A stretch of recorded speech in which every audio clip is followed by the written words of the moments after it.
Family, who would have thought? I was worried about how to escape from the spirit hall when a white deer actually let me ride it, and then a giant ape appeared causing chaos, and the white deer took off with me. Actually, I was a king, but after being reborn as a soulless person, I received compensation from the system, gaining 3 life spirit souls, only to be placed under house arrest for 6 years. This was my chance to escape. I'm telling you, this is ridiculous. Who understands? I was pondering how to run away from that ghostly place, the spirit hall, and then guess what? A deer, a pure white deer, actually sent a mental message to me saying, "Ride me." I was stunned at that moment. What was happening? The next second, a giant ape that looked like a gorilla fell from the sky and started attacking my cheap master BB Dong and the others. The deer carried me away in a flash, prioritizing life and death speed. Sigh, let me start from the beginning. You see, I'm not originally from this world. One second, I was a king who had just ascended the throne and was killed by treacherous ministers, and the next second, I opened my eyes to find myself shrunk down to a 6-year-old child, participating in some kind of soul awakening ceremony. Then things got even crazier. While others either awakened some useless abilities or a blue silver grass spirit, I ended up with nothing. Yes, you heard it right. Just a soulless person. I was so stunned that I blacked out right on the spot. While I was unconscious, a system popped up in my head with a ding.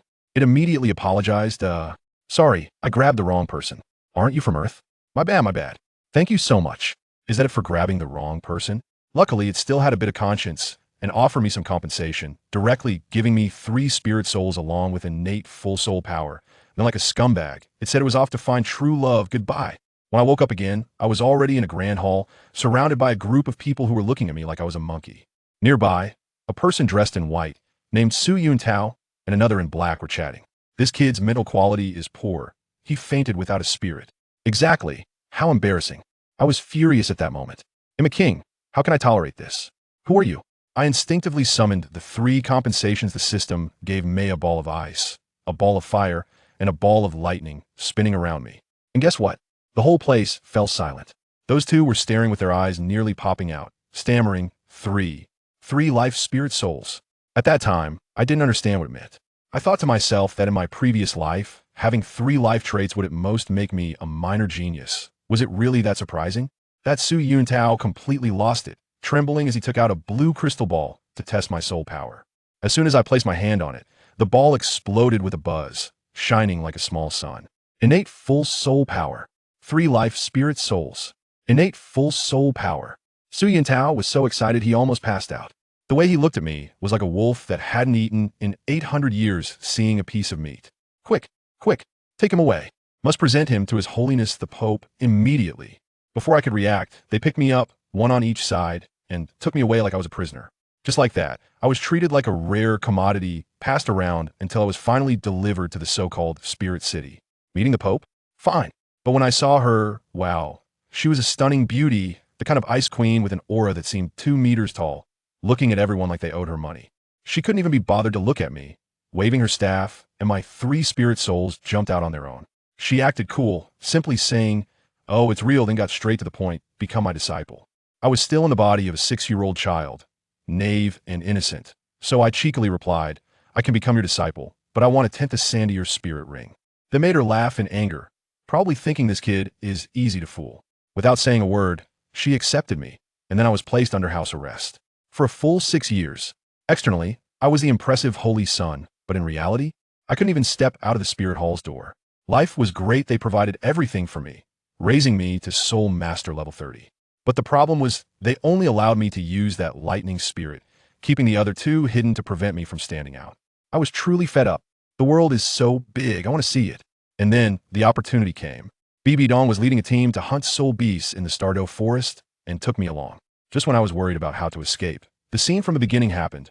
A white deer carried me out, cutting a bloody path through the battlefield of tidal Douluos and 10th of Sandier soul beasts. The deer threw me out of the forest and then collapsed from exhaustion. But it was fine. It turned around and absorbed a huge amount of blue energy from me, then disappeared, leaving me alone in the wilderness. I blacked out again. When I woke up, I was in a shabby inn. At the door sat a little girl, about 12 or 13, with a round, cute face. Upon checking myself, I was shocked to find that my ice orb spirit had turned gray and was unusable. It must have been that deer's doing. It drove me crazy. My 3 life spirits turned into 2. Just as I pulled out the lightning or for self-defense, that girl exploded, standing up and saying, "What are you doing? Do you want to hit me? I'm Lili, the traveler, and I hate ungrateful people the most. I carried you back from the wild." As she spoke, a shadow of an ice-blue unicorn appeared behind her, with 3 soul rings, 2 yellow, and 1 purple at her feet. Goodness, another 3-ring soul master. Lili, level 31 control system soul master. Care to teach me? Well, she declared a challenge. How could I back down? Rob, level 33 assault system weapon soul master. Bring it on. And then I got beaten badly. I'm telling you, I'm purely a theoretical king, but a total rookie in practice. Her control skills came one after another, first ice pillars, then ice chains, binding me and crashing me against the ice pillars with a bang. I was immediately frozen, feeling both cold and pain, almost collapsing. But after she finished, she seemed quite nervous and hurried over to help me, looking flustered and asking, "Are you okay?" Family, just that one sentence made me fall for her, I swear. In my previous life, I was a king. In this life, I was a holy son, surrounded by people with ulterior motives. Who really cared about me? Just her. That was it. My CPU was fried. I immediately decided I was going to pursue this girl. How to pursue her? I had a brainwave and directly slid on my knees. Big shot, I was wrong. Please take me as your disciple. I want to learn practical skills from you. This completely threw her off guard, leaving her stunned for a while. Teacher? How can you take someone of the same age as a teacher? I didn't care. I directly bowed. Teacher Lili. I bow to you, disciple Rob. Hey, you wouldn't believe it. This move actually worked. Her face turned red, and after some hesitation, she agreed, saying she would take me along to wander the world. I was overjoyed. In those 6 years of the Spirit Hall, I had never been this happy. Leaving that ghostly place was absolutely the best decision of my life. Just a few months after gaining my freedom, I took teacher Lili and strolled all the way to Heavendoe City. Wow, Heavendoe City was so grand. I'm telling you, the city walls were so high they felt like they could touch the sky. But we weren't here for tourism. Our core goal was just one word: make money. You have to know, in my last life, besides being a warrior, I was also a serious rune master. When I came to this Douluo continent, I found that not only did I not lose this skill, but I could also play with it in new ways. I directly engraved runes on his soul rings, giving soul skills buffs. It's simply amazing. In the months I spent on the road, I didn't slack off. I arranged for all 3 of my soul rings to have the electrocution paralysis rune. Now when I attack, whether it's chain lightning or lightning arrow, hitting someone means they get stunned for half a second. I focus on an infinite control combo, leaving anyone who comes at me confused. For teacher Lili, I prepared a set of Cold Glacier, simple and brutal, directly increasing frost damage by 5, allowing her output to reach a new level. When teacher Lili saw that this thing could work, she was even more excited than I was and immediately decided that we must mass produce it. We must sell it. So the 2 of us scurried around like hamsters, scavenging materials along the way, gathering a huge pile of general runes, preparing to make a big move in Heavendoe City. But then the problem arose: where to find customers. At a place like the Heavendoe Royal Academy, they even checked backgrounds at the door, and there's no way we could get in.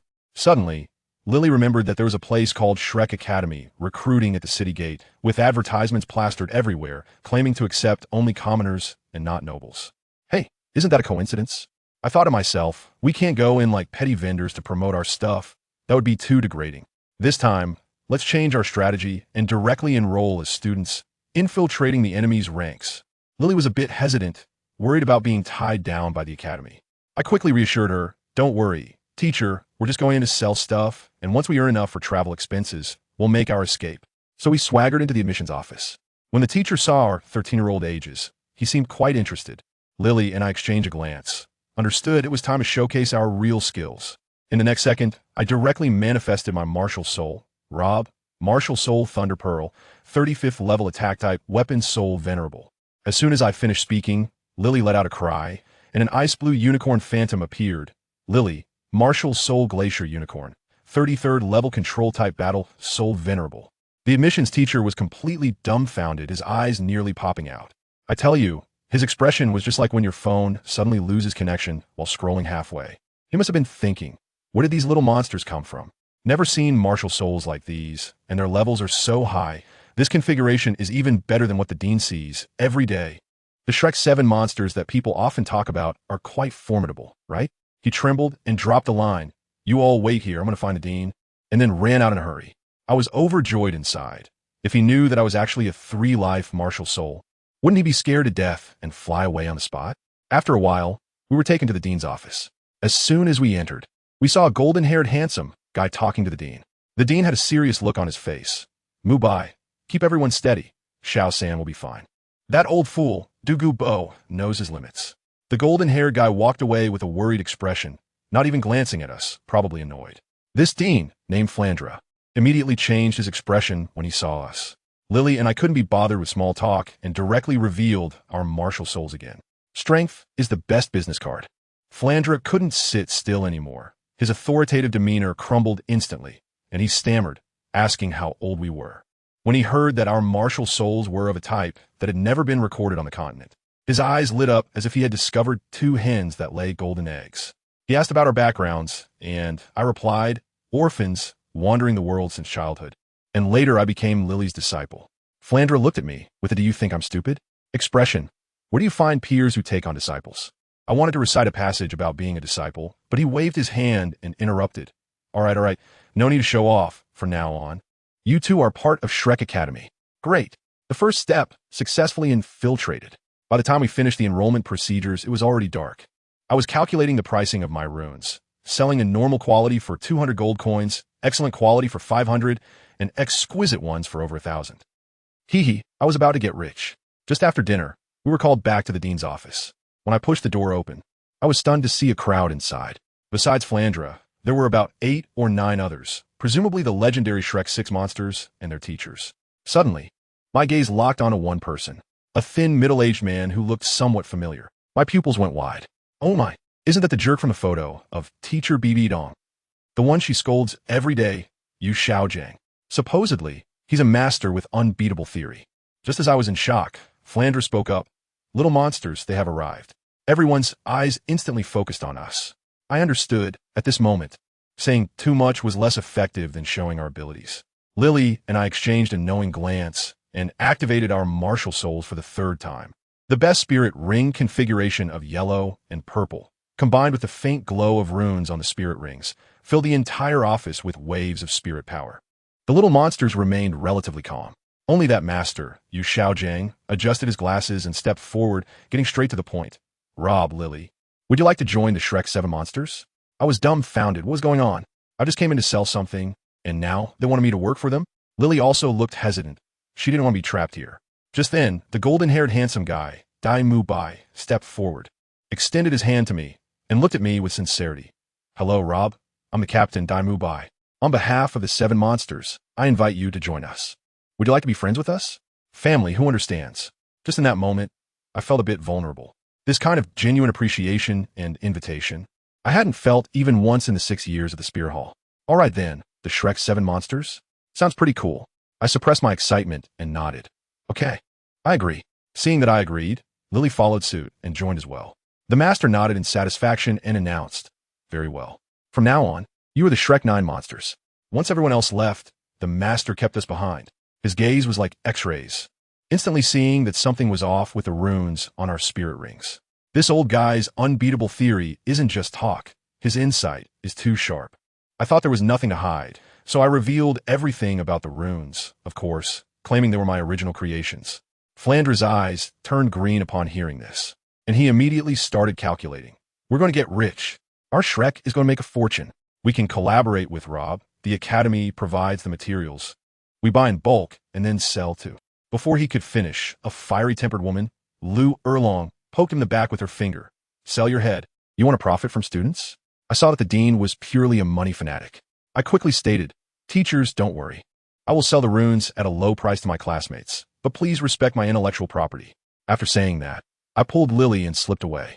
The next day, I was called back to the office. This time, in addition to the teachers, there was also a pretty girl, Ning Rongrong. It turned out the teachers thought of her first when they learned I could make runes. The 7 treasure glazed tile pagoda is a top-tier support, but it has 0 self-defense capability, as fragile as paper. Ning Rongrong looked at me earnestly. Rob, can your runes really give us offensive capabilities? I smiled. What a coincidence. I just happened to have a special effect rune.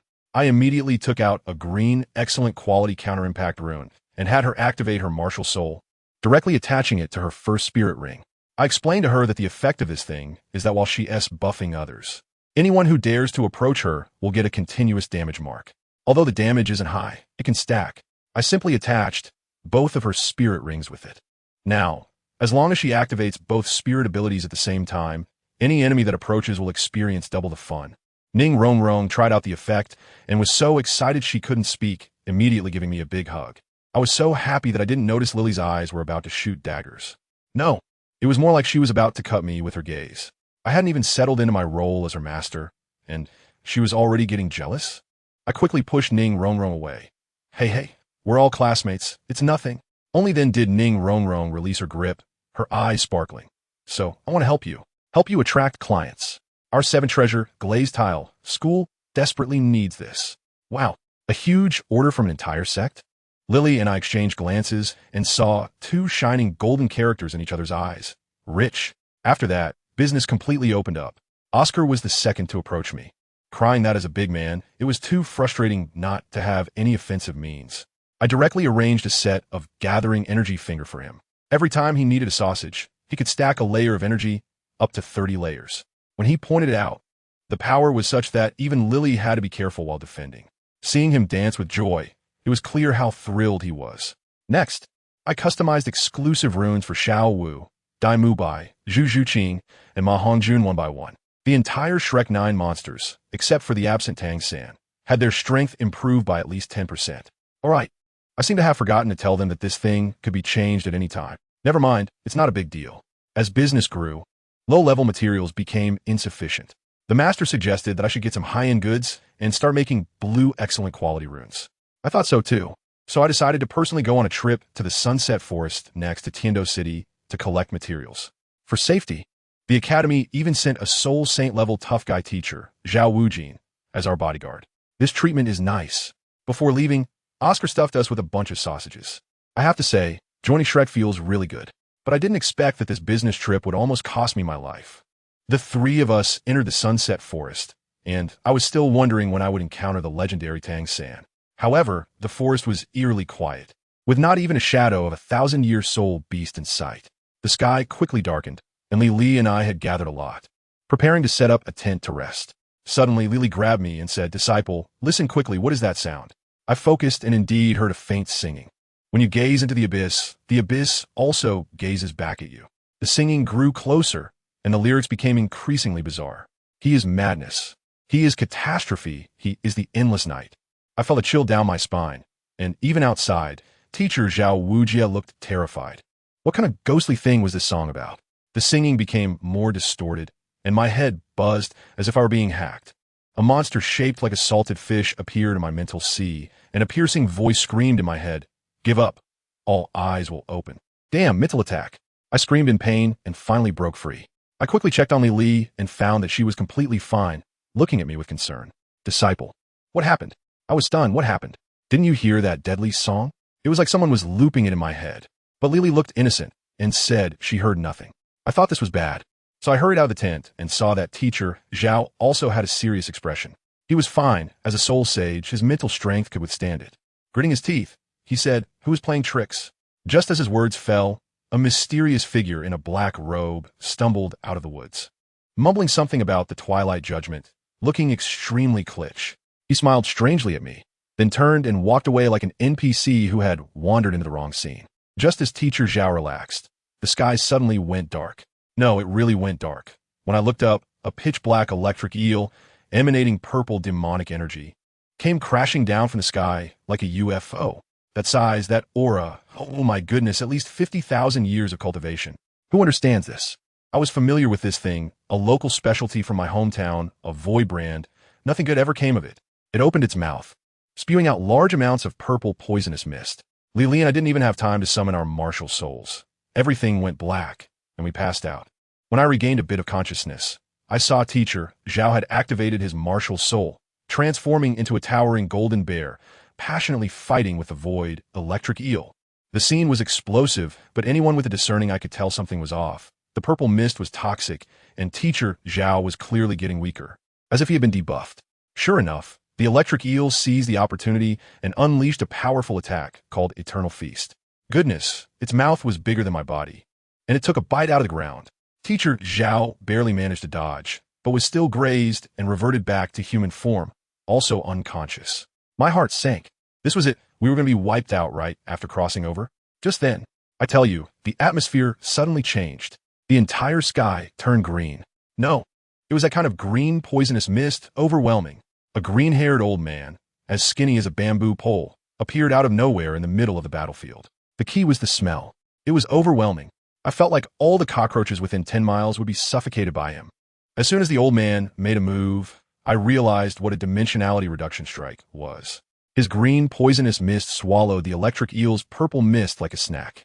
That previously intimidating electric eel was like a little earthworm in his hands, easily crushed in just a few moves. This old man was practically a walking biochemical weapon. Encountering him was like hitting an iron plate, a perfect match for his expertise. After the battle, the old man rummaged through the electric eel's corpse and actually found a soul bone, looking delighted, clearly knowing it was a treasure. Then he came over to detoxify us. Teacher Xiao woke up and was still quite arrogant, trying to argue with his savior. The old man wasn't angry, just pointed at the badge on teacher Xiao's chest and said, "Shrek Academy? A soul sage dares to bring 2 kids here. You have quite a lot of nerve." My only task throughout this was to hold my breath. Seriously, the smell was no joke. I felt like my nasal inflammation was about to flare up. Just then, the old man noticed me, whooshed behind me, put a hand on my shoulder, and I felt all the hairs on my body stand up. Then a great force surged into my body, insisting on seeing my martial soul. I quickly hid the other 2 and only revealed a thunder pearl. The old man clicked his tongue in amazement, saying my martial soul was quite special. Teacher Xiao finally introduced him, saying this was title Da, Poison Do WuhunPalace. Upon hearing this, I thought, here's my chance. I immediately asked, "Senior, I heard that Tang-san is with you? We are all part of Shrek's 9 monsters, and I have never met him. Can I see him?" WuhunPalace glanced at me sideways. "Why should I let you go?" Seeing a chance, I directly pulled Lili in. "There are 3 of us. She can go too." Then I steeled my resolve and displayed my runes, demonstrating a blend of technology and skill. Dozens of runes hovered in the air, shimmering in blue and green. The old man was immediately dumbfounded, his eyes wide like copper bells, muttering, "What is this?" After I explained the rune system to him, he immediately changed his tone, saying as long as I made him a set 2, not only could I meet Tang-san, but he would also let me freely pick vegetables from his backyard. Deal. Then he covered our eyes, and in an instant we flew away. When we opened our eyes again, I was completely stunned. A hot spring, half fiery red, half milky white, looked like a giant mandarin duck pot. Around it were various immortal herbs I had only seen in books, and the entire valley was filled with a refreshing medicinal aroma. WuhunPalace was quite pleased, saying this was called the Ice-Fire 2-Element Eye, something Tang-san told him about. I thought to myself, you don't even know what to call your own treasure. Just as I was thinking, WuhunPalace called Tang-san over. When I saw him, I thought, he looked quite spirited, but as soon as he opened his mouth, he said we couldn't stay long and would die here. I thought, why is this guy talking like that?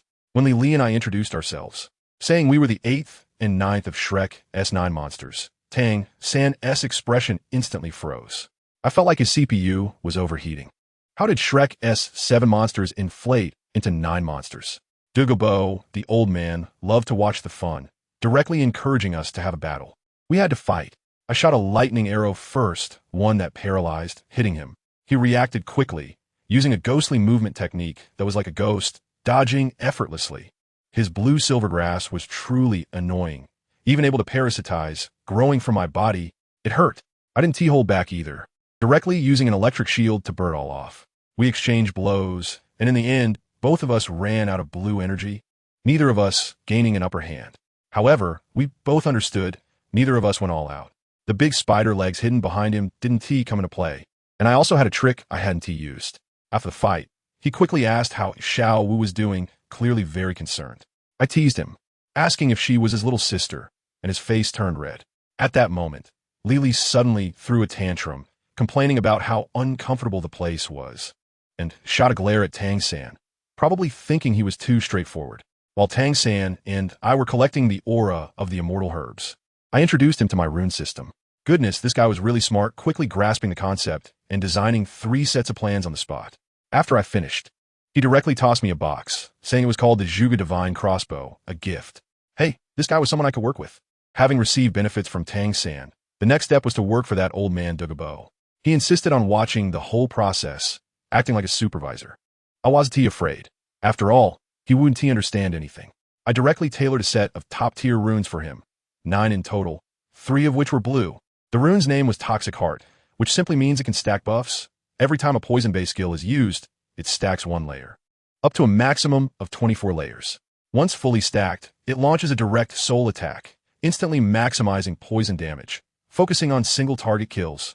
The old man said he didn't want it, but his body was very honest.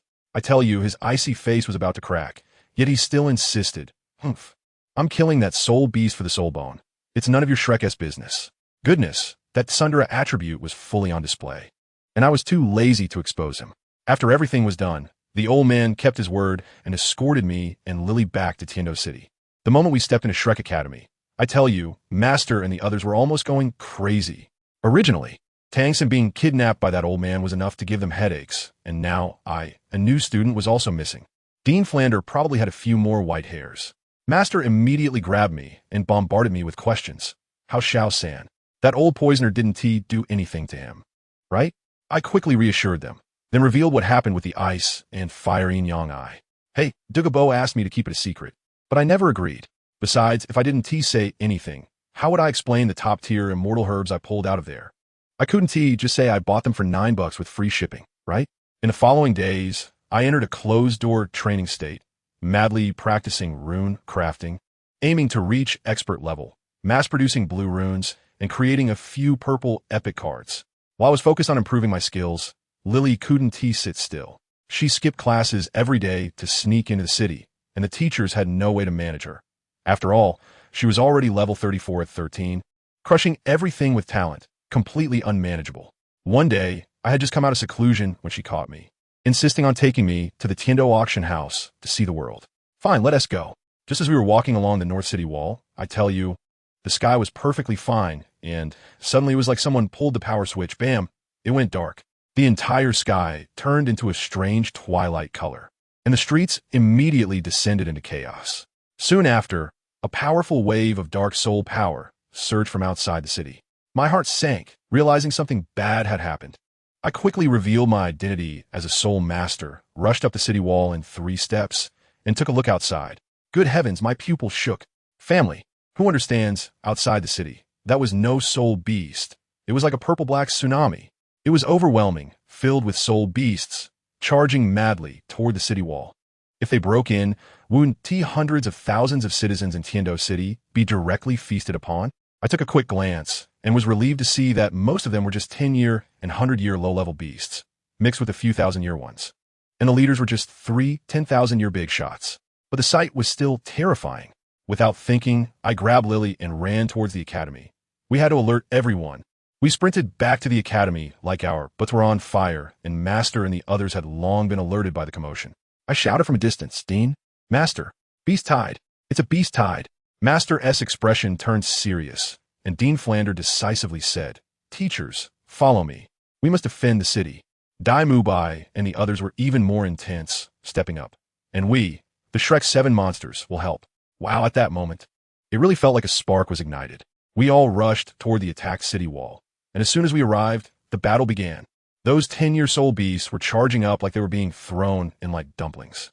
Mubai unleashed his martial soul true form, and with a sweep of the white tiger radiance wave, he took out a large number of them. As for me, it was simple. I started with a lightning chain, focusing on AoE control, then picked off those flying soul beasts trying to enter the city with lightning arrows. Just when I was busy dealing with the monsters, my mind wandered. I remembered that hooded man I encountered in the Sunset Forest, feeling that this was somehow related to him. At that moment, a wolf-shaped soul beast lunged right at my face. Luckily, Hongjun pulled me back with a phoenix fire line. Otherwise, my handsome face would have been ruined. I initially thought it was just us, but when I turned around, I was shocked to see that all the other students from the academy had rushed up too. Family, who understands, protecting the best home. This feeling was really exhilarating. These young soul masters were the toughest steel wall of Tiendo City. At that moment, WuhunPalace and his old comrades arrived with experts. Without saying a word, they headed straight for the boss room for a decapitation operation. The golden iron triangle also activated, with a golden dragon clashing against 2 10,000-year soul beasts. Soon after, the leader of the blue lightning tyrant dragon family, Yu Yuan, also arrived with elite disciples. After a whole afternoon of fighting, the beast tide finally retreated temporarily. Outside the city, The ground was littered with corpses, and various soul rings sparkled like a party scene. Guess what I saw? WuhunPalace and several big shots were gathered around some dropped soul bones, arguing over ownership. Family, the battle wasn't over yet, and they were already dividing the loot. That was some audacity. Sure enough, without resting for an hour, the second wave came again. This time it was even more outrageous, with 100-year soul beasts as the main force, and they were even arranged in formation, each formation led by a 10,000-year soul beast. This was simply the third exam of the soul beast world. So orderly. Xiao also got fired up, using an 8-diagram throw to smash a 1,000-year flying snake from the sky directly into the ground, while Hongjun smoothly followed up with a finishing blow. Their coordination was incredibly smooth. But just when we were in the thick of it, suddenly a big shot slipped through the cracks and charged right at me and Lili. Upon closer inspection, I almost knelt on the spot. A 20,000-year silver dragon. The top configuration among dragon species, the elemental law king. How to fight this? What's worse? From the corner of my eye, I caught a glimpse outside the city of an entropy devourer bigger than a mountain. That pressure was definitely at the 100,000-year level. At that moment, my brain crashed and Lili grabbed me, soaring into the air and flying me to a ruin inside the city. The first thing she said upon landing blew my mind. "Rob, I come from the same world as you." Before I could react, she threw out a second bomb. "I've hidden my strength. I'm not level 34. The last one. I have a method called fusion evolution. Now, fuse with me." At that moment, my mind was blank, and I could only follow her lead. Then, I witnessed the most shocking scene of my life. On Lili, there were 9 soul rings. Yellow, yellow, purple, purple, black, black, black, black, red. I couldn't believe it. She was actually a title Douluo. In the next second, our martial souls collided, and a burst of light erupted, and both Lili and I disappeared. What appeared in our place was a completely new, stunning beauty with blue-purple long hair. Her name was Lili, our fusion, possessing all our memories but an independent personality. The most critical part was her soul power, level 99. Limit Douluo. Lili didn't waste time. She instantly flashed through the silver dragoness body, followed by 2 ice spikes. Bam! The 20,000-year silver dragon was killed in 2 seconds. Then, without looking back, she headed straight for that 100,000-year giant outside the city. At that time, WuhunPalace and Yuan were already on the verge of collapse, and Lili unleashed an ice river great wall, a 1,000-meter-long ice wall that forcibly blocked the boss's ultimate move. What followed was her solo show. First, she activated her domain, 0-degree marker, cooling down the entire battlefield, freezing all monsters below 10,000 years into ice sculptures. Then, she used Glimmer Magnetic Field to break the boss's domain. The most impressive move is the Ice Thunder Dual Polar Mark, which directly steals the boss's berserk state for myself while throwing my calm state to the boss. Finally, with a smooth little combo, I took down the 10,000-year entropy devourer. Once the boss fell, the beast tide collapsed like a broken net, instantly scattering. Equipment exploded all over the ground, the best being that 10,000-year soul bone, which Lili directly took. She didn't stay in place and flew far away to prepare for disintegration, only to discover a nearly disappearing teleportation portal, next to which lay a person, none other than the hooded person from before. Lifting the hood revealed a silver-haired girl with purple eyes, looking only about 13 years old. Yet she was a soul emperor. Lili immediately understood that this girl had been accelerated by someone using evil methods and had become a tool. So she casually helped purify her, resulting in her cultivation directly dropping from Soul Emperor back to Soul Sovereign. Family. This was like uninstalling a malicious plugin with one click. After doing all this, Lili couldn't hold on anymore. With a flash of light, she transformed back into me and Lili. I immediately blacked out, and Lili entered a weakened state, but she was at level 98, acting so well that she pretended to be a little weakling. WuhunPalace and the others soon came over, insisting on asking where the stunning beauty had gone. Old man Yuan even suspected Lili was lying. But WuhunPalace was more open-minded, saying if she didn't want to see us, there was nothing we could do. Lili immediately switched to actress mode, feigning ignorance and playing dumb, managing to fool them. I was still unconscious with that silver-haired girl, and didn't know when I would wake up. When I finally woke up, good heavens, I had slept for 2 days and nights. Lili was guarding my bedside, looking guilty, saying she hadn't expected our fusion evolution to consume so much of my energy. I told her at that moment I didn't care about that at all. My mind was filled with the sense of destructive power after becoming Lili. That was the experience card of the ultimate Douluo who understands family. I grabbed Lili and asked, Hey, hey, when can I be this awesome by myself? Lili rolled her eyes at me and said, You wish. I'm already level 98, far from that threshold. Otherwise, why would I go through all this trouble to fuse with you? I pondered this, but still had a question I couldn't hold back. Then why are we both girls in this fusion? What's wrong with girls? Who are you looking down on? Lili put her hands on her hips. This time it's my lead, so of course it's a girl. Next time you lead, it'll be a boy. While we were chatting, the door creaked open, and that silver-haired girl, oh right, now, called Yu Mengqing, came in holding 2 bowls of soup. Smiling sweetly. Eldest senior brother, 9th senior sister, hello. Lili, and I thought she was here to visit us. But she put the soup on the table and said something that left us speechless. You too. You're probably not from this world, right? Lili and I were dumbfounded. Exchanging glances, our hearts racing. How did this girl know? Then she continued. Odd changes even remains the same. What comes next? We stared at each other, completely confused. Seeing our reaction, Yu Mengqing burst into laughter, clapping her thighs. Haha, looks like I'm the only one from Earth here. What a twist, unbelievable. Her previous gentle demeanor was all an act. She wiggled her eyebrows at us like a little devil. You two can fuse and evolve. But that's not a setting in the original Douluo. That ultimate Douluo is you two fused together, right? Super Douluo Lili? Our jaws nearly dropped to the ground. This girl was not only a transmigrator, but also a spoiler. Before we could react, she changed the subject. Hey, let's not talk about that. I'm new here, and tonight, I'll treat everyone to barbecue, using those soul bees from the beast tide. How about that? Aiming for waste utilization. This train of thought was truly impressive. In the afternoon, all of Shrek Academy, except for Tang San, were called to the principal's office. Once inside, wow, what a scene. Poison Law, Yu Yuanjin, and the Emperor of the Tiando Empire, Emperor Xiao, gathered together. Emperor Xiao immediately praised us, saying that Shrek Academy was the Empire's hero, turning the tide. The master humbly said it was all thanks to his father and WuhunPalace's rescue. I noticed Yu Yuanjin's eyes redden when the master called him father. Then, the main point came. Emperor Xiao announced on the spot, From now on, you are the Royal Shrek Academy. The Empire fully supports you. I tell you, this magnificent fortune has finally come to us. The Emperor also said that although the seed team quota couldn't be changed due to the embarrassment on that day, he had high expectations for us. Finally, he directly airdropped a soul bone, Void Cat Claw. My goodness, a soul bone. Dai Mubai's eyes immediately darted towards Zhuqing. Ning Rongrong, with her keen insight, spoke up. Boss Dai, don't look anymore. This thing is obviously custom-made for Zhuqing. We don't want it. Everyone echoed, and Dai Mubai and Zhuqing were so moved they nearly cried. Half a year passed in the blink of an eye. During this half year, everyone was training madly. That freak Yu Mengqing broke through to level 43 months ago, and now has 3 purple and 1 black soul rings. She's simply not human.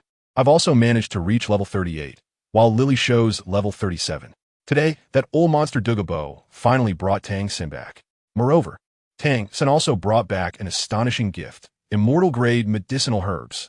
Upon hearing that this could help with growth, we all felt a bit of psychological shadow. After all, Yu Mengqing's case was right there. But Tang San patted his chest and guaranteed that these treasures were all custom-made and absolutely without side effects. The master directly led us to the little wooden house where Lu Erlong used to live, saying it was quiet there. Tang San, like he was presenting treasures, started pulling things out of his treasure bag. The first item is a purple fluffy big chrysanthemum called Chirong Tongtianju. Zai Lao Za, Eats Zo. Cultivate the indestructible body of Vajra. Dai Mubai was so excited that he couldn't speak clearly, and he took the flower to the corner to cultivate. The second item was a jade box, which, when opened, filled the room with a fragrant aroma. Inside was a flower with 8 petals, the immortal orchid. Xiao, this is yours. It fortifies the foundation and enhances the essence, with medicinal effects reaching level 70. Oscar's eyes nearly popped out as he grabbed it and ran off to another corner to munch on it. Watching this scene, my heart felt like it was bleeding. Let me tell you, the scents of these immortal herbs are all top materials for crafting epic runes. And just like that, they ate it? What a waste. Ma Hongjun got anxious and leaned in. Third brother, that's mine. Tang San pulled out a plant that looked like a coxcomb. Fatty, this is yours, the coxcomb phoenix sunflower. It specifically cures your evil fire and purifies your phoenix flames. Fatty happily found a place to cultivate. Next was Ning Rongrong, to whom Tang San gave a golden, radiant tulip, saying it was a perfect match for her 7 treasure glazed tile. Then it was Lili's turn. Tang San took out a herb called the glimmering Jade Frostvine, saying it could elevate her martial soul's quality. Although Lili usually didn't think much of Tang San, she still accepted it with a smile. It was my turn. Tang San handed me a thunderflower and said, "LuoBo, you should have seen this before, right? How could I not have seen it? I had been craving this thing for a long time, fearing that Douluo wouldn't let me touch it, but unexpectedly, Tang San just handed it to me. Neither Lili nor I rushed to eat. We put it away first." Tang San looked at the newly arrived Yu Mengqing with an apologetic face. "Tent junior sister, I'm sorry, I didn't know you had joined, so I didn't prepare anything for you."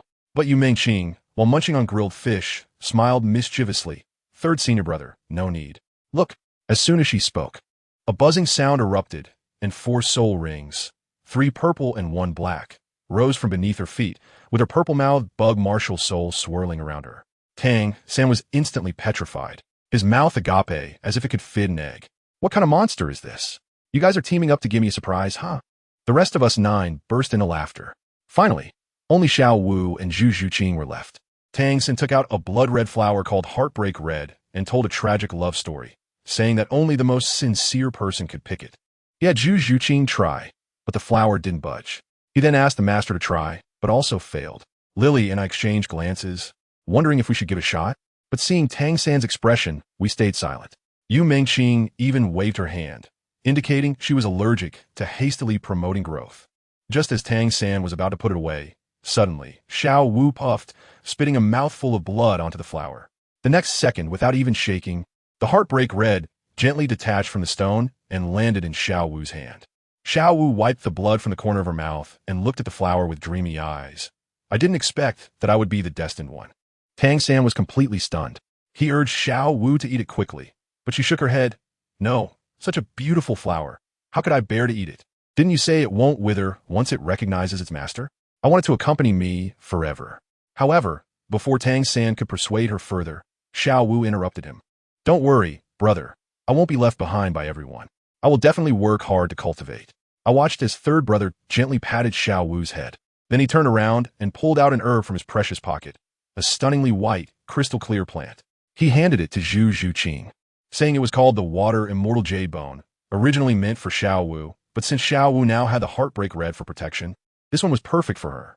Let me tell you, Zhuqing clearly looked a bit emo at that moment, probably because she didn't get the Heartbreak Red. She felt a bit off. She even declined, saying since it was meant for Xiao Wu, it should go to her.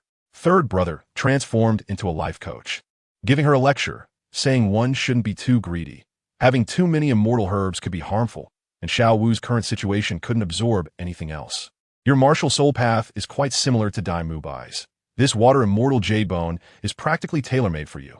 Only then did Zhuqing accept it and ran to a corner to meditate and absorb it. At that moment, LuoBo and Lili waved goodbye to us and swiftly disappeared. Where did they go? Let me tell you, Lili discovered a shocking secret. She could use this immortal herb to directly evolve her martial soul. What a great opportunity to take LuoBo along with her. The two rushed back to the dormitory, each munching on an immortal herb and started to cultivate. Lili's side was like she had activated a cheat. Folks, who understands? She was at level 98, and absorbing an immortal herb was like drinking water for her. It was done in no time, and then she sat at the door to protect LuoBo. LuoBo's commotion was much louder. He was radiating purple light.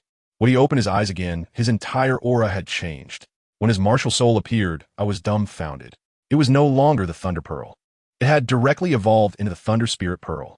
The effects had upgraded several levels. But even more explosive was Lili revealing her martial soul. My goodness, that was no longer the WhiteDeer from before. It had transformed into an ice jade, holy Qilin, radiating coldness. I finally realized that it was Lili who saved LuoBo in the Stardow Forest. This wave was a hidden big shot right beside me. After this batch of immortal herbs, our Shrek team soared. Mubai and LuoBo reached level 40, Oscar 38, Tang San and Ning Rongrong 37, Fatty 36, and Zhuqing soared to 38. This combat power was skyrocketing like a rocket. Not long after, Flander took the master, Mubai, and LuoBo to the Sunset Forest to hunt for soul rings. As for Lili, she mysteriously gained a soul ring at some point. Ning Rongrong also took leave to go home, carrying the hidden weapon from third brother and the rune agreed upon with LuoBo, returning in glory. LuoBo was also a business genius. When Ning Rongrong's father, Ning Fengji, and Sword Douluo came to negotiate. He directly pulled out a set of purple epic runes for a package price of 50,000 gold coins. Let me tell you, this was the result after third brother advised him to quadruple the price.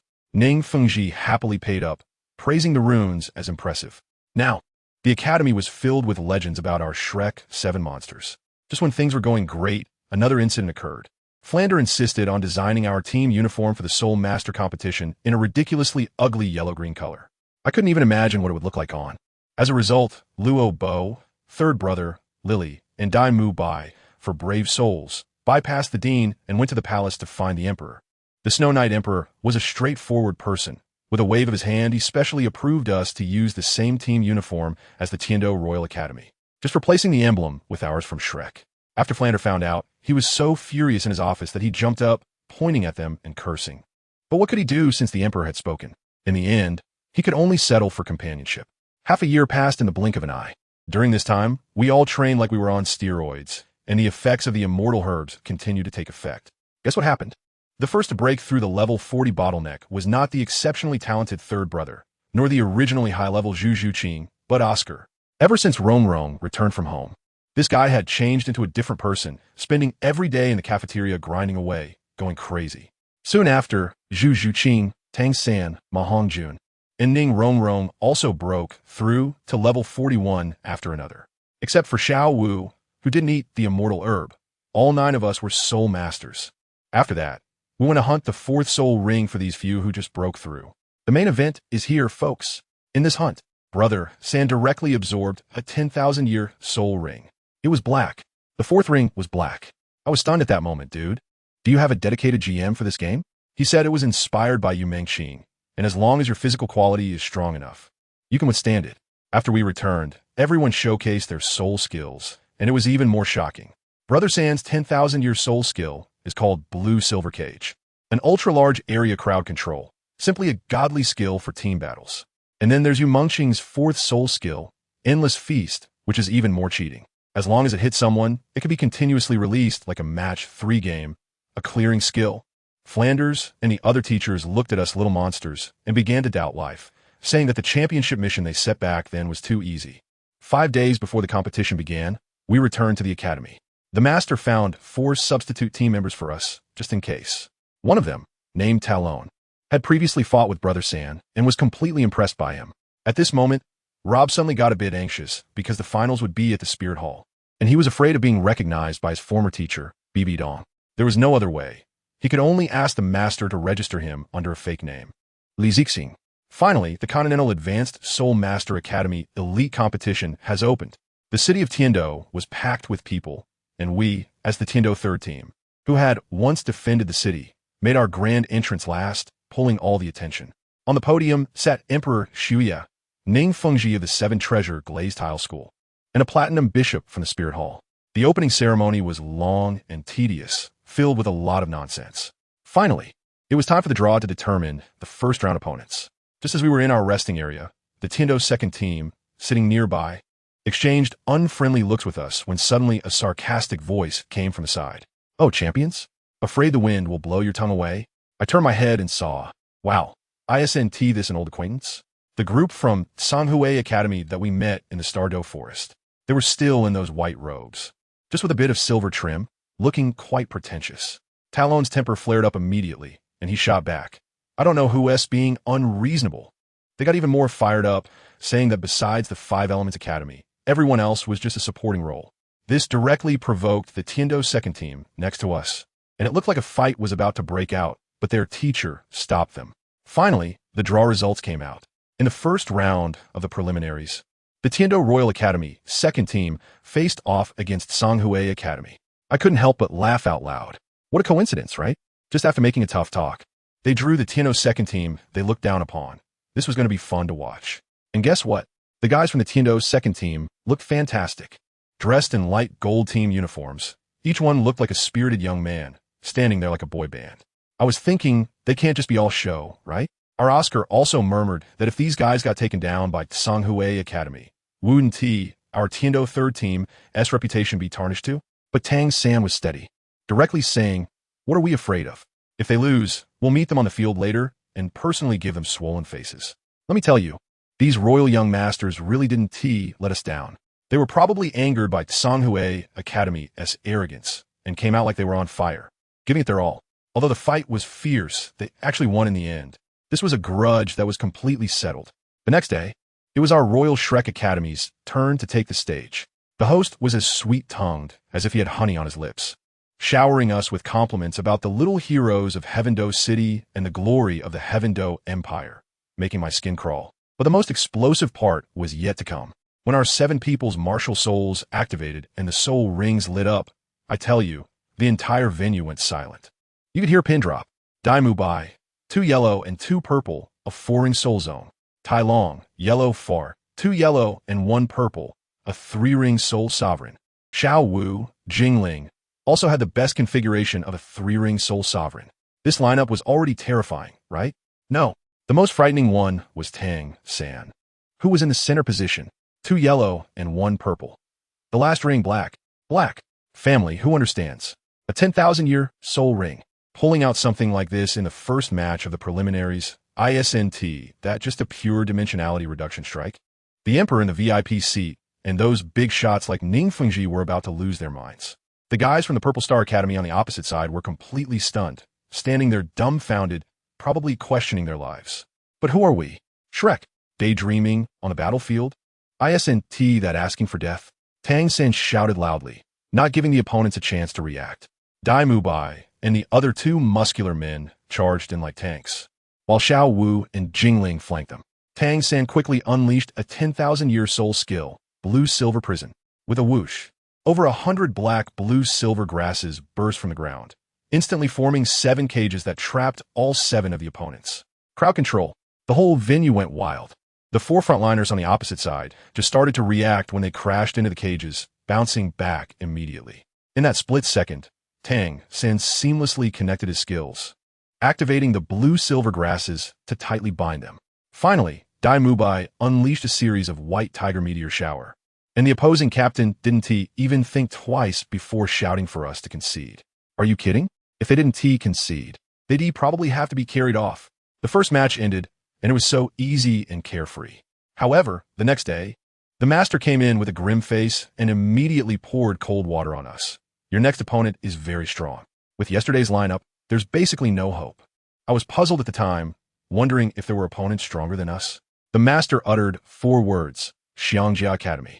Wow, the Xiangjia sect, ranked 6th among the 7 major sects. Their martial soul is the Diamond Mammoth. Just hearing the name, you know it's a pure iron turtle, maxed out in defense. It is said that their sect leader, a soul Douluo, can withstand attacks from tidal Douluos. The 7 players they brought this time are all direct descendants of the sect. 3 soul masters and 4 quasi-soul masters, all tough guys. This is a problem. Several fighters on our side wanted to get on the field, but the master wouldn't allow it, saying we couldn't reveal our trump cards so early. In the end, Tang San stepped up and proposed a new lineup, swapping in Zhuqing and Oscar for a targeted approach. I tell you, that match was thrilling. The 7 tough guys on the other side stood in a row, like a wall, and we couldn't break through at all. It all relied on Tang San's quick thinking. He used Oscar's flying mushroom sausage creatively with various aerial maneuvers and extreme pulls. In the end, he even forced Dai Mubai and Zhuqing to unleash their ultimate move, the martial soul fusion skill, the Netherworld White Tiger. When that appeared, a gigantic white tiger phantom emerged, exuding a destructive aura, barely tearing through the opponent's defense for a narrow victory. I was watching from below, my eyes wide, and I secretly asked Lili, "Can we do one ourselves?" Lili blushed. "Let us. Try when we get back?" "Hey, that sounds good." In the following rounds, I tell you, it was like cutting vegetables. We kept winning. In the blink of an eye, we had played over 10 rounds in the preliminaries, and our academy was undefeated, ranked 1st. Along with us, there were 4 other elemental academies that also had a perfect record. Lili and I couldn't hold back any longer, mainly because we had perfected our martial soul fusion skill. We had to find a chance to show it off. The opportunity came unexpectedly. Later, Tang San came back looking weak after doing who knows what, and the master directly told him to rest. This time, Lili took over as the main controller, and she commanded beautifully, even surprising the master. Finally, in the 11th round, we encountered a tough opponent, Chihuahua Academy. All fire attribute soul masters, naturally countering Tang, sans blue silvergrass. In this match, the master directly let Lili arrange the lineup. Lili was not polite, picking a whole circle of people, and finally looked at Tang-san. Third brother, you go too. Tang-san was dumbfounded. Huh? Isn't one main controller enough? Lili scratched her head a bit shyly. Well, I want to deal damage this time.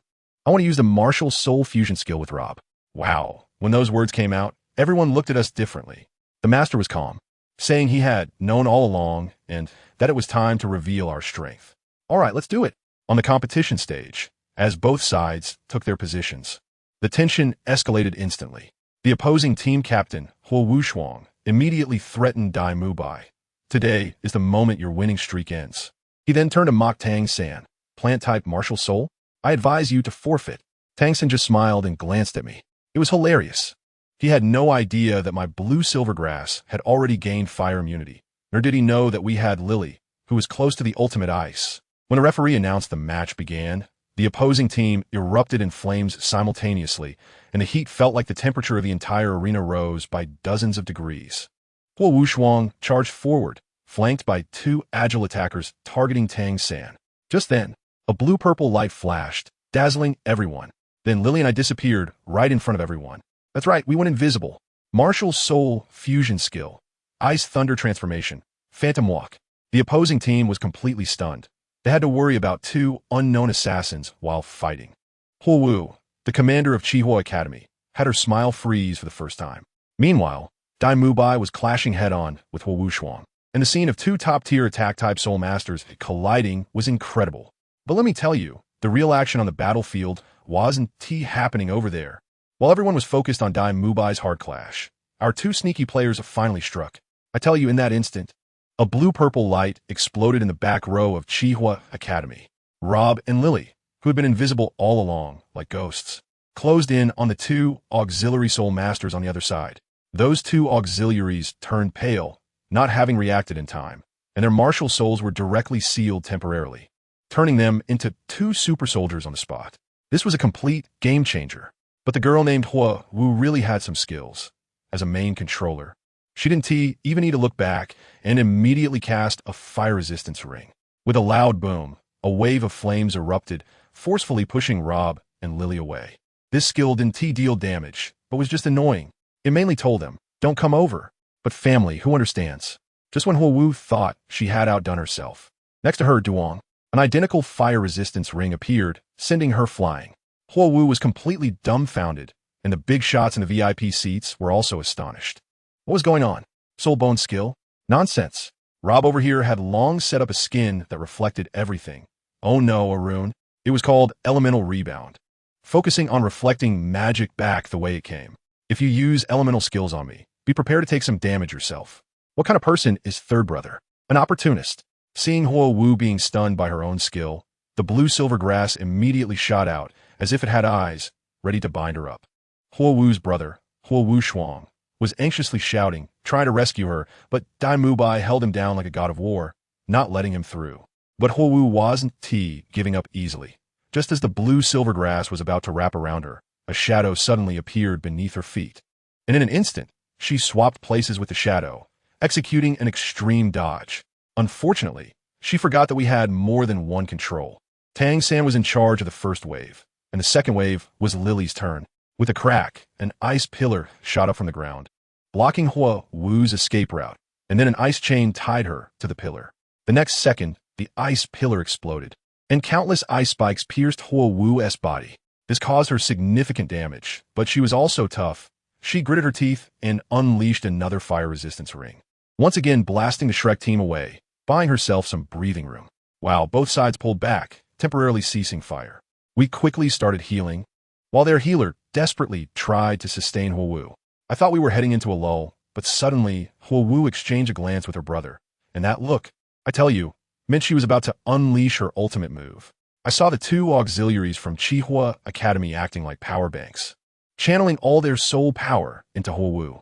She slowly raised her hands, starting to gather a light ball in her palms, which transformed from orange-red to ghostly blue, and finally into a blinding white little sun. My heart was in my throat. If that thing dropped, wouldn't it wipe us out on the spot? The light in the entire arena was overshadowed by that little sun. Huowu fixed her gaze on Tang's San, enunciating the skill name. Fire, dance, radiance, sun. It felt like the ultimate skill was about to be unleashed, ready to wreak havoc. Guess what happened? Rob and Lili exchanged glances, and hey, we have something big too. They actually had a second martial soul fusion skill. Just as that little sun turned into a streak of light, locking onto Tang San the moment he attacked. A giant ice wall, over 100 meters tall, suddenly slammed down right in front of him. What? Everyone in the audience was dumbfounded. Didn't these two just use their martial soul fusion skill? How come their energy bar seemed endless, and they could unleash another one? Moreover, these two skills had different effects. That little white sun crashed into the ice wall and instantly transformed from a nuclear bomb into a little spark, its power reduced by 99%. By the time it flew in front of Tang San, he casually wrapped it up with a few strands of grass. And then, nothing happened. Not even his clothes were burned. The entire place fell silent. Tang San even pretentiously brushed off his clothes and, looking at the 7 petrified opponents, casually said, "Sorry, my blue silver grass has fire immunity." Let me tell you, the impact of that sentence was much greater than that little sun earlier. The opponent's morale completely collapsed, and they conceded on the spot. Huowu was incredibly unwilling. Her gaze seemed like it could swallow Tang San whole. After this match, the master directly put Rob and Lili on ice. Ultimate move shouldn't be used carelessly. A day later, we welcomed our 12th opponent, Songhui Academy. It was the team led by that old cunning guy who wanted to kill Tang San. Now, it was a case of enemies meeting, and the tension was palpable. Tang San immediately substituted Zhuqing into the match, saying these people were off, their record was very suspicious, and they were definitely up to no good. So we had to field our strongest lineup. Sure enough, as soon as they entered the arena, all 7 opponents simultaneously revealed their martial souls, and they were all gems. Red, green, blue, a colorful display like a jewelry exhibition. Then, let me tell you, an explosive scene unfolded.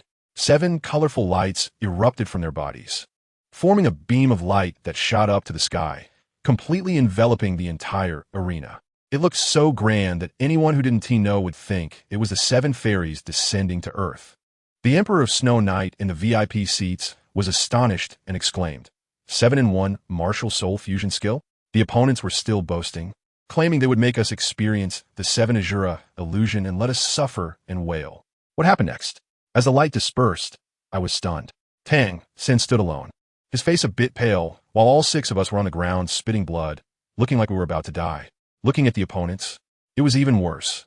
All 7 were lying on the ground, foaming at the mouth, eyes rolled back, twitching as if they had been electrocuted. The referee was trembling, ran over to check, and finally announced that Songhui Academy's soul skill backfired, and we won. I was quite worried, but when we returned to the rest area, Lili poked me and whispered, "Look at Tang San and his team, even Oscar winners can't act like them." Goodness, it finally dawned on me. It was all an act. From start to finish, it was a setup. Those guys weren't injured at all. They were just performing for the audience outside. Later, I heard that all 7 from Songhui had turned into fools. Their brains were fried by Tang San's mental shock. And even 2 soul saints from the Spirit Hall couldn't cure them. Let me tell you, this matter wasn't over yet.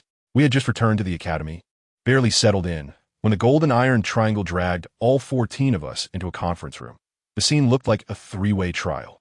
The 6 who had just appeared half dead were now all lively and full of energy, instantly revived. I was watching from the side, stunned, thinking, sure enough, the Oscar winners are all in our academy. Tang San even made a mysterious shushing gesture towards me, saying there were ears on the other side of the wall. Dean Flinder's face was as dark as the bottom of a pot, his gaze sweeping back and forth over the few of us who had just finished the match. Like an X-ray, he opened his mouth and said, "I guess, within an hour, the competition committee will be here. How did you manage to turn the opponents into idiots?" Folks who understands, the entire room fell silent, and all eyes suddenly focused on Tang San. Flinder glared at him, meaning, "You brat, always causing trouble." Then he started arranging things, telling the 7 of us who had just competed to immediately go into seclusion to recover, and even had teacher Xiao Wujing personally guard the door, forbidding anyone to see us. In name, it was self-healing, but in reality, it was hiding away to destroy evidence. Finally, only Tang San was left to accept the investigation as the representative of the victims. I thought to myself, this old fox of a dean must already have a script in mind. Sure enough, he pulled up a chair, sat down, and tapped his fingers on the table for a long time, then smiled at Tang San and said, "Little San, when they come, no matter what they ask you, just say 3 words dash, don't know." Tang San was dumbfounded. Huh? Just say I don't know? Yes. Flinder slapped his thigh. Just say you were trapped in that broken formation, couldn't see anything, and were desperately casting skills. By the time you could see things, the match was over. Who did it? I don't know. What happened? I don't know. Anyway, just act clueless. Let me tell you, this trick is brilliant. There is no evidence against us, and they can't possibly torture our only survivor, right? We'll just insist that Songhui Academy messed up on their own, and it was a soul skill backfire. It has nothing to do with us. The DNS maneuver would leave even AI systems crashing. We were all stifling our laughter on the side, and Yu Mengxing directly exclaimed, "The Dean is the real actor." Then, in the next second, she herself turned into an actress, squeezing out 2 tears, pitifully begging the Dean for mercy, which made us all laugh. Just as they say, when Cao Cao is mentioned. Cao Cao arrives. The investigation team came faster than takeout. A group of over 10 people rushed in. When the 2 leading figures appeared, Flinder was shocked. From a spear hall, it was the Platinum Bishop Salas, and from the Tiando Empire, guess who it was? The leader of the 7 Treasure Glazed Tile School, Ning Rongrong, Sfater, Ning Fengqi. Goodness, this was solid. A member of our own was mixed into the investigation team, even if Salas had 100 mouths. He couldn't explain it. What was even more astonishing was that the master somehow pulled out a papal order and slapped it on the table, instantly silencing the room. Salas's face looked worse than if he had eaten a fly. In any case, this matter ended without resolution. To complete the act, our academy directly announced that we would forfeit the next 2 matches, citing that our players were too injured and needed to recuperate. This way, our undefeated record was broken. And as if it couldn't get worse, the opponents drawn were still the hard bones of Zhuqing and Lei Tang. The captain of Zhuqing Academy, Feng Xiaotian, was said to be on the verge of tears. He had originally hoped to defeat Tang San to confess to Huowu, but now that was completely out of the question. Let me tell you, that guy later acted like an NPC, coming every day to cheer for us. Focusing on a companionship approach to win her back, Xiao was almost annoyed to death by him. The preliminaries went on like this, stopping and starting, and soon we reached the final round. We had firmly advanced alongside the teams of Lei Tang, Zhuqing, Qihua, and Tianshui. The final battle was purely a ranking contest, and we faced off against Tianshui Academy. This academy was filled with girls, and every one of them was a beauty. The master played it risky again, giving us no information before the match, letting us improvise. Our lineup consisted of Tang San, Xiao Wu, Dai Mubai, Jing Ling, Jiang Zhu, along with Rob and me. Why did they bring us? Because the opponents were all water users, and my Ice Jade St. Kieran was simply their natural nemesis. When a match began, as both sides revealed their martial souls, we were a bit dumbfounded. The strength of Tianshui Academy was far greater than we had imagined. Their captain, Shui Binger, was a control type, and she was actually at level 40, with 2 others below her also above level 40. 7 girls, all with water blue martial souls. But it's hard to tell what exactly they are. With the referee's command, the battle begins. Dai Mubai stands at the front, while the 3 strong attack-type girls from the opposing team charge forward. What happens? My martial soul suppression effect instantly maxes out. Their attacks hit Dai Mubai, feeling soft and ticklish. Tang San sees an opportunity and immediately directs Xiao Wu and Jing Ling to flank the enemy. But just then, the opposing captain, Shui Hibing, makes her move. Let me tell you, she was fast, accurate, and ruthless. A flash of ice blue light passed, and with a bang, Tang San, Dai Mubai, Xiao Wu, and Jing Ling, all 4 of us who charged in, were frozen into ice sculptures. Fortunately, with my ultimate ice, the ice shattered in less than 2 seconds. I couldn't help but glare at Shui Binger, as if to say, "Girl, you're still too young to play with ice in front of me." But when experts clash, 2 seconds is enough to do a lot. Shui Binger countered with another soul skill, encasing her teammates in a layer of ice armor, directly breaking free from Tang San's blue silvergrass. Dai Mubai had just broken free from the ice when he unleashed a white tiger meteor wave towards Shui Bing, but she casually blocked it. Tang San was worse. He had just emerged from the ice and hadn't even caught his breath when Shui Binger's first soul skill hit him again, a seemingly endless frozen combo, freezing him once more. The battle situation instantly stalled. At that moment, the black-haired girl at the back of the Tianshui Academy, who had been standing still, suddenly started dancing. With her movements, Dark clouds gathered above the arena, and then it started pouring rain. The raindrops seemed to have eyes, only drenching us and not them. After finally breaking free from the ice, Tang couldn't hold it any longer and directly activated his fourth soul skill, Blue-Silver Prison. 7 cages emerged from the ground, trapping all 7 of the opposing team. But I was anxious because I noticed that Rob and Lili were whispering to each other like they were in a drama, just not making a move. Come on, guys. We're in a team battle. What are you two chatting about? Tang seemed anxious too. While directing Mubai to use White Tiger Meteor Shower, he shouted at us. They used a clever tactic, letting Mubai's Meteor Shower strike the Blue-Silver Prison, trapping the enemies, using the impact to force 2 opponents off the stage. But just then, Xiao, Binger, and the dancing girl radiated bright light, merging into one and shooting into the sky as a beam of light. Tang San's expression changed drastically. Not good. It's a martial soul fusion skill. Too late. The raindrops in the sky instantly transformed into sharp snowflakes, merging into a massive ice and snow tornado, sweeping towards us. Tang decisively pulled us all together, using layer upon layer of blue-silver grass to protect us. He was nearly out of soul power and could only roar towards us. Rob, Lili, stop holding back. Hurry up. Finally, Lili spoke. Her voice wasn't loud, but was full of strength. From this moment on, they are bound to lose. Rob, get ready. I thought they were going to use a martial soul fusion skill, but it turned out not to be. Lili actually poured all her soul power into Rob, like charging a battery.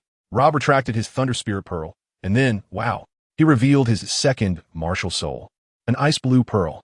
As soon as the pearl appeared, it absorbed all the energy of the ice and snow tornado from the sky. Then, just like last time during evolution, that ice pearl instantly evolved into the extreme cold spirit pearl. Rob's entire demeanor changed, becoming as cold as ancient ice. The VIP seats erupted. Twin, dual martial souls. Dean Flender's eyes nearly popped out. The master looked serious and said this was not only a dual martial soul, but also a dual martial soul of ultimate elements. Let me tell you, Rob's move was essentially covering for Tang San. His exposure would at most shock people, but if Tang San revealed the Haotian hammer, he would attract the pursuit of enemies. The faces of Xiao, Binger, and the others turned pale. Their martial soul fusion skill had unexpectedly become an experience package for Rob's new martial soul upgrade. They panicked and poured all their strength into it, with all the snowflakes in the sky condensing into a giant ice phoenix, diving down towards us with a devastating momentum. Upon seeing this, Tang San sighed and actually retracted all the blue silver grass, just as the ice phoenix was about to smash down, knocking all of us off the stage. At that moment, Rob and Lili finally moved. They completed their own martial soul fusion skill, Ice of the Vast Sea. If one extreme ice couldn't defeat the ice phoenix, what about 2? In an instant, an indescribable ice blue halo spread from beneath their feet, and the whole world fell silent. Everyone on the opposing side, including Tang San on our side, was instantly frozen into crystal-clear ice sculptures. Why freeze our own people too? Because Lili realized that the 2 girls on the other side had lost control of the ice phoenix. If Tang San wasn't frozen too, the phoenix would smash down and instantly kill him. So guess what happened? With my move, the entire arena instantly transformed into a massive ice sculpture, along with the 7 girls from Tian Shui Academy, all frozen into real-life figurines, still posed as if they were unleashing their skills. It was unbelievable. The entire venue fell into a deathly silence. And then, let me tell you, the cheers nearly lifted the roof off. Everyone was dumbfounded, wondering what kind of monster Shrek Academy had hidden Zhuqing. No, it was me, Rob. Twin martial souls. Who understands? My and Lili's combined martial soul fusion skills in one match count as 3, which should be recorded in the history of Soul Masters. The expressions of the big shots in the VIP seats were all spectacular. That Bishop Salas from the Spear Hall looked like his eyes were about to pop out. He was probably calculating whether to kidnap me back to the Spirit Hall or to assassinate me directly. After the girls from Tian Shui thawed out, their gazes towards me changed, filled with fear and admiration. The leader, Xiao Binger, wanted to call out to me as she left, but she swallowed her words at the last moment, her face flushed. Anyway, the preliminaries were over, and I had demolished the arena, making the awards ceremony much simpler. In the end, the rankings were Shunfeng first, Lei Tang second, and we Shrek third.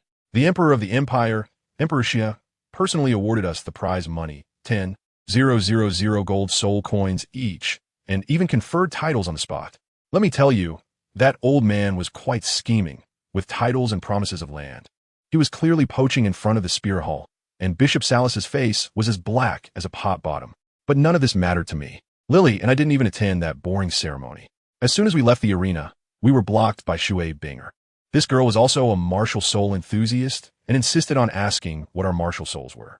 Lili told her hers was the Ice Jade Holy Qilin, and I said my second martial soul was the Extreme Cold Spirit Pearl. Upon hearing this, she was excited that both were ultimate martial souls and insisted we amplify her to feel it. Fine, to satisfy you. Once Lili and I unleashed our martial souls, Shuai casually waved her hand, and the ice shield she released was twice as thick as before. She was stunned, saying she felt her spell strength doubled. The master, watching from the side, was wide-eyed, probably discovering a new world. Ultimate martial souls. Those who ally with me prosper. Those who oppose me perish. It's all about dominance. Soon, the knockout rounds began. This time the rules were even harsher, one-on-one elimination rounds. If you win, you stay. If you lose, you roll out, until one side is completely wiped out. Our first round opponent was from some Balak Kingdom Academy, and let me tell you, they were practically there to surrender. Xiao was the first to take the stage, and wow. She was like chopping vegetables, single-handedly taking down all 5 of the opposing team. The opponents were stunned. How come every student at Shrek Academy is a monster? By the time it was the third brother's turn to take the stage, only 2 opponents were left. The third brother couldn't be bothered to make a move, so he just stood there, showcasing his 4 soul rings. Yellow, purple, and black. When the opponents saw that shiny black 10,000-year soul ring, they exchanged glances and immediately raised their hands in surrender. Does anyone understand? Haven't we had enough classes? We still have to deal with leadership suppressing us at a higher level. This atmosphere in the class is just too intense. In the first round, we easily secured victory. As a result of the draw, we faced our old rival, the Blaze Academy, the very next day. Lili immediately volunteered, saying that her ultimate ice ability could counter their fire, and she guaranteed to make them lose their way. But the master wouldn't allow it, saying we should catch them off guard, and specifically called for third brother to go up first. The next day, Sangu was indeed the first to step onto the field. The Blaze Academy was completely bewildered. Their captain, Huo initially intended to exhaust our team members first, and then let Huo come in for the finish. Now, everything was in disarray. Sangu was truly fierce. Relying on the Tang sect's unique skills and precise soul power control, he took down Huo first. Then, as if he had activated a dual-wield mode, he knocked down 6 members of the Blaze Academy in a row. He didn't even use his third soul skill throughout the entire match. 1 against 6. The whole venue went crazy. Now, the last hope of the Blaze Academy was their vice-captain, Huo. I have to tell you at this point, Sangu was actually at his last gasp, mentally exhausted. But Huo, seemingly mad, used a self-harming move called Fusion Ring to forcibly unleash the Fire Dance Sunlight, a technique that only she and her brother could use. A huge white fireball, guaranteed to hit, charged toward Sangu. Sangu, being tough, saw that he couldn't dodge it and actually used his blue-silver grass to bind Huo, pulling himself over to use her as a shield. But just as the fireball was about to hit Huo's face, Sanji's compassionate heart suddenly acted up. He spun around, wrapped Huo in his arms, and took the hit on his back. With a loud bang, both of them were blasted away like cannonballs, with Sangu landing at the bottom. When we rushed over to help Sangu up, good heavens, his back was a bloody mess, with some areas exposing bone, a sight too gruesome to behold. Although the referee declared Huo the winner, their team was wiped out, so we still won. This operation by Sangu was effectively 1 against 7. But here's the problem. Although Sangu was immune to both ice and fire, the explosion left a highly domineering fire toxin energy swirling in his body, causing him immense pain and making his face turn pale. The healing soul masters were a loss. Just then, Lili called us to the side and said she had a solution. We found a secluded corner, and Lili immediately said, "Third brother, you are really impulsive. If it weren't for the way Rob and I have, that fire toxin could torment you for a lifetime." Sangu realized the seriousness of the situation and asked us what the solution was. I looked at him and made him swear that no matter what he saw next, he had to keep a secret for me. Sangu readily agreed, saying we were brothers and he had to be trustworthy. All right, now that we were at this point, I wouldn't hold back. I raised my hand, and 3 orbs appeared, 1 ice blue, 1 thunder purple, and 1 fiery red, slowly rotating around me like planets. Sanji's expression, let me tell you, his jaw almost dropped to the ground, his eyes bulged wide. and his mouth opened wide enough to fit an egg, stuttering as he pointed at me. 3 lives, martial soul? That's right. Even a dual martial soul would have to call me senior in front of this. I had a 3 lives, martial soul, leading the way by a long shot. Sanji's brain probably short-circuited. He even forgot the pain he was in. I put away the other 2 orbs, leaving only the fiery orb. Then Lili placed her hand on my back and began to inject soul power into me to help activate the orb to absorb the domineering fire toxin in Sanji's body. Let me tell you, as soon as that orb touched Sanji's back, the suction was incredibly strong. The orange orb looked like it had just chugged a Red Bull, its color skyrocketing from orange soda to blood red, and its size expanded significantly, with a particularly flashy flame pattern appearing inside. Good heavens! This was no longer just a fiery orb. It directly ascended on the spot, evolving into a moving flame spirit orb. Still an ultimate martial soul. Sango was dumbfounded on the side. Probably his CPU was overheating. After all, who had ever seen a martial soul upgrade on the spot? After we returned, Sango could only obediently recuperate, constantly shouting to get on the field, but we all voted against it, and he could only act as the atmosphere group below. Without him, we didn't slack off either. Mubai was like a berserker, single-handedly knocking down 4 opponents, and then Zhuqing came in elegantly to finish it off, ending the match cleanly. We won several matches in a row until we encountered the Plant Academy. The Master, not knowing what he was thinking, first sent Huang Yuan and a few others up, only to be directly won against 3 by an opponent. That guy using vines even floated, saying that Shrek Academy wasn't that impressive. My blood pressure shot up at that moment. The fat guy Ma Hongjun was about to explode on the spot, his face turning as red as a monkey's, but yelling to rush up. But the Master held him back, revealing his cunning. He was first sending people up to test the waters. When it was the fat guy's turn, family, who understands, as soon as the phoenix flames appeared, those flowers and plants on the opposite side turned to ashes instantly. In the middle, a cocky guy popped up, saying his red flame thorns were fire-resistant. Oh my, why does that sound so familiar? Didn't Sangu say my blue silvergrass was fire-resistant when he fought Huowu? It was practically a classic replica. And what happened? That guy still ended up being charred on the outside and tender on the inside. The fat guy made a fiery entrance, directly won against 7.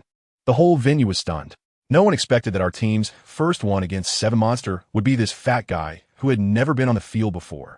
Now, all the teams looked at us differently. After the match, Huowu called Sangu aside. We didn't know exactly what they talked about, but when Sangu returned, he confessed to Xiao Wu, showing his strong will to survive. The following matches were a smooth push. Mubai also showcased a 1 against 7, and Lili had a simple 1 against 5 against the Tianshui Academy, leading us to an 11-match winning streak, firmly in first place. However, tough opponents were still ahead, with the last 2 matches against the Xiongkong and Thunder Academy. On the day of the match against the Thunder Academy, Sangu couldn't sit still again and insisted on going onto the field, but the Master directly pressed him down, saying, "Your grass is afraid of electricity. Save it for the Xiongkong match." Then the Master announced to everyone, "Today, I will be the only one to compete." The whole venue was stunned. What the heck? 1 against 7? How bold? They all forgot that my Thunder Spirit Orb was an ultimate martial soul, specifically designed to deal with all sorts of flashy thunder and lightning. Not to mention, I had prepared a set of fierce tricks for myself. The Thunder God Heart rune. Simply put, if you hit me, it's like hitting yourself. And it's even doubled. Those guys from the Thunder Academy didn't understand at all how their own lightning struck themselves. And in the end, they could only be carried away by me in a daze after I won against 7 them. Runes? Huh. That thing was probably harder for them to understand than advanced calculus. Just after finishing with the Thunder Academy, good heavens, Feng Xiaotian from the Xiongkong Academy came to challenge us again. He used to be all smiles, but today he looked like he had taken gunpowder, coming up to challenge Sangu to a one-on-one duel, with the loser having their entire team concede. At first, Sangu felt a strong sense of collective honor and said we were a team, and it couldn't be decided by him alone. But Feng Xiaotian got anxious and directly insulted him, calling him coward. It was Mubai, this seasoned veteran in the battlefield of love, who saw through it all, saying, "This guy's here for Huowu, right?" Family instantly understood. We all supported Sangu, and the Master nodded. So, Sangu finally agreed. The aura instantly exploded. Feng Xiaotian gritted his teeth and said, "If you lose, stay away from Huowu in the future." TSK, TSK, TSK. This was pure love-driven courage. When my own brother was fighting, I definitely had to give him some strength. I worked overnight to create a set of elemental rebound runes for Sangu. an upgraded version of what had previously helped Wu. The next day during the match, Feng Xiaotian was also fierce, directly unleashing his ultimate move, the 36 slash of the Gale Wolf, which sounded impressive. But the harder he tried, the more my runes rebounded fiercely, and by the end he could barely stand. In the end, he forced Sange to pull out his second martial soul, the Haotian Hammer. The chaotic wind hammer method faced off against his 36 slashes. And after a series of clashes, Sange finally won. However, this came at a significant cost. Our duo's twin martial souls have been fully exposed. Now, the Snow Knight Emperor and his people are rushing over like cats that have caught a scent, insisting on tying us to their ship. After the qualifying rounds, we achieved 14 consecutive victories and secured first place without a doubt. After a 3-day break, the main force set off to Soul Master City to prepare for the finals. But something strange happened. The master went missing. He disappeared suddenly on the day of departure, and even third brother didn't know where he went. Only teacher Erlong and sister Mengxing seemed to know some insider information, but they kept tight-lipped. During the journey, we didn't idle either. We practiced every day in the carriage. And, as if it was agreed upon, we all leveled up together. Except for Xiao Wu, who was stuck at level 39, everyone else broke through. I reached level 44, Lili reached level 43, and third brother also hit level 43. We initially thought there would be some issues on the road, but everything went smoothly. It was almost too good to be true. Later, I found out that it wasn't that there were no issues, but that the issues were intercepted halfway. Let me tell you, over at the Spear Hall, Bibi Dong was furious. She sent Douluo and his crew to ambush us midway. But what happened? They didn't catch us and ended up returning with their tails between their legs. Douluo said they encountered a monster on the way. A 10,000-year-old purple giant eye that shot lasers. Anyone below Soul Sage would die upon contact. Goodness, wasn't that the Twilight Eye? In the end, Douluo and Douluo fought desperately to take that thing down and even got a 10,000-year-old soul bone to report back. With the mission failed and many losses, Bibi Dong's face turned green. She had already found out that third brother was from the Haotian sect, and I was the unfortunate holy son who had been missing from their spirit hall for several years. After this mission failure, she probably planned to forcibly detain me right after the finals. Once I arrive, there's no way I'm leaving? What a joke. When we arrived at Soul Master City, the finals began. It was brutal. One round determined life or death, and losing meant packing up and going home. Oh right, there was an interlude in the middle. Those from the Blazing Fire Academy actually joined the Shinjo Academy, forming a new Shinjo battle team. Talk about surprising. We were lucky. We had a bye in the first 2 rounds and directly laid down into the top 10. But in the third round of the draw, we bumped straight into the star Luo Royal Academy. What's more exciting is that on the other side, the Spirit Hall drew the Tiando Royal Academy. Now it was great. The C teams were fighting internally, and the tension skyrocketed. Before the match, Mubai and Zhuqing briefed us. It turned out that the captain of the opposing star Luo team, Davis, and Zhuqing were their older brother and sister. Moreover, their side had a rule where losing. The consequences were unimaginable. When I heard this, my head buzzed. Who understands family? This wasn't just a match. It was a life-or-death situation. When the match bell rang, let me tell you, the atmosphere changed instantly. The Star Luo team opened all their soul rings in a flash. The two leading them, Davis and Zhuqing, exuded an overwhelming aura, 2 yellow and 2 purple, one at level 47 and the other at level 46, with 4 soul sects behind them. A total of 6. I was watching from below, sweating for Mubai and the others. Guess what happened? As soon as we revealed our abilities, their faces turned green. Big Brother Dai and Zhuqing also had 2 yellow and 2 purple, just like their brother and sister, leaving them completely dumbfounded. Even more astonishing was third brother, who had 2 yellow and 1 purple. And for the last ring, hey, a black one, a 10,000-year soul ring. I was watching from the stands, and I saw the jaws of those on the opposite side nearly drop to the ground. The crowd erupted, but that wasn't all. The rest of us, Xiao Wu, Fatty, Rongrong, and Oscar, were all 2 yellow and 2 purple, the best configuration. 7 soul sects, all with the best soul rings. With this lineup, who wouldn't tremble at the sight? Zhuqing, that sister of theirs, completely broke down on the spot. Can you believe it? She pointed at Zhuqing and shouted, "Impossible. You've only been away from home for 2 years. How could you be at level 40? What does she know? We came from Shrek Academy, where miracles are our specialty." Let me tell you, the looks in Davis and Zhuqing's eyes instantly shifted from shock to killing intent. They thought their younger siblings were growing too fast and posed a threat, wanting to take them down during the match. But they were too naive. really thinking we were pushovers? As soon as the match started, Third Brother's mind was working faster than anyone else's, not giving them a chance to show off. He directly set up a blue-silver spike formation, and with a whoosh, 6 people on the opposite side were instantly controlled. Only Zhuqing, relying on her speed, managed to dodge. Then it was showtime for our 7 monsters. Big Brother Dai and Zhuqing fused into the Nether White Tiger. That was so cool. With one move, they sent the 6 opponents flying like bowling pins. Davis was even smashed in the shoulder, fainting on the spot. To be honest, Dai Mubai held back. Otherwise, that one strike could have taken his brother out right then and there. Now, only Zhuqing was left standing alone, dumbfounded.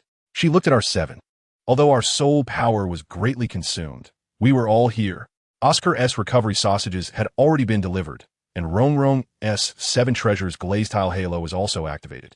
Third brother, Xiao Wu, and Fatty stepped forward, 3 against 1. How could she fight back? But she was still unwilling to give up and charged over with a scream. What happened next? Third brother and Xiao Wu coordinated perfectly and easily took her down.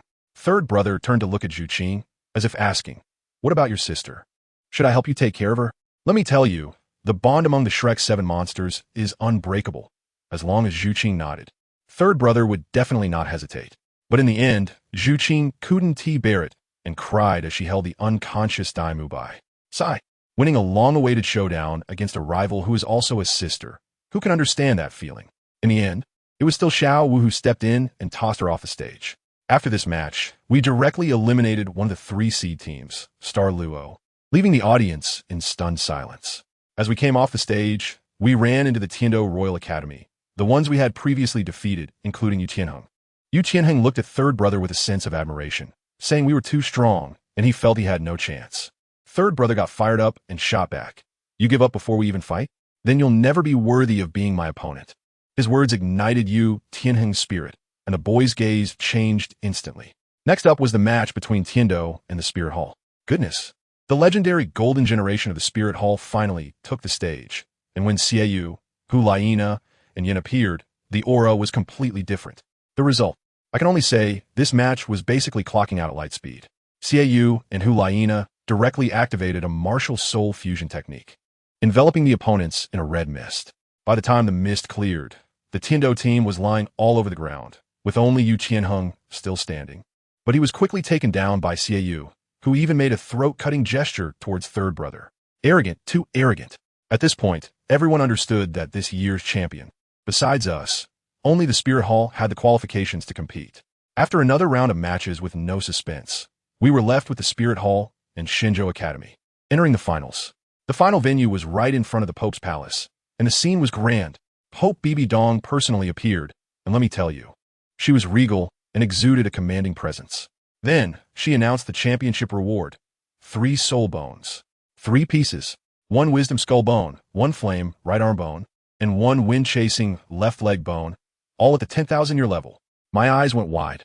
Who wouldn't be dazzled by this? Anyone with eyes could see that these were predetermined for the Spirit Hall's team. The final was a personal elimination match, and the first one from our side to take the stage was Yu Mengqing, who had not shown herself before. As soon as she stepped on stage, her silver hair and purple eyes stunned the entire audience. Luckily for us, she drew a bye in the first round. But then came the flashy moves. Huo Wushuang from Shanfeng Academy faced off against a member of the Wuhuan Temple, and that guy actually forfeited right away. Master and Third Brother's faces darkened instantly. Isn't it obvious? The Wuhuan Temple teamed up with Shanfeng Academy, trying to wear us down with a wheel battle. But they miscalculated. Mengqing is not an easy target. When it was her turn to face Huo Wushuang, as soon as her martial spirit activated, the entire venue fell into silence again. 3 purple and 1 black. Who understands? Family? A soul master with a purple 1,000-year soul ring as the first ring, and a black 10,000-year soul ring as the fourth. Even the Pope Bibi Dong was stunned. Huo Wushuang tried to test her at first, but ended up getting his scalp tingled by Mengqing's gluttonous insect martial spirit. The first soul skill, Shadow Dance Step. With her tail whipping like a whip, she teleported 3 times in a row, and Huo Wushuang didn't even touch the edge of her clothes. As the 4th hit landed, Mengqing lunged in close, using her second soul skill, Shadow Giant Mouth, and the gluttonous insect's mouth expanded with a bang, biting Huo Wushuang unconscious in one go. The whole thing took less than a minute, clean and neat. Even more outrageous was that after this match, I observed Mengqing's condition. Her soul power hardly decreased. Probably because her 70,000 year torso soul bone can absorb the opponent's soul power. By the time the next opponent came on stage, she would be fully restored. Goodness. The Wuhun temple's faces turned green, realizing they couldn't wear Mengqing down with a wheel battle. They finally couldn't sit still and sent out their defensive specialist, Yin. Let me tell you, this Yin is really something. He didn't attack at all, just like an iron turtle, activating all his soul power for defense. Mengqing's attacks on him felt like scraping skin. They couldn't break through his defense. She couldn't get close to unleash her big moves for fear of being caught. This pushed Mengqing to the edge. She had no choice but to unleash her ultimate move.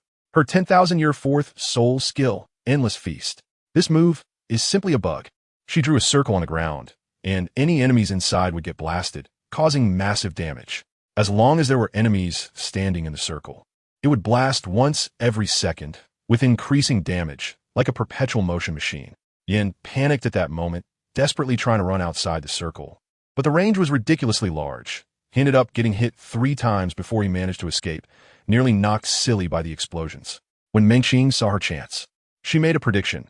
Using her third soul skill, Shadow Slime, a blob of purple slime stuck to Yin, silencing his skills. Now's the time.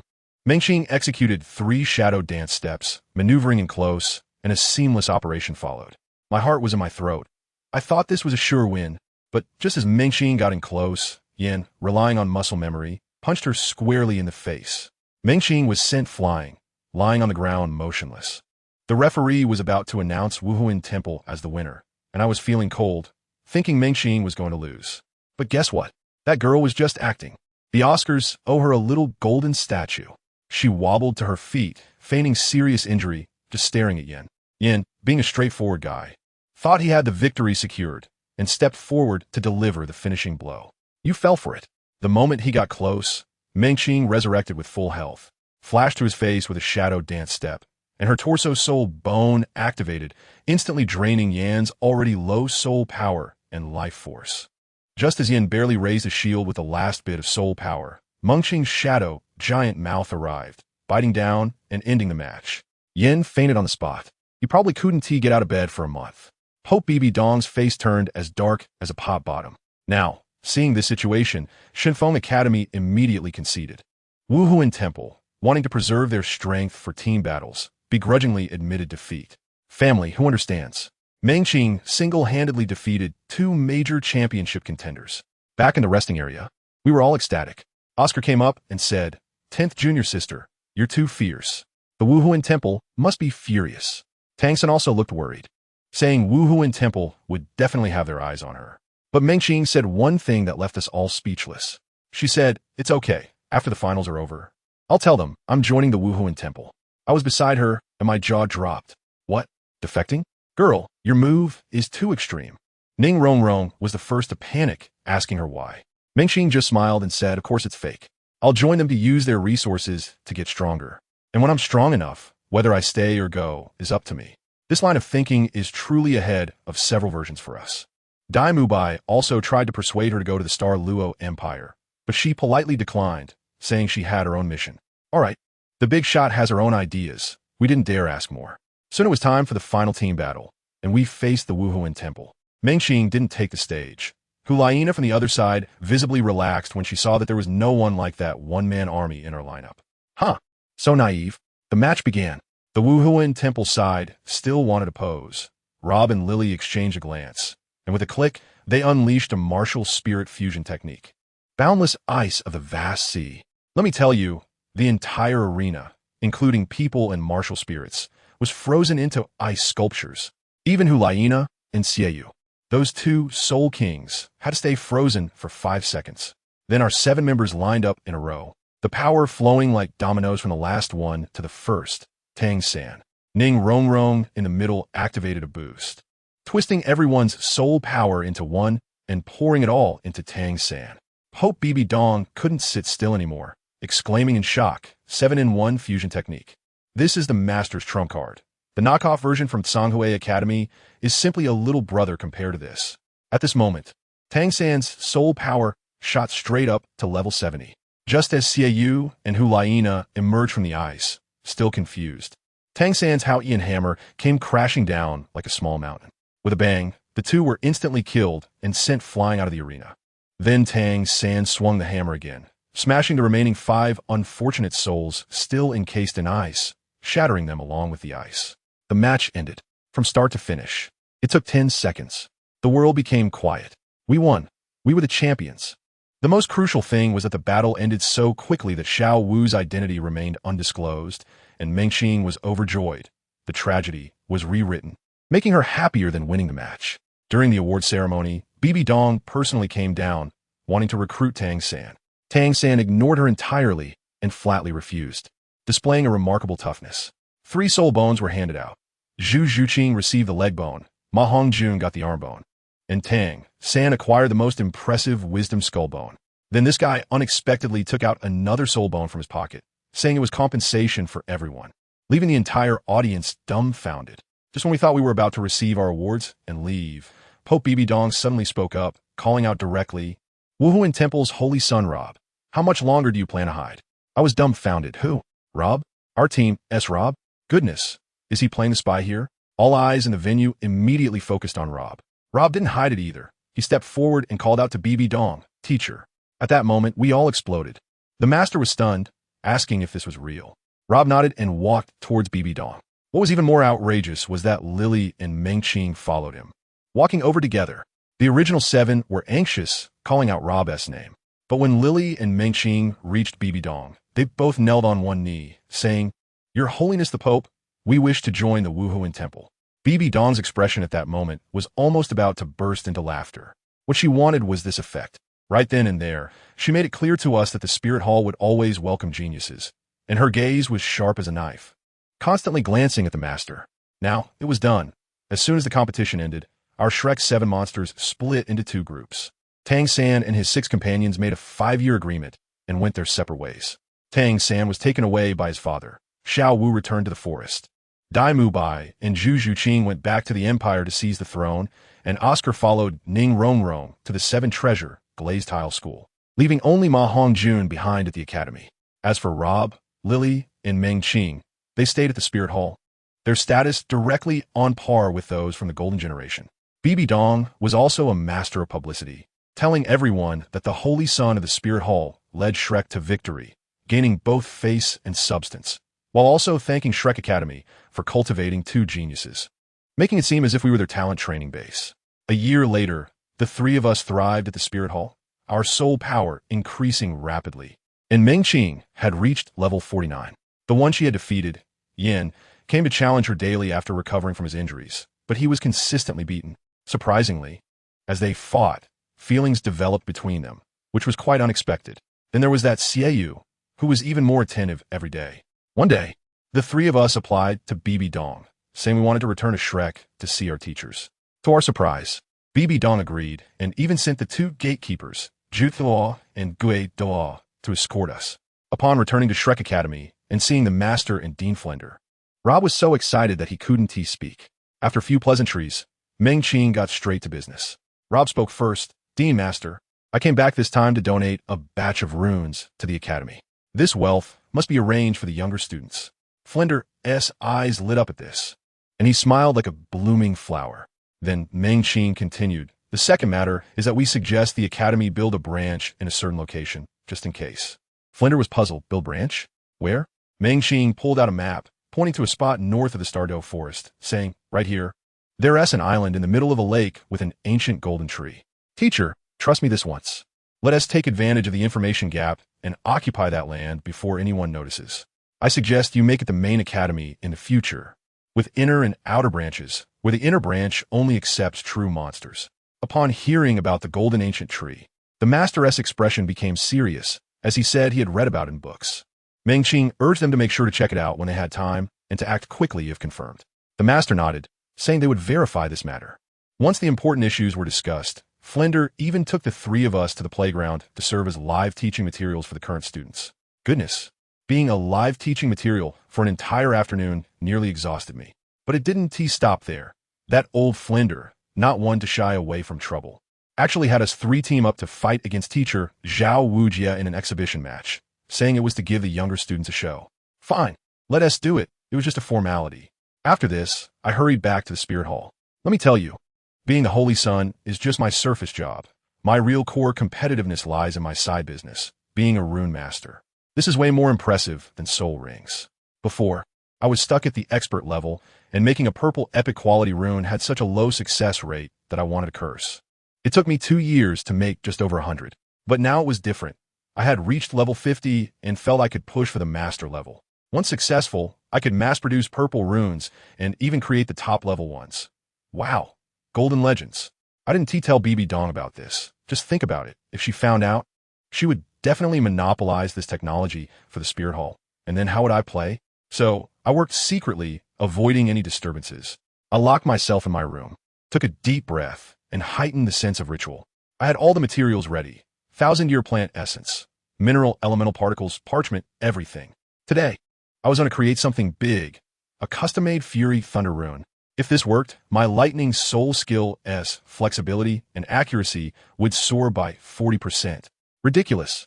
I went through the blueprint in my head countless times, then got to work, dipping ink and moving gracefully on the parchment. First step, draw the basic pattern. Goodness. It flowed like clouds and water, forming perfectly in one go. Second step, inject the essence of a 1,000-year soul beast to form a gas shell, steady as a rock. Just one last step left. Fill it with elemental particles. Let me tell you, my hands were shaking and my heart was pounding. No. I had to stay calm at this critical moment. I even went to wash my hands to calm down. After returning, I scooped the purple glowing thunder elemental particles into my palm with a small spoon, then evenly sprinkled them on the gas shell with my fingers. Watching the rune transform from transparent to solid, the purple glow intensified. Saturated? No, not enough. I summoned my Thunder Spirit Pearl Martial Soul and forcefully compressed the elemental particles inside. Then filled again. Compressed again. After 3 rounds, I was drenched in sweat, feeling like my body was emptied. But when I raised my head and saw the rune on the workbench, purple and gold intertwined, exuding a terrifying aura, I almost shouted out loud. It worked. I finally became a master rune master. I couldn't hold back and quickly made 3 identical ones, eager to equip my soul rings. Let me tell you, the 3 lives martial soul might not even be my biggest asset. This rune technique is. Sometimes I reflect on this with a sense of nostalgia, especially thinking about Lili, who understands the experience of a 98-level super Duo pretending to be a little newbie and mingling with us soul kings every day. But thanks to her, my martial soul could evolve, and she taught me martial soul fusion techniques. I remember this kindness. Time flew by, and 3 years passed in a flash. During these 3 years, Mengqing and Xiao actually became a couple. One day, they were on a date outside the city, one painting while the other watched. All lovey-dovey. But Mengqing always had important matters on her mind. She felt that those from the so-called Void Forces had been silent for nearly 5 years and were definitely plotting something big. Just as she was thinking about it, a purple portal suddenly tore open at the foot of the hillside. Fortunately, the portal wasn't too big, just about the size of a person. Not like it was about to unleash a beast tide. A soul beast that looked like a high-end version of Mengqing's martial soul crawled out slowly. Called the Entropic Devourer, with about 40,000 years of cultivation. The guy who opened the door was probably a novice. Seeing that the situation was off, he threw his summoned beast and ran away. The soul beast looked confused, and when it raised its head, it saw Mengqing.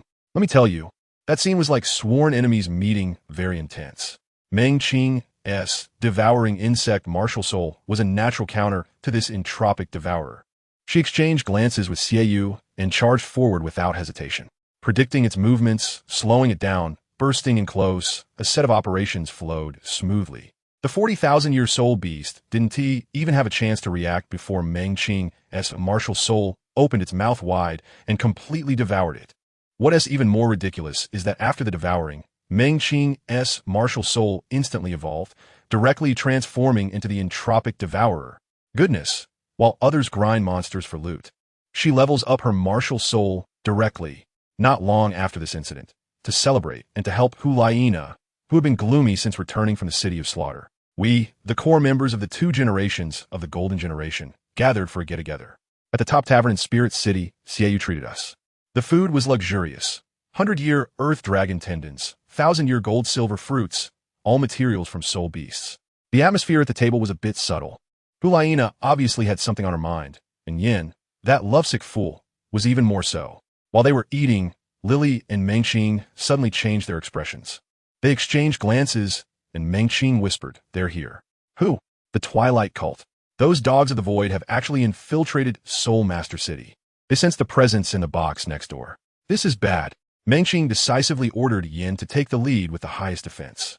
The six of us quietly approached, and without saying a word, Yin smashed the door to pieces with a punch.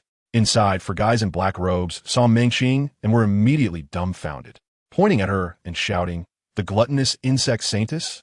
You traitor!" Before we could act, the four of them suddenly erupted with blinding light, preparing to self-destruct. "Run!" Mengqing shouted. And without thinking, we crashed through the wall and jumped down from the second floor. Behind us, there was a loud boom, and half of the tavern collapsed. My God, these guys are too extreme. This is a big deal now. On the other side, Shrek Academy had a beautiful scene. The ancient golden tree that Mengqing had sent Master and the others to find was not only located, but they also built Shrek City there. Master practiced under the tree, and in just 3.5 years, his soul power skyrocketed from above level 30 to level 60. This glow-up is too real. When Lili and I went to see him, he was radiant.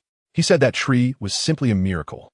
Later, we learned that it was a pure, holy light energy body, a natural nemesis to the shadow power of the void. Therefore, Shrek City is now the safest place in the world. The spies of the Twilight Cult can't even get close, as they get yeeted away by that holy light upon approach. Master, having broken through to level 60, was ready to obtain a soul ring. So he brought us and teacher Xiao Wujin along to explore the Stardew Forest. 3 months later, the new high-level Soul Master competition was about to begin. This time, it was our new generation of the Golden Generation's turn to participate. I, Lili, and Mengqing led a group of exceptionally talented team members, conducting final training in the Soul Arena. The previous generation, led by Xiao, was nearby acting as sparring partners. We all felt confident that this time the championship would surely belong to the Spirit Hall. But just when we were training vigorously, suddenly the entire sky changed. All the white clouds were instantly dyed a strange dark purple, and a massive twilight suddenly exploded without warning, as if it were going to swallow the whole world. Everyone stopped their actions, staring blankly at the sky, with only one thought in their minds. Something big is about to happen. Let me tell you, this isn't just something big. This is the sky falling. Mengqing's face turned pale, and she quickly pulled Lili and me aside, her voice trembling as she said, "It's coming. It's coming again. This is something we can't handle." Lili and I were confused. What is this? Mengqing said that the leader of the Void Forces is called the Void Saint, a God King, and he has 6 old ones who are nearly godlike. Goodness, just hearing that name isn't a good sign. She pointed at the sky, trembling, and said, "If I'm not mistaken, the one coming is the 4th rank called the Thousand-Eyed Demon, Cthulhu." As soon as she finished speaking, let me tell you, the scene was something I would never forget in my life. The sky north of Soul Master City turned completely dark. An entity larger than the entire Soul Master City rose up. What is that? A gigantic, purple-white mass of flesh covered in countless purplish-red eyeballs. Anyone who understands, I have a phobia of clusters, and I was instantly terrified. On top of that mass, a taller flesh column extended, topped with a super-huge eyeball that could block out the sun. Everyone in the Soul Arena was dumbfounded, and Mengqing remained relatively calm, shouting at us, "Rob, Lili, Soul Master City depends on you. I'll lead everyone to retreat." Obviously, in front of that thing, we would just be food for the extreme Douluo. That big eyeball fixed its gaze on our highest building in the Spirit Hall, the Pope Hall. Then, a purple light shot over, and the Pope Hall, the face of our Spirit Hall, collapsed like a stack of blocks, turning into ruins. At that moment, all the powerful members of the Spirit Hall erupted like they had poked a hornet's nest, flying out in droves. But when they saw what kind of entity they were up against, everyone fell into despair. The pressure was simply suffocating. Hulaina went crazy, disregarding danger and rushing into the ruins, crying out for her teacher Bibi Dong. Then, another beam of light collapsed the adjacent Douluo Hall. Just then, a golden light exploded, and an old man floated in midair, with 9 soul rings behind him, the last one being blood red. Black, black, black, black, black, black, black, black, red. Damn, this is the legendary hidden powerhouse of the Spirit Hall, the 99th level extreme Qian Daolu. As soon as he appeared, without saying a word, he engaged the eyeball monster named Cthulhu. But it was useless. That monster casually swept out a beam of light, and several tidal Douluos from our side were instantly obliterated. Like paper. Qian Daolu desperately pushed Pope Bibi Dong out to let her escape, while Zhuduo and Ghost Duo protected the Pope as they retreated. The entire Soul Master City had fallen into chaos, with cries echoing everywhere. Many ordinary people broke down mentally, directly transforming into those twilight cult monsters, starting to attack their own people. Lili and I exchanged glances and understood. It was time to call for help. No, it was time to shake ourselves. We stood together, and our powers began to fuse. My Thunder Pearl evolved into the Thunder Spirit Pearl, and Lili's Ice Crystal Unicorn evolved into the Ice Jade Holy Qilin. Fusion Evolution, Thunder and Cold Sky Crystal, LuoBo. Fusion successful, new identity activated. LuoBo, a handsome guy with blue-purple hair. Felt like I could smash a planet with one punch. I yelled at the sky, Senior Qian Daolu, LuoBo, have come to assist. Qian Daolu was already bloodthirsty and completely ignored me. After all, anyone would go crazy if their home was destroyed. I directly activated my martial soul true form, a gigantic 20-faced crystal, larger than that monster's biggest eyeball. Instantly, the ruins of Soul Master City were filled with thunder and lightning, snow and wind. We two extreme Douluos fiercely scraped that giant mass of flesh for 3 days and nights. That's right, we were scraping. We both fought with all our might, but could only barely reach a stalemate with it. That monster seemed to not know what fatigue was. Seeing that this wouldn't work, we'd eventually be worn out. I shouted to Qian Daolu, Senior, hold it down. I'll find an opportunity for a big hit. Qian Daolu understood, transforming into a beam of golden light to create chaos. I seized a moment, using my 9th soul skill, Extreme Cold Ice Starfall. A massive crystal ball imbued with thunder and frost slammed down on the root of that monster's eyeball pillar. The monster let out a roar of pain, and with a flick of its hand, shot a beam of light directly at my face. I was instantly sent flying, then felt a force pulling me toward it. That monster cast a debuff on me, a dark, shadowy dome, and I felt like I was about to melt like an ice pop. Just when I thought I was done for, that old man Qian Daolu, his eyes red, charged in like a war god, wrapping me in his angelic wings ablaze with sacred fire. Damn it, he gave me the chance to live, choosing to sacrifice himself. He threw me out with all his might, then transformed into a beam of light illuminating the heavens and earth, burning his entire life force and soul power, and internally exploding that monster. With a loud bang, the world fell silent. When Lili and I woke up, Soul Master City had become a wasteland covered in purple slime. Qian Daolu and that monster named Cthulhu perished together. We didn't dare delay, combining into Legion, rushing to save people everywhere. The city of Tiando is gone, and Xinglua City is also in jeopardy. The entire continent has become a chaotic mess. In the end, all the surviving Soul Masters gathered in one place, Shrek City, because there was the protection of the Golden Ancient Tree. After we escorted everyone we could save to Shrek City, my hastily assembled body couldn't take it anymore, and in front of all the big shots, I suddenly transformed back into just me and Lili. Everyone was dumbfounded. Sword Douluo, Poison Duo, Ning Fengji. Everyone looked like their jaws were about to drop to the ground. After all this time, the legendary 2 ultimate Douluo who were supposed to save the world turned out to be 2 young kids like us. This completely shattered everyone's worldview. We submitted all the soul bones we had obtained from battling monsters, including that million-year-old one. Sigh, but the atmosphere was still heavy. I saw Ning Rongrong, who was crying her heart out, constantly mumbling about Oscar, who had been missing for 5 years. Master Yu Xiaojing was also in a tragic state. His father, the leader of the Blue Lightning Tyrant Dragon clan, was severely injured while trying to save others and passed away, transferring all his power to him before dying. The most absurd of all, Pope Bibi Dong. She had escaped to the Stardow Forest with a bunch of defeated soldiers. I heard from scouts that she seemed to have gone mad. One moment she was crying, the next she was laughing, muttering the master's name. Wow, the amount of information was overwhelming. Let me tell you, we hadn't even fully processed this yet when someone barged into our council hall. Guess who led the charge? That old unlucky guy, Douluo. He was like a stray dog, stuck at the door, shouting at the top of his lungs, "Her Majesty the Pope has arrived. Why aren't you coming out to greet her?" It was truly heart-wrenching to see. That old rascal Poison Douluo was watching nearby, and he almost had a schadenfreude expression on his face. Ning Fengji was relatively polite, waving his hand and saying, "Please let her in." But guess what he added?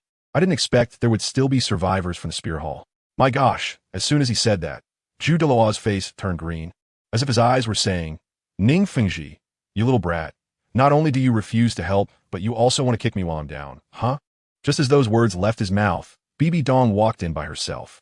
My goodness, her face looked as haggard as if she hadn't slept for 3 days straight, and her entire aura was dull. She softly said, "The spirit hall is gone. What am I still a pope for?" The entire hall fell silent. You could hear a pin drop. Honestly, even though the spirit hall was quite annoying most of the time, seeing the sacred ground of soul masters disappear just like that, and the pope in such a fallen state, left everyone feeling quite uneasy. Just then, Master spoke up, asking her how many people were left. Bibi Dong's gaze fixed on Master, and she simply said, "Xiao. Let me tell you, everyone's jaws nearly dropped in shock." She continued, "Just call me Donger." Tears streamed down her face, which she then stubbornly dried with her soul power. Finally, she said, "Everyone is outside. The spirit hall only has these people left." Dongye? Xiao. My goodness, this form of address completely stunned everyone present. What kind of relationship do these two have? Master also walked out with a heavy expression, and when we followed, our hearts sank. Under the golden ancient tree stood about a dozen young people, all looking dirty and dejected, and next to them was a ghost Douluo, looking as if he had lost his soul. This was it. Such a large spirit hall had only these few seedlings left. Bibi Dong called out, "Chenxiang, come in." A girl named Yu Mengqing walked into the council hall with a blank expression. I recognized her from 5 years ago at the Soul Master competition, where she made quite an impact. Guess what her first words were? "Sinyo, I understand the Void forces better than any of you, because I was one of the 5 Saints of the Void. The Beast Tide in Tindo City 6 years ago was opened by my portal." I couldn't believe it. This girl dropped a bombshell right on spot. The entire hall erupted in chaos, and the looks they gave her were as if they were looking at a traitor. But this girl had great mental fortitude. Under the pressure, she started to explain to us about the Old Ones, the Twilight Holy Sun, and spoke very coherently. After she finished, some people were deflated, thinking that this enemy was impossible to fight. Seeing that this wasn't working, Yu Mengqing quickly threw out a plan, saying we could cultivate a whole new generation of ultimate Douluo. As soon as she said that, the title Douluo nearly burst out laughing. Do you understand, folks? This is an apocalypse crisis, and you're here dreaming big? Is ultimate Douluo like cabbage? You could just cultivate one? Sword Douluo immediately shot back, saying this was purely wishful thinking. Then Bibi Dong spoke up, saying there was another way, to become a god. If someone could become a god, then the old ones would be nothing. Great, now the dream was even bigger, and everyone was even less convinced. Just as the topic seemed to die, Yu Mengqing suddenly suggested something, and I thought to myself, is this girl being a bit too abstract? She said, "Let's rename this island to Sea God Island, this lake to Sea God Lake, and this council hall to Sea God Pavilion." Everyone went crazy. The star-crowned Douluo slammed the table. Nonsense. What time is it? And who has the leisure to worry about such a broken name? But Master took it seriously. He recalled a place he had visited in his youth called Sea God Island. He asked Yu Mengqing if there was any deeper meaning to it. Yu Mengqing said, "We might be able to contact the legendary Sea God." However, this plan was quickly dismissed because to train on Sea God Island, one had to be at least a soul sage. Going now would just be sending vegetables. Then we could settle for second best option. Yu Mengqing spoke up again. The star-crowned Douluo had already lost patience with her, shouting at her not to make things worse. Bibi Dong shot him a glare, and the old man immediately fell silent. Even in her fallen state, the Pope still had her authority. Only then did Yu Mengqing quietly say, "Seniors, have you heard of a place called the Valley of Heaven and Earth?" The hall was silent, with no one knowing anything about it. Guess what happened next? Lili, the girl who could merge with Rob, timidly raised her hand. I think I've heard of it. She said that a few days ago, when she communicated with the golden ancient tree, she saw an illusion where people were in the Valley of Heaven and Earth and mentioned someone named Huiyuhao. Even more absurdly, after watching the illusion, a voice told her that she could be transported there to accept a trial. My goodness. Lili didn't know who Huiyuhao was, but how could I not know? That was the famous Huagua. Now everyone's attitude changed. They might not believe Yu Mengqing. But Lili's words carried more weight than anyone else's.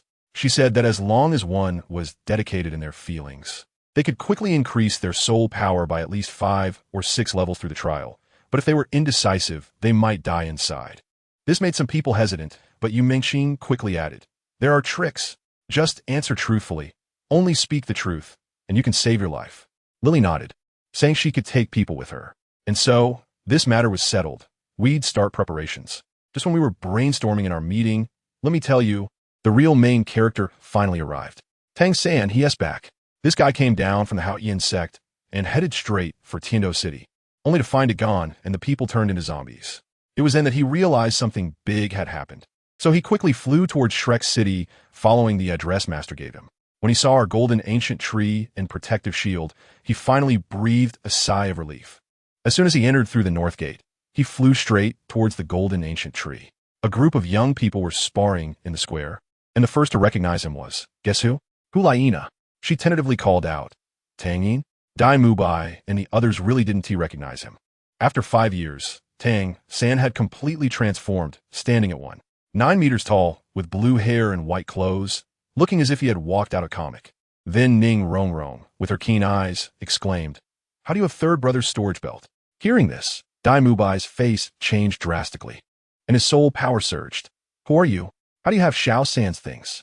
Tang San was at a loss, directly summoning his martial spirit, the blue-silver emperor, the Haoyan hammer, and the 8 spider lances, confirming his identity. Dai Mubai and the others were incredibly excited, but someone nearby was instantly petrified. Hulaina. She could hardly believe that the Tang she had been thinking about was actually the Tang since she hated the most.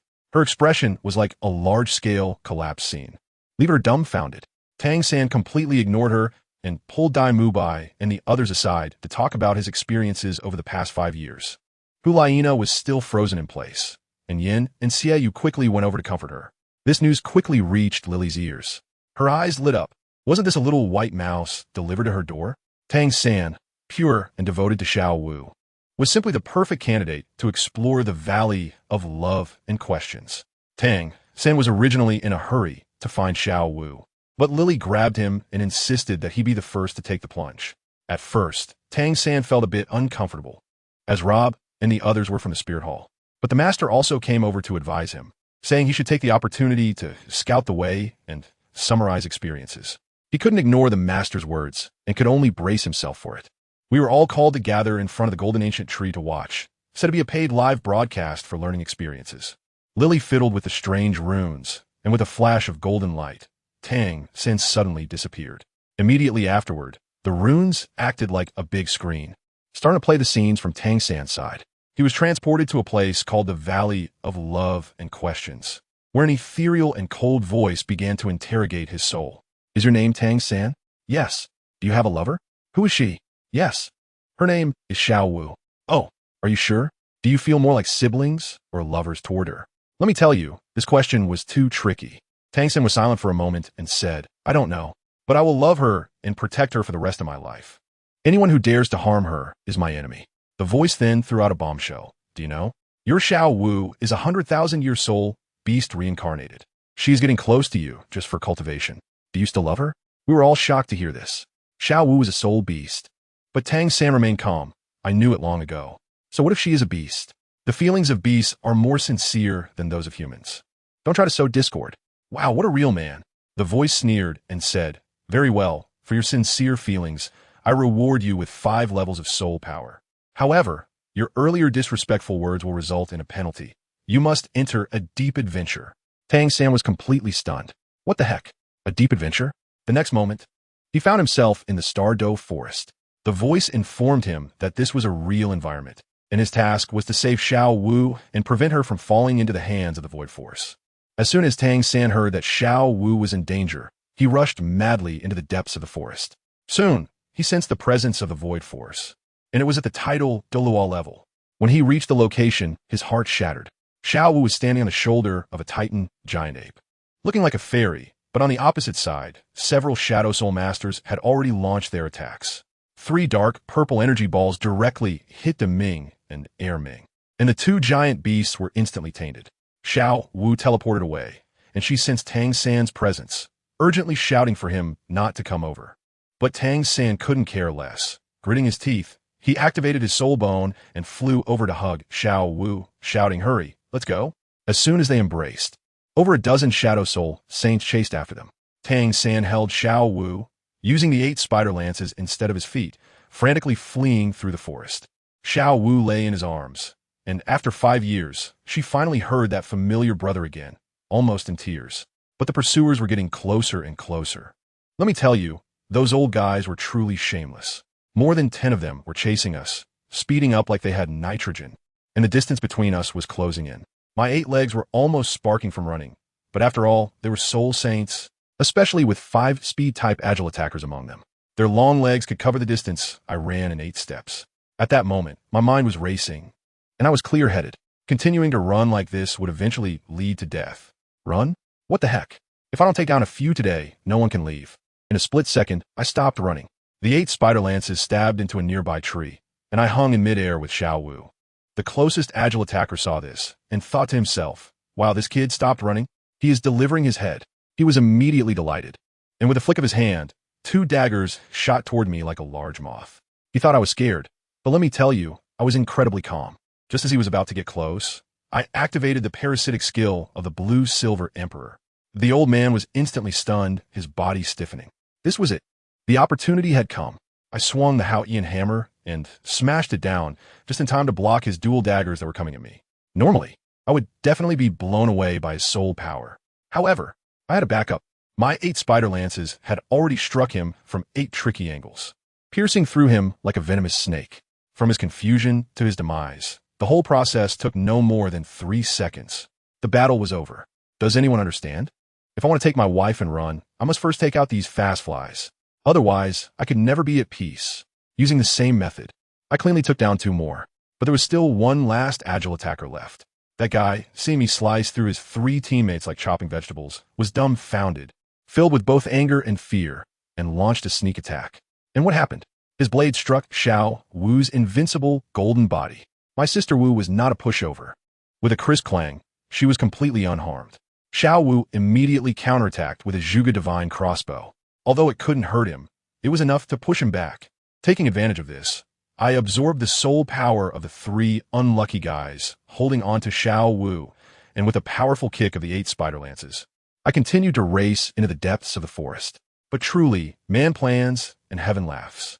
Just as we were about to shake off the main force, a damned human-faced demon spider suddenly emerged from some corner, blocking our path. This delay allowed the 9 soul saints behind us to surround us. It's over. This is really over.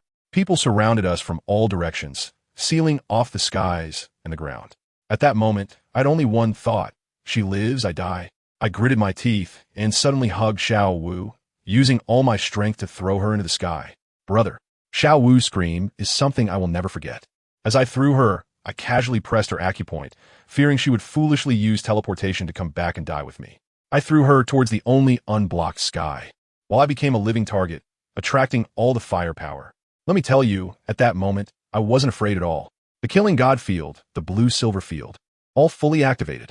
I swung the Hao-Ian hammer forward, and then all the Blue-Silver Emperor vines surged out like crazy, wrapping me into a blue-golden cocoon, while the 8 spider lances behind me stacked together, forming the thickest shield. Boom! 9 soul saint skills. The light effects, like they were free, all slammed into me. My little defense was like paper in front of them, instantly torn apart. I felt every bone in my body breaking inch by inch. Xiao Wu was in the sky, her eyes bleeding from crying, desperately trying to break free from the acupoint I pressed. And at that moment, I clearly felt that my right leg was gone, blasted into a mist of blood by their attacks. But I didn't scream. I was terrifyingly calm. I thrust my right hand into the mist of my own blood, and in the final moment when my soul power poured out and life slipped away, I grasped something, my Blue-Silver Emperor right leg bone. I turned around without even looking at the 3 attacks pursuing me from behind, using the last bit of strength in my life to throw that bloodied leg bone toward Xiao Wu. Xiao Wu, use the soul bone skill to fly. Run. I shouted until my throat was hoarse. Do you think this is the end? No, I'm not a titled Douluo. Soul bones cannot be casually stripped away. The price of forcibly stripping them is my life. As my right hand plunged into the blood mist, my left hand gripped a fragment of the 8 spider lances, and without hesitation, I stabbed it fiercely into my own heart. I did it. I said I would protect her with my life, and I did it. She could fly and survive once she got the soul bone. I looked at her and smiled. But I calculated everything, except for Xiao Wu's determination. She caught the leg bone, watching me being consumed by the remaining attacks, watching me commit suicide to obtain the bone. On her beautiful face, there was no sadness, only a calmness that made my heart tremble. She softly said, "Brother, I'm sorry this time. I can't listen to you." In the next second, A beam of red light exploded from her forehead. The whole world buzzed, and time stood still. Everything, including the attacks from the Soul Saints, stopped in midair. Only she, her whole body ablaze with blood-red flames, floated slowly in front of me like a shattered ruby. Her clothes turned to ash, revealing a body that was crystal clear. She gently embraced me, pressing the leg bone back onto my severed right leg, then kissed my lips. "Brother, you're really foolish." Her voice whispered in my ear, "If you die, how can I live alone? I want you to live." The blood flames on her body grew stronger and stronger, burning her life, her soul, her entire 100,000 years of cultivation. She was sacrificing herself, just like my mother did back then. I watched helplessly as my wounds healed rapidly in her blood flames. My severed leg grew back, while her body and my arms gradually became transparent, and finally transformed into a huge, brilliant red soul ring, imprinting itself onto my body. "No, no," I screamed madly in my heart, but I couldn't move. I couldn't do anything. I could only watch my most beloved person, to save me, have her soul scattered. Just when I was heartbroken, preparing to take down those bastards who killed Xiao Wu, a strange light sucked me away. When I opened my eyes again, I found myself in a mysterious space, facing a blurred figure claiming to be a god. He told me that Xiao Wu had become my soul ring. I went crazy at that moment, glaring at him with my purple extreme magic eyes, wishing I could kill him. But he just sneered, saying it was my own incompetence. Yes, it was my incompetence. I cried like a fool, kneeling down to begging him to save Xiao Wu. I didn't want a 100,000-year soul ring. I just wanted my Xiao Wu. The shadow smiled wickedly and said, "All right, exchange your life for hers." I was willing. I agreed without thinking. "You revive her. Erase her memories of me. Let her live happily. Fulfill your wish." After he finished speaking, a rainbow light shot over, and I felt my sea of consciousness collapse in an instant, my body turning into particles. I died, but the next second, I was alive again. Then, my heart exploded with ice, and I died again. Revive, I was stabbed to death by a dagger called the Ice Snow Goddess's Sai. Back and forth. He killed me countless times, focusing on a pure hellish experience. I was completely numb and asked him what he wanted to do. He suddenly laughed and asked me, "Now, do you still think Xiao Wu is your sister?" I was stunned, then blurted out, "No, she is my lover, the person I love the most." "That's right." The shadow laughed heartily, waved his hand, and the red soul ring on my body suddenly floated out, reforming into Xiao Wu's appearance. "Xiao Wu, third brother." I rushed over and hugged her tightly, so excited I couldn't even speak. The mysterious shadow smiled and vanished, and we were teleported back in front of the golden ancient tree. I kissed Xiao Wu, who had returned to me, in front of everyone. The strong ones around us looked as if they had seen a ghost. After we finished kissing, I finally reacted. My purple extreme magic eyes instantly opened, glaring at them like a fierce mother hen. "What are you looking at? Whoever dares to touch my Xiao Wu will have to step over my corpse." Xiao Wu also stared fiercely at Bibi Dong in the crowd, her eyes filled with deep hatred. The atmosphere was incredibly awkward. These titled Douluo. It was a lie that they didn't want a 100,000-year soul ring, but after witnessing our live broadcast of life and death, no one dared to be the first to act. In the end, it was Ning Fengji who came out to mediate and persuaded everyone to leave. Poor my third brother. The dog food hadn't even cooled down when suddenly a golden light flashed, and I was grabbed by that mysterious god again, appearing outside a broken city called Gongxin City. Next to me stood a guy named Rob. Good heavens, this broken place had just been raided by some void forces, and the ground was full of twilight fools like zombies, besieging the headquarters of the Blacksmith Association. That mysterious voice told me, "The final challenge is to save the Divine Craftsman Tower." I exchanged glances with Rob, and we got to work. We both unleashed our martial souls. The light of the blue-silver Emperor and the Thunder Spirit Pearl shining brightly in the twilight. I was responsible for being his bodyguard, protecting him up close while he unleashed his ultimate move. I heard him shout, "Polar explosion." A black soul ring lit up, and the lightning resistance of a large group of enemies was instantly reduced to 0. Immediately after, his fourth soul skill, Heavenly Calamity Thunder Array. Dark clouds gathered in the sky, and a purple-gold lightning bolt the size of a barrel struck down, clearing a large area of small monsters. But as the smoke cleared, 3 tough opponents still stood on the opposite side, 2 Soul Kings and a 30,000-year Entropy Devourer. Let me tell you, these 3 immediately unleashed their ultimate moves. The one called the Entropy Devourer opened its big mouth, and suddenly, the ground was filled with dark purple poisonous popcorn. I felt my health bar starting to drop on its own. This thing was a domain. Even Xiao Wujia's level of soul saint had fallen to it before. It was outrageous. Even more ridiculous were those two soul kings. I watched as they sucked the life force from their surviving minions like power banks, and in an instant, both of their eyes turned red, their aura skyrocketing from Soul King to Soul Emperor. Does anyone understand? Now we were 2 against 3, and the other side was all Soul Emperor level combat power. How do you fight? I quickly shouted to Tang San, open the domain. Quickly use your blue-silver domain to counter. Tang San understood and immediately complied. The blue grass grew wildly, finally pushing back that suffocating purple mist somewhat. But this broken place was Gongxin's city, full of steel and concrete. The effect of the blue-silver domain was greatly reduced. It could only barely hold on. As a result, the Entropy Devourer came alive again. A magic circle suddenly emerged from under its feet, called the Eternal Feast. I looked at this name and knew it wasn't anything good. It must be a continuous blood loss big bathhouse.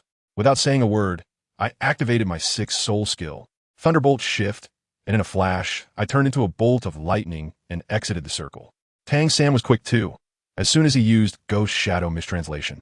He also dashed out, but the problem arose. One of us flashed to the east and the other to the west, directly splitting the battlefield. This is bad.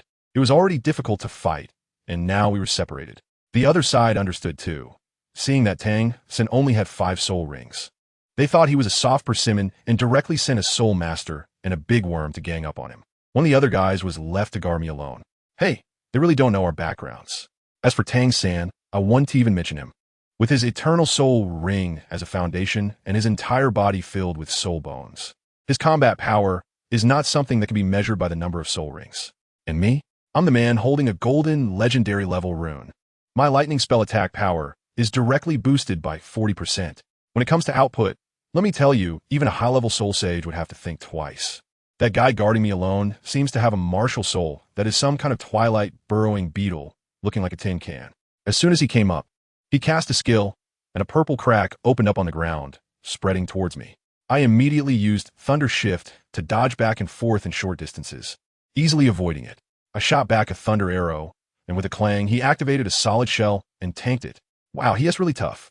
I didn't believe in evil, so I shot another one, and he tanked it again. This is a Thunder Arrow enhanced by runes, and that defense is incredible. All right, you think you're tough? Let me show you what electric therapy is.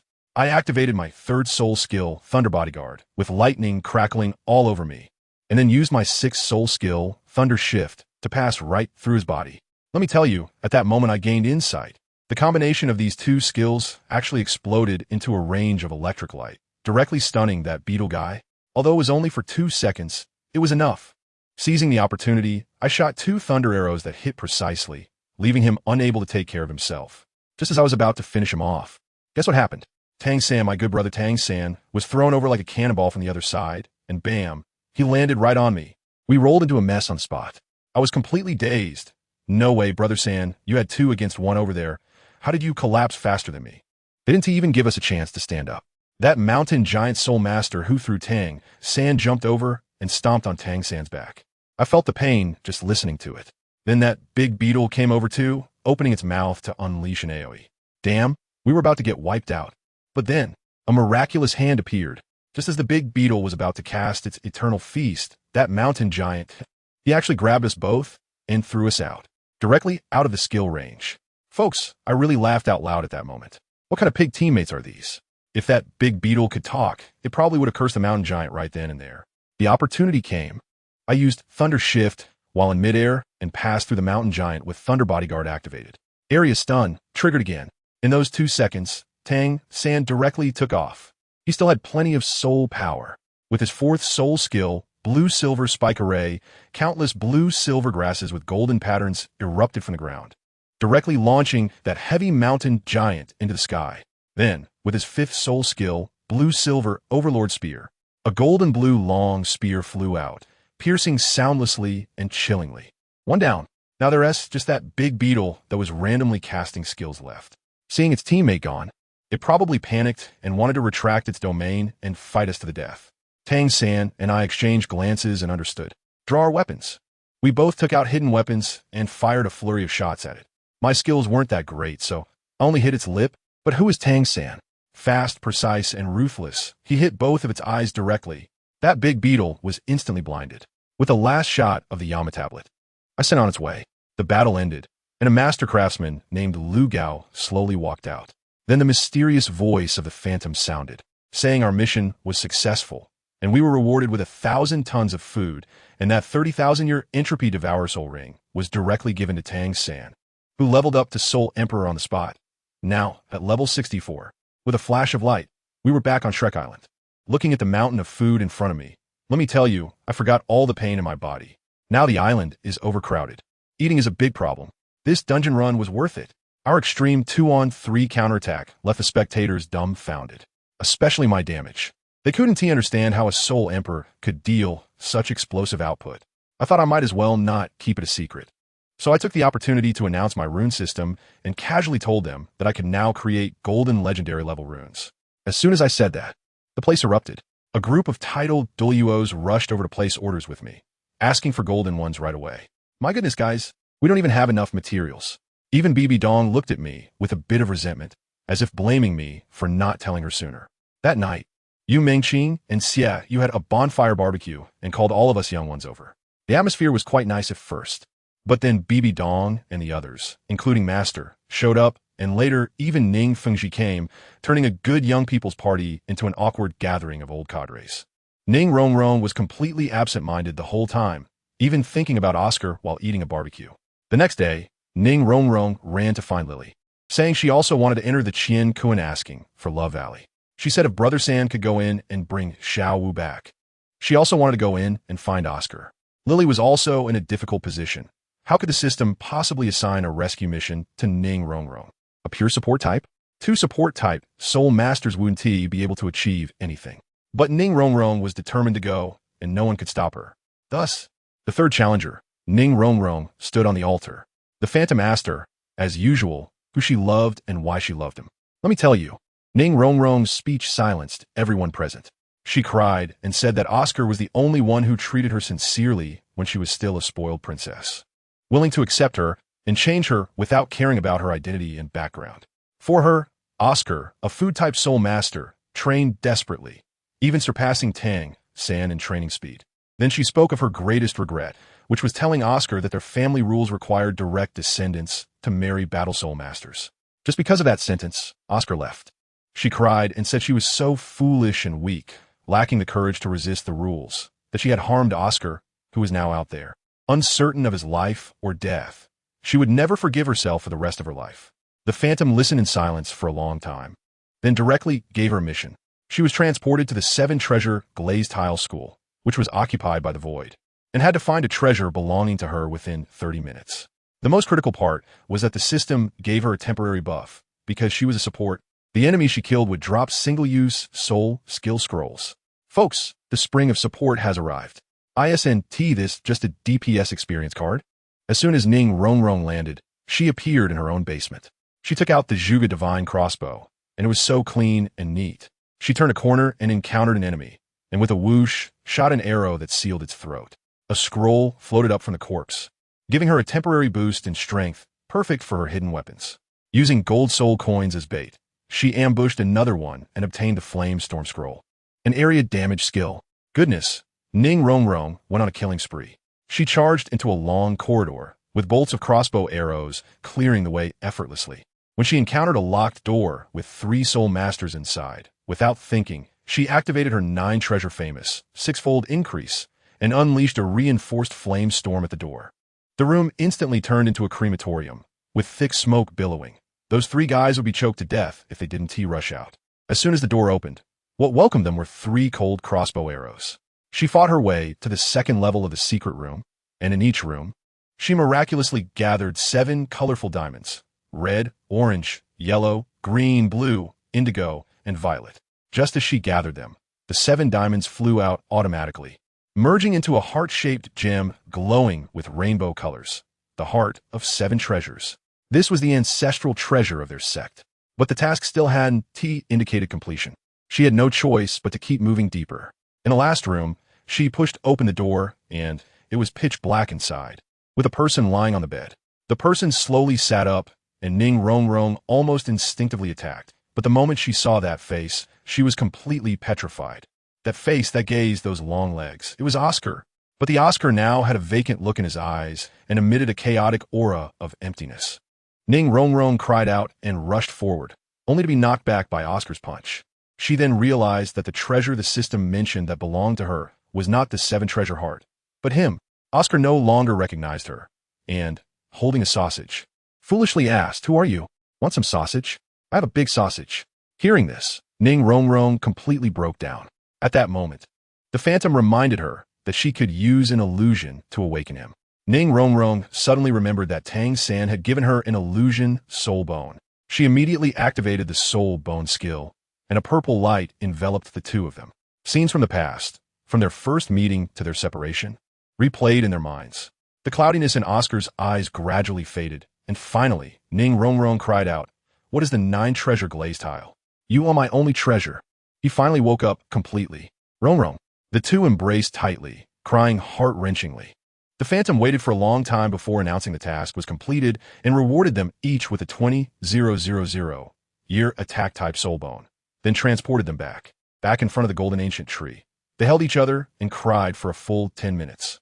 Now, everyone saw that entering the Qian asking emotion valley could not only solve emotional problems, but also obtain soul rings and soul bones, making the rewards incredibly rich. Even those titled Douluos couldn't sit still, each rushing to sign up, wanting to go in and farm for a soul bone. Who do you think among these titled Douluos was the most eager? Well, let me tell you, the titled Douluo from the star Luo Empire, named Su Shonglin. His ambition was almost bursting in my face. Who is this guy? The #1 control system in star Luo, a level 95 powerhouse. Incredibly formidable.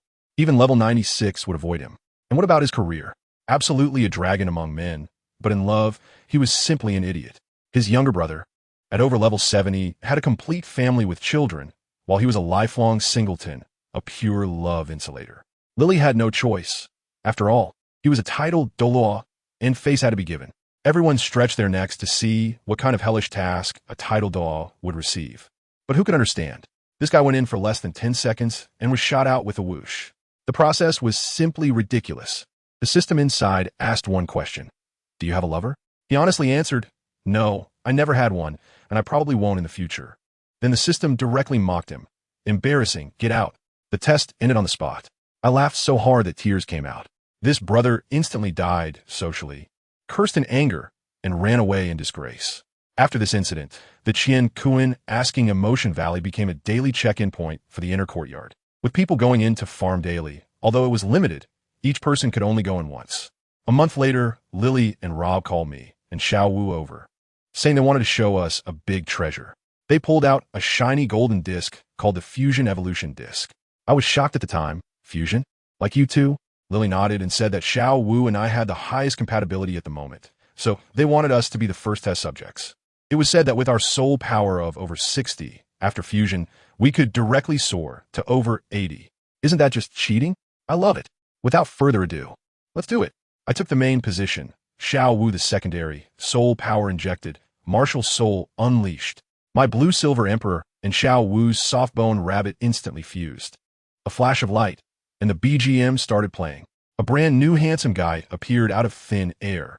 Blue hair and red eyes, 70% like me, 30% like Xiao Wu, with a pink humanoid vine martial soul floating behind him.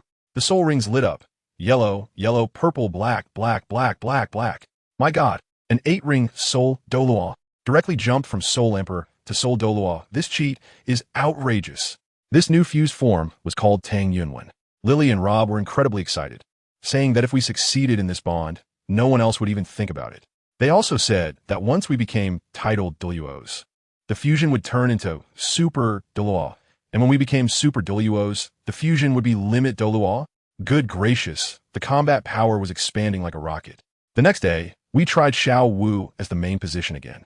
Duong, a super cute girl with short pink hair, wearing a sky blue robe appeared. Her martial spirit is the blue-silver rabbit emperor, both adorable and powerful, with the same soul ring configuration, also an 8-ring soul Douluo. This form is called Wu Lin. What can we do after successfully merging?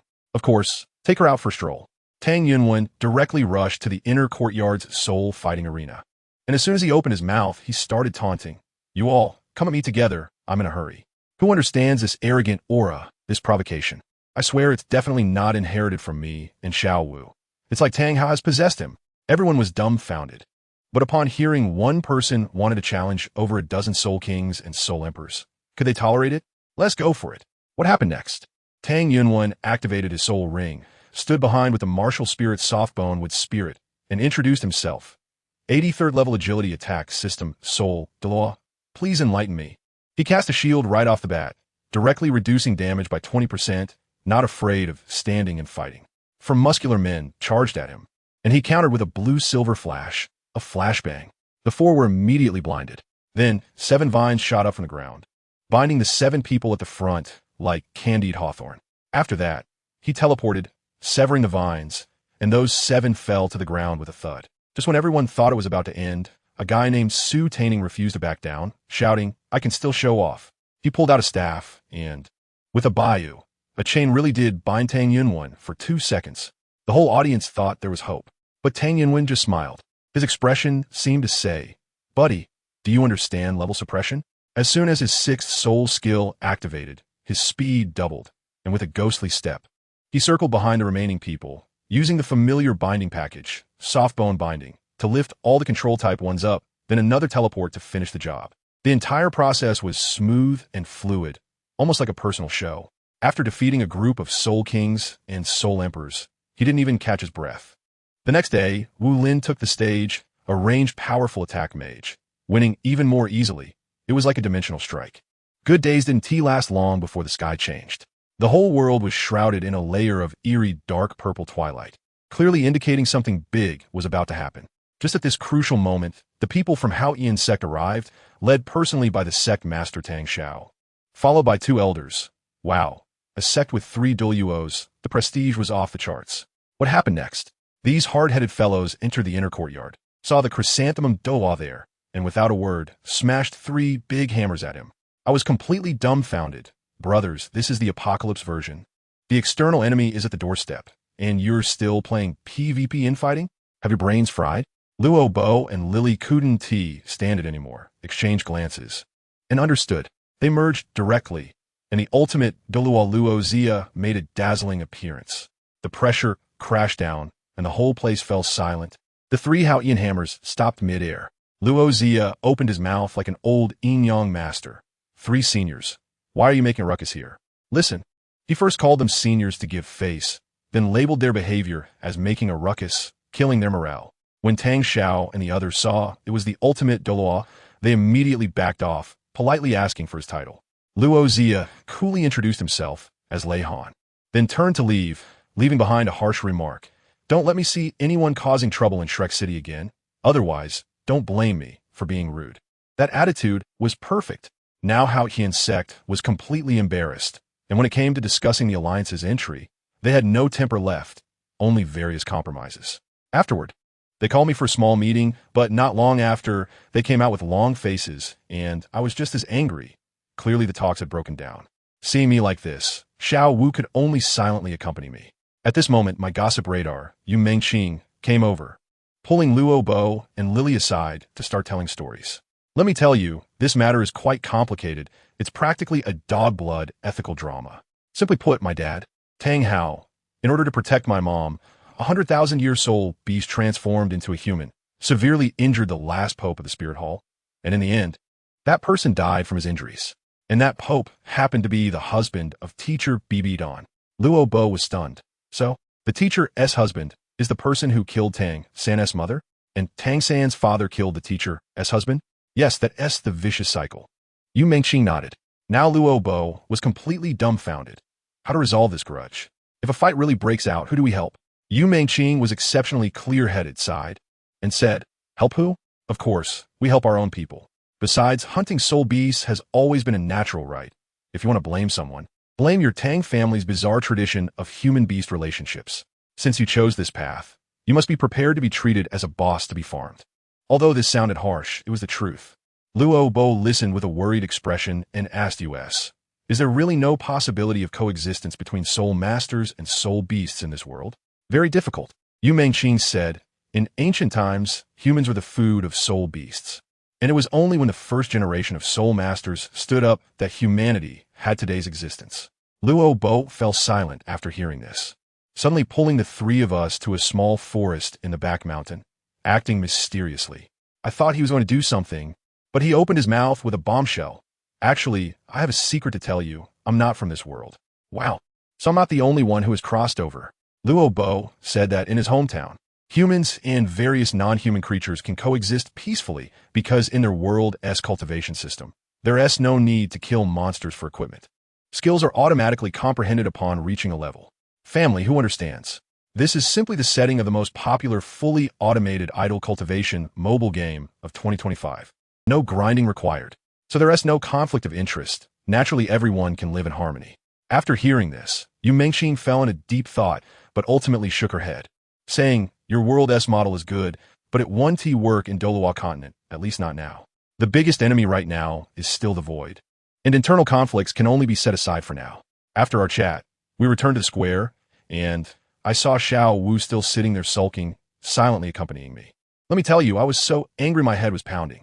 I finally managed to gather my Tang sect's foundation, and then those stubborn old folks at home, the elders of Haotian's sect, want to come and pick the fruit, scheming to take all my people back. I felt like I was caught between a rock and a hard place. Family, who understands the feeling of starting a business only to have it collapse halfway through? Just unbearable. While I was fuming, on the other side, the atmosphere was incredibly emo. Bibi Dawn, the former queen, now sat alone by the lake every day in a daze. Half of her hair turned white, looking utterly haggard. The spirit hall was gone. Her teacher, that beastly Chenxiang, was gone, and her daughter Chenxiang was also crippled. She was now a lone commander, and her spirit seemed to have deflated as well. Guess what happened? The one to break the deadlock came. Mengxing. This girl seemed to have opened her third eye. Wasn't she studying the ancient evil god Cthulhu's broken bones? She really figured it out. She discovered that through this thing, a portal to the Ankila Empire of another world could be opened. Let me tell you, that place is practically a tailor-made ultimate new beginner village plus version for us. Inside are all sorts of bizarre bugs, but under our rules, they're considered soul beasts. The smallest bosses start from 5,000 years, and there are several 10,000-year ones, with twin emperors reigning. That heavyweight. Isn't this just a moving soul ring and soulbone gift pack? You can level up and also get equipment. Where else can you find such a good thing? Mengxing decisively organized a wave of advanced troops, all from our younger generation, including Xiao, Hulaina, Wu, and of course, the bug-level couple LuoBo and Lili. This time, the goal was clear, to get Feng Xiaotian a 6-soul ring. Ever since that guy lost to me, he has been training hard, and he just happens to be stuck at the level 60 bottleneck. Without further ado, Mengxing directly opened a portal. Wow, when the door opened, it was pitch black, and purple light was flickering everywhere. It looked quite impressive. With a blink of our eyes, the 8 of us arrived at a desert city filled with swirling yellow sand. The place was full of buildings made of large stone blocks, with soft sand on the ground and walls crawling with various eyeballs and insect nests, making it quite unsettling. As soon as we landed, a group of mantis-like insect soldiers charged at us. Feng Xiao let out a roar and charged forward, followed closely by Wu, who unleashed a repelling fire ring, sending them all flying and throwing their formation into chaos. The rest of us rushed in, and in less than a minute, we took them all down. After passing through a disgusting passage filled with green, poisonous, exploding insects, we finally saw our target this time, General Rujux. That guy was a giant bug man, clad in purple-black armor, looking quite intimidating.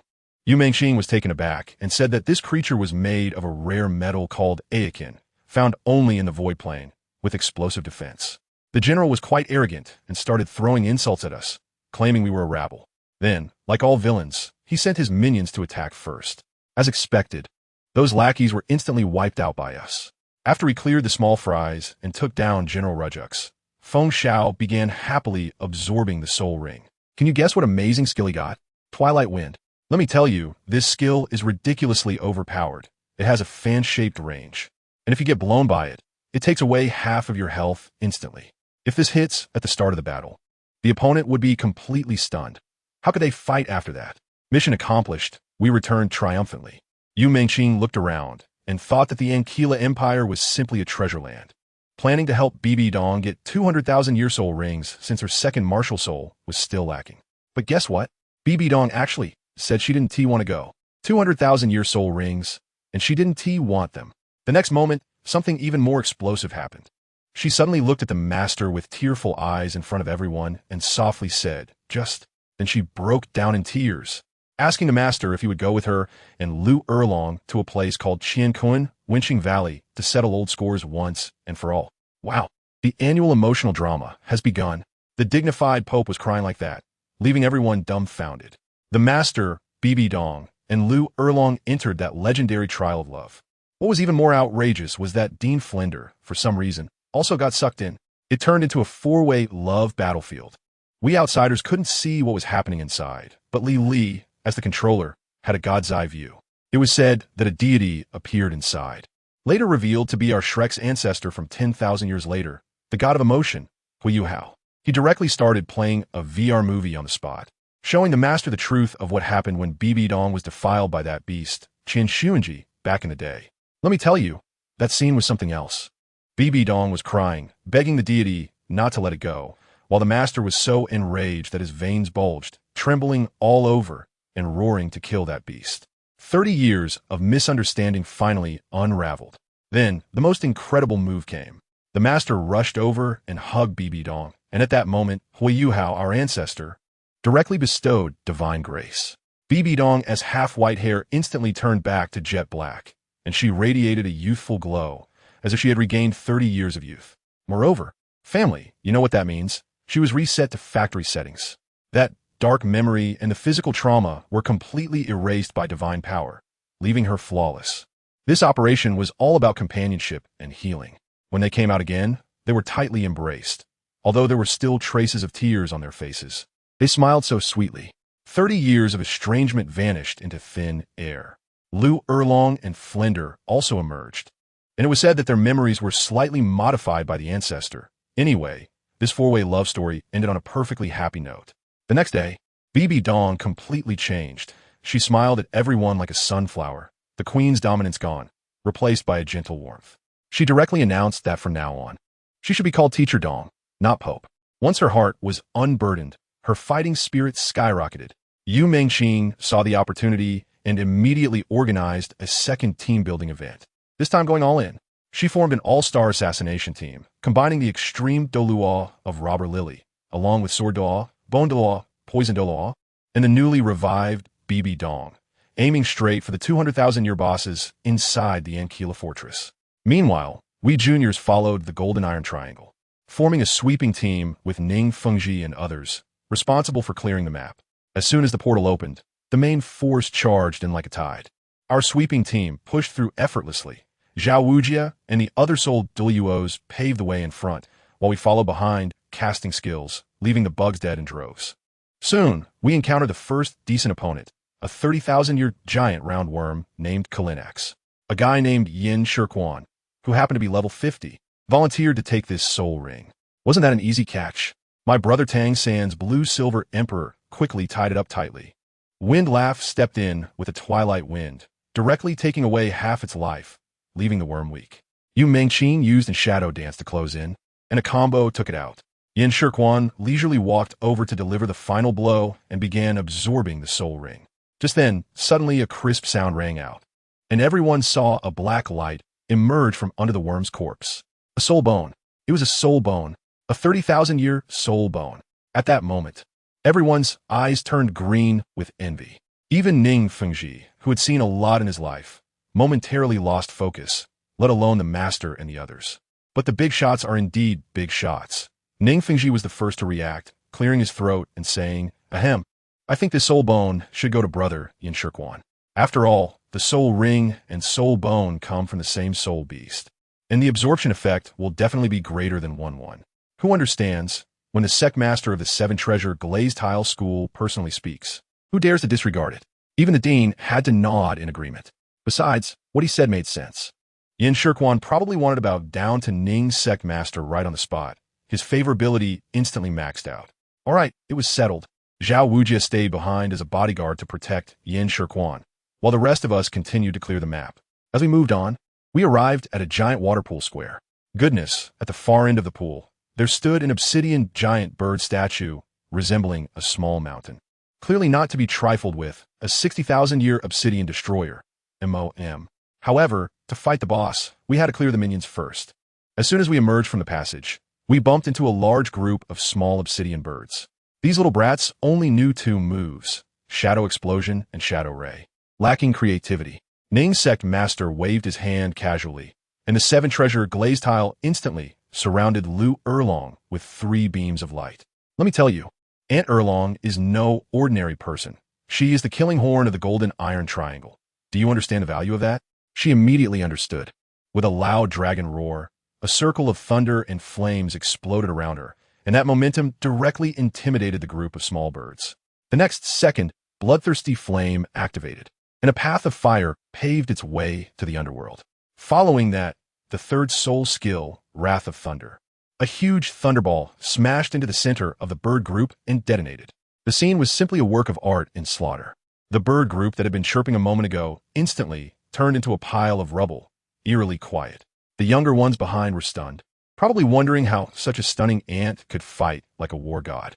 The big boss Missouri AM was also taken aback, probably thinking these people were not normal. It flapped its huge obsidian wings, leisurely flying over the pool and landing in front of us, striking a pose. Speaking in a pretentious tone, MOAM's mane is filled with energy. MOAM will destroy the enemy. All right, it seemed a bit dim-witted, just as Xiao was about to remind us. Everyone be careful. This guy will. Before she could finish her sentence, a massive twilight explosion erupted right beneath our feet. We were all blasted away, and luckily we reacted quickly to activate our soul power protective shield. Otherwise, we would have fallen quite hard. That blasted bird saw us all in disarray and actually laughed loudly, its voice eerie like a ghost's.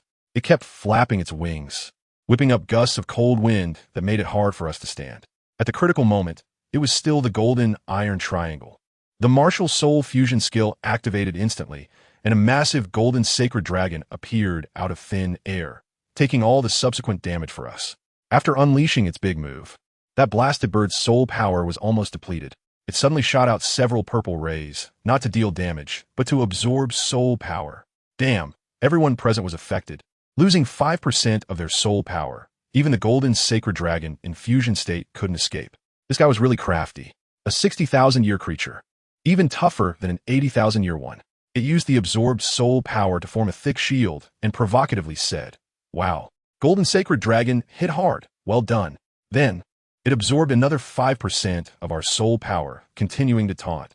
"Wow, what's yours is MOAM's. What's MOAM's is still MOAM's." Goodness, this face was too punchable. It was simply the ultimate internet troll, dripping with sarcasm. Wow, it called out again. This time, Xiao and Hulaina got annoyed, and they directly activated their martial soul fusion skills. A red mist spread out, and a fiery, enchanting figure appeared hazily within a mist. That blasted bird was rather bold, thinking, what is so scary about a red mist? But the next second, a moon blade sliced through, leaving a deep gash on its face, making it scream in pain, unable to even see where the enemy was.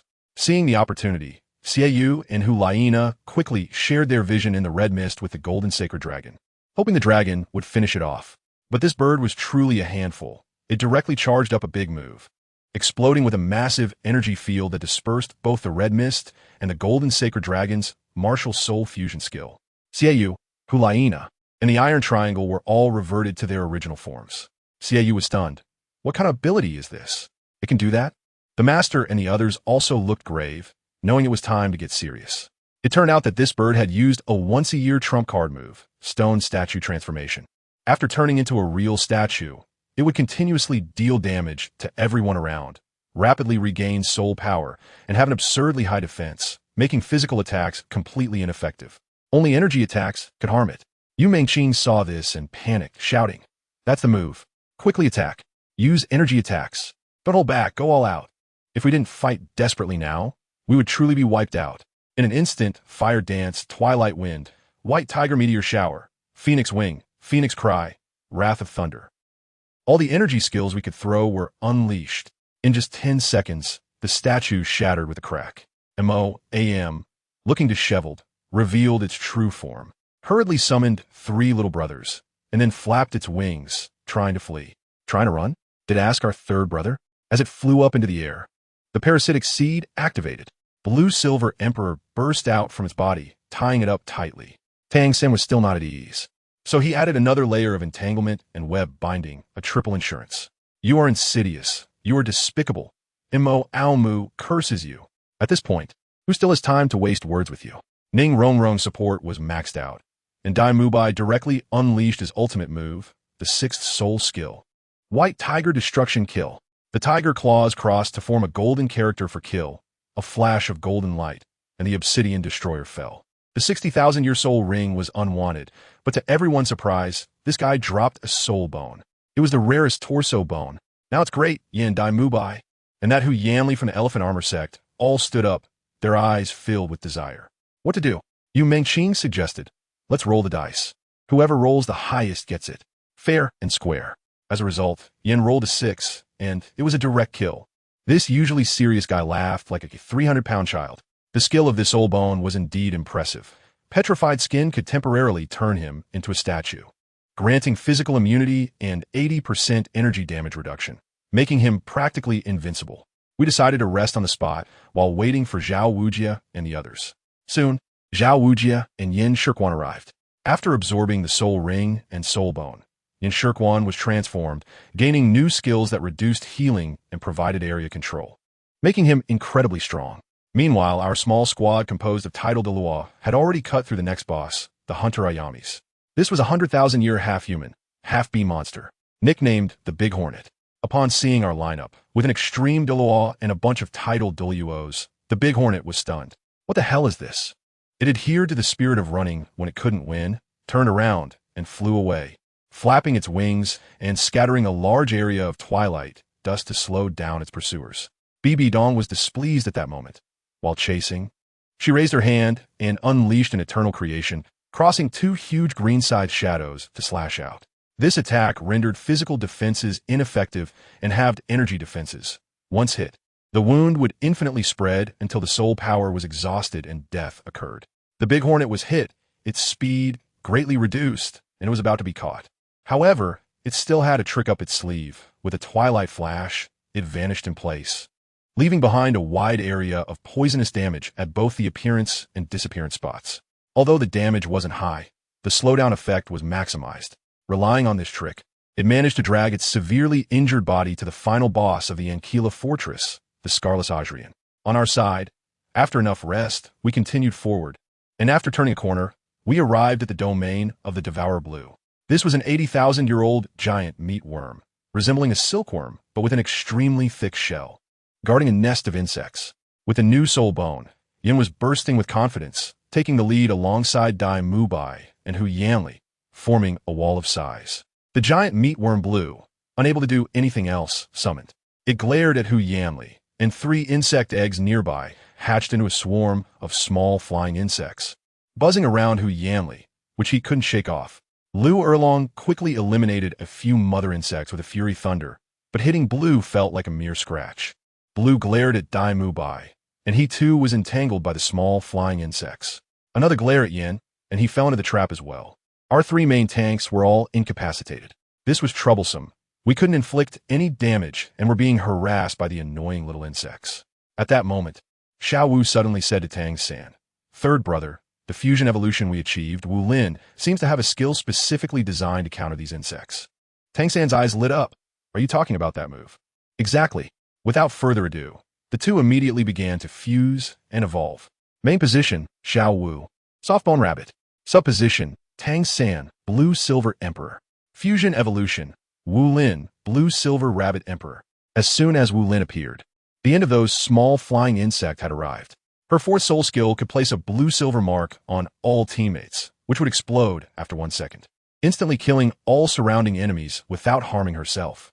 With a series of light, sounds, all the annoying small flying insects were instantly turned to dust. After clearing the small mobs, Wu Lin, under the 6th-dimensional enhancement of Ning Fengji, transformed into a war god, unleashing a flurry of attacks on Blue.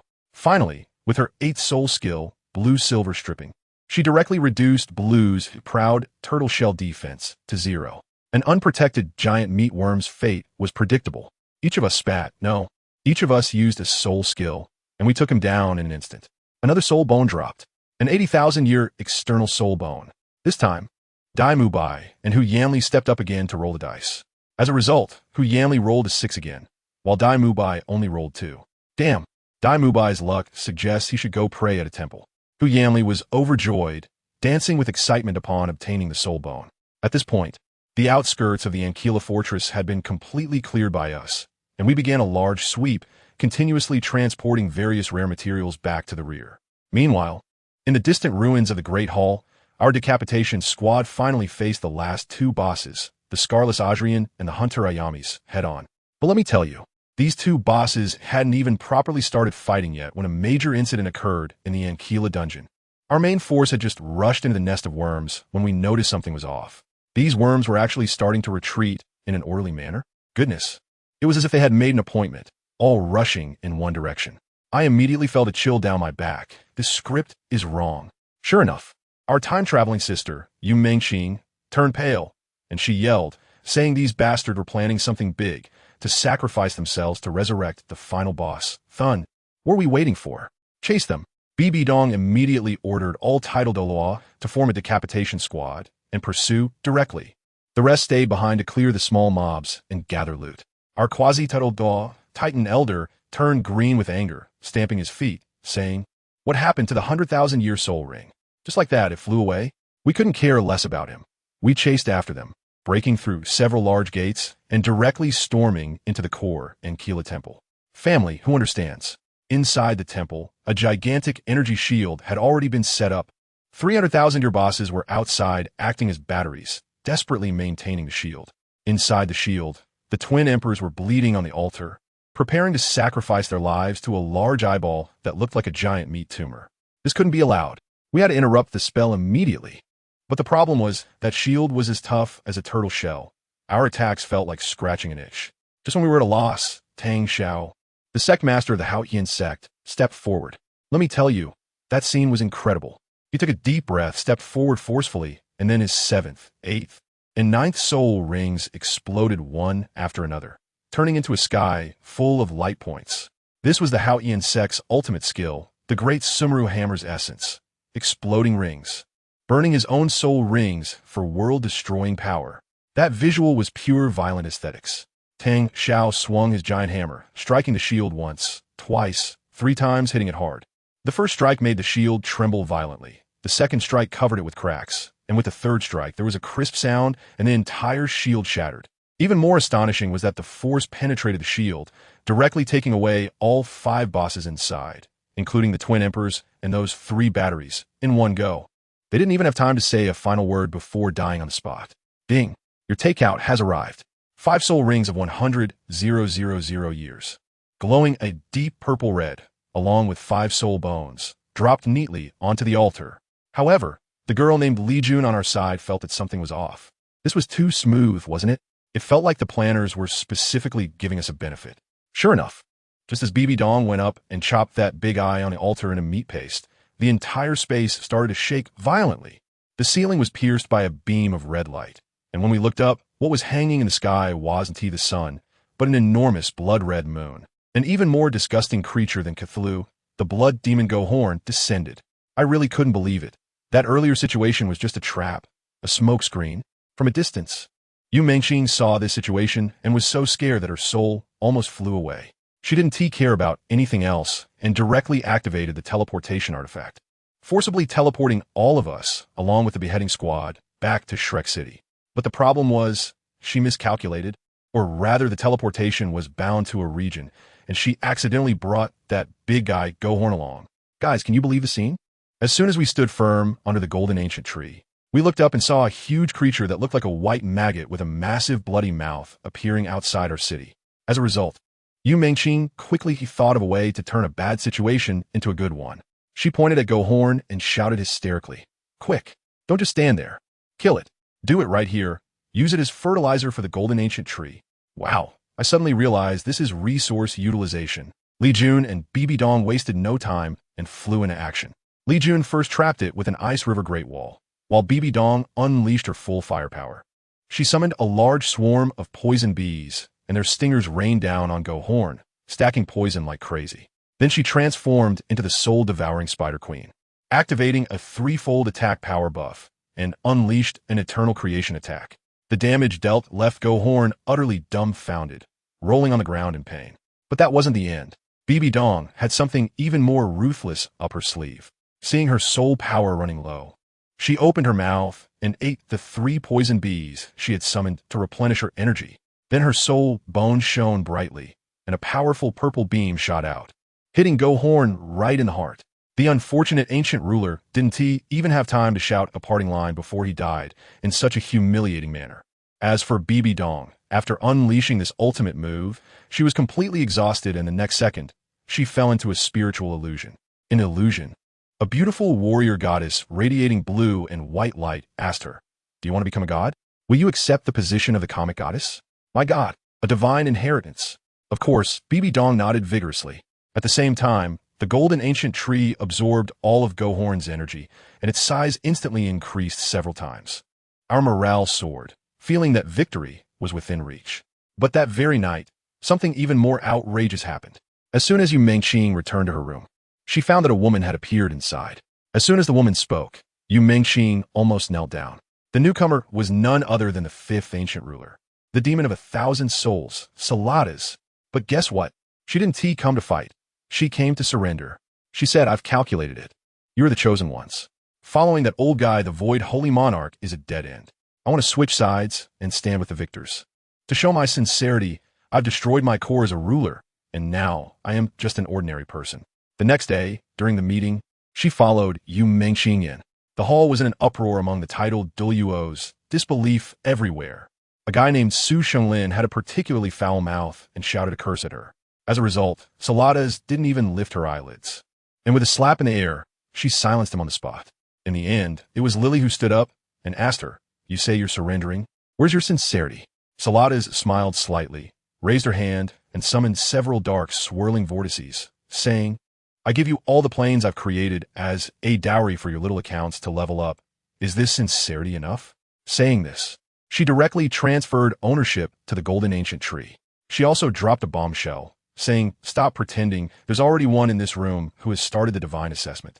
And there's another one in the square outside. You all need to produce at least 2 first-level gods from your side." Upon hearing this, the whole place was shocked. Bibidong's heart skipped a beat, but she remained silent.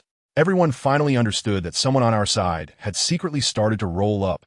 Later, we found out that the other chosen one was actually Tang San. He was still struggling with whether to choose between the offers from the Shura god and the Sea god, suffering from choice paralysis.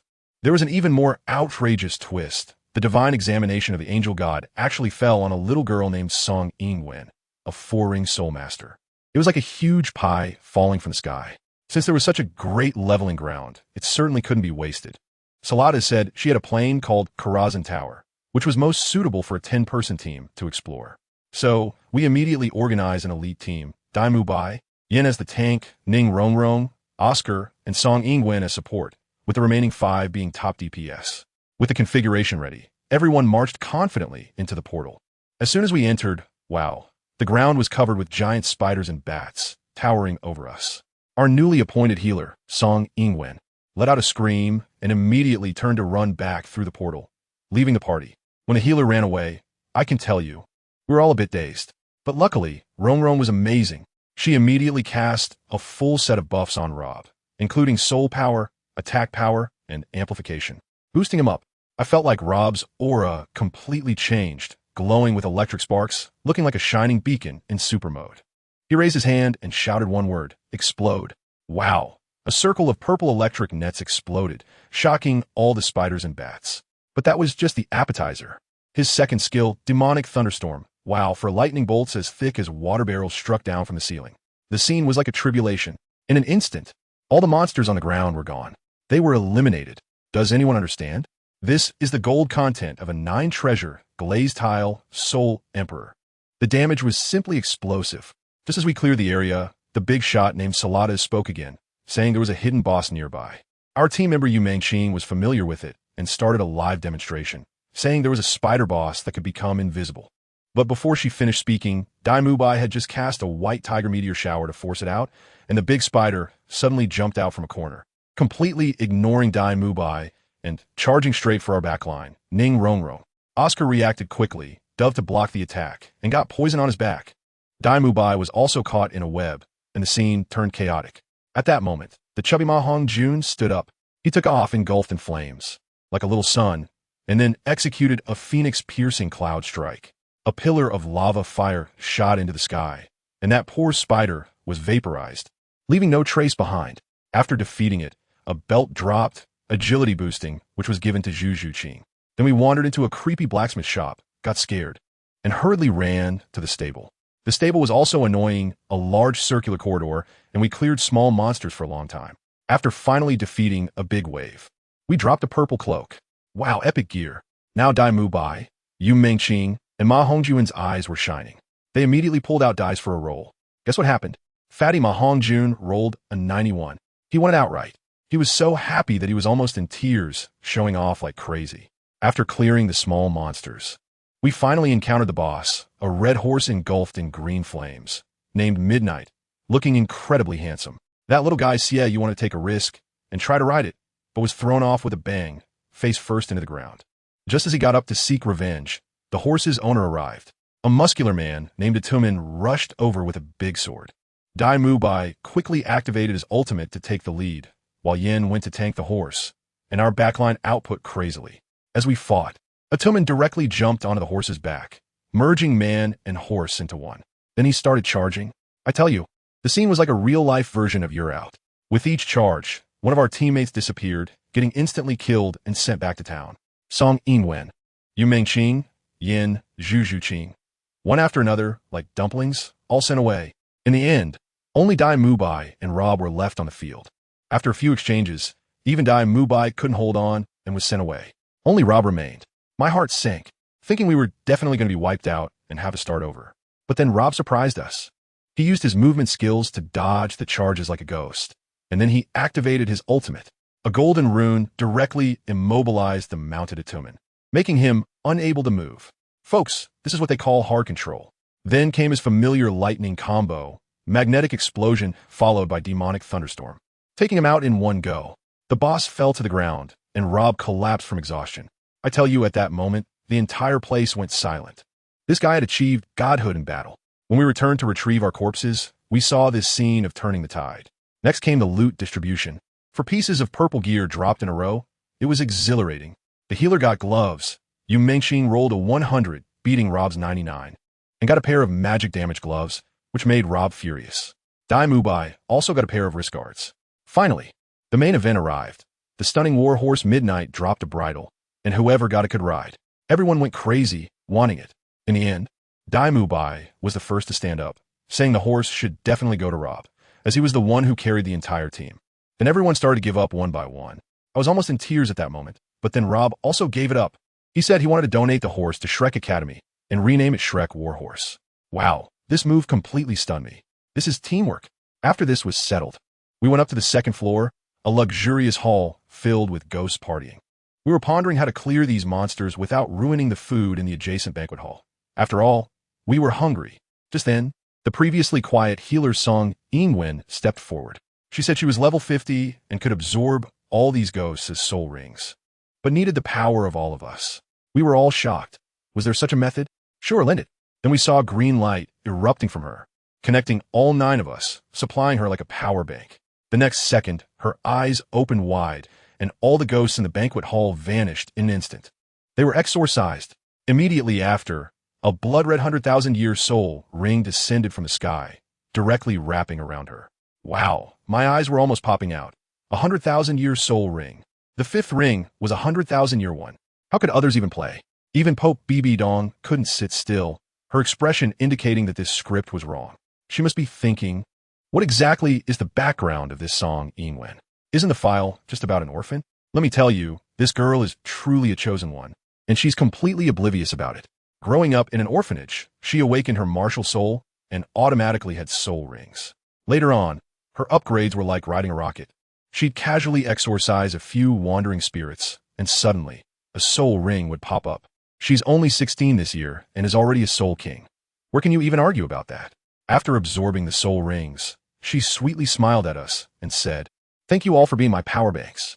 Then she started introducing her incredible 10,000-year soul skills. The first one is called Heart of the Wishmaker. Wow. The whole team is instantly at full health and each person gets a golden shield that can absorb 40 of damage, with both physical and magical defenses, lasting for 10 seconds. The second skill is even more ridiculous, called Ode of Praise, where she channels for 5 seconds and heals the whole team for 20 health per second, fully healing everyone in 5 seconds. It's even more exaggerated than Tua in his prime. Who understands, this is no longer support. It's a moving spring of water. The big shots outside were dumbfounded, all of them marveling about the emergence of a legendary hero or something. Just then, the butler ghost in a red outfit, Moros, finally appeared by the fireplace at the main seat of the banquet hall. He was dramatically playing with 2 daggers, followed by 6 noble ghosts, baronesses, and dukes. Clearly not good people. Our team leader, Yu Mengqing, reacted the fastest and shouted, "Quick, pull back and fight." We all rushed back to the guest hall. The butler, with his 6 little minions, chased after us, politely asking, "Uninvited guests, have you rung the bell? Ring your head. We're here to exorcise you." Okay. Mubai and Yen, 2 strong men, without saying a word, unleashed a set of 3 major enhancement soul skills and charged into the crowd as tanks.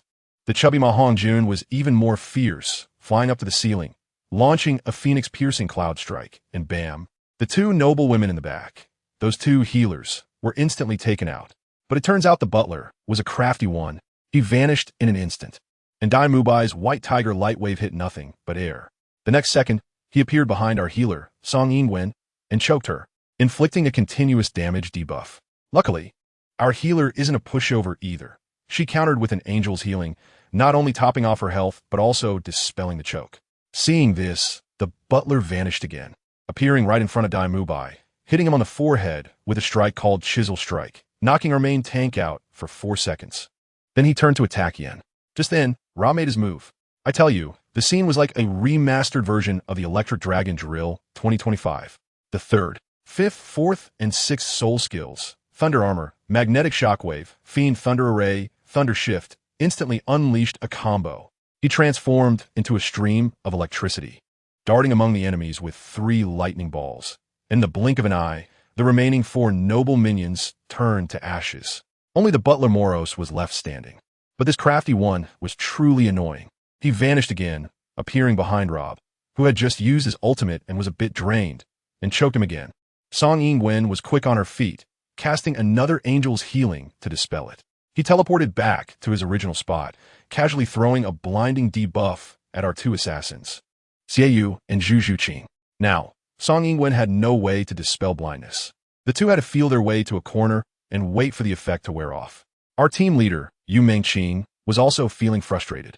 Her flashy shadow skills couldn't touch this slippery guy. This crafty one started playing hide-and-seek with us, disappearing, choking, blinding, chisel striking, one set after another, making our 10-man team spin in circles. Just this lonely guy managed to stall us for over 8 minutes, as more of us got choked. The pressure on health was huge, and Song Yingwen finally couldn't hold back, directly unleashing her 10,000-year ultimate, Heart of the Wishmaker. A light green halo instantly enveloped the entire area, and all our health bars shot up to full, with a golden damage reduction shield added on. Guess what? The butler wanted to play his disappearing choking trick again, targeted Song Yingwen. He just teleported behind her, ready to stab, and crashed right into her skill that radiated holy light. As an undead creature, he had already been weakened by us, and being hit by such pure energy instantly purified him. He didn't even have time to scream before turning to ashes. Who understands, after fighting for so long? The boss ended up killing himself. We all gasped, looking at each other in shock and delight. The chubby Hongjun was almost drooling, asking, "So, can we start the banquet now?" Mubai waved his hand. "What's the rush? Let's loot the body first." Saying that, he walked towards the spot where Moros disappeared. "Trust me, you'll find good stuff."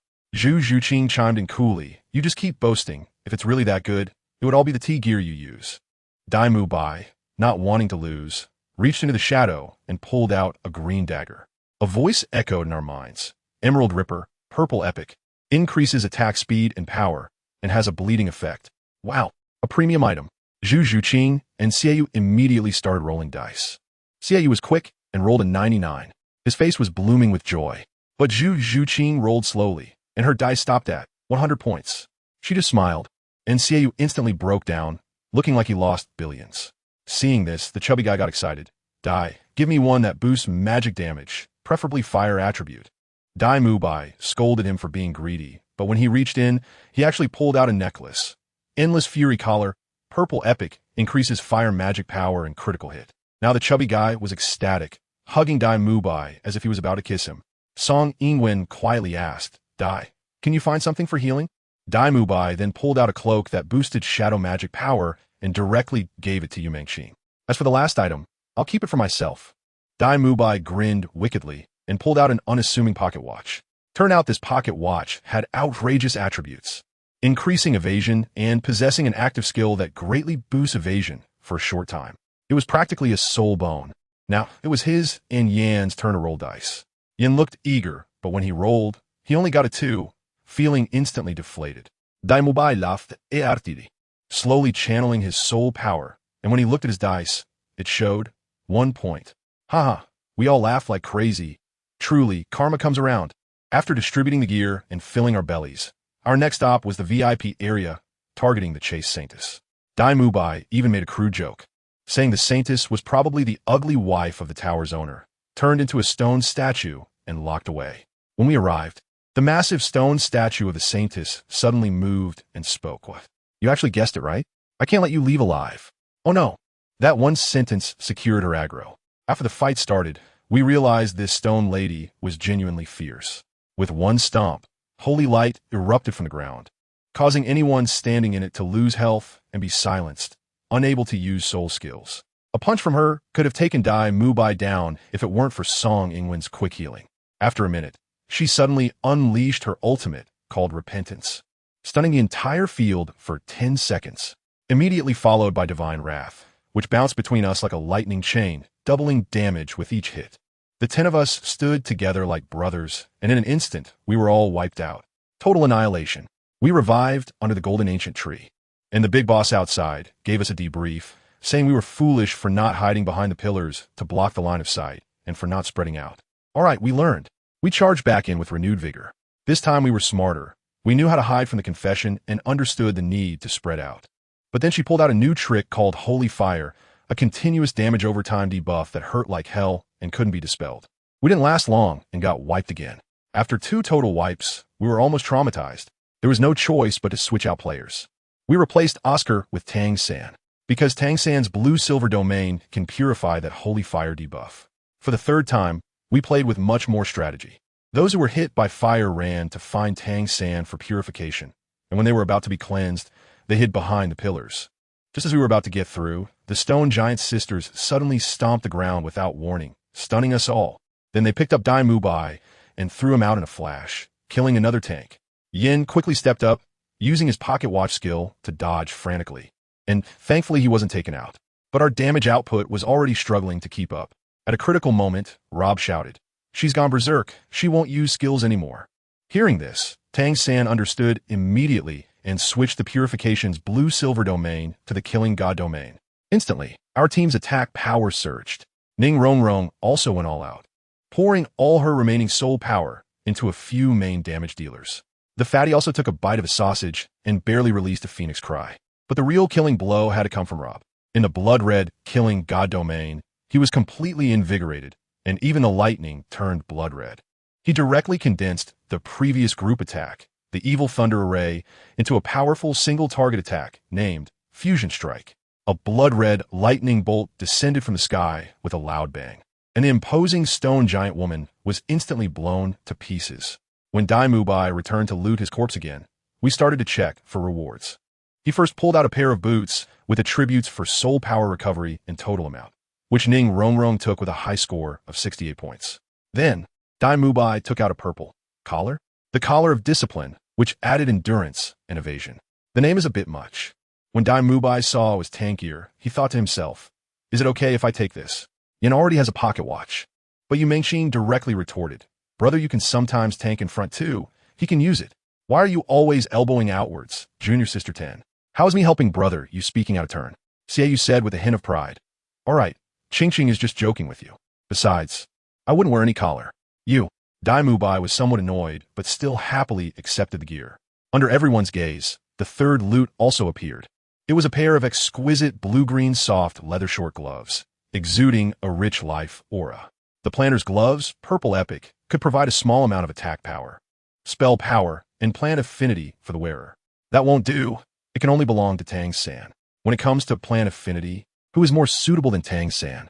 Just as Tang-san was replaced in the Tower Assault team, he got such a powerful piece of equipment. And there wasn't even anyone to compete with him. What kind of luck is this? Mubai continued to touch the fourth piece of loot. This was a pair of exquisite cloth gloves with a deep brown base and silver trim. The revitalizing gloves, purple epic, could provide a small amount of spell power and spell critical hit rate for the wearer. It seemed to be another competition among the magic damage dealers. Hongjun, Hongjun, and Rob eagerly raised their 100-sided dice, ready to roll. Don't just wait around, you three. The sooner you roll, the sooner it's done, said Mubai. Tang-san suddenly said, my blue silver grass also counts as magic attack. I think I should be qualified to compete for this equipment, right? No one objected. Regardless of whether this equipment was suitable for Tang-san, just based on the role he played in this battle, he was already qualified to compete. Without the purification of the blue-silver domain, the Tower Assault team would probably still be tormented by the Sacred Fire. Without the late-game explosion of the Killing God domain, the Tower Assault team would have been taken out one by the Berserk Virgin. Tang-san, truly worthy of his name. Unfortunately, this didn't help much, as Rob ultimately won the revitalizing gloves with a high score of 71. The points are done. Where to next? Hongjun asked. I can't wait to challenge stronger opponents. However, the golden light had not yet faded, so there were still rewards to be claimed. Mubai waved in surprise. You guys look at this. Sarada's explained in a timely manner. Miniature statue of the Virgin can be placed somewhere after use. The Virgin can perform brief activities. What use is this? Mubai asked. The miniature statue looked almost identical to the Virgin, but appeared much younger, clearly resembling a girl. If placed in the golden ancient tree square, it would be a beautiful sight. Is it a decoration? Hongjun took it and looked at it, but indeed found nothing special. That's right. Since it has no combat power and isn't gear we can use, it must be a decoration. After we go back, we can place it in the golden ancient tree square. For now, I'll keep it.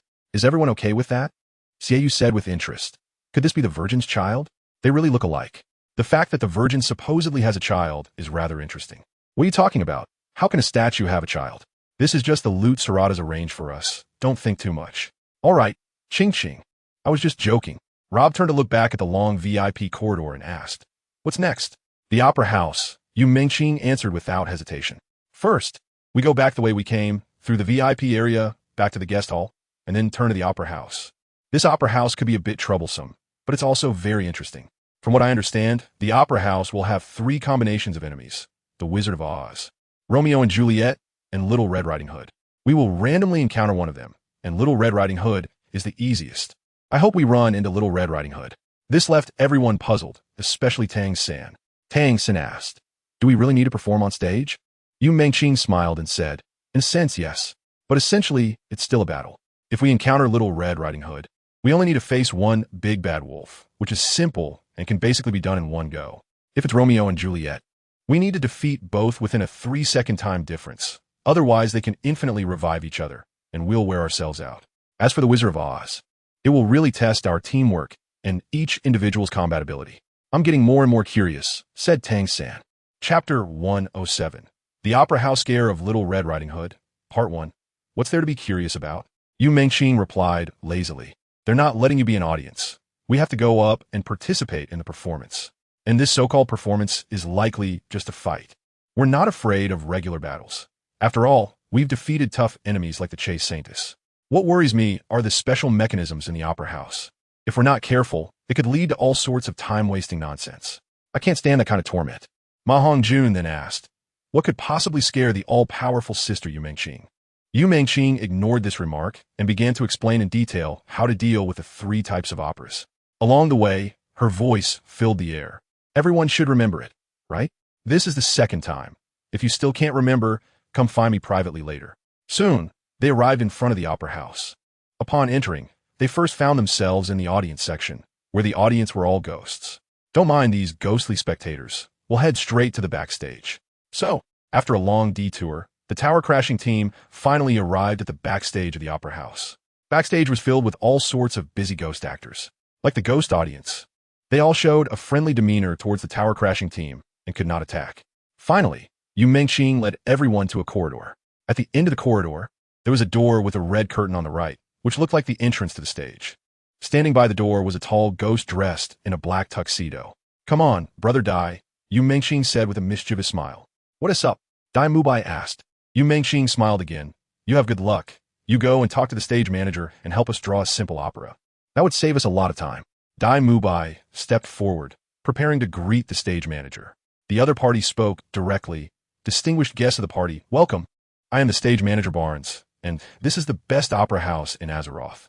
Mediv has prepared several wonderful performances for the party. Come, please follow me. Who knows?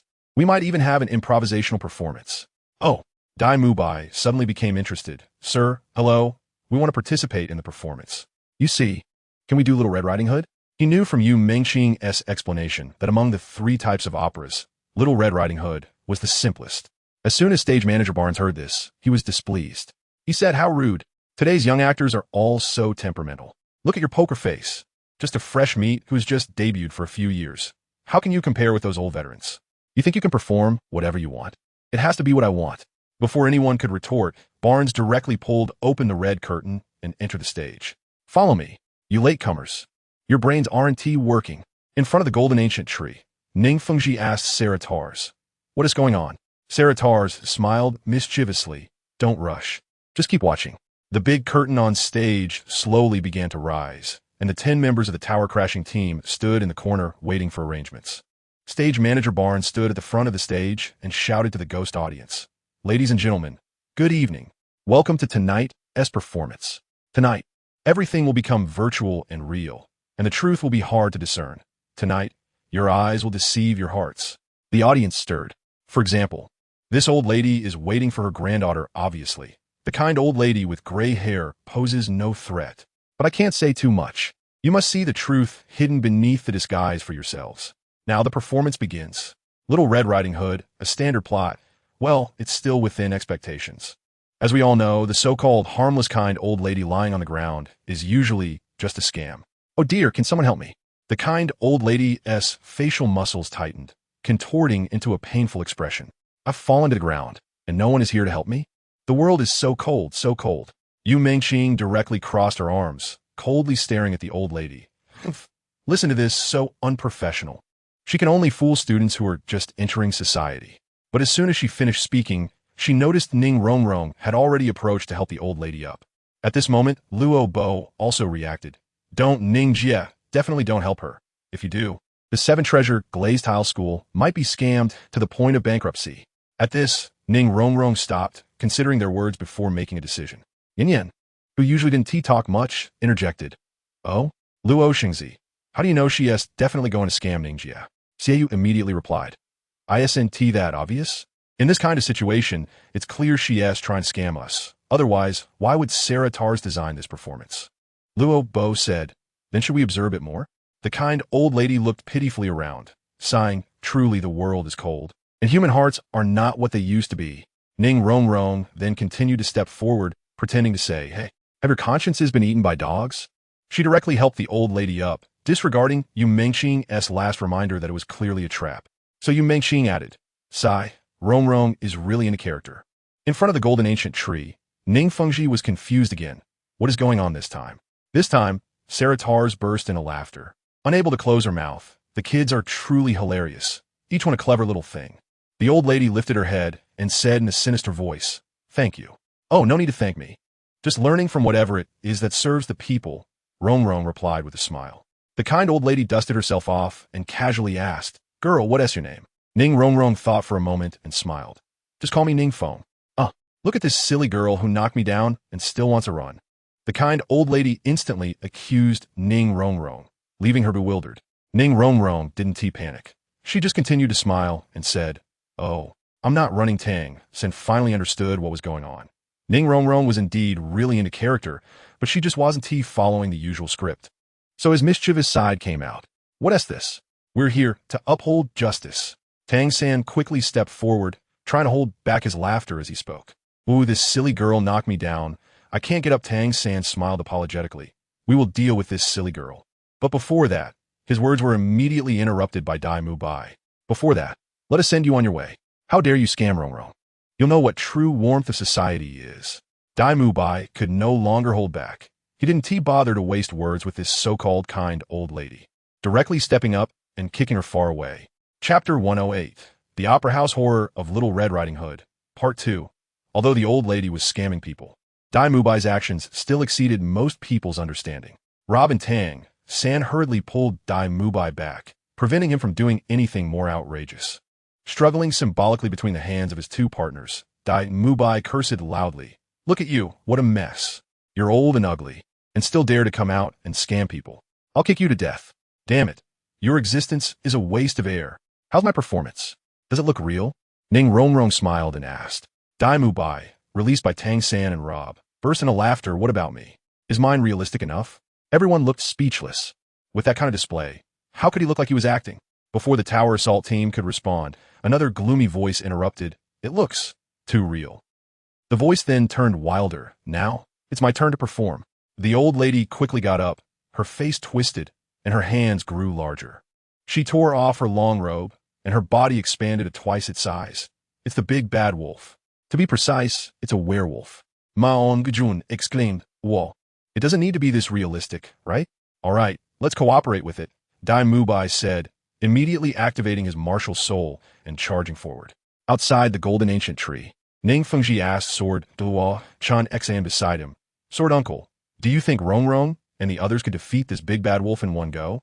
After pondering, Chenxiang replied, "I think it's a bit difficult. The power of this big bad wolf is quite strange."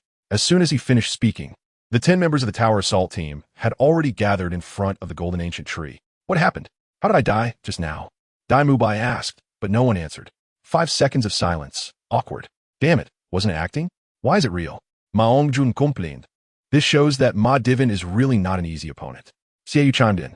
Yu Mengqing shook her head helplessly. "Everyone, I did tell you that this opera house is essentially about fighting, right?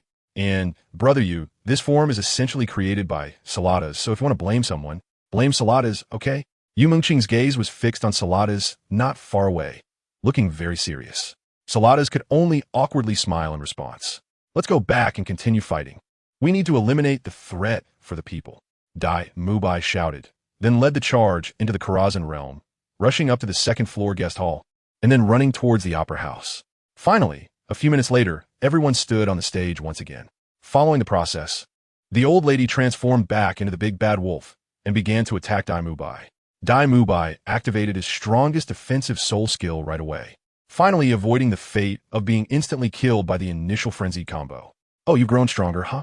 But I can still eat you whole," the big bad wolf roared. "Not happening," Dai Mubai replied. "Wolves don't eat tiger meat." The big bad wolf stopped attacking to cast a spell, saying, "Then I'll eat human flesh." Suddenly, Dai Mubai transformed into a girl dressed in red with a red hood, but his hair color and appearance still allowed him to be recognized as Dai Mubai. What is going on? All the tower assault team's attention was almost entirely focused on the red-hooded Dai Mubai, especially Zhuqing. Her gaze was quite different. "Miss, run. The wolf is coming. Isn't this just Little Red Riding Hood?" Yu Mengqing quickly explained, "This is a skill of the wolf. It can turn someone into Little Red Riding Hood for 20 seconds. The person turned into Little Red Riding Hood is extremely fragile, completely losing combat ability, but their speed increases by half. So, the person turned into Little Red Riding Hood must run around the stage immediately." As soon as she finished speaking, the red-hooded Dai Mubai was picked up by the werewolf and eaten. Yin quickly became the next target. With both defenders down, it was only a matter of time before the others fell as well. 1 minute later, outside the golden ancient tree, Dai Mubai, "Sorry. I didn't react in time." "Yin, sorry, me too." Yu Mengqing was quite helpless. After all, she had reminded them in a timely manner. "Let's do it again." Sigh. By the way, the red-hooded version of Dai Mubai is quite pretty. The tower assault team re-entered the Karazhan High Tower realm, following the route they were already familiar with to the opera house. I'll say it again. The person turned into Little Red Riding Hood must run around the stage immediately while the others attack the big bad wolf with all their might, because at this time, the big bad wolf only chases Little Red Riding Hood and won't attack anyone else. Yu Mengqing reminded. "Got it? Remember to start the fight." After going through the process, the old lady again transformed into the big bad wolf, launching a fierce combo at Dai Mubai. Every time this happened, Song Yingwen faced the greatest pressure in healing, because if Yin was very close to Dai Mubai, he would likely take damage as well. In just a few seconds, Dai Mubai turned into Little Red Riding Hood. He twisted his waist and took off running backward. Yu Mengqing seemed to have gone mad. Quick, hit him hard. Give it everything you've got. That's right, during the phase when the big bad wolf is chasing Little Red Riding Hood. It focuses entirely on chasing and has the weakest defense. This is the best time for the Tower Assault team to output full force. After running around the stage for almost a full lap, Mubai returned to his original form and entered a stalemate phase. In this phase, the big bad wolf's defense is very high, and even high-frequency, low-damage attacks like Zhuqing's barely have any effect. It's like tickling. After a while, Yin became the second Little Red Riding Hood. Miss Run, the big bad wolf said. Damn it, are you kidding me? I'm a guy. Yin was very uncomfortable with his current state, but he could only run immediately. Not running meant death. Beside him, Yu Mengqing teased, not for now. Hurry. It's another full output phase. Hit him, give it your all. After several phase transitions, the big bad wolf finally fell with a miserable howl. Mubai was the first to step forward. It's time for the much-anticipated prize draw. Everyone step aside. Watch me draw my red hand. However, there was no light orb appearing on the big bad wolf, which meant there were no spoils. Wait, brother Dai, it's not over yet. That's right. Did you think performing one play would be the end? Of course not. Young ones just starting out need to practice more. Come on, prepare for the next act. The stage manager, Barnes, slowly walked to the center of the stage, facing the audience, and continued, Ladies and gentlemen, welcome to tonight's performance. Tonight, we will see a love story that has faced numerous obstacles. But as you all know, not all love stories have perfect endings. Sometimes, love could be as dangerous as thorns. Hearing is false, seeing is real. When two people in love meet tonight, what kind of tragedy will unfold? Stay tuned. Now, the performance begins. Mubai exclaimed. No way. There's more? What is this act about? Beside him, Hongjun understood. In short, it's about dog food. Chapter 109. The Opera House Horror of Romeo and Juliet. The curtain rises again, revealing a man and a woman. Oomph. A glitch story, Yin scoffed, wrapping his arms around himself. Yu Mengqing was quite displeased. Hey Yin, why don't you tell us this thrilling story? Let us see if you remember it. Yin smirked, spreading his hands. What is there to forget? Isn't it just Romeo visiting Lin Dayu 3 times to borrow the banana fan and extinguish the water margin heroes? The stage manager, Barnes, was about to leave the stage, but halfway turned around, looking bewildered after hearing this. He immediately turned back, staring at Yin with a look of disbelief. Oh brother, I've already taken my pants off and you're telling me this? With a helpless sigh, Yu Mengqing stepped forward with an apologetic smile. Sir, you may leave now. Not all young actors are foolish. Please forgive us. Finally, sending the stage manager away. The show officially began. Yu Mengqing immediately directed, Brother Dai, you hold off that woman, and you take care of the man, pull them apart, and don't let them get close enough to heal each other. And make sure to take them both down at the same time. With no more than a 3-second delay, or they LL respawn indefinitely. This is the second time. Let us see who can't remember. Mubai said, Hey you, what do you mean? Why do I have to hold a girl? I have Zhuqing, you know. He added, Won't she get jealous? The others gestured for him to look at Juliet across the way. The tall, straight-backed figure seemed normal, just an ordinary woman. However, upon turning around, oh wow, this actress is too. They saw her thick eyebrows, big nostrils, and one hand digging for boogers. She shouted in a very outdated dialect, Oh, where's my darling? Old Luo, old Luo. Ma Hongjun's face turned red. I take back what I said before. In front of the ancient golden tree, everyone exclaimed, What's going on? Sarada's only wore a mischievous smile. Alas, her wicked taste. I can't take it anymore. Me, too. That old Luo can be referring to our Saint Luo, can it? Yin teased Luo Bai. Luo Bai immediately got anxious, arguing, Go to hell. It's clearly referring to Romeo. Didn't we just need to kill these two and be done with it? Let us go. I can't take it. Romeo doesn't seem to have come out yet, right? Tang, Sin reminded everyone. Yu Mengqing turned her face, answering him with great difficulty. Don't joke around. If I were Romeo, I'd rather die backstage. The roar of the white tiger echoed throughout the opera house, and Mubai instantly lunged toward Juliet. Of course, he kept his eyes closed so he wouldn't be grossed out and run away midway. With eyes closed, it's all the same. Others also began to enter battle mode one after another, especially Luo Bai. A minute later, the backstage Romeo finally entered the stage and joined the fight. He was taken care of by Yin and was separated from Juliet. If they got too close, they would heal each other, basically making them invincible. The two had very different fighting styles. Romeo was a sword-wielding warrior, while Juliet was an assassin wielding dual daggers.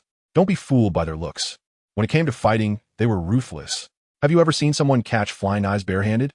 Clearly, due to Juliet's appearance. Among the 6 damage dealers in the charge team, 4 were attacking Juliet, and only 2 were focusing on Romeo. Juliet shouted crudely in broken dialect. What the hell are you doing? Come help me. What are you yelling about? Can't you see I'm busy? Romeo retorted impatiently. Juliet flew into a rage. You're asking for it. I'll destroy your whole family. You try it. Dare you meet me on a balcony at night? Romeo broke free from Yin and charged straight at Juliet. The two began to grapple, and soon Romeo was pushed away by Juliet. At that moment, the charge team surprisingly spread out to the periphery, leaving the real stage to Romeo and Juliet. Juliet pointed at Romeo, angrily saying, "Scared of you? I'll take you down right now." Before she could finish, Romeo charged again, nearly knocking her down. He then stood with his hands on his hips, gesturing, "Oh, getting bold now? Your cousin was killed by me for ruining my performance. Ah, you venomous snake of a heart. I'll take you on." Juliet put away her dagger and stepped forward to slap him across the face.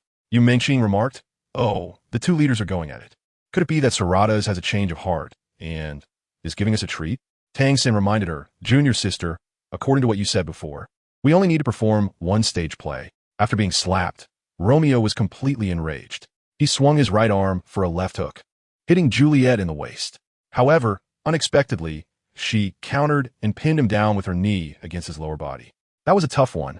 Then, Juliet charged up for an uppercut, sending him crashing onto the floor. She sat on him and continued to punch him in the face, shouting, "That's what you get for flirting with a nurse, for sneaking off to pick up soap behind my back. All right, stop just watching everyone attack quickly. Remember to take them both down at the same time. Start with Juliet."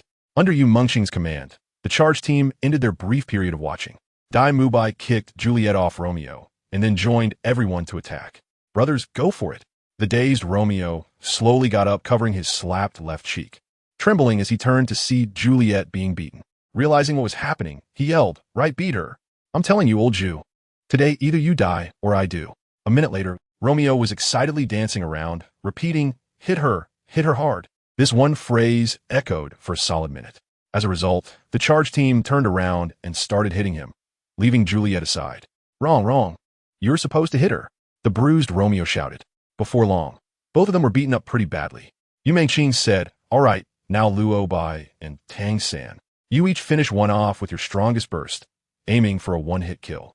The brilliance of the blue-silver Emperor's spear and the Thunderbolt formation flashed alternately. Thus, this wicked stage play finally came to an end. Seeing stage manager Barnes walking back up, this time everyone would not accept another performance. Romeo and Juliet were already enough poison. If I'm not mistaken, we'll probably have to participate in a performance of The Wizard of Oz next, Yu Mengqing said quietly. Chapter 110. The Phantom of the Opera, The Wizard of Oz. As expected, the stage manager Barnes walked onto the stage and began addressing the audience. "Ladies and gentlemen, welcome to tonight's performance. This evening, we will witness the beliefs deep within the human soul. A lost girl, with the help of her loyal companions, seeks a way back home.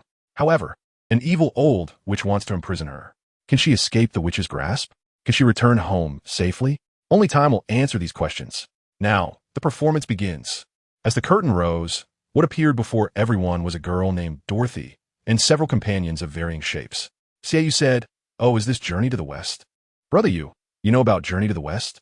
Of course. Isn't it the story of the 4 masters and disciples traveling west?" Xiao replied indulgently.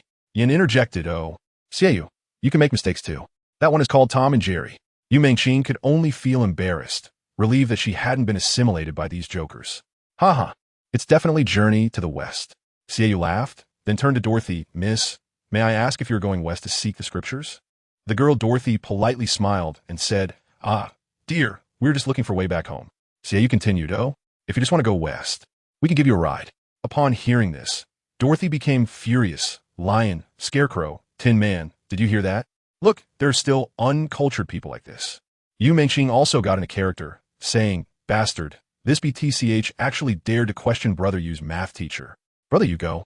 Show them the power of your PE teacher." Immediately, Xiao was subdued by the seemingly delicate girl, and then beaten until his spine was fractured. The others, who didn't react in time, also successively fell. Under the golden ancient tree, "Tang San, what are you all doing?" Xiao muttered to himself. Her PE teacher must be from a key high school. "Brother, you wake up. Key high schools don't even have PE classes. Where they get a PE teacher? Yu Mengqing rebutted. Returning to the stage. Facing the cast of The Wizard of Oz, everyone discussed the details of the brief battle just now. In fact, Dorothy's attack power was not high. But the trouble was that she could summon a dog that frequently interrupted our rear personnel's spell casting, Yu Mengqing analyzed. Xiao was confused. Is that a dog? I thought it was a white dragon horse. So, when the dog comes out, I'll hold it back, and the others can quickly concentrate fire to take down Dorothy. Yin suggested. Xiao continued to ask, who is Dorothy? That girl, Yin casually explained. Please call her Tang Sung, otherwise I won't be able to tell them apart. Yu Mengqing simply covered her face, sighed, Brother Yu, you were so embarrassing. This time, everyone cooperated fairly well. After Dorothy summoned the dog, Yin quickly pulled it aside, preventing it from causing trouble for the rear. Hongjun focused on dealing with the scarecrow, while LuoBo used his ordinary attacks with the extreme cold spirit orb martial soul to hold off the Tin Man. Mubai first took on the lion. The others unleashed their full power to kill Dorothy, and then systematically eliminated the dog, scarecrow, Tin Man, and lion. After a fierce battle, another witch appeared. As soon as she came on stage, she summoned a whirlwind that swept up most of the people, except for those who were further back.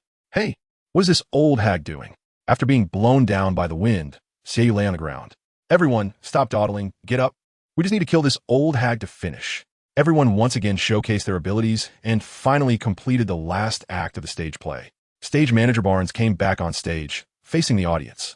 Xiao was shocked. Oh no, there can't be more, right? What is this? The story of Lin Chong being forced up Flame Mountain by Sima? Well, in fact, the stage manager was just announcing that tonight's performance had ended. And then he left, leaving everyone in a state of confusion, waiting in place. At the center of the stage, a golden light appeared just in time. Clearly, it was time to loot the spoils. Hey, our red-handed die, Xiao, go and loot the equipment. Get a powerful piece for the brothers, Xiao said. Dai Mubai just laughed, red-handed? I like this title.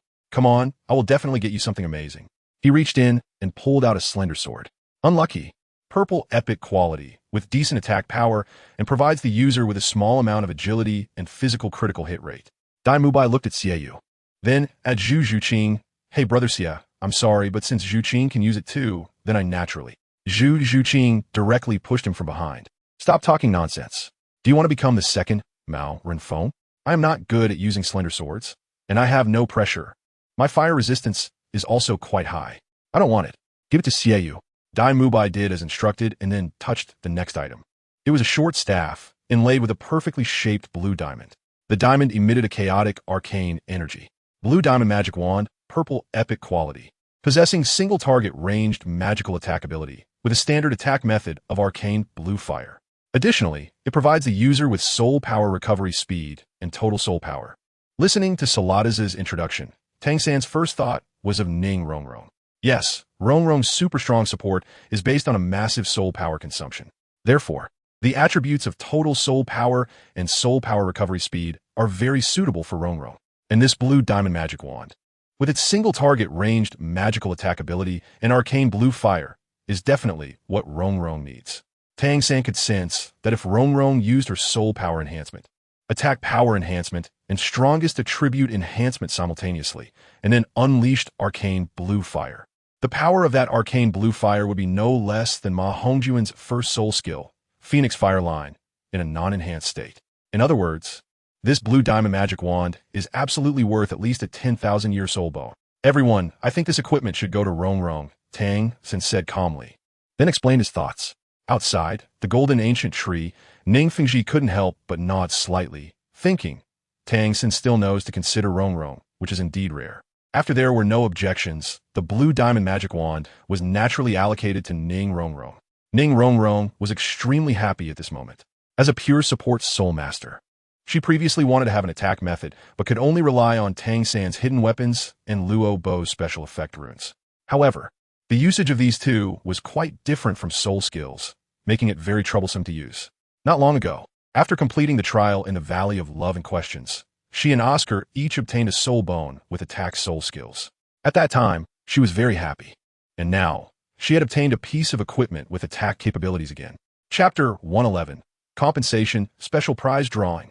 As Dai Mubai reached out to touch the third loot from the Opera House battle, Sarada's voice suddenly rang out. She said mischievously, Hey warriors, by chance? You fought 2 extra rounds in the opera. To compensate you, this time you can touch 3 times the loot, which is 3 times 4, for a total of 12 items. Non-equipment items might also be added. However, you can't let just one person touch the loot. You must switch to others. Each person can touch a maximum of 2 items before switching. Damn, Sarada still has the nerve. Fighting 2 extra rounds was clearly her doing. Compensation is justified. The tower team was very angry. They all knew, according to Yu Mengqing's introduction, that they only needed to choose 1 out of 3 from the opera, but unexpectedly, they had to fight through all of it. Yu Mengqing stepped forward, then I'll touch 2 items. I was too focused on commanding the battle and forgot to test my luck with the loot. She reached in and pulled out a red ribbon. Sacrificial ribbon. Purple epic quality. Provides a small amount of spell power to the wearer. It comes with a soul skill, active heart technique. After using it, every healing spell cast in the next 20 seconds will stack an active effect on the target, increasing the amount of healing they receive for 10 seconds, up to a maximum of 5 stacks. Hearing this, everyone looked at Song Yingwen. Clearly, this item was meant for her. Many envied Song Yingwen's luck. How many pieces of equipment had this main healer obtained since entering the tower? Definitely the most. There was no choice. The person touching the loot always got equipment for healers, and Song Yingwen was the only healer in the team. Who else could it belong to? Next, Yu Mengqing pulled out a bottle containing black liquid. Romeo's poison, purple epic quality, provides a certain amount of critical hit rate, applicable to both physical and magical attacks. Special effect. All attack methods of the wearer have a chance to inflict a small amount of poison, causing continuous poison damage. Yu Mengqing spread her hands, saying, "Looks like Romeo is quite cunning."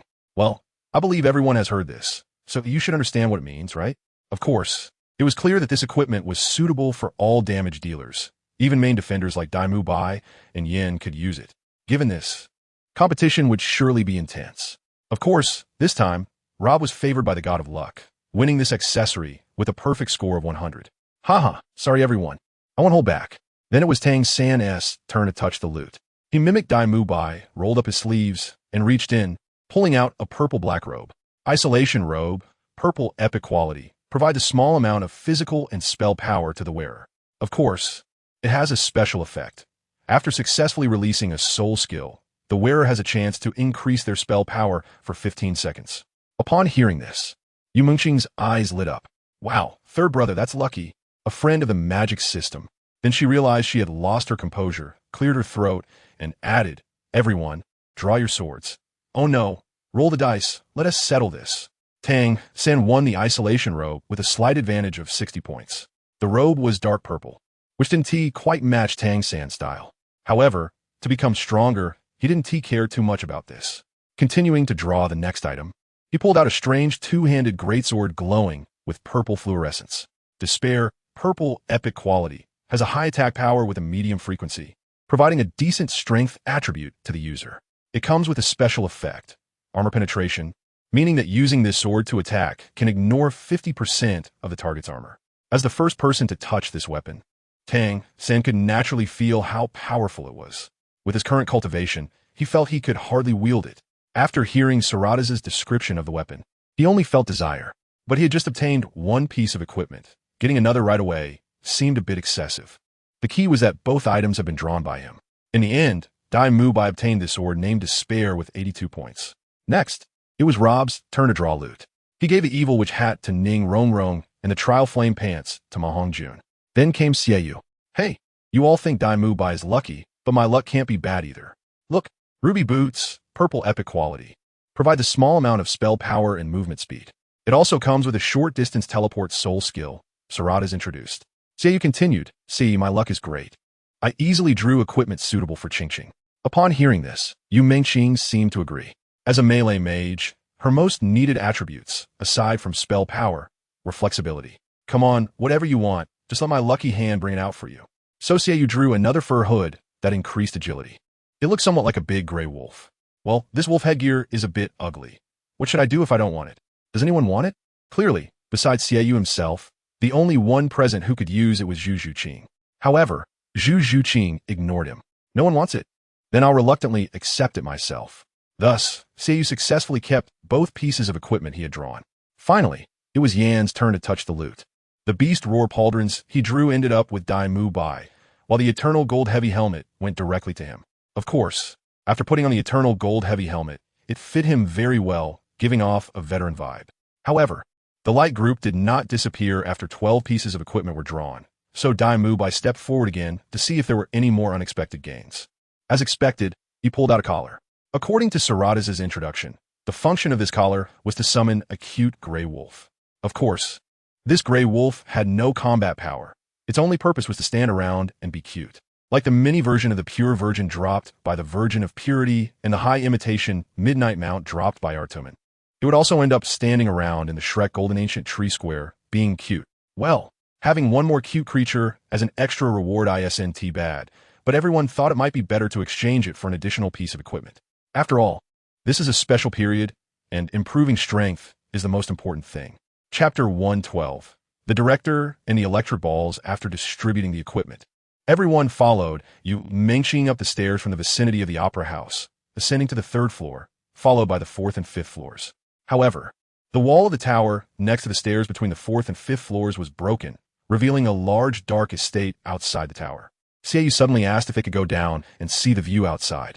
Mengxing flatly refused. Trust me, you won't like what's outside.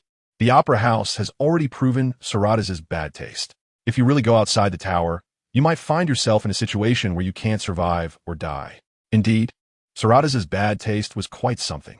Soon, after clearing out a few wandering souls on the stairs, they arrived at the 5th floor of the Karazhan Tower, the exhibition hall.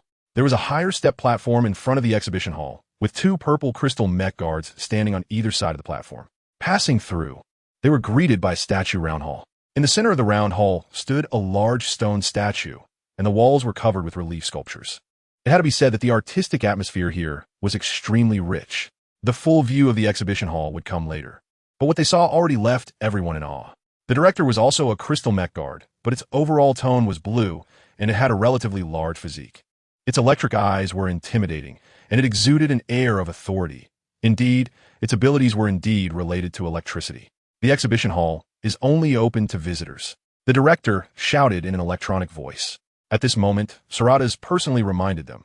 The director has high endurance and armor, as well as relatively fierce physical attacks, and is immune to electrical spells. Moreover, if you don't defeat it within 12 minutes, it will unleash a finishing move that will instantly kill you. This seemed to be another test of their output capability in battle.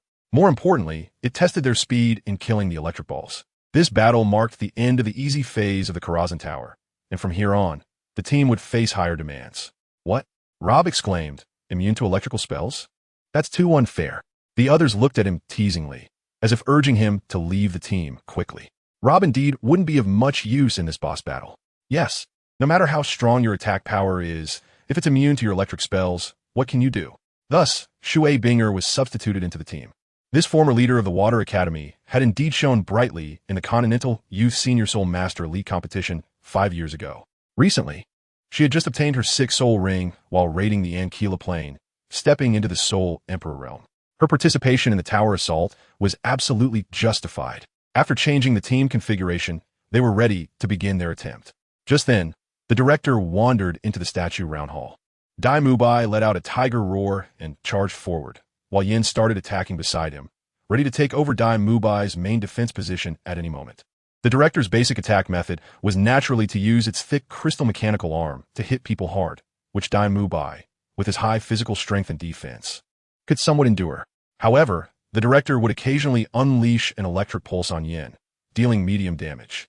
But this damage would be quickly healed by Song Yingwen. If Song Yingwen's actions were slow and she couldn't heal in time, the director's next electric pulse might not land on Yin. It appeared that the mechanism of the director's soul skill was that it couldn't release it on its current main target, but would target the surrounding enemy with the highest vitality instead. Therefore, the correct response was for Song Yingwen to always keep Yan's vitality at full, while also ensuring that she didn't interrupt the healing of the main defender, Mubai. This boss battle with the director tested the team's output capability, but it also tested the healer's skills. At the same time, during the battle, the director would summon an electric ball at a random position in the entire venue every 10 seconds. Being too close to the electric ball would cause damage. Moreover, the electric ball itself would also have a soul skill, Electric Chain. It would fire at one target, and if there were other nearby targets, it would continue to electrocute the next person. A single electric chain could hit up to 5 people, but the damage would not decrease. This meant that everyone had to avoid being too close to the electric balls and also maintain a safe distance from each other. Of course, these troublesome electric balls could be killed. As long as they switched fire quickly, they could basically eliminate one electric ball within 5 seconds. Summoning electric balls consumed the director's soul power, and after summoning about 12 electric balls, which would take around 120 seconds, the director would exhaust its soul power and enter a rapid recovery phase. This phase lasted for 20 seconds. During these 20 seconds, the director would not attack or summon electric balls and would take double damage. After the awakening was complete, the soul power would be fully restored, and it would re-enter normal mode. This cycle would continue until the battle ended. Clearly, everyone should deal with the electric balls during the director's normal mode, aiming to kill all the electric balls on the field before the director entered the awakening mode, and then unleash all their attacks on the director's main body during the awakening phase. However, at this moment, they had no idea about any of this. And since Xiao didn't know, how could anyone else know? Unless Sarada's personally told them how to fight the director. The Tower Assault team would have to repeatedly wipe out to learn from experience. In fact, this was indeed the case. After wiping out twice, they finally managed to handle their distances and the distance to the electric balls. Yet even so, during their third attempt to conquer the director, they still made a serious mistake by continuously attacking the director during its normal mode while paying little attention to the electric balls.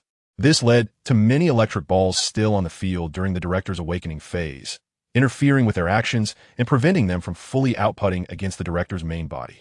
Thus, this time, although they didn't wipe out from the chain lightning of the electric balls, they barely managed to survive several phase transitions and managed to reduce the director's vitality by half. When the 12 minutes were up, the director unleashed a burst of electric energy, instantly killing the entire team. In front of the golden ancient tree, Hongjun said, "I suspect that Big Sister Sarada's doesn't want us to pass at all. This director is too powerful, and this is the third time." "Yes, she set a 12-minute limit, but it's clear we can't kill it in that time," Tang-san analyzed, sighing. "Unless we were all soul saints." He looked at Mubai and Zhuqing. Xiao said, "All right, stop complaining. Did you notice anything during the battle? Since Sarada's let us challenge the director, it means our current strength should be enough to handle it." Chapter 113, Report. Someone is using the green oil chicken. First, Mubai said, "Yes. This curator is really strange. While we were fighting, he suddenly stopped moving, as if he was recovering his soul power. At that moment, I noticed that the damage I dealt to him was far greater than usual, probably about double. But after a while, he returned to normal." Tang-san also said, "Every time this curator recovers his soul power, he stops summoning new lightning balls, which greatly reduces the pressure on us. Moreover, my blue-silver tyrant spear can obviously deal a lot of damage to him at this time. Yet he remains indifferent until he fully recovers his soul power and then resumes normal combat." Xiao thought for a moment and said, "Then let's change our approach. Usually, everyone should allocate some energy specifically to deal with the lightning balls. We should try to eliminate each lightning ball as soon as it appears, ensuring that there are no more than 2 lightning balls on the field. This way, our positioning and healing pressure will be reduced. When the curator is in the stage of recovering his soul power, we can concentrate our fire and launch a burst attack on him, which should be effective." Despite having a basically correct strategy, everyone still inevitably got wiped out after 12 minutes of battle. And each time, it was just a bit too close. Before the 7th attempt, Hongjun complained, "Seriously, I can't take it anymore. These lightning balls everywhere are just too annoying. Dealing with the lightning balls makes it impossible to focus on that big robot, and dealing with the robot leaves no time to handle the lightning balls. It's a dead end either way. 10th junior sister, why don't you go talk to Sister Saladas and ask her to lower the difficulty for us?" Xiao smiled lightly. "Oh, how do you propose to lower the difficulty?" It would be best to delete the soul skill that summons lightning balls and then have him remain in soul recovery mode the whole time. Why don't you just let yourself take the loot then?" "You fatso," Mubai retorted. So when they returned to the statue round hall to observe the battle, Hongjun directly used a soul skill to fly to the top of the giant statue, staying there to conduct ranged attacks. Sure enough, they got wiped out again. The curator didn't notice Hongjun on top of the statue, and seeing that most of the tower raiding team had died, he left the arena. Under the golden ancient tree, Mubai said with a face full of frustration, Look, that curator has a big word written all over him. Saladas doesn't he want you to pass?" "That has 10 words already," Zhuqing weakly reminded. "Wait, why is one person missing? Where's the fat guy?" At this point, everyone realized that only 9 people had died. Quick, let us go back and see what happened. Dai Mubai shouted, leading the charge back to the Karazhan Tower dimension. Of course, Saladas noticed this as well. In fact, she had already been aware of it during the previous battle. Sigh, it seems this loophole can't be hidden anymore. However, she wasn't in a hurry to fix it. She thought to herself, if they could take advantage of this loophole to win a boss battle, could they do this every time afterwards? Minutes later, the group scrambled back to the 5th floor exhibition hall's statue round hall and were surprised to see Ma Hongjun sitting on top of the statue, leisurely eating sausages. Damn, Fatso, you can do that? Dai Mubai said. How about it? Boss Dai, am I clever? In that last battle, I just stood here attacking the curator without having to care about any lightning balls. Yu Mengqing immediately thought of a new tactic. If everyone goes up on the statue, leaving only Dai Mubai below to withstand the curator, the biggest advantage of this strategy is that we can completely ignore the lightning balls. Thus, everyone in the tower raiding team, except for Dai Mubai, each ate a flying mushroom sausage and one by one flew up onto the statue, 3 standing on the head, 3 on the left shoulder, and 3 on the right shoulder. Perfect. Brother Dai, we are ready. You go lure the curator over. Outside the golden ancient tree. Watching this scene, Dean Flanders seemed puzzled.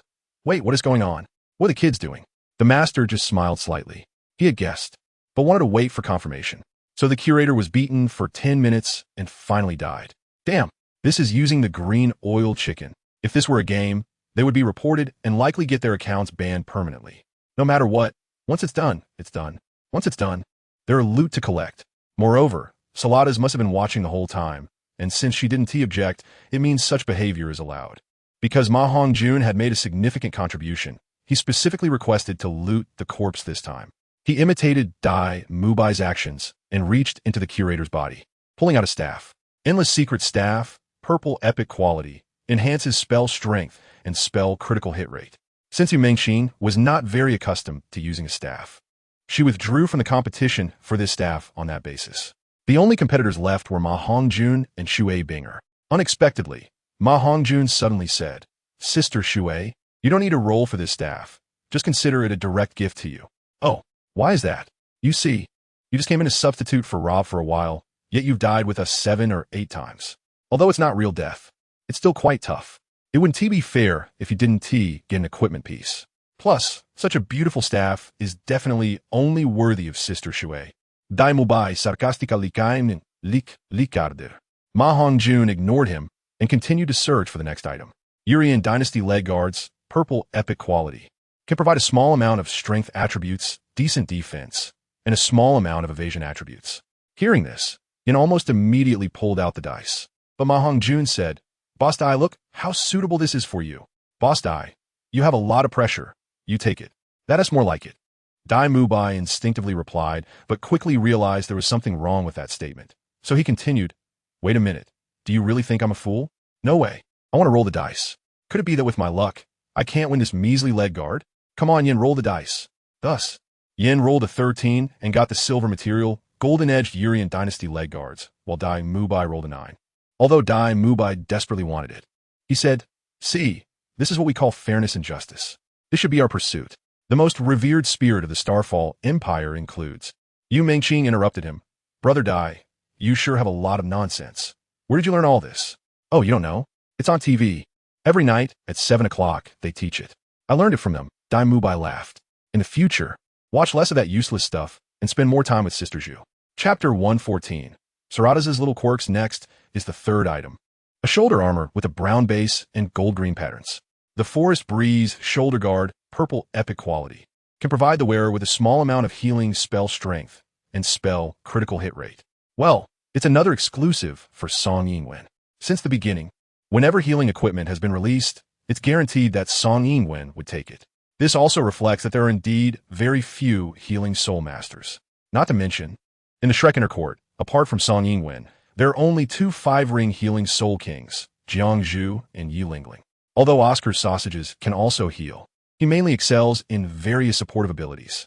There are a few pure healing soul sects in the outer court, which will be utilized later. Ma Hongjun pulled out the 4th item, which is also a shoulder armor. The Dragon's Roar Shoulder Guard, purple epic quality, can provide the wearer with a small amount of fire spell strength and spell critical hit rate. Sarada's was rarely smiling while introducing the equipment, as if it was specially prepared for Ma Hongjun. Naturally, The only Fire Soul Master is Ma Hongjun himself. Who else would take it? After the loot was divided, Shui Binger left the Karazhan Tower dimension and switched back to Rob. After all, Rob's overall combat power exceeds Shui Binger by a lot, so it was necessary for him to come back. The assault team made their way to the end of the exhibition hall and found several administrative staff members. Sarada's reminded them, actually, there's a very strong boss on the terrace you just passed. You can only challenge it after defeating all the normal sequence bosses. But to summon it, you need a book, Mediva's Diary, which you can find nearby. There's an ultimate hidden boss. Exciting. What are we waiting for? Let's get to work. Aren't there a few administrative staff members up ahead? Just go ask them. A middle-aged man in a purple robe was leisurely sitting in an office chair, holding a book. From the cover, it seemed to be called Jinping Mei. Hey, big brother, Rob greeted him. The man in the purple robe continued to read, only extending his right hand with 5 fingers, saying, "Wait until I finish this paragraph." Is this book really that interesting? Ning Rongrong asked curiously. Yu Mengqing looked speechless but still reluctantly reminded her, "Sister Rongrong, trust me, you're not suited to read this." The purple-robed man finally closed the book, leaned back, and made an enjoying pose, muttering to himself, "Ah, the ocean of knowledge, my spiritual garden, what book is it?" Ning Rongrong pretended to be silly and cute, asking the purple-robed man, "Can I take a look?" "Your duty is to be a good wife and mother. Why think so much?" The purple-robed man replied disdainfully. Ning Rongrong was furious but held it in. She began to probe, "Tisich, such a miser. What's so great about a broken book? It definitely can't be as exciting as Mediva's private diary." "Whose diary?" The expression of the purple-robed man suddenly became serious, and his tone became much more solemn. Seeing that he had taken the bait, Ning Rongrong continued, "Mediva's diary. Why? Do you know where it is? Wait a moment. Let me think. You can go ask Radaf. She borrowed a book from me recently. I hid the book, and she turned this place upside down, claiming she found some diary and then took it away. So, this purple-robed man doesn't have the diary here?" Yu Mengqing casually commented, "Sigh. Sometimes I feel like Sarada's is just brainless. Clearly, one trip would suffice, yet she insists on making you run twice. But she is quite into it. After all, back then, she was an old dominator, most skilled at playing with people's hearts, right?" Rob said. Not far away, at another workstation, a woman in a wine-red robe with a hood seemed to have known that the assault team was coming to find her, watching them from a distance. "Diary? Yes. Meti, stiori, ning Rongrong affirmet. If you're looking for Mediva's diary, you can ask Campsis." With that, the woman named Gradaf turned around, picked up 2 test tubes, and began to work. At another workstation, not far away, a woman in a golden robe, wearing a white top hat directly called out, "Hey, come here, come here." It seemed this was Campsis. The assault team immediately turned to look over there. However, Ning Rongrong asked Gradaf again, "Then what? What is your purpose of existence?"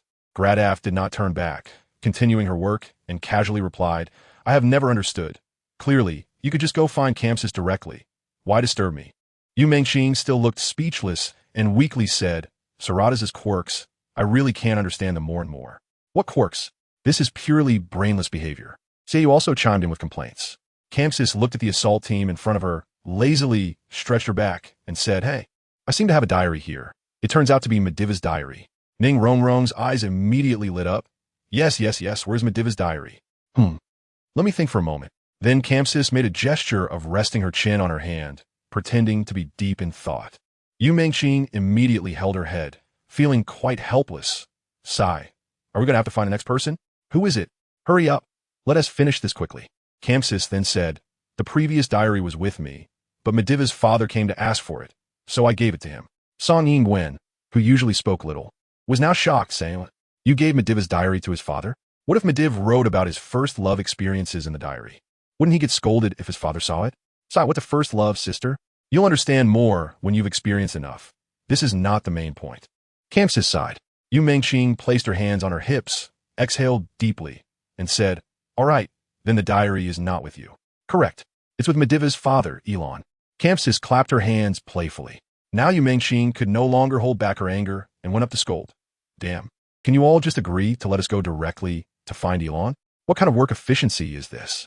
No wonder it takes a year or more to get anything done in big organizations. Something that could be very simple is made so complicated. Did you all grow up eating turtle meat? And you're still showing off your leisurely work environment. I can't help it if that is how they arranged it." Campsis lowered her head, rubbing the back of her neck with her right hand, looking like a child who had done something wrong. Chapter 115. The Archmage of Ice and Fire, Shadow of Elon. Ning Rongrong quickly pulled Yu Mengqing and comforted her. Alright, junior sister, don't get angry. It makes you age easily. Then she turned to Camusis and asked, so where is Elon? He died long ago, exhausted to death. Camusis casually replied. At this moment, some in the assault team couldn't help but think inappropriately. What does this have to do with anything? Camusis probably felt his wording was inappropriate and added, alright. He collapsed from exhaustion and died. Ning Rongrong couldn't help but feel a bit annoyed. Please say it all next time. Sigh. If it weren't for his useless son, Elon wouldn't have ended up like this. Camusis sighed. Wait a minute. Ning Rongrong seemed to have discovered something important. If Elon is dead, how'd he take the diary? Camusis pointed to the flower board, proudly stating, he is now called the Shadow of Elon. Squatting in the room upstairs, studying his son's diary. To put it simply, the vengeful spirit hasn't dissipated. Mubai laughed. Oh, this means the diary must have some juicy information. Song Yingwen was also very excited, even jumping up. My gossip spirit is burning fiercely. Soon she realized her reaction was a bit too intense. Ning Rongrong echoed, I also want to know, maybe Elon has a son complex. Song Yingwen rarely spoke more. Then let us go grab the diary quickly. The group then left the exhibition hall, continued upstairs, and along the way defeated a demon-type boss named Tristan, obtaining 4 pieces of loot that duplicated parts they already had, but they were all worse than what they wore. So they just collected everything and planned to distribute it to the people outside after finishing. After climbing another floor, they finally arrived at the room where Elon lived, which was also a round hall, of course, with bookshelves on all sides. The Shadow of Elon was squatting in front of a bookshelf, quietly flipping through a book. It seemed it was undoubtedly Mediva's diary. Daigo, you're the main defender. Go greet that old man. ISNT, he just an old man? Dai Mubai disdainfully said. It's the same, no matter who goes. Just look at his head full of white hair. Yu Mengqing helplessly covered her head. He is a super archmage of ice and fire, equivalent to the strength of a limit Douluo in his prime. And the ice and fire threefold cultivation is equivalent to a triple martial soul, just like Rob, except Rob is ice, thunder, and fire. Oh my! Dai Mubai was instantly shocked. Then are we here to deliver ourselves to death? If Elon were alive, we would have probably been killed the moment we entered. But now he is just a remnant shadow. His power weakened significantly, but still formidable. All right, that's enough. Let us go up and greet him. Dai Mubai stealthily approached and politely asked, Hey, old senior? The Shadow of Elon seemed not to hear, continuing to focus on the diary. Senior Elon? Dai Mubai tried again. Still no response, which made Dai Mubai feel very awkward. But he didn't give up and kept asking. 10 minutes later, he gradually lost his patience. Watching his companions outside, eating sausages and drinking beverages, he couldn't hold back any longer. You old man, with a son complex. The Shadow of Elon instantly turned around as if shocked, staring blankly at Dai Mubai. Seeing it had an effect, Dai Mubai continued, a magician without even a girlfriend. How could he possibly have a son? It must have been stolen. Everyone knows it. Shameless. No. Elon suddenly stood up, covering his head, clearly in pain. That is not how it was written in the diary. Dai Mubai seemed not to foresee the danger and took the opportunity to say, Oh? Then quickly show us the diary to confirm. Elon knelt on the ground, trembling all over. Please don't do this. However, Dai Mubai seemed to be enjoying himself, completely ignoring the advice of his companions, continuing to mock. Oh, you have no son? My son has gone insane. Who are you people? What do you want? Stay away from me. With that, Elon unleashed an arcane explosion, causing most of the team to lose half their health instantly. The relatively weaker Song Yingwen was directly killed on the spot. Tang San helplessly said, Prepare for a wipe. Under the golden ancient tree, Song Yingwen, Dai Mubai, Tang San, and others gradually died out. Dai Mubai said, Sorry, we may have gone a bit too far this time. However, the entire team looked at him with resentful eyes. 20 minutes later, the assault team stood in front of Elon's door again. Yu Mengqing explained, First of all, Elon is an archmage of ice and fire, and compared to us, he is the real monster. In front of him, we don't deserve to call ourselves Shrek. He can read fireballs while simultaneously handling blizzards and casually shooting ice arrows. Mao Hongjun also complained, Damn, that flame ring soul skill is too overpowered. Why can't I learn it? Why can't you learn it? Tang San patted his shoulder, teasing. Yu Mengqing continued, But no matter what, you have personally experienced Elon's strength. At least we can still discuss tactics. For example, have you noticed that although the bosses in Karazhan are mostly immune to control, Our control skills can interrupt the soul skills they are currently casting, and almost half of Elon's soul skills require casting time, which means they can be interrupted. So we just need to interrupt them well? Tang asked. Yes, timely interruptions can indeed relieve our pressure. Also, those who are too close to Elon will be frequently silenced, meaning they can't use spell-type soul skills, while being too far away makes it easy to be hit by blizzards. After discussing tactics, the group prepared to try again. Indeed, fireballs, ice arrows, arcane missiles. Everything was present, and Elon could even cast all 3 types of spells simultaneously. Even the overpowered Yuhao couldn't do that. He would also occasionally use Frostbind on 3 random people, immobilizing them. Of course, Song Yingwen could always dispel this effect in time. As for area silence, Song Yingwen had no solution. After 3 minutes of fighting, the shadow of Elon cast a spell and teleported the entire group to his side, then used a group slow skill and began casting Arcane Explosion. It is worth noting that at this time, the Arcane Explosion could not be interrupted. To avoid this damage, they would have to run to the edge of the field before the casting was completed. Get away from Elon, Yu Mengqing shouted. Now it was time for everyone to show their skills. Those like Zhuqing and Xiao, being agile attackers, certainly had no problem. Rob could also use his 6th soul skill to quickly move to the edge of the field. Yu Mengqing hit the shadow of Elon with Shadow Dance, and then quickly moved away from Elon using a triggered dash opportunity. Tang could barely use blue Silver Emperor-S vines to pull himself away. The others, however, Chapter 116, Shadow of Elon. Even old dogs have a few teeth. Once Song Yingwen died, the others wouldn't last long even if they survived this time. So, the Tower Assault team joyfully gathered again under the golden ancient tree. In 20 minutes, they climbed back up to the upper levels of Karazhan, in front of Elon's room. Yu Mengqing was a bit angry. I remember I was supposed to dodge the arcane explosion, right? But this slow effect is really annoying, Mubai explained. Song Yingwen, as if she had done something wrong, weakly said, I just realized before I died that my 2nd spirit ability can dispel the slow effect. So, my blue-silver domain can dispel it too? Yu Mengqing helplessly rubbed her head. Alright, let's try again. This time, after fighting for more than 3 minutes, Elon's shadow suddenly cast a group fire ring. Because Rob was too busy dashing around with his 6th spirit ability, he couldn't hold back. The so-called fire ring, once hit, would explode upon moving, causing knockback effects to nearby allies. The key was that all 10 members of the Tower Assault team were still relatively close together. So, 1 movement equaled 10 movements, resulting in 10 explosions. Total wipeout.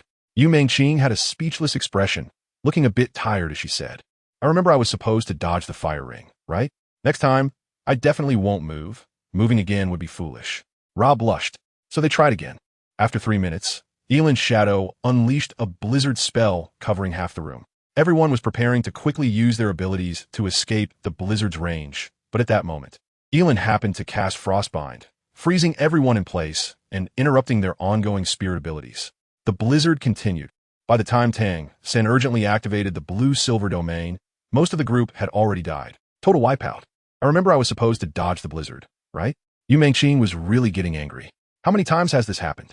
This time, they finally made it past the 3-minute hurdle and reached 6 minutes. Elon's Shadow's spirit power was almost depleted. Originally, the Tower Assault team thought they had made it and could finally unleash their full output.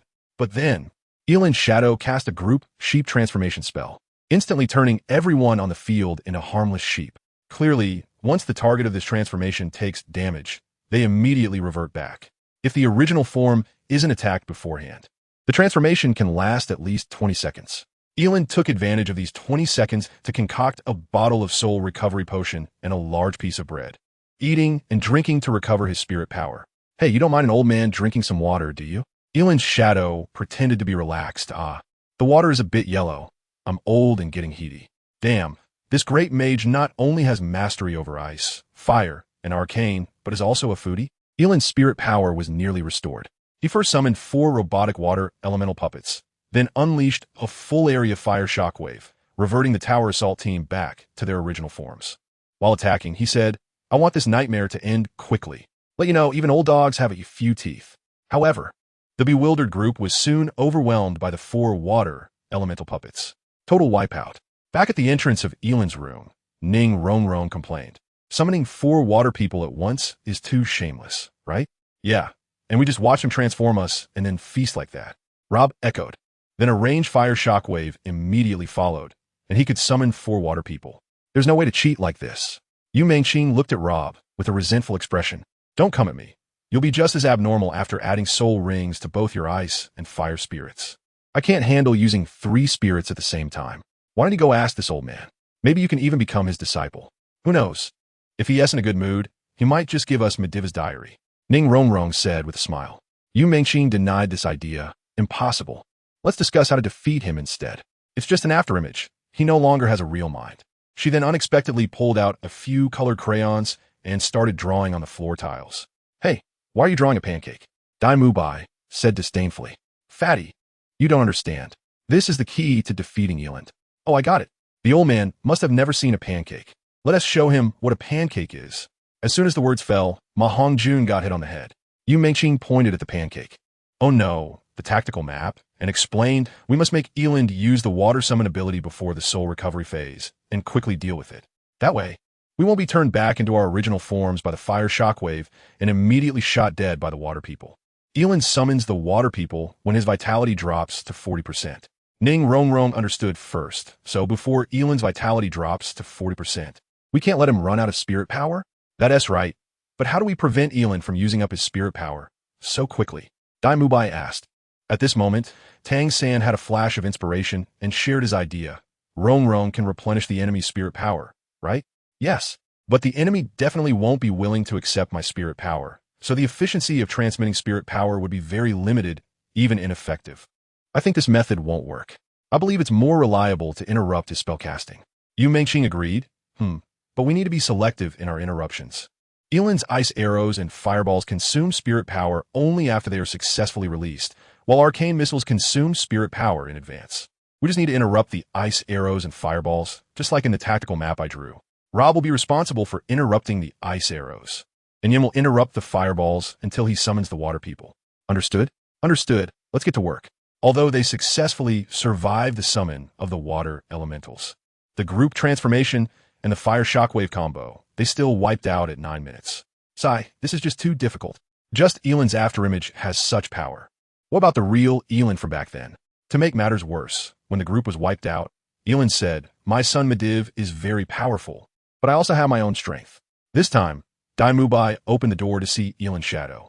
And there was that pitiful, ghostly old father still buried and studying his son's diary. Mubai, filled with anger for multiple wipes, couldn't help but curse damn. This dead, love-struck old man, seriously. Unexpectedly, Eland heard this from afar and immediately rushed over. Mubai was terrified and quickly slammed the door shut. An unexpected event occurred. Eland's shadow actually blinked through the door. Chapter 117, Report. They're using the oiled chicken again. The anxious tower rushing team immediately became highly tense, activating their martial souls to attack. However, strangely, Eland seemed unable to use any skills. So, just a minute later, Eland quickly flashed back inside and locked the door. Oh, that seems like a good idea. Yu Mengqing smirked, thinking to herself, Saradas, you didn't see this coming, did you? At this moment, Tang Sen leaned against the door, spreading his hands, and said, he is not coming out. How are we supposed to fight like this? Just then, Eland flashed out again, swaying his hips mischievously, chanting, you can't hit me before Mubai could react and turn around. Eland disappeared again. Mubai then slammed his hands on the door, shouting, you bastard, get out here. Eland did not come out, but instead released Frostbind from inside, freezing the tower rushing team's feet. What can you do by freezing us? Not much, just for fun. See, you finally couldn't help but speak.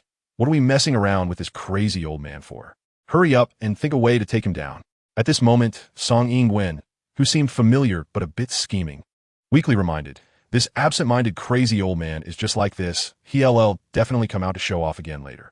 Sure enough, Eland flashed out again, twisted his body, and shook his hands rhythmically, saying, you can't hit me, you. Before he could finish, Mubai kicked him down. Brothers, beat him up. So, everyone beat him for a good half a minute. When Eland reacted, he quickly flashed back into the room. What now? Cursing him definitely won't work. We need to think of another way to lure him out. So, 10 minutes later, Rob and Yu Mengqing temporarily found a table and faced each other. Yu Mengqing took out several sets of Hearthstone cards from her storage soul guide. She played as a mage, while Rob played as a warrior. A few minutes later, the game reached a heated stage. I'll cast Fireball and you're done for. You have no taunt minions in your hand. Yu Mengqing said with a smile. Rob was confused since this was his first time playing this kind of card game. So he said, then I'll just keep stacking armor. Damn, can't you play? You have a director in your hand that you're not using? Look at your mana crystals. You have 10 of them. If you don't use the director now, when will you? Until he finished, everyone realized it was Elon talking. Rob quickly flipped the table aside and joined everyone in beating up Elon. Cheater, a bunch of cheaters. Old man, I want to let you off. Mubai shouted, when Elon found another opportunity to flash back into the room. Yu Mengqing reminded everyone, this Hearthstone trick only works once, it won't work again next time. At this moment, Mubai suddenly chuckled, saying, haha, think about it. A lonely old man, staying alone in the study for years, what does he lack? Entertainment. Xiao replied, but we already used that trick just now. Women. Mubai clapped his hands. Hey fatty, you're on the right track. So who should we send? Zhuqing was furious. Who do you think? If you want to seduce him, go yourself. Sigh, this 1T work, that 1T work, don't you have any awareness of sacrificing for the team? 5 seconds of silence. To ease the awkwardness, Song Ingwen reluctantly spoke. So, brother Dai, as the captain, Shun Tu Sen example. Yu Mengqing shook her head and sighed. Sigh, my sister Song, you don't understand this, right? Those in leadership positions, aren't they all hiding at the back? Let us think of other ways. Seduction is too unreliable. Damn, let us just go in and confront him directly. This is too frustrating. Hongjun complained. Tang suddenly had a brainwave and said loudly on purpose, what is frustrating? At least we won die here. Even if we go to trouble him, he can't do anything. If we're hungry, we can go back and eat something delicious. If we're tired, we can go back and rest comfortably. At this moment, Elon inside was already pressed against the door, carefully listening to these words. Tang San's words made him very unhappy. That's right. Rob joined in. Maybe the progress of Karazhan can be reset. Even if we clear it, there will still be Soul Sect and Soul King level juniors coming in a challenge. Just think about how this old man has to be greeted 100 times every month. And he has to face it every time with a smiling face, getting beaten up and giving out equipment. I really feel sorry for him. Yu Mengqing probably understood what Tang San and Rob meant. So she continued, what are you two saying? Everyone's existence has meaning. The significance of Grandpa Elon's existence is just to be beaten. Sarada's wouldn't create him for nothing, would she? Chenxiang's words made sense. Xiao said, this old man, at least he has the ice, fire, and arcane martial souls. Yet he can only stay in the study and daydream. There's a gain for every loss. Possessing great power but unable to go out to wreak havoc on the world, that is quite ironic. Ning Rongrong echoed, yes. Especially when thinking about how more juniors will come to greet him in the next 5 years. That must feel like a year for him. Let us not stoop to the level of such an old man. He hasn't seen much of the world. His life is limited to this room. Elon, who had been eavesdropping against the door, was already trembling all over, nearly going crazy. Xiao added, yes, Chenxiang. He just came out for a moment and immediately got scared back. This is as far as he can go. A frog at the bottom of the well. Yu Mengqing said, I think let us forget it. This old man is quite pitiful. Someone who doesn't even dare to leave the room. What do you think he can do? Xiao delivered the final blow. What can he do? Get beaten up when someone comes to his door. Ha ha ha. Elon could no longer hold back, and with a flash, he appeared outside the door, shouting, who dares to come out? I'm standing right here. Elon dead. Outside the golden ancient tree. Ning Fengji exclaimed in shock. This can work? Miss Harada's, why can't this Elon use any soul skills after coming out? I don't even know how this happened. Otherwise, do you think I would just watch them exploit the loophole to clear the level again? Just 5 minutes later, Elon was completely finished. A golden light orb appeared at the spot where Elon's shadow had fallen. Ah, the lottery segment that the tower rushing team loves is here again. Chapter 118. You want us to play chess? This time, it was Mubai who opened the loot. The first item was a purple-eyed object with a gold trim. The violet eye pendant.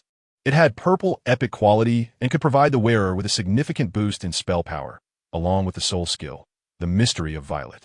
After using it, within the next 20 seconds, every successfully released soul skill that consumed soul power would stack a layer of violet mark on the user. Each layer could allow the user to recover 2 of their soul power every 5 seconds.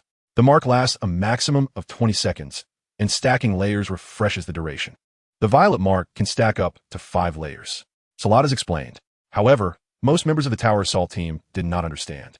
Yu Mengqing summarized it in one sentence. In simple terms, after using this soul skill, you basically don't have to worry about soul power consumption for 20 seconds.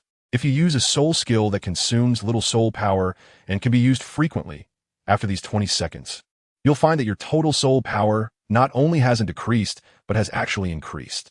So, which soul master is this equipment suitable for? Mubai asked. Mengqing replied. Although it can be used by spell damage dealers and support, it is actually more suitable for support. Because our two supports, Song Mei and Rongrong, have a very astonishing speed of soul power consumption during battles. Without Oscar sausages, they would run out of soul power halfway through every battle. So how could they keep supporting us? So, Ning Rongrong and Song Ingwen directly rolled the dice. One got 36 points, and the other got 21 points. Well, Ning Rongrong got the violet eye pendant with the accompanying soul skill. The second item was a completely red gemstone wand. The Tarisfa wand, purple epic quality, could provide the wearer with an increase in recovery speed and total soul power. It had a standard ranged attack method called Tarisfa Energy Blast. Well, another weapon that provides ranged spell attack capabilities. However, Ning Rongrong obviously couldn't take another one, and Song Ingwen also clearly stated she didn't want this type of equipment, and the others present certainly didn't need it either. So, everyone decided to leave this weapon for Oscar outside. Don't underestimate his absence. The sausages he made played a significant role throughout. Then the third item was a necklace. The cat's paw amulet, purple epic quality, provided bonuses to attack speed, movement speed, and physical attack strength. Not needed. This must be Zhuqing's exclusive. Next was the fourth item. The violet calming gem, an accessory, purple epic quality, could provide a small amount of spell power and spell critical hit rate. It came with the soul skill, Violet's Calm, which, after use, grants immunity to all control methods for the next 10 seconds, and it is absolute unless the opponent is a god. Everyone in the room had this expression, and then, in an instant, they all raised their dice simultaneously. Hey, what are you agility attack types doing? This is for spell power and spell crit. Ma Hongjun shouted. Xiao retorted. This soul skill is the main function of this equipment. Any soul master can use it. Why can't we agility attack types compete? So everyone still participated in rolling the dice. LuoBo, with a 100-point absolute advantage, got the violet calming gem with the supermodel soul skill. Now, willing to bet means willing to lose. No one could say anything. Mediva's diary was also obtained. After defeating the last boss in the normal sequence, it could be used to summon the ultimate hidden boss, the Nightmare of Night, next to the Tower Assault Team's path. There's also a secret room with a dragon locked inside.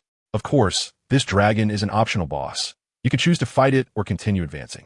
However, a boss drops 4 pieces of equipment. Even for the sake of equipment, they had to defeat this void dragon. Mengqing timely received detailed hints from Saladas. After all, this dragon is a bit difficult and requires good team coordination. To lower the difficulty, Saladas decided to directly tell the Tower Assault Team the tactics. Therefore, Mengqing recounted to everyone. Unlike most bosses in Karazhan, the Void Dragon requires everyone to plan before the battle and strictly adhere to the rhythm during the boss fight. If everyone masters the rhythm, the respawn after the first kill will be quite easy. Before that, as long as there are still people in the team who don't fully understand, a wipe is inevitable. The battle with the Void Dragon is divided into 2 stages. The Void Gate stage, lasting about 60 seconds, and the Exile stage, lasting about 30 seconds. The 2 stages alternate continuously, and after the 6th Exile stage ends, which means the battle lasts 9 minutes, if it is not killed, it will enter a Berserk state, turning red all over with all damage, including field effects, increased to 400% of the original, basically wiping the team within 10 seconds. Subsequently, Mengqing detailed all of the Void Dragon's soul skills, including those used throughout the battle, those only used in the Void Gate stage, and those only used in the Exile stage. Of course, after listening, everyone felt a bit dizzy. This is too complicated. Although the Void Dragon's soul skills are numerous, the actual damage is not high. As long as the team coordinates meticulously, many damages can even be perfectly avoided. In the end, this boss surprisingly passed after only 3 attempts. However, the equipment dropped this time unfortunately was all unnecessary for the personnel present, so they were given to those outside. Continuing to move up, they were getting closer to Mediva's core residence during his lifetime. However, on the path they had to take, there was actually a hall that looked like a chessboard. Ning Rongrong, although not understanding what it was also very interested. It looked quite interesting. This is chess. Mengqing exclaimed, "What the heck? Saladas, are you kidding me? You want a bunch of people from the Douluo world to play chess?" Tang-san, upon hearing about chess, casually remarked, Isn't that just giving away equipment for free? Can this even be considered a boss? It might be a death sentence as well. Dai Mubai interjected. Chess is not something just anyone can master. In addition to being proficient in mahjong, Jinhua, one must also be familiar with checkers and gamoku. Yu Mengqing was completely confused. What does all this have to do with each other? You're talking about international gamblers. Why not just try it and see? A bunch of casual players pointing at the river and mountains is quite interesting, isn't it? In the end, they managed to pass this boss fight, relying on Yu Mengqing's not-so-superb chess skills. She secretly rejoiced. Luckily I learned a lot before crossing over. Finally, there's a skill I can put to use. Damn, Saladas, you didn't have this chess hall when you last came to Karazhan. The beloved lottery segment is back again. Chapter 119. The Bastard? Prince Ma-Zar, the hero's mithril necklace, purple epic quality, provides the wearer with a small amount of stamina, strength, and agility attributes. From this description, it seems suitable for a mixed-type soul master focused on both physical and agility attacks. If it were for Wu, it would undoubtedly be the best fit for her. However, the rules state that items can only be given to those outside the arena when no participants are present. Coincidentally, there is an appropriate candidate, Xiao. Xiao is a sensitive attack type, yet he also possesses traits of a strong attack type. Conversely, he has some sensitive attack attributes as well. Thus, it is challenging to find equipment that perfectly matches his attributes. Of course, this hero's mithril necklace meets the requirements. The second item is a pair of brown boots with green trim. The Forest King's boots provide the wearer with a small amount of agility and spell power, as well as soul power recovery speed. Upon hearing this, Yu Mengqing remarked, "It seems this is specially prepared for me. If everyone has no objections, I will accept it directly." Next is the third item, a round shield divided into 3 parts. The Ancient Tree Tri-Shield, purple epic quality, provides strength, stamina, and spell power attributes to the user. Since Yin and Dai Mubai are both defenders with spell damage capabilities, they are all qualified to compete for the shield. Dai Mubai casually rolled 10. How awkward. As a result, Yin only rolled a 3. Well, fortunes change. Next year will be my turn.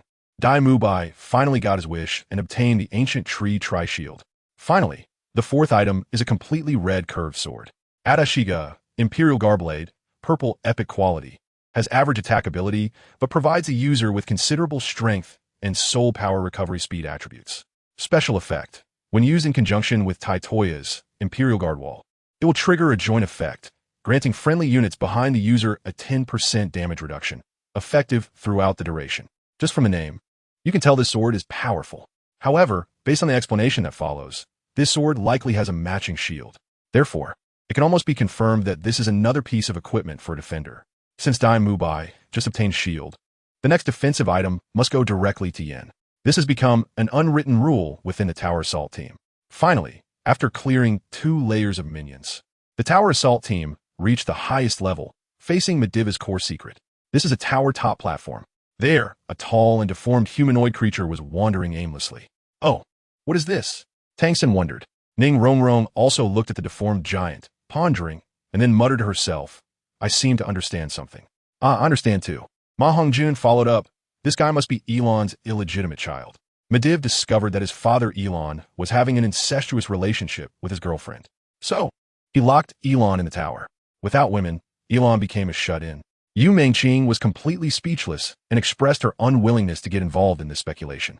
However, Dai Mubai appeared quite interested, thinking the fat guy was quite clever, so he continued, "Why is Elon's illegitimate child here?" Ning Rongrong replied, "That makes sense. So who is Mediva's girlfriend? We fought some kind of saint before, it's her. So complicated." Yu Mengqing refrained from reminding Ning Rongrong, "Hey, are you serious?" According to the script written by Salatas, everything in this Karazhan Tower was created by Mediv. However, I think you should focus more on how to defeat these bosses and what equipment to get afterward.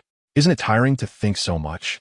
I'm actually very interested in the story here, Ning Rongrong said excitedly. Yu Mengqing disdainfully replied, "Isn't it all just a story made up by Salatas? She just turned her own story into a real scene. That's all. Moreover, the story here is very simple.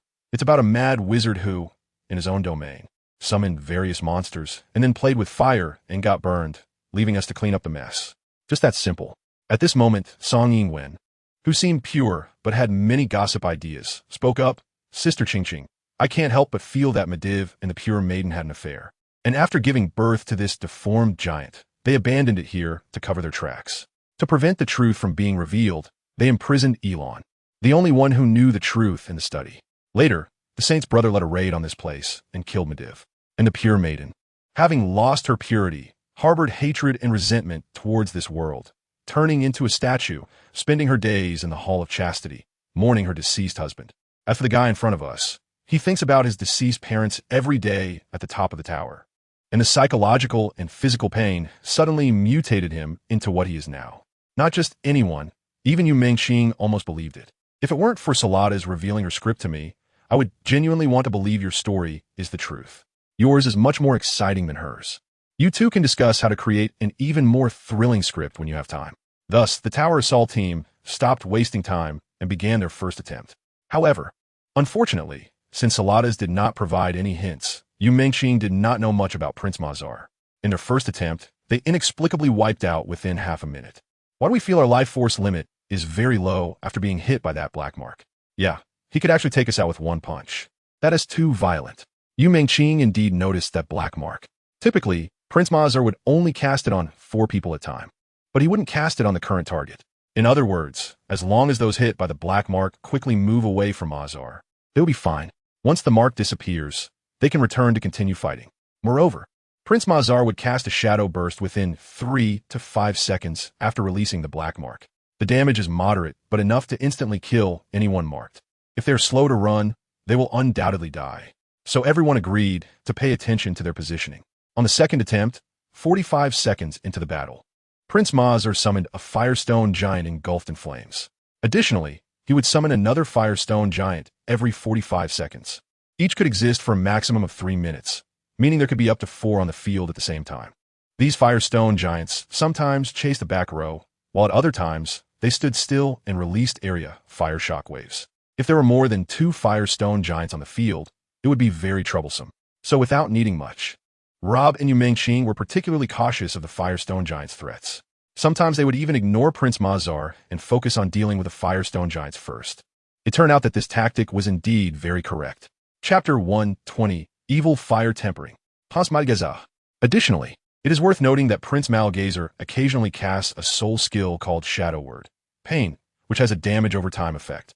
However, as long as it is dispelled in time, it can be treated as if it was never cast, and its release frequency is not very high, allowing Song Yingwen to manage it alone. As the main defender, Dai Mubai naturally knows Malgazer's tactics against defenders. Essentially, it involves a double strike.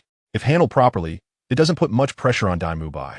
A few minutes later, Prince Malgazer stopped using only his fists and pulled out a large axe. His physical attacks instantly became very powerful, putting Dai Mubai under significant pressure. Therefore, he timely transferred the main defensive position to Yen. After a while, the two would switch again. Despite this, the health bars of the two defenders fluctuated like an elevator, sometimes fully healed and other times nearly empty. Moreover, Song Yingwen, as the only healer in the team, faced immense pressure. She had to remain highly focused to heal the main defender while also timely dispelling the damage over time effect of Shadow Word, Pain from other teammates. Finally, in the third phase, Malgazer no longer used that Black Mark Soul skill, allowing the melee damage dealers to attack without worry. However, Malgazer had a new annoying soul skill, which increased damage. After using it on someone, Malgazer's subsequent attacks on that person would deal double damage. To make matters worse, the axe used by Malgazer in the second phase would turn into flying axes in the third phase. At any time, he could throw the axe, accurately hitting someone. Generally, he would target those affected by the damage increase. Getting hit by such a combo would leave one incapacitated. However, after throwing the flying axes, Malgazer's melee attack power would not be as strong for a period, reducing the pressure on the defenders. With the main defender's pressure reduced, the healer's pressure also decreased. But Song Yingwen still had to continuously heal those who were knocked down by the combo. In short, she was busy throughout. Outside the Golden Ancient Tree, Ms. Sarada's, Ning Fengji said, this grotesque giant strength is probably at the level of an 80 or 90 rank soldat, right? Pretty much, Sarada's casually replied. But his intelligence might be lacking. After all, I designed him, and he can only fight according to the program procedures. At this moment, Flander also asked, so, were those stories of theirs all made up by you? Yes, I love creating stories, both short and long.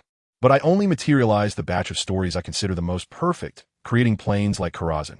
Each plane can be seen as an independent world. This is a story that belongs only to me, a world that belongs only to me. A world with stories has a soul, and I'm the one who gives these planes their soul. That is the true meaning of my title, the demon of 1,000 souls.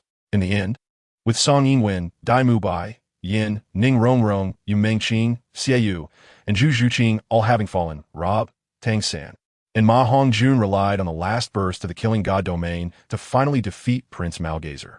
They just had to wait for the 7 who died to respawn and come back up before they could start distributing the loot. In fact, the kids had already cleared the level. The Night Terror is considered a hidden ultimate boss and is the hardest one here. However, if they insist on achieving perfection, challenging the Night Terror is also possible, Sarada's casually remarked. Ning Fengji asked, is the Night Terror really stronger than that old mage with the 3 lives martial soul? Why not? That's how I set it up. Then Master Yugang asked, Madam, before Chenxiang, you could reset Karazhan, and a new team could start from the beginning, facing the same trials and rewards. Is that true? Of course it's true. However, there's a restriction. A plane like Karazhan can only be reset every Thursday. That means it can only be attempted once a week. Also, there's good news. No matter what level of Soul Master Team enters, the strength of Karazhan-S bosses will automatically match that level, and the rewards will be similar. However, Karazhan has a level cap of 70. That means Soul Saints and above cannot accept equally matched challenges in Karazhan and obtain suitable rewards. Yugong suddenly excitedly. Does that mean that Soul Respect and Soul Sect from the outer courtyard can also enter Karazhan? Of course. After the Karazhan progress resets on Thursday, as long as they can gather a 10-person team of similar levels, they can challenge it. Dai Mubai had just run back to the tower's top and eagerly started checking the loot. After all, Prince Malgazer was nominally the final boss of Karazhan. It wouldn't be right if he didn't drop some powerful gear. The eternal green emerald ring, purple epic quality, can provide the wearer with impressive vitality, endurance, and health regeneration attributes. Sarada's announced, as usual. It's also for defenders. Specifically, within the tower assault team, only Dai Mubai and Yin can use it. This time, Dai Mubai again relied on his uncanny luck to roll a 91, securing the ring. The ring of 1,000 seals, purple epic quality, can provide the wearer with impressive strength, attack speed, movement speed, and attack power attributes. It seems to be another strong, mixed defensive equipment, which naturally can only be given to Xiao. The Phoenix's Daybreak longbow, purple epic quality, can provide the user with impressive spell power and spell critical strike rate. It comes with the soul skill, Phoenix Fire Arrow, dealing a high amount of fire damage to the target, and increasing the fire damage dealt to it by the user by 50% for the next 10 seconds. Damn, another amazing weapon. And looking at the attributes, it seems only Ma Hongjun is suitable for it. Although Yin is also fire-based and really wants it, he is a melee defender, not a ranged magic damage dealer like Ma Hongjun. Berserk Roar, purple epic quality, can provide the user with impressive strength attributes and attack power. It comes with the soul skill, Axe of Elimination, which can only be used on enemies with less than 20% health, with a high chance to kill them instantly. Against enemies of a higher level, the effect will be reduced based on their level. Damn, this is also a godly weapon. Indeed, this illegitimate child is worthy of being the final boss of Karazhan. Every piece of equipment dropped is so powerful. Of course, this ultimately went to Rob. Lastly, there was a cherry on top of the loot, the Void Summoning Stone. After use, it can summon a blue Void Puppet. However, this Void Puppet seems very young and has no combat power at all. Whoever summons it, it will follow them around calling them Mama, regardless of gender. Alright, the Golden Ancient Tree Plaza now had another adorable creature for street performance. Chapter 121, The Burning Giant Dragon, Nightmare of the Night. After distributing the equipment, the tower assault team returned the same way, back to the middle terrace. The space here is not very spacious and presents a semicircular shape. If they're going to challenge the Nightmare of the Night here shortly, it will undoubtedly require high demands on the team's positioning. Following Salada's hint, Yu Mengqing took out Mediva's diary and chanted a spell toward an empty urn on the edge of the terrace. Before long, a dark red skeletal dragon with huge wings and engulfed in blazing flames flew over. This was undoubtedly the Nightmare of the Night. Such a big dragon.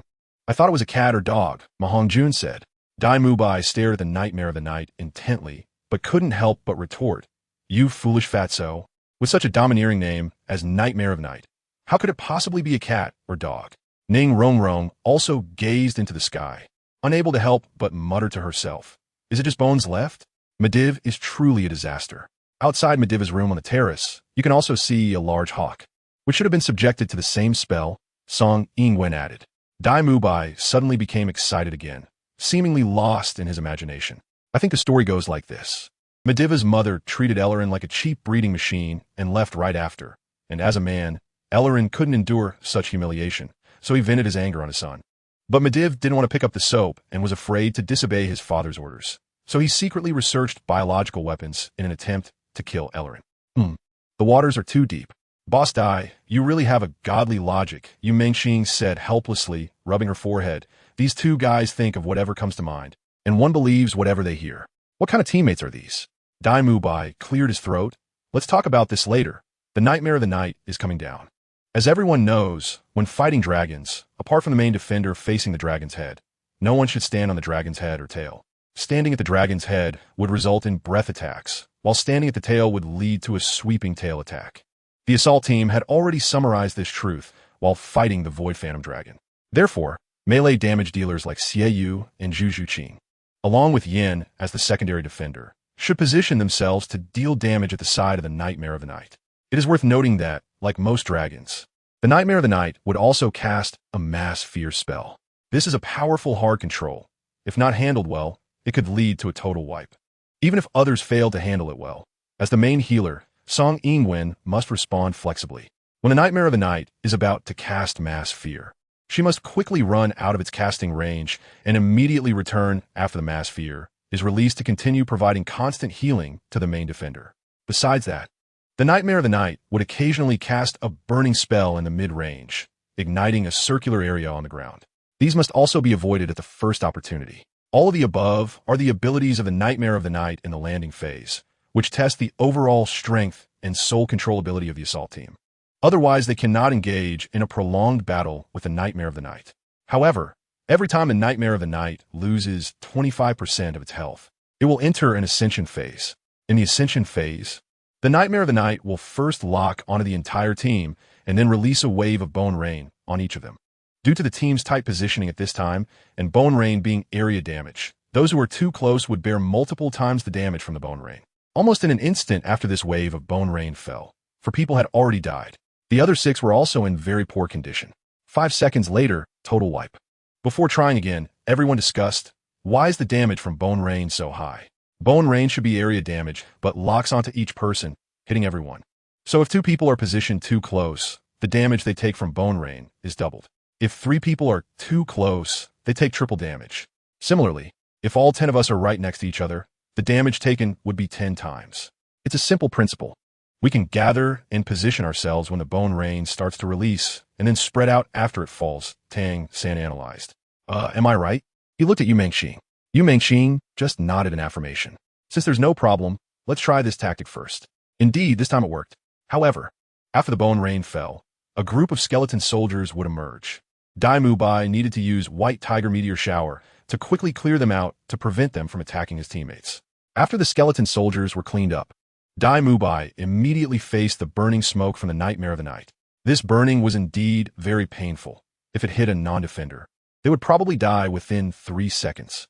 Even Mubai, he barely survived the duration of the burn by using most of his defensive means. And that was with Song Yingwen's full healing. Therefore, when entering the Ascension phase again, Mubai must attract the full attention of the Nightmare of the Night and not let the smoke lock onto anyone else. Otherwise, it would definitely lead to casualties.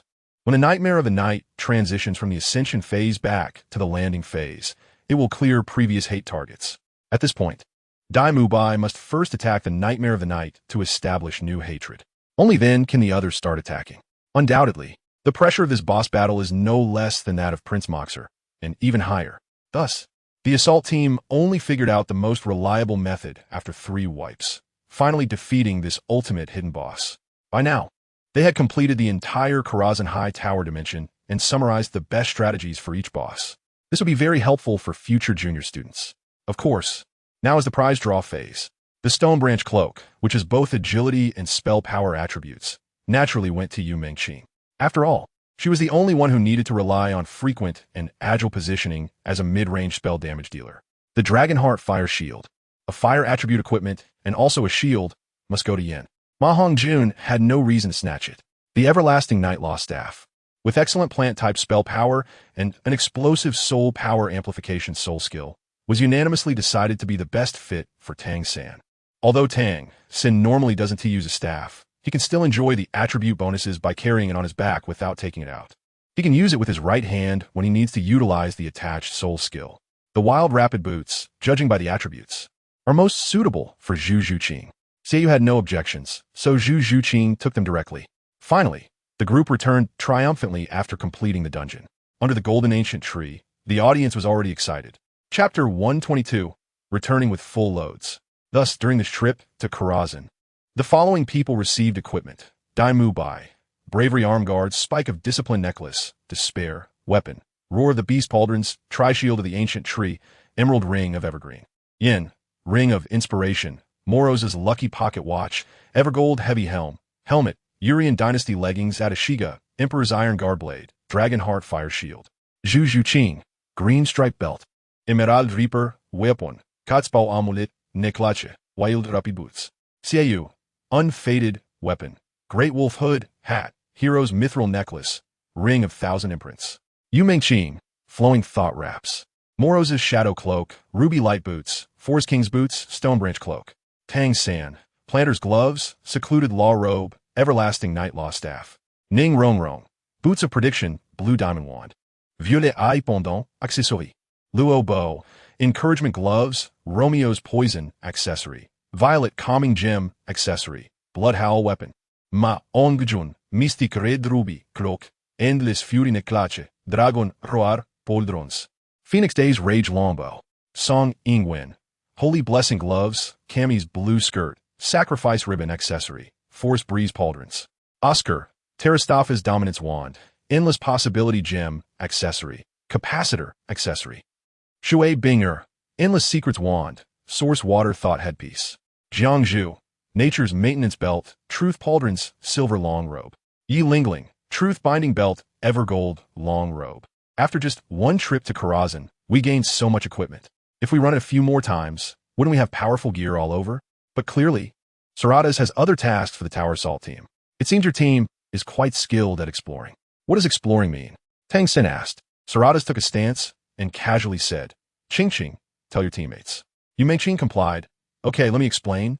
Exploring means challenging enemies we haven't fought before and then figuring out and summarizing strategies. That's called exploring. When the other team comes to run Karazhan next week, that's called logging. So, we're always the ones at a disadvantage, huh? Ma Hongjun interjected. Yumengqing was very angry. That's not the point. We need to figure out tactics ourselves, but we also gain the best experience. In a sense, the benefits of exploring far outweigh the drawbacks. How can you think that way? At this, Ma Hongjun felt ashamed and blushed. Sister Qing, I was wrong. Sarada has continued. After the second team finishes logging Karazhan next week, your first team and the second team will form a large group to explore a dimension that requires 25 people to challenge, Gruul's Lair. Until most of you reach the Soul Sage level, you'll need to take turns logging Karazhan and gather once a week to log Gruul's Lair. This way, by the time you reach level 70, your gear will be almost complete, allowing you to absorb more soul rings of higher ages. Many of you, with the aid of your gear, can already absorb a 100,000-year soul ring at level 70. This, Tang-sen found it hard to believe. But even if everyone could absorb a 100,000-year soul ring at level 70, where would we find so many 100,000-year soul beasts? I have some in a dimension specifically for raising soul beasts. It should barely be enough for you. But after reaching level 80, if you want soul rings over 100,000 years, I'll need to look at my brothers. Don't forget, Zoth and Yogg-Saron also have their own exclusive dimensions like Thun. In those dimensions, there are quite a few soul beasts over 100,000 years. Even ferocious beasts of 300,000 for 100,000 years exist. Upon hearing this, the entire room was shocked. After all, in this era of Douluo continent, people generally believed that 100,000 years was the limit for soul beasts. Unexpectedly, there are even more powerful ones. After a few days of rest, it was Thursday in the blink of an eye. Thursday was the reset day for all of Sarada's dimensions. This time, the second team would venture into Karazhan, while the previous first team would watch. The composition of the second team was main defender Huyen Li, off defender Hua Wushuang, main healer Yi Lingling, off healer Jiangzhu, supporter Hua Ruirui, melee physical damage dance, melee magic and physical hybrid damage Hulaina. Mid-range physical and magic hybrid damage Feng Xiao. Ranged magic damage Shui Bingya. Ranged magic damage Huowu. This team is also very strong. Yes, due to the influence of the Golden Ancient Tree and their own hard work, all 10 members of this team are basically above level 60. Dai Mubai said, being able to leisurely sit in the square, watching others walk the path we walked.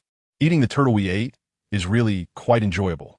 Tang San, sitting next to him, looked at him and said, do you really want to see them fail? Boss Dai, when did you become so calculating?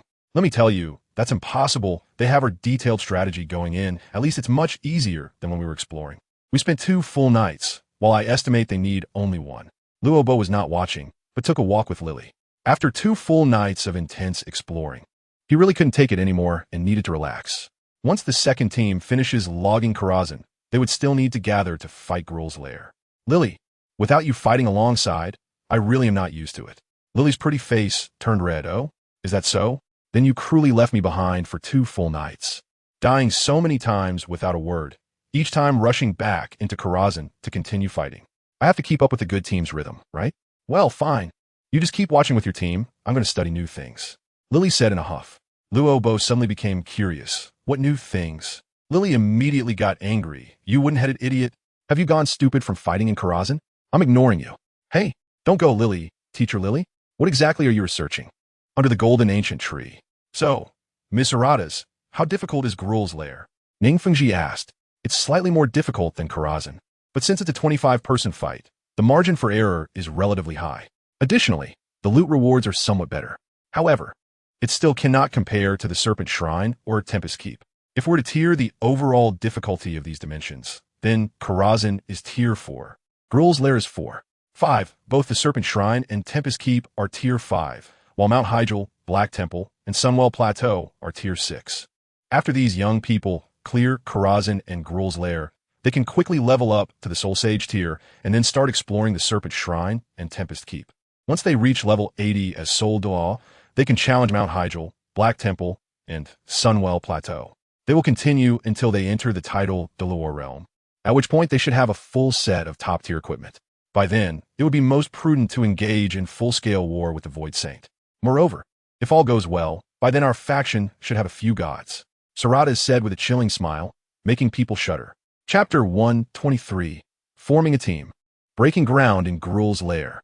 After a long night of fierce battles, the second team finally cleared Karazhan. After all, these members had all participated in the Soul Master Elite Finals, and none of them were pushovers. If they struggled against a mere Karazhan, how would they handle future challenges like the Serpent, Storm, Seamount, Temple, and Sunwell? According to Saradaz's arrangement, it was time to form a team and tackle Gruul's lair. With 25 people, there were 10 main members in one team, plus a logistics support Oscar, and 10 in the second team, making a total of 21. Thus, they added Yuheng, Uxn, Dugiyin, and Shuewu. The team composition was as follows: defenders, Dai Mubai, Yin, Hu Yanli, Hu Wushuang.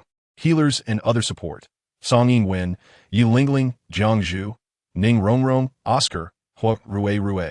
Damage dealers, LuoBo, Tang San, Yu Mengqing, Xiao, Hulaina, Ma Hongjun, Zhuqing, Vu, Shui Bingye, Xue Vu, Feng Xiao, Huo Vu, Yuheng, Yuxin, Duguyan. A golden vortex slowly descended, transforming into a pulsating portal filled with the power of space. Brothers, charge! Dai Mubai roared like a tiger, leading the way into this place called Gruul's lair. 25 beams of light appeared one after another at the entrance of Gruul's lair, revealing their human forms. As soon as they arrived, they noticed a tall and sturdy humanoid monster not far ahead. Wow, how thrilling! Is the boss just waiting at the entrance? Did Sarada's make a mistake? Yu Mengqing shook her head. Now I will command. Dai Mubai, Yin, you two go in first, the rest follow. Wait until Dai Mubai establishes a solid aggro before we unleash our full power on that big monster. Clearly, the humanoid monster in front of them was not a boss, just a guard minion. Dai Mubai activated all his defensive enhancement soul skills and charged forward, leaving everyone, even Yin, behind. Consequently, the big monster quickly knocked Dai Mubai down, then continued to wander, seemingly ignoring the other 24 people. The 24 members felt embarrassed and turned to see Dai Mubai re-entering from outside. At this moment, Dai Mubai was as awkward as could be. Hey, everyone. Dai Jie, getting a bit too confident? Yu Mengqing teased with a mischievous smile. All right, Yin, it's your turn. Don't follow his example and rush to your death. Let's advance together, steady and sure. After a while, deep in the lair, everyone stood before a spacious chamber, facing an even larger humanoid monster and 4 slightly smaller humanoid monsters. The appearance of these creatures was indeed not commendable. The minions they encountered earlier were as fierce as the boss. The curator of Karazhan might not even be as ruthless, Dai Mubai complained. Hongjun moke idim, Dai Laoda. Come on, complaining now? No matter how big those minions were, we took them down in less than 10 seconds, right? We are 25 against 1 minion. If we can't defeat him, then this fanfic would have no readers. Oh no, we wouldn't even have to participate.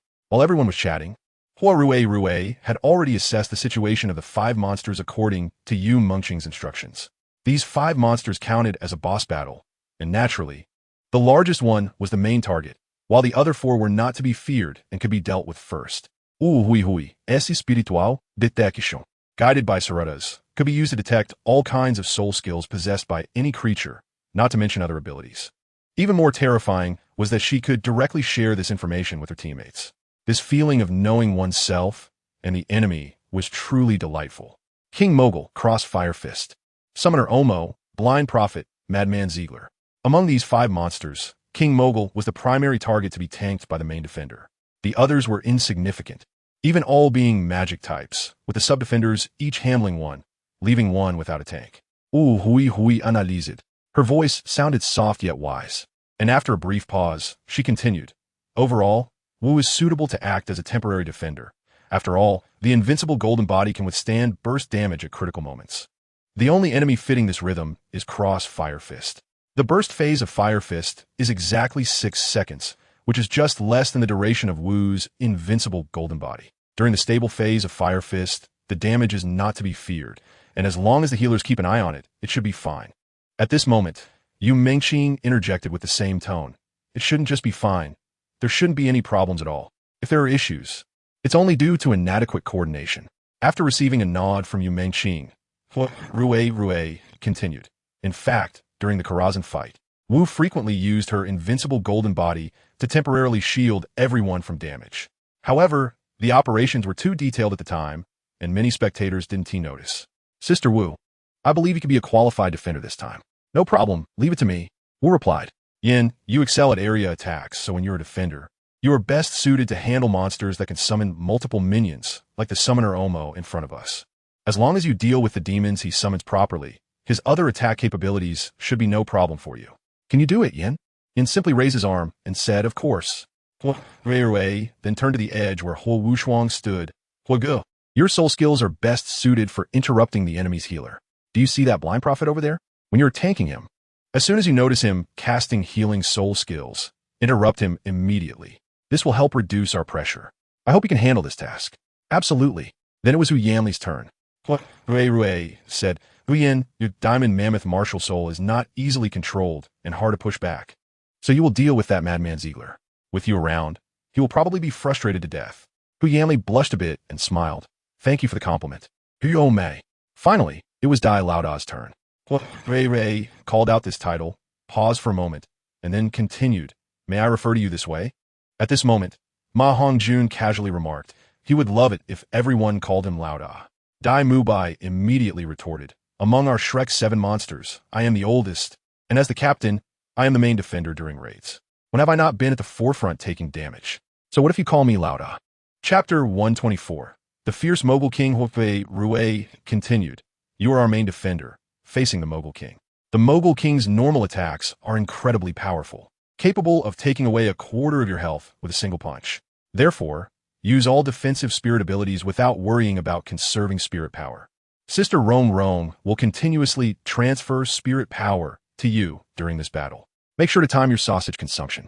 I will also use mental detection sharing to provide you with real-time, precise insights into the Mogul King's thoughts and actions, assisting you in responding. Next, everyone should be aware that the Mogul King frequently uses Whirlwind Slash, spinning continuously and dealing damage to those around him. The damage per second is equivalent to 1/3 of Dai Mubai's health. As for the others, they probably won't last 2 hits. So whenever the Mogul King uses Whirlwind Slash, all melee fighters, including Mubai himself, must stop and quickly retreat. They can return to continue fighting once it's over. Furthermore, even during phases when he is not using Whirlwind Slash, the Mobile King will occasionally use a group Fear Spear ability, causing a brief control effect on those nearby. This means the actual output time for melee attackers is very limited, and this must be taken into special consideration. What's more troublesome is that after using Group Fear, the Mobile King will immediately charge at someone who is not affected by fear. At that point, the charged person must fend for themselves. They need to withstand at least one of his punches to give the healer time to react and provide healing and protection, after which Douluo can come over and draw the Mobile King's attention back. The members of the second team had clearly become accustomed to Rui's wave of analysis before the battle, especially Huoyin Li and Wuxuan. They both now regarded Rui's words as gospel. After a night in Karazhan, how could they have developed such admiration for a girl? There was no other reason. Rui's abilities were simply too formidable. Without her, even with the raid team's report in hand, the second team would probably have needed at least 2 attempts to fully clear Karazhan. Meanwhile, the first team was now somewhat confused. Yes, it was a bit chaotic. Wei immediately saw through their thoughts and clarified. What I just said was only directed at the defenders and healers. The others should prioritize killing the 4 bosses first, and then focus on the big one. The order of killing the bosses should be Fire Fist first, then Blind Prophet, followed by Summoner Omo, and finally Madman Ziegler. After that, we can unleash our full power on the Mobile King. Rui repeated this order several times until everyone fully remembered it. After all, apart from their different outfits, they really couldn't tell the 4 bosses apart. Alright, let's get started. Positions ready. At Rui's command, the White Tiger, Flame Lord, Diamond Mammoth, Fire Dragon, and Softbone Rabbit charge forward, each taking on one of the 5 enemies. According to the previously planned tactics, the majority of damage dealers were to focus on the one being tanked by Wu. Fire Fist would unleash some harmless fireball spells. However, just 10 seconds into the battle, Fire Fist seemed to go mad, unleashing wave after wave of fireballs the size of wash basins within 6 seconds. Wu needed to activate her invincible golden body during these 10 seconds to mitigate the burst damage from Fire Fist. After one wave of ineffective burst damage, Fire Fist returned to his initial harmless attack rhythm. Less than half a minute later, he started releasing massive fireballs again. The second invincible golden body perfectly avoided this burst damage. Frustrated, Fire Fist immediately released a group fire shockwave, dealing moderate damage to everyone nearby. Don't panic, Sister Jiangzhu. Group healing quickly. Hui shote. However, Ma Hongjun, who possessed the Fire Phoenix martial soul, clearly had a high damage reduction against low-quality fire attacks.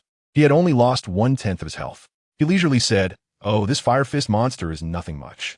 With this level of firepower, how can it harm me? The Fire Phoenix?" But suddenly, his Phoenix Fire line went awry. While urgently supplementing the healer's mental strength, Rui immediately chimed in. "Please focus and don't get distracted." Some might think Rui's statement was also a distraction, but this was not the case. Rui's martial soul was Spirit Eye, and her mental power was much higher than that of an average soul master of the same level. She could easily use her spirit abilities while directing others. As a member of the first team, Ma Hongjun was used to Yu Mengqing's command style. Suddenly being reprimanded by Rui from the second team naturally made him feel somewhat disgruntled, but he held back and focused on the battle. Soon, Fire Fist was down, and it was time to switch to Blind Prophet. The Blind Prophet did not have strong attack power, but it was annoying because he would occasionally add a thick shield to absorb damage or instantly heal himself back to full health. While the main force was still fighting Fire Fist, the one tanking the Blind Prophet, Wuxuan, was starting to doubt life.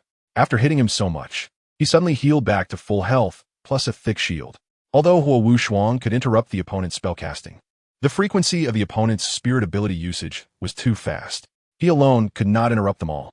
Now, the main force finally turned fire to attack the Blind Prophet.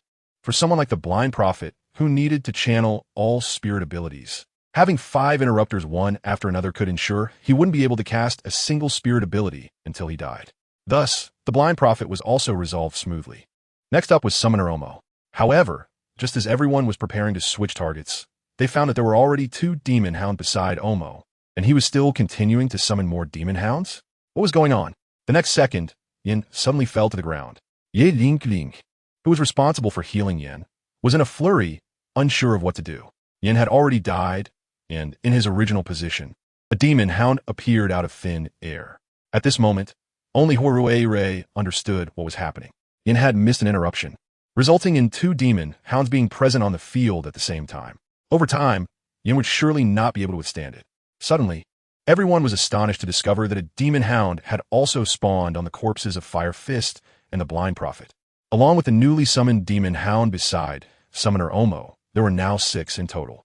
The next second, the 6 demon hounds simultaneously unleashed chaotic blue-green magical electricity towards Yi Ling Ling, instantly killing her. Yi Ling Ling also died, and in her original position, yet another demon hound appeared. With 7 demon hounds present on the field, they could take down anyone in an instant. Team Wipe. Chapter 125. Everyone together using the green oil chicken. Under the golden ancient tree, 25 people gradually gathered. Yin, did you forget to interrupt? I clearly passed. Summoning the demon dog can be interrupted, Rue asked knowingly. Yin looked guilty. Yes, I didn't want it to be like this. However, that guy would always cast a fear skill on me before summoning the demon dog after I interrupted him the first time. At first, Ingwen could dispel the fear effect in time for me, but after she stopped dispelling, I had to wait for the fear to wear off. But by then, the Hellhound had already been summoned. Rue fell into thought. But Tang, San has something to say at this moment. Since that's the case, shouldn't we quickly focus fire on the Summoner Omo first, and then hit the Fire Fist? But that would put a lot of pressure on Wu. She has to endure the Fire Fist for a longer time. Rue replied.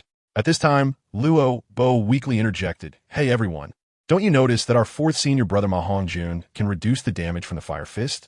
We might as well let him take the Fire Fist. And Wu can only help him block the excessive damage when necessary. Such a simple problem. Why complicate it? If that's the case, the hate target for the Fire Fist will be unstable.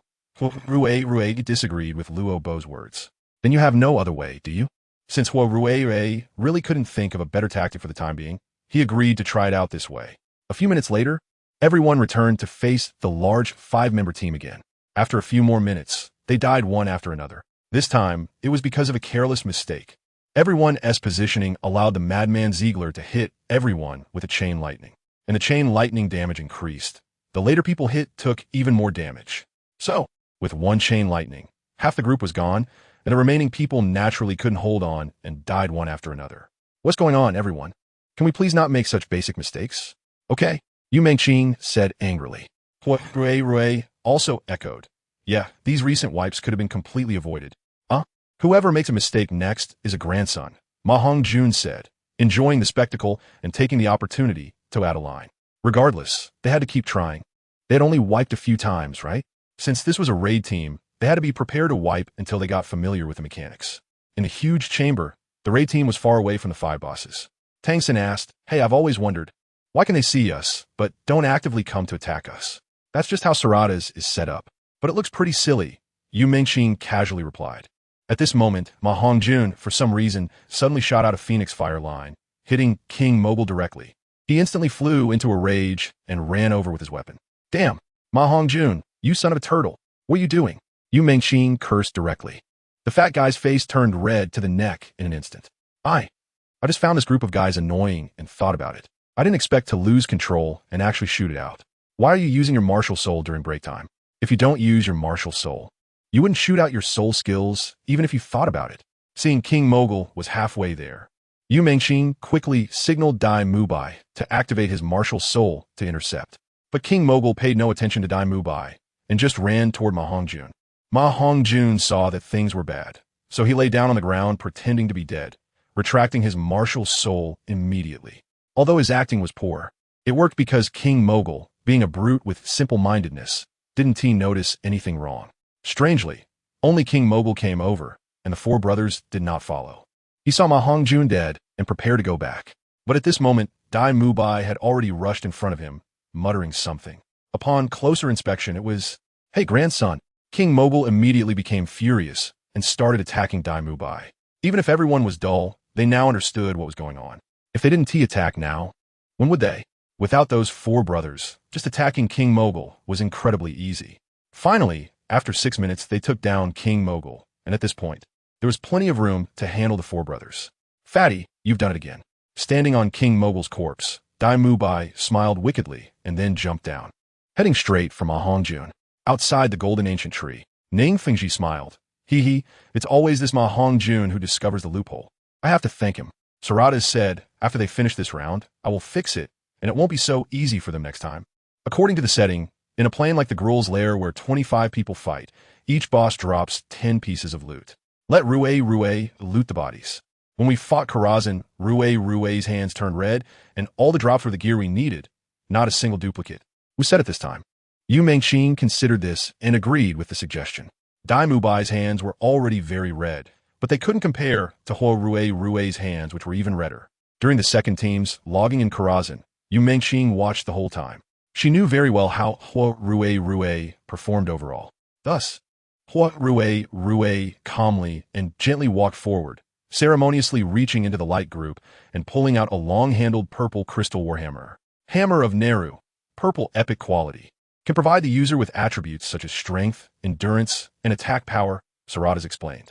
It seemed this was something meant for melee damage dealers. Normally, it wouldn't matter. Whoever it suited would roll for it. However, Tang suddenly stood up, claiming he wanted to compete for this weapon because his second martial soul was the Heo hammer. This was a bit unreasonable. It was well known that Tang San's role in the team was ranged DPS and crowd control. If he insisted that his second martial soul was the Heo hammer, then he still didn't have a soul ring for it, did he? So Yu Mengqing rejected Tang San's request. And in the end, the Hammer of Neru was won by Huyin Li with a maximum roll of 86 points. The second item was a thick cloak with a blue-gray base and white fur trim. Barbarian Cloak of the Ogre Mage, purple epic quality. Can provide decent spell power and spell critical rate for the wearer. Listening to Sarada's description, anyone with a discerning eye should immediately know that this cloak belonged to spellcasters.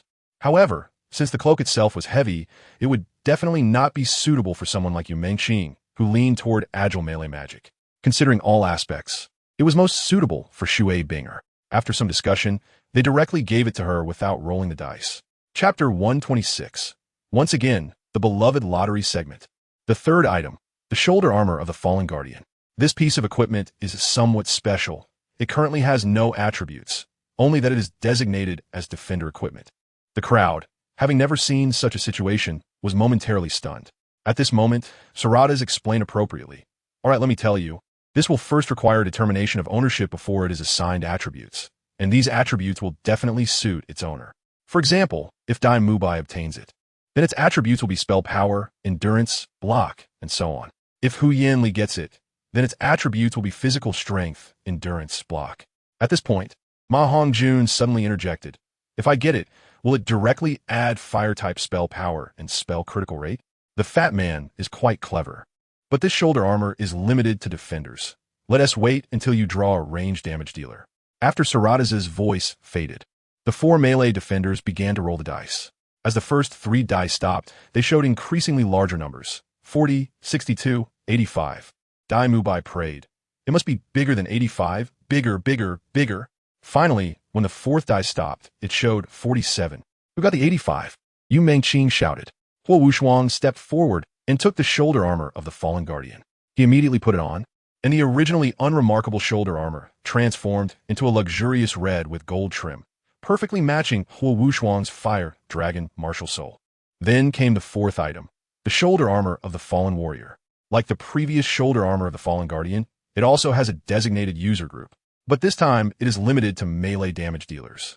With an overwhelming stroke of luck, Wu rolled 100 and successfully obtained it. She immediately put it on, and the shoulder armor turned into a tight-fitting light leather armor with a pink base and silver trim. The designs on the shoulder armor were lively and graceful, perfectly matching the style of the soft-bone rabbit martial soul. The 5th item, the shoulder armor of the Fallen Hero, is another piece of equipment with a designated user group, this time limited to range damage dealers. Upon hearing that it was for range damage dealers, the atmosphere immediately became lively. There were many of them. Look, everyone is eagerly holding up their dice. LuoBo, Dansan, Feng Xiao, Huowu, Yu Mengqing, Ma Hongjun, Shui Binger, Shuewu, Yu Hong, Yu Xn, and Dugian. More than a dozen people. However, when it comes to luck, there's a metaphysical bonus involved. Actually, it's the authoress decree. LuoBo did not roll out a supermodel score of 100. Well, he didn't need to. After all, this time everyone else bizarrely rolled below 50 points, and LuoBo simply rolled 57, thus naturally obtaining the shoulder armor. After putting it on eagerly, the shoulder armor of the fallen hero immediately transformed from its previously unremarkable appearance into one that perfectly matched LuoBo's Thunder Spirit Pearl Martial Soul. The bright purple base, golden orange trim, and the purple transparent light spheres floating on the surface created a stunning visual effect. The sixth item, the shoulder armor of the Fallen Saint, is limited to support users. The competition among the supports was quite fierce, with a total of 6 supports. However, in the end, Yi Lingling obtained it with the highest score of 77 points. After this 9-heart Begonia Soul Master put on the shoulder armor of the Fallen Saint, it instantly became layered like a begonia flower. The fabric of the armor was very soft, with a purple base and gold-white trim adorned with intricate patterns, exuding the unique fragrance and sheen of the 9-heart begonia.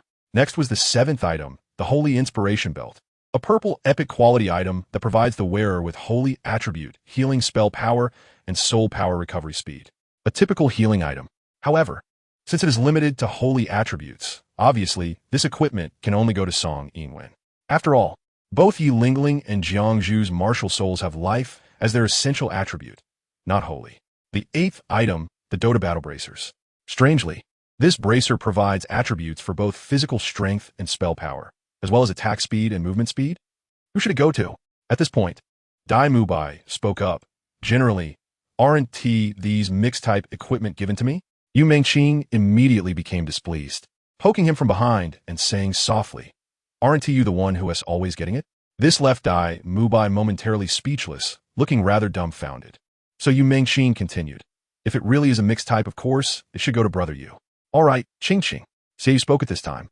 Let us roll the dice, so we don't get accused of colluding to trick him." Thus, Dai Mubai indeed won the Dota Battle Bracers with the highest score of 85 points, making Xiao sulk by himself. "Brother Yu, just go ahead, don't blame others," Yu Mengqing said in a huff. Rue then took out the 9th item, the Mask of Shadow Evil. The name fits Yu Mengqing well, but after checking the attributes, it was discovered that this was an agility attack type equipment. So it could only go to Zhuqing, as the Phantom Cat Martial Soul is somewhat related to the Shadow attribute. Finally, there was the Mobile Battle Helm. Looking at the attributes, it was almost identical to the previous Dota Battle Bracers, just with slightly different values. The previous one had already been taken by Dai Mubai, so this one naturally went to Xiao. No one would have any objections. After all 10 pieces of equipment were distributed, everyone was ready to proceed deeper. In fact, in the tunnel passage, the patrolling enemies were mostly just low-level minions, lasting at most 10 seconds, and were not comparable to the bosses. However, experience from Karazhan reminded everyone that sometimes minions could drop purple epic quality equipment. So even the corpses of minions were not spared by Rue, and halfway through, she fortunately found a piece of purple epic equipment. Lord Grong's axe, which adds strength and endurance. "Who wants it?" she asked. Several defenders exchanged glances. "Why was it another weapon? Can't we get a shield or something?" "You can ask for whatever you want. Is this place your family's?" Yu Mengqing retorted immediately. "Just roll for what you want, and don't roll if you don't want it." Why so many words? In the end, Hu Wushuang obtained the brown-red single-handed axe. After advancing for another half an hour, everyone finally arrived at the next and final boss, Dragon Slayer Gruul. Sigh, this Gruul was really not satisfying. There were too few bosses, and it couldn't compare to Karazhan. Gruul is a slightly hunched, red-brown-skinned humanoid monster, and according to Sarada's setting, he once killed a ferocious black dragon with his bare hands, which is why he is called the Dragon Slayer. Once a hunter, he is now the prey, soon to be conquered by the greedy raid team. Chapter 127, The Fall of Gruul, Part 1. Attention. Sarada's reminded, before you start fighting, I need to clarify that Gruul is extremely powerful. One of his characteristics, called Growth, increases his attack power by 15 and his size by 10 every 30 seconds during battle, stacking up to 30 layers and lasting until the end of the fight. Heavy Strike randomly targets the second aggro target within melee range with his soul skill, requiring the off-tank to absorb the skill to reduce damage. It can deal significant physical damage and occurs every 20 seconds. Melee damage dealers must keep their aggro below that of the main tank and off-tank. This shocked Yu Mengqing. Sarada's was so considerate as to directly tell them about this boss's skills. Wei was also overjoyed, saying, "Everyone, listen carefully and remember this. It will make our challenge against Gruul much easier later." Sarada's continued, Sinkhole is a random area damage soul skill that deals damage to a selected target every 3 seconds for a total of 15 seconds. within an 8-meter radius around the chosen target. In the later stages of the battle, Gruul will frequently use this soul skill. This skill deals physical damage, which can be mitigated by physical armor, and its damage is also enhanced by the growth characteristic.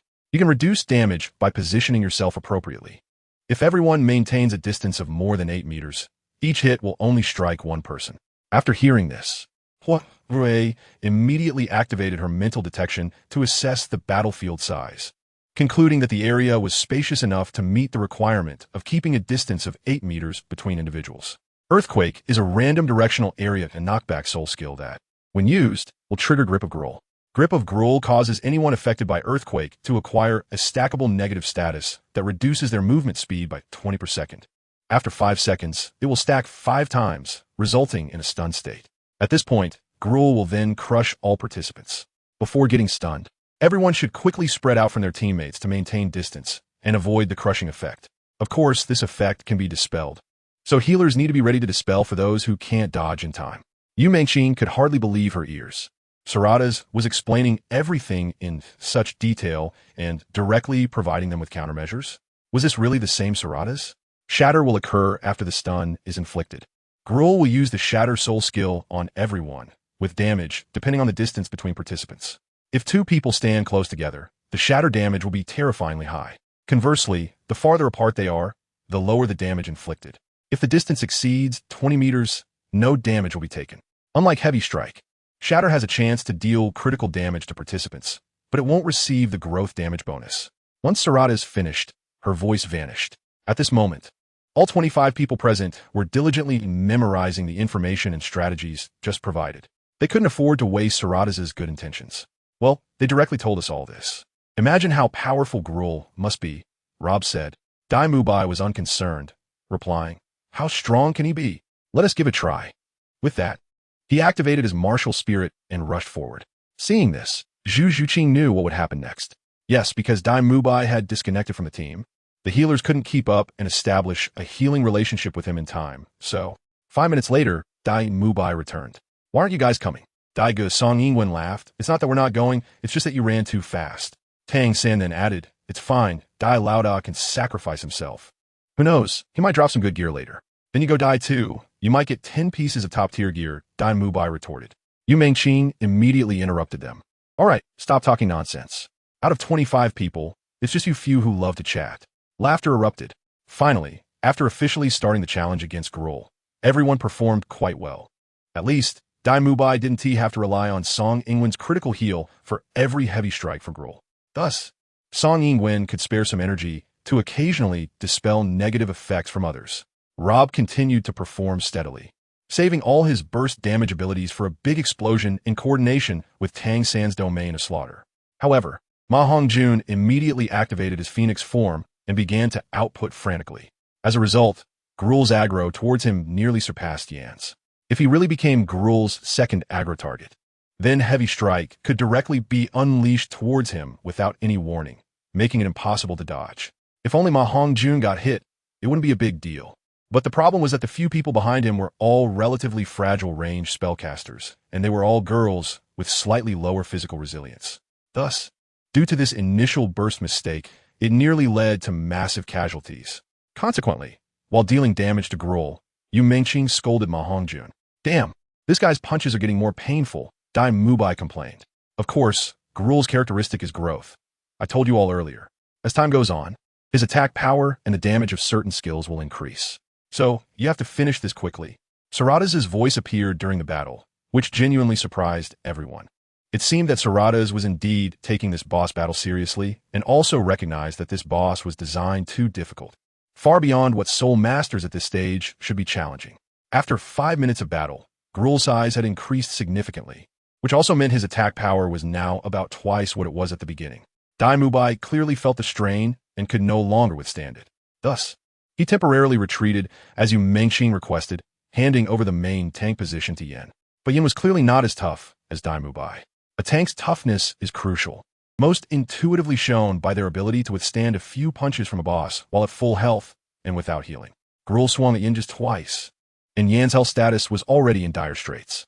Although 2 healers were doing their utmost to heal him, he still fell after 5 hits. Of course, 3 of those hits were when he activated his life-saving soul skill. So it was like this: if the tank itself isn't strong enough, even if the healers responsible for healing him are skilled, he will still face defeat. Chapter 128. The Fall of Gruul, Part 2.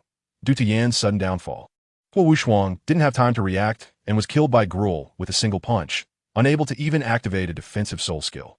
The next victim was the equally bewildered Hu Yanli. In just a few seconds, all 3 defenders, except for Dai Mubai, were dead. What should they do now? Seeing this, Dai Mubai could only turn back to continue taking damage. However, before he could return, Gruul had already killed 2 melee damage dealers, Xiao and Hulaina. Although Dai Mubai's defensive capability was still excellent, the team's overall output had drastically decreased due to the loss of 5 members. Meanwhile, Gruul's attack power continued to grow over time. For minutes later, Gruul's attack power had accumulated to a terrifying level, resulting in a total team wipe. Yes, it was the first time they had encountered such a strong boss. Gruul's skills were already disgusting, and with such a powerful attack that could increase, it was simply unbearable. The main issue was that they lost too many members in the later stages, leading to reduced output, making it impossible to defeat him. Dai Mubai said. Yu Mengqing agreed. Yes, Dai Lauda, that's exactly right. However, the reason we lost members in the mid-stage was that when you retreated halfway, the secondary defenders weren't as tough. At least not as tough as you, which led to this situation. Therefore, we need to find a different way to cope. But I really had to retreat in the mid-stage to recover systematically. Otherwise, I wouldn't be able to hold out in the later stages. Yes, that is indeed a problem. At this moment, Oscar ran up. Hey, everyone, I have a good idea. Oh, you do? Actually, it's not really a great idea. My plan is for other defenders to take on this big guy in the early stage, switching every 2 minutes, starting from the 7th minute until the end. Dai Lauda will be the main defender. Yu Mengqing immediately felt a moment of enlightenment. Yes, such a simple method. How did I not think of it? And Oscar, your mind is surprisingly sharp. In fact, if Tang San were not among the original Shrek 7, Oscar would be the sole character of the group. Despite looking a bit lewd and somewhat wimpy, his mental fortitude far exceeded that of ordinary people. Coupled with his rare, food-type martial soul and his innate full soul power, he could definitely be considered a once-in-a-lifetime talent. Unfortunately, Tang San, along with the later additions of LuoBo and Yu Mengqing, overshadowed his brilliance. Since there was a good plan, they had to give it a try, even if it meant failing again. Efforts would not betray those who are earnest. They successfully held out until the 9th minute. However, once they entered the 11th minute, Gruul's attack power was enough to knock Dai Mubai down with a single punch, let alone the others. Thus, in reality, there was only 1 minute left for everyone. 60 seconds of life and death. Tang San, Yu Mengqing shouted, quickly maximize your god of death domain. Everyone, take a pink stimulant sausage. Hurry, all members excited. All members god of death. LuoBo had been waiting for this moment. He had saved all his explosive skills. The layered thunder shock was thrown out first, hitting Gruul's feet heavily. Devastating thunder arrays fusion strike. Under LuoBo's guidance, a thick bolt of lightning would strike Gruul's forehead in the next second. After releasing this soul skill, LuoBo activated thunder protection, then used thunder transfer, transforming into an electric current, darting around the cave. Each time he passed through, he definitely went past Gruul's heart. Just as the devastating thunder array's fusion strike was about to land, LuoBo adjusted his state, combining the sparks generated by thunder transfer and the thunder shock's attack, channeling everything into Gruul's brain. Boom! The world went quiet. In a state of explosive power, the battle ended in just 10 seconds. During those 10 seconds, 40% of the damage Gruul suffered was dealt by LuoBo alone. It seemed that saving explosive skills for the critical moment had such extraordinary effects. Our holy son Luo is becoming more and more adept at explosive power, Yin commented. Hulaina added, isn't that so? LuoBo in explosive state is like a different person. In fact, they were absolutely right. During steady output phases, LuoBo primarily used lightning arrows from a distance to deal damage, very consistently, occasionally using thunder shock to weaken Gruul's lightning resistance. However, he would never use his true explosive skills lightly.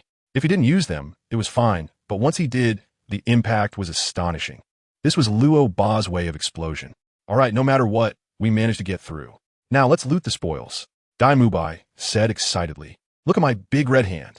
This time, Horuere didn't compete with him for the right to loot, as Dai Mubai was also a red hand. Fallen Guardian's leggings, purple epic quality, limited to defenders. As soon as this was said, 4 dice were immediately thrown into the air. In the end, Hu Yanli won it with a score of 79, as he received the Fallen Guardian's leggings. The form of the leggings changed according to Hu Yanli's physique and martial soul style. Most notably, it was adorned with many diamond decorations, looking quite luxurious. What could be said, after all, his martial soul was the diamond mammoth. Mubai continued to loot the second item. Alright, another pair of leggings. Fanen Valios leggings. Purple epic quality, limited to melee damage dealers. The competition was fierce, but Zhuqing stood out, winning it with a top score of 85. The moment her hand touched the leggings, they transformed into long, dark purple fitted leather pants, slightly covered with a thin layer of scale armor. If looked closely, some of the scales were a deeper color, outlining a paw print pattern. Then came the third item, still another pair of leggings. Fallen Heroes leggings, purple epic quality, limited to ranged damage dealers. The competition was even more intense. However, Tang San relied on his extraordinary luck to roll 100 points. He had to give the original male lead some face, right? With such an outstanding score, who could compete? Thus, it was only natural for Tang San to obtain this equipment. In his hands, the Fallen Heroes leggings immediately transformed into a pair of blue-silver soft-fitted pants. Of course, on top of the cloth armor, there were metallic blue-silver grass patterned decorations spiraling around, particularly accentuating the legs. If a girl wore them, it would make her thighs look very long. The fourth item was once again a beloved pair of leggings. Fallen Saints leggings, purple epic quality, limited to supporters. In the end, Song Yingwen obtained it. As soon as she got the equipment, it transformed into a light blue long gauze skirt, looking very simple, without any decorations. However, its outline seemed to emit a glow, that kind of particularly holy light. Chapter 129, Dragon Spine Metal. After opening 4 leg guards in a row, the fifth item finally turned out to be a piece of equipment for a different part. Gruul's Tooth, purple epic quality, provides the wearer with a small amount of physical strength and a large boost in spell power. This attribute is generally used for spellcasting melee damage dealers like Ulaina. Of course, Xiao can also use it. Since they are siblings, they can decide how to allocate it among themselves, and others don't need to roll the dice. Brother, you should use this one. I've already gotten plenty of good equipment in Karazhan. I also have more soul bones than you, and I have the killing god domain to rely on. You need the external boost more than I do, Ulaina proactively suggested. Xiao also intended to give the equipment to his sister, and after hearing her reasoning, it seemed reasonable. He would benefit more from Gruul's Tooth in terms of the overall team strength. Moreover, Ulaina seemed to have suitable equipment for the same slot. All right, Nana, I'll reluctantly accept it, he said. Yu Mengxing teased. You two siblings are so polite to each other. Are you really blood-related? Song Yingwen chimed in with a smile. One has the surname Hu and the other has the surname Xia. How could they be real siblings? Xiao explained. One takes the mother surname, and the other takes the father surname. Mubai continued to sift through the loot. The sixth item was a heavy sword with hollow designs, in a dark red hue. Bloodthroat Demon Sword, purple epic quality, average attack power, but provides the user with decent spell power and spell critical hit rate. Wait, a sword that adds spell power and spell crit? Is there really such equipment? This can't be right. However, since the sword's attack power was average, it could just be treated as an item with additional attributes to carry. Using it for melee attacks was out of the question. Besides, spell damage dealers generally aren't melee fighters. After careful consideration, the group decided to let the spellcasters compete for this equipment. In the end, Huowu won the Bloodthroat Demon Sword with a score of 72. Next was the seventh item, a hard chain collar that looked like the kind dogs wear. Huldon's collar, purple epic quality, provides the wearer with a small amount of vitality and decent spell power. Wow, there are really a lot of strange attribute items. A small amount of vitality and decent spell power. Could it be specifically for melee spellcasters? Yu Mengxing and Ulaina should both qualify. One is Xiao's girlfriend, and the other is his sister. Oh, this competition is quite interesting. However, Ulaina seemed to dislike wearing collars, so she directly gave up. The problem was that Yu Mengxing also didn't want to wear a collar. Wearing a collar would mean admitting she's a dog, right? So, both of them chose to give up on this necklace for very similar reasons. Thus, Gul'dan's collar ended up inexplicably belonging to Ma Hongjun. The eighth piece of loot was a leather hood with a fresh green base and dark purple patterns. Natural breathing hood, purple epic quality. Provides decent agility and spell power to the wearer. Well, this is a no-brainer. It should definitely go to Yu Mengxing. After all, only Yu Mengxing's combat style resembles agility-based attackers, but is actually a spell damage dealer. The attributes of agility and spell power are equally important to her. The ninth loot item was an eye-shaped ornament. Gruul's Eye, purple epic quality, provides decent spell power to the wearer. Special effect. Any successful healing spell cast by the wearer has a 15% chance to refund half of the soul power cost of the next successful healing spell cast within 5 seconds. Hearing Sarada's explanation, Yu Mengqing already knew how valuable this equipment was. Wow, Dailao, your luck is incredible. You actually opened up such an amazing accessory.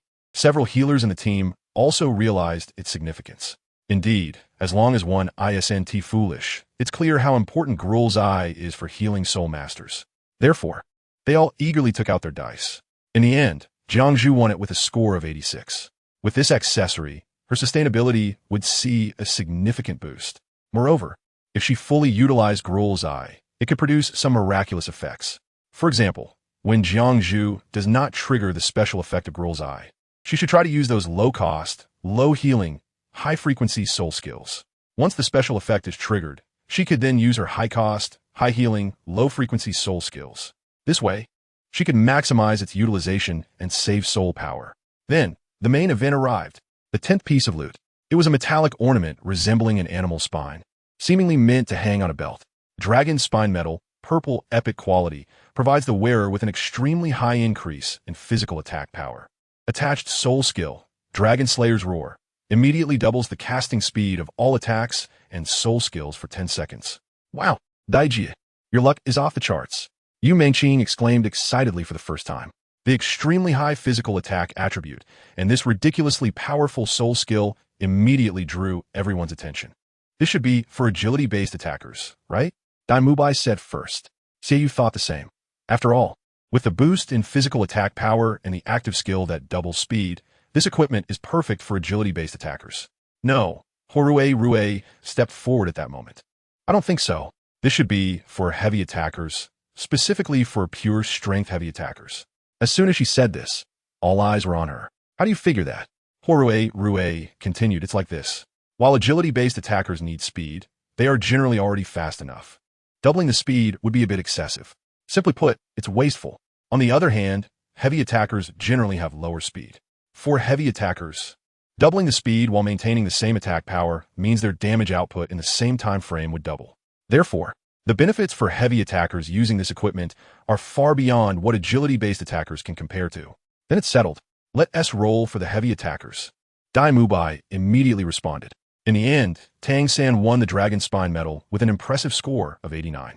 In fact, only Tang San was the most suitable for it.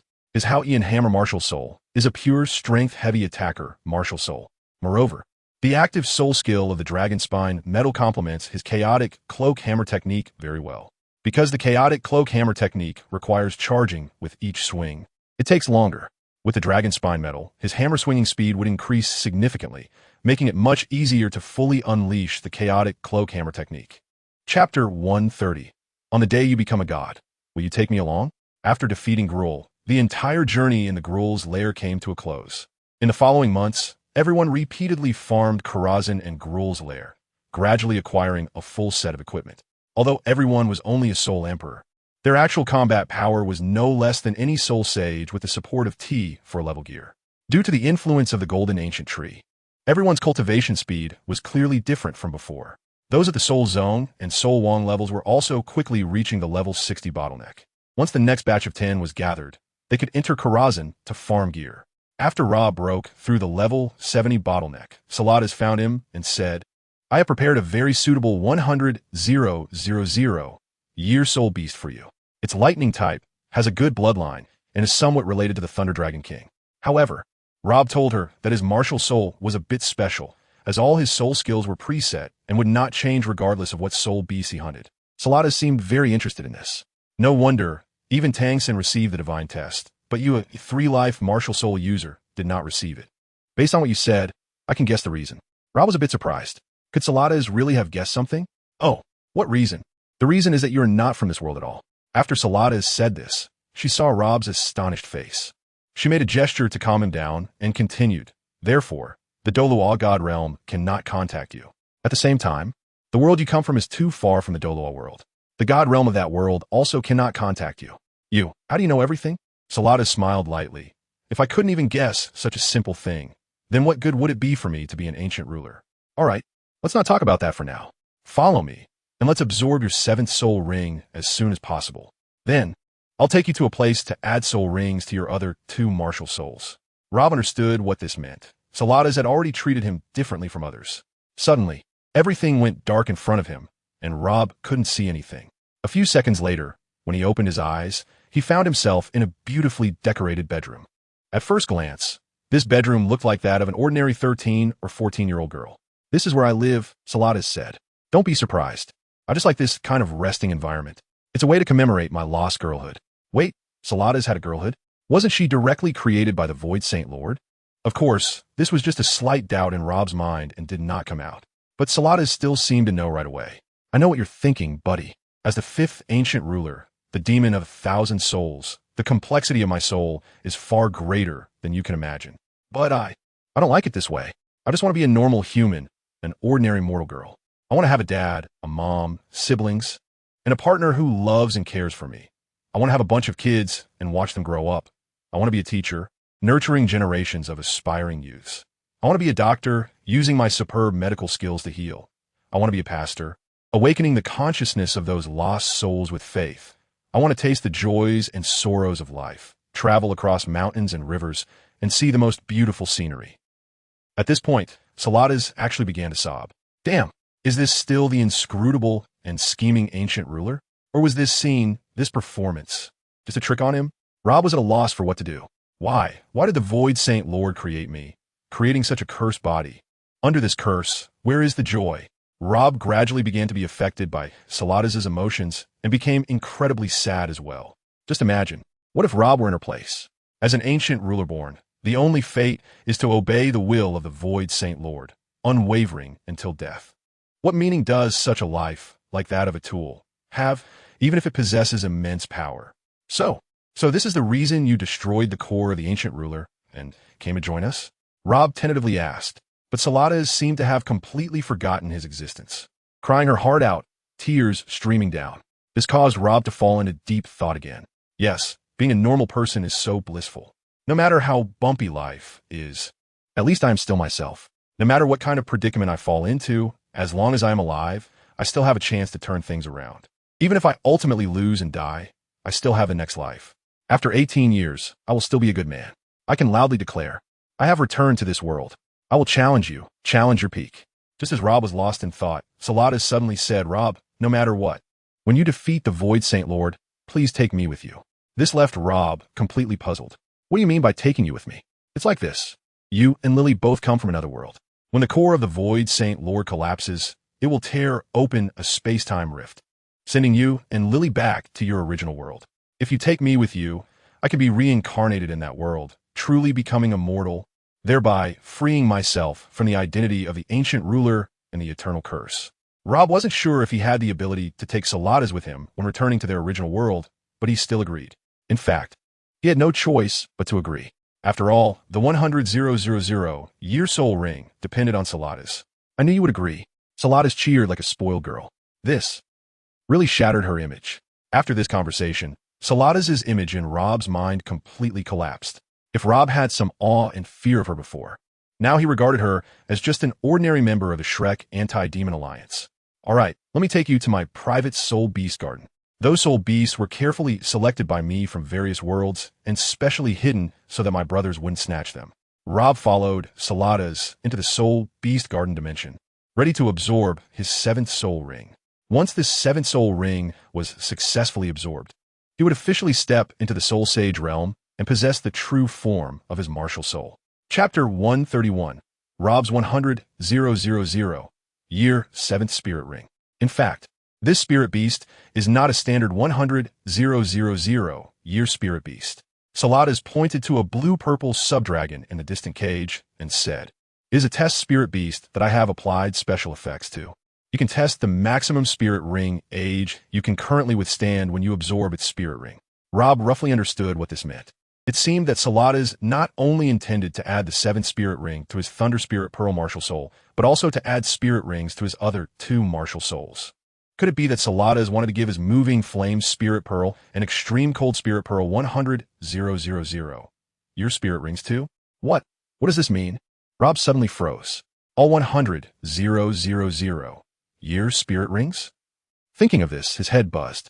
This could be true? Is there really such a powerful being? Is he about to become the first titled Douluo in history with all 100,000 year spirit rings? Just as Rob was about to faint from excitement, Saladas woke him up with a soul impact.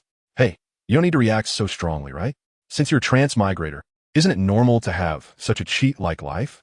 There's a saying, transmigrators come with cheats. Haven't you heard of it? Rob remained non-committal to these words, still immersed in joy. No wonder Saladas believed that the anti-demon coalition could eventually defeat the Void Saint. It turned out she had already made arrangements, creating a title de law with all 100,000 year spirit rings, and then becoming a god. Such a god would definitely be much stronger than other gods. In a vague sense, Rob felt that he was going to be the savior of the Douluo world in the future. All right, what are you daydreaming about? Quickly absorb the spirit ring, Saladas said with a smile. So, Rob stopped wasting time and directly attacked. The Thunder Subdragon did not resist, as if its existence was meant to provide Rob with a spirit ring. Thus, almost effortlessly, the seventh spirit ring appeared prominently on Rob's Thunder Spirit Pearl Martial Soul. This feeling. Why does it feel so much like a sacrifice? Forget it, it doesn't matter. Since it's a 100,000 year spirit beast, the spirit ring must have 2 skills and the spirit bone as well. Since this spirit ring is the 7th spirit ring, one of the 2 spirit ring skills must be the true body of the martial soul. True body of the Thunder Spirit Pearl, when activated, it increases lightning damage by 50%. In the true body state of the Thunder Spirit Pearl, every time Rob uses Lightning Arrow, he can summon a lightning ball next to the target hit by the lightning arrow. The lightning ball will release a lightning chain every few seconds. The damage of this lightning chain is equivalent to Rob's own lightning chain, and the damage does not decrease, as expected of a true body brought by a 100,000 year spirit ring. One word, powerful. Then came the second spirit skill of the 7th spirit ring. Thunder Radiant Ring. Emits a ring-shaped thunder field from its position that slowly expands and enlarges, dealing medium damage to passing enemies. When the ring-shaped thunder field reaches its maximum distance, it will retract at the same speed and deal medium damage to passing enemies again. If an enemy is first grazed by the expanding ring-shaped thunder field and then grazed again by the retracting ring-shaped thunder field, it will deal an additional medium damage. Still one word, powerful. Next is the spirit bone. In fact, Rob had not absorbed any spirit bones before, which was not a regret, but rather a stroke of luck. Because from now on, none of the spirit bones he absorbs will be below 100,000 years. First spirit skill of the Thunder Subdragon Right Arm Bone. Thunder Flash Charge. Summons a Thunder Flash Charge singularity at a location, and 1 second later, fires a pulse from the singularity towards Rob's direction, dealing massive damage and pushing all struck enemies towards Rob's position. The specific damage amount is related to the initial distance between the enemy and the singularity. The closer the distance, the lower the damage.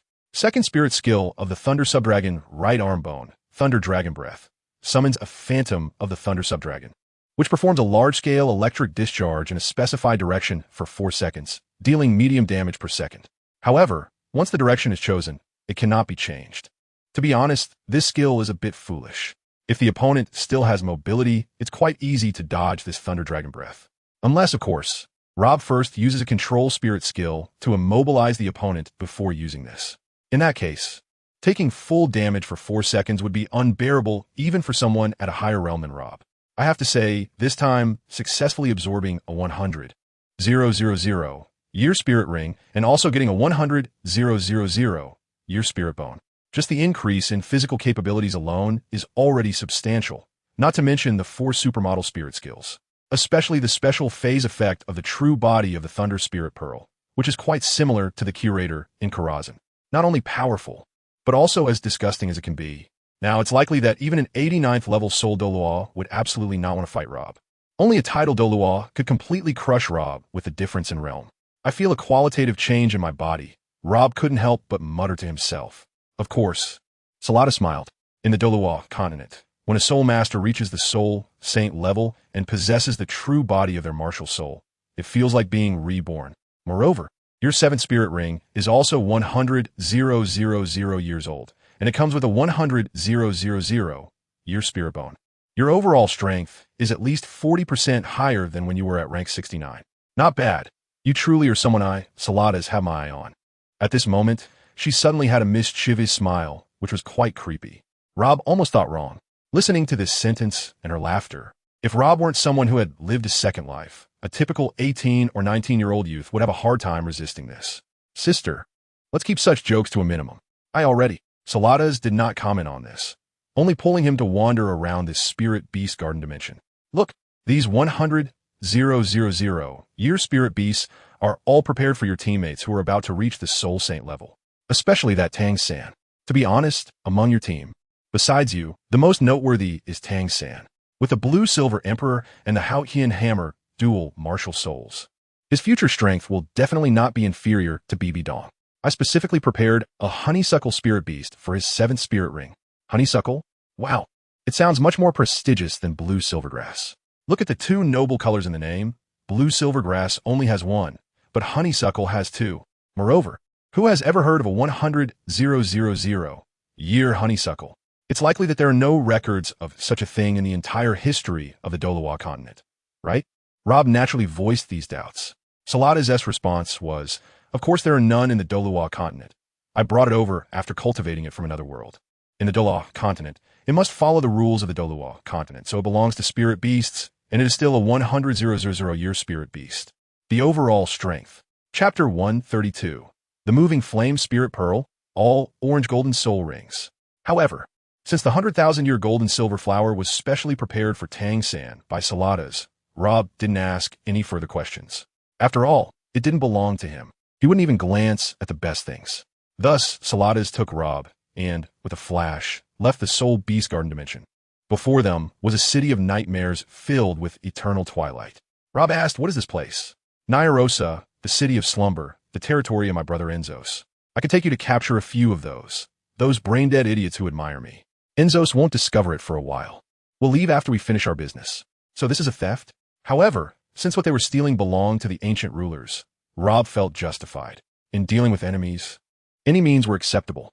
This is the way of mutual rise and fall. He just didn't know what kind of monster was so unfortunate to admire Saladas, yet was secretly insulted by her as a brain-dead idiot.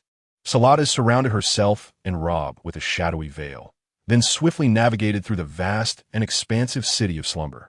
Soon, Rob saw the brain-dead idiots Saladas mentioned. Were these monsters? In fact, these purple-skinned creatures with tentacles couldn't be judged by ordinary biological standards. Moreover, if an ordinary person or a low-level soul master with low mental capacity saw such monsters, they would generally lose their sanity. Rob had no intention to probe into what these creatures were. He only thought, they're my soul rings, they're my soul rings. Thus, in a daze, he followed Saladas back to the Soul Beast Garden dimension. As soon as Saladas arrived, she released the creature she had captured. In fact, they were more like willing followers than captives. All right, Rob, release your moving flame spirit pearl martial soul, she said. Rob complied. However, on the empty martial soul body, there wasn't a single soul ring. Saladas was currently teasing a tentacle monster in a playful manner. Rob, do you know how many years this soul beast corresponds to? I guess about 100,000 years? Of course not. If it were less than 100,000 years, would I even bring it out for you? Can you guess higher? 200,000 years? Saladas had a black line on her face. Sigh. Poverty really can limit one's imagination. All right, I'll tell you directly. It's 400,000 years. 400,000 years? Rob was shocked. Are you sure I can absorb a soul ring of such high age? Saladas grinned and said, with your current body strength, you indeed aren't strong enough to absorb a 400,000-year soul beast soul ring. But what if it willingly becomes your soul ring? Or a sacrifice? My dear sister, how charming are you that these creatures are willing to sacrifice themselves for me? I just told them that following you could lead them to godhood. What they pursue is the glory of becoming part of a god, even if they lose their wisdom. After all, they were created by Enzos and were born to serve him. They don't have real consciousness. So, you don't have to worry about them bothering you later. After listening carefully, Rob thought, that does seem to be the case. So he stopped asking questions and absorbed early to finish the matter. No matter how ugly those monsters looked, when he closed his eyes, they were all the same. Who would have thought? This 400,000-year soul beast provided him with 2 soul rings, and they were orange golden. Wait, Does such a color of soul ring exist in the Douluo continent? Whether it existed before or not, it certainly exists now. Since the process of absorbing soul rings required concentration, Rob naturally didn't delve deeper into it. He had to perfectly match these soul rings with his moving flame spirit pearl martial soul. Otherwise, it could pose hidden dangers in the future. Orange golden soul rings were undoubtedly much stronger than the red 100,000-year soul rings. Although each soul ring still provided 2 soul skills. The power of these soul skills was certainly incomparable to ordinary 100,000-year soul skills. Of course, that monster also left behind a piece of soul bone, the left arm bone of Twilight Distortion. So, calculating this way, this 400,000-year soul beast provided Rob with a total of 6 soul skills. Then came the next monster. This monster was also entirely purple, covered in tentacles, and looked like it had a simple mind but developed limbs. Its octopus-like mouth made it look terrifying enough to scare ordinary people out of their wits. But regardless, this monster was at least a 600,000-year soul beast level. Rob continued to absorb its soul ring with his eyes closed. Thus, 3 orange golden soul rings and a 600,000-year soul bone successfully fused into Rob's body. It is worth noting that this soul bone was an external soul bone attached to the back, the heart of Twilight ejector sac. In total, it provided Rob with 8 soul skills. Then came another 400,000-year soul beast, which was just as terrifying looking. What kind of aesthetic do you ancient rulers have? Saladas laughed. The void is not something mere mortals can easily comprehend. You just don't appreciate their beauty. Look at those delicate lines. Look at those tentacles and white fangs. What a perfect match. Rob interrupted her. Just stop. I'm afraid I'll go insane. Going insane isn't necessarily a bad thing sometimes. Temporary madness can make one more rational. Do you want to go a little mad with me? How could this not leave one speechless? Saladas really was something. Hey, let's absorb the soul rings first. Only then did Saladas put away her mischievous smile and brought the 3rd soul beast before Rob. Following the pattern of the previous 2, this one should also provide you with 2 orange golden soul rings and a soul bone. The soul rings are certain, but which part the soul bone comes from depends on your luck. Rob continued to focus on absorbing the soul rings and soul bone, relaxing his body and mind to accept the sacrifice. Sure enough, this soul bone was the left leg bone of the end wolf. In fact, this was somewhat different from the traditional soul beast sacrifices. The sacrifices from the dance were more traditional, where the soul beast no longer existed after the sacrifice. However, these 3 soul beasts of several 100,000 years, under Saladas' persuasion, became Rob's intelligent soul rings, retaining a certain degree of low-level consciousness. When Rob was too preoccupied, they could even help him use skills. Although this technique was not mature and far from the soul spirit system of the peerless Tang sect era, it could still be considered intelligent soul rings. Of course, since these 3 soul beasts themselves did not possess high intelligence, they would occupy more of Rob's mental capacity. 7 orange golden soul rings radiated with a brilliant orange golden glow, swirling around the moving flame spirit pearl martial soul. It was only at this moment that Rob remembered he had forgotten to marvel at this incredible miracle. Chapter 133. The abnormal soul skill combination of the moving flame spirit pearl. Rob counted roughly 7 orange golden soul rings and 3 soul bones, which could bring him a total of 20 soul skills. For an ordinary title Douluo, this was unimaginable. But now, in this special period, with Rob being such a unique 3-life martial soul and the chosen one, achieving such a miracle was not an exaggeration. Actually, I have always been curious as to why no matter what soul beast you absorb, the soul skills you gain are predetermined within the sequence of your martial soul. It wasn't until today that I guessed you are not from this world. What kind of magical world do you come from? Saladas asked with great interest. Rob casually replied, if you want to know, just come with me after we defeat the Void Saint Lord. So you don't want to tell me right now? Rob did not answer directly, just made a few evasive remarks and began to coordinate the new soul skills he obtained from the Moving Flame Spirit Pearl. The first soul ring of the Moving Flame Spirit Pearl, first soul skill, Fireball Technique, a conventional attack method, requires 2 seconds of casting time to launch, with slightly below average damage, reusable with almost no cooldown time, and the soul power consumption is very minimal, negligible. The first soul ring, second soul skill, Flame Impact, a filling attack method, instant cast, with damage approximately half that of Fireball Technique. However, this skill must cause a critical hit, meaning the damage doubles. The actual damage is slightly weaker than Fireball Technique. The cooldown time is about 10 seconds, with a maximum storage of 3 layers of usage. The second soul ring, first soul skill, Molten Armor, a basic defense method, instant cast, grants a physical and magical dual armor that reduces damage by 30%. It lasts for 10 seconds, and during this time, any melee attack on Rob will cause slight fire damage. The second soul ring, second soul skill, Molten Shield, a basic defense method, instant cast, grants a shield that absorbs a large amount of damage, approximately 1/3 of Rob's vitality. The shield lasts for 10 seconds. If the shield remains at the end of its duration, the remaining absorbable amount converts into damage, evenly distributed to all surrounding enemies, causing fire damage. The third soul ring, first soul skill, Flame Storm, a basic area damage method, requires 1 second of casting time. It deals initial damage to enemies within a certain range, then deals additional damage every second for 4 seconds. The cooldown time is relatively short, and soul power consumption is low. However, the additional damage is only applicable to Rob himself. Although Rob is currently just a soul sage, he can easily take on a title Douluo. Who has ever seen a soul sage with 7 orange golden soul rings? The third soul ring, second soul skill, Molten Meteor, an explosive area damage method, instant cast, summons a massive molten meteor that falls in 2 seconds on the target area, causing high fire damage. However, there is a 2-second delay between using it and its actual effect. If the enemy is not too foolish, they will have already run out of the range. Therefore, this skill is best used as a follow-up to control. The fourth soul ring, first soul skill, Flame Explosion Technique, an advanced attack method, requires 4 seconds of casting time, then launches a huge fireball filled with explosive lava that locks onto a target, dealing slightly above average damage upon impact, while leaving a lingering damage effect that lasts for 10 seconds. The fourth soul ring, second soul skill, Dragon Breath Technique, an area control method, instant cast, dealing slight fire damage to all enemies within a conical range in front and causing a 2-second stun. 2 seconds of stun is enough to accomplish many things. The fifth soul ring, first soul skill, Burning, a construction-type damage method, requires 1 second of casting time.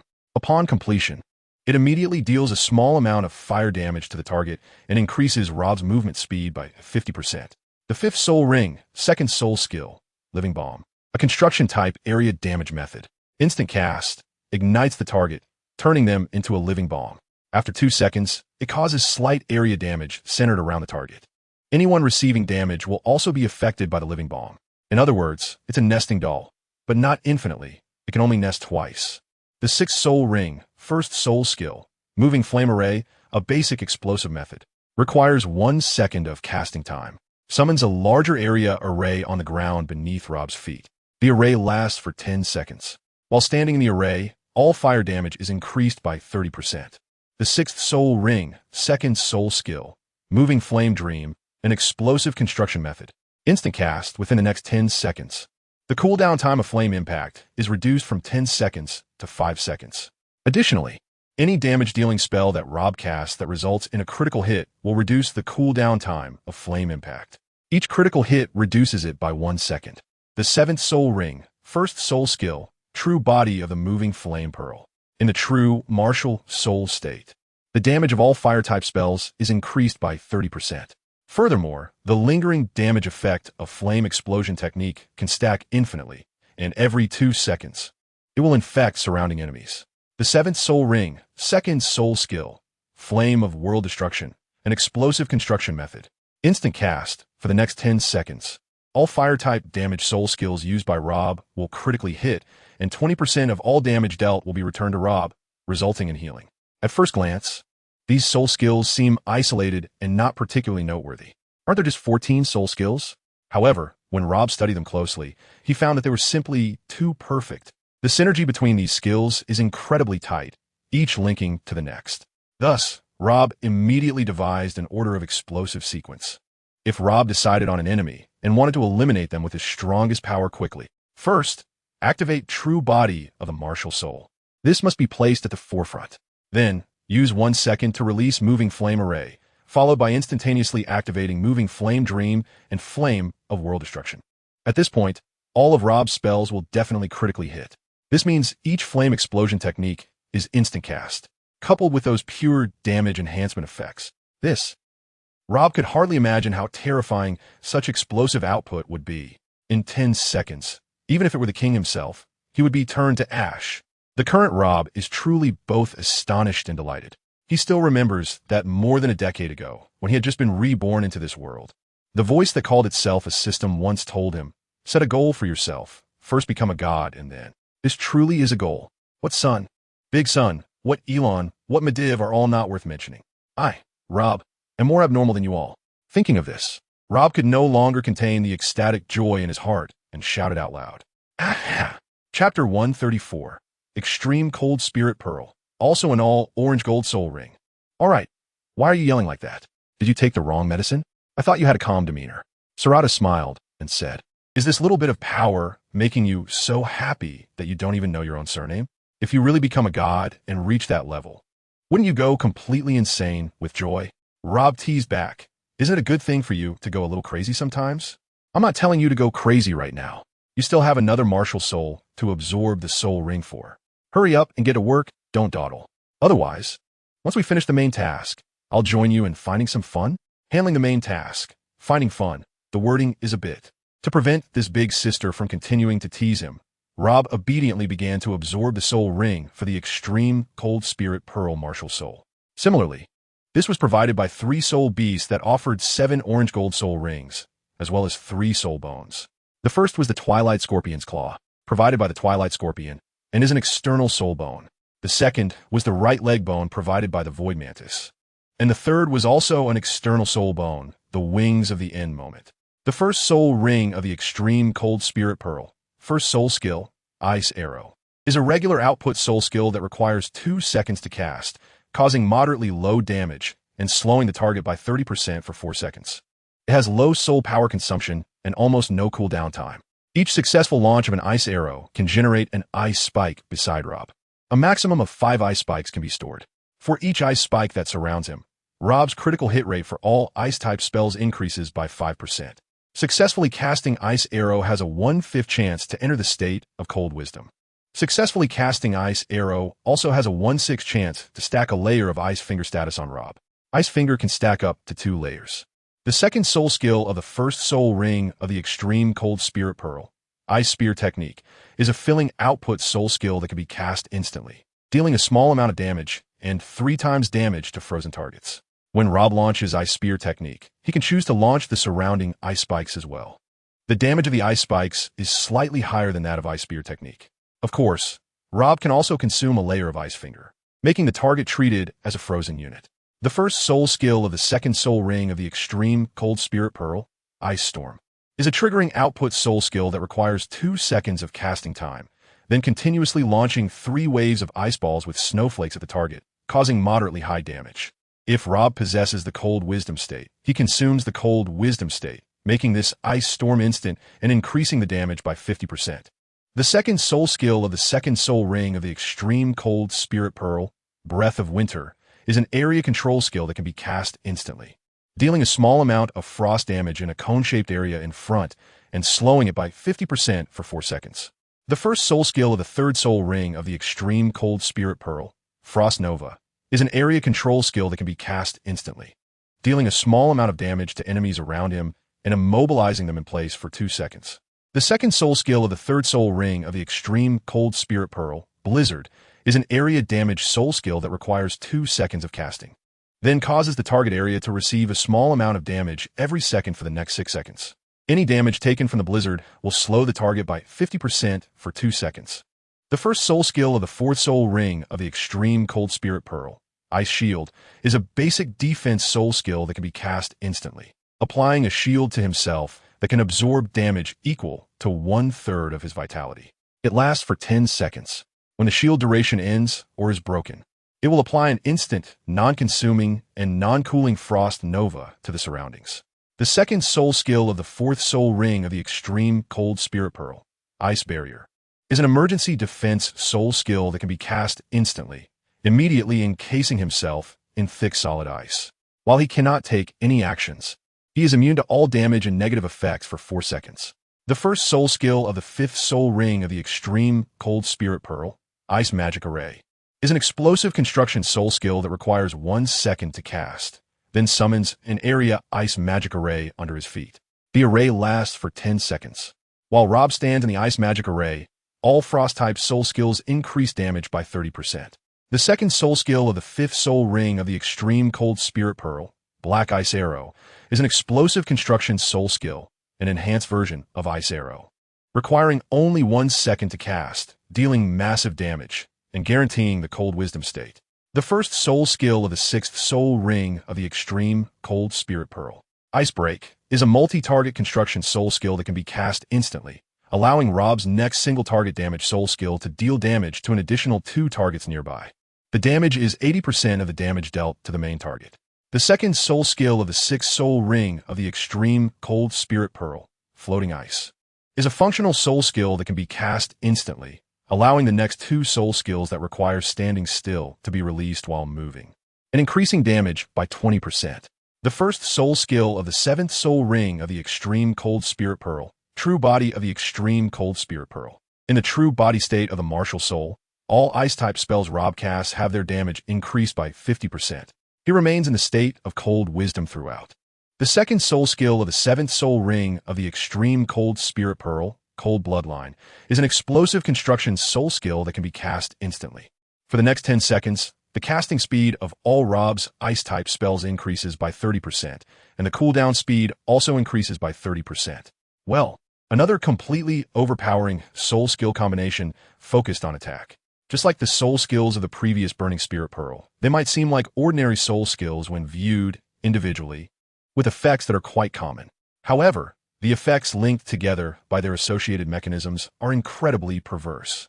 In a fully unleashed state, Rob is practically a human-shaped artillery platform. If Tang San were to come and spar with Rob now, he probably wouldn't last 10 seconds, because Rob could start by activating all enhancement skills and explosive construction skills, then output crazily for a big explosion. Such a monstrous soul sage. No one dares to say there will be another like him in the future, but he definitely has no predecessors. Sai, I really want to know why the skill system in your world is so complete, with most skills having connections between them. Sarada's sighed. Rob casually replied, "It's still the same saying, just come with us when the time comes.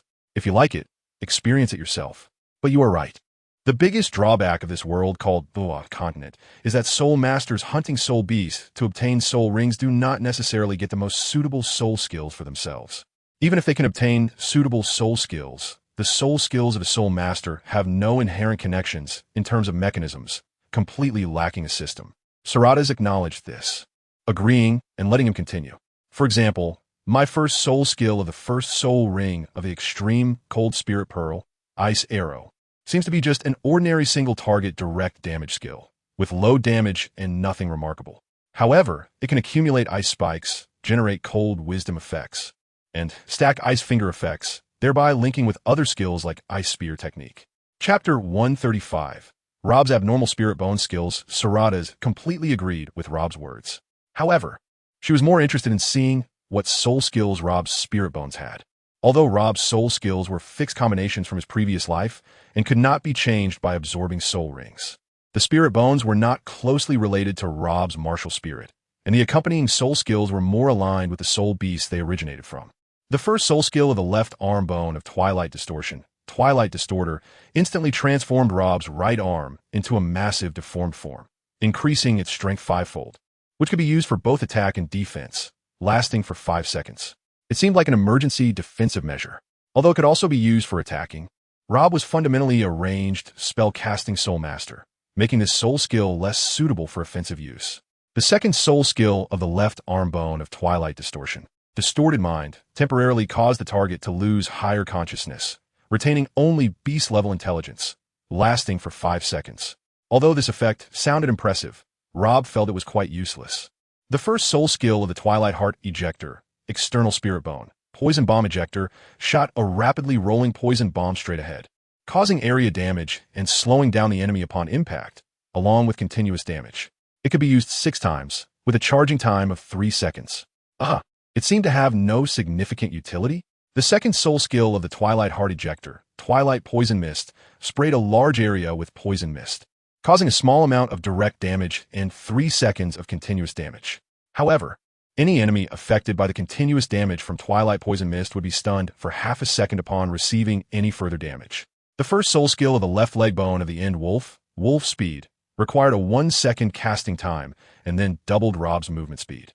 This speed boost would gradually decrease to 0 over 10 seconds. It had strong functionality, focusing on the explosive speed in the first few seconds.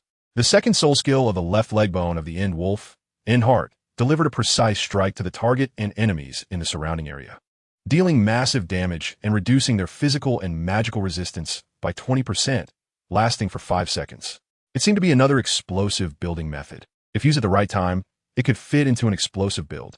The first soul skill of the Twilight Scorpion Claw, External Spirit Bone, Eternal Dark Star, was instantaneous and launched an eternal dark star into the air, covering a vast battlefield and plunging all enemies within the range into night vision mode. Allies were unaffected. It sounded like this soul skill was also quite useless. Don't strong beings generally rely on mental perception to sense opponents? Who still uses vision?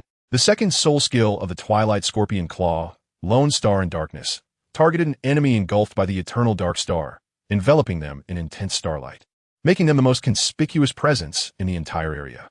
It could also weaken their mental power by 50%, lasting for 5 seconds. Of course, all soul skills automatically locked onto that target. Wow, this is impressive. No wonder the previous one seemed so useless. It was meant to work with this ability. The first soul skill of the right leg bone of the Void Mantis, Void Charge, allowed for a large forward dash. If it hit an enemy during the dash, it dealt moderate damage and stopped, significantly shortening the cooldown of this skill. The second soul skill of the right leg bone of the Void Mantis, Mantis Dark Annihilation Slash, involved swinging both arms to create 2 waves of energy. The first wave dealt a small amount of damage and slowed the target, while the second wave dealt moderate damage and reduced their physical and magical resistance by 20%. The first soul skill of the wings of the End Moment, External Spirit Bone, Protective Black Wings, was instantaneous and provided immunity to all damage and negative effect for the next 4 seconds. The second soul skill of the wings of the End Moment, required up to 4 seconds of charge and then shot a high-speed ultimate Twilight Ray in one direction, dealing damage based on the charge time. At maximum charge for 4 seconds, the damage would be extraordinarily high. Additionally, it would spread to a large area around the hit target. Using this soul skill while flying or moving required an additional 6 seconds of charge for maximum effect. Rob had now become a legendary figure among his peers. Even Tang, Sim would find it hard to reach his level.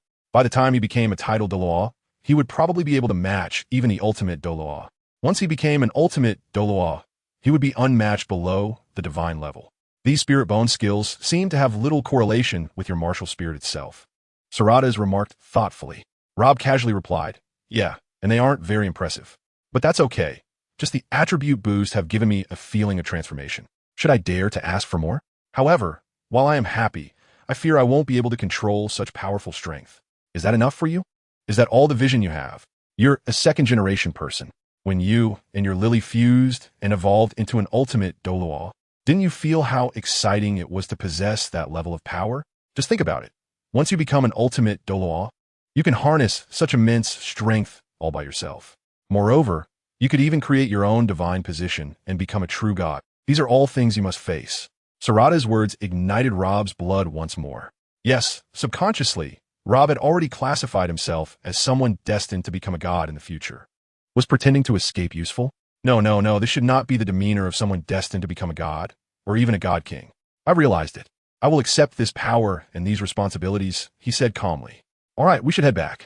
Sarada stepped forward and placed her right hand on Rob's shoulder. Buddy, you've grown up. With a sound echoing through the void, both transformed into energy bodies and cross dimensions, returning to the Shrek golden ancient tree square. Upon their return, many people surrounded Rob, eager to see his 7th soul ring. He displayed his Thunder Spirit Pearl's 7th soul ring. Sure enough, it was a 100,000-year red soul ring. Ma Hongjun exclaimed, "So we can really absorb a 100,000-year soul ring at the 7th ring." Rob replied casually, "That's because we have this gear backing us up. T4 level equipment significantly boosts our physical attributes, far beyond what an ordinary soul sage can compare to. Absorbing a 100,000-year soul ring is certainly not a problem." Other powerful onlookers nodded in agreement. However, Sarada's felt Rob had missed the point, so she explained to everyone again, "All right, here's the thing. In fact, I've raised many powerful exotic beasts brought from another world. But now that my dimension is connected to the Douluo Great Plain, they are all considered soul beasts according to the rules of Douluo continent. Among them, There are some 100,000-year soul beasts that I plan to grant to the younger generation among you who are about to step into the soul sage level. Moreover, it will be done in a sacrificial manner, so you don't have to worry about whether your bodies can withstand it. Chapter 136. Lili. You look amazing today. Wu was quite puzzled and frowned at Salada's, saying, what exactly did you do to make them willingly sacrifice themselves? Salada's replied, because I have a special method. After the sacrifice, they can retain their intelligence. To put it simply, it allows them to become intelligent spirit rings. Everyone couldn't help but exclaim in unison, intelligent spirit rings? Yes, this concept is indeed very novel. Retaining the intelligence of a spirit ring? Who are you trying to fool? Wu said angrily. Salada's interrupted her. Don't be skeptical. Is it so hard to believe? What I'm about to show you next will be even harder to believe. Come on, Robert, showcase your other 2 martial souls. This half-joking, half-commanding tone truly left Robert speechless. Salada's, how can you be so cute? You're an ancient dominator. You're a powerful spirit beast. But Robert still complied. Activate the Flame Spirit Pearl. Suddenly, a large sphere with deep flame-like patterns appeared in Robert's hands, pulsating with intense flames. 7 orange-gold spirit rings, exceeding ordinary comprehension, were prominently arranged around the Flame Spirit Pearl. What on earth is this? Orange-gold ferocious beast spirit rings, Salada's replied. Taking this opportunity, she explained what a ferocious beast is, how spirit beasts become ferocious beasts, why ferocious beast spirit rings are orange-gold, and how she managed to get so many orange-gold spirit rings for Robert, completely bewildering everyone present. After hearing this, the most shocked was naturally the so-called invincible theorist. Master Yu Gang. He asked probing questions, leaving Salada's quite annoyed. Salada's finally managed to escape from the relentless questions of the powerful individuals, only for Robert to find himself surrounded. Well, this is really not surprising at all. In the end, Salada's proposed that anyone in the Anti-Demon Alliance who breaks through to the Soul Sage level and wears a full set of T4 equipment can come to her for a 100,000-year spirit ring. Then, she took Tang-san aside. Tang-san, you are also a dual martial soul user. Do you want to attach orange-gold spirit rings to all your Haotian hammer martial souls? Oh, can I? Tang-san asked, if you truly want to help me. Well, I wouldn't refuse to become stronger. Tang-san tried to suppress his inner excitement, pretending to be indifferent. In fact, he was overjoyed. Having 7 orange-gold spirit rings would surely make his Sea God 9 Trials journey much smoother. It could even guarantee success. After Tang, San left with Salada's. Robert also managed to break free and prepare to find Lili. Oddly enough, Lili was not here today. Neither was Oscar nor Ning Rongrong. Where could they have gone? Soon, Robert had his answer. He went to the room where Lili often researched various profound knowledge alone. But to his disappointment, Lili was not there. Suddenly, Lili appeared beside Robert, seemingly appearing out of nowhere. Hey, you seem to have changed a lot. Your aura is different now. Whoa, are you a ghost? You scared me. Robert joked. So, why are you in such a hurry to find me?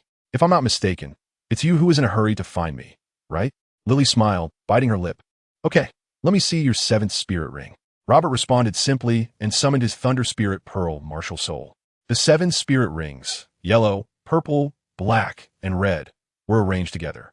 Well, this configuration can still be understood in the common sense of Douluo continent. After all, everyone has heard of a 100,000-year red spirit ring.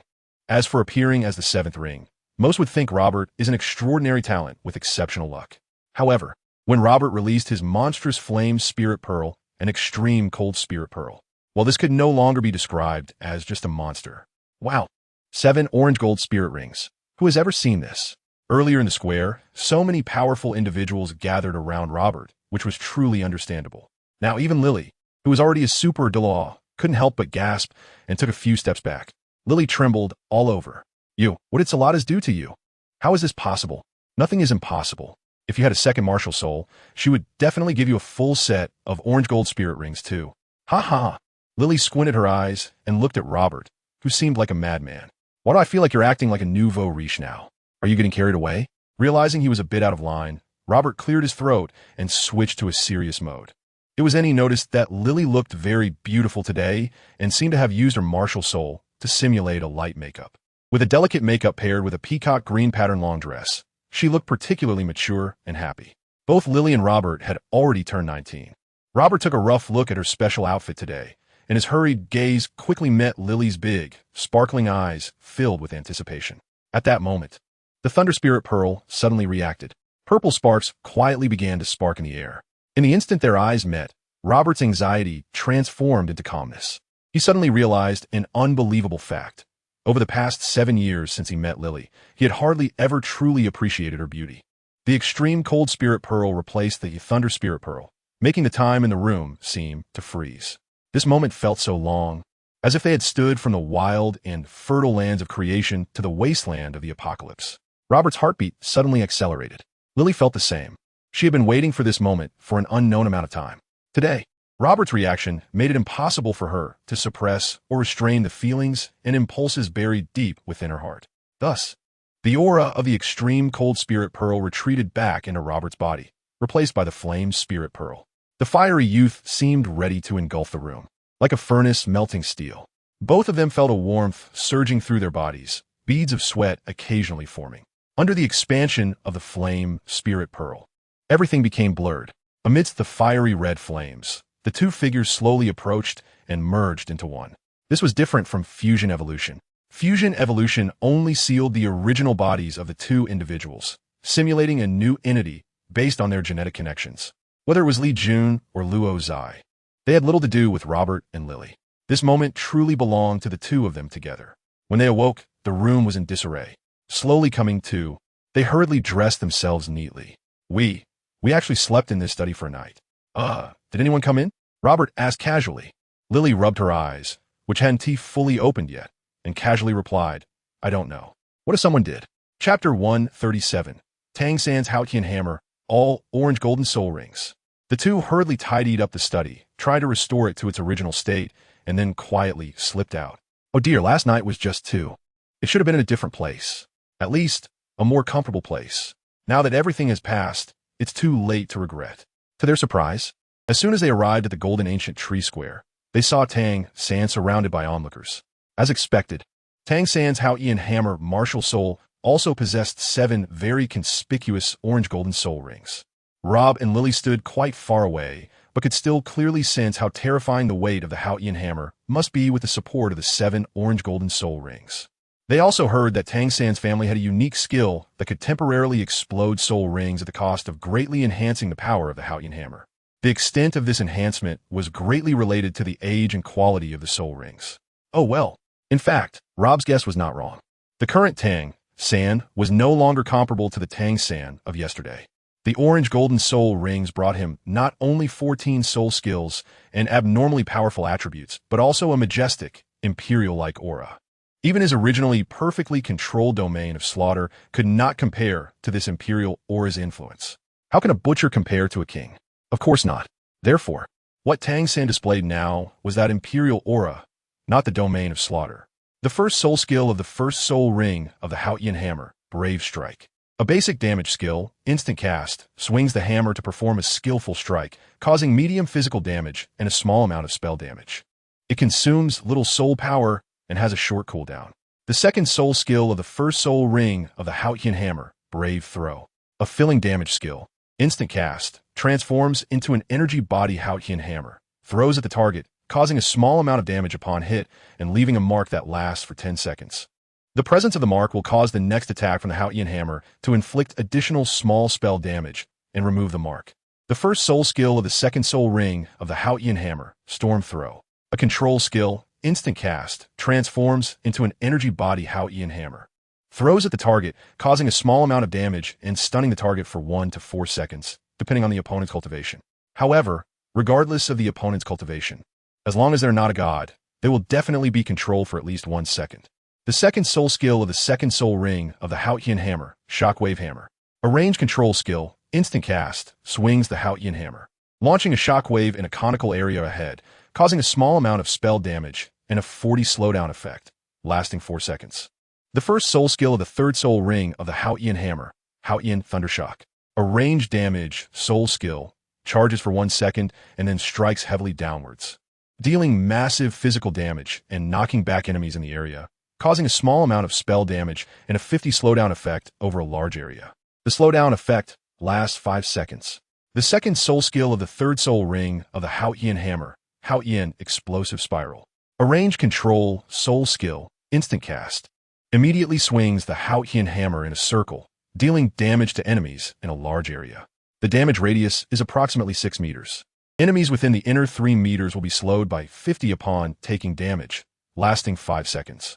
Enemies in the outer 3 meters will be stunned for 2 seconds upon taking damage. The first soul skill of the 4th soul ring of the Haotian hammer. Haotian Death Blow. A functional soul skill, instant cast, uses the Haotian hammer to strike the target's chest, causing medium physical damage and reducing the healing effects they receive by 50, lasting 10 seconds. The second soul skill of the 4th soul ring of the Haotian hammer. Haotian Giant Break. An explosive construction soul skill, instant cast, jumps to strike the opponent, breaking their armor and increasing the damage they take by 30. Last 5 seconds. This soul skill itself also carries medium physical damage. The first soul skill of the 5th soul ring of the Haotian hammer, Haotian Fury. An explosive construction soul skill. After activation, each use of Brave Strike increases its critical hit rate by 15. This effect can stack up to 6 layers or until Brave Strike achieves a critical hit. When Brave Strike achieves a critical hit while this skill is active, Tang will enter a Fury state.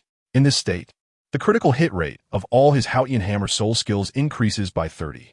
The second soul skill of the 5th soul ring of the Haotian hammer, Haotian Fearsome Roar. A control soul skill. Can only be used in Fury state. Instant cast. Immediately instills fear in all enemies within melee range, causing them to run around uncontrollably, generally away from Tang. Last 2 seconds. The first soul skill of the 6th soul ring of the Haotian hammer, Haotian Soul Binding Roar. A control soul skill. Can only be used in Fury state. Instant cast. Immediately deals a small amount of damage to all enemies within melee range and stuns them for 1 second. The second soul skill of the 6th soul ring of the Haotian hammer, Haotian Brave Charge. A functional soul skill, instant cast, quickly charges in one direction, then gains a shield that can absorb a large amount of damage. The shield lasts for 6 seconds, and after that, regardless of whether the shield has been broken, it will disappear immediately. The first soul skill of the 7th soul ring of the Haotian hammer, Haotian True Body.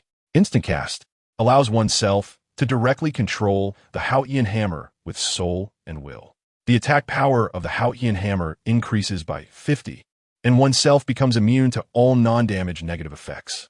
The second soul skill of the 7th soul ring of the Haotian hammer, Will of the Haotian Sect. An explosive construction soul skill. After activation, every 2 uses of Brave Strike will trigger a Haotian explosive spiral that does not consume soul power. For each enemy hit by the outer circle of the triggered Haotian explosive spiral, the cooldown of Haotian True Body is reduced by 1 of the total cooldown time. Tang,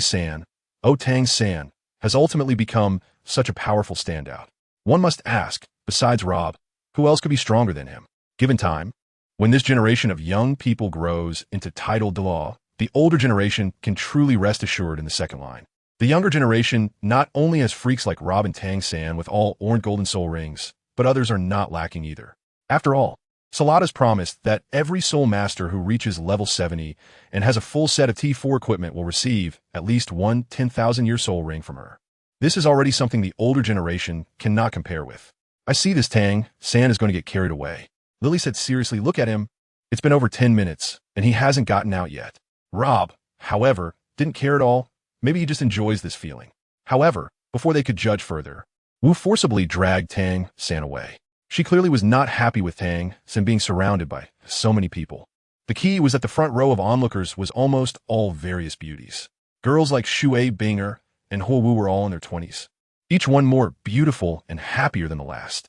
Although Wu had already confirmed her relationship with Tang, she still felt uncomfortable. That's why she acted that way earlier.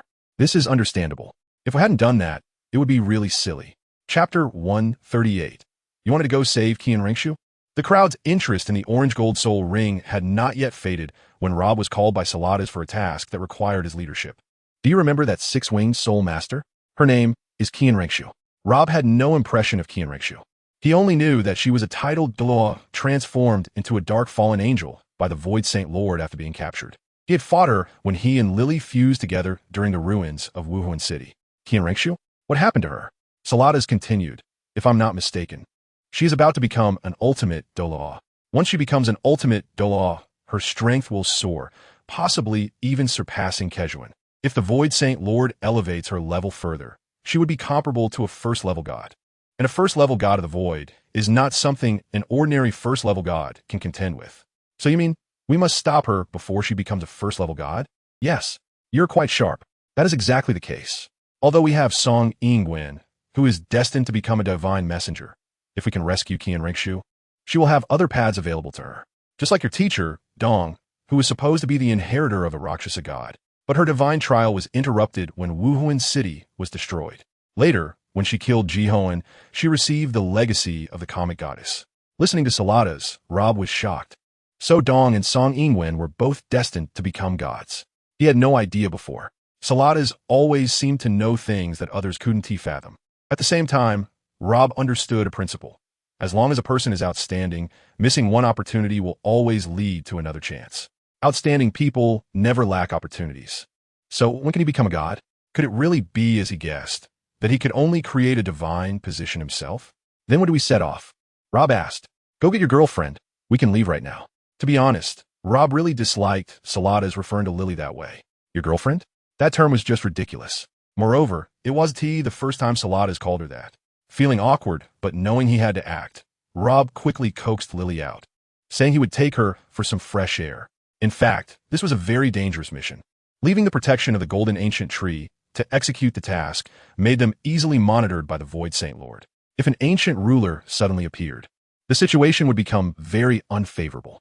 Salada's hadn't informed the other members of the Anti-Demon Alliance of the situation and also required Rob and Lili to keep it a secret. She knew that if she told them about this operation, the Anti-Demon Alliance would either disagree or agree, but demand a large number of powerful individuals to accompany them.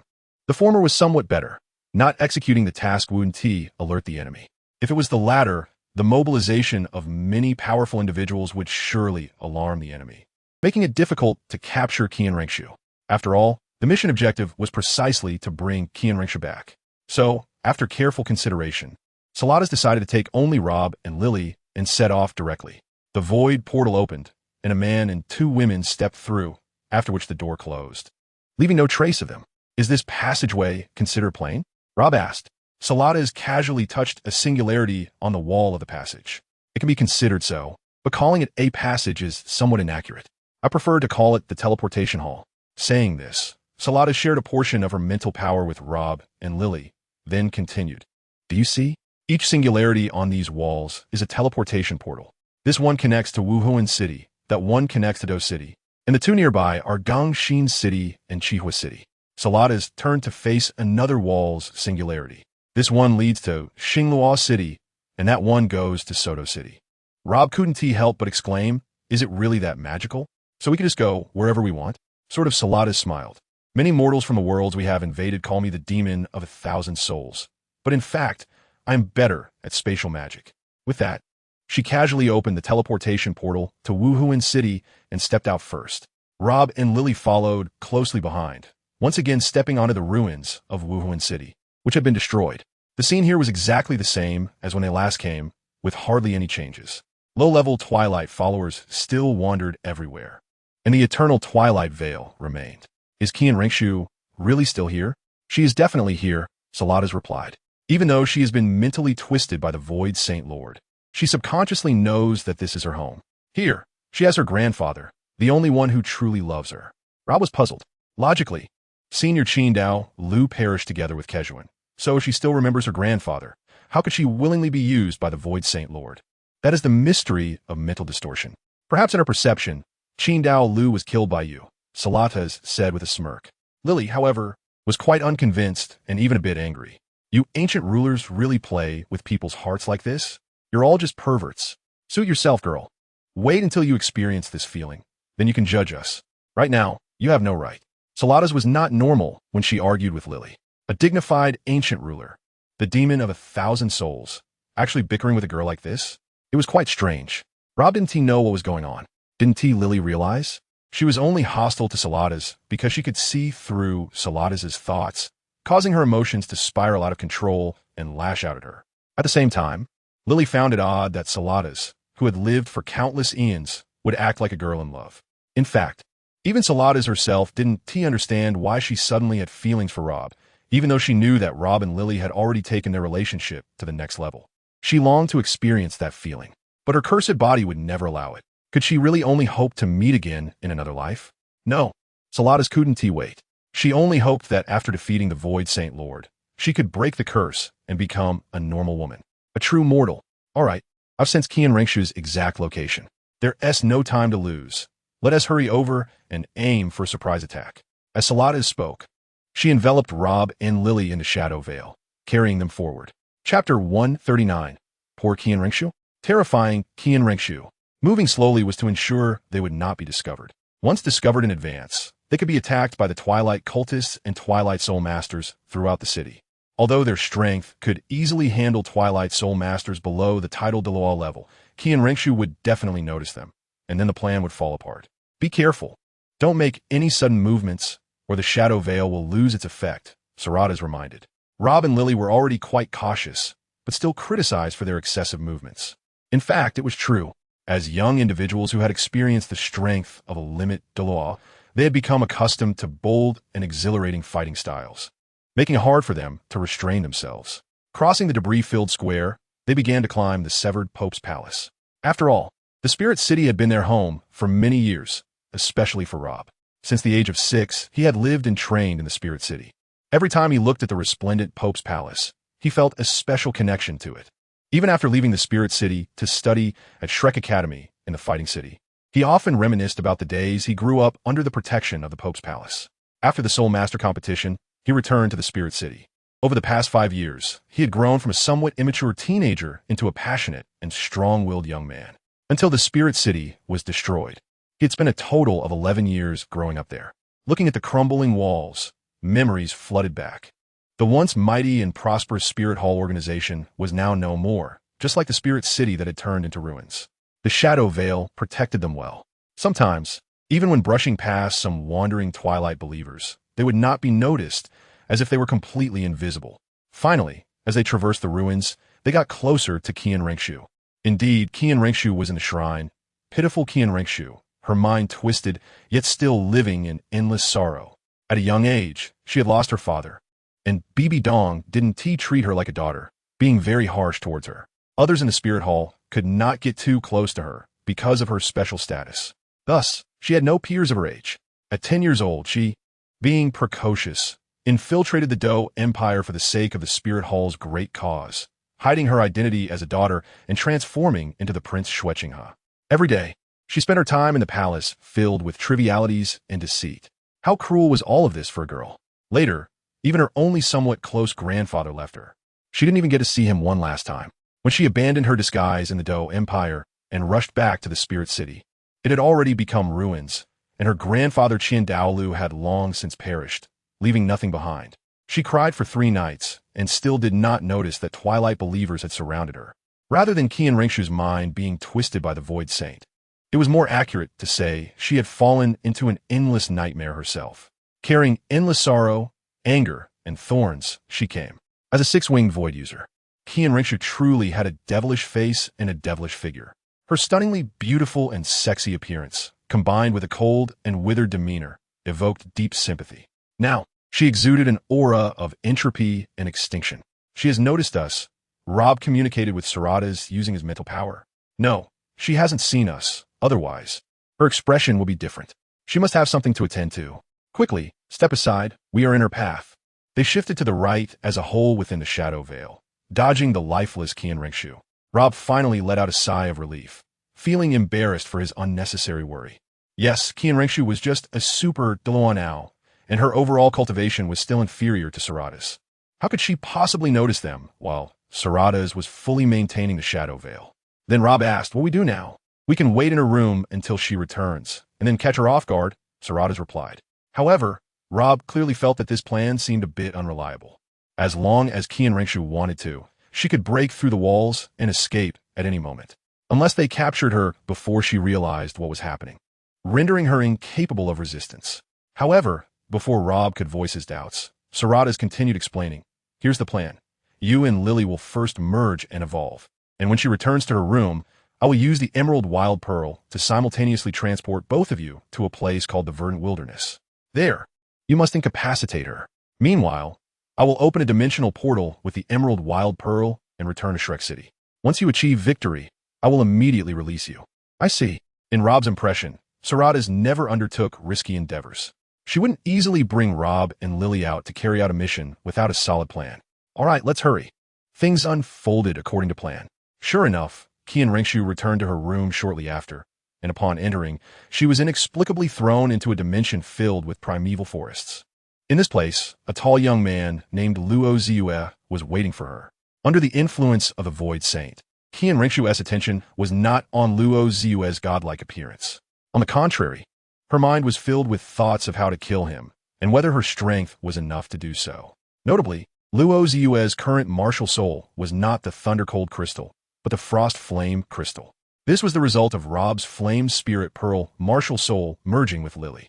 Although both were limit Douluos with the same soul power, the strength of Frost Flame Luo and Thunder Cold Luo was not comparable. Now, Frost Flame Luo had 7 orange-golden soul rings, with the 8th being black and the 9th red. This was not something an ordinary limit Douluo could contend with. Below the divine level, he was invincible.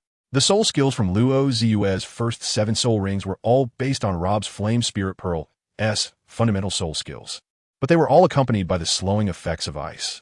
Qian Ringshu did not show any signs of fear. Luo also doubted whether someone controlled by the Void Saint could still feel fear.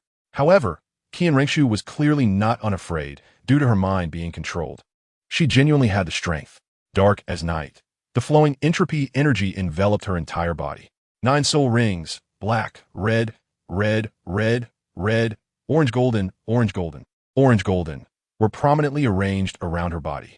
This was not how Qian Ringshu appeared the last time they met. Could soul rings that had already been acquired be upgraded over time? There was no time to think about that. Luo was now facing a true powerhouse. Chapter 140. Please call me Frost Flame Mage. Qian Ringshu took the lead to fly up into the sky, as the dense vegetation in the primordial forest would obviously affect her performance. The dark purple entropy energy, 6 wings, swayed in an orderly manner, allowing her to hover. Next, she began to gather power, preparing to strike at the rising Luo's eye. However, Luo's eye was merely pretending to offer her a flaw. He certainly wasn't going to make himself a target in midair. After all, Qian Ringshu's intelligence was that of a single person, while Luo. Speaking of which, this guy tilted his head back and took a sip of water, then leaned down, aiming at Rongrong's lips, and aligned himself. Taking a deep breath, Hongjun stepped out of the courtyard. The surroundings were silent, with only the sound of dry yellow leaves rustling under Hongjun's feet. Brother, when you're back. As soon as he stepped into the house, Wu Yuling, with a smile on her face, came up to greet him. The sword formation was divided into dozens of layers, with varying numbers of swords on each layer, and the long swords took turns striking the protective mountain formation. The people around remained indifferent. Some even moved closer to me, all watching Feng Dequan. As soon as Feng Dequan gave the order, they would swarm forward and tear me apart. Dongzi, is Baoga all right? The monk approached, looking worriedly at Zhang Yato. You should go back inside. Grabbing Lin Xinyao's arm, Shan Xiu forcibly pulled her into the conference room. Uncle Zhang, it's out of power this time. I didn't do it on purpose. Zhang Yadong looked embarrassed, wanting to explain, but was interrupted by Li Changgang before he could finish. Xiao Luo understood at first glance that against an enemy of this size, it was absolutely impossible for her to win without using the Ice Whirlwind. Even with the Ice Whirlwind, she might still lose. Hu Jian was unwilling to accept defeat so easily and followed Zhou Chao out, suddenly shooting at Zhou Chao with his laser gun. Although most were just casually clicking to follow, Nanshu's photo on Weibo had thousands of shares, no less than many popular stars, indicating the authenticity of this fan count. Zhao, Kahan, and others, who were referred to as the acting faction in the circle, exchanged glances, unable to speak. Fang Shi tied up the rabbit with grass rope, holding in his hand, and walked deeper into the wild with a few dogs. Fu Cici's number was still listed on adult websites. Even though the websites had been forced to shut down due to the Fu family's intervention, it still had a certain impact on Fu Cici. After rushing down the steps, Chen Che realized he had acted unnecessarily. Lin Zhouer and Shui Daxiang had already gotten into a tangle, and Lin Zhouer hadn't suffered any loss, as it was not Shui Daxiang who had used the Xianbao first, but her. But what if that thing showed no fluctuations at all, or was hidden by profound magic? This palace is just giving you a lesson to let you know that harming others ultimately harms oneself. Chu Yao's indifferent face showed no guilt. Instead, it was exceptionally righteous. Mu Ying's clothes turned gray-black, her hair like withered grass, covered in dust. As she coughed, 3 streams of white smoke emerged from her nose and mouth. Hearing this, Water said, "That's not true. My brother doesn't care about me right now. So much nonsense. Clearly an overconfident pillow with high aspirations but low skills. Probably hasn't managed to convince anyone yet." Chenxiang pointed at the scarred face with a whip, smiling and asking. Moreover, this person had thick hair and beard, especially the beard below his nose, which completely covered most of his wrinkled face, reaching down to his abdomen. Looking at the iron shell pupa in front of him that appeared hollow, Lon felt delighted, then shifted his gaze to the other 5. It turned out that just now, Su Feng had been secretly drawing formations with his feet while walking, and had already completed 70%. "I have just arrived and was about to offer a generous gift to the Prime Minister, sincerely requesting his consent." Zhao Yun was so anxious that he couldn't get a word in, quickly seizing an opportunity to interject. Although the task is somewhat safe, it's still more dangerous than staying by the Prime Minister's side. Chapter 141. There is no wound that cannot be healed. However, in the next moment, Luozai realized that he had used too much force. He wouldn't have really evaporated Qianrenxue, would he? The 10-second explosive cycle of the full eruption construction state was absolutely enough to kill any enemy below the limit Douluo level.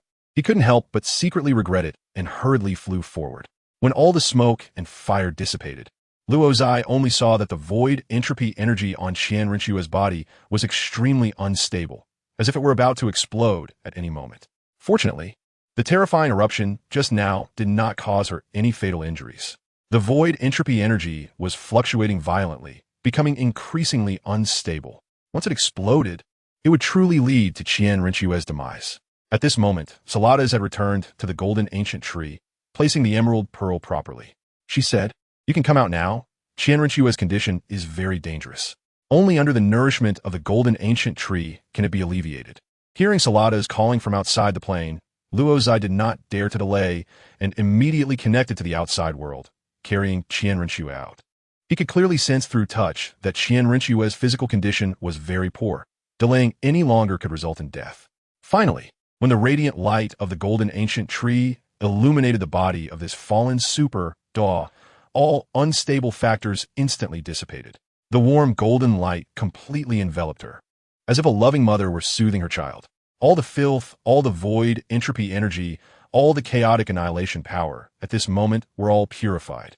The golden ancient tree, like the sea, always maintained its purest characteristics, capable of washing away all corrosion. With such a miraculous entity stationed, how could the Douluo continent possibly fall? That void saint, after devouring some weak worlds, recklessly extended its greedy claws toward the Douluo continent, hoping to use it as a foundation to create the void divine circle. But he overlooked the power of the golden ancient tree, overlooked the spirit of Douluo, overlooked the spirit of Shrek. An individual may possess very little power. Even a titled Douluo cannot compete with an ancient ruler. However, a group armed with the Shrek spirit, will never yield to any evil force. Qianrenxue's eyes were filled with confusion, as if waking from a great dream. But this dream was not so pleasant. In the dream, she not only had to struggle against her own sorrowful emotions, but also had to wrestle with the will of the Void Saint. "Mom, can I have a hug?" 3-year-old Qianrenxue trembled and said in a still childish voice, "Just one hug." The young Bibi Dong simply shot her a disdainful glare and turned to leave. "I'm busy. Don't bother me." 5-year-old Qianrenxue was dressed neatly and beautifully by her servants. She hopped outside and saw a group of peers developing strange thoughts about them. But just as she wanted to greet them, those friends avoided her like a plague. "Everyone run. My dad says we can't play with kids who look rich. If we provoke them, we'll be in trouble." Qianrenxue knelt helplessly on the ground, feeling so detestable. 6-year-old Qianrenxue awakened her first 20 levels of soul power, the 6-winged spirit. Many elders rushed to say some incomprehensible things to her, and some even gave her various strange gifts. Such a sudden change left her puzzled. Even her grandfather, Qin Douluo, who had only given her slight attention before, immediately treated her like a treasure, holding her in his palms. All of this made her mature too early. From her grandfather, she learned a lot about the Spirit Hall, the 6-winged family, the 2 great empires, as well as the long-term plans of the Qian family and the Spirit Hall. 10-year-old Qianrenxue was already exceptionally intelligent and dared to do things that ordinary people wouldn't even dare to imagine. She disguised her identity as a girl. infiltrated the Dou Empire's royal family, murdered the crown prince Xiao, and took his place. During those days, as Xiao, she had to face the treachery of the palace and gradually consolidate her position. For the great cause of the Spirit Hall, those were nothing. But she never expected that the Spirit City, along with her grandfather, would just turn to ruins in an instant. From then on, Qian Rinxue's world shattered like a broken glass bottle, impossible to restore. She knew that no matter what she did, she could never bring her grandfather back. In losing the last hope in her life, even a top-tier spirit like the six-winged spirit could not save her gradually lost soul. Thus, after kneeling in the center of the Spirit City ruins and crying for 3 nights, the Void Saint easily captured her and took her to the Void Plane, twisting her into her current form. The golden ancient tree continued to gently nourish her body, precisely clearing every minute trace of void entropy energy within her. Soon, the news that Saladas, Rob, and Lili had rescued Qian Rinxue spread throughout the entire Shrek City. The powerful ones, especially Bibi Dong, rushed to the scene immediately. Qian Rinxue? Is it really her? You brought her back? Bibi Dong was the first to speak. Is she really still saved? Saladas did not rush to answer this question, but instead focused on Qian Rinxue's body, which was about to be completely purified. She knew that this Qian Rinxue had boundless potential, far beyond Song Yingwen. No matter how good Song Yingwen's talent was, even receiving the divine examination from the God of Spirits, it could not change the fact that her frontal assault ability was weak. What truly made all shadows and filth tremble was definitely a 6-winged spirit who could cleanse the world and sweep across the 8 realms. Holding a holy sword, clad in divine armor, charging into battle and exterminating demons. Suddenly, Saladas sensed a subtle sound. The sound was holy yet gentle, gentle yet revealing sharpness. It was an air of I am the only one, and the best embodiment of I am justice. Could it be? Qian Rinxue's spiritual world. Girl, they are all illusions. You should wake up. That gentle voice, at first listen, sounded like her long-sacrificed grandfather, Qian Douluo. The illusions around Qian Rinxue instantly dissipated, and she gazed at the light point entering her spiritual world as if waking from a great dream. Grandpa? Grandpa? Is that you, Grandpa? The light point responded, no, I'm not your grandfather, but you can treat me as your grandfather. No, you're lying. You're my grandfather. How could someone as powerful as you possibly die? As you wish. The light point chuckled calmly and then transformed into a human form. It was clearly, Qian Rinxue was first stunned, then immediately burst into tears and smiled as she rushed forward. Grandpa, you tricked me again. The overjoyed Qian Rinxue did not resemble a 30-year-old adult woman at all. Grandpa, I knew you were still here. Qian Oliu's phantom gently stroked her forehead, calming her breath. This scene seemed as if it would be forever frozen from then on. Chapter 142. There is no descent that cannot end. As the two embraced, everything around them rapidly changed. Eventually, it settled at a certain temporal node. This scene, isn't it the Elder Hall of Spirit City before it was destroyed? Yes, the current scene is the original fate of Qian Rinxue. If it weren't for that great catastrophe back then, her life trajectory would have been like this.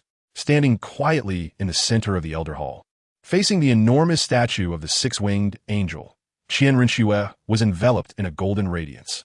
Unlike when she first arrived here, she was no longer just someone who could worship before the statue. She had become the core of this grand hall, just like the statue. Are you ready? A calm, aged voice echoed. Qian Rinxue slowly raised her head, her eyes completely golden, radiating a divine aura. Yes, I am ready. Her voice lacked the emotions it once had, sounding indifferent and cold, almost inhuman. Another figure slowly emerged from behind the statue, tall and majestic. The elderly voice became clearer as he appeared. My existence is to await the arrival of this moment. Even if I did not perish in that great catastrophe, my life must still come to an end today. Suddenly, a flash of light appeared behind Qian Douluo, and he was surrounded by a sphere of golden light, with 9 soul rings arranged neatly around him. At the same time, 3 pairs of pure white wings also appeared. That was his super martial soul, the 6-winged angel. Aside from the wings, Qian Douluo's entire body was wrapped in gold. But compared to Qian Rinxue's own golden hue, it seemed to lack something. However, once his martial soul was released, he replaced Qian Rinxue and the statue, becoming the core of the entire Elder Hall. A diamond-shaped golden gem appeared on Qian Daoliu's forehead. Without any apparent movement, he was suddenly in front of the statue, and a strange golden light shot out from the diamond on his forehead, illuminating the position between the statue's brows. Instantly, a golden vortex appeared at the statue's brow, and the entire statue seemed to tremble slightly. Seeing this, Qian Rinxue, with her completely golden eyes, was slightly surprised, evidently. This was the first time she had witnessed such a phenomenon. "Child, follow me." Qian Douluo turned around, beckoning to Qian Rinxue, then suddenly accelerated and charged towards the enormous statue. Qian Rinxue did not release her martial soul, but her body floated lightly, closely following behind Qian Douluo as they collided with the statue. An eerie scene occurred when Qian Douluo's body struck the enormous statue. There was no violent collision, but rather as if he had plunged into a layer of water waves. With a flash of light, he vanished. Qian Rinxue experienced the same, following closely behind Qian Douluo and disappearing into the statue. The vortex at the statue's brow slowly disappeared, and the ethereal feeling faded away.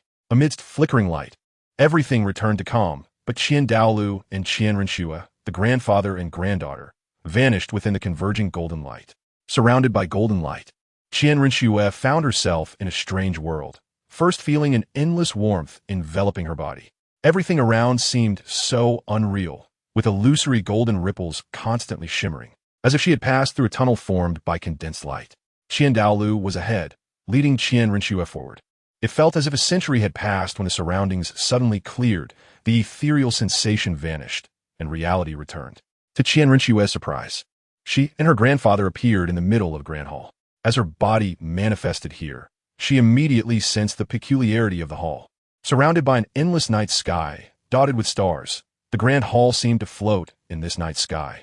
The hall was hexagonal, supported by 6 enormous golden pillars. With no walls, and everything around was void. Countless strange patterns were carved into the ground, the ceiling, and the 6 massive golden pillars, all based on the shape of angel feathers, appearing exceptionally intricate and magnificent. In the center of the hall stood a 3-meter-tall statue of the angel, identical in style to the one in the Elder Hall, but much larger. This statue was not golden but a dull gray, and in front of it, a similarly gray long sword was embedded in the ground, its 6 wings spread wide, lifelike. "Grandpa, where is this?" Upon arriving in this strange world, Qian Rinxue's voice finally carried a hint of warmth. Qian Douluo's ethereal form revealed a strange smile. "This is the true temple of angels, the place of angelic inheritance. Child, come here." As he spoke, he beckoned to Qian Rinxue. With Qian Douluo guiding her, Qian Rinxue walked up to the statue. Qian Douluo took her hand and gazed at the diamond-shaped golden gem that had also appeared on her forehead. "Originally, you would have needed to undergo the complete angelic trials to become an angel. But ever since the Spirit Hall was destroyed, your trials were interrupted and fell to others. This is the choice of the gods. We cannot change it. However, do you know, the true angel is the brightest light blooming from the darkness. Only the lonely star in the dark is worthy of being called an angel. But I have even plunged into darkness and committed many sins under its will. Am I still worthy of being an angel? Am I still worthy of becoming the angel god?" Qian Rinxue said sorrowfully and softly. Qian Douluo's ethereal form merely smiled lightly. "Child, you think too much. Dedicating yourself to darkness was never your intention. There is no wound that cannot be healed, no descent that cannot end. Light emerges from darkness, and darkness gives rise to light. It is precisely because you once immersed yourself in darkness that you are the child of light and shadow. You are the chosen one. Remember, as long as you do not give up on yourself, no one can replace your place." That Song Ingwen, no matter how talented she is or how she may receive a divine trial, will forever only be worthy of being your backup. Hearing his words, Qian Rinxue's spirit was instantly uplifted. What belongs to you will ultimately belong to you. Go, my granddaughter. Rise, child of light and shadow. What should I do? With your blood. Qian Douluo pointed to the round, transparent gem on the hilt of the dull long sword in front of the statue. Qian Rinxue took a deep breath. She knew the final moment had finally arrived. She slowly raised her right hand, covering the gem. Suddenly, her thumbnail swept across her middle finger, and immediately, a stream of strangely colored blood was sprayed from the cut on her middle finger, staining the gem on the sword's hilt. Chapter 143, Child of Light and Shadow. Qian Rinxue, the color of Qian Rinxue's blood, was quite strange. It was not the usual red of human blood, but a faint pink mixed with a light golden hue. And this peculiar blood even carried a hint of fragrance. Suddenly, Qian Rinxue felt a tremor in her right hand as her bleeding middle finger was violently drawn to the transparent gem. The smooth gem seemed to crave blood like a vampire, frantically sucking in Qian Rinxue's blood. Blood gushed out from the wound, causing Qian Rinxue's body to tremble involuntarily. One by one, soul rings emerged from Qian Rinxue's body. With a loud sound, 6 enormous wings burst forth from her back, spreading into the air. Under the condition that her blood was being consumed, her martial soul was forced out. Qian Douluo stood nearby, nervously watching the scene unfold. As Qian Rinxue's blood flowed more and more, the gem on the hilt of the long sword began to glow gradually. At first, the gem emitted a pink-gold light, just like Qian Rinxue's blood. However, as time passed, the pink hue gradually faded, turning into pure gold. The golden light flowed, extending down from the gem, bit by bit soaking into the strange long sword. A feeling of weakness began to appear in Qian Rinxue's mind, but she resolutely maintained her posture, even urging her soul power to accelerate the output of her blood. Gradually, Qian Rinxue realized that her body could no longer move. The feeling of weakness grew stronger. Yet, the golden light released by the long sword became more intense, surging with brilliance that illuminated the entire divine temple, making all the patterns engraved around the temple come alive. The faint light flowed as if it had transformed into a living being, slowly strengthening the pale golden glow. Qian Douluo smiled, his eyes filled with fervent light, murmuring, "I have waited too long for this moment. Even if I'm already dead, Tang, you are still one step behind me." Although Shui has only raised her soul power to level 100 and has not obtained the divine position, she is the predestined child of light and shadow. Tang, I wonder how you will feel when you see this scene. Qian Douluo seemed to struggle as he raised his right leg, taking a step forward to stand between the gray divine statue and the long sword that was gradually turning golden. The fervor in his eyes transformed into compassion as he gazed at Qian Rinxue. "Child, this is your final trial, and also my last trial. No matter how much pain you endure, you must succeed. The survival of the Douluo world bears a part of your responsibility. After victory, if you encounter a limit Douluo named Tang, you must defeat him for me. He is the lifelong rival of your grandfather." "Grandpa, are you really going to leave me?" Qian Rinxue managed to cry out, a strong sense of unease suddenly surging within her heart. Qian Douluo's kind and calm gaze was the source of her anxiety. Qian Douluo smiled softly. "Silly child, to gain something, one must lose something. This is my destined fate. I am already very content to leave this shadow behind to help you achieve level 100. Don't be sad. You cannot move now, and you cannot stop me. Remember my words. You must create your own divine position of light and shadow, and defeat the Void Saint Lord together with the other deities. After the great battle, if you meet Tang, help me defeat him." As he spoke, a loud boom erupted as intense golden flames suddenly rose from Qian Douluo's body. The flames had no temperature, but in that instant, they illuminated the entire temple. The faint golden light patterns that had previously adorned the temple transformed into intense golden light, and Qian Douluo even replaced the divine statue, becoming the center of the temple. "Grandpa, no." Qian Rinxue screamed desperately, struggling. But just as Qian Douluo had said, she could not move an inch. Her entire being was attached to the gem on the hilt of the long sword, unable to budge at all. Qian Douluo's entire being had transformed into gold. The golden flames ignited by him consumed not only his soul power, but also his body, his soul, and everything he had. This pure divine flame was gradually devouring him, while behind him, the gray divine statue was crazily absorbing the energy unleashed by the flames. "Shui, listen to me. There is something I have never told you. The reason your mother treated you poorly, even wanting to abandon you, is not her fault. However, it was because of your existence that I did not kill her. Your father did not die at the hands of the Haotian Tang Hao. At that time, Tang Hao merely severely injured him. The one who truly killed your father was your mother, Bibi Dong." "What?" Qian Rinxue stared blankly at her grandfather, her expression frozen as she looked at the golden flames rising from his body. Qian Douluo sighed. "Everything that has happened has already happened. I know the beginning and the end of it all. Bibi Dong is talented, but your father's methods to keep her were indeed somewhat dark. No one expected she would act after enduring for so many years. By that time, you had already lost your father. I did not want you to lose your mother as well. Once you become the god of light and shadow, you must consider how to face her. One thing I must remind you is that your mother has already received the divine test from the comic goddess, a powerful first-level god of strong attack. She has let go of many things and reconciled with her first love, Master Yu Xiaojang. But you are her daughter, and deep down in her heart, she always loves you. She kill my father? She kill my father? Qian Renxue stood there in a daze. Even the feeling of weakness in her body vanished as a surge of powerful energy entered her body, yet she showed no reaction. Qian Douluo smiled with satisfaction. He had, of course, had a purpose in revealing this important news to Qian Renxue at this moment. Only by doing so could his granddaughter be distracted enough not to be overly saddened by his complete disappearance. It was not until Qian Douluo's voice became intermittent that Qian Renxue suddenly regained her senses. Before her, Qian Douluo's body was gradually being consumed by the golden flames. The last thing she saw was her grandfather's kind gaze. "Grandpa!" Qian Renxue cried out in anguish, struggling desperately. Suddenly, her hand was drawn by that strange attraction, moving from the gem on the hilt to the top of the hilt. With a loud crash, the long sword that had been embedded before the divine statue was forcibly pulled out by her. A 100-level god without a divine position was probably a first in the history of Douluo continent. With a holy sword in hand, it was already destined that Qian Renxue would create a precedent, establishing a divine position that had never existed before, the god of light and shadow.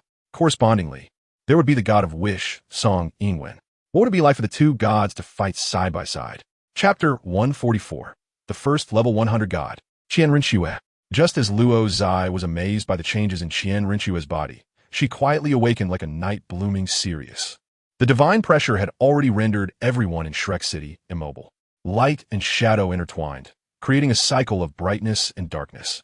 When the child of light and shadow, Qian Renxue, reawoke, the holy radiance seemed to break through the heavens. This was clearly the aura of a god. Yes, even though Qian Renxue did not possess a divine position, her soul power had reached a level indistinguishable from a god. Level 100, it was indeed a true level 100. Can you not see the brilliant golden 10th soul ring blooming with an immortal lotus? Can you not see the six-winged family S divine tools merging into one? This level 100 shocked many people present. Is she really a god? That legendary, transcendent level 100 god? The most significant reaction came from those who had already received the divine test, including the sea god, the inheritor of the Azura god, Tang, and Wu, the inheritor of the comet goddess, Bibi Dong, and the inheritor of the wish-maker god, Song Ingwen. Others could only determine that the soul power fluctuations from Qian Renxue were at level 100, but these few could sense that although she had reached level 100, she did not have a divine position. Qian Renxue's consciousness gradually became clear. After retracting her divine aura and light, the first person she locked eyes with was her mother, Bibi Dong. At this moment, everyone in the audience looked at this god-level powerhouse with a special gaze. This scene lasted for an unknown amount of time, as if a century had passed. However, Qian Renxue's gaze never left Bibi Dong. Finally, she calmly spoke, "Is it true?" Bibi Dong certainly understood what Qian Renxue was asking. She quietly replied, "Absolutely true." Both understood the question, but the key was that others did not know. This brief exchange left everyone in the dark. Why? Qian Renxue pressed further. Bibi Dong seemed unwilling to linger any longer. She turned and took Yugong's arm, preparing to leave, while saying, "For the most important thing to me." This exchange left everyone even more confused. What was this all about? Yet in that instant when Bibi Dong turned to leave, she had already transmitted an image into Qian Renxue's mind through her mental power. Immediately, she communicated with her mentally. "Judge, after watching, it's the good deeds of your good father." Qian Renxue, whose mental power had reached the divine level, finished watching the entire image in less than a second. She was completely stunned. So, her father was actually that kind of person. Everything was filled with desire and coercion, filled with persecution and blood tears. Her very birth was a sin. If she hadn't become a god yet, learning this truth would have certainly caused her to faint from the immense psychological shock. However, as a god-level powerhouse, her psychological endurance far exceeded that of a mortal. The methods her grandfather used were indeed somewhat dark. So it was like this. Qian Renxue couldn't help but think angrily. If she had been treated that way, what would she have done? As a woman, purity is the most important. To not be able to give her first time to her true other half. What a huge shadow that would be. Just thinking of this made Qian Renxue dare not continue. It turned out that the reason her mother was able to give birth to her so smoothly was because she had been under house arrest for a whole year. One can imagine how much suffering her mother endured during that year. A year, in reality, every day felt like a year. Her father was really worse than a beast. Qian Renxue stood in place, her mind filled with the scenes of that night. Sometimes, she even entered a first-person mode, as if she were Bibi Dong that night. The crowd still did not understand what had happened. Why did the god-level Qianrenshua wake up and exchange some inexplicable words with the Spider Emperor Douluo, and then just leave? At this moment, Bibi Dong, walking beside Yigong, looked gloomy. What had just happened reminded her of those unbearable past events. The key was that Qianrenshua had returned just like that, and had become a god. This would be troublesome. She would be able to see her in the future. Luo's eye also quietly slipped away, then split into LuoBo and Lili near the inner courtyard dormitory area. It was rare that they were not the focus today.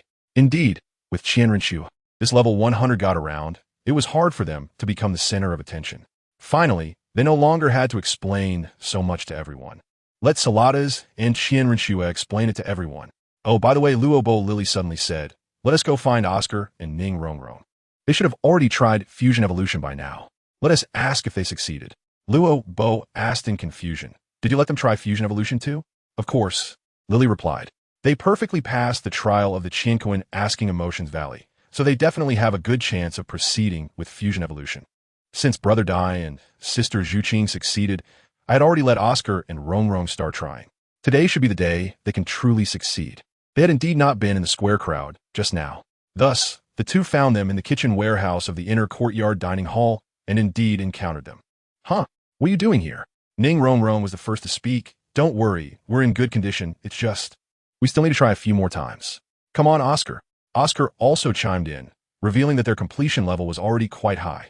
However, LuoBo felt somewhat disappointed and said, so you haven't succeeded yet. You need to work harder. Since Lili and you can succeed, then you definitely can. Oscar scratched his head awkwardly. We will, but many things distract us. For example, these chefs often come in to get food, which easily affects our progress. Stop making excuses. Ning Rongrong pouted and grumbled. Actually, it's like this, we're not afraid of you laughing at us. I think it's still because our comprehension is too poor. So, can you give us some guidance? Lili was already amused by this big sister. Look at her words. Truly a clever person. Nevertheless, she and LuoBo really had no specific detailed experiences to share with Ning Rongrong. Fusion evolution is a discipline that requires personal insight and practice. If Oscar and Ning Rongrong could fortunately encounter an epiphany, then everything would be solved easily. But clearly, they had not encountered such a good opportunity. Now, the two still needed some time to proceed step by step.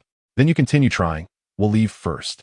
I wish you success soon, Lili politely said, then raised her eyes filled with smiles to look at LuoBo. LuoBo immediately understood. Okay, then let us hurry back. Today has really been tiring. It's time to have a good rest. Chapter 145. Enzoth's terrifying illusion on the morning of the 21st. Sarada's once again called for Rob and Lili, as if she could only rely on the two of them whenever she had something going on. I'm really sorry to trouble you two again, Sarada said with a mischievous smile. Rob had already become numb to this, but he couldn't refuse, after all. All the orange golden soul rings were given to him by her. As the saying goes, you can't bite the hand that feeds you. So he readily asked, all right, who are we saving this time? Or who are we killing? Sarada suddenly became serious. This time it's a big deal. Can you be a bit more serious?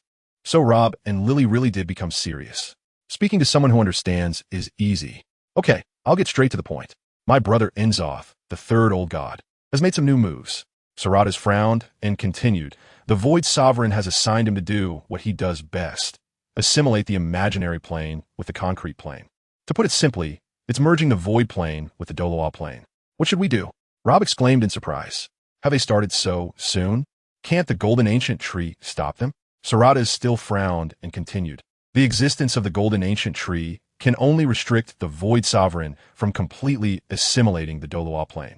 However, he can use Enzoth's special abilities to assimilate various locations on the Douluo continent piece by piece, just like molds slowly creeping over the surface of an orange. Even if we manage to defeat the Void Sovereign in a few years, those assimilated areas will completely vanish with the collapse of the Void plane. At that time, what remains of the Douluo continent will still be riddled with scars. The metaphor used in this passage was so vivid that Rob automatically constructed that image in his mind. I've seen this method before. Long ago, the Void Sovereign took a liking to a world that had energy similar to that of the Douluo continent and greedily wanted to assimilate it. That world didn't have a powerful being like Qin Douluo who was willing to sacrifice themselves to perish with the old gods. But they did have a world heart similar in nature to the Golden Ancient Tree. The rebels in that world hid under the protection of the World Heart for over 20 years before completely severing the connection between the Void Plane and their world. But the Void Sovereign would not let them disgust him so easily. He would also turn around and disgust that world in return. It was at that time that the Void Sovereign instructed Inzoth to develop the terrifying illusion technique, slowly assimilating those areas that were not under the protection of the World Heart. Although the Void Sovereign ultimately had to give up on that world, he still tortured its surface to the point that it was unrecognizable. It would take at least 1,000 years of recovery to restore it. And we, if we don't want the Douluo world to meet the same fate, must take the initiative to attack and enter the terrifying illusion, destroying it piece by piece. Upon hearing this, Rob's body instantly tensed up. Okay, should we set off now? No, Saratas replied. You haven't even asked me about places like Jailing, Chuyun, Huashuingu, Konggu Yulan, and Yuing Bolian, and you're eager to set off? Getting a bit too ahead of yourselves? Lili giggled, then gently nudged Rob beside her. Thus, someone felt embarrassed and started to divert the topic. He really was getting ahead of himself. You're getting a bit too cocky, Lili added. Saratas cleared her throat and continued. However, the terrifying illusion is indeed too dangerous. It has very high requirements for mental strength, willpower, and reaction ability. If one is not careful, they could fall into danger. So, I'm hesitant to let you try it recklessly. What should we do? How dangerous is it? Can't Lili and I fuse together? Currently, I'm afraid that's not possible. You have to at least reach the level of a 100-level god, Saratas said, making her intentions quite clear. Lili suddenly asked, You're not thinking of sending Qian Rengshu, are you? What is wrong with sending her? We went through so much trouble to rescue her. Can't we use her? Besides, she's the only one capable of entering and exiting Inzoth's terrifying illusion at will. She might even find a way to completely break the mechanism that Inzoth uses to create the terrifying illusion, preventing them from creating it again. Rob felt embarrassed, realizing that they didn't actually need to be there at all. Then why did you call us here? I just wanted to inform you of this matter, in case you're needed later. It saves me from explaining it all over again. Next, all members of the Shrek Anti-Demon Alliance gathered at the Golden Ancient Tree Square to watch as Saratas sent Qian Rengshu into a portal filled with chaotic void energy. Of course, regarding the terrifying illusion, Saratas still explained it to everyone, but she concealed certain characteristics of the terrifying illusion, mainly to avoid causing panic. Remember Qian Rengshu in the terrifying illusion. No matter what you see, don't pay too much attention to it. What you need to focus on are the dimensional rifts and the void artifacts hidden there. As long as you close the dimensional rifts and destroy the void artifacts, the terrifying illusion will be completely destroyed. Understood, Qian Rengshu replied coldly. Then Saratas continued. The terrifying illusion you are going to is located in the Do City. A major event that could change the course of history is happening in the illusion of Do City. This major event actually did not occur in reality. But in the terrifying illusion, this timeline successfully plays out. You must ensure that this event occurs smoothly at this time node in the illusion, according to the historical trajectory. Confirming that Saratas had no more important points to mention, Qian Rengshu raised the holy and flawless sword of the messenger and broke through the door, successfully entering the terrifying illusion of Do City. Originally, Qian Rengshu thought that with her divine-level strength and her ability to restrain void beings, she would have a smooth sailing experience in the terrifying illusion, like cutting through melons and vegetables. But the reality was, why does this place look like Do City before the void invasion? Suddenly, Qian Rengshu saw a familiar figure in the palace from a distance. That, isn't that her? Just dressed as the prince of the Do Empire, Xiao, and another person. What on earth is going on? Just as Qian Rengshu was puzzled, Saratas' voice came through. Don't be surprised, this should be another trajectory of history. If the Void Sovereign hadn't invaded the Douluo continent, then everything in this illusion would have truly happened. Only then did Qian Rengshu reign in her arrogance, not daring to look too closely at what was happening here. This terrifying illusion was truly too bizarre. Even though she was already a divine-level powerhouse, she had to be on guard against the Void Sovereign setting traps here at all times. Chapter 146. Your past possessions are my eternal commitment, so Qian Rengshu used her soul power to hide her figure and quietly observe the events happening in the Do Emperor Palace. Logically, there should be some clues to be found in the illusions, and these clues would eventually lead to a definitive endpoint. Yes, the end of a normal timeline must be the starting point for a new cycle. However, the timeline invaded by the Void was different. Once it led to an end, it would truly be the moment of finality. Even time itself would become meaningless, leaving only an endless void. At this moment, Qian Rengshu could not comprehend these things. She only knew that according to Saratas, She had to destroy the void artifact in the illusion to break this illusion. Only then could she save the Do City in the real dimension. However, she never expected that the focus of this illusion would be her and Tang San. To be precise, it was her and Tang San from this timeline. Yes, if there had been no void invasion and no calamity of the Spirit Hall, then right now would be the moment when Qian Ringshu and Tang San confronted each other in the Do Emperor Palace. Thus, Qian Ringshu continued to watch with great interest, curious about what would happen between her and Tang San in this timeline. Upon careful observation, she noticed that Tang San in this timeline was only at level 60, yet he possessed a 100,000-year soul ring.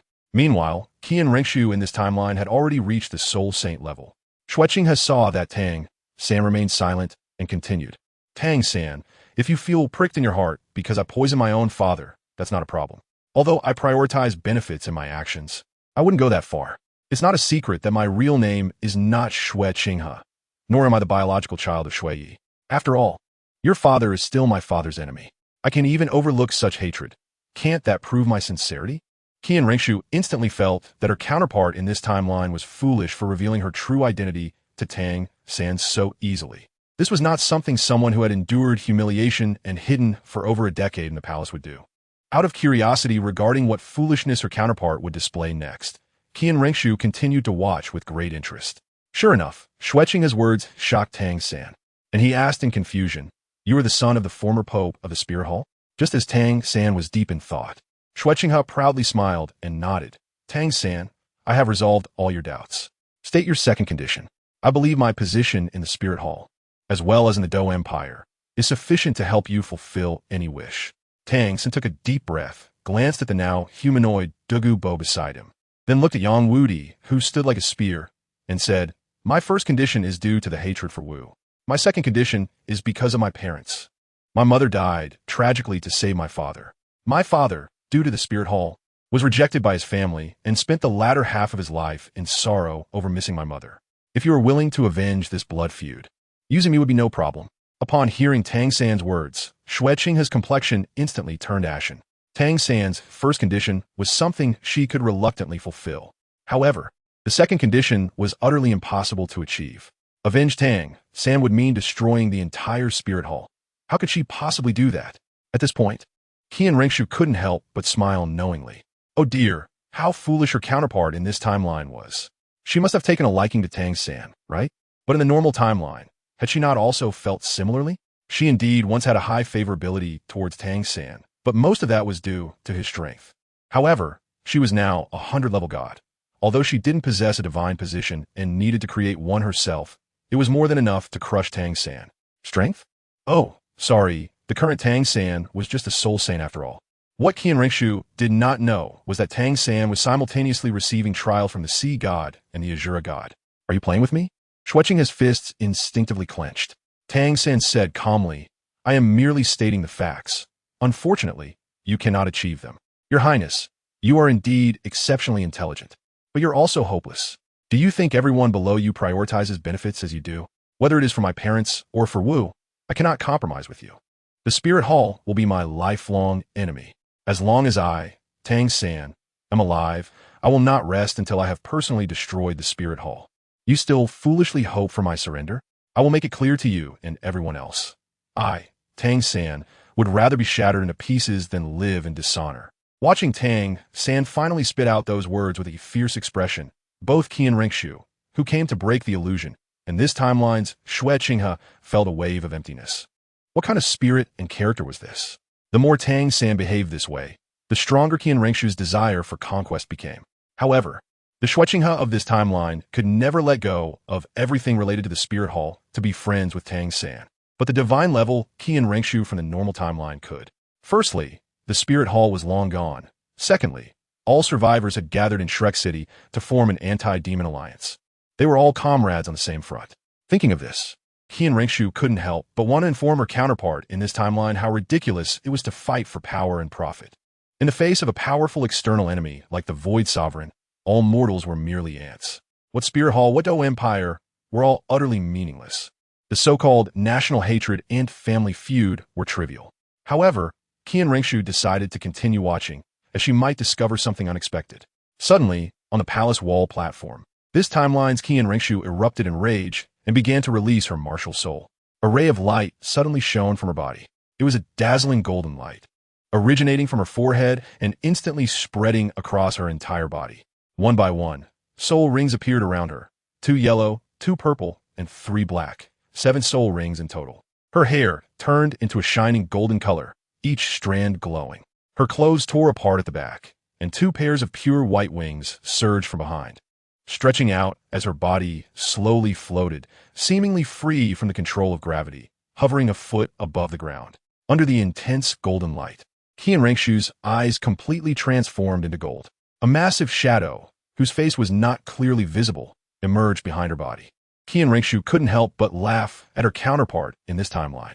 Alas, she had so easily revealed her martial soul. This was equivalent to complete exposure. However, if she had truly experienced everything in this timeline, she would certainly do the same. Tang San was an inevitable hurdle in her destiny. Chapter 147, Frightening Illusion. God-level Tang San. Dark blue silvergrass. Attention, Qian Rinshu. The voice of Salada's suddenly echoed in her mind. Wait a moment. The time and space in this illusion may have great variables. Always be alert to the surroundings. Qian Rinshu only symbolically gathered her soul power and entered a combat state. But her mood remained relaxed. As a god-level powerhouse, what danger could there be for her? Is this the illusion of Nzoth? Your true self Nzoth is only equivalent to a limit Douluo. How could you possibly do anything to me? Qian Rinshu, a god-level powerhouse? On the palace wall platform, the Tang San from this timeline and Qian Rinshu had already begun to battle. Soon, the Qian Rinshu of this timeline surrounded Tang San within her domain. Qian Rinshu faintly heard the conversation inside. You can feel the gap between us now, right? Hee, Tang San, this is my domain. I am the ruler here. Once you are here, even a title Douluo can only ensure a retreat. As for you, with your mere soul emperor cultivation, you have already completely fallen into my grasp of fate. Honestly, I really admire you. If all goes well, your future achievements will definitely not be beneath mine. Therefore, I'm willing to give you one last chance, because I truly cannot bear to crush someone with your talent. Only talents like us can understand the strengths of each other, right? After listening to this long segment, Qian Rinshu found her counterpart in this timeline even more amusing. Sigh, you really have taken a liking to him, you fool. It's impossible for you. Stop wasting your breath. I've already given you the answer. The outcome is still unclear. If you really have the ability, just kill me quickly. While speaking, Tang San's 8 spider lances slightly curved behind him to protect his back, and, at the same time, his 5th and 6th soul rings lit up.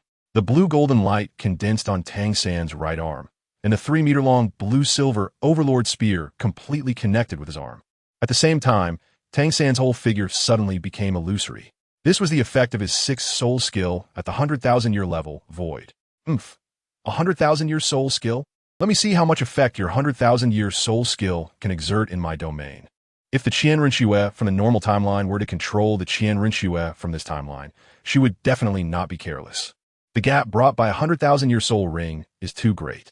As expected of a 100,000-year soul ring, it indeed has some tricks. Even my domain's secondary evolution skill cannot defeat you. It seems I need to be a little jealous of you. But this is not enough. Qian Rinshu truly couldn't watch any longer. Was her counterpart in this timeline really that foolish? Not only was she rambling on, but she also revealed her soul skills to the opponent, as if she were afraid the opponent would lose to her. There was no need to expose such flaws in a hurry to win him over, right? Moreover, even if she did throw herself at him, Tang San would probably ignore her, or at best treat it as provocation and continue to fight. The two continued their fierce battle for a long time, their figures becoming increasingly blurred. Tang San, farewell. Let me personally end your life. This is the last thing I can do for you. Don't worry. I will give you a grand burial, and I will always remember you. Before you die, let me show you my true face. I believe you will die without regrets. Qian Rinshu was stunned. Just how foolish was her counterpart in this timeline? Did she really have to show Tang San her true face? Was she not afraid of exposing herself? Moreover, this line sounded like a confession. Indeed, a girl who had suppressed her feelings for so long had no resistance to a brother like Tang San, who combined both good looks and strength. Calmly tearing off her mask, the Qian Rinshu from this timeline said, "My real name is Qian Rinshu. Tang San, dying at my hands, at least you're not a fool." Tang San smiled indifferently. Male or female, it doesn't matter to me. Your identity holds no significance. Since you come from the Spirit Hall, you can only be my enemy. No wonder you impulsively revealed your secrets. Behind that decisiveness lies a hint of indecisiveness. So, you're a woman. All right, Tang San's old habit kicked in again. This deeply rooted male chauvinism was one of the main reasons Lili initially disliked him. However, the upcoming development exceeded Qian Rinxue's expectations. She saw Tang San continue with some provocative words, but his tone changed. Soon, a strange purple light enveloped the area, forcibly breaking through the Qian Rinxue's domain in this timeline. Taking advantage of this opportunity, Tang San suddenly leaped up, and countless dark blue silver grass vines, adorned with bloody thorns, reached for Qian Rinxue in this timeline. That Qian Rinxue suddenly found herself utterly powerless to fight back. She truly had no means of defense. In just a moment, Tang San's dark blue-silver grass completely engulfed Qian Rinxue from this timeline. The next second, it was as if the entire space was torn apart. Oh no, this is a huge problem. The frightening illusion must have undergone changes, likely due to the awareness of the existence of the god-level Qian Rinxue. The battle city within the illusion continued to distort, and everything became increasingly blurred. Although Qian Rinxue was already a 100-level god, she was astonished to find that her mental power was greatly disturbed. The entire battle city gave rise to twisted and frenzied dark purple tentacles. Many buildings were tainted with flowing twilight veils, appearing eerie and sinister. Almost every building had opened a dark golden eyeball-shaped rune. The pupils of those eyes flickered between dark and pitch black, opening and closing. Regardless of their state, they were all fixated on Qian Rinxue. The dark golden-eye runes of an entire city were now all watching the god-level Qian Rinxue. He, Qian Rinxue, you can't escape, Tang San said. No, this is not Tang San. This is not Tang San at all. How could Tang San's eyes be filled with such filthy, evil light? This must be an illusion, a manifestation of the frightening illusion. Tang San's eyes turned blood red, and the dark blue-silver grass in his hands writhed wildly, transforming into thousands of black threads that surged towards Qian Rinxue. Even 100-level god Qian Rinxue found it difficult to evade this attack in time. She feared that this impersonator of Tang San also possessed god-level strength. No, how could this be? Qian Rinxue, don't panic. Saladas's voice timely came through. In this frightening illusion, everything is both a real and a false side. You must discern the false from the true, sweep away all that is fake, evil, and ugly, and leave only the true, good, and beautiful. Only then can you break the frightening illusion. Otherwise, you may forever lose yourself in this illusion's time and space, suffering from an eternal curse. What? Don't panic? An eternal curse. That's an eternal curse. Moreover, there is a high probability that after they have played with you enough, they will forcibly implant the core of the old day ruler into your soul. Thus, you will become the new demon of souls, the fifth old day ruler. Unable to escape, Qian Rinxue truly wanted to go back and stab Saladas with a sword. She shouted, "Did you do this on purpose? This is your trap. I'm truly sorry. I only just guessed their intentions now. But you are a level 100 deity. You must believe in your own strength." Chapter 148. Qian Rinxue, true, versus Tang San, false. At this point, Qian Rinxue could only engage in battle with this seemingly very abnormal Tang San. Logically, this was an illusion created by her own state of mind, so she should have the advantage. Just like when a person realizes they are dreaming, they usually wake up. However, she truly could not comprehend the strength of this Tang San in front of her. Dark blue silver grass? Would it use the Haotian hammer? Were the soul skills the same as the real Tang San? All these questions were answered when Tang San activated his martial soul. Black, black, black, red, red, red, orange gold, orange gold, orange gold, brilliant gold. That's right, 10 soul rings. This meant that this fake Tang San was at the same level as her, a 100-level soul master. Now, Qian Rinxue really did not have the confidence to easily defeat him. It was likely that this would be a tough battle. At this moment, Saradas's voice timely came through, reminding her, this god-level Tang San is actually your inner demon. Defeating him will leave your soul without any weaknesses. Defeat Tang San, and you will gain the ability to create the god of light and shadow. Defeating Tang San. It sounded so tempting, Qian Rinxue thought. Is it enough to simply defeat this Tang San? Can I finally let go of my obsession? Qian Rinxue, it was your spirit hall that killed my mother and Wu. Today, you'll pay their debt. The fake Tang San shouted with heavy malice.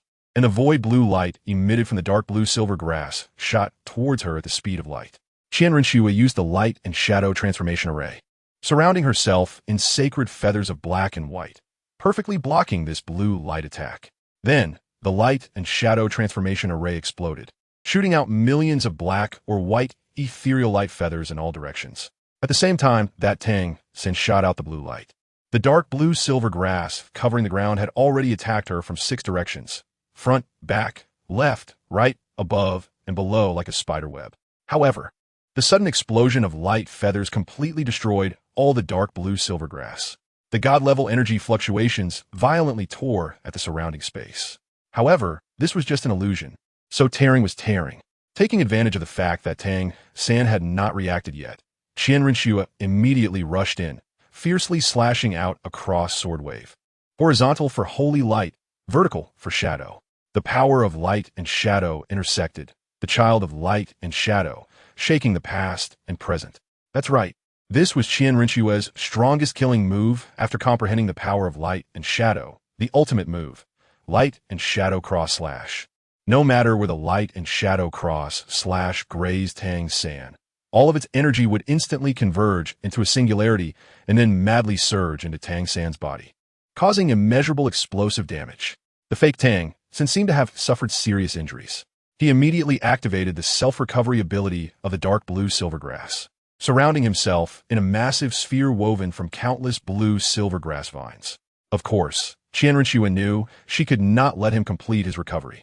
So, she pressed the attack, charging in again, getting close to him and swinging her sword to cleave. You were a step too late. The shout from the fake Tang San surged out madly from the blue sphere, seemingly transforming into a sound wave impact. This should be a soul bone skill, right? Qianrenxue immediately activated her will, neutralizing this mental shock. However, when her state returned to normal, Tang San had already fully recovered. This powerful wartime recovery ability was truly disgusting. No, to deal with this Tang San, she must control him and then execute a quick kill. Otherwise, he could wear down. Just imagine, having taken Qianrenxue's strongest blow completely, he could recover to full status so quickly. How powerful was that? Truly worthy of the blue-silver royal bloodline, terrifying indeed. However, this fake Tang San not only possessed all the abilities of the real Tang San, but also had the power of the Void Saint to back him up. How many strange moves could he still unleash? Qianrenxue had no idea. Momentum. The most important thing was momentum. As long as the momentum of the god of light and shadow was there, she could forever suppress her opponent. Thus, Qianrenxue noticed that neither Tang San's dark blue-silver domain nor the killing god domain could exert any effect in her enhanced light and shadow domain. Even if they could exert some effect, it would be extremely limited. Yes, this is how it should be. As long as she made reasonable use of the suppression effect of this domain, no matter how long Tang San could hold on, he would eventually be defeated. Therefore, in the next phase, Qianrenxue simply used her sword skills and combat techniques to engage with Tang San. Even when the opponent unleashed his killing moves, she would block when she could and dodge when she could, never easily giving up her strategic soul skills. Although in this back and forth, Tang San's vitality was difficult to deplete. Qianrenxue's goal was simply to consume his soul power. She herself was not afraid of such consumption, because she had the divine gear. When she broke through to the 100 level to become a god, the divine gear completely fused, turning into a whole, possessing many powerful and abnormal set effects. Among these powerful set effects, the one Qianrenxue relied on the most was the wartime recovery ability. As long as she struck a target with the sword of the divine, she would significantly recover a certain amount of soul power. This feeling of fighting to sustain fighting was very enjoyable, making Qianrenxue unable to stop. Every time she unexpectedly struck or poked Tang San's body, she felt a sense of great revenge, like drinking a big cup of happiness. The faster it was, the happier she was. She liked seeing Tang San looking displeased with her, yet being helpless against her. Olhat, Tang San. Even if you're fake, so what? You still count as Tang San. You have Tang San's appearance, blue silver grass, the Haotian hammer, and the killing god domain. Every breath you take is no different from the real Tang San. So, tormenting you is just like tormenting the real Tang San. Qianrenxue was having fun, thinking that this so-called terrifying illusion was just like this. Although the fake Tang San was also god level, his intelligence was simply not enough. Being toyed with by Qianrenxue had already made it clear. However, this fake Tang San at least knew he could not keep being worn down by Qianrenxue. So he immediately activated the blue-silver royal leg bone, quickly retreating, not knowing where to escape to. Qianrenxue immediately reacted, spreading her wings to chase. Beware. Sarada's timely reminded her that they might be playing some kind of trick. They? Qianrenxue noticed this pronoun. Could there be someone else besides Tang-san? Brother Dai, help me quickly. The fake Tang-san shouted, and suddenly a Dai Mubai appeared out of nowhere beside him. Of course, this Dai Mubai was also a fake created by Inzoth. Although it was fake, it was even more realistic than the real one.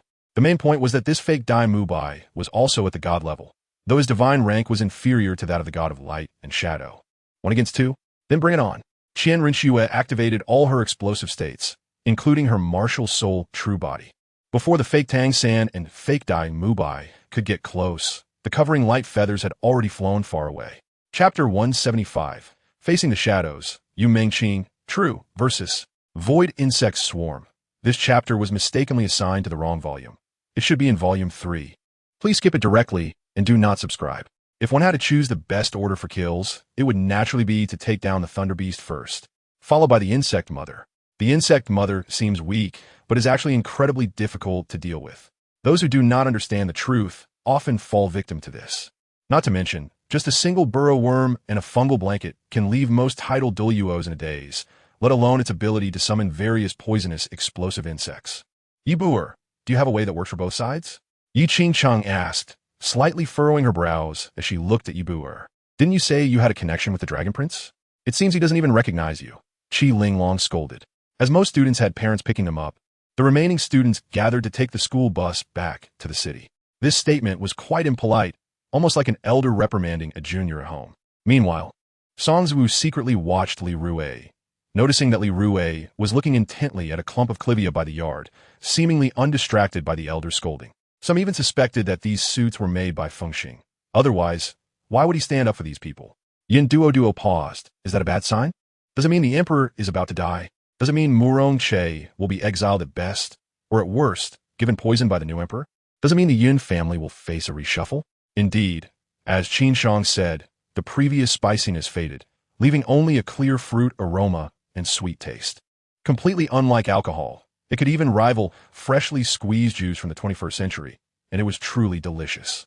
Gu Nin took the dirty clothes that Han Chengqi had taken off and brought them to the side, then had someone brew a bowl of ginger tea and brought it over. Regarding her physique, Suhi really hadn't paid much attention. She focused solely on her beautiful appearance, completely overlooking this detail. The early summer sunshine was not too hot, but exceptionally bright. Gu Lanshan sat under the parasol on the terrace. Behind her were various potted flowers that were meticulously cared for every day, blooming in a riot of colors. And when the wind blew, a gentle, comforting fragrance wafted through the air. Fu Shengye, upon hearing the report, sensed the seriousness of the situation. Concerned about his subordinates disturbing the public, he immediately dispatched Chang Huan to lead the new military guard to maintain order and stabilize public sentiment. Umaba, everything that has happened in this village has been too long ago. The clues we can find are very limited. But since they buried these bodies and don't want anyone to discover them, there must be other villages that will suffer. Outside, dark clouds had gathered, with thunder and lightning, while inside, warm light poured down from the top of the tower, an unusual golden light falling upon this person. This river god temple was originally the earthly residence of the river god of the Qiansai River in Shizhou County, and the reason for its dilapidation was that the owner of the temple was the former river god. The image gradually faded from Xia Chongming's mind, and she suddenly snapped back to reality from her memories, shivering slightly. The Purgatory Great Array is indeed a well-known killing formation in the feathered immortal realm. But for the immortal emperor by Yufan, he could set up 10 or 8 of them in an instant. He walked out of the bedroom with great satisfaction, only to find that Lu Zihan and Zhao Li were not at home. Only Liao Mingyu was in the yard. Chun San lay down, hands behind his head, looking up at the starry sky with no expression, as if all troubles had been resolved. The De family was not within the city, but several miles outside. The De family was located at the foot of a mountain, covering a large estate. Qiu Xian spotted the De family estate from a distance, not expecting it to be so large. At a glance, nearly half of the mountainside was the De family's estate. When Chun Mu transformed into the boss form of a skeletal knight, it was as if he crashed into an iron wall, being rebounded out and simultaneously hit by several spears. Chapter 149. Let it be, let it be. Turning away without a care, looking at the feathers of light and shadow spread across the ground, Qian Rinchue's mouth had already curved into a surprising arc. She had never been as happy as she was today, regardless of whether the fake Tang San and fake Dai Mubai dodged or not. This light feather was destined to cause them immeasurable harm. Yes, what Qian Rinchue was best at was area of effect attacks. Under the explosive amplification state of her martial soul, true body, and divine outfit, any of her soul skills used with full force would inevitably deal heavy damage. Moreover, the divine ranks of the fake Tang San and fake Dai Mubai were not comparable to that of the light and shadow deity. And now, Qian Rinchue had played enough. It was time to end it all. Use the fire dragon array. Countless golden fire dragons rushed towards the opponents. Every golden fire dragon within the domain was condensed from the divine power of the user, complementing each other in this domain, accompanied by burning and purifying effects. Great Sun. Use myriad suns rising. With the power of the domain, Qian Rinchue's body instantly transformed, splitting into countless versions of herself, appearing in midair. Each Qian Rinchue held the holy sword of the user high above her head, a round disc of crimson gold shining down on the earth. All the Qian Rinchue that appeared had their discs illuminating the direction of the opponent, causing the ground around the opponent's body to crack inch by inch. And within the range illuminated by the crimson sun, the entire land slowly sank. Afterwards, the crimson sun behind each Qian Rinchue erupted almost simultaneously, transforming into a huge crimson gold meteor that smashed down toward the opponent's direction. After completing all these actions, Qian Rinchue turned around gracefully and walked away. The deity of the user never looked back at the explosion. The fake Tang San and fake Dai Mubai had no time to react before being turned to dust in the infinite brilliance of the light and shadow deity. Scattering with the wind. Tang San, from now on, you will never surpass me. Since I can defeat a fake version of you, I can also defeat the real you. Although this was just Qian Rinchue's inner thought and did not come out, Salada still sensed this idea. She felt quite helpless. Alas, girl, you still think of him everywhere in your heart. When you come back, why not just get married on the spot? Oh no, that dance will definitely stop it. With the fake Tang San and fake Dai Mubai reduced to ashes, this terrifying illusion completely collapsed. Do City was saved. No matter what, the land of Do City would no longer suffer torment. Once complete victory was achieved, the wounds of this land would slowly heal. After Qian Rinchue emerged from the terrifying illusion, she found that the powerful beings who had watched the entire battle outside were all dumbfounded. After all, this was their first time witnessing a divine-level clash. Even just watching from the outside, many titled Douluo strong beings could glimpse some secrets of the divine level. This would greatly help them in their future enlightenment, to become limit Douluo or even become gods. After all, cultivation is easy to obtain, but enlightenment is hard to seek. At this moment, Qian Rinchue stood proudly before the strong beings, enjoying the glory of being a victor. But her gaze was still searching through the crowd for Tang San's figure. However, before Tang San had returned after she finished her battle, he had already left with Wu. He felt a bit complicated. Yes, watching the illusionary fake Tang San being easily defeated by Qian Rinchue made Tang San feel somewhat disappointed. Although he knew that the fake Tang San was just a poor imitation created by the Void Saint Monarch, could that really mean nothing? An illusion. Qian Rinchue was divine level, and so was the fake Tang San. In the clash between divines, it was still Qian Rinchue who won. Yet in reality, Tang San was just a soul saint. Such a gap had become an insurmountable chasm. Was he destined to live in Qian Rinchue's shadow? Although he had passed the first 2 tests of the Sea God 9 trials, the remaining 7 tests were still a long process. Before he became the Sea God, he indeed was completely inferior to Qian Rinchue. After all, her cultivation level had been raised so much by the Void Saint Monarch. Did he really have to darken once and then wash white to become stronger? No, what a dangerous thought. Tang San shook his head and then looked at Wu beside him, lost in thought. Wu could also guess his troubles and said, "Third brother, don't worry.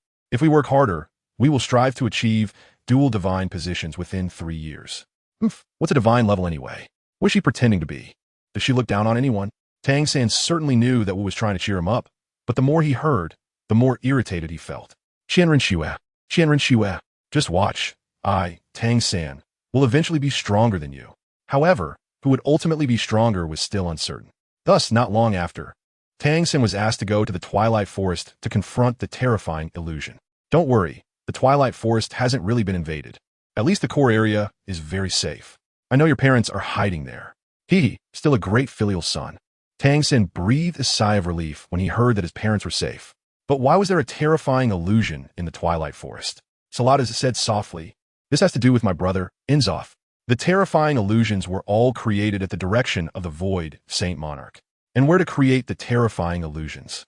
He decides that himself. This guy is quite interesting. The more he can obtain something, the more he wants to create an illusion to pretend he has already obtained it. We once invaded a world. That world had a dragon with particularly strong willpower.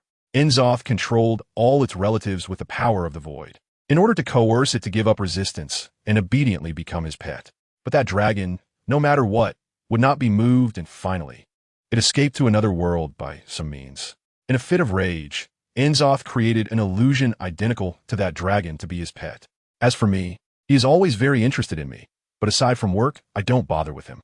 So he always creates illusions of me to be his toy. But every time he creates an illusion of me, I can dispel that illusion in time. Inzoth, this pervert, thinks he can fantasize about me, Saladas? No way. Isn't that just self-deception? Tang Xin interjected. Not necessarily.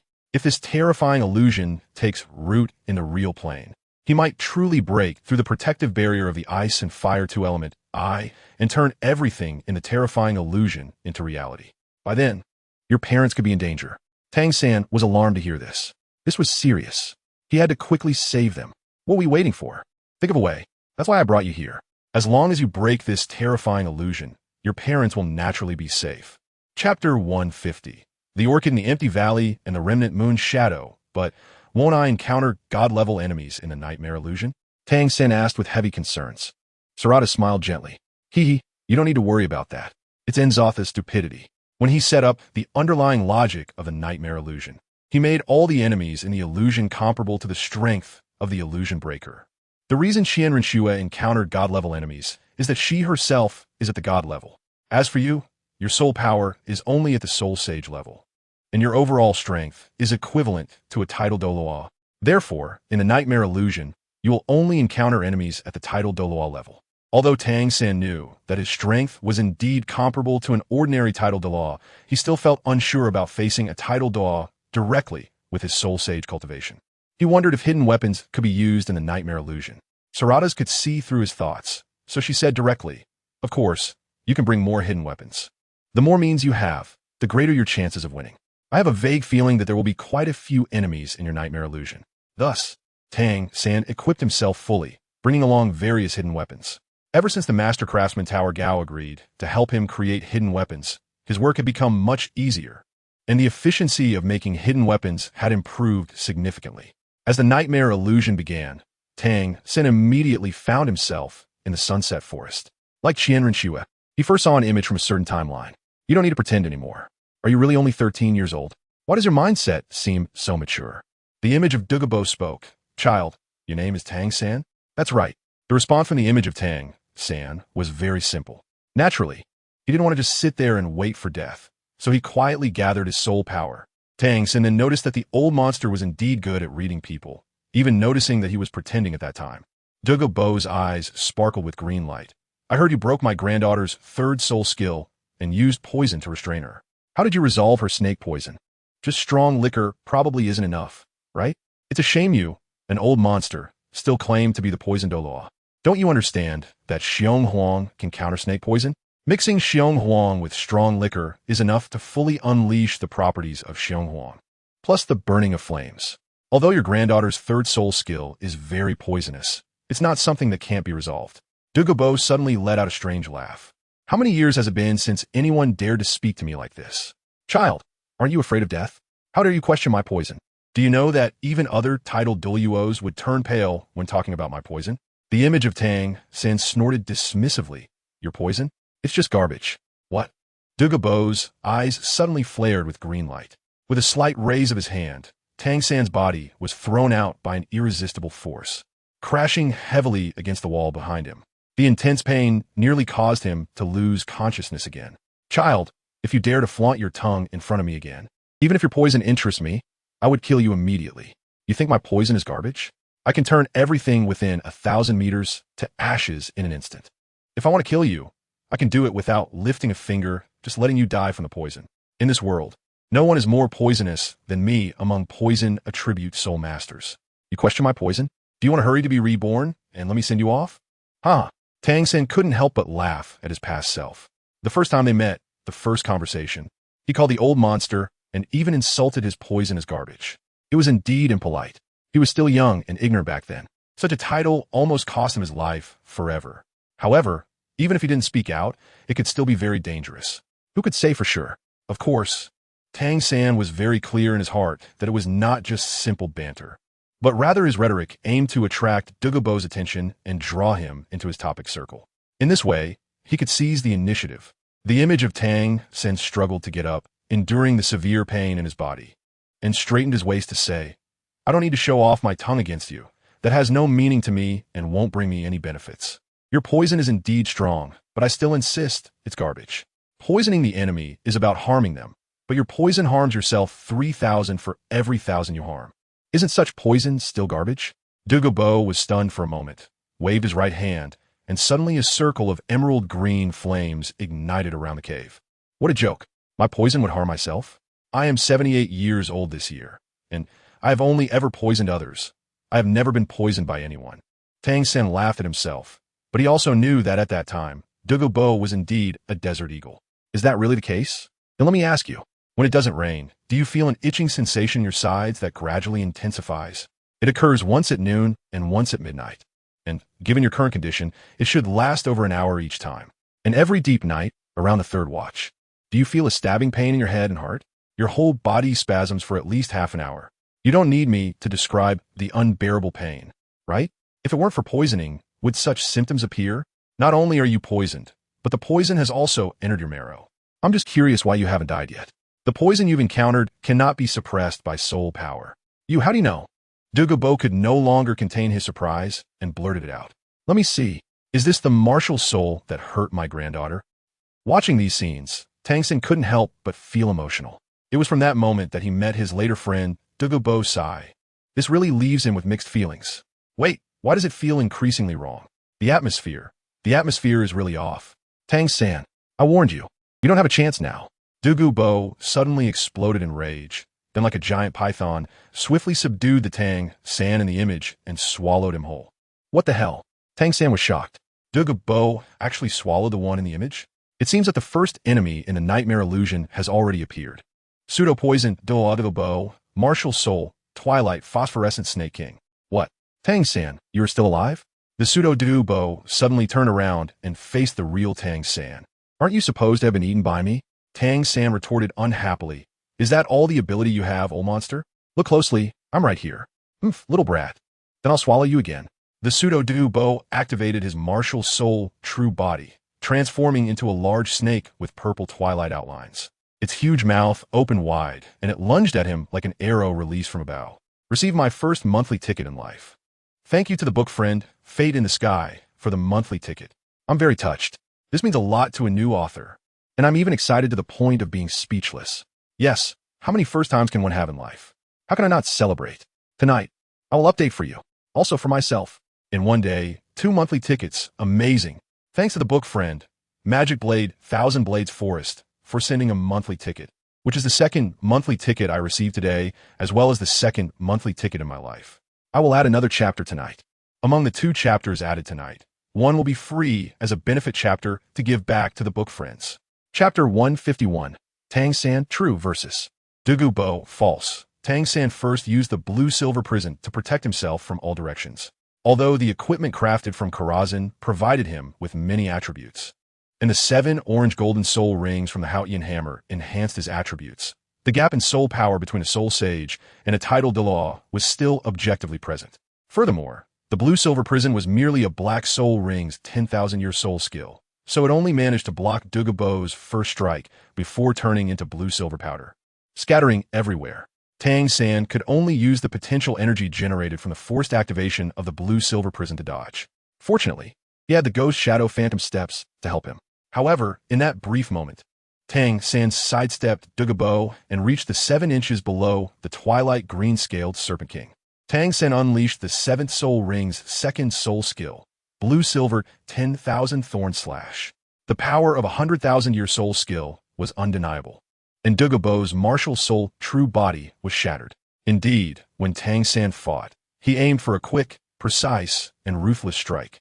Breaking the opponent's martial soul true body undoubtedly gave him a significant advantage in the following battle. WuhunPalace, forced back into human form, looked extremely grim. Being forcibly broken from his martial soul true body was something no one would take lightly. However, the phantom of his martial soul true body was still in a dissipating state.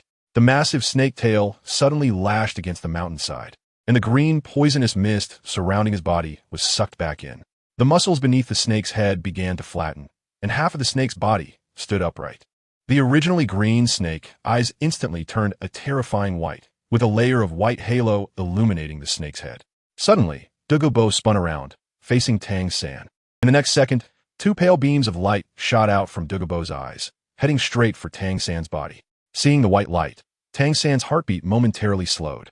This must be the soul skill attached to WuhunPalace's head soul bone, Medusa's gaze. Still, he dodged this attack using the Ghost Shadow Phantom Steps. However, relying on extreme dodging skills was very dangerous and consumed a lot of mental energy.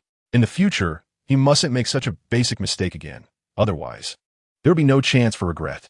Tang San, obediently accept your death. What else can you hold on to? Your father and mother have already surrendered to the great Void Saint, and only you, the unfilial son, continue to resist for no reason. They are very disappointed in you. So let me resolve you on their behalf. If you don't obediently die, you are the greatest unfilial child. Tang San retorted, stop spouting nonsense. You are not the old monster. My parents are safe and have not been captured by the Void Saint, nor will they turn to evil, nor will they let anyone kill their son. You, a mouthful of lies and a counterfeit, have angered me with a thunderous blue-silver holy radiance. Tang San's body gradually became ethereal, seemingly merging with nature. The 7 soul rings' first soul skill of the Blue-Silver Emperor activated, Blue-Silver Emperor True Body. In the state of the Blue-Silver Emperor True Body, all skills cast by the Blue-Silver Emperor were enhanced by 100%. Any Blue-Silver Emperor could become a vessel for Tang San himself. In other words, unless all the Blue-Silver Emperors were wiped out, Tang San could make his body appear anywhere within the range of the Blue-Silver Emperor to evade attacks at any time. The false WuhunPalace seemed to have fallen into some indescribable madness. He laughed hysterically while enveloping his entire body with a spring that sparkled like a shadowy moon. Was this a form of defense? Tang San had never seen WuhunPalace display such an ability and dared not act recklessly. He conjured a blue-silver overlord spear, trailing radiant light, and hurled it heavily forward. Of course, this was merely a test. WuhunPalace appeared to disregard the rapidly approaching blue-silver overlord spear, continuing to cast his spells. The spear pierced into the spring, only to start wilting and melting from the tip. As expected, that black spring was indeed bizarre. It seemed that the black spring not only contained potent poison, but also possessed a certain devouring ability. In the next second from the black spring, a fully blackened blue-silver overlord spear shot out, flying towards Tang San. This time, the blue-silver overlord spear was even faster, and it likely carried poison as well. Tang San could only tilt to the side to dodge, then pushed upward, flipping over just in time to narrowly escape. In that instant, he didn't even have time to activate the 8 spider lances. No, he had to end this quickly. If this dragged on, who knows what other tricks this counterfeit WuhunPalace might employ. After preparing, countless blue-silver emperors rose from the ground, shrouded in azure and silver light, as if to cleanse all impurities ahead. At that moment, WuhunPalace, who had been lurking in the spring, finally broke free and faced Tang San's blue-silver stabbing array head-on. His body quickly became ethereal, rendering the physical damage of the blue-silver stabbing array completely ineffective against him. Only a few spell-based damages had a slight effect. The ethereal WuhunPalace moved erratically, teleporting around Tang San. Each time he teleported to a new position, he left behind a floating, slowly expanding poisonous orb in the air. The poisonous orb emitted green and purple toxic light, clearly a mixed-type deadly poison. No, he must not touch those poison orbs. Otherwise, it would be the end. Tang San thought, then activated the purple extreme magic eye, desperately locking onto WuhunPalace's true position. Finally, the mental power of the purple extreme magic eye overwhelmed WuhunPalace's all-around evasion. The instant WuhunPalace was locked on, the purple divine light shot out. At the same time, the purple-green poison orbs that had almost surrounded Tang San began to move in a strange, slow manner. Their movement had no specific pattern, but they were all headed towards Tang San. Tang San had no choice but to activate the flight ability of the Blue-Silver Emperor Soulbone, barely escaping the encirclement of the large circles of poison orbs at the last moment. But in the next second, all those poison orbs converged back at his original position, quickly swelling into an unimaginably huge toxic explosive. What to do? Tang San felt anxious. Could it be? Yes, that's it. He quickly charged towards WuhunPalace's direction. WuhunPalace had just used several high-consumption soul skills, so his mobility should not be as good as his for a short time. Tang San's plan A was to use Blue-Silver 10,000 Thorn Slash to force WuhunPalace to relinquish control over the massive toxic explosive. Plan B. Old monster, you cannot escape this calamity. Give up. As Tang San got closer to WuhunPalace, the Blue-Silver 10,000 Thorn Slash was also ready. How the situation would develop next depended on the false WuhunPalace's choice. Would he abandon the toxic explosive and focus on defense? Or would he stubbornly maintain control over the massive toxic explosive at the cost of being severely injured, forcing it towards Tang San's face? To be continued. Chapter 152.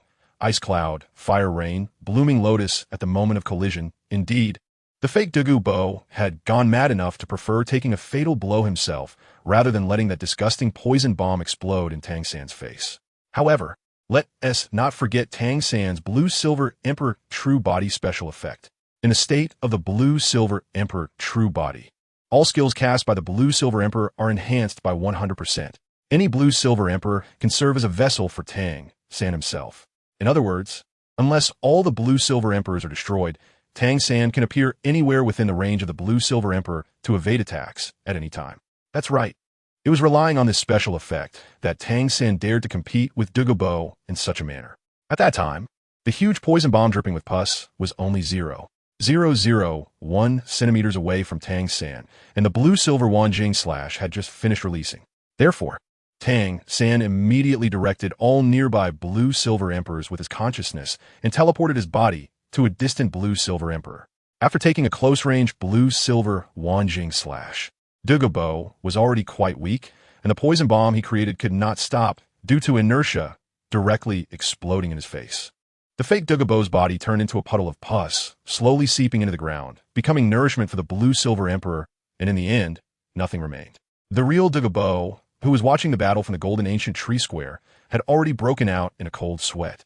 If that blow from Tang San had really landed on him, it would have been unbearable, and that poison bomb was even more bizarre. It seemed that it was a fake skill imposed on him by the Void Shadow Forces.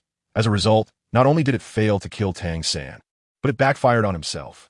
After the fake WuhunPalace died, the surrounding environment returned to normal, as if nothing had happened. Even the Blue-Silver Emperors that Tang San had summoned during the battle had disappeared.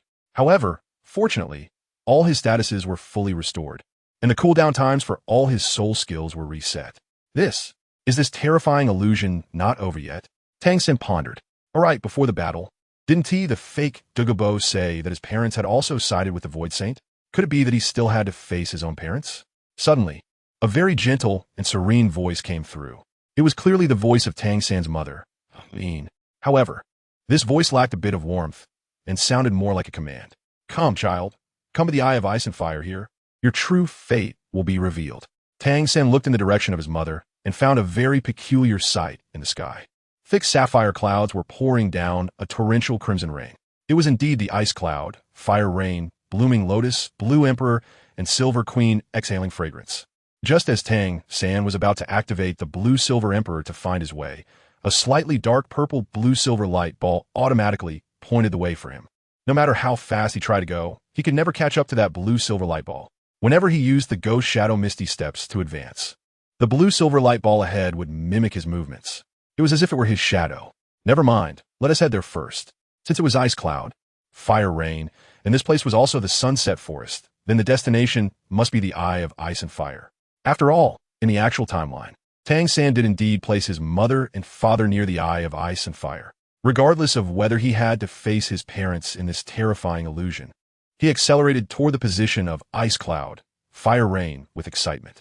Sure enough, that was the Eye of Ice and Fire. In the terrifying illusion, the poisonous fog area protecting the Eye of Ice and Fire had completely disappeared, leaving no trace behind. This should be the reason the Eye of Ice and Fire in the illusion's timeline was conquered by the Void Forces. At the same time, it also meant that if the poisonous fog area in reality no longer existed, then the Eye of Ice and Fire would indeed be captured, and his parents would truly be taken by the void forces. Thinking of this, Tang San felt a chill run down his spine. He absolutely did not want to lose his parents, nor did he want to face his parents who were controlled mentally. He thought that after successfully breaking the terrifying illusion this time, he must plead with Saladas to help him bring his parents back from the Eye of Ice and Fire to Shrek City. Outside, without the protection of the golden ancient tree, it was too dangerous and would inevitably fall. The ice clouds dissipated, the fire rain disappeared, and Tang San finally entered the Eye of Ice and Fire. He saw that the spring water was still so clear, divided into blue-white ice circles and crimson fire springs. It was thanks to this Eye of Ice and Fire that he was able to cultivate the ice and fire alchemy body. The immortal herbs nurtured by it had also been the best support for him and his companions. Without this Eye of Ice and Fire, there would be no Tang San today.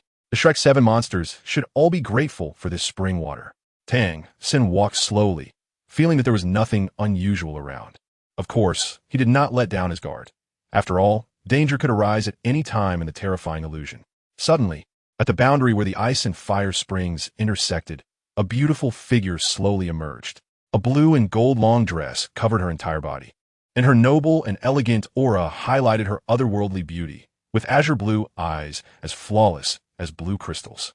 Golden ribbons fluttered around the hem of her dress, and a faint fragrance wafted through the air. However, soon, Tang San sensed something unusual about this woman.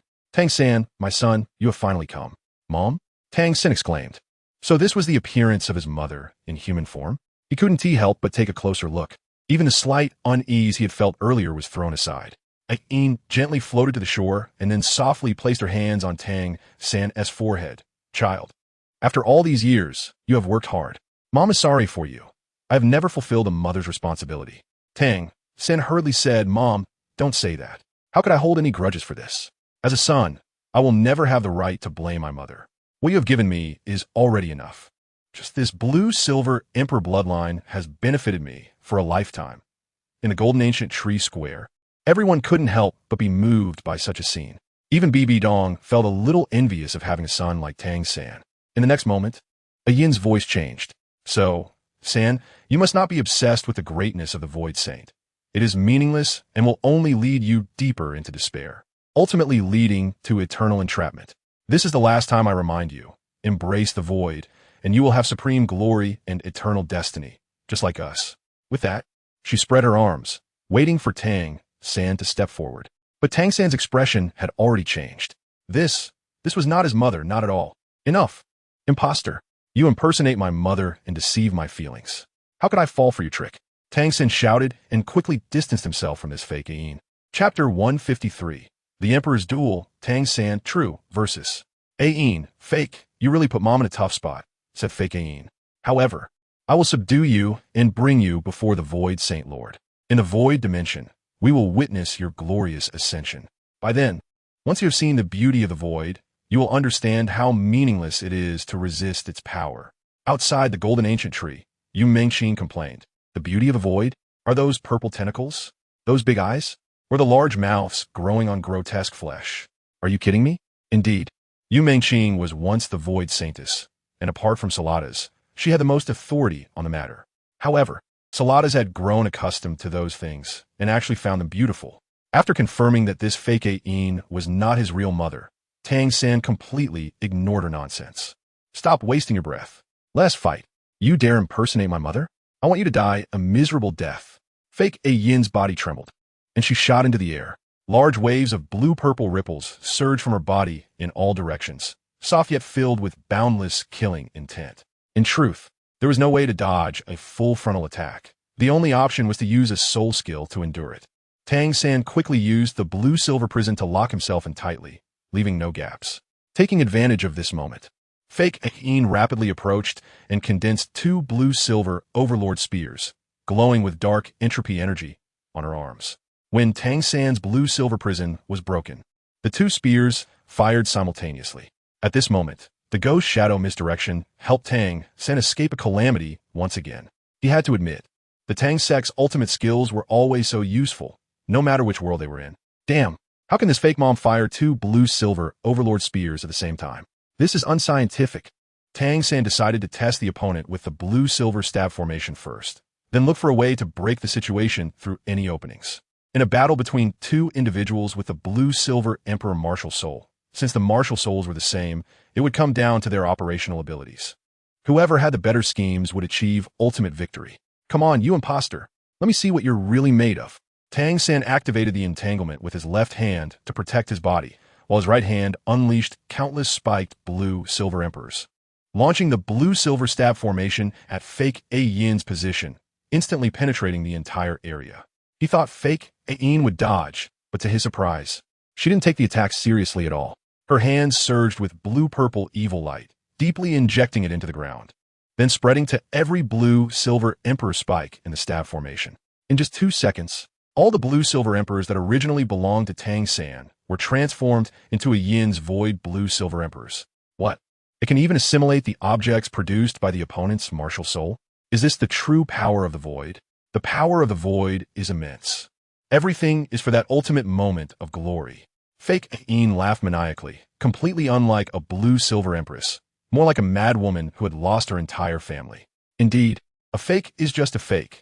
No matter how similar in appearance and martial soul, she could not hide the fact that she was an imposter. Soon, all the void blue-silver emperors clawed and rushed toward Tang San's position, each one as sharp as a dagger, capable of piercing through. Meanwhile, Fake Yin activated her martial soul's true body. Void blue-silver emperor true body. In this state, Fake Yin's body seemed to become entirely ethereal. In blue-purple energy, tentacles erupted from various parts of her body, resembling wings. No matter what, Tang San knew he had to end this quickly. Whatever the monster was, he just needed one decisive blow. At that moment, Tang San remembered a piece of equipment he had obtained a month ago while clearing the Gruul's lair. Gruffies, the Dragon Slayer's Visage. The equipment came with a soul skill. After using it on an enemy, make a fierce expression to stun the target for 2 seconds. In the next 10 seconds, each attack on the target would extend the stun by half a second, with a maximum duration of 10 seconds. Thus, Tang San quickly launched various hidden weapons, countering the onslaught of the Void Blue-Silver Emperors. Just as these fragments of Void Blue-Silver Emperors scattered, Tang San activated Gruffies, the Dragon Slayer's Visage. Suddenly, Tang San made a fierce expression, and Fake Yin was stunned. Taking advantage of the 2 seconds of Fake Yin's days, Tang San used his blue-silver Emperor true body to conjure countless vines, wildly whipping at her. When Fake Yin woke up, only 8 seconds had passed, and she fell into unconsciousness again. This was the true terror of Gruffies, the Dragon Slayer's Visage. While the attribute boost it provided to Tang San was negligible, the accompanying soul skill was more useful than many soul skills. Just now, Tang San's blue-silver emperor had whipped Fake Yin at least 100 times, leaving her on the brink of collapse. It's time to end this. Tang San said coldly, "You imposter. You have tarnished the reputation of the blue-silver emperor and further sullied my mother's royal dignity." At that moment, Fake Yin actually seemed to regain some strength. She said, "Whether true or false, an emperor is still an emperor." Amidst the hazy blue light, Fake Yin's body still stood tall. You're actually fine?" Tang San felt incredulous. Fake Yin merely smiled and said, "It's a pity you're the new era's blue-silver emperor. Yet you don't even know the basic characteristics of the blue-silver emperor? Wildfire cannot be extinguished. The spring breeze brings it back to life. As long as I don't want to die, no one can kill me." Tang San was shaken. So that is how it is. He almost forgot. However, since Fake Yin had already invoked the characteristics of the blue-silver emperor, he might as well say more. You imposter. Your imitation is quite convincing. But do you know that the blue-silver emperor symbolizes life, always yearning for light and order? Your martial soul is the void blue-silver emperor, which is inherently discordant. The void shadow belongs to the chaos system, completely opposing light and order. Without light, how can there be plants? Without order, how can there be humanity? You may have a human shell and the cultivation of a blue-silver emperor, but you've forgotten that your essence is the void. Are you really as strong as you think? You little brat, your words are sharp. How about it? Are you afraid to continue fighting? Seeing that this Fake Yin was actually a bit flustered, Tang San decided to keep taunting her. "It's not that I'm afraid. I just doubt how long you can hold out. Whether I succeed or fail, Saladas will promptly teleport me out of this terrifying illusion. And what about you? As a void creature impersonating my mother, using soul skills you're not very familiar with to deal with me, an enemy you know nothing about? Regardless of whether you can defeat me, I'll be safe and sound. And when you return, you'll have to face the wrath of the Void Saint Lord. Chapter 154. The Eternal Legend of Hao Yian's Divine Might. As soon as this sentence was finished, Tang suddenly realized that the body of the fake Yin had disappeared halfway, as if it had been instantly bisected. Her eyes were filled with fear. No, this is impossible. Nothing could be more terrifying than the Void. Tang scoffed at this. Nothing could be more terrifying than the Void. Hee, do you really think that? All right, let me tell you. The true terror lies in being lost. The real horror is the unknown. The so-called Void is frightening precisely because of its unknown nature. But what happens once people uncover the unknown? As long as something can be understood, then there is nothing to fear. The Void Saint was terrifying precisely because we all knew him. His strength was known. Even if he were a divine king, so what? As long as his strength is known, he can be defeated. And as for you, minion, I see no future for you at all. After saying this, a handsome smirk appeared on Tang San's lips. Amidst the banter, the upper half of the fake Yin turned to dust, completely vanishing without a trace. Oof. A counterfeit is just a counterfeit, a pitiful creature of the void. Ceratastus naturally heard everything from the golden ancient tree square. She pondered over Tang San's words for a long time. Then, she was astonished to realize that the creatures of the void were actually the truly pitiful ones. Tang San was not wrong at all. The true void is terrifying because of its unknown nature. However, most void creatures have specific forms and can be understood. As long as they can be understood, they can certainly be defeated. This fundamentally contradicts the essence of the void. This is the true tragedy of the void. Just like after defeating the fake LuoBo, the ice and fire two elemental showed no signs of battle, returning to its initial state. All of Tang San's soul skills had their cooldowns reset, and all his physical attributes were replenished. Looking at the empty ice and fire two elemental eye, Tang San felt a surge of emotion. I wonder how my mom and dad are doing in reality? Since you've already glimpsed the essence of the void. Now I have no need to act anymore. To be honest, using your father's ability to smash you to pieces is simply too enjoyable. At this moment, a voice resembling Tang Hao's echoed. Tang San turned to look, and sure enough, it was an illusion of Tang Hao, whose essence was that of a void creature. He immediately shouted angrily. Did you not hear what I just said? Pitiful minion. Are you relying on transforming into someone else's parent to feel a sense of superiority? The fake Tang Hao replied, You're not wrong. But I intend to smash you now. I won't care about anything else.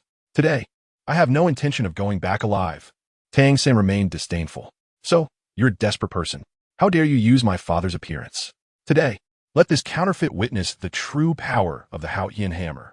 Tang San retracted all abilities related to the Blue-Silver Emperor and summoned the Hao Yin hammer, martial soul from his left hand, gripping it tightly. Orange gold, orange gold, orange gold, orange gold, orange gold, orange gold, orange gold. 7 soul rings beyond imagination lined up on the Hao Yin hammer. The fake Tang Hao laughed heartily. So what if your soul rings are good? My cultivation is that of a title Douluo. No matter what, I can drag you down with me. Drag me down? Don't be ridiculous. Is that your only ambition?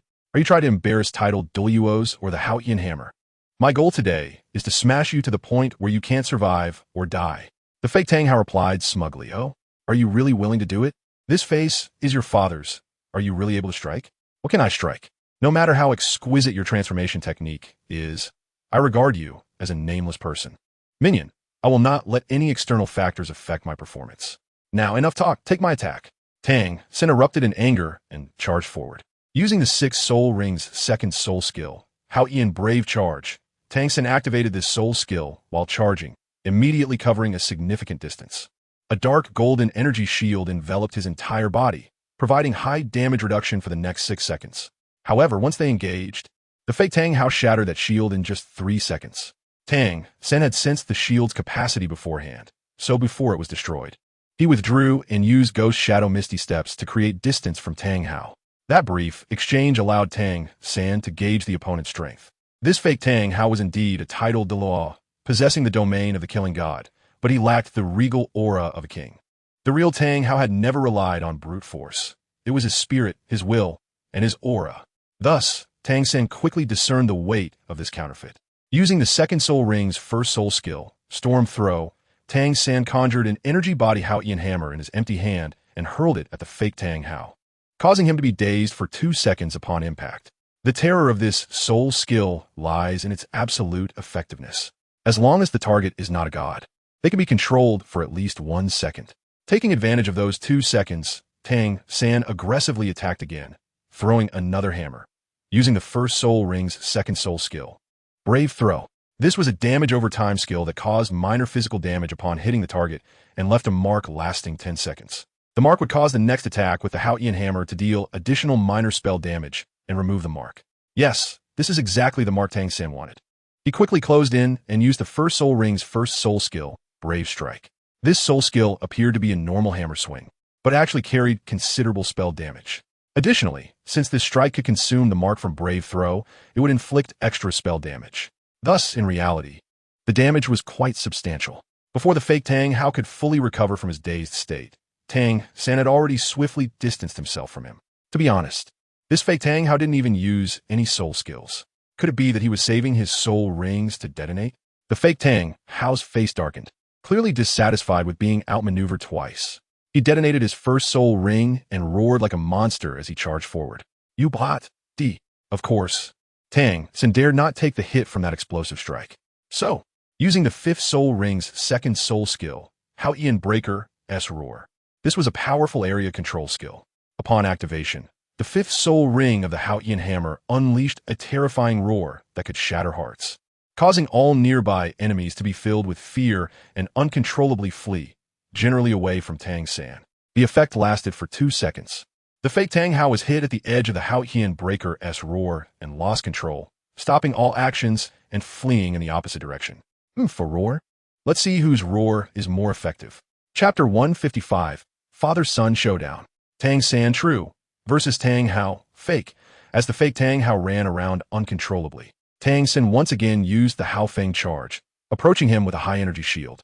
The third soul ring's first soul skill of the Ha Hammer, Haotian Thunderstrike.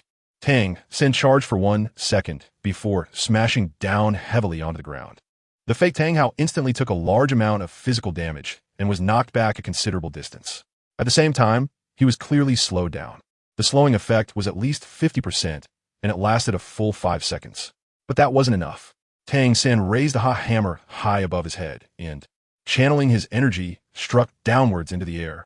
Indeed, this was the second soul ring's second soul skill of the Ha Hammer, Shockwave Hammer. In the next moment, a shockwave spread out in a fan shape, flying a great distance. Upon contact with the fake Tang Hao, it caused magical damage and deepened the slowing effect. First, he was slowed by 50% from the Haotian Thunderstrike, and then by 40% from the Shockwave Hammer, making it feel like he was trudging through a muddy swamp. Tang San, you coward. If you have the guts, take a hammer from me. The fake Tang Hao shouted angrily, detonating his second soul ring, preparing to jump and launch a fierce counterattack once the slowing effect wore off. However, Tang San had ways to respond. The Ha Hammer's third soul ring's second soul skill, Ha Explosion Wheel. This was a wide area control soul skill. It activated instantly, swinging the Ha Hammer in a full rotation, dealing damage to enemies within a large area. The damage radius was about 6 meters. Enemies within the inner 3 meters will be slowed by 50% upon taking damage, lasting 5 seconds. Enemies in the outer 3 meters would be stunned for 2 seconds upon taking damage. Clearly, he was still controlling the rhythm, perfectly timing the Ha Explosion Wheel just as the fake Tang Hao was about to enter its range, causing that guy to crash into the Ha Hammer and then be stunned for another 2 seconds. Oof. A brute who can only charge forward has the face to criticize others? Tang San sneered. Moreover, Tang San was indeed fed up and wanted to end this quickly. Watching this monster, who bore the face of his father, act arrogantly and recklessly made him feel very uncomfortable. It was unclear how powerful the Void Saint was, but the disgusting tricks were truly impressive. Thus, he prepared to unleash an explosive buildup. First, he had to activate his martial soul true body. This was inevitable. Every soul master's major burst requires the martial soul true body. The martial soul true body combined with all explosive buildup soul skills equates to a state of great explosion. The Ha Hammer's 7 soul rings first soul skill, Ha True Body. Tang San raised the Ha Hammer high, making his form grow immensely.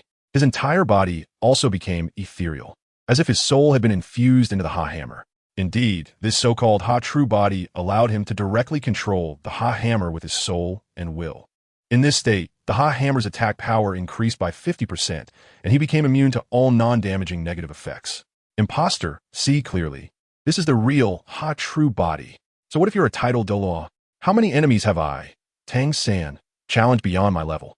Tang San poured all his anger onto this fake version of his father, then unleashed 3 major explosive build-up soul skills. The Ha Hammer's 7th Soul Ring's 2nd Soul Skill. Will of the Ha Clan. After activation, for every 2 uses of Brave Strike, the next Brave Strike will trigger a Ha Explosion Wheel that does not consume soul power.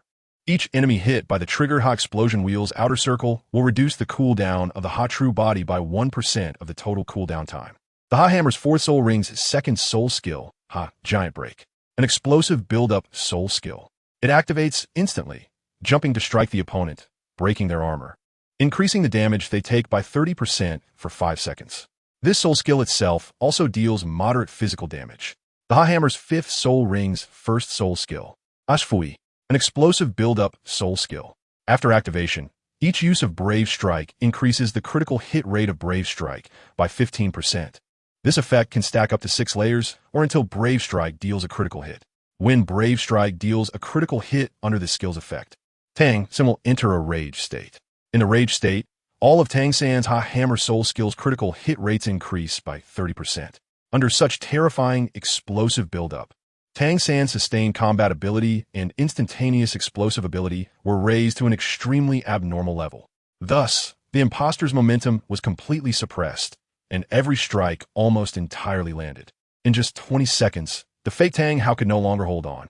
In the rage state brought by the Ha's Fury Soul skill, the Ha Soul Roar could be used. Seizing the opportunity, Tang San shouted loudly again, stunning the fake Tang Hao for another second. Tang San detonated his 1st Soul Ring and raised his hammer, preparing to finish off the imposter.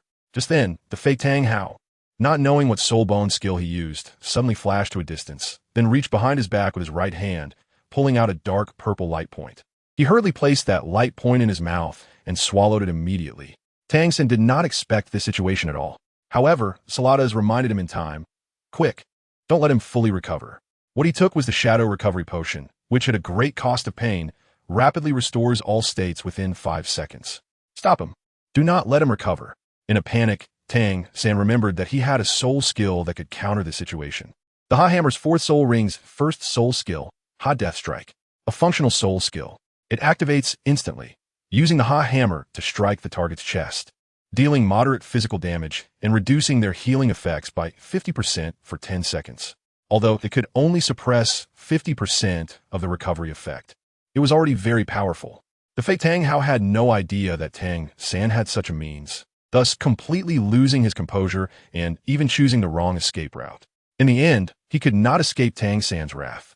"This is the consequence of impersonating my father and insulting him," Tang San said fiercely, his terrifyingly calm eyes filled with disgust. Looking at the corpse of the void creature that revealed its true form after death, he felt a wave of nausea. Such an ugly thing was sent to impersonate Tang Hao, to impersonate that legendary, unstoppable, and disdainful Ha Douluo? Void Saint, who the hell are you? Disgusting. Indeed, this not only disgusted Tang San, but also disgusted the master, who regarded Tang Hao as an idol, as well as Bibi Dong, who had once fought alongside Tang Hao in the Killing God field, and even made the 7 Treasures glazed tile schools people unable to bear to look at it. Tang San struck again to confirm that the monster was thoroughly dead before turning to leave. At this moment, Saladas contacted him with mental power. This terrifying illusion should be over now. Soon, you will be able to come out. Come back and rest well. We know you are tired. Yes, I am very tired, Tang San replied gloomily. Tired in every way. Chapter 156. Thunderous Might and Boundless Heart. However, this terrifying illusion did not end, and all of Tang San's states suddenly returned to full, with the cooldowns of his soul skills reset once again, just like the previous 2 times. What's going on? Tang San asked. Saradas was truly at a loss this time. I don't know. Could it be that Nzoth wants to enter personally? Calm down. If there really is that kind of danger, I will forcibly pull you back. However, in Tang San's sea of spirit, another voice rang out. It was an extremely gentle female voice. Among everyone, only he and Wu knew this secret. Yes, this female voice belonged to the sea god, Douluo, the grand priestess of Sea God Island, Poseidon. She was the one presiding over the sea god's divine test. Tang San, the terrifying illusion of those void invaders, is quite interesting. So, after you break this sunset forest illusion, I have decided to let you take the 5th test on the spot. Obsession, Inner Demons. You must face him directly and defeat him before you can truly possess a sea goddess heart. This will lay a solid foundation for your later divine test. Inner demons? Hearing Poseidon's voice, Tang San asked in confusion, "Are you referring to my inner demons?" Poseidon gently said, "Right there." Following the guidance in his sea of spirit, Tang San looked into the distance. His vision blurred slightly, as if he had traveled through time. "Senior brother Tang San, hello. I am Rob, ranked 8th among the Shrek 7 monsters. Would you like to have a match with me?" The soul of the original Shrek 7 monsters, the thousand-handed Shura, Tang San? "Of course, welcome. 8th junior brother, make your move." Indeed, Tang San clearly remembered this was the first time he encountered Rob, this perverse soul master with a 3-life martial soul. At that time, he was captivated by Rob's unique runic system and fighting style. Not even knowing he was a 3-life martial soul, Rob was the first peer who truly challenged him. Later, after returning to Shrek Academy, due to a twist of fate, his celestial herb helped Rob's Thunder Pearl martial soul evolve, becoming the Thunder Spirit Pearl. During the Elite Soul Master competition across the continent, Rob's other 2 martial souls were revealed one after another, which greatly surprised Tang San. Furthermore, Rob, along with Lili, had so many martial soul fusion skills, even performing combined evolution. All these factors made Tang San take him seriously. Although he was reluctant to admit it and had never shown it, in reality, Rob had become a hurdle in his heart. "Rob, could it be that you are truly unsurpassable?" "No, I'm not willing to accept this. I, Tang San, am a gifted dual martial soul, taught by the invincible master in theory, with high bloodline and martial soul quality, and I possess Tang Sek's unique skills and hidden weapons. I will not be inferior to you. You are strong, 8th junior brother Rob. No wonder the teachers let you join the Shrek 7 monsters. You are strong too. No wonder you are the soul of Shrek." However, aside from strength, Rob was indeed a rare good partner. He was easygoing, calm, and sometimes even a bit amusing. The most important point was that Rob had a normal heart.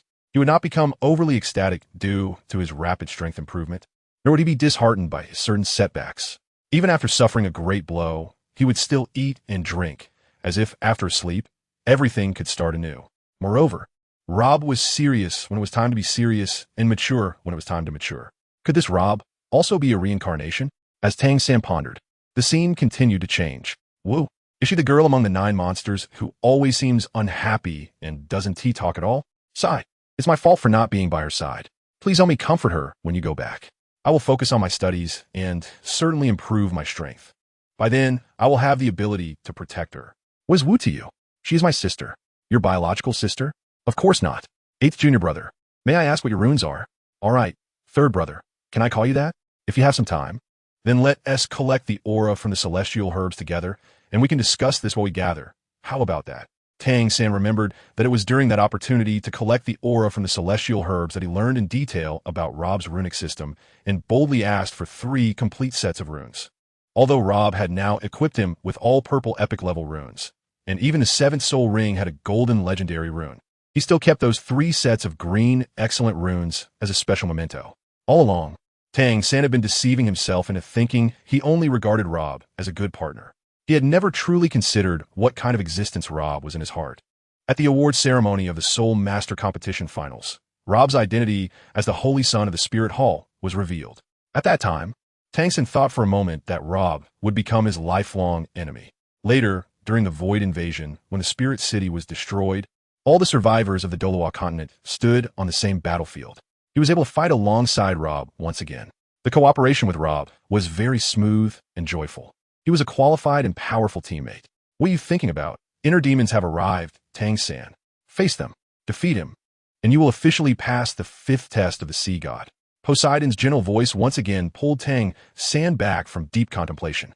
Finally, in the center of the ice and fire yin-yang eye, a phantom slowly materialized and then floated to the shore. As it stepped onto the shore, it completed its transformation. This was indeed Rob's appearance. To be precise, this Rob only possessed a part of the true Rob's abilities. He could only use the Thunder Spirit Pearl martial soul. However, his cultivation level was at the title Douluo level. Tang San, you have always regarded me as a potential rival in your heart. Haven to you? The inner demon Rob asked gently, as if he hadn't expelled the breath he should have during a deep breath. Tang San confirmed with his purple extreme magic eye that this was not a creature of the void, but truly originated from his own heart. He was then shocked to discover that his obsession with Rob had reached the level where it could manifest as an inner demon. How terrifying. Thus, he didn't beat around the bush and directly replied, "Yes. I always disguise my obsession with you, pretending not to care about being surpassed by you. But in reality, I know better than anyone that I want to surpass you. I really want to surpass you. I desperately want to surpass you. I, Tang San, just want to surpass you." This loud shout made Tang San's momentum soar to unprecedented heights. Chapter 157. Inner Demon, Tang San True versus Rob, Inner Demon. Very good, this is the Tang San I know. The Inner Demon Rob smiled. That Tang San who never gives up. Come on, let's have a thrilling battle. At the beginning, the Inner Demon Rob activated his martial soul true form. The blood-red soul ring rose high, and the swirling purple-white lightning instantly gathered around the Inner Demon Rob. Thunder Spirit Pearl true form. Once activated, it increases lightning damage by 50%. In the Thunder Spirit Pearl true form, every time Rob uses Lightning Arrow, he can summon a lightning ball next to the target hit by the arrow. The lightning ball releases a lightning chain every few seconds. The damage of this lightning chain is equal to Rob's own lightning chain and does not diminish. Tang San had carefully studied Rob's martial soul true form. What impressed him the most was how, like the curator in Karazhan, the lightning balls spread across the ground could drive people crazy in the later stages of battle. Rob having such a monstrous skill was beyond his expectations. However, since he was in a one-on-one duel with Rob, the summoning effect of the lightning balls would not be very useful. The lightning arrows fired by the lightning balls only had a significant effect in group battles. Tang San also activated his martial soul true form. Indeed, it was Blue Silver Emperor, to deal with a stable long-range, continuous spellcaster like Rob. If Tang San used the Haotian hammer, he would eventually be outplayed. The Blue Silver Emperor, however, could allow him to engage in a war of attrition. After all, wildfires cannot be extinguished, and spring winds will bring new life. Seeing the Blue Silver Emperor enveloping Tang San's body, the Inner Demon Rob smiled handsomely, then unleashed Thunder Shield, followed by using his 6th soul skill to transform into a beam of high-energy lightning, charging straight through Tang San's position. As he passed through the thick Blue-Silver Emperor protective layer, a violent collision erupted countless sparks, and a lightning ball was summoned nearby. This lightning ball immediately began to automatically release lightning chains towards Tang San. After adjusting his position, the Inner Demon Rob transformed again into a high-energy lightning beam, directly passing through Tang San's body and summoning a second lightning ball. Under the protection of the Blue-Silver Emperor and the high-speed recovery state, Tang San could withstand these 2 high-damage hits. However, he did not want to remain in a passive position being beaten.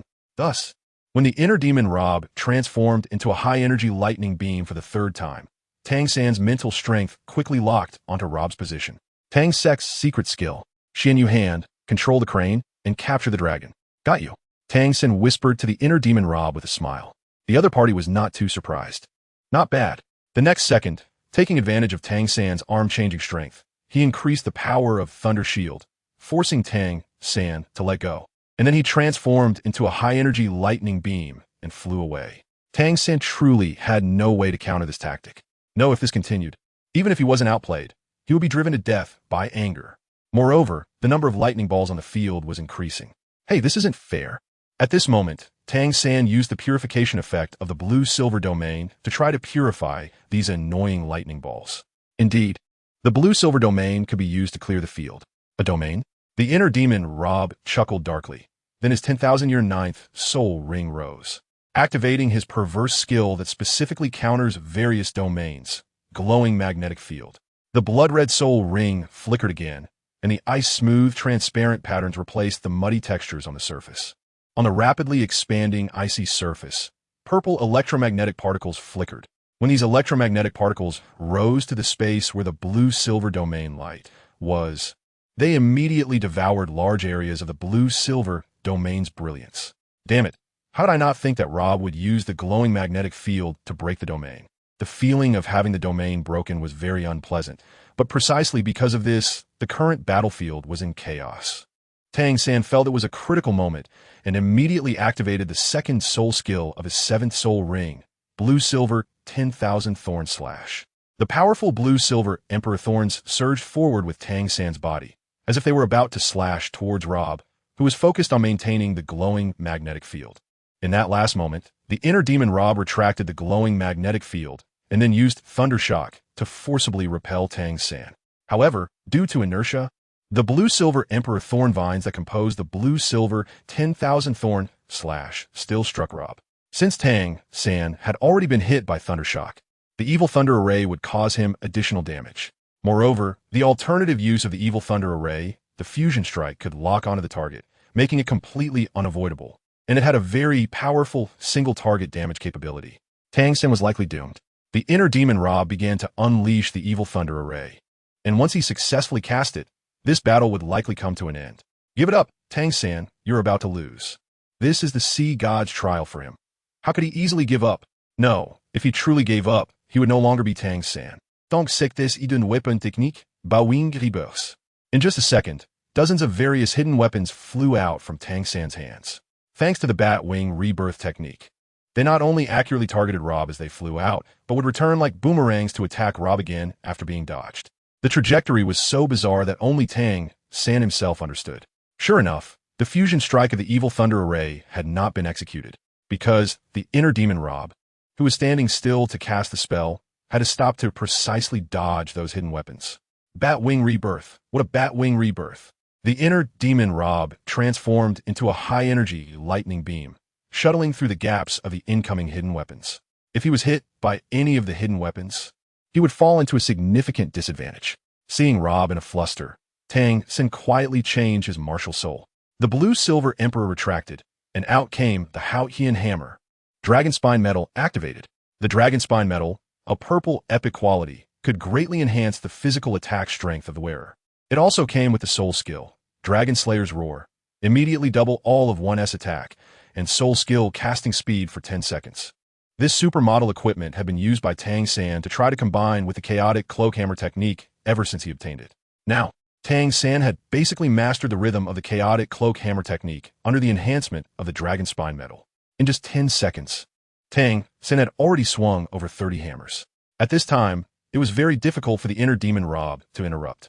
The longer the chaotic cloak hammer technique was executed, the greater the power generated, and the harder it became to interrupt. If he carelessly approached Tang San without activating a defensive soul skill, he would easily be blown away. Haotian, hammer, chaotic, cloak, wind. Tang San shouted these 6 words in a frenzy, and then the inner demon Rob was truly hammered away after all. This inner demon Rob only had the Thunder Spirit Pearl as his martial soul, while Tang San had the dual martial souls of Blue-Silver Emperor and Haotian Hammer.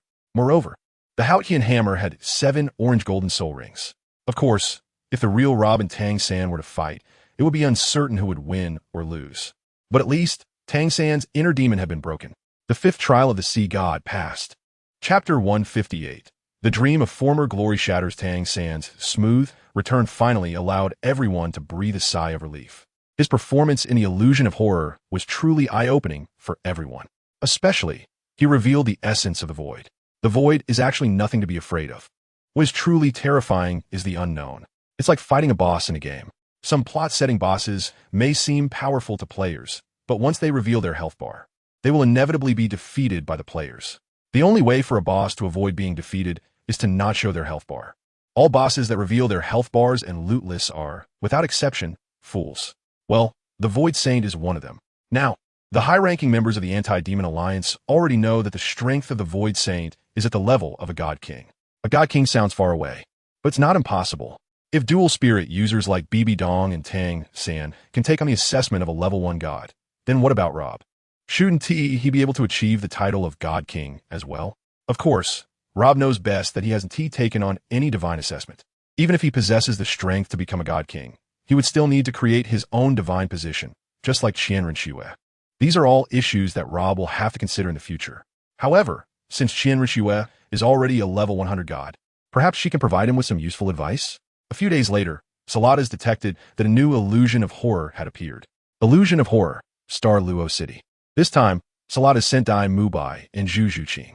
As usual, once they entered the illusion, everything they saw was from a certain timeline of the local area. The Star Luo City in the illusion was clearly not yet destroyed by the forces of the void. It still looked radiant and glorious. That was the powerful and proud Star Luo Empire. A Star Luo Empire filled with supreme glory. However, when Dai and Zhu arrived, The first thing they saw was the figures of their brother and sister. Yes, Davis and Zhuqing, during the month of the full-scale invasion of the Void, were unable to escape and unwilling to surrender, so they fought to the last moment in the center of Star Luo City and sacrificed heroically. Although Dai Mubai and Zhuqing were not present at that time, due to a peculiar telepathic connection, they saw the last scene of their brother and sister sacrifice. Endless Twilight Fools and Twilight Soul Masters surged toward them like a tide. These guys were tireless, like a group of walking corpses. Davis and Zhuqing, along with the Nether White Tiger, didn't know how many enemies they had killed, but ultimately, they were completely overwhelmed and devoured. They would not surrender. As the heirs, the pride inherent in the people of the Star Luo Empire determined that they would not surrender. The entire empire, from the royal family to the common people, even the pet cats and dogs, all had a spirit of resilience. They worship the strong and never give in. When powerful enemies invade, they will strike back, no matter how far away they are. Born as Star Luo people, die as Star Luo souls. Now, in this illusion, Dai Mubai and Zhuqing seemed to see the moment of their brother and sister's sacrifice once again. It was like tearing open a wound they were most unwilling to lick and pouring salt on it, forcing them to look. No, my head hurts. It's all those things. Zhuqing felt extremely uncomfortable, and in a daze, it was as if she had been placed in her sister's position. The tide of Twilight minions attacked endlessly, and there seemed to be no end. Just as one wave was defeated, the next wave followed closely. Dai Mubai's eyes grew redder. He said, "Our brother and sister can be true heroes. They use their actions to tell us, to tell the people. Never let fear defeat you, even if you're standing at the gates of hell." Dai Mubai's mood was very heavy. He suddenly knelt in the direction of the city center, murmuring, "Brother, although we competed for the position of heir and had our grievances, you are worthy of this bow." Zhuqing also knelt down. At this moment, both of their moods were very heavy and oppressive, not allowing anyone to disturb them. But looking around the environment in the illusion, it seemed that there were only the two of them as living beings in Star Luo City. It was indeed quite strange. But now, lost in sorrowful memories, Dai and Zhu did not notice this point at all.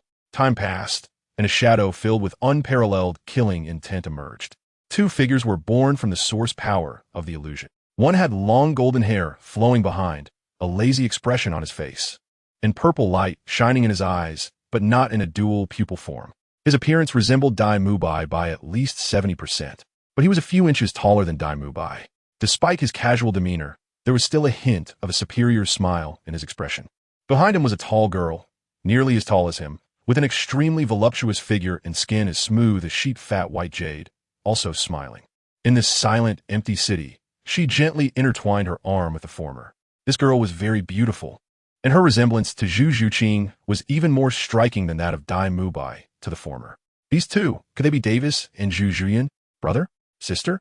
Upon seeing this scene, Dai and Zhu were so shocked that they couldn't speak, their mouths agape. "You guys are all ready." In the next moment, Dai Mubai was the first to react, immediately saying sternly, "Humph, imposters, you almost deceived us. My brother and Zhuqing's sister have already sacrificed. You are just imposters, disgusting creatures of the void. You are not qualified to impersonate our heroes." Sure enough, the expressions in the eyes of the two imposters were off. Then there was nothing good about them. Besides being imposters, what else could they be? After all, once a person dies, they cannot be resurrected. Damn, this Enzoth and Void Saint are truly despicable. They actually used Void minions to impersonate the heroes of the Star Luo Empire. Dai and Zhu were naturally filled with righteous indignation and without hesitation activated their martial souls. Both were yellow, yellow, purple, purple, black, black, red. Well, from an ordinary person's perspective, such a soul ring configuration was already quite terrifying. However, the strength of the imposter Dai and Zhu was not weak either. Both were yellow. Yellow, purple, purple, black, black, black, black, red. That's right, they were directly titled Douluo. Dai and Zhu did not lose heart. So what if they were titled Douluo? They had farmed a full set of top-notch equipment suitable for their current stage in Karazhan and Gruul's lair, plus Rob's runes. Their overall strength was not necessarily weaker than titled Douluo.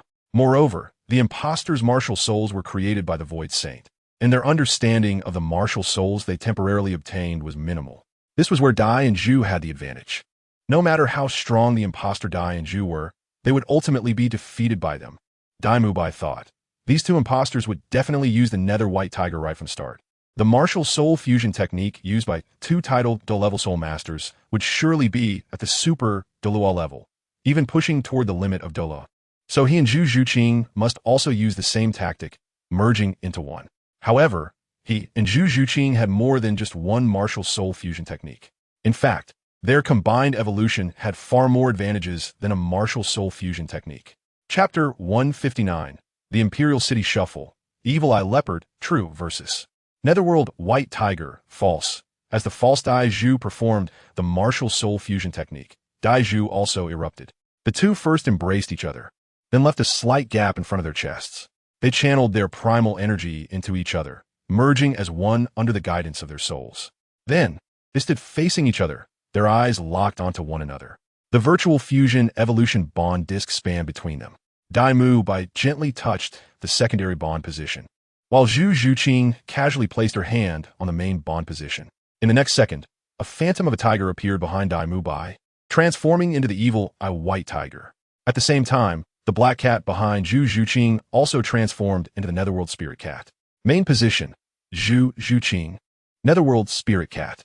Secondary position, Dai Mubai, evil eye white tiger. Fusion evolution, Su Muen, evil eye leopard. As the light, reminiscent of the duality of yin and yang, gradually faded, an extraordinarily enchanting figure slowly emerged.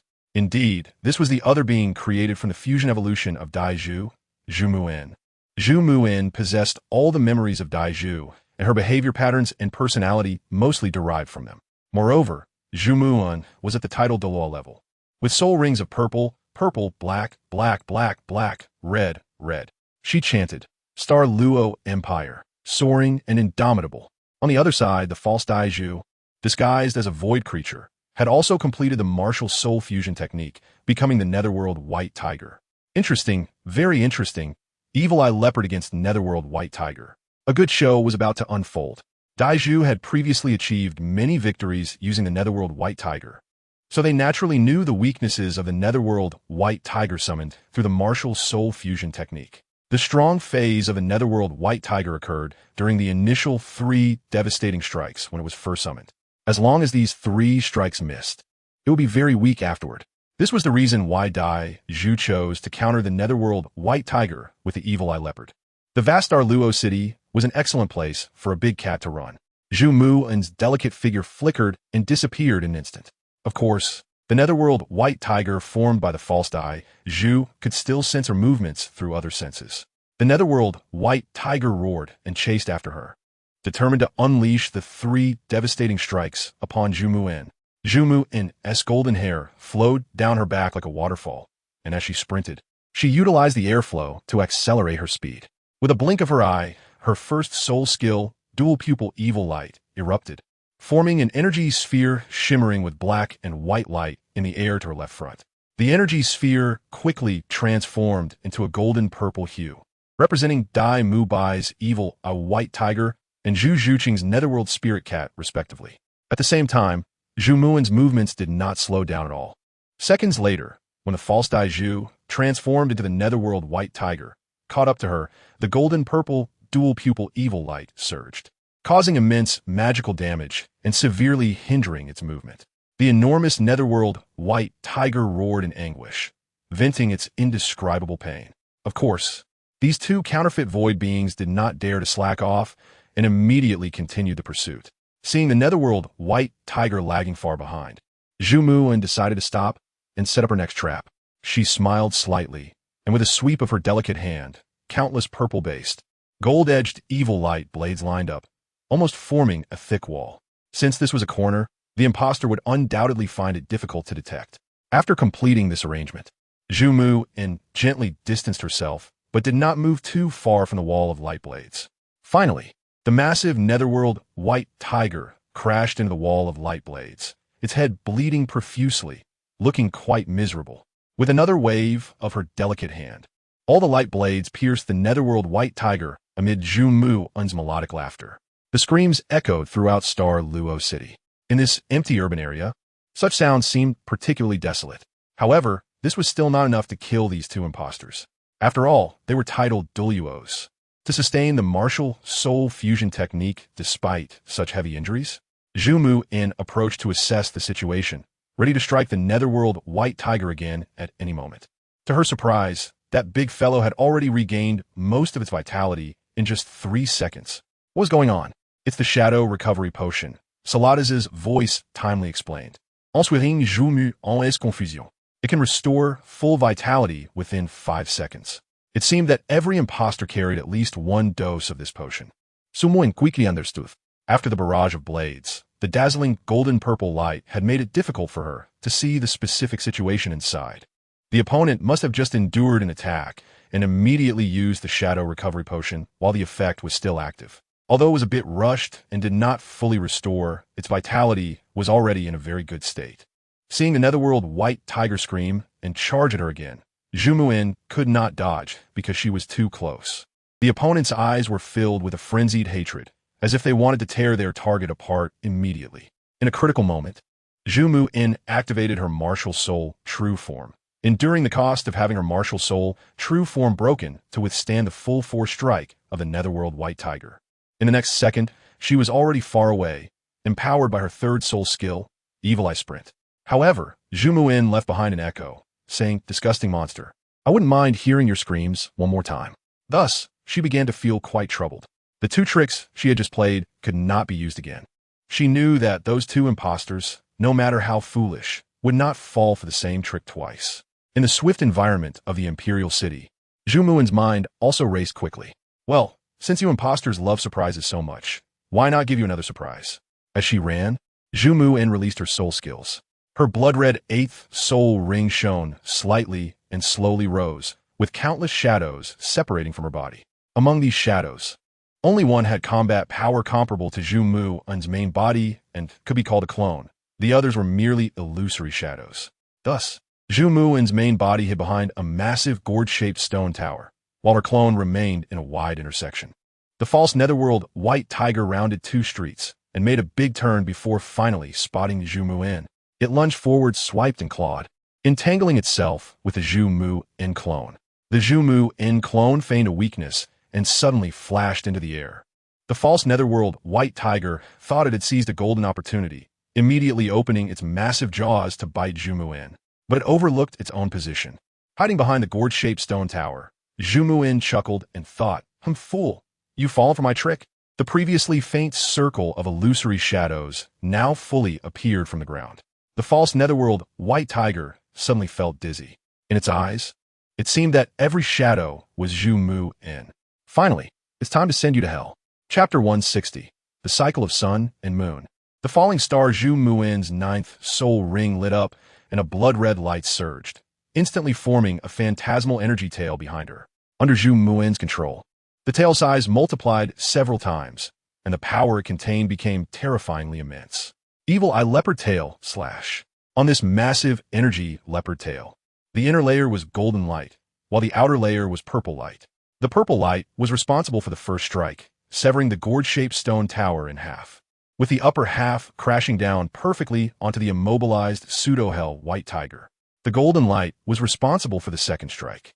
Zhu adjusted her direction, predicted the force, and swung the large tail heavily again, completely finishing off the already dazed hell white tiger. After the explosion of golden light, everything returned to calm. Zhu stood still for a long time before confirming that the opponent was truly dead. She gently floated down to the ground and glanced at the 2 imposters' corpses, saying, "It's a pity I didn't get to hear your screams this time." Then, in this rare tranquility, Zhu split into Dai Zhu and Zhuqing. Dai Mubai smiled and said, "Well done." Zhuqing also agreed, "Well done." Among them, the most excited was naturally Dai Mubai, as Zhu's intelligence and extraordinary courage were primarily inherited from him. He was very satisfied with Zhu's overall performance in this battle. Soon, everything in the illusion seemed to undergo some subtle changes. The colors quickly darkened, and the sun disappeared without a trace. Was it about to rain? In any case, since the illusion had not ended, they naturally had to stay here. No matter what kind of atmosphere appeared, they had to find a way to cope. In this empty star Luo city, there were plenty of places to take shelter from the rain. No matter what extreme situation might arise later, they were not afraid. The afternoon passed in a flash, and still nothing happened. The dark clouds drifted away, leaving only the fiery clouds in the west. It should be evening now. Suddenly, The outline of the dazzling sun on the western horizon became more solid, as if about to erupt in a solar wind. The next second, Mubai sensed something was wrong. The passage of time had accelerated, as if he had pressed the fast-forward button while watching a movie. In the blink of an eye, it was already midnight. He saw the full moon in the center of the curtain emitting a soft silver light, making the surrounding twinkling stars appear so bright and pure. Such a beautiful scene was truly rare. In his memory, since the Void's large-scale invasion began, Mubai had not seen such a beautiful night sky. What is going on? Are we hallucinating? Zhuqing asked anxiously. Mubai remained calm, saying perhaps. After all, we are already in an illusion.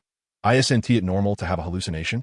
But before Zhuqing could finish, a sudden loud noise interrupted their brief conversation. Is it thunder? Zhuqing asked again. Mubai stood up and went outdoors to observe the situation. Seriously, what kind of play is this? It's just a frightening illusion. In the blink of an eye, the moonlight suddenly dimmed a bit. Mubai then noticed that the brightest star in the night sky beside the moon had vanished. Could be a fallen star? Feeling a hint of foreboding in his heart, Mubai immediately called Zhuqing out from indoors. Quick, we need to merge again. A new enemy is probably searching for us. So, the two stood facing each other, their eyes locked. The phantasmal, merging evolution bond disc spanned the space between their chests. Mubai gently touched the main bond position, while Zhuqing casually placed her hand on the secondary bond position. The next second, a phantom of a tiger appeared behind Mubai, which then transformed into the evil white tiger. At the same time, the black cat behind Zhuqing also shook and transformed into the hell spirit cat. Main position, Mubai, evil white tiger. Secondary position, Zhuqing, hell spirit cat. Merged evolution, Potsu, el spirit tiger. Puju's hell spirit tiger was not summoned by a martial soul fusion machine, but was a real martial soul. Purple, purple, black, black, black, black, red. Red. 9 supermodel-like soul rings were prominently arranged around Puju's body. Puju had a head of deep purple, neat short hair, with sharp yet slightly feminine features, complemented by eyes as pale as a dirty ice cube, giving off a very gloomy aura. This gloomy beauty was not something everyone could appreciate. Using his keen senses, he immediately began to search for every tiny movement around him, and according to his instincts, he slowly moved out of the city and into the outskirts. That's right. The area with the most intense disturbances was indeed the outskirts of the city. After Puju reached the designated location, he did not move again. All his senses were telling him that the enemy would appear here soon. The king-like hell spirit tiger would never be timid. So he stood there, waiting for the enemy to arrive. To be honest, half of Puju's personality and behavior patterns came from Mubai, while a quarter came from Zhuqing. The remaining quarter was bestowed upon him by the innate kingly authority he possessed. Kings are fearless. Finally, the entire night sky began to change. The round moon was gradually being devoured and then completely disappeared. All the stars in the sky also dimmed. The night sky turned pitch black. But Puju was not afraid of this. Compared to the strange phenomenon, he was even less hopeful that the enemy would just hide and not show themselves. In the cold, silent dark night, suddenly, a burst of ghostly green scattered starlight erupted in front of Puju. You finally came. I've been waiting for you for a long time. Amid the scattered starlight, a familiar figure gradually became more solid. Isn't this the star-crowned Douluo Su Shenglin? No need, it was obvious this was an imposter. Moreover, the real Su Shenglin was currently in front of the golden ancient tree, watching everything in the illusion with other high-ranking strong members of the Shrek Anti-Demon Alliance. Well, another blustering, overconfident imposter. Puju said in a deep voice, but it's useless. An imposter will always be an imposter. Will you obediently surrender and let me give you a quick death, or will you be tortured the whole time and die screaming? You choose, buddy. The fake Su Shenglin was furious and scolded. You young brat, stop wasting words. On the orders of the Void, Saint Lord, and Enzo, I'm here to hear your screams. Who will scream to death? It will soon be revealed. Puju activated his martial soul, true form, transforming into a giant hell spirit tiger. With an elegant dance-like step, he gracefully executed a backstep that artfully avoided the second soul skill of the fake Su Shenglin, the Void Star Flash. The fake Su Shenglin's martial soul was different from the real Su Shenglin. This martial soul was not just a simple star crown, but a Void Star crown infused with the power of the Void. Chapter 161. Solitary Shadows on the City Outskirts, True Versus. False Shui Shenglin in the outskirts of the Xingluo Empire.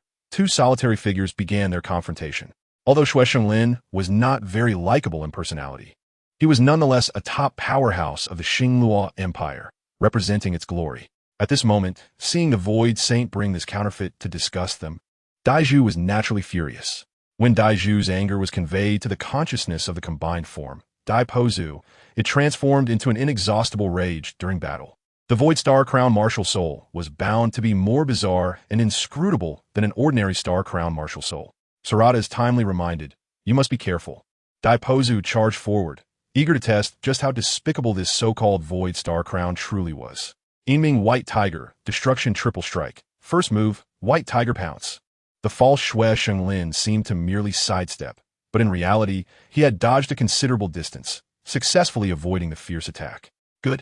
It seems I've finally encountered a capable opponent. Daipozu adjusted his stance and boldly attacked again.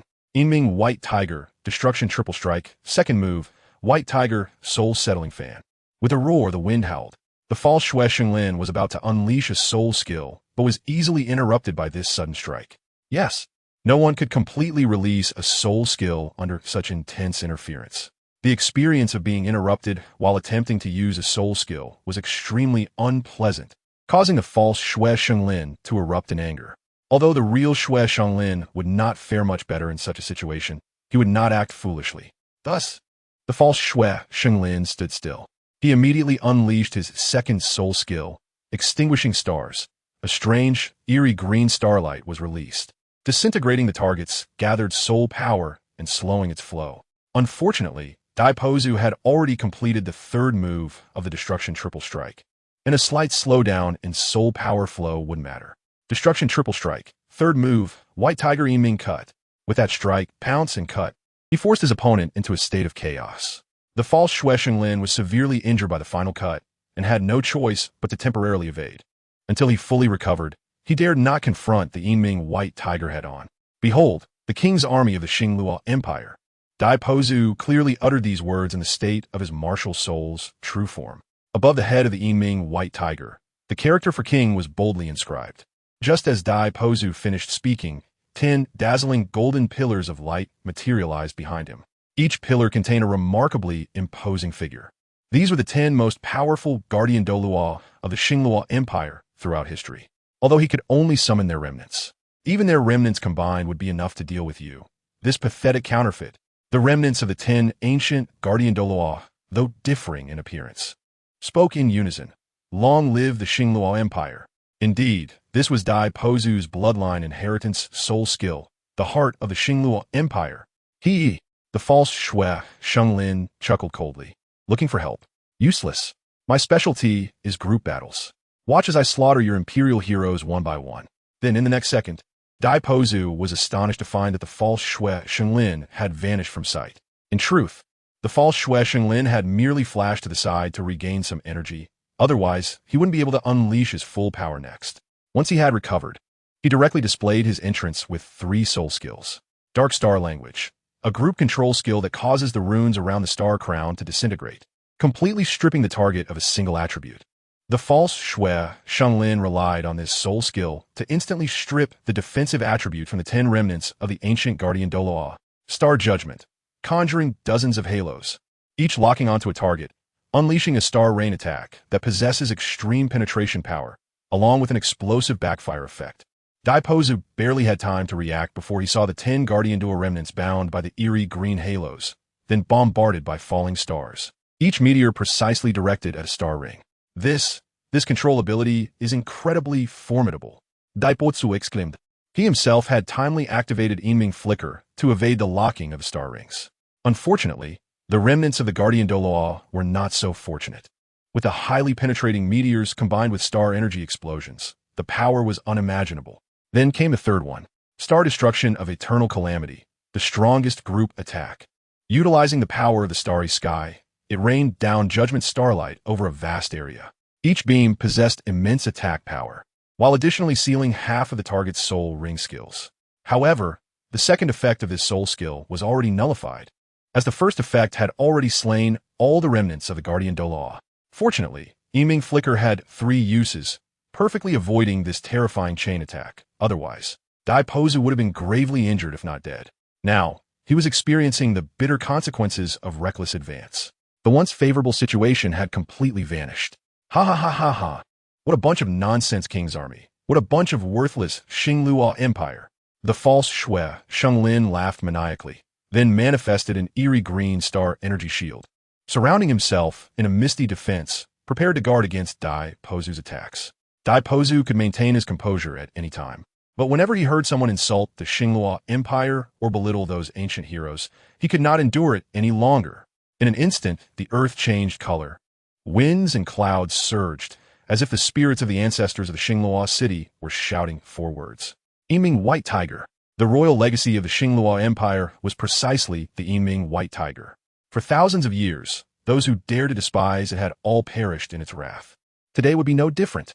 Pozu carried the fury of Mubai and Zhuqing, the anger of Davis and Zhuqing, and the wrath of countless departed ancestral spirits of the Xingluo Empire, exuding an overwhelming force. Black and white, the duality extending to extremes, the Yiming without shadow, light and darkness coexisting. In a sense, the Yiming White Tiger was also a model of the fusion of light and shadow. The gaze of the false Shui, Shenglin, changed in an instant. He felt an unstoppable, unresistible force tearing at his void origin. Pozu now looked at him as one would an ant, squinting down at the false Shui, Shenglin on the ground. The oppressive strength of the superior forced him to begin burning soul power for emergency defense.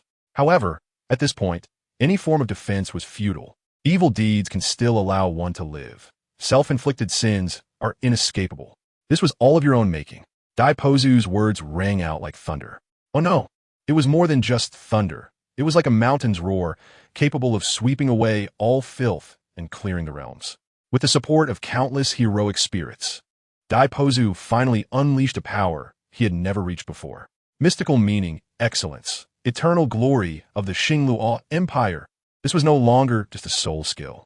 Its level was one only a deity could possess. In other words, it was a divine skill. The difference between divine and soul skills was vast. First, beneath the divine level, no one could withstand a divine skill. The false Shui Shenglin was no exception. In the endless radiance, a tainted figure found no escape, only able to despairingly watch as his body turned to ashes, dissipating into nothingness. Chapter 162. The glazed seven treasures always accompany finally. The terrifying illusion of Star Luo City collapsed, and the real Star Luo City was spared from being completely engulfed. Pozu looked at everything. The sun and moon still shone, and the mountains and rivers remained intact. He smiled contentedly. It was a smile of superior, a smile of an emperor. As the iron hooves clanged, treading across thousands of miles of mountains and rivers, I stood at the edge of the storm, firmly holding onto the rotation of the sun and moon. May the fireworks in the human world bring everlasting peace and happiness. Otherwise, please lend me another 500 years. The gentle and calm light of the righteous path shone over the now bright star Luo City outskirts. A heart of an emperor that never extinguishes can illuminate mountains, rivers, seas, and border deserts. Seeing that everything had come to an end, Saladas quickly pulled Pozu back to the real dimension. Under the golden ancient tree, Pozu transformed back into Mubai and Zhuqing. Dragging their weary bodies, the two supported each other, wearing satisfied smiles as they returned to rest. Sorry, everyone. Before Mubai and Zhuqing had walked far, Saladas continued. Another terrifying illusion appeared in the Do City. This time, the location was the headquarters of the Seven Treasures glazed sect. Ning Feng Ji said first. Then let me go with sword and bone, your excellencies. After all, that was our home. However, Saladas disagreed. No, Inza seems to have set a restriction in this terrifying illusion, specifically targeting the three of you. So you can't go. The best candidate can only be your daughter. Can Rongrong really go alone? You have to believe in her. After all, your daughter is gifted and has already transcended her martial soul. Her soul bones and equipment have also given her some attacking abilities. She can do it. Ning Feng he acquiesced. At this moment, he could only choose to believe in his daughter. Ning Rongrong made a playful face at her father and then prepared to enter the terrifying illusion. Be careful. Watching his daughter's departing figure, Ning Feng Ji couldn't help but give a reminder. However, as soon as she entered the illusion, Ning Rongrong forgot this advice. She was so surprised that she ran far out in one breath. This place, ISNT, at the former headquarters of the Seven Treasures Glazed sect that had not yet been destroyed, that was where she grew up. Last time in the timeline of reality, to save Oscar, she had relied on hidden weapons and bravely infiltrated the Seven Treasures Glazed sect fortress, which had been occupied by the Twilight Soul Masters. There, it was filled with terror and silence, devoid of light and warmth. And this time, in the illusion, it was as if she had returned to the past, back to when. Go outside. Show me those hidden weapons you brought back. All right, Rongrong, how do you want to test them? Grandpa's sword, why don't we try it out? You're so powerful. You want to mine, right? Remember that time when I tested hidden weapons with Grandpa's sword, and I accidentally hurt him? Sigh. Back then, I really didn't understand, and I was reckless. Unfortunately, that willful princess, once gone, never returned. Of course, we defeated a level 40 Soul Master team in the Soul Arena with the intensive attacks of the Zhuge Divine Crossbow. The more people using it at the same time, the greater its power. However, this Zhuge Divine Crossbow is still no threat to Grandpa's sword. Don't come over, girl. Grandpa's sword's old bones can't take the strain. Rongrong, kneel. Ning feng, he sop that steadily. This scene made Ning Rongrong laugh to the point of tears. Looking at her illusionary self, her heart was filled with mixed emotions. How she wished to be that proud and willful princess again, the one who had someone to protect her even when she fell. Unfortunately, the invasion of the void shattered all of this. When dreams are broken, one can only face reality. However, the illusion soon began to feel off. The voice of the false Ning Feng Ji became increasingly abnormal. It was a very gloomy tone. Ning Rongrong knew that the enemy in the illusion was likely about to arrive. But how she wanted to linger in this once beautiful time. The illusionary Ning Rongrong had already knelt down skillfully, just like. Had she often knelt like this before? Feng Ji, what are you doing? Is it Chenxiang's fault for being incompetent? How can you blame our Rongrong? As the saying goes, all is fair in war. This also proves the effectiveness of these hidden weapons. Rongrong, good. You avenged your grandpa bone.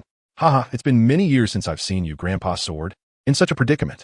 Indeed, the voice of the illusionary bone Douluo grew increasingly ethereal, as if it would take its last breath at any moment.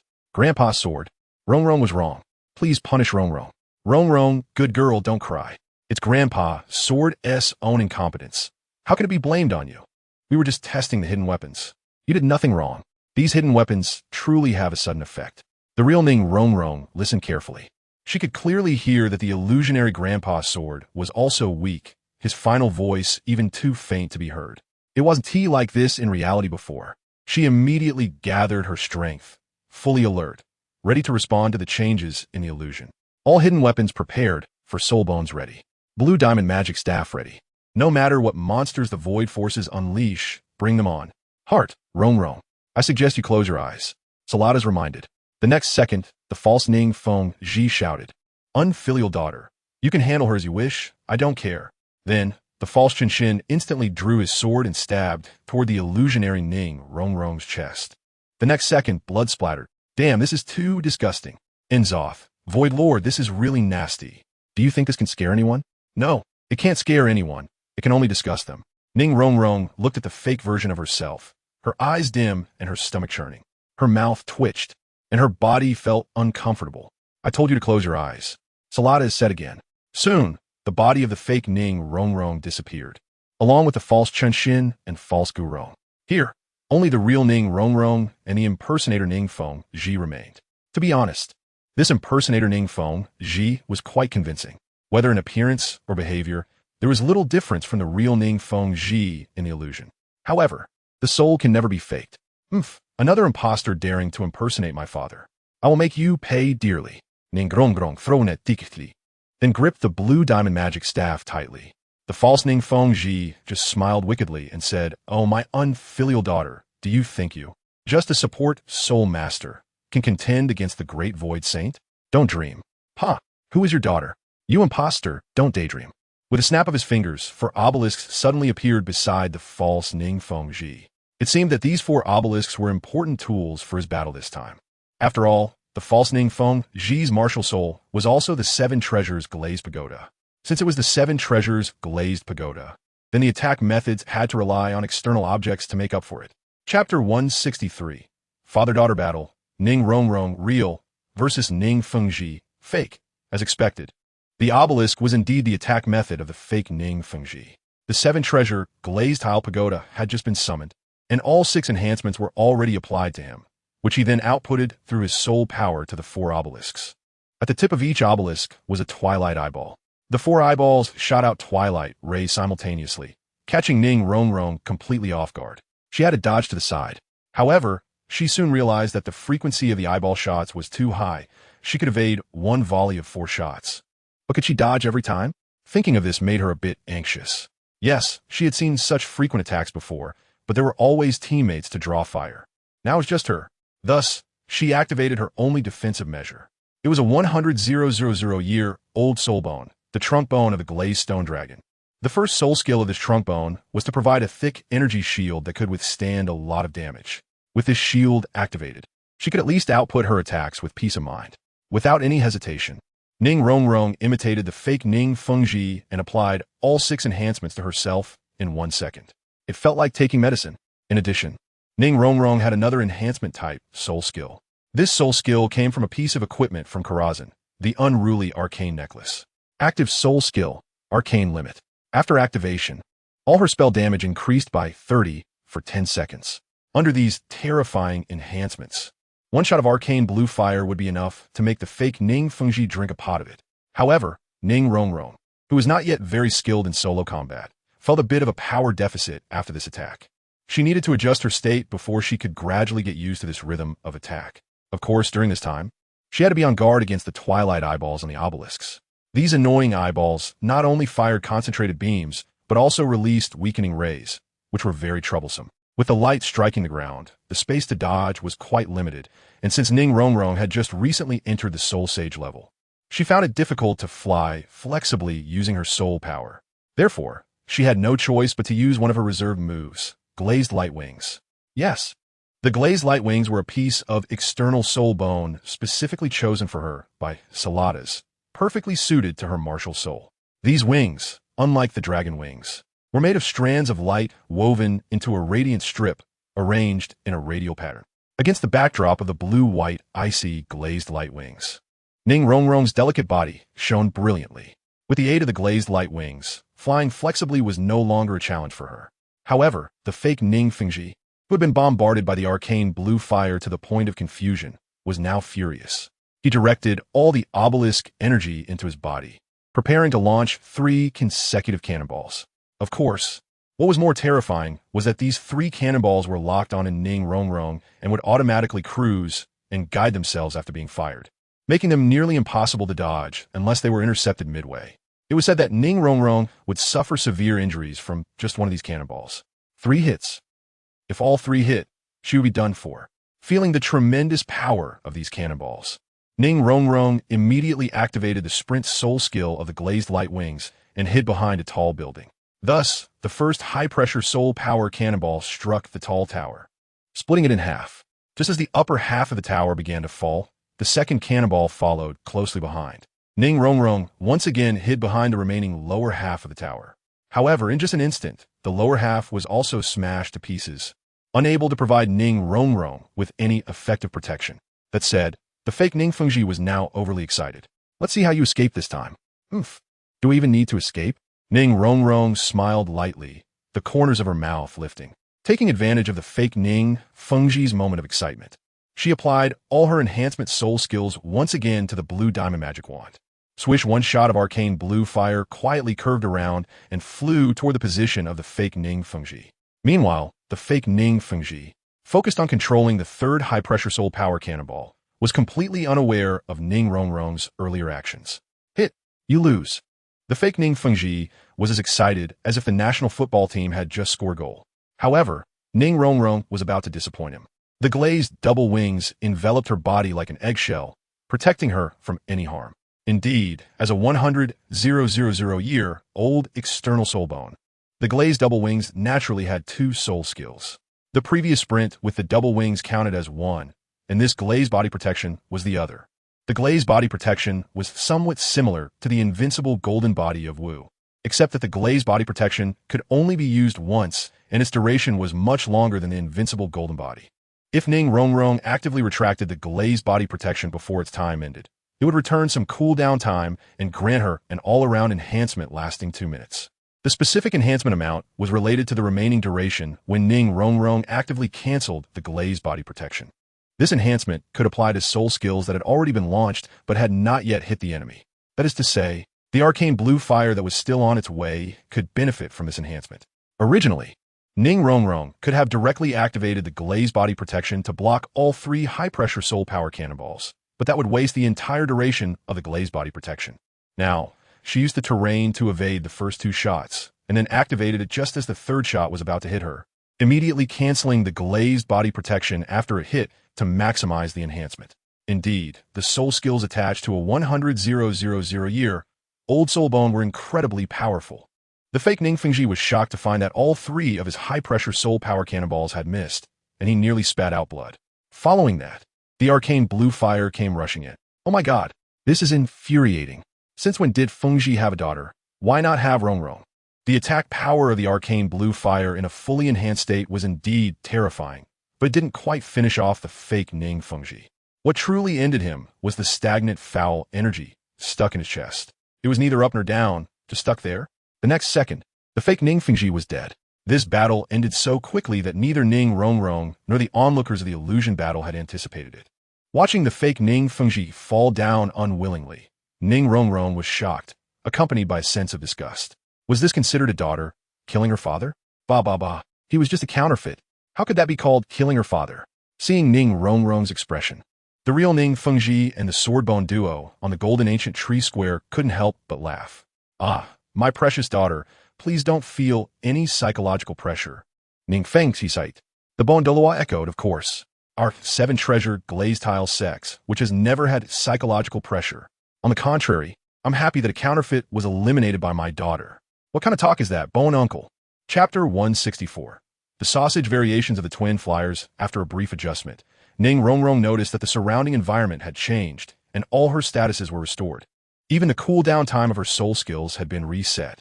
This meant that the illusion was not over yet, and there were still enemies for Ning Rongrong to deal with. She guessed correctly, and this time, there were 2 enemies.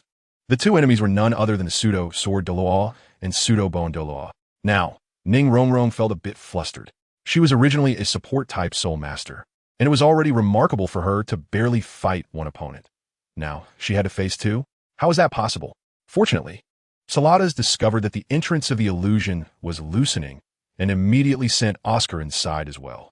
The fully prepared Oscar entered the illusion and instantly adjusted his status. Rongrong, this is a rare opportunity.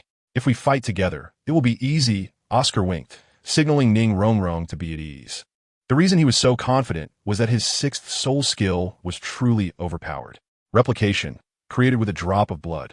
If the target's cultivation is higher than Oscar's, he gains 70 of that person's abilities. If the target's cultivation is lower, he gains 80 of their abilities.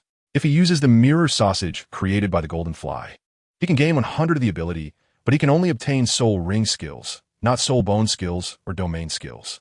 Oscar first gave himself and Ning Rongrong a mirror sausage made in the previous martial soul true form, allowing them both to use Rob's martial soul. Oscar used Rob's extreme cold spirit pearl martial soul, while he gave Ning Rongrong the dynamic flame spirit pearl martial soul. Although both martial souls only had 7 soul rings, one must not forget that they were all orange golden fierce beast soul rings. Seeing the 7 orange golden soul rings gradually rising from the 2, the pseudo-sword and bone Douluo's jaws nearly dropped in shock. Hey, how can you possibly have orange golden soul rings? It wasn't like this just now.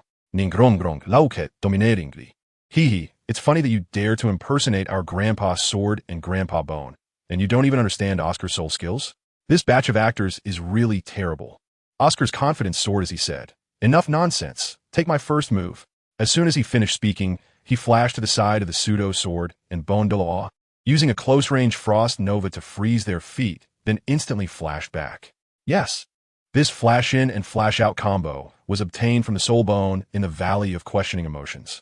Perfect for initiating a surprise attack with hard-to-hit soul skills and then quickly returning to the original position. The sudden freezing caught the 2 imposters off guard. Various soul skills erupted in succession, but very few hit their targets. Even when some did hit, they were blocked by Oscar and Ning Rongrong using their soul skills. They're flustered now, Oscar said with a deep laugh. Rongrong, this is their last frenzy.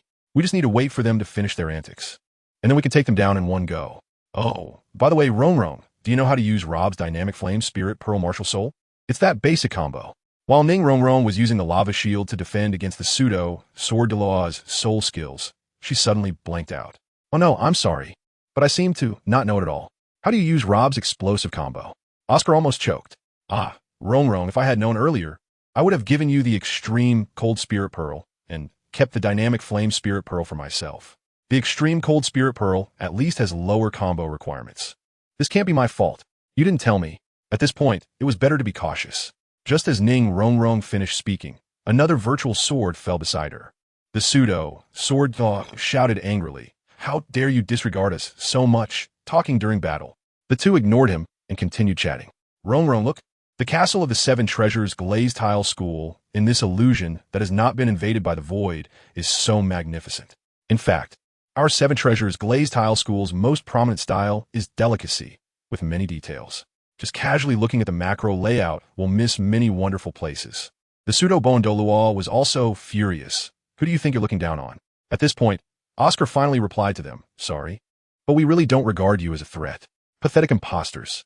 Imposter, imposter, and imposter is always an imposter. An imposter will forever be an imposter. You're so shameless. Ning Rongrong said with a faint smile, then immediately unleashed her full power. The fully amplified arcane blue fire instantly struck the enraged Bon Douluo. See, it worked. The earlier standoff was a test of patience. The side that charged first would be at a disadvantage. The pseudo Bon Douluo took a full hit of the fully amplified arcane blue fire and was sent reeling, his soul power shield providing no protection. Fortunately, the pseudo sword Douluo timely used sword energy to block Oscar and Ning Rongrong's follow-up explosive attacks, barely saving his life. What we do, Oscar? We wasted our entire burst.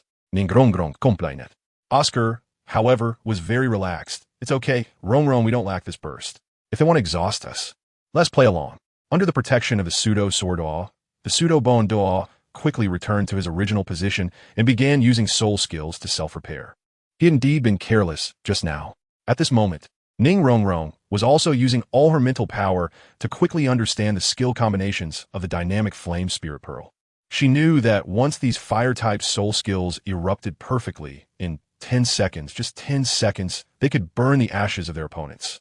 And even the Void Saint would not be able to save these two. However, before that, they needed to face the furious onslaught of the 7-kill sword. Oscar could barely use the ice shield to protect himself and Ning Rongrong for a while, but it wouldn't last long. We better fly and dodge flexibly. This isn't a solution, Ning Rongrong reminded. So, both of them consumed a flying mushroom sausage and soared into the air.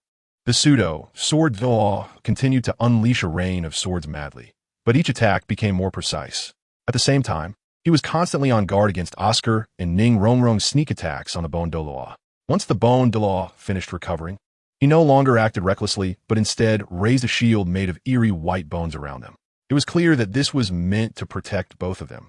What do we do? We can't sneak attack anymore, Ning Rongrong asked again, just as Oscar was about to answer. A virtual long sword came from behind and grazed his body. Ning Rongrong panicked and leaned forward to help Oscar, but unexpectedly, she also got hit by a flash. Although the attack power of this virtual long sword was not high and did not cause significant damage to their bodies, one must not forget that a flying person cannot maintain balance with even the slightest attack. Thus, the two were forced to land. Chapter 165, Couple Team. 9-colored sausage, true, versus Swordbone Duo, false. During the period when Oscar and Ning Rongrong were forced to land, the false sword Douluo frantically unleashed sword energy. Although most of it was resolved by Oscar's ice barrier, it still caused some harm to the two. 6th soul skill. 10,000 swords returned to origin. The false sword Douluo instantly gathered tens of thousands of swords around him using his soul power. He could shoot these swords like arrows or gather them into a super giant sword using the 7-killing sword as a medium, possessing extremely strong attack power. This time, he naturally chose the latter effect, aiming at the ground where Oscar and Ning Rongrong were landing. In a panic, Ning Rongrong immediately activated the glazed wings, enveloping herself and Oscar. The glazed shield proved to be a super strong defensive soul skill comparable to the invincible golden body. The strike that should have severely injured them instead fell like heavy rain on the surface of the sea, creating no ripples at all. It seems we can only try fusion evolution. Oscar coughed and said, "Come on, Rongrong, we can definitely succeed this time. A flash of 9-colored light appeared, and a virtual fusion evolution bond disk appeared between the two. The blazing fire of youth ignited the surrounding air. Oscar placed his left hand on the main position of the disk, while Ning Rongrong lightly touched the supposition with her right hand. A chunk of meat floated behind Oscar, which then transformed into a large sausage. Behind Ning Rongrong, an uncarved piece of glazed glass appeared, which transformed into the 7-treasure glazed tower. Then into the 9-treasure glazed tower. Main position, Oscar, sausage, supposition, Ning Rongrong, 9-treasure glazed tower, fusion evolution, Aldo, 9-colored sausage. Suddenly, a handsome young man with fluffy silver hair stretched his body within a cocoon woven from 9-colored light, radiating a majestic and gentle energy. Purple, purple, black, black, black, black, red, red, red. 9 supermodel soul rings were orderly arranged on his body, revealing his strength. Haha, hello everyone. Aldo shook his robe and then charged forward rapidly. A whirlwind of 9-colored light swirling behind him. His form was elusive, his aura sometimes intense, sometimes faint. The false bone Douluo couldn't help but curse. Damn it. Is this guy a fly? Huh. Who are you calling a fly? As the 9-colored light approached, Aldo suddenly appeared beside the false bone Douluo, his 7th soul ring quickly rising. Aldo conjured a large sausage flowing with 9-colored light out of thin air and stuffed it into the false bone Douluo's mouth. Just as the sausage was inserted into the false bone Douluo's mouth, it turned a gloomy purple, silencing him and preventing him from using soul skills for 1 minute. At this moment, the false sword Douluo had already reacted and was about to attack, but Aldo had long since flashed away, creating a considerable distance between them. So annoying. Is he really a fly? Where could Aldo be now? Perhaps only he knows. Because he was far away and had gone invisible. That's right. He wanted to mess with their mentality. First, he would break these two guys' mentality, then it would be much easier to kill them. So, in his invisible state, he created a precision-guided sausage, infusing it with energy to make it continuously grow larger. When the precision-guided sausage reached its maximum size, it had a radius of at least 1 meter and a length of over 10 meters. At this point, his invisible state would disappear. Finally, when the infused 9-colored energy reached saturation, Aldo and this super 9-colored sausage were exposed to the sight of the false sword and bone duo. However, it was already too late. The blood-red 8th soul ring rose, and the 9-colored infinite light could be used on a yet-to-be-launched single projectile, doubling its range and distance while having its damage. The super 9-colored sausage was heavily launched under the enhancement of the 9-colored infinite light and exploded in midair, illuminating the entire sky with 9 colors. The false sword and bone duo did not suffer much damage from this dazzling strike, but they were plagued by various debuffs, making them suffer immensely. First, the first 3 soul skills of both were restricted and could not be used for 5 minutes. Secondly, their vision was greatly disturbed, as if they had cataracts. Cataracts, unable to see, Xiao eye drops. Moreover, their reaction abilities decreased by 50%. In the following period, they were bound to feel extremely uncomfortable. The 9-colored sausage was not a traditional support. It was the kind that could be incredibly dirty and make people feel disgusted, almost like it could steal others' soul skills. Although restricting and replicating other soul skills was already equivalent to stealing, it was still far from the real dirty tricks. It was likely that the false sword and bone duo had never heard phrases like holy light will dirty you or wow. Otherwise, they might have died of rage before being dirted. Truly infuriating. Fortunately, the false sword Douluo still had an extremely powerful defensive soul skill left. Otherwise, he would have fallen under Aldo's next super 9-colored sausage. This shot of the super 9-colored sausage did not have the 9-colored infinite light attached, making it a single high-damage soul skill, unlike the previous dirty combo. Unfortunately, this shot hit the false sword Douluo's sword energy barrier entirely. Looks colorful, but that's all. The false sword Douluo provocatively said in a particularly disdainful tone. But how could Aldo, such a gentle, dark-hearted, handsome man, care about such words? He continued to do what he was doing. Amidst the 9-colored flowing light, he continued to shuttle around, appearing and disappearing without a trace. Given the false sword Douluo's mental power, it was far from enough to lock onto him, let alone directly spot his immediate position with the naked eye. The sword energy barrier would eventually disappear, and Aldo seized the opportunity to leave a shadow at his current position, then quickly shuttled away. This shadow floated in midair, seemingly foolish, but in reality, it was quite foolish. The shadow was not controlled by Aldo, it simply followed a program. using some simple soul skills to attack preset targets. Of course, all the soul skills of the shadow could only produce 20% of the main body's effect. The false sword Douluo felt an opportunity had come, and instructed the false bone Douluo to defend and stand by, while he dashed forward with the raging 7-killing sword. The false bone Douluo built a ring wall with eerie white bones, enveloping himself. At that moment, Aldo had already flashed to his head, and the ring wall could not protect him at all. At the same time, the sword Douluo had already attacked the shadow left by Aldo in the distance, leaving no time to care for him. The false bone Douluo, looking dumbfounded, completely took a hit from the super 9-colored sausage, turning to ashes. Terrifying. Truly a 10,000-year soul skill. It's terrifying. Just as the false sword slashed at the shadow, he suddenly felt something was off. Why was it so weak? He turned around sharply and found Aldo's 9-colored wings gleaming brilliantly, proudly standing atop the already collapsed white bone ring wall. "Oh, you're the only one left," Aldo said, his fluffy silver hair soft and dancing in the breeze, as if softly mocking the false sword Douluo who had been lured away. Chapter 166. Death-devouring soul spider, demon emperor. Without the false bone Douluo, he alone is powerless to turn back. Thus, under the gaze of Aldo's gentle yet sweetly sarcastic amber eyes, this false sword Douluo spat out 3 mouthfuls of old blood. "I choose death." Sigh. The real sword uncle wouldn't be this pathetic. Aldo smiled and then looked at this thoroughly demoralized imposter, casually lifting a cup of chrysanthemum tea out of thin air with his left hand and sipping it nonchalantly. "I'd rather stay home and drink tea than fight with this kind of fragile stuff." The false sword Douluo spat out another 3 mouthfuls of old blood. Aldo feigned disbelief, quickly extending his right arm, holding the teacup, and said, "You've added too much water. You need to rehydrate. I have tea here. Do you want to have a few sips?" Then his left hand held up a sausage, adding, "Oh, by the way, if you're hungry, I have a sausage here." Another 3 mouthfuls of old blood. The false sword Douluo perished. The shocking illusion shattered, and Aldo returned just in time to the ancient golden tree.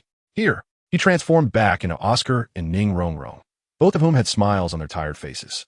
"Congratulations, you successfully merged and evolved." Lili smiled as she walked over. She never expected that these two, who had always struggled to succeed, would accomplish it in battle so effortlessly.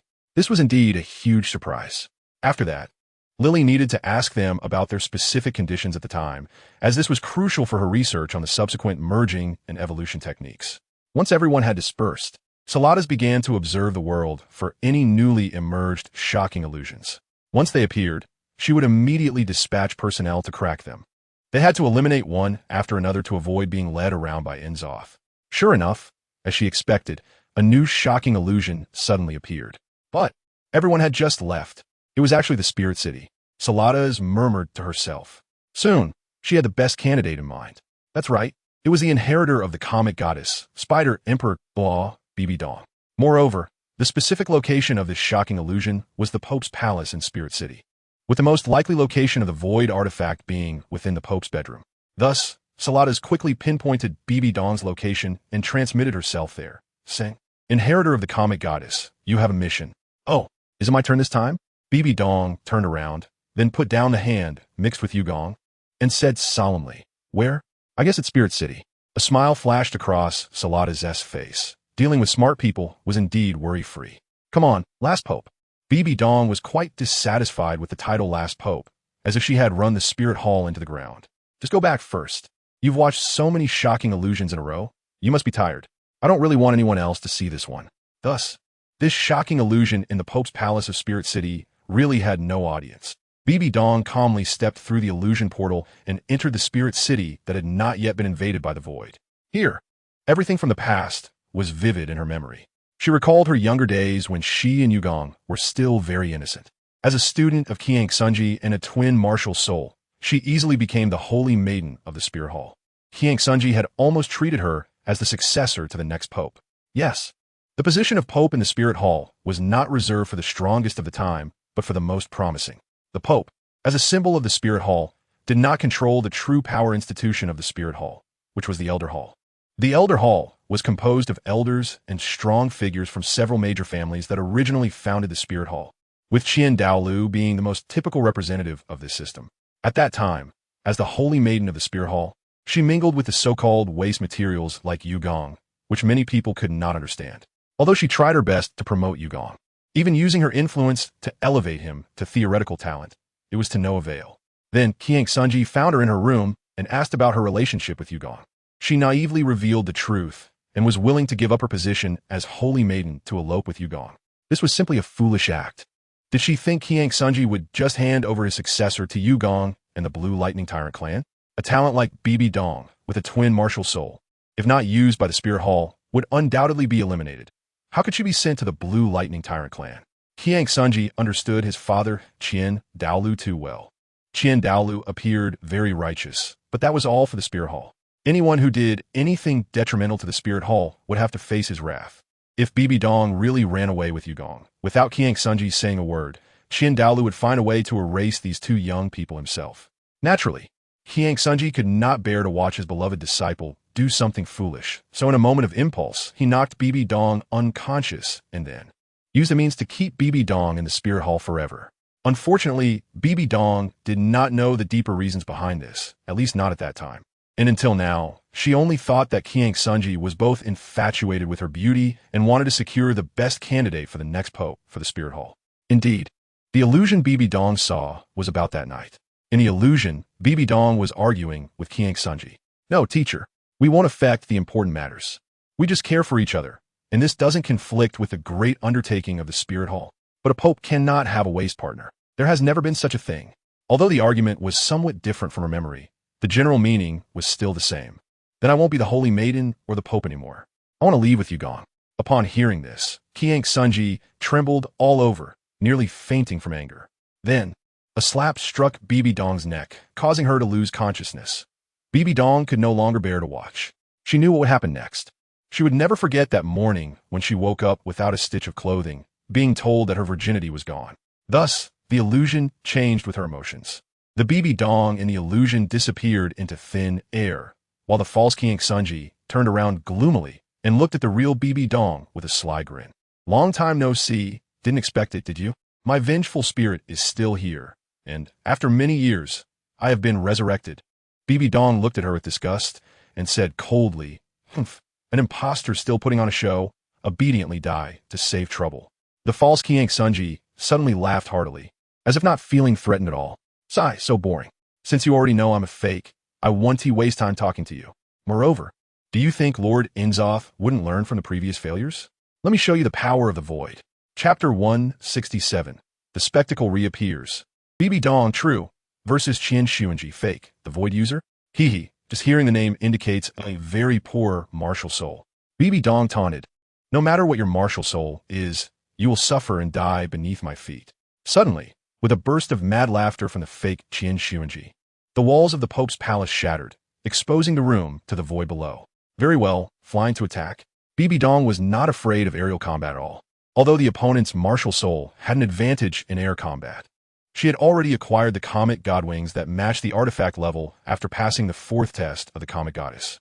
The Comet God Wings were similar in style to Ning Rongrong's glazed wings, made up of strands of light woven into flowing shapes, radiating outward. However, the Comet Wings leaned more towards a silvery white color with a hint of icy blue, while the glazed wings were a transparent sapphire blue. As the inheritor of the Comet Goddess, her strength was no longer comparable to that of an ordinary limit Douluo. The strength of this fake Chenxiang was precisely that of an ordinary limit Douluo. However, in the illusion, the martial souls, forms, and cultivation of these impostors were all virtual and not true cultivation, which is why they were lacking. In other words, the actual combat power of fake Chenxiang was even less than that of an ordinary limit Douluo. So Bibi Dong had nothing to fear. All the arrogance was merely a facade, with the Comet Wings unfurled. Although Bibi Dong's martial souls remained the Death Spider Emperor and the Soul-Eating Spider Emperor, their appearances had changed, and the effects had transformed as well, all turning into a shining blue-white color akin to that of comets, instantly matching the color of Bibi Dong's attire. Now, Bibi Dong had begun to exhibit the characteristics of the Comet Goddess. Once she completed all 9 tests and obtained the Comet Scythe, she would truly become the Comet Goddess. Interestingly, after the Soul-Eating Spider Emperor and Death Spider Emperor's soul skills turned into blue-white effects, they looked incredibly magnificent, exuding a beauty that completely eliminated the previous dark impression. This is not hard to understand. Typically, virtuous characters have abilities that are golden and dazzling. In contrast, those great villains, just by appearance with black and purple, can be identified as antagonists. Of course, there are exceptions. For example, Chenxiang appears quite righteous, but in reality, he can engage in all sorts of sordid deeds. Looking at the fake Chenxiang before her, Bibi Dong really wanted to step forward and slap him, then slap him again. However, relying solely on slaps to defeat a void creation was obviously unrealistic, so she had no choice but to activate her soul skills. First soul skill, Half Moon Comet Flash. This soul skill has 2 attack modes. 4 single target attack, 6 spider spears behind her, along with her dual spider spear-like arms, gathered in front of her body. With 8 spear tips pointing at the opponent, a strong blue-white light burst forth accompanied by her first soul ring, and 8 long spears simultaneously rose, slicing through the air in a crescent-shaped blue-white light. For area attack, a strong blue-white light accompanied by her first soul ring burst forth, and a shimmering silver light curtain appeared in front of her, from which a total of azure blue crescent-shaped light blades flew out, all controlled by Bibi Dong and could be unleashed in a short time. Fake Chenxiang naturally had to defend. The dark purple void 6 wings converged, enveloping his body. But how could a soul skill infused with divine power be so easily blocked? Under the frantic piercing of Half Moon Comet Flash, the void 6 wings gradually developed gaps and then were damaged. Temporarily losing his wings, fake Chenxiang nearly fell. Fortunately, as he fell into mid-air, the void 6 wings quickly regenerated. Bibi Dong initially thought this guy would really drop straight down. She didn't expect the wings to regenerate. After all, this imposter was at the level of a limit Douluo. He wouldn't be too pathetic, taking advantage of the momentum from the regeneration of his wings. Fake Chenxiang quickly approached Bibi Dong, raising the void user's heavy sword, ready to strike her fiercely. Facing the sudden proximity of her enemy, her emotions remained completely undisturbed. Don't forget, whether in close combat or ranged attack, she was a master of both. Fourth soul skill, Thorn Spider Armor Comet Blaze. This is a single target defensive skill, with blue-white, glowing thorns over 1 meter long densely covering every part of Bibi Dong's body, and her bright silver armor became exceptionally heavy. It did not affect her speed. Meanwhile, the attached poisonous thorns were highly toxic, providing strong defense and being quite useful in close combat. She stood there, inviting Chenxiang to attack. Go ahead and strike. If you move even a little, I lose. Seeing his strongest strike being neutralized by this perverse defensive soul skill, fake Chenxiang was completely panicked. He simply could not understand why this was happening. Indeed, how could a mere void creation comprehend the strength and wondrous abilities of the comet goddess? Now, Bibi Dong had passed the first 4 tests, essentially making her half a comet goddess. Dealing with opponents of the ordinary limit Douluo level was simply too easy. Even the real Chenxiang died at my hands. What makes you a pathetic imitation? Think you can contend with me? Sister Dong is powerful. Upon hearing this, a hint of fear appeared in fake Chenxiang's eyes. Not because of the harsh words, but because all of this had no impact on Bibi Dong at all. Imagine if someone relied on absorbing others' fear to survive. When everyone stops being afraid, can he continue to exist? The void relies on triggering various negative emotions to influence normal people, leading them to corruption. But if everyone can control their negative emotions, then the void will have no way to act. Look, now, the fake Chenxiang not only failed to evoke fear in Bibi Dong, but instead found himself engulfed in fear. Bibi Dong looked at him as if he were an ant beneath her foot, cold and filled with disdain. This even left fake Chenxiang unable to move. All right, I didn't expect it to be this simple, Bibi Dong said coldly, but I've had enough of this game. It's time to end it. The Scarless Glory headband, Adrian's gaze, a ray of compressed high-energy soul power instantly pierced through fake Chenxiang's chest. A one-hit kill. What a waste. Bibi Dong turned around, no longer looking at the fake Chenxiang, who had turned to dust and vanished. The reason that in this terrifying illusion, fake Chenxiang could only unleash 2 moves and then had no power to counterattack, was that Bibi Dong was no longer afraid of him. I'm no longer afraid of you. This sentence was directed at the long-gone true Chenxiang, and, of course, it could also be understood as her talking to herself. Yes, no matter what difficulties we encounter, we should not be afraid, and face them with a smile or a cold smile. The best way to eliminate fear is to confront it. Persistence is victory. Go for it. Let's do it. Chapter 168. The Dual Dance of Heavenly Ice and Divine Fire. After Bibi Dong returned to the Golden Ancient Tree Square, Not much time had passed here either. She walked back to her room alone, silent and very quiet. Of course, beneath her indifferent demeanor, she actually felt quite satisfied. Next, the nightmare illusion calmed down and did not appear again for a while. Perhaps Inzoth was upgrading his subordinates? After all, the beings in the previous nightmare illusions were too weak-minded, easily toyed with by the warriors sent by the Anti-Demon Alliance. They were all defeated, and in fact, most were played to death. When a nightmare illusion reappeared, everyone was already used to it. This time, it was in the Great Soul Arena of Do City. Likely a new round of testing by Inzoth. Saladas lazily said, "Sigh, this feels so boring. This test is really dull. How about this, among the young ones here? Whoever is the most free can go." Upon hearing this, Mubai laughed maliciously. Who else could be the most free? He even has time to chase girls. Isn't that free enough? What about you, fatty? In the crowd, a girl named by Chenxiang standing towards the back suddenly blushed. It was clear that Mubai was referring to Ma Hongjun's pursuit of Bai Chenxiang. Ma Hongjun, however, was too lazy to explain and just stood there in silence. "All right, it's you then," Saladas said with a smile. Logically, the nightmare illusion appearing in the Great Soul Arena of Do City shouldn't recreate any significant events. Even if Ma Hongjun was careless, he could still complete the task. Sure enough, as soon as he stepped in, he found that the scene was precisely the venue for the Continental Advanced Soul Master Elite competition. Moreover, this time he was directly standing on the arena, facing Shui Binger. It was obvious that the Shui Binger opposite him was a void creature in disguise. No way, why is it her? Ma Hongjun muttered to himself. He really couldn't understand why his opponent in the illusion was Shui Binger. Was this the so-called one object restrains another? No, he already has Bai Chenxiang. What does this illusion mean by ascending him Shui Binger? Meanwhile, the real Shui Binger, who was watching the battle in front of the Golden Ancient Tree, also felt very strange. Did Ma Hongjun have her on his mind all along? Bai Chenxiang felt a bit sour, wondering why Ma Hongjun's opponent wasn't her counterfeit. No matter what, since she was here, she might as well play along. "Hey, you, although you impersonated Sister Shui, which makes me very angry, as long as you obediently surrender, I can still make your death quick." Facing Ma Hongjun's veiled threat, the fake Shui Binger seemed very frightened. Her hands trembled, and she did not respond for a long time. Ma Hongjun only waited for 10 seconds before getting impatient. "All right, then I'll go all out and try to make you feel no pain at all. Experience the art of melting. Friends, isn't this a gift?" Of course, the last two sentences were directed at the audience in front of the Golden Ancient Tree. "Fatty show off," Mubai said, linking arms with him. "Let's see what kind of tricks he can pull." Tang San, however, looked very serious, as if he was the one preparing to fight in the illusion instead of Ma Hongjun. You shouldn't take this lightly, although it was a fake. Shui Binger's water-controlling Phoenix Martial Soul was still of good quality, at least not inferior to Ma Hongjun's Phoenix. Moreover, this was a matter of Martial Soul attribute restraint.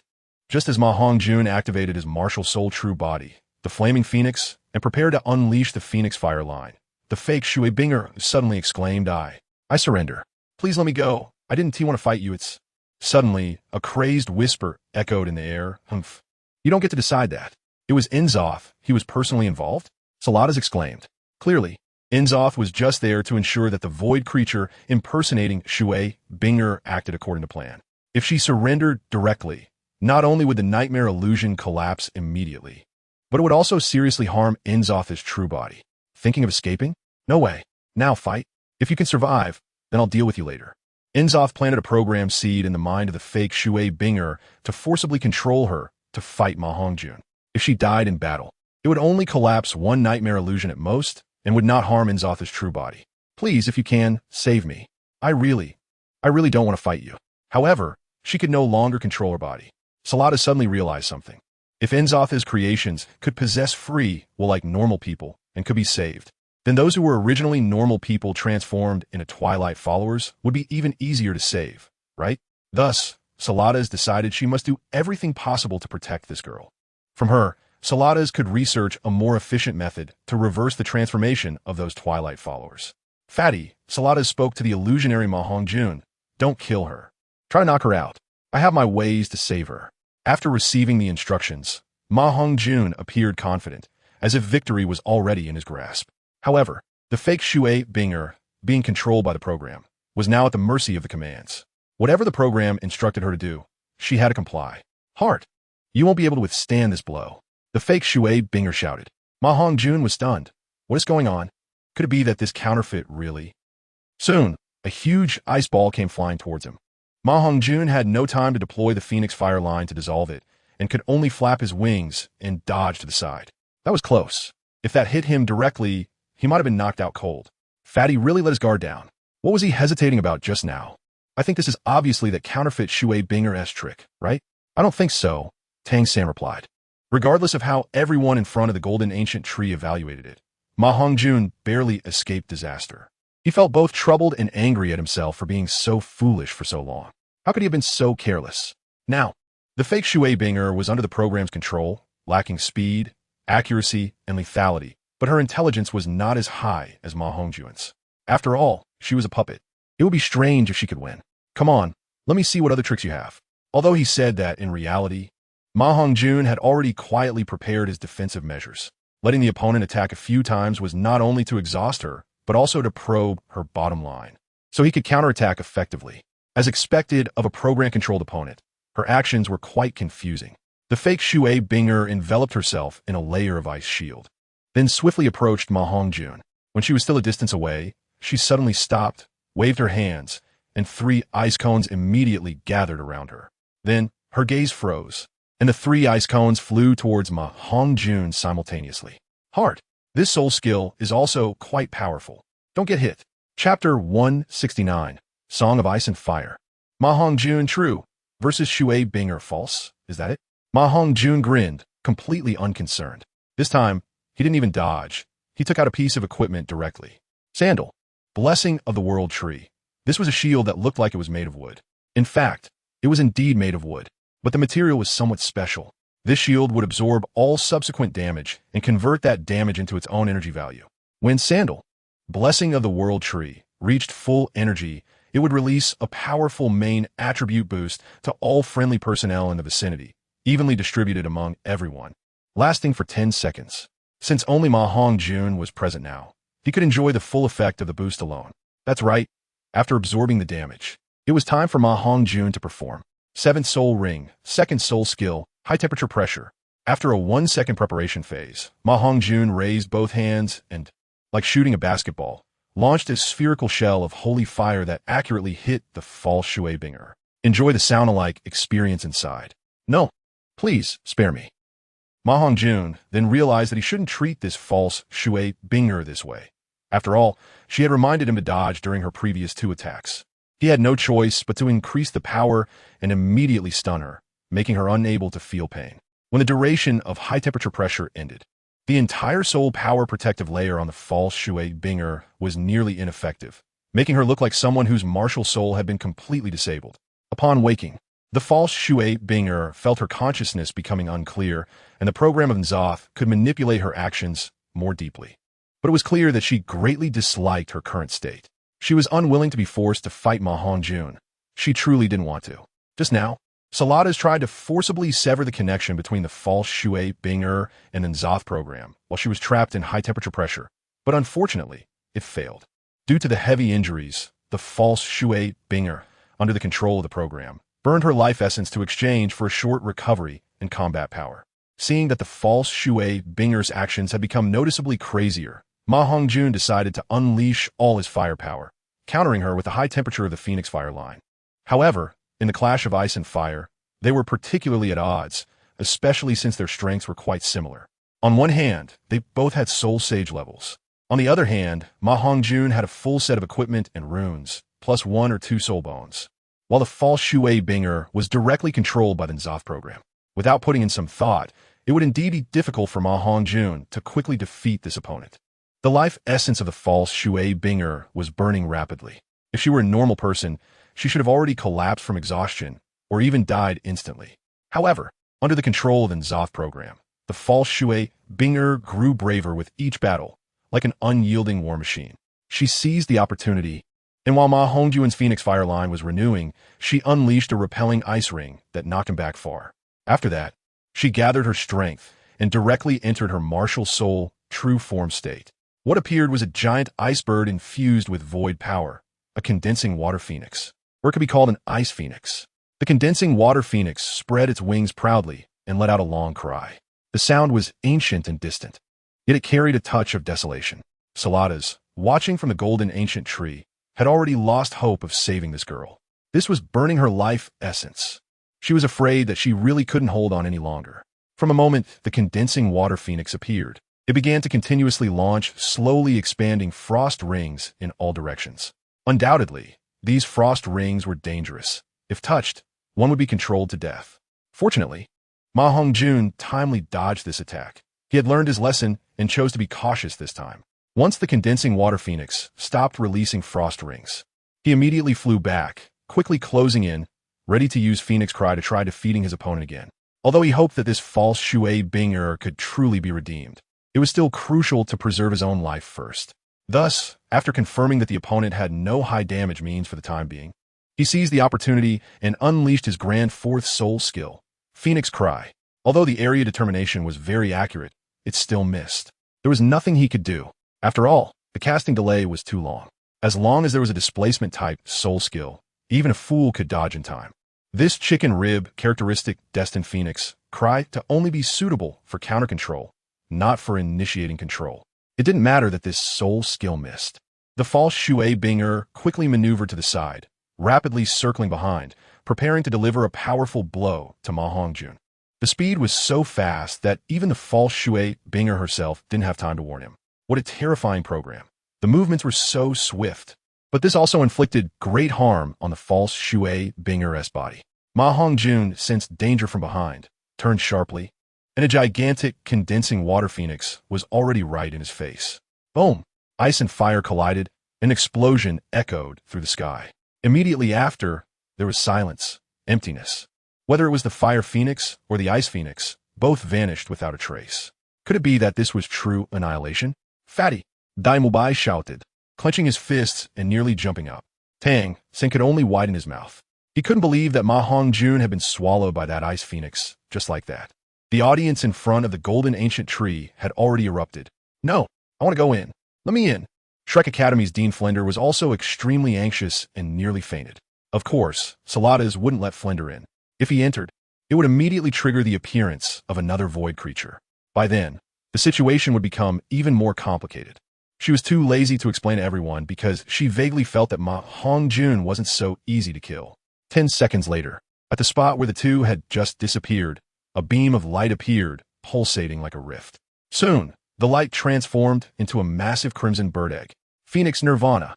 The master was the first to shout, "It's Phoenix Nirvana." Only one out of every 100 Phoenix-type martial soul users could undergo Nirvana. Unexpectedly, this person was Hongjun. I knew this kid wouldn't die. Flender turned his sorrow into joy and immediately jumped up. Finally, everyone breathed a sigh of relief. Since it was Phoenix Nirvana and still a red egg, it meant that Hongjun was not dead. However, the false Shui Binger should have already turned to ashes. Who would have thought that when the eggshell cracked, two individuals emerged? They clearly did not look like they had just been in battle, but in reality, they had only completely reshaped their bodies under the effect of Phoenix Nirvana. Thank you, the false Shui Binger spoke first. If you don't mind, I'm willing to pledge myself to you. Hongjun pretended to be righteous. I'm sorry, I already have someone I care about. She instantly panicked and whispered, I don't care. Hongjun knew what this meant, but still hurriedly replied, but I care. You don't have to do this. Hongjun. Never ask for anything in return when saving someone. Chapter 170. The eagle's nest wind rises and soars through the clouds, shattering the illusions just like every time before. Saradas pulled Hongjun and the fake Shui Binger back into reality. Under the ancient golden tree, everyone looked at the two who had just returned with a strange gaze. After all, it was the first time to bring back an enemy from an illusion, a counterfeit. Hey fatty, don't deny it. You must have taken a liking to her, right? Mubai teased. The master signaled them to stop joking as he wanted to ask Hongjun about the Phoenix Nirvana he had just used and all the details related to it for theoretical research. Meanwhile, Saradas immediately took the fake Shui Binger away. After all, it was her first time seeing an ordinary void creature possessing its own free will. She had once been an ancient ruler and couldn't see through the mysteries involved, so one can imagine how fantastical this situation was. Among those remaining in the square, only the real Shui Binger felt particularly awkward that counterfeit had actually made such remarks in public. Even she, the original, felt embarrassed. Although the counterfeit was fake, its appearance, voice, martial soul, and so on were indistinguishable from the real Shui Binger. She had thought the counterfeit was dead, but unexpectedly, not only had it resurrected, but it had also been brought back to reality. Did this mean she would have to watch a replica of herself cling to Ma Hongjun in the future? Oh no, that was too crazy.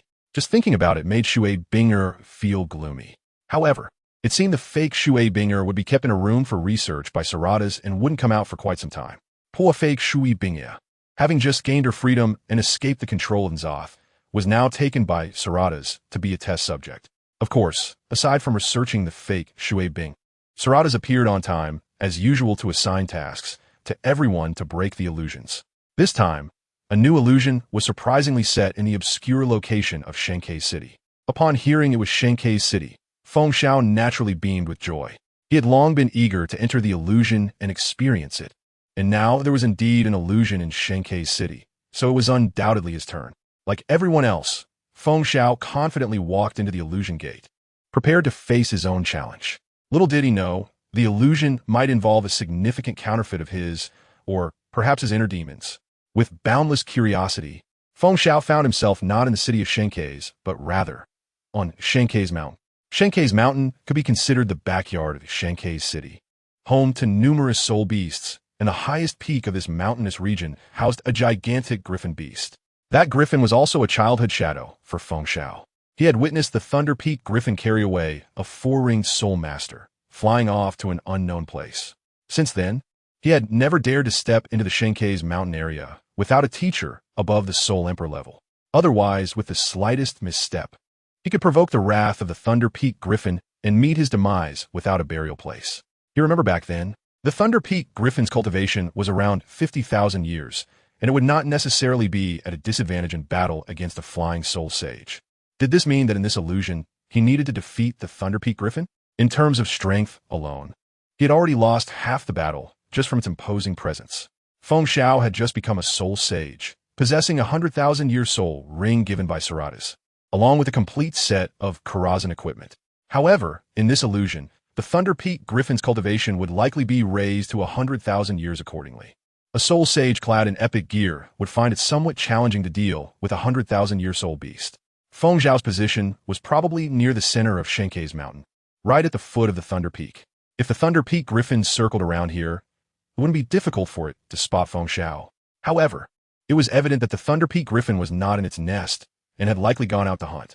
The various other soul beasts nearby were also keeping their distance, afraid of provoking Feng Xiao. Thus, he could only wander around the vicinity, waiting for the Thunder Peak griffin to appear. This was also a manifestation of his inner demons. He had repeatedly wanted to personally kill this evil bird that had brought him childhood trauma, yet this was simply unrealistic. After all, even a titled Douluo could return empty-handed after hunting it, let alone others. Moreover, in the illusion, the Thunder Peak griffin wouldn't escape if it couldn't defeat him, right? Feng Xiao was too familiar with all the abilities of this Thunder Peak griffin. The Wind Force, Storm Spiral Ball, Lightning Feather, Side Roll, Dive, Thunderstrike, Griffin Gale. Each of these soul skills, if used by a flying soul master, would be an overwhelming existence, some even better than typical 100,000-year soul skills. This was why the Thunder Peak griffin, a mere 50,000-year soul beast, had a reputation comparable to that of a 100,000-year soul beast near Shenkei City. I, Feng Xiao, will completely shatter your reputation today. Come on, Thunder Peak griffin, I'm waiting for you, he muttered to himself, taking a swig of courage and breathing deeply in the fresh air of the mountain valley. Suddenly, a fierce wind howled, forcing Feng Xiao to activate his martial soul just to barely maintain his footing. Feeling this pressure, Feng Xiao confirmed that in this illusion, the Thunder Peak griffin's cultivation was indeed 100,000 years. Well then, bring it on. Today, this battle will not be in vain. The raging wind, twin-headed magic wolf instantly erupted with astonishing might. Yellow, purple, black, and red. With the support of that blood-red, sunset-like 100,000-year soul ring, Feng Xiao's aura as a soul sage could actually stand toe-to-toe with the 100,000-year Thunder Peak griffin. However, the Thunder Peak griffin's main body still hadn't arrived. It had merely unleashed a gust of wind to force Feng Xiao's martial soul out, showcasing its power. A clear and piercing long cry entered Feng Xiao's ears, and he knew that at this moment, the enemy had truly arrived. Another resounding long cry followed, and a massive figure cast a shadow that obscured the sun. The griffin's wings were so enormous that they overshadowed Feng Zhao's twin-headed magic wolf. Damn it, he was still slightly inferior in terms of momentum. Feng Xiao stared at the Thunder Peak griffin in midair. Gritting his teeth, he muttered to himself. In the past, I was particularly afraid of you. As I grew older, I learned to overcome and conquer various difficulties. Now, there's only you left unconquered. I must conquer you. With a loud shout, Feng Xiao surged upward toward the great griffin with lightning speed. Midway, he harnessed the flow of air to activate his martial soul's true form in its optimal state. Yes, this was the element of surprise. He was well aware that to defeat a 100,000-year soul beast of comparable strength, a soul master must rely not on powerful soul skills, but on indomitable wisdom. Drink! With Feng Zhao's full force strike, it seemed that the Thunder Peak griffin had been injured. Startled, it quickly ascended. At the same time, its claws wildly waved, slashing out countless wind blades to disrupt Feng Zhao's actions. Chapter 171 True Colors of the Windman. Feng Xiaotian, True, versus Tongtian Peak Griffin Windblade? This soul skill is quite common. I can use it too. Thus, Feng Xiao faced off against it, struggling to soar upward, chasing the steps of the Tongtian Griffin while unleashing the same wind blades generated by the dual wings of the true body of the Gale, double-headed demon wolf. Each wind blade was under his control, accurately colliding with the opponent's wind blades. At this moment, the Tongtian Griffin executed its famous escape technique, the side roll. With a powerful flap of its wings, it suddenly flew far away, enhanced by the raging winds. Wow, it flew that far in an instant. No wonder even a titled Douluo might not be able to do anything to it. However, the Tongtian Griffin had no intention of escaping this time. If it truly wanted to run, it would first use the raging winds to blow Feng Xiao far away, and then use the side roll in the opposite direction. With such a maneuver, even Hui Yuhao would find it hard to track it. Before Feng Xiao could get close, the large griffin suddenly threw out a storm spin ball. Although the shooting speed of the storm spin ball was somewhat slow, once it grazed even a little, the damage was quite terrifying. Moreover, the main purpose of this soul skill was not to deal damage, but to interfere with the enemy's movement. The Tongtian Griffin clearly excelled at exploiting this. Under its precise control, Feng Xiao found himself spinning in circles like an ant on a hot pan. Finally, after the duration of the storm spin ball ended, Feng Xiao could barely catch a breath. But how could the Tongtian Griffin allow him to rest? Immediately, a lightning feather stuck to Feng Xiao's shoulder as he attempted to approach it again. The so-called lightning feather, like a lightning rod, could attract lightning to itself. Fortunately, Feng Xiao had decent resistance to lightning and was not significantly harmed even after being hit by 4 lightning touches. This was mainly due to his epic-level equipment from Karazhan. Otherwise, even a true title Douluo would likely not fare well. The lightning feather only lasted for 10 seconds on Feng Xiao before disappearing on its own. This meant that this soul skill had ended. The Tongtian Griffin circled repeatedly, preparing to find a flaw and deliver a fatal blow to Feng Xiao. Feng Xiao was well aware of the big bird's intentions. In fact, even before the lightning feather disappeared, he had already predicted a soul skill. Twilight Wind unleashed a powerful dark purple energy wave that could penetrate, instantly having the current life state of the target. Indeed, this was Feng Xiao's strongest trump card for this journey. Unless it was a god, no one could be immune to the effects of Twilight Wind. Furthermore, since the halving of life state was not accomplished through damage, all armor, resistances, and shields were ineffective. The Tongtian Griffin let out a long cry, seemingly in great pain. Its previously full life state was suddenly deprived of half. Although it did not feel pain, the sense of weakness still pressed on its nerves. After all, the Tongtian Griffin was a beast, not a human. Its first reaction to such severe damage was not to evade and recover, but to fight Feng Xiao desperately. Feng Xiao thought that after being severely injured, the Tongtian Griffin would not easily approach him for a short time. So he attempted to initiate the Gale Demon Wolf's 36 continuous slashes. It is worth mentioning that during the repeated runs through the Gruel's lair a few months ago, he had also obtained the same equipment as Tang San, the Dragon Spine Metal. With the active soul skill of the Dragon Spine Metal, the casting speed of the Gale Demon Wolf's 36 continuous slashes increased at least twice. Once Feng Xiao fully unleashed the Gale Demon Wolf's 36 continuous slashes, the Tongtian Griffin would be doomed. Of course, at the same time, Feng Xiao used a skill attached to his 100,000 year soul bone to restrict the Tongtian Griffin's movements. Although it was not complete control, it at least prevented it from escaping at a crucial moment. However, contrary to expectations, The Tongtian Griffin did not dodge or evade but dove directly towards him. Two powerful air currents collided, as if they were about to spark electricity. No, I can't let it interrupt my Gale Demon Wolf's 36 continuous slashes. Otherwise, all my efforts will be in vain. Feng Xiao had only one choice left. Actively cancel the martial soul true body state and temporarily repel the Tongtian Griffin with the powerful energy field generated when a martial soul true body dissipated. The essence of the wind man is to take action. The big bird certainly did not expect that someone would actively cancel their martial soul true body during battle. To ensure success, Feng Xiao also guided the overflowing soul power flow into a strong, self-directed wind wave as the figure of the Gale double-headed demon wolf dissipated, forcefully crashing forward. The Tongtian Griffin was instantly knocked back far, and countless feathers scattered like autumn leaves. It had now turned furious, unable to hide any tricks. Soul beasts are still soul beasts. No matter how high their intelligence, they cannot surpass humans. Feng Xiao's Gale Demon Wolf's 36 continuous slashes had completed more than half, and he was now able to manipulate it freely to end the battle up close. Just at that moment, the color changed, dark clouds surged, thunder rumbled, and the winds and rains intensified. Although the atmospheric effects had no impact on Feng Xiao, who was enveloped in a vortex of soul power, it still alarmed him greatly. To be able to change the atmosphere, how powerful must that cultivation be? Could it be Tongtian Thunderstrike? Feng Xiao couldn't help but utter the name of that soul skill.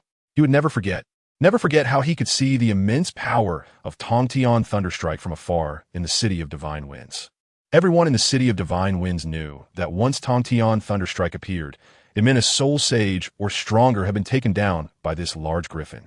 Oh no, the expression of fear was vividly reflected on Feng Xiao's face. But he did not retreat. A person can only be brave in the face of fear, can only be hysterical, can only disregard everything. He now had no means to quickly evade without interrupting his Gale Demon Wolf's 36 continuous slashes. What should he do? Countless inspirations flashed in Feng Xiao's mind, only to dissipate immediately. Finally, a gust of twilight wind appeared again, but this time, the target Feng Xiao chose was himself. Instantly, his life state dropped to half, which could be considered a severe injury. But it was precisely because of the repelling effect of the twilight wind that he perfectly avoided the Tongtian Thunderstrike at the critical moment. At this moment, the Gale Demon Wolf's 36 continuous slashes had entered its complete stage. Ignoring how poor his state was, Feng Xiao's eyes were filled only with the determination to win. In a narrow confrontation, the brave shall prevail. Come on, draw your sword, Gale and Thunder, double-headed wolf and griffin beast. This epic collision almost froze time. Chapter 172. Shadow, withering locks of frost after a dazzling flash of light, there was only calm, and a floor covered in bird feathers. Feng Xiaotian was truly laughing. He laughed at the griffin of Tongtian Peak and also at himself. The childhood Shadow he spoke of had unexpectedly been defeated by his own hands, completely losing. Although this was only in a terrifying illusion, it said everything. Having executed the complete 36 consecutive slashes of the Gale Magic Wolf, Feng Xiaotian was undoubtedly extremely exhausted. Ye Ling Fink, Hurie de Remindit, Lin Xiao Shuang, hoping to divert her attention so she wouldn't keep fixating on his pursuit. Therefore, Emperor Shi simply collected the corpses of these high-level demons under the pretense of a commission and handed them over to Yasilian, allowing her to use necromantic alchemy to create high-level weapons and equipment, which was the most cost-effective thing to do. Rongrong narrowed his eyes, happily thinking that since he was so powerful, he must already have a sister or brother. The juiced chicken saw the spaceship flying in and quickly turned to fly higher. Its flight distance was limited, and with Brother Pineapple causing such a disturbance, it had to land nearby first. The winning rule: seeking flaws and flaws. Hyacinth believed that when the enemy saw your flaw and attacked, it was actually the moment when the enemy's flaws were the greatest. Hyacinth exposed his back to the werewolf. And sure enough, all the werewolves jumped, targeting Hyacinth's back. He really wronged Dracovich. Although he had experience in the Adriatic League, to put it bluntly, even players from UCLA would have a 70% win rate. Moreover, Dracovich was just a substitute player. His stats were undeniable, but he didn't have many opportunities to play. During the time I woke up, I encountered a young person who resembled you very much. Her appearance and aura were so similar to yours. It was she who awakened me, and now I have given all my power to her. Rongrong didn't expect this girl to be so bold and was a bit surprised, just feeling the soft touch on his lips. He almost instantly took the initiative to deepen the kiss. However, Yi Lungfeng placed these 5 burlap sacks in the farthest corner, and Yujia didn't pay attention. Unaware that there was 50 million in cash inside, I covered her firmly, and she finally quieted down after jumping around randomly for another 10 minutes. Her head tilted, and she fell asleep. The air waves surged like a flood, the momentum like thunder, 2 massive forces surged like smoke, soaring into the sky. It was the power condensed from the intentions of Walianzi and Songyuan Sanren. The Changsan Hall in the entertainment district has always been a pleasure ground for officials, wealthy merchants, and road tycoons. It is said that the Qing gang boss Du Yuesheng would spend at least $500 to $1,000 for a flower wine invitation at Changsan Hall. Let's go dance. Qian Yifei spoke up to ease the awkward atmosphere, inviting Huang Yi, who had also been invited to the ball, out of courtesy. Qian Yifei felt he should invite Huang Yi first. Regarding this ring, Kaiwa felt that Qiao Yin had been innocently caught up in it. Since Qiao Yin didn't ask her, she naturally wouldn't bring up the topic of the ring herself. Now, in front of someone who nominally and actually gave her the ring, how should she respond to Ouyang Qing? They were all chiefs, traveling with diplomatic passports and possessing the same immunity rights as heads of state, meaning that any illegal acts abroad would not be prosecuted, and only upon returning to their own country could the respective country decide. My dad wants me to marry someone I don't like. Today, we got engaged. Gu Bing suddenly spoke up. Song Rongyun hadn't considered this possibility because she had no intention of seeking Fu Wuyin's consent. She had just mentioned it casually. After Yu Xian said this, in my line of sight, Yu Xian's beautiful face slowly leaned closer to me, and then I felt her breath. Finally, her soft lips covered mine. Chapter 173, Ultimate Heart. Shui Binger, true, versus Lili, false. In the face of the provocation from the false Lili, Shui Binger did not act impulsively. She cautiously activated her martial spirit. Condensed Water Flying Phoenix, a top-grade Ice Attribute Beast martial spirit, although not as extreme as the Ice Jade Sacred Kirin, could still be considered an ultimate martial spirit. The yellow and purple, black and red, supermodel-like soul rings and attributes made Shui Binger exude a powerful aura of frost. In a normal era, anyone displaying such strength would undoubtedly be a future powerhouse. Hee. My voice choked as I shrugged my shoulders. I believe in you. I foolishly nodded and looked at Jin Yixien. Yes, I said I would always believe in you. I would always believe in you, But that feeling really isn't pleasant. I trembled slightly as I spoke, my lips quivering, yet I asserted weakly but firmly. After they left, after a while, the escaped American short-hair quietly sneaked back into the shop from the opposite direction and lay in front of Fei Na. Hei Feng hesitated, silently watching me as I kept my head down until the sound of unfamiliar footsteps reached our ears, and we both slowly raised our faces. Zhang Zian had no idea of the complex thoughts in their hearts. He summarized his previous experiences in his mind, pondering how to more efficiently ask for autographs. Young Momo had gone out, and in this villa, she was probably the only one who truly regarded Qian as the future young mistress. Jia Qian secretly vowed that when she left, she would definitely leave her more money, so that she would no longer have to be a servant. Whoever treats her well, she would absolutely repay with great value. This circular continent has several planes, which is essentially a result derived from Tai Chi.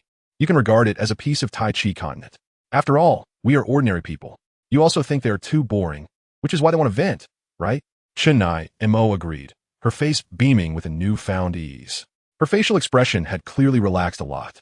Wei Kong exchanged glances with several disciples. Although they hadn't done a complete examination, they were at least 80 sure that this was a living fossil that occupies a key position in the domestication history of house cats. In the transitional phase between African desert wildcats and modern house cats. Holding her phone, she tilted her head and couldn't help but fantasize about the tricky tasks she wanted me to do, shaking her head repeatedly at the air.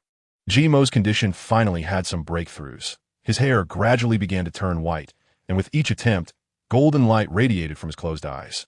As dozens of differently colored phantoms twisted and gathered into Nilu's mouth like flowing water, all the great phantoms were momentarily stunned. However, things were not that simple. This was a battle in the heart of the capital, and if enemy soldiers broke through the city, it would surely shake the nation. Moreover, the Holy Will was urgent. If the Tartars were not expelled from the borders within a day, he would have to face the emperor's reproach. And these matters would only become more difficult to deal with the longer they were delayed. The others immediately understood Yi Han's intention. Disguising as scouts from Bei Ao was indeed a good plan, as Bao scouts had the freedom to move without the constraints of the army.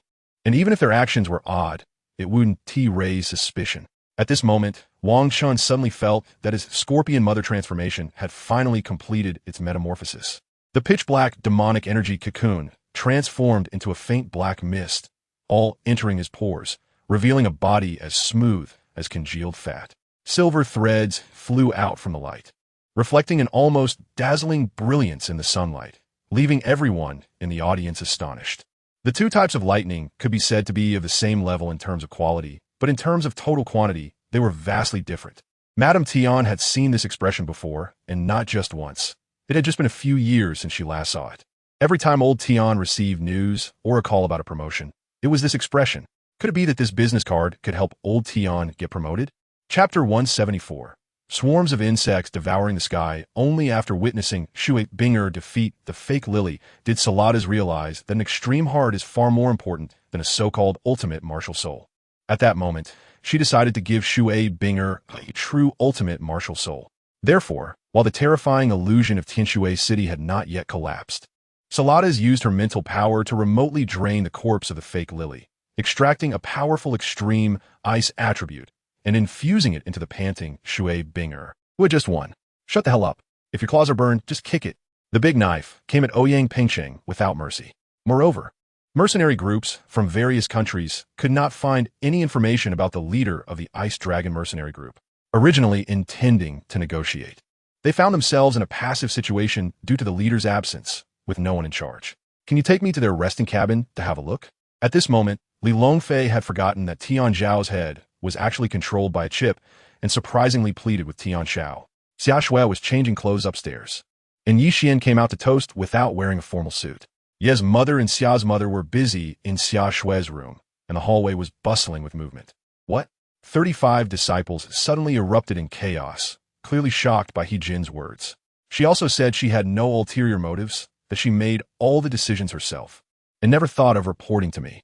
Long Yihuan, though very satisfied inside, pretended to be dissatisfied. The person who smashed the wine gourd must have great strength to knock someone out with such a light empty wine gourd. To survive, he had to navigate between Empress Wei, Princess Anil, Princess Taiping, and Shangwan Waner, and to survive, he often had to pretend to be foolish. Because I have fire on me, no one will approach me. Everyone fears me. Aunt Shui said, "This is an ominous fire that can hurt others," the child said seriously. "Are you saying you want to follow this princess at all times?" A strange smile appeared on Princess Taiping's face, just as the thought chose to complete the task. The seven-color gem in Yi Tian's backpack space transformed into a stream of light and disappeared into the system space. At the entrance of the Victory Gate, when on the brink of death, about to become food in the bellies of the wild barbarians, the hundreds of human students fell silent. At that moment, it was as if they were experiencing a moment of clarity. They gradually began to speak, continuously bowing, desperately pleading, and shouting loudly in chaos. Haha, since that's the case, Brother Qingguan, we'll leave them to you. Just take care of Zhang Quan for us, Shiman Yu said with a smile. This time, everyone carved the ice blocks into giant stone brick shapes, making them very regular and usable like stone bricks. In Zhao Fuxing's view, whether it was Zheng Yao Dong Chenxi or Bai Jie, they were all mistaken about the true purpose of the merger. P.S. I think tonight Russia and Uruguay will draw, and Saudi Arabia will surprise the Egyptians. Feeling the unfriendly gazes around, Fanine stuck out her tongue, showing a helpless expression. However, just as they were about to leave, the sky above the card-faced continent became densely clouded, and a more powerful golden light vortex suddenly emerged, swirling and surging toward them. The key point was that there was simply no way to break through the situation without sufficient strength. While continuing to apply cold compresses, Li gave him throat pain anti-inflammatory pills, which had anesthetic effects and contained toad venom. Yes, those people use pork to lure zombies, leading them to discover us behind the high wall. The zombies spontaneously formed a human ladder to attack us, which can be said to be them using a knife to kill someone. Qin Jian concluded with a succinct phrase. Chapter 175, Confronting the Shadows, Yu Mengqing, True, versus Void Insect Swarm, False. If one had to choose the best order of kills, it would naturally be to take out the Thunder Beast first, followed by the Insect Mother. The Insect Mother may seem weak, but in reality, she is incredibly troublesome. Those who do not understand the truth often fall victim to this point. Not to mention, A single tunnel worm and fungal blanket can easily confuse most tidal Douluo, let alone her ability to summon various poisonous explosive insects, sting snakes, giant venom bees, and venomous cockroaches. As for the Thunder Beast, it appears to have a hard and heavy exterior. What does Moe Chin really mean? Clearly, he has a good relationship with Ling Manny, yet he still sends her dinner every day. I really don't know what he's thinking. With such low demands, he just ignores Lan Jing completely. Proud as she is, Lan Jing cannot bear this blow. She walked to the stairs and reached out to touch the smooth handrail, which had fine wood shavings underneath, indicating it had just been installed. If it were just simple love, perhaps a reminder would lead to some restraint. But once pure and sincere feelings are involved, it becomes truly uncontrollable. Isn't this common? Moe Chin still hadn't lifted his gaze. He knew almost everything about Li Ziming's situation and understood what kind of predicament he was in, because Mom said she needed to eat less sweets now. She hadn't had a donut in a long time. The disconnected call made Si Ling's heart tremble slightly. How long has it been? Without his love and care. These days he was so close, yet felt so far away. It's truly ridiculous that the Hellion family has so many enemies, with one dead soldier and another from the Ouyang family. After spending some time with Moe Chin, she had a basic understanding of his temperament and could only swallow her words back down. At this point, she didn't know what else to say. Yao Yao realized they were at a loss for words at this moment. He is the ruler of this ocean, named Cha Zhai. I once saved his child's life, so he will help us safely reach the Poison Spider Gang's headquarters. Ordinarily, he wouldn't appear in the world. When Rose saw everyone looking at Cha Zhai with astonished expressions, she explained to them. So young. Yet he is an appraiser in the porcelain department of the Grand Auction House. Impressive. Yu Yao also took out a business card and handed it over, taking out the cabbage one by one, wringing out the moisture, peeling off the leaves, and applying the prepared paste inside and out, then sealing it in a jar that had been scalded and washed. However, she wasn't genuinely living with Guchenyu. She was only living with him for Ji Kahan.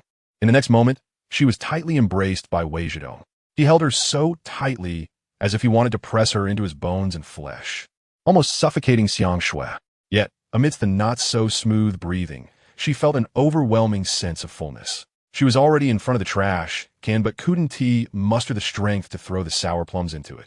Moreover, they could still go to Anji Fang to choose suitable children, buying others' children from the kidnappers to pass off as their own. They were not good people either. Li Kaifeng was a shrewd person who had never done anything disrespectful, getting along well with her brothers. Lili couldn't fall too far behind her, with her guidance. Their manners were also quite good. As a gun fell at his feet, Qin Hai's face turned red and white. He was unwilling to back down, but for some reason, upon seeing Xiao Zhonghan's cold expression, he felt a sense of fear. Seeing this, Rose quickly shook her head and then suddenly leaped in front of Lin Rufan, wrapping her arms around Lin Rufan's waist and looking at her with tender affection. The black-robed mages on both sides of the street knelt down in awe, completely unconcerned about the sewage flowing on the ground. Bloodblade chased after Fire Solitude, and when he reached Fire Solitude vanished like a ghost, appearing before Blood Revenge. Grandpa Bai rolled his eyes and flipped a piece on his side. Captain, very good. Different colors, the two sides are clearly opposed. Chapter 176. Spring's new life, not only Sarada's, but others also highly praised the battle just now. Who else has such courage and boldness to face two soul beasts of 10,000 years while maximizing their own attacks? Who possesses such insight and judgment to trigger their martial spirit's true form at the most critical moment, even at the cost of self-harm? It seems that apart from Rob, Tang San, and Lili, few can achieve this. Even Shun Yuan, seeing Fong Mu return in less than a stick of incense time, could imagine how rushed the situation was. She wanted to showcase something in front of Su Ning, but unfortunately, there was nothing around for her to display, which made her a bit embarrassed. He was unaware of Shun Yuan's usual generosity and why she would rather keep the prescription private, causing innocent people to lose their lives, than allow him to speak. However, once the news channel finished broadcasting, Zhang Junfeng directly pulled a certain someone who was lying sideways into his arms. After going crazy, Xiao Yu called all the private soldiers he raised to the front and selected a few capable ones to give orders. Ling Huchong? Who is Ling Huchong? Duan Lang looked at the excited people surrounding him in confusion. Third brother, why do you look like you've been drained by a fairy these past few days? Su Zian asked, glancing at the listless Chu Guannan in the dogfighting arena. To be honest, although our relationship is strange, if given another chance, I would still invite Lin Zi over. The emperor, as the highest ruler of the country, felt increasingly uneasy about Li Mu's influence in the court, knowing that the concentration of power could threaten the stability of imperial authority. This had nothing to do with cultivation.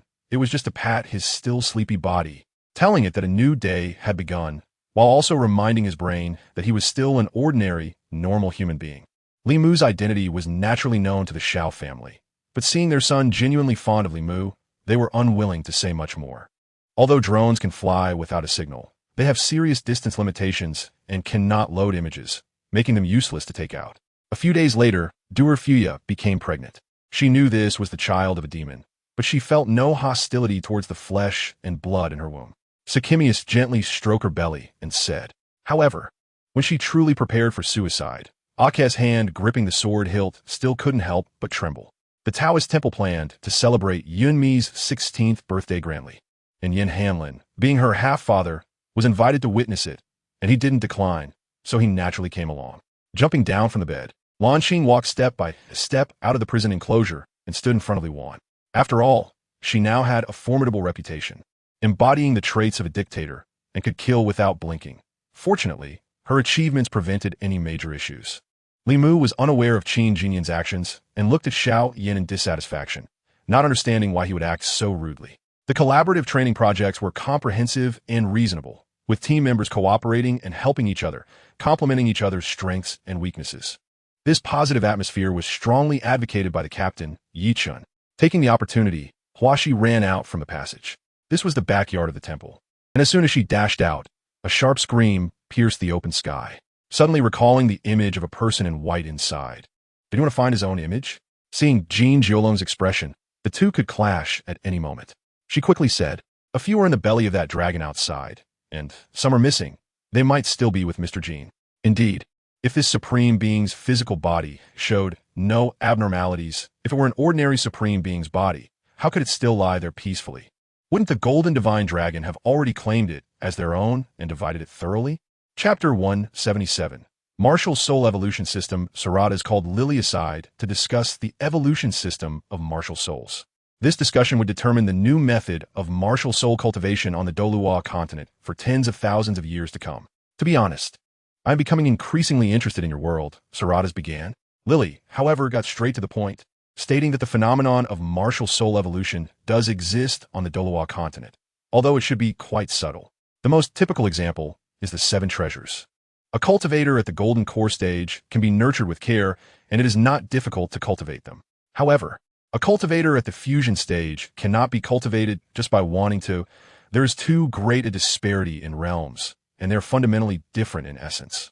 In her heart, she kept telling herself to endure, as she was currently under someone else's roof and had to bow her head.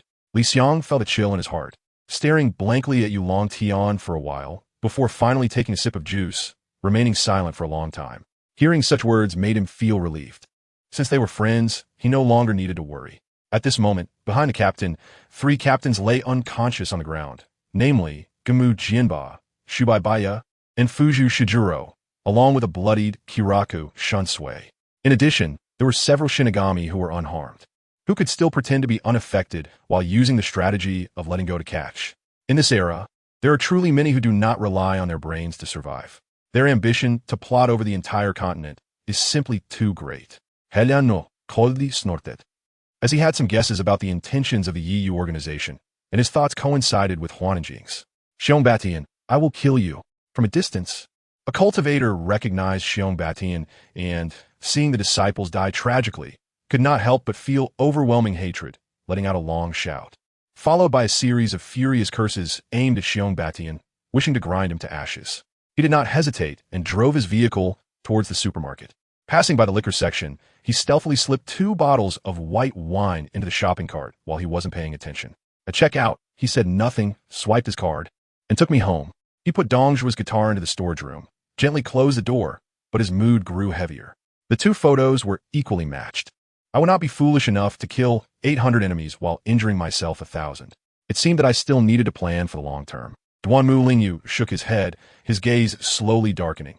But now is not the past. The emperor has grown old. If it were in the past, with the emperor's iron-fisted methods, the eldest and second princes would definitely not have fared well. They would have probably been confined long ago. But now, the emperor is older and can no longer endure too much bloodshed and brutality. The long cold and the spring light after the blizzard made the hearts of the people on Bingling Sea feel cheerful, ushering in a rare and short good season of the year. No need, the tea is no longer hot. You can go down now. I want to be quiet. If the emperor comes later, just let me know, and have the kitchen prepare dinner first, Duanmu Mingli said casually, looking at her damp clothes. Since the Holy One views it this way, my father and I will risk our lives to repay the Holy One's grace. Such formalities must naturally be spoken. Nevertheless, everyone was like a pot boiling over, instantly stirred with excitement, as if at that moment it was more thrilling than advancing to the top 4. As if just being able to catch a glimpse of the true face of the 100 Flowers Fairy would make them willing to die without hesitation. Elder Han, sure, sighed inwardly, then intended to inform everyone of some important matters. However, at that moment, his brow suddenly furrowed, and a serious expression appeared on his face as he turned to look towards the distant mountain peaks. Everyone is looking forward to you. Sure, Sun Bao shook his arms a couple of times, then released his grip and began to rub his hands together. But the situation was too unexpected. The Central Army was too sharp, and ordinary prefectures simply could not hold them back. Moreover, the Central Army's tactics were simple and brutal. Every city they conquered was met with slaughter. Chapter 178. Can everyone evolve? However, Yu Shi and LuoBo continued. You should also talk more with everyone and integrate into this big community. The greatest happiness in life is to do what you love with friends and family. Jiuyu, she had a small doubt in her eyes. What do you love to do? LuoBo smiled and replied. It's also called hobbies. For example, Yu Mengqing. She loves to cook the most, and we all call her the little chef. Her barbecue is incredibly delicious. This time, the torrent of torches was as many as 500 or 600, appearing extremely massive in this mountain, as if the entire mountain had been set ablaze. Then, these two torrents split in half, rushing east and west. The desperate soldiers of Tian Yin men gathered behind their officer, launching wave after wave of attacks against the enemy that surrounded them. The soldiers in front died in battle, but the soldiers behind followed closely. Even the injured struggled to crawl into the enemy's camp and detonated the talismans on them. The words dragon flying and phoenix dancing were written on the takeout order. Su Nianen wondered if it's now popular to sign your name without paying. Could her name count as money? Early the next morning, Ren Xioling's phone rang. She asked where they were. After the other party told her the location, she hung up, left the house, and took a taxi to an abandoned factory. Getting out and walking into the factory gate. 1,000 union reputation was needed for exchange. A purifier could normally be used for about 4 to 5 days. However, it would take players 6 days to grind for 1,000 reputation. For mechanics like Elon and others at their level, they had already accumulated a lot of reputation. So this situation shouldn't exist for them. The dragon in the arena was at a disadvantage, which was normal. After all, his opponent was certainly not an ordinary person. Wasn't there a time when the team from Eternal City and the people from the Mechanical Era united to push back the Holy Paradise? Now that the enemy had become an ally, the players around him were also happy about this. At this moment, a shuttle-shaped flying saucer flew up from Lingguan Mountain. Below the saucer was a neatly arranged exoskeleton army. This mighty troop was heading towards Kueishing Tower. However, alcohol emboldens the timid. He thought to himself, since Xiao Lin now despises him to the extreme, he would never be able to gain her favor again. It was better to focus on flattering Meng Tianxing. Perhaps he could still gain some benefits and enjoy some leftovers. This area was no longer filled with the voices of players as before. It seemed quieter than before, but they could still hear the sounds of battles from player teams. A pale face appeared in front of him, with bulging eyeballs, bloodshot on the upper half, and a long tongue drooping down. Everyone looked at each other, ultimately braving it, and each wanted to take one. After some consideration, Suman also took a vomit bag. If she wasn't pretending to be calm and acting like a pig to eat a tiger, then she must have been used to such scenes and could ignore it. As long as Nar dared to auto-attack the barbarian king, Zhao Yun would immediately strike, dealing a blow. Nar dealt about 40 to 50 damage to the barbarian king, and the barbarian king dealt a blow that reduced Nar's health directly by a quarter. His right hand gripped the steering wheel tightly, and the police car continued to drive, as if it had never stopped. After Hua Yanting left the room, even Su Mu couldn't accept what their boss had just said. This Xia Xinwan, clearly a newcomer, but her sense of the camera, the naturalness during performances, and that indescribable aura stunned them all. He buried himself in Su Man's clear and sexy neck, looking at his gnawed masterpiece, and his heart ached fiercely. Come back with me. You qui en understood Tang Won's intention. And since they now had a common enemy in Yin Bing, temporary unity was understandable. Chapter 179. The Key to the Void Realms. After witnessing the miraculous super evolution, the young elites were evidently excited and even unable to contain themselves. They obediently listened to Saradas's detailed explanation. So, the question arose, where should everyone find their super evolution sequence? You don't need to worry. I have everything arranged. You should have already adapted to quickly traveling between various locations using my teleportation technique. And you have also seen the illusions of Nzoth. Just as Bei Ming Mo finished speaking, a streak of silvery white in the distance continuously expanded and filled the space, eventually transforming into a young dragon, radiating silvery light all over its body. A flame-shaped golden mark shimmered on its forehead, and a silver plant resembling a four-leaf clover adorned its head, while golden wings flapped continuously behind it. Dongxiang, who took the other vampires, and left. As they were about to exit, Dongxiang Si and Dongxiang Kun shot a fierce glare at Tang Xiangyu. The first time they met, they were still children, but he had taken her under his wing and cared for her meticulously. Vi Shen, Suani tightly embraced the Levan Nishane's broadframe. At this moment, all grievances and resentments melted away in this hug. Thank goodness you came. Thank goodness you came. What would I have done otherwise? As Su Dongxian stepped down from the carriage, her eyes couldn't leave the bustling world outside. Supported by her maid, she gracefully walked beside Su Lilu. However, just to be safe, she sneaked into Qingfeng's room when no one was paying attention, but found nothing which allowed her to relax. Wait, take it easy. Huolai quickly supported him and handed him a glass of water. Su Lingxi was so angry her teeth itched, but she couldn't find fault with what he said, so she had to sulk in silence. Despite the unbearable situation, General Zheng Aihua remained troubled. In the end, he couldn't withstand the pressure from Beijing and sold the land to Lu Xiao and his son at a low price. Calling a low price sounds nice, but a price like cabbage is really embarrassing to let outsiders know. When the boys from the music academy filled every available space in the classroom, the chaotic atmosphere completely made Yi Xiaoyao explode. After a while, he shook his head again. It wasn't the person he was waiting for, because judging from the aura and number, they were not from Luo Hall. 5 different oil pots, 10 metal frying baskets, which means frying 2 pieces of dough in each pot at the same time, one for 1 minute and the other for 1.5 minutes, then comparing them. Could it be that my sister won't come back? Besides checking if there was a partner, it was also the parents' wish to see their grandson sooner. With the Wei family's previous identity and status, they couldn't even get close to my Yuan for a photo. They belonged to 2 different worlds, yet in this life, they were smiling and communicating in the same conference room. The weather was still hot, or rather, it felt like it was going to roast people alive, with the scorching sun pouring down crazily from the blue sky. Zhu Zhaojiang nodded. He didn't know if WuhunPalace Group had ambitions and aspirations, but he understood that WuhunPalace Group was powerful. Since receiving the headhunter's call, he had conducted a simple investigation into WuhunPalace Group. The penalties above required him to compensate for all income since signing the contract, as well as training costs, clothing costs, and so on.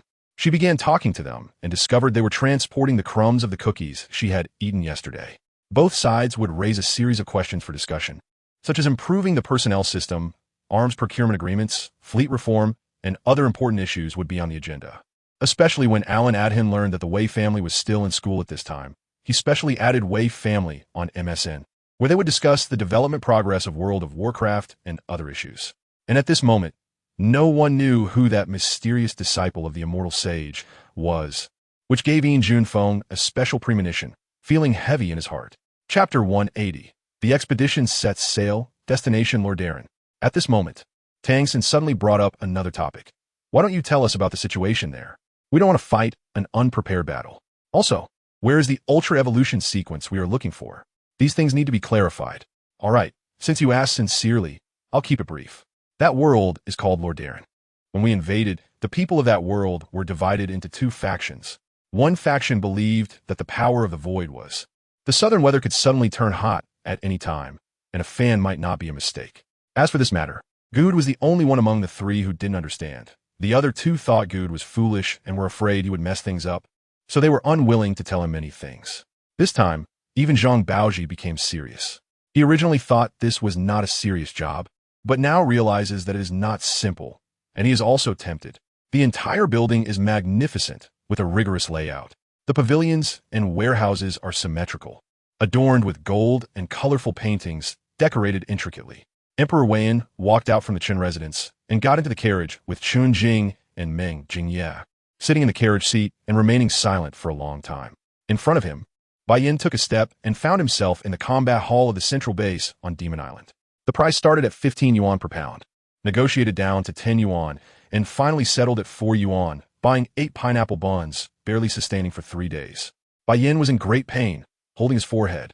The intelligence of this foolish dragon was truly worrying, probably the lowest among the abyss demons. The resources of the undying old man and Xiao Xinyang would be a waste if not utilized. Sure, Chenxiang had long wanted to make health products. She had this thought when she was in Linjiang, and now she was finally going to put it into practice. This world has already become this way. During the time when their dragon clan ruled the world, it was so beautiful and vibrant, but now it is filled with death and ugliness. Good, very good. Richie Wells pulled out the arrow and then poured a potion on the wound. The wound twitched and quickly healed completely. He knew that C.S. Xiangji's body had become accustomed to his favor, and she had become very sensitive to his touch. The dagger pierced into the ice layer. Resting on the edge of the Crimson Heart Rock, and 2 slightly harsh subtle sounds were heard, allowing Lu Jijun to deduce the specific position of the dagger and its approximate location relative to the edge of the Crimson Heart Rock, completely grasping the initiative. Peng Changyi's hand fell weakly, and the phone dropped onto the seat beside him. Whether he wanted to or not, he had to accept a reality. Chun-Jing might have started anew. She projected her soul power outside her body, with a single thought. The red light would transform into blood, flowing to wherever her gaze reached.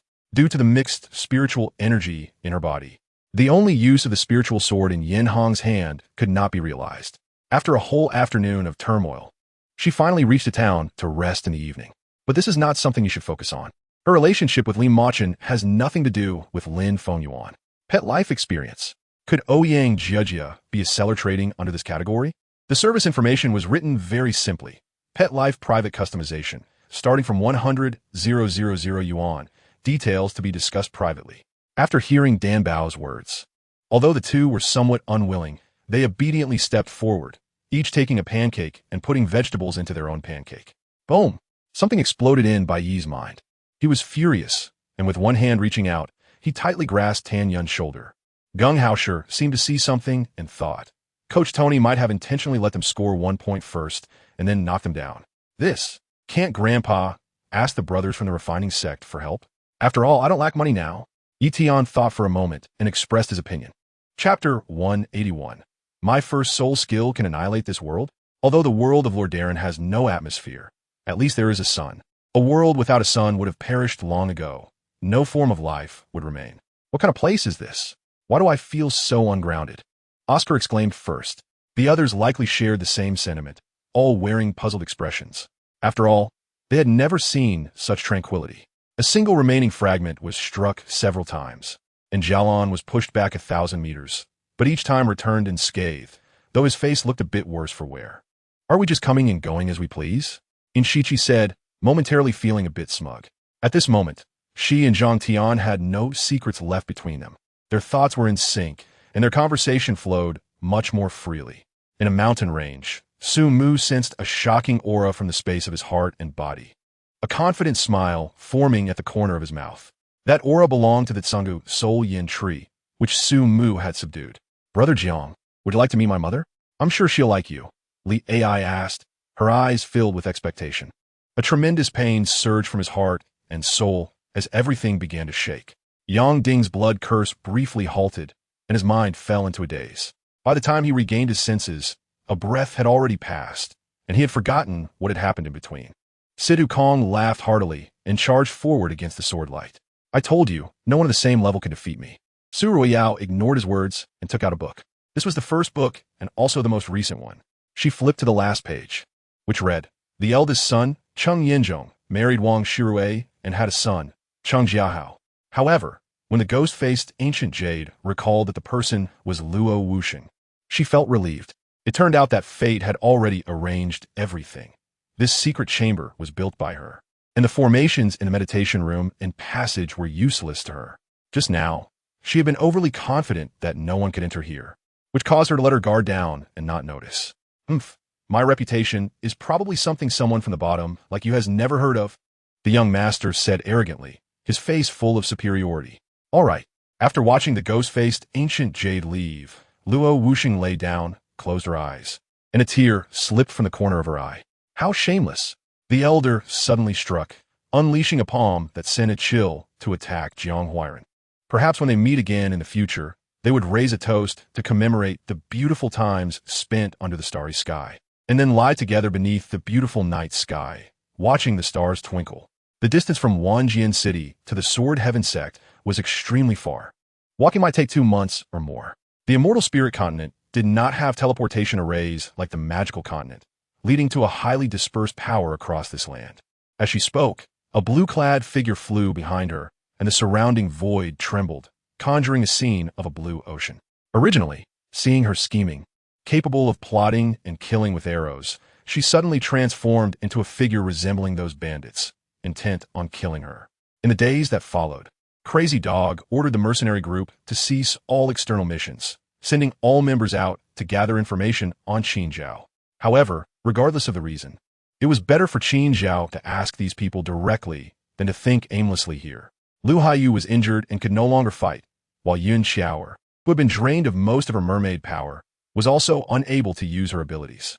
Zhu looked anxious but could only guard the two, leaving only Su Yang and Gigu Changyang capable of fighting, making the situation extremely precarious. Jiang Huairan cautiously stored away the ice crystal. After it was put away, the cold air here had not diminished much. Jiang Huairan suddenly felt that having Li AI here was a good choice. Chapter 182. Rune Swordsman Talon. Although Rob quickly caught up with the line, his thoughts were still on what had just happened. He never imagined that one day, his first soul skill could destroy a world. Although this small world was fragmented and didn't even have a planetary shape, it was still a world inhabited by many people. He secretly resolved that no matter what situation he encountered in the future, he would never use his soul skills lightly. And even his martial soul would be kept dormant unless absolutely necessary. To have such a peculiar beast, even if one's cultivation level was 0, its identity must be extraordinary. As the capital of a domain, the waters of Illusionary Sky City were much deeper than those of other cities. In fact, in the game of werewolf, the hunter is the least afraid of the werewolves. If you harm me, I can harm you back, with a single shot confirming my identity. Now, giving her orders in front of so many people, regardless of whether it worked or not, she could no longer refuse. Subsequently, Captain Wu also released the bindings on another golden dragon, which knelt at Captain Wu's feet. During my investigation, I found that the left passage was slightly cooler, while the right passage had a bit of warmth. Rummaging through the bag and seeing it full of food, it seemed we had indeed bought quite a lot today. We probably wouldn't need to go to the supermarket for a long time. Usually, I just thought he had a somewhat unruly personality, never expecting that he would dare to do such a thing in public. The panic only lasted for a moment before it subsided. 9 months seemed to have been cut in half, but accepting fate was never Su Zhan's character. How could he know it was impossible without even trying? The explanation was one thing, but to be honest, I found it hard to match it with the historical figures. I shook my head, expressing my helplessness. Seeing the robe that Su Zhan handed over, Ziming couldn't help but frown. After hesitating for a moment, she gritted her teeth and put it on. Su Fuxing slowly stood up and stood side by side with the old witch, saying, "Then let Chenxiang be the chieftain of the Chang tribe, and let all the tribes elect her as the new king of the southern border." Tang rushing not only sued the Dishing auction house, but also used all his connections, spending an unknown amount of money, hiring countless media and internet water armies. Anyway, he was creating hype from all angles without any blind spots. After Pei Lingxi wrapped a scarf around her, she pushed Su Yunnan into the passenger seat and drove back to the hotel. What the hell, apart from my own screams and the countless heads in front of me, where was Lingxi's figure? Just in the last half second, there was a fleeting hat. Dizzy, Zhuqing looked at the man in black and immediately unleashed a furious wave. But the man in black blocked with a knife, only to be knocked away. However, after observing for several hours, I found that I was completely unharmed, and only then did I relax my heart that had been hanging in suspense. If it were just a matter of sending a house and a beauty in my name, that would naturally be a good thing, but why didn't he send it directly and insisted on sending it in his own name? What exactly was on the other side of the surging sea of flames, or was it still a sea of flames? She couldn't determine for the moment. Uncomfortable, not wanting to eat, Pei Lingxi continued to send messages to Ji Yesi without even raising her head. "Where have you been? Hee hee, silly girl, don't worry. Xiao Yumin will definitely not marry Chun, even if the emperor grants the marriage. So what? She shouldn't even think about it." Zili smiled and comforted her. Xiao Yuman didn't even count in her eyes. But do they at least have the courage? And isn to your choice a bit too cowardly or perhaps too selfish? WhiteDeer. He longed to pretended not to understand and looked at him, seemingly unsure of where his confidence came from. With so many events happening in the palace, it was hard to ensure that there weren't any powerful cultivators hiding. Perhaps there was someone by the Emperor's side who could transform and become invisible. The prison cart obviously sank a bit, and Ji Yunshan also felt it. He closed his eyes slightly and sat in the cage with a calm expression, indifferent to everything happening outside. Chapter 183. Master, I belong to you now. The dark orange runic light flickered on the runic greatsword, indicating that Terran had activated a battle skill. This, could it be the signature move of the rune swordsman, Rune Flash? A traveler resembling a merchant exclaimed. Indeed, just as Dai Mubai activated his martial soul and hadn't had the chance to rush towards his opponent, a crescent-shaped wave of sword energy surged towards him. Fortunately, the defensive power of the White Tiger martial soul was strong enough to withstand it. On one hand, they were unclear about Lin Yi's true cultivation level. On the other hand, to defeat the stone-scaled giant python, he must possess a unique treasure or some other extraordinary ability. As soon as he finished speaking, Lin Yi began slashing left and right, thrusting forward, and his spiritual power, sword energy shot out continuously, piercing through the dust, transforming into fierce tigers rushing towards Dongfang Liang. One of the bodyguard's eyes lit up, as if he understood, and he turned to point at the third tent behind him. Fortunately, the appearance of Ural gave it hope. This great deity had promised that if it could gather 33 pieces of the world tree's divine blood crystal within a year, it would grant it a new life. The two sisters-in-law chatted for a while and fed the children some snow pear soup before sending someone to fetch a few kids. Suspended in the air a couple of yards high, he slightly pulled his left arm back while raising his right arm forward, quickly thrusting his right hand forward with a flat palm strike. Then his body used the rebound force of the palm wind to move sideways a few feet before gently descending. They discussed the current situation in the court. Since Chenxiang rarely engaged in such matters, they mostly sought advice.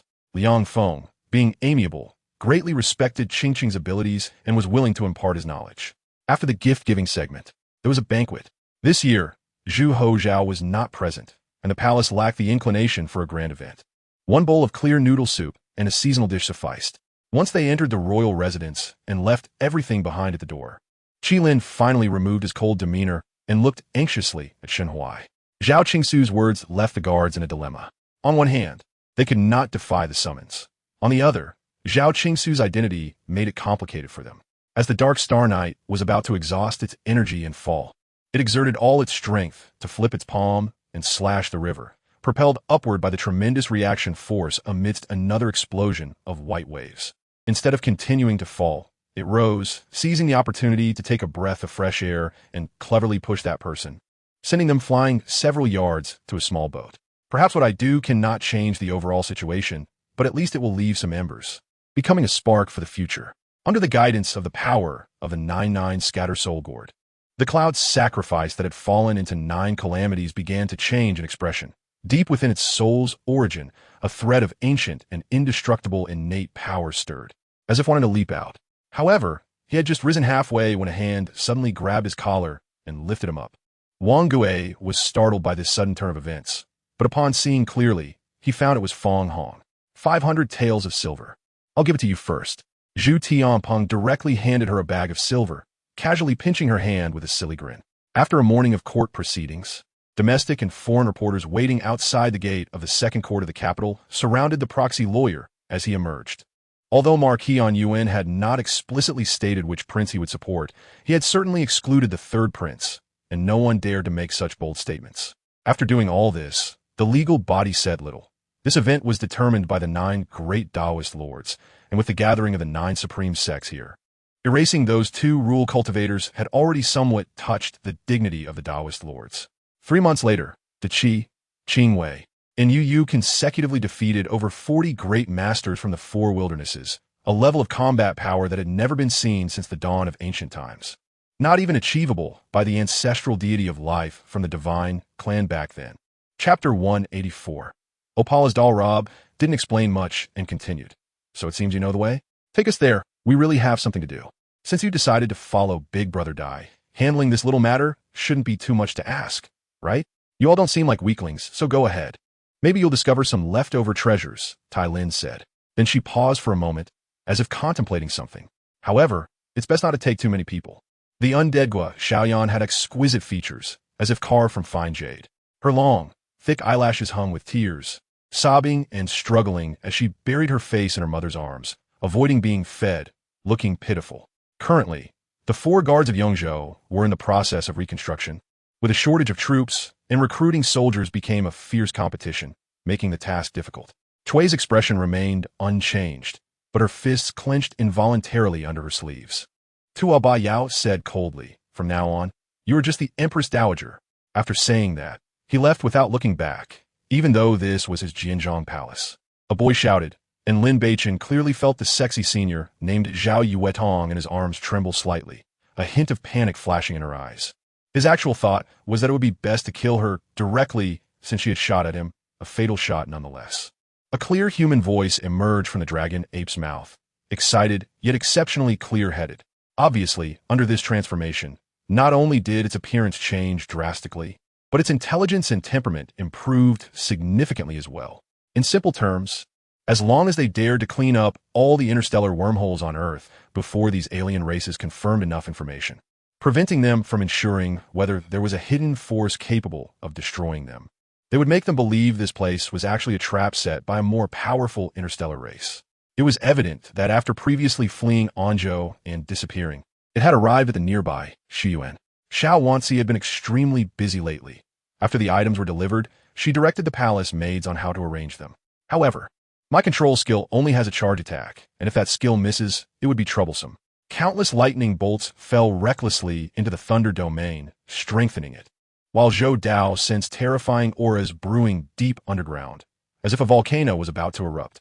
As soon as he spoke, 10,000 flying eagle soldiers immediately united against the enemy, wielding the tiger head spears specially crafted for the flying eagle army, instantly filling the arena with piercing cold light and a murderous aura.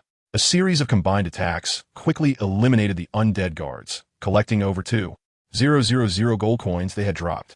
In the blink of an eye, the majestic fish scale formation appeared before everyone, with various weapons emitting light like fish scales. After Wu Jie issued the military order, Ma Tai and the others instinctively stood behind him. Shui Qing felt a chill in her heart, turned back, and saw the vice squad leader Zheng Ming standing up excitedly, pointing at her. Thus, on this journey, the two of them didn't say much more. Qin Yang continued to ponder the operation of the hot pot restaurant, while Wu Qianling was anxious in her heart, each having their own thoughts. Xiao was taken aback. "Where is Lina?" Before Xiao could speak, Teolia asked eagerly, her tone revealing urgency and worry. Xiao Hanyin never expected to remain so calm when she saw Muyi enter, but being overly calm made her heart nearly stop. Just as she had anticipated, Muyi's eyes were filled with only hope. After hanging up the phone, Chadwiyu realized that Wu Suowei had really only had time to send him a message. And hadn't he done anything else, not even had time to notify his mother. Protecting the Tang family meant several hundred years. Later, she tirelessly accompanied Tang Yin in the guise of Tang Jing, seemingly letting the enemy go, but inflicting a cruel punishment that extended to their descendants. Chapter 185. I exorcised the souls at the WhiteDeer Manor. Returning to Opala's home, the guilt-ridden Dai, Mubai, personally handed the resewn doll to Opala. The beloved doll was found again, and the little girl's face seemed to regain its brightness. "You found it. You found my doll. Hooray. Oh, thank you." Perhaps only children never give up hope. The hopeful little girl did not realize what she had encountered. Who could bear to reveal the truth? Shuimingrui looked thoughtfully at Lin Wanwan, causing her to lower her head involuntarily. At this thought, a part of the rebel leader's conviction wavered, and there was some regret. He shouldn't have listened to Zhang Xianzhong's incitement and temptation. Moreover, this division of spoils might very well go to waste, leaving them with nothing. To be honest, I was shocked when I learned that Ming Si had known from the beginning that there was something wrong with this matter. However, after the shock, what remained was a faint sense of loss. The sound was indistinguishable, echoing in my ears as if it could penetrate my body and enter my soul, making me shiver in the bone-chilling snow.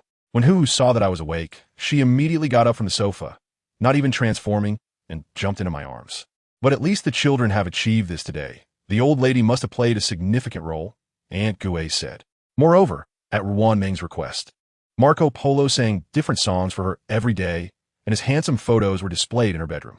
Ming even made a life-size hug pillow to hold. Li Qing was also determined for the land. He thought that in the future, when he became impressive, these people would kneel and worship him. Heh, by then, whether he cared about them would depend on his mood.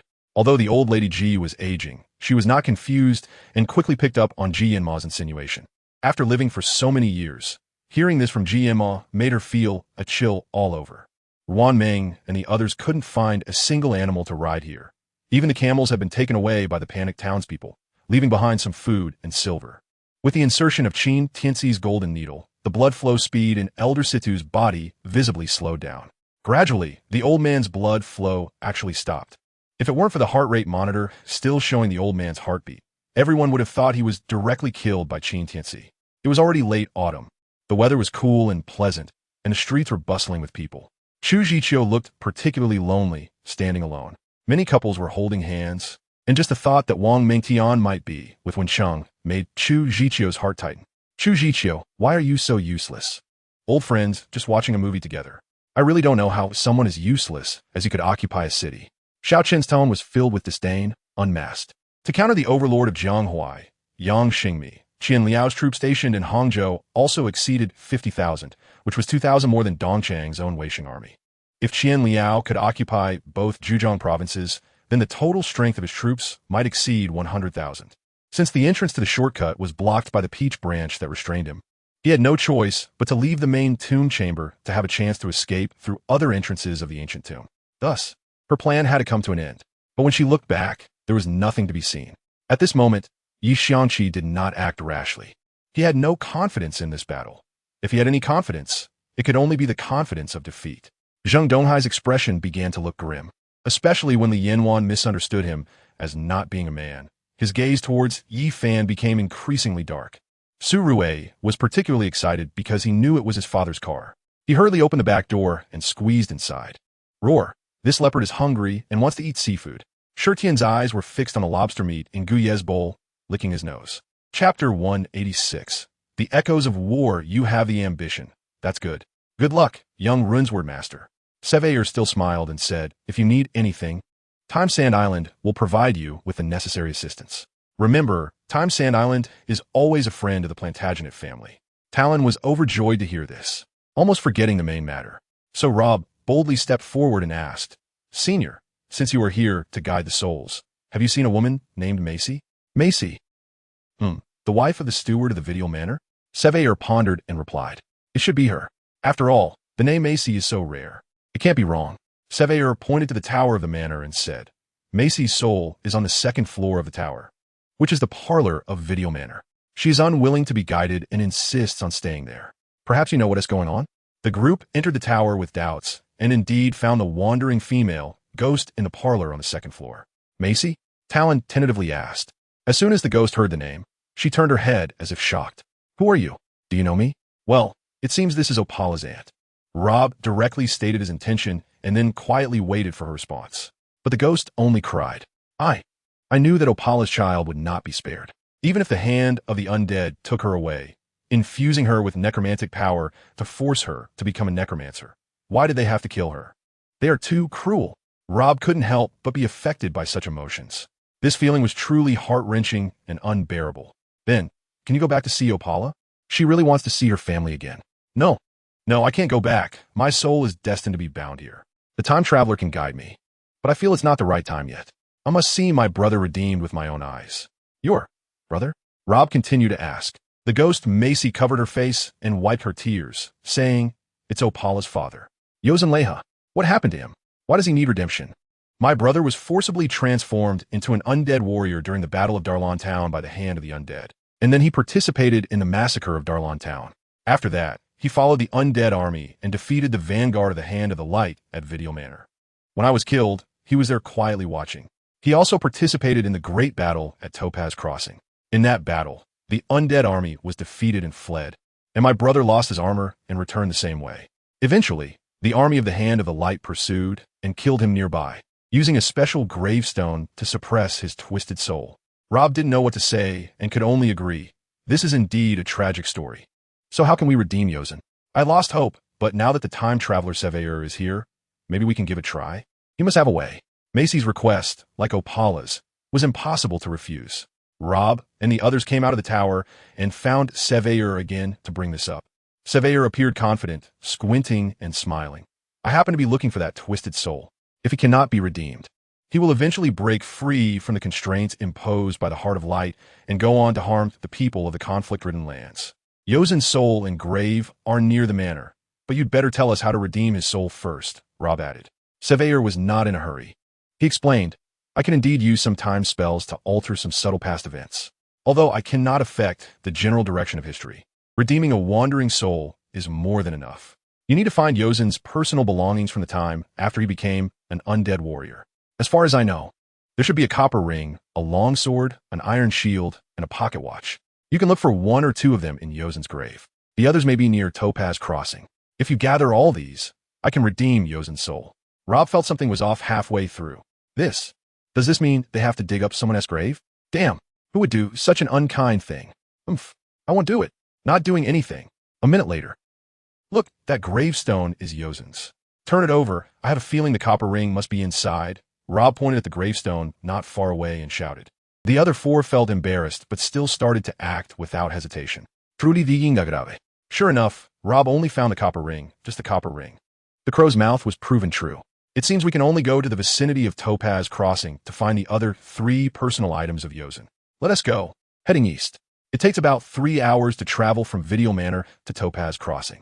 By the time they arrived, it was already noon. The great battle at Topaz Crossing must have been fierce, right? Otherwise, why have the scars of war remained so striking after more than a decade? Large areas of land are either corroded by necromantic magic or polluted by light-infused powder. The whole area is a mix of gold and black, completely unlike a place where plants can grow normally. And in fact, it is just so. Topaz Crossing, as a scar left by war, has been deserted for 10 miles. Strangely, on the edge of this area, there was someone else slowly wandering around besides Rob and his group. Who could that be? With such a question, and hoping that this person could help them find what they were looking for among the scars of Topaz, Rob quickened his pace to greet the person. To his surprise, the other party didn't turn around at all and said from a distance, Who are you? Why are you here? State your name. Or don't blame me for being rude. Faced with this question, Rob had to stop and reply. We mean no harm. We're just here to look for some war relics. And you, who are you? What are you doing here? The person immediately relaxed their guard. This was not because of Rob's answer, but because he could tell from the voice that Rob and his group did not belong to the Heart of Light or the Hand of the Undead. So there was nothing to worry about. You can call me the Envoy of Vitality, Azen. I am here because my master assigned me the task of practicing the power of vitality he just taught me. Envoy of Vitality? Talon suddenly noticed this title. That's right. Azen continued. I am the Envoy of Vitality. The Envoy of Vitality is me. Absolutely genuine. Talon thought for a moment and asked, Your master? Is it the Envoy of Vitality, Savian? Chapter 187. Vitality blooming, Topaz, the path of battle scars. Can it be fake? Azen said nonchalantly. But you all, who are you? Coming here, you must have some skills, right? Talon estimated that this Vitality messenger named Azen was only about 18 years old, a bit younger than her. So it was understandable that Azen hadn't heard of her famous name. So, this Vitality messenger, do you know the rune's word, Master Talon? Azen just shook his head. My master never mentioned that there was such a person in the land of conflict. Your master has been hiding on Blooming Island for so many years without coming out. How would he have heard of the rune's word master's name? Let me tell you, I am the rune's word Master Talon, who became famous in recent years. But do you know that your master has been hunted by both the Hand of the Undead and the Heart of Holy Light for many years? As his disciple, how dare you easily tell us about your background? Azen instantly put away his playful demeanor and looked deflated. But you're not one of them. Thank goodness we're not. Talon continued as if scolding her younger brother. And what if we were their spies planted in the land of conflict? Have you thought about it? If you get caught, your master won't be far from being caught too. Rob also felt that Azen was too young and naive. Just because a newborn calf is not afraid of tigers doesn't mean it can act like this. Azen didn't argue, but fell silent for a moment before changing the subject. Talon noticed that Azen was not someone who wouldn't listen to advice, so she continued, What are you doing here? Hurry up and finish your business, and once you're done, get back to Blooming Island to find your master. But if you don't want to go back, you can follow us. At least it's safer. After thinking for a moment, Azen felt that made sense. After all, his master had indeed asked him to finish his task and return quickly. All right then, I'll purify this area of battle scars and then head back. Thank you for the kind reminder, big sister, Aizen said, scratching his head. When Talon heard this, she didn't pay much attention. The next second, she was like a startled deer. What? You can purify this area of battle scars? Not only Talon, but even Rob and the others found it unbelievable. This level of land pollution, not to mention them, even the god of life from the Douluo continent, might not be able to completely purify it, let alone this young kid. Impossible, Talon exclaimed. You're so young, and you've only learned from the Vitality Ambassador for a few years, and you can already set out? No, how could there be such talent in this world? Aizen was also someone who couldn't handle flattery, and he instantly turned red, grinning like a young groom on his wedding night. Talon began to dislike Aizen a bit. This guy really shines with just a bit of sunshine. Compliment him once, and he can be proud for a long time. All right, stop dawdling. If you really have the ability, hurry up and purify this place for us to see. Otherwise, if we tell about today's events, you'll be embarrassed. Aizen's desire to perform was fully ignited, and he got to work. Holding tightly onto the fresh green branches, ancient spells flowed from his mouth. In just a moment, a gentle green halo enveloped the scarred land beside Aizen. The next second, the green light surged, becoming as omnipresent as air. Talon felt the vibrant green mist and found her body soaking in it particularly comfortable. There was a feeling of not wanting to come out, but this was not as beneficial for Rob and the others. After all, their true cultivation was considered quite high even in the Douluo continent, let alone in the remnants of this Lord Darren world. They had become so strong that as long as they didn't expose their power, the locals in this world couldn't tell whether they were strong or ordinary people. Aizen continued to exert his strength, spreading the green mist to every corner of the topaz battle scars. When the green mist dissipated, all the light-forged powder and plague spots vanished without a trace. The land within a few miles around the entrance of Topaz became healthy soil where plants could grow again. After doing all this, Aizen seemed particularly exhausted, but he still mustered a smile and said, I did it. I can set out now. Although Aizen was not particularly likable, Rob and Mubai could understand this joy. Aizen seemed unsatisfied and forced himself to continue casting a spell to add to the effect.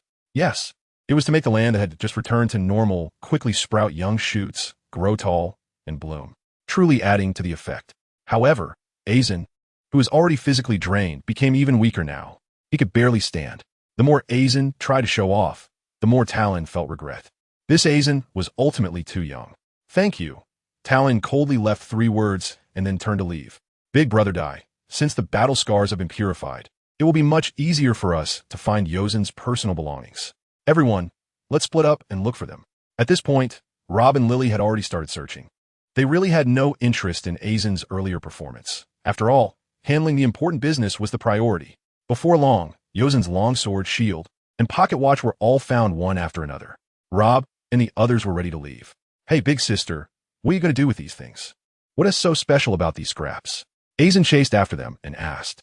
Talon was already quite impatient and wanted to explode upon hearing this. None of your business. This vitality messenger, you can go back now. Returning the same way to the Vittle Manor, the time traveler Sewell was still waiting in the cemetery. I prepared everything for you, Sewell called out from afar. As a middle-aged man, his voice was still quite loud. Hearing the time traveler calling, Rob and Talon couldn't help but quicken their pace, leaving Mubai and the others behind. Without the ability to use soul power, Zhuqing and Lili naturally couldn't walk fast. Mubai, on the other hand, thought they had already arrived, so there was no need to rush. Sewell continued. You all came back quite quickly. I, the time traveler, like punctual people the most. Come, use this bag to put all of Yozen's belongings inside. After you return to Darren Town, place this bag on the fountain in the center of the town, and you can create the time illusion of that year. You need to hold the town in the time illusion until the Dark Knight Maydak appears. Mayor David cannot die, and Yozen cannot die. After the Dark Knight Maydak appears, he will use powerful necromancy to kill David and forcibly distort Yozen. You must kill the distorted Yozen afterward. This way, Yozen's soul will be timely redeemed. Although I am a time traveler, I cannot truly interfere with history. All I can do is save. A series of precautions were all noted by Rob. Then he asked, So, Time Traveler Senior, aren't you going with us? You young people are enough. I don't need to. Besides, I have to hurry back to Sands Island. My people need me. Chapter 188. The Calamity of the Past. The Defense of Darren Town, returning to Darren Town. Rob placed the bag as instructed on the abandoned fountain. Soon, the surroundings began to blur, as if enveloped in a thick fog. But it wasn't fog. It was a temporal illusion. People of Darren Town, get ready. We must defend our home. A strong male voice shouted. Stay alert, form ranks, and prepare for defense. Reinforcements will arrive soon. Wasn't that the town mayor, David? This scene was precisely the first battle of the Northern War over a decade ago, the defense of Darren County. As those who came through the temporal illusion, Rob and the others would naturally be regarded by David as the militia of Darren Town under his command. You lot, line up. Where are your weapons? You can't fight without them. Hurry back inside. David yelled at Rob and Tang. Either get your weapons or hide in the house. Don't make things worse for everyone. The militia captain, Yozen, calmly said, Our good mayor, don't treat the young ones like that. They LL understand what courage is soon enough. Hearing this, Tang immediately felt a bit angry. Was Yozen implying that they were cowards? Turin then smiled and said, All right, big brother Tang, don't be angry. This is a tradition in troubled lands. If a battle is about to start and you don't have a weapon, you're seen as not daring to participate. What a ridiculous tradition. We have weapons. Tang said as he pulled out a piece of equipment from his storage soul guide that would dazzle all the militia. Shadow. The might of the world tree. It was a shining green-gold greatsword from Karazhan. He remembered that during the third run of Karazhan, the loot chest in the chest room yielded this item. Its lackluster attributes made others uninterested in the weapon, allowing Tang to pick it up. However, picking it up didn't change the fact that its attributes were quite mediocre. He only took it out to show off occasionally at the Golden Ancient Tree Square, admiring its imposing appearance. Turin was the first to lose her composure. This weapon is terrifying. Well, Big Brother is indeed Big Brother. Next were David, Yozen, and all the militia. They were first astonished, then overjoyed.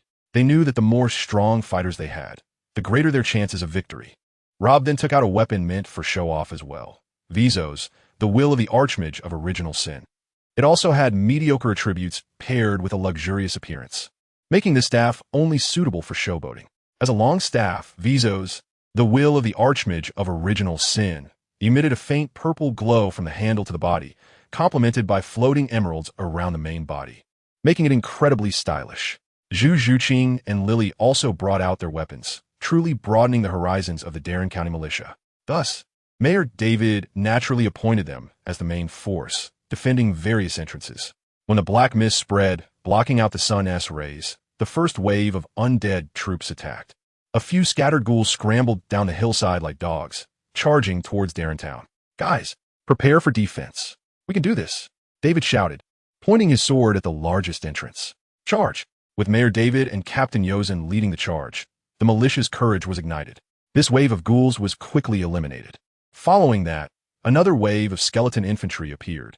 Clearly, these two probing attacks were just the prelude. The undead army besieging Darren Town was far from finished. After a while, the third wave of attacks finally arrived.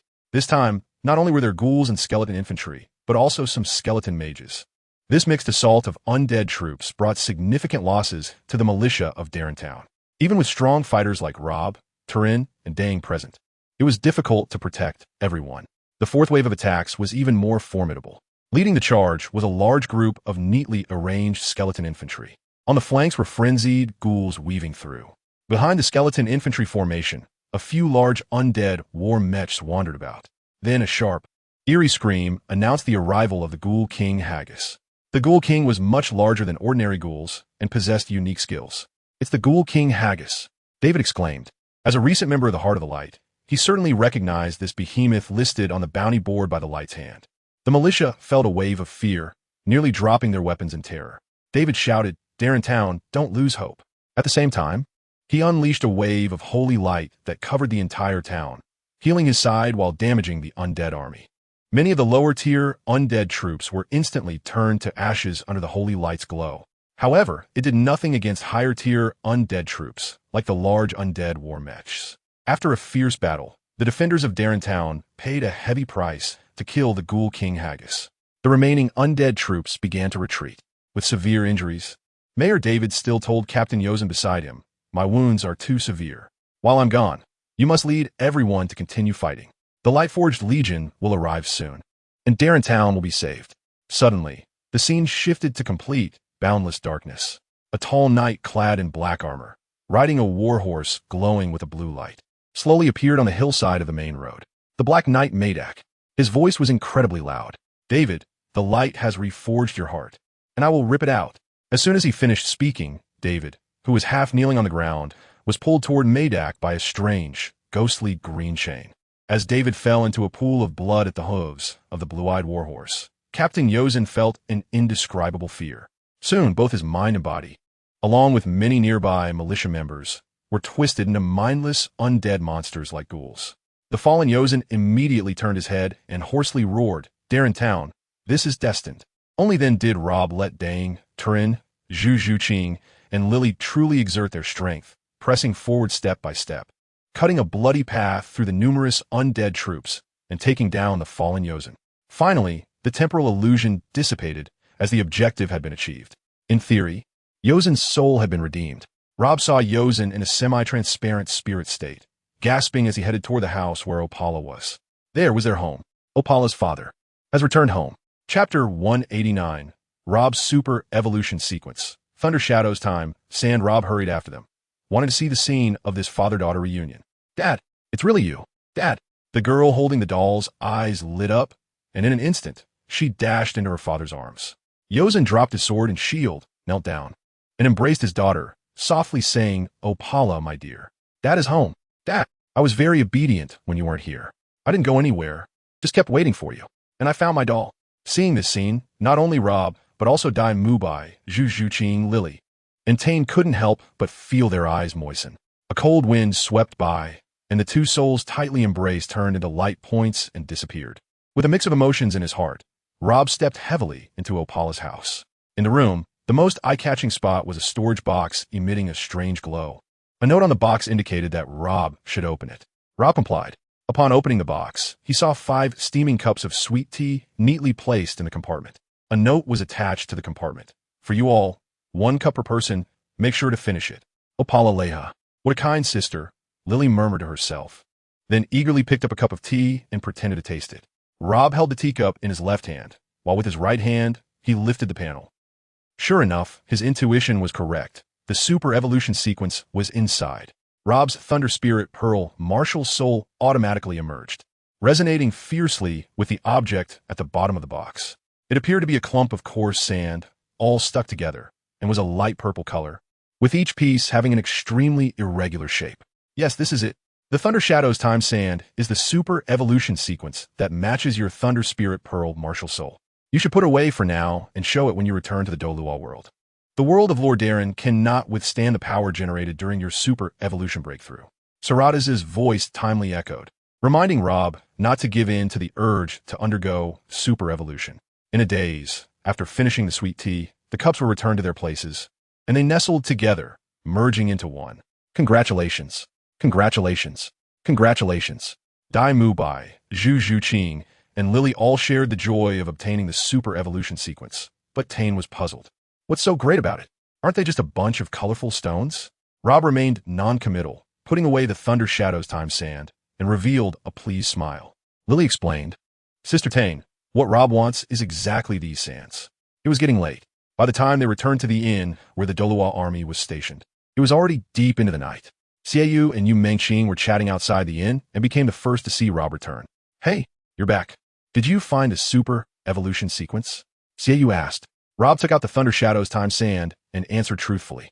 Xiao smiled lightly, glancing at Mengqing, and said, "See, Chenxiang, the super evolution sequence is so easy to find. We could get one just like that. If we go out, won't we all be able to get a super evolution sequence?" "Dream on," Mengqing immediately retorted. "It's not that easy." Without needing to guess, it was clear that Rob and the others had a lot to explain and share with everyone, including the origins of the super evolution sequence, as well as why Tang was different from when she left, and so on. The information about the location of the new super evolution sequence was sent to Rob and the others early the next morning. Xianyan Valley? In response to Rob's inquiry, Tang quickly rummaged through her memory.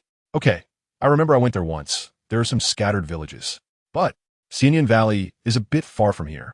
It should be in the northeast corner of the contested lands, about 2 or 3 days' journey. Moreover, it's closer to the West Light forging area." Mubai interjected.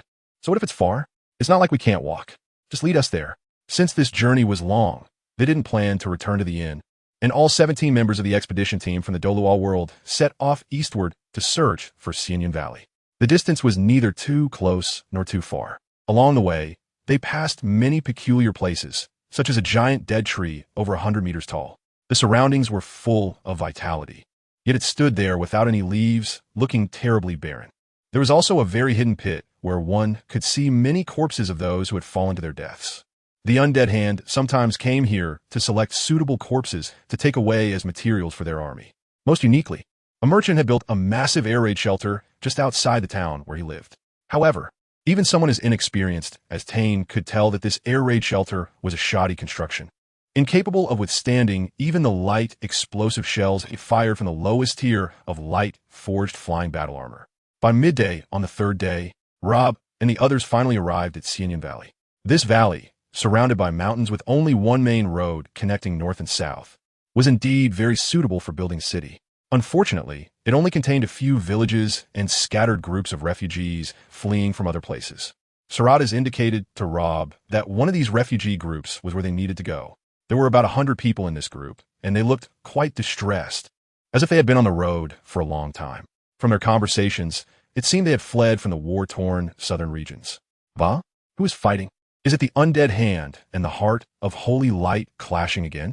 Continuing to inquire with the refugees, Rob learned that the fighting was not between those two extremist organizations, but rather between two major lords in the contested lands, the Red Rose family and the White Rose family. Come over, come over. An elderly voice called slowly. The tea is ready, fragrant sweet tea. Hearing this, the refugees who were talking with Rob hurriedly stood up and said, Ah, it's old man Lisis's tea that's ready. I need to go serve it. Hey, you guys look tired from the journey. Come have a bowl of tea with us. Rob certainly wouldn't refuse the refugees' invitation. However, the sweet tea reminded him of Sister Opala. The Douluo expedition team followed that refugee through the crowd and finally reached another large pot area. The green and yellow land, with the smoke from the fire, made this spot particularly noticeable throughout the entire Xianyan Valley. The elderly man brewing tea suddenly turned around and fixed his gaze on Tang. He slowly uttered murky words. Gorse face pattern. Rune sort. Girl, are you from the Gorse family? Is there anyone else in the contested lands with a gorse face pattern? Tang replied. The old man used his right hand to poke a piece of firewood with a burning stick. Girl, how rude. You think you're the only one with a gorse face pattern? Chapter 190. Lysis the Voidbreaker, the sole comforter of the sky, Terran, remained non-committal. From the start, she knew that she was the last of the Plantagenets. How could there be anyone else? Moreover, not just anyone in the Plantagenet family could possess the Plantagenet facial pattern. This old man with white hair really was talking nonsense. Before Terran could respond, the old man continued, Well, the moment the rune sword comes into being, there will surely be great chaos in the world. Look, the two Lord Roses in the south are fighting fiercely, but it's the common people who suffer. I, an old fool, can only lead these 100 or so people to escape north to this place. Grandpa, are you planning to settle down here? Rob stepped forward and asked. The old man with white hair smiled and shook his head. I plan to take them all to my home, the Sky Islands. That should be quite a nice sanctuary. Terran was startled halfway through. The Sky Islands? Is it your family? Combining the old man's appearance and demeanor. He looked to be in his 80s or 90s, yet still full of vitality. Could it be? Excuse me, old man. Are you the sole comforter of the sky? Lysis the Voidbreaker? Terran couldn't contain her speculation and blurted it out, wanting immediate confirmation. The old man, whose identity had been revealed, laughed heartily, like a mad beggar. I didn't expect that after so many years, there would still be young people who remember this name and have heard of the sole comforter of the sky. Even if I can't live for many more years, I have no regrets. Oh, another hidden powerhouse. Rob thought to himself, realizing that this place of conflict truly hid many talents. Counting them up, first there was Terran Plantagenet, known as the Rune Swordsman, then the Time Traveler, Severer, the Time Sand. Later they encountered the Life Messenger, Azin, and the Life Ambassador, Savian, whom he mentioned. Now, they had met another sole comforter of the sky, Lysis the Voidbreaker. It seemed that everywhere were legendary powerhouses with names. As Rob pondered, the sole comforter of the sky had already turned to check on the tea kettle. Young folks, if you want tea, feel free to help yourselves. Drink as much as you like. Voidbreaker, do you only want to drink tea? Won't you eat something else? Terran's eyes sparkled as she followed up. The sole comforter of the sky simply smiled, a trace of comfort appearing on his wrinkled face. My appetite isn't what it used to be, but I can't neglect these people who have followed me. That's why I'm here to prepare something good for them. In this desolate wilderness, conditions are not great, but I can at least make Sky Island stew. can you help gather some ingredients? Taryn didn't hesitate at all and immediately agreed. At that moment, Rob suddenly felt a strong resonance wave. This wave started from Tang's sand, connected to Rob, then to the soul comforter of the sky, and ultimately stopped at Taryn. Was the next super evolution sequence related to all four of them? Where was this super evolution sequence coming from? Ultimately, who would it belong to? All of this was unknown. In a daze, the soul comforter of the sky began listing the ingredients needed for the Sky Island stew. I have some spices here. You just need to bring back some wild boar meat, vulture meat strips, a couple of green fish, pick some wild okra, and a few potatoes, and that should be enough. For Taryn, who had spent years on the edge of danger and hunting demons, this was not a difficult task. I'll just go by myself. This is my specialty. After leaving such a bold statement, Taryn really did swiftly move away. Coincidentally, the Idle Cloud Valley was traversed by a river running east to west, with woods on both sides. She casually slipped into a patch of woods and could find all the necessary ingredients by the time she emerged. Taking advantage of this gap, Rob, Tang San, and Dai Mubai took turns talking to the soul comforter of the sky, hoping to extract some information about the super evolution sequence. However, it was obvious that they were from different worlds and were of vastly different ages. They couldn't relate at all. Moreover, this soul comforter of the sky kept rambling about some profound principles, citing examples that were all from this world's lore. These tales, coming from the Douluo world, were naturally unfamiliar to them. Among the three, only Tang San made an effort to try to understand these words. It was easy to imagine how awkward this more than an hour of conversation was. Voidbreaker, we understand, really understand, Rob said with a forced smile. The soul comforter of the sky seemed a bit displeased. Look at you, you're just going through the motions with this old bone of mine. Young people these days. Forget it, it doesn't matter. The Plantagenet girl has returned. In the distance, Taryn was carrying a quite robust wild boar on her shoulder. With 2 bundles of wild okra hanging on her back, a few strips of bird meat at her waist, and 2 fish strung together with rope dangling from one side, along with a bunch of potatoes still covered in dirt. Goodness, it seemed Taryn had done this many times before. Otherwise, how could she be so skilled? The refugees in the camp rushed to help her even before she got close. After all, they would definitely want to share the stew later. Since that was the case, how could they not help out? Taryn simply dumped everything on the ground, wiped the blood off her body, and said, "Sigh, time to change clothes again." Meanwhile, Rob, Tang San, and Dai Mubai, who had been chatting with the soul comforter of the sky for so long, felt their stomachs emptying, and seeing the food made them unable to resist. Unfortunately, cooking would still take time. As soon as they saw the cooking, Yu Mengxing, who was known as the culinary god, naturally wanted to lend a hand. Moreover, she could actually take on the role of the head chef. Just as a pot of Sky Island stew was about to be ready, a female assistant wiped the sweat from her face and ran to the soul comforter of the sky, seemingly seeking something. This woman looked to be around 30 years old. Her complexion was quite normal, but her body was somewhat emaciated. For war refugees, this was understandable and quite normal.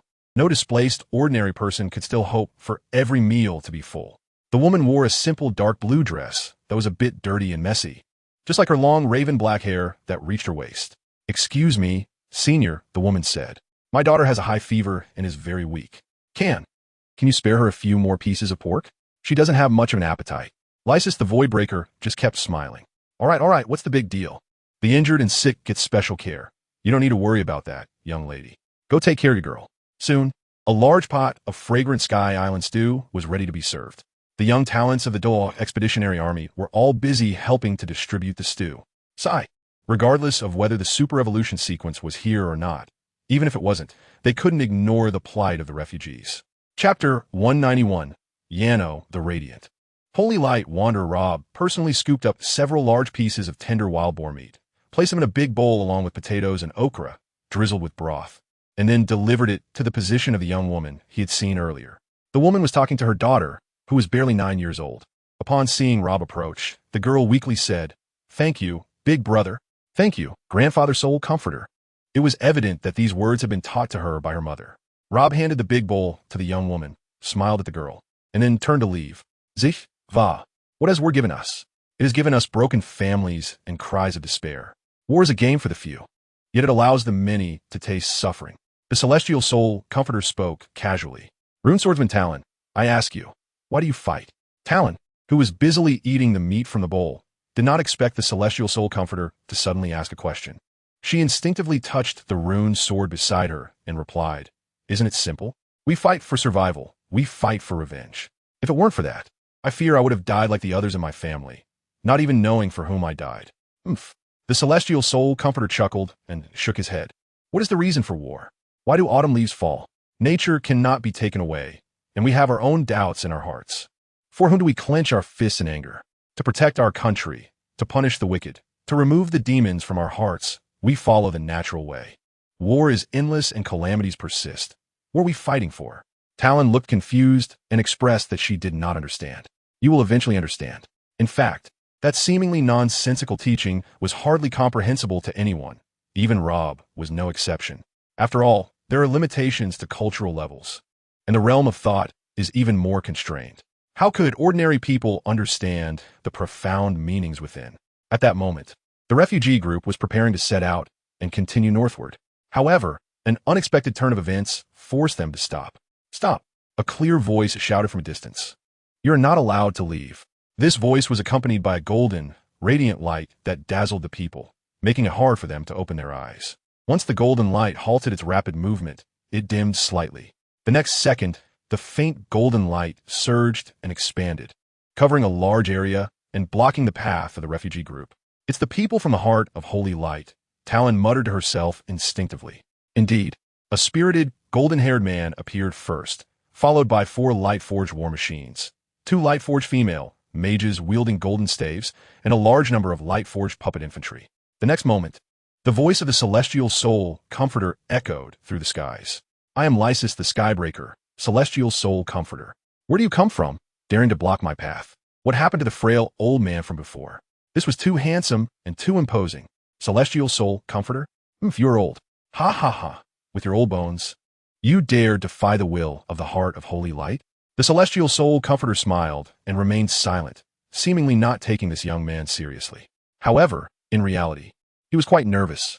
He knew full well that the heart of holy light had sent people here not for him, but to capture a certain gifted boy among the refugees, or perhaps even a girl as well.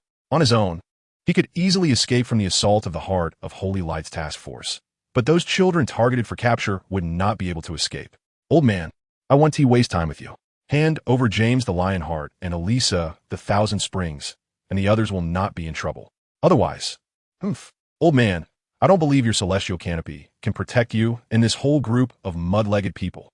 At this point, many members of the Douluo expedition team were filled with righteous indignation, eager to teach this shameless intruder a lesson, but they were stopped by Yu Mengxi. After all, with their strength, even a casual display could potentially destroy this already shattered world. Hearing the golden-haired man mention the name Elisa the Thousand Springs, the woman in the blue dress couldn't help but furrow her brow, looking at her daughter who had already fallen asleep in her arms, murmuring to herself, "Could it be? Are they really going to force us?" The celestial soul comforter laughed heartily, displaying the unique boldness of an old man. "Ha!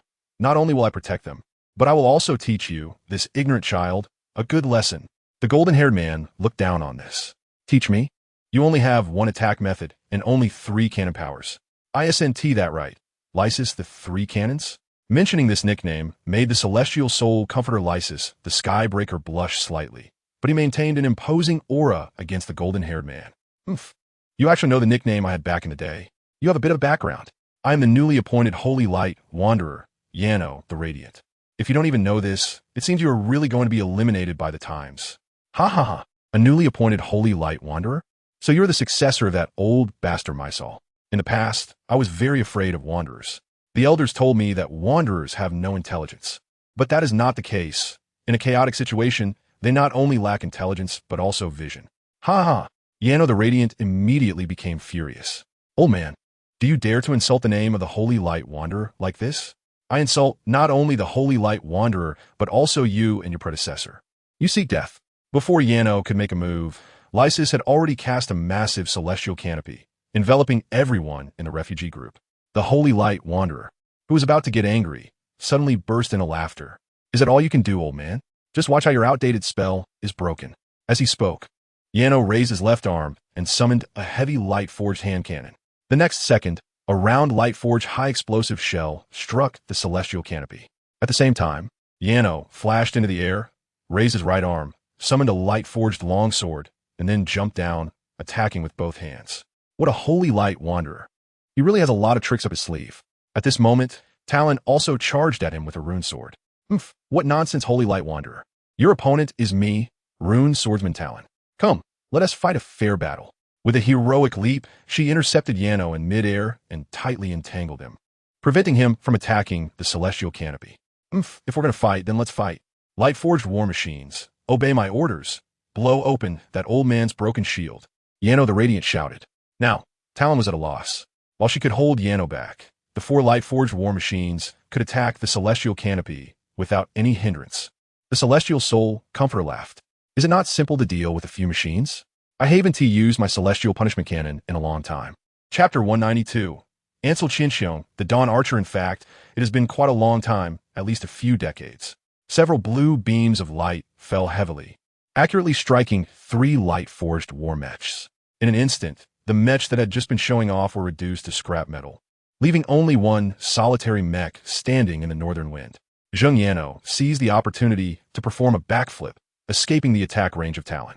With a command, 2 light-forged female mages began to aim and cast spells at Talon. Immediately after, large numbers of light-forged puppet infantry surrounded her. Although Talon's heroic leap could be used twice in a short period, she had already exhausted it during her close combat with Yano. She had no choice but to grit her teeth and activate her ultimate skill, Rune Everbright. Then, a rune light swept through, instantly taking down a large number of light-forged puppet infantry. Watching the intense battle, Dai Mubai couldn't help but say, "Are we really just going to watch? Hold on. Big brother Dai. We must not intervene unless absolutely necessary. If you lose control during the battle, it would destroy the entire world." Yu Mengqing whispered, keeping a close eye on the situation ahead. After elegantly dodging, Yano flashed into the air, hovering above the celestial canopy. I really don't know who gave you the courage to think you can stand against the great heart of holy light. Hand over those 2 children, and I will treat today as if it never happened. Lysis, who was straining to maintain the celestial canopy, scolded, "Bah, you filthy cockroach. You'll see just how good I am soon." He then directed a blue, soul-soothing beam towards Talon, providing her with a small amount of instant healing and a temporary spell resistance boost. It was clear that Lysis had pinned his hopes of breaking the deadlock on Talon. "Alas, old man, you don't need to seek death for those 2 children, risking so many lives," Yano shouted back. Lysis was completely enraged. You scoundrel. Do you still want to slaughter refugees and commit such a heinous act? Do you dare? If you provoke me, I truly dare. Hand them over. James and Arisa. Not a single one can be missing." In the crowd, the blue-dressed young woman suddenly seemed to recall some painful past, her mind trembling uncontrollably. The girl sleeping in her arms was almost shaken awake. No, don't force me." At that moment, an indescribable light burst forth from the woman's body, transforming into the figure of a handsome and robust man. "Ansel, my dear, even if I die, I will protect you and our daughter. Don't you remember? The Chenxiang family has been archers for generations, and you are no exception. So let my remnants become a longbow to be your strength. My dear, are you ready?" Encouraged by her husband, the blue-dressed woman, Ansel, resolutely stood up, placing her daughter, Orisa Chenxiang, aside, and gently touched her husband's luminous remnants. In the next moment, the light form lost its human shape and transformed into the longbow in Ansel's hands. The bow was completely transparent, with a faint golden hue. This bow also enhanced Ansel's clothing, making it as tough as armor and granting her some spell resistance. Now, Ansel was not only powerful, but also radiant like a goddess. "Mommy is so beautiful," Orisa exclaimed. With her daughter's praise, Ansel ran towards Lysis, the celestial soul soother, holding the longbow. The scene had not escaped the eyes of the Douluo expedition team. With another powerful new hero appearing, they could finally relax. "Who are you?" Yano, hovering in midair, exclaimed in shock. This rich power of dawn is precisely what the heart of holy light has been desperately searching for. "Why do you possess such power?" Lysis laughed heartily. "Ha, now it's your turn to be dumbfounded, filthy cockroach. You command us, seeing your breaking void," Ansel said as she drew the bow. "My arrows never miss. First, help that girl from the Golden Crow's family clear away those pesky puppet infantry." As Ansel pulled the bowstring, she gathered unstable dawn power and made it explode on the bowstring. Consequently, a massive number of arrows spread out in a fan shape, fierce as a dragon's breath. The fragile light-forged puppet infantry could not withstand such a bombardment. In this dawn of revenge, they were reduced to ashes. Thus, the once grand army of Holy Light was now left with only 2 light-forged female mages, 1 light-forged war mech, and their leader, the Holy Light Voyager Yano. Talon, having escaped from the chaos, bore wounds, but thanks to the self-healing effect of the rune power and the soul-soothing beam from Lysis, she quickly recovered. Now you are at a disadvantage, cockroach. How does it feel? Lysis laughed. Yano immediately became furious. Old man, don't get too happy too soon. The heart of Holy Light will eventually eliminate all you heretics, he said, blocking Ansel's dawn-charged arrow with a light sword strapped to his arm. Then ordered the 2 light-forged female mages. Use your trump cards and take out that rune swordsman first. Before Talon could react, she was completely trapped in a light-forged magical crystal, as if frozen in ice. Inside the magical crystal, Talon was completely immobilized, suffering continuous magical damage every second. The most critical part was that no one could help her. Seeing this, Ansel immediately shot a heavy dawn arrow, killing one of the light-forged female mages, followed by the other. But this was clearly ineffective. Talon remained trapped in the crystal. Seeing the light-forged war mech and Yano frantically attacking the celestial canopy, Lysis used his true trump card. His eyes glowed, and then he stared at Ansel, infusing her with blue light. You have been empowered. Go now. This was the ultimate skill of the celestial soul soother, boundless purification. Using it on a person increases their attack speed and casting speed by 40%, and their mental power and resource recovery speed doubles. Although this state only lasts for 20 seconds, it is incredibly powerful, allowing a person to have the combat power to take on 2 opponents in a short time. After receiving the enhancement, Ansel's first target was the last light-forged war mech. Once that was dealt with, only the Holy Light Voyager Yano would be left to handle.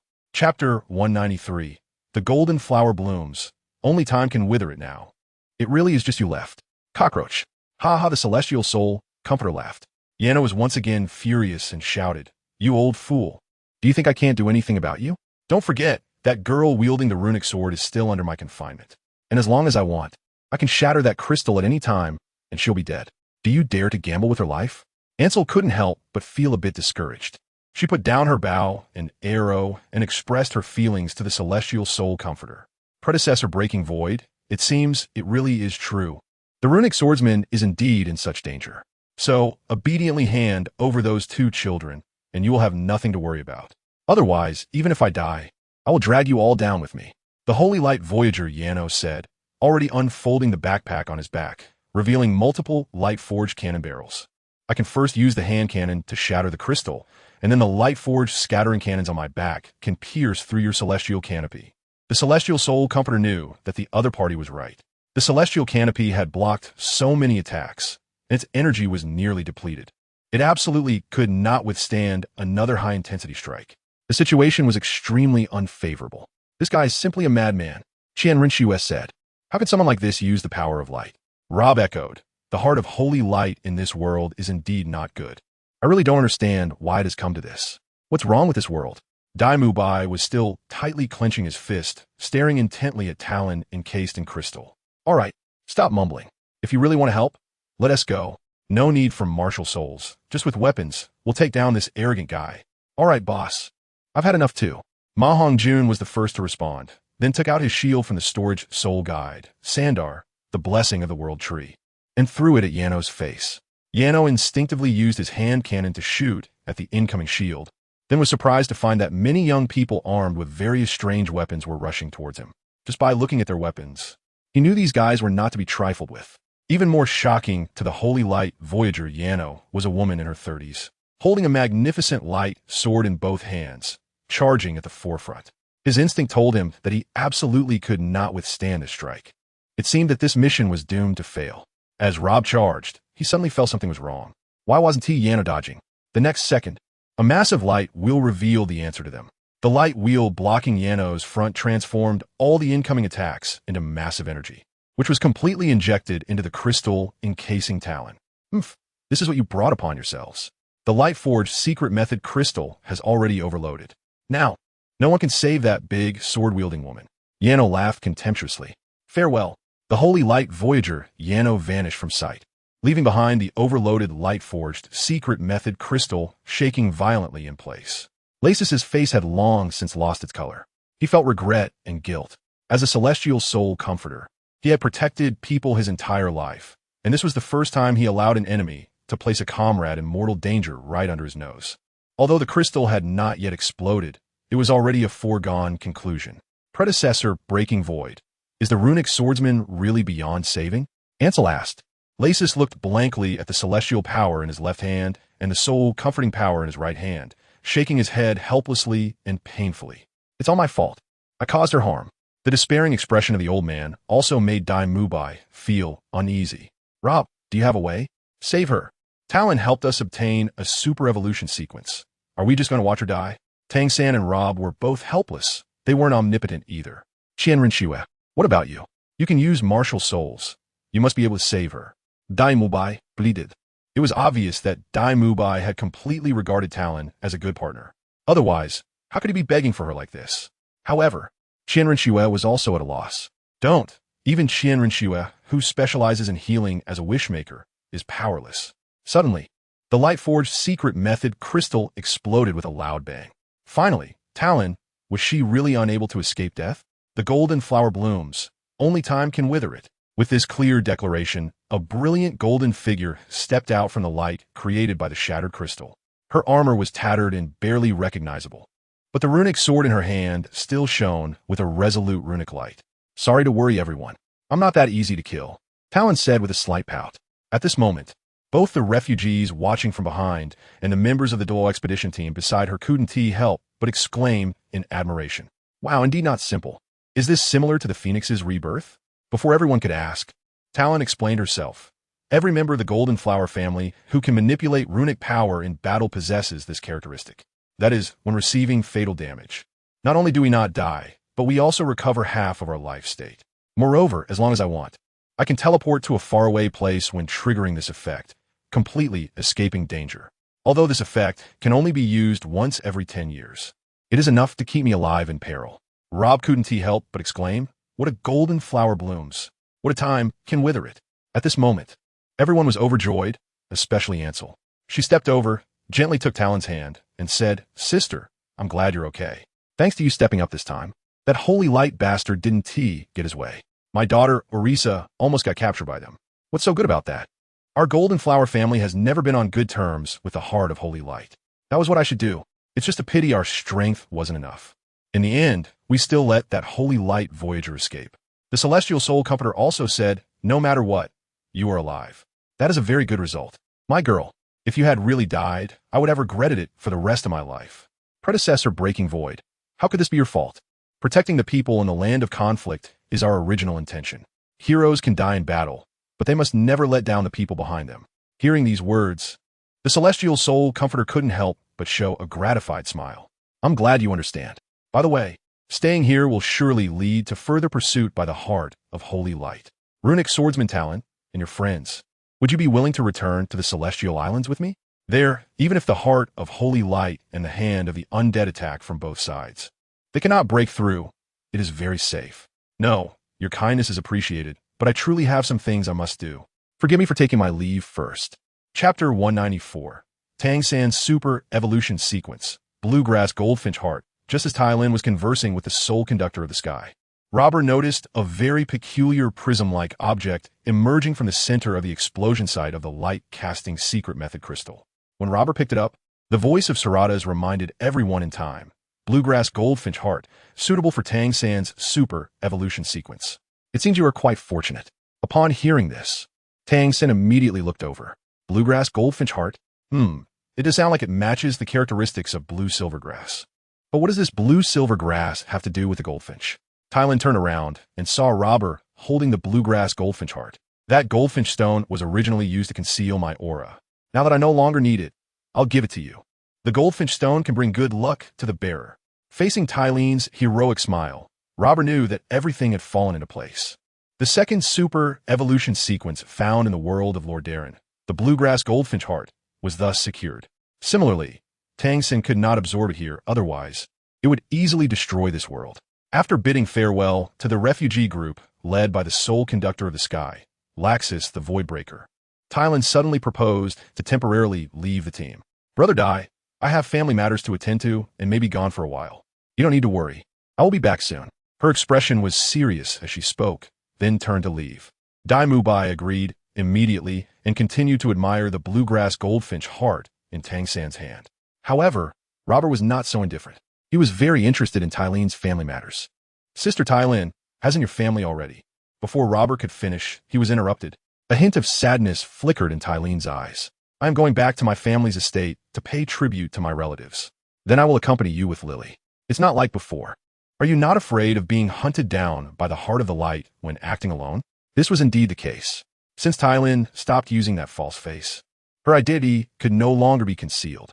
Moreover, she had just fought with the Grand Pilgrim of the Heart of the Light, making it even harder for her to continue acting low-key. That's fine. Thank you for your kindness. However, once we reach my family's vicinity, you must stop there. I will go home alone.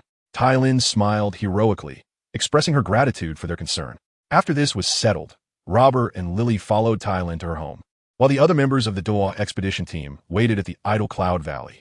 Along the way, Tylene frequently ventured into the woods to catch wild game. She prepared roasted rabbits and chickens, making them look quite impressive. Sigh, it seems she hasn't stopped doing this during her years of wandering. What's so impressive about that? In response to Lili's praise, Tylene casually said, I've been used to being on my own. How can I not handle food? Not every place has an inn. The fragrant roasted chicken was pulled off the grill, and Tylene tore it apart to share. The three of them began to eat and discuss. Do you want to know why my family is left with only me? Tylene said with a bitter smile. I guess the process must have been very painful. Tylene looked up at the setting sun in the west and sighed deeply. In fact, it was our family's own doing. Like other noble families in the land of conflict, the Goldfinch family maintained neutrality for generations, not favoring either the Scourge or the Heart of the Light. But my parents were not like that.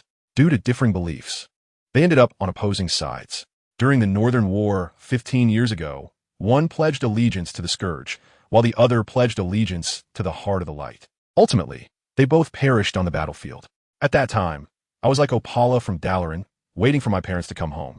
But after 3 years of war, what I awaited was the task force of the Heart of the Light. The people of the Heart of the Light believed that my parents' allegiance to both sides led to their defeat on the battlefield, so they decided to punish our family. I will never forget that day. In the entire Goldfinch estate, all the flowers withered and died under the devastation of the light forging powder. The only living person to escape was me. To ensure my own survival, I selfishly abandoned my brother. When the last Heart of the Light pilgrim, my soul, shot a light-forged bullet through his heart, I cried and watched from a distance. For this, I will live with guilt for the rest of my life. After escaping, I wandered around with the runic sword. At that time, I did not hate the Heart of the Light. I was afraid to hate them. Their power was too immense. While I was just an ant that could be easily crushed, the other nobles in the land of conflict did not sympathize with the Goldfinch family. My parents' allegiance to the Scourge and the Heart of the Light was the greatest betrayal to the land of conflict. After that massacre, the Goldfinch estate was taken over by Duke Red Rose. He sent a steward and some servants to manage the estate. For 12 years, I wandered around with a false face, working as a bounty hunter and mercenary. Yet I still lacked the strength to confront the Heart of the Light and still dared not hate them. Although I secretly returned every year to pay tribute to my brother, that did not change the fact that I was weak. Now things are different. I have met so many strong people with a common enemy. As long as we unite, we can completely overthrow the Heart of the Light and the Scourge. This world should have been liberated from their grasp long ago. After finishing her story, only silence remained.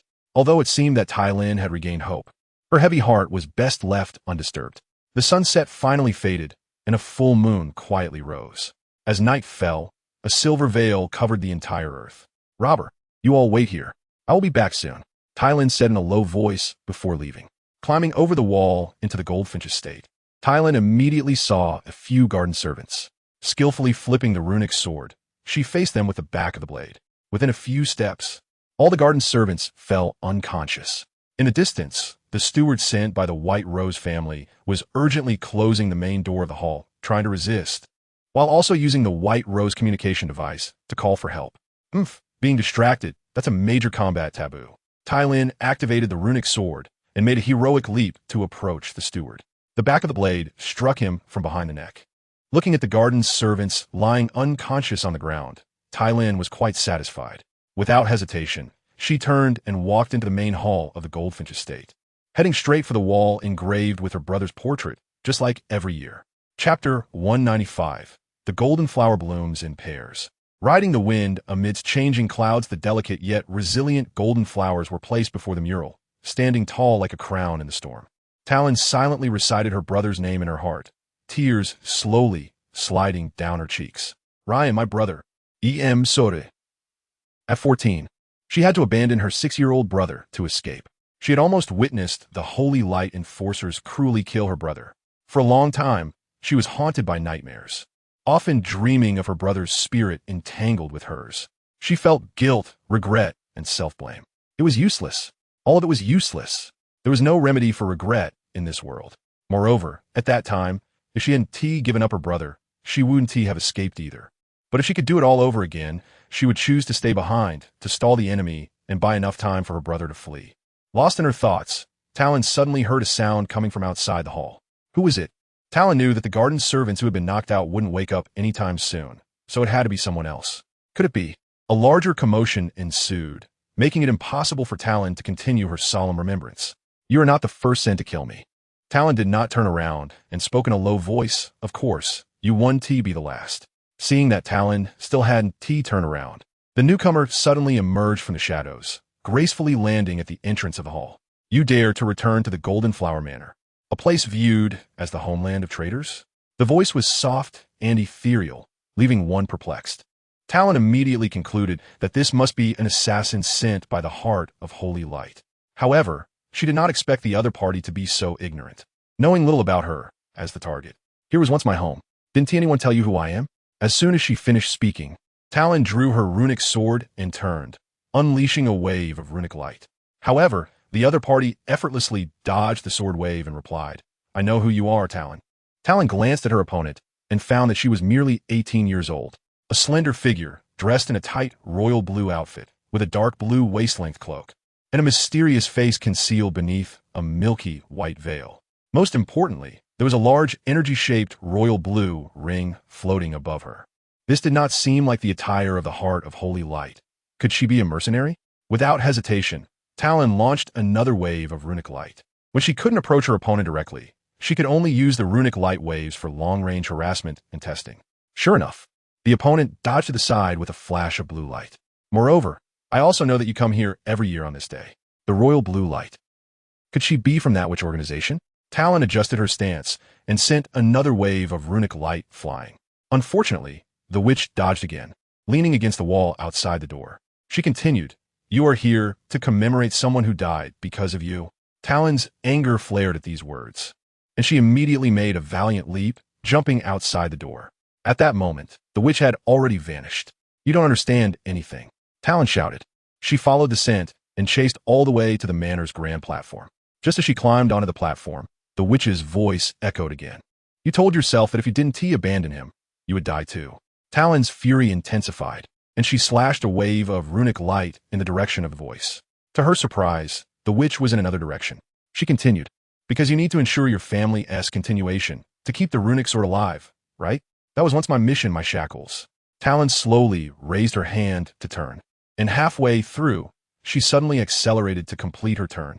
She launched another wave of runic light, and then used a valiant leap to close the distance. Generally, any magic-type combatants would be at an absolute disadvantage if Talon got in close. But I've always felt guilty, always remember my brother, remembering who harmed him. Talon cried out, then struck heavily forward. Suddenly, countless strands of royal blue light flashed from the witch's hands, each strand moving like a hand, nimbly countering all of Talon's attacks. Finally, the witch sidestepped, her right hand waving out, gathering a dense mass of royal blue energy, which directly blocked Talon's most ferocious strike. There was no way. The witch's body was as supple as if it had no bones. No matter how Talon attacked, she always managed to perfectly dodge or parry. Taking advantage of Talon's change of moves, the witch leaped, binding Talon's sword hand with her glowing left hand, then delivered a flying kick that slammed her against the railing of the platform. Talon knew that if the railing broke, she would fall straight from this 4-story building to the ground. While she wouldn't die, the witch would certainly follow her down to finish her off. Just as she was about to get up, the witch advanced. The witch held Talon's arms in place with both hands, pressing her knee against Talon's abdomen, saying, Returning to pay respects means you feel guilty towards Ryan? Guilt, however, must be acted upon. Talon was puzzled as to why this witch knew her brother's name, and why she was so emotionally charged. Although she was restrained, Talon still shouted, "You have no right to teach me what guilt is. You have no right to speak my brother's name." In a fit of rage, Talon summoned all her strength and broke free. She sprinted away, activating her ultimate skill in the center of the platform, Runic Everbright. Talon shouted, "Runes grant me power." The legendary runic greatsword shimmered with 4 golden-orange runes, which then infused the surrounding air, creating a rapidly expanding hemispherical domain. Within this magical runic domain, all of Talon's attacks would deal 40 more damage, while her enemies would be weakened by 40. If the witch didn't flee now, she would die here. But to Talon's surprise, the witch showed no signs of panic. The witch simply raised her hands, channeling the royal blue light into the large circular energy body floating above her. The next second, the ring was covered with ancient runic patterns. The witch declared, "Runes, assist me in breaking through my enemies." The light on the runic ring surged, focusing at its center, and shot towards the core of Talon's runic domain. The next moment, Talon's runic domain was completely absorbed, converted into the witch's energy. Talon felt her body shudder and fell heavily to the ground. Seeing Talon's runic sword had left her hands, the witch retrieved her runic ring and canceled her battle state. She slowly approached Talon, her eyes fixed on her. Talon, however, immediately stood up cautiously, gripping her runic sword tightly in her right hand. Chapter 196. Rhine, the rune which in a state of extreme weakness, Talon trembled and asked, "Only members of the Goldcrest family can wield the power of runes. Who exactly are you?" The witch's hands shimmered with a massive sapphire blue energy ball. "Hurry up, kill me," Talon said, glaring at her, unwilling to utter those words. "Kill me, and your mission will be complete." I wonder which side hired you to kill me, the hand of the undead, or the heart of holy light." The energy ball in the witch's hands grew larger and then suddenly shrank at an incredible speed, disappearing from sight. The witch turned lightly, presenting her back to Talon. "How could I kill you? You still have a mission to complete, sister." At that moment, Talon's heart felt like it was electrified, first stopping abruptly, then beating violently. "This can't be. I have no sister, and my brother is already dead." The witch removed her veil and turned to face Talon. It was clear that on her face, there was a precisely arranged, exquisite gold crest rune with a sapphire blue outline. "Rhine?" Talon asked, trembling. From this facial mark, she could see that the witch who had just fought her was indeed her brother, whom she had abandoned back then. "Lane is dead. I am Rhine." The unbelievable truth was too much for Talon to accept. The rune witch, Rhine Goldcrest, flashed down and landed steadily at the entrance of the hall, walking slowly inside. Talon, regaining her composure, leaped down with her sword and chased after her into the hall. There, Rhine also took out a bouquet of Goldcrest flowers and placed it in front of the wall, bearing a portrait of a boy. For the dead me. Surprise, doubt, guilt, and various emotions intertwined in Talon's heart. After a moment, she couldn't help but ask, no, this can't be. At that time, you clearly were already shattered to pieces, right? That's why I became like this now. Rhine revealed a calm smile and then turned to leave. The wind and clouds are changing again. Talon, it's time to make a choice. What choice? Rhine's rune magic wheel spun around, causing her body to float. She replied, "It's a choice to continue avoiding, to be your wandering swordsman, or to do what you truly should do." What I truly should do, that's also what I'm doing. A year ago, I personally killed the previous Holy Light Voyager to avenge myself. But this is just the beginning. Talon, if you want to completely eradicate the tragedy of our family and ensure it never happens again, you must break the cycle of holy light and the undead. Do you understand? Until we meet again. These words, in fact, Talon didn't need to hear. She had already regained hope and made the destruction of the heart of holy light and the hand of the undead her lifelong goal. She chased after her, questioning, "But Rhine, you need to explain. Why has my dead brother returned as a living sister? And the powers you're using? Have you joined that blue witch organization?" Rhine smiled without speaking. Then, she turned back and said, "None of that matters anymore. What matters is that we are both still alive. I hope that when I see you next time, you have become a war god that makes the heart of holy light tremble in fear." After her sister left, Talon was left alone, lost in thought. How could this happen? My brother. Oh no, my sister is alive, and she personally avenged me. The amount of information was indeed overwhelming. Talon was about 26 this year, while her sister was only 18. She asked herself, "Are you still not as good as a girl who hasn't reached adulthood?" At this moment, Rob and Lili arrived on the scene, inquiring about what had just happened. Talon recounted everything that had transpired, which piqued Lili's interest. "This Blue Witch organization sounds quite powerful. It can even bring your sister back to life. Do you know more about this organization? Lili asked. No, I don't want to know, Tylin replied. Since that was the case, Lili had to give up. Back at the camp in the Idle Cloud Valley, Saradas informed everyone of the new target point. It was actually at the far eastern edge of the contested lands, just a line away from the Holy Light Forge. Moreover, that line happened to be the Holy Light Great Wall, which was entirely guarded by the troops of the Heart of Holy Light. Hearing that Rob and the others were going to the border of the Holy Light Forge, Tylin couldn't be more excited. She had originally intended to start her revenge against the Heart of Holy Light from here. She vowed to make the zealots of the Heart of Holy Light, from ordinary believers to that wicked archbishop, fall one by one under her rune sword. A day later, at a corner of the northern section of the Holy Light Great Wall, in a riverside forest. Seriously, the pollution in this place is so severe. There are golden glimmering light, forged dust everywhere. Can people really live here? Rob exclaimed. Could this super evolution sequence we are looking for be related to the light forged dust? Tylin frowned, gazing at the towering Holy Light Great Wall in the distance. Lost in thoughts of the sweet revenge to come, the feeling of trudging through the light-polluted forest was quite uncomfortable, with many feeling as if their eyes were about to be blinded by the glare. If the border was like this, then crossing the Holy Light Great Wall to reach the Holy Light Forge would surely be even more blinding. Look, that's the thatched cottage. Hongjun, the first to spot the destination, pointed ahead and shouted, as if a drowning person had grasped a lifeline. At this moment, everyone could clearly see that the large area of land near the thatched cottage showed no signs of light pollution, appearing like normal land. Upon entering, Rob immediately saw a middle-aged man watering the purple lilies in the garden. He was very focused, only realizing the presence of the Douluo expedition team when they entered the courtyard. Looks like another group of adventurers has come here to rest, the man smiled. Indeed, within a 10-mile radius, this is the only place that can be considered a resting spot. Rob immediately recognized that the owner of this thatched cottage was very hospitable and had received many guests. Uncle, can we stay here for a night? Mengqing approached with a smile, sweetly asking. Of course, this was all an act, possibly learned from Zhuqing. Ever since Mengqing and Zhuqing started to get along better, she had tried to become a sweet lady like Zhuqing to change her long-standing image as a hot-tempered commander in the team. The middle-aged man remained unmoved and said in a deep voice, "Although you are my guest for coming here, if you want to stay at my place, you must do something for me. You can count on us. We'll take care of it," Rob readily replied.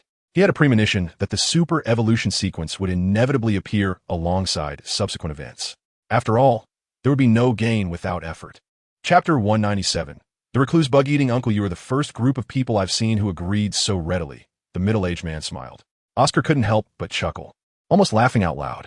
If they didn't agree, wouldn't they be kicked out? Why not agree quickly instead of just standing there? The recluse uncle laughed heartily. While they hesitate to agree, I've already decided to kick them out. Then hurry up. What do you need us to do? Rob asked. First, help me clear out the luminous giant spiders in the woods outside. These spiders accidentally wandered into this luminous forest and mistakenly ingested luminous powder, becoming mutated luminous giant spiders. Eliminate at least 20 of them and bring back their legs as evidence. 20 times 8. That's a total of 160 spider legs. Hurry up. Killing spiders. Is this a joke? Generally, tasks given by such seemingly powerful hermits shouldn't involve killing giant spiders, right? Instead of fighting a big boss, they had to help him kill spiders and bring back their legs? There was no choice. They had already agreed. No matter how bizarre the task was, they had to do it. Otherwise, he really might not let them rest here. As it turned out, a dozen people acting separately was quite efficient. Although the luminous giant spiders were hard to find, gathering and killing them only took a little over an hour. The broken parts of the spider legs exposed soft, white flesh that looked quite delicious. It was just that they didn't know if the mutated luminous spiders were still edible. If they were, Mengqing from the Douluo expedition team would unlock a new dish, true barbecue spider legs. Soon after, another task came. Yes, it was still about killing bugs and collecting meat. However, this time the bug was a giant silkworm. Moreover, the middle-aged man wanted not only the silkworms, but also the nearby silkworm pupae. Damn, although those bugs were essentially protein, just thinking about their live forms made people feel nauseous, right?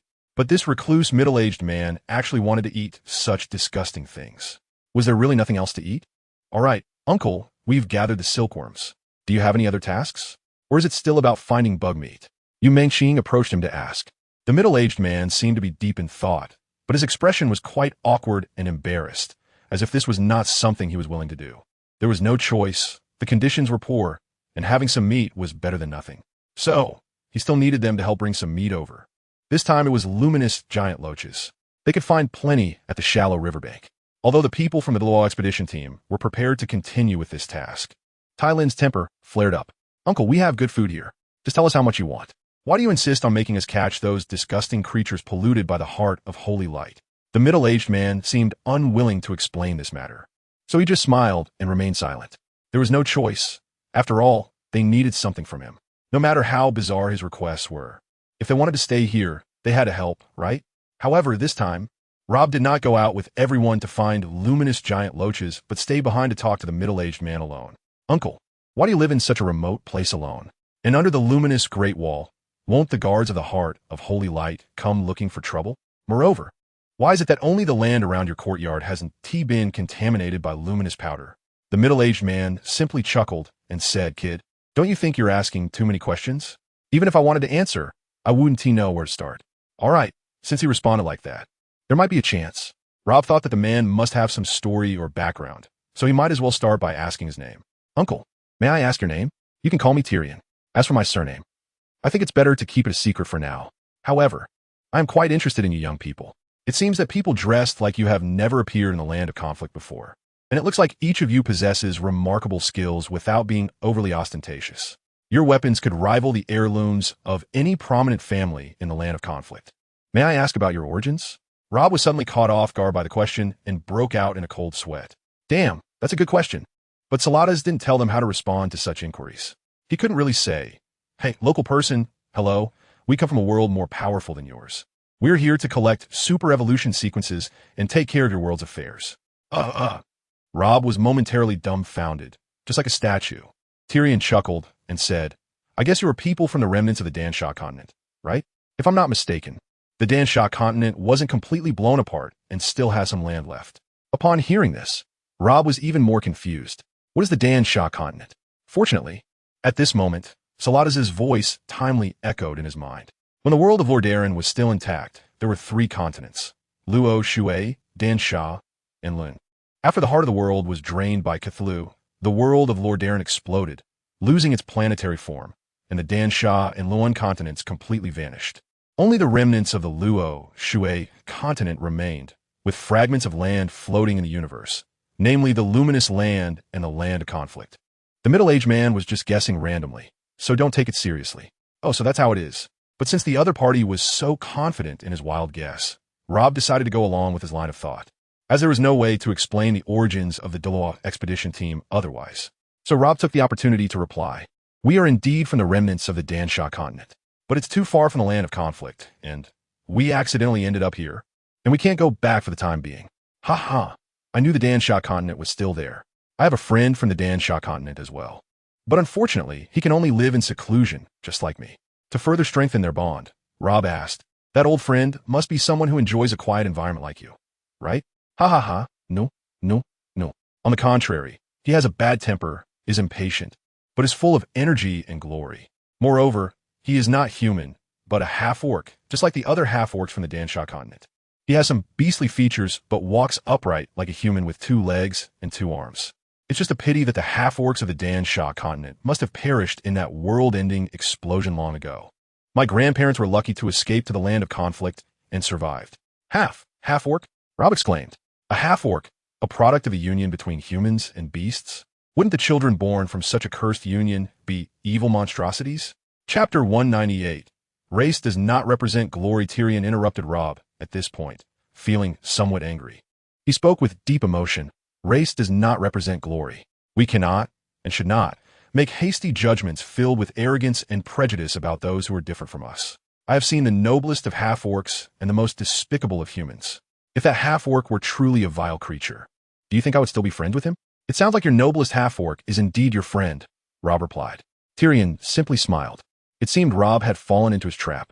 Before Rob could continue to ask, Tyrion suddenly turned and said, I have an idea that has been buried in my heart for a long time, one I've been afraid to pursue. But now that you are here, I believe I can rely on your strength to accomplish it. When your companions return, I will explain everything to you in detail. The members of the Douluo expedition team who went out to search for the light-forged giant catfish all returned with full loads, even exceeding their tasks. Tyrion was naturally very pleased. As the owner of this thatched courtyard, it was the first time he had seen guests take such care with tasks beyond ordinary understanding. Girls, boys, you have made me very satisfied, and my courtyard is open to you. Now let's all go inside and sit, Tyrion greeted with a smile. At this point, the weary group finally collapsed one by one in the hall of the thatched cabin, sitting down to rest. Tyrion took out the frozen meat he had stored in the cellar and started to fire himself. His cooking skills were not great. He simply dumped chunks of meat from the jar into a large pot and stirred it aimlessly. He occasionally added some seasonings, of course, without measuring. Yu Mengqing wanted to help several times, but ultimately refrained. She noticed that although this uncle's cooking was not refined, he was very earnest, as if he were learning an art. As a result, when the meat was served, it was indeed not very tasty. The seasoning was too strong, and the meat lacked flavor. Moreover, it had been overcooked. But meat was still meat, and it had to smell good. With over a dozen members of the Douluo expedition team, plus the fierce warrior Terran, they had no choice but to finish this large pot of meat. After a few rounds of meat, it was time to chat. Previously, when they were teasing Uncle Tyrion with the bug-catching task, he now resembled a kind and gentle old father, sitting next to the meat pot with a stool. He didn't care whether everyone was ready to listen or if they wanted to hear. He just began to speak freely. Young people, would you like to hear my story? Without waiting for their response, he officially began. My name is Tyrion Shorer, and I was once a lord in the land of Westlight Forge. My territory is called Shore Valley, and my castle is magnificent. As the head of a family loyal to the heart of Holy Light, I was supposed to hold a high position. However, I gave up this position. Haha, this is a long story. It all begins with the surviving half-orcs. When the continent of Dansheng exploded, some half-orcs fled to our Luoshui continent, now known as the Land of Conflict. They quickly came into almost irreconcilable conflict with the people of the Land of Conflict.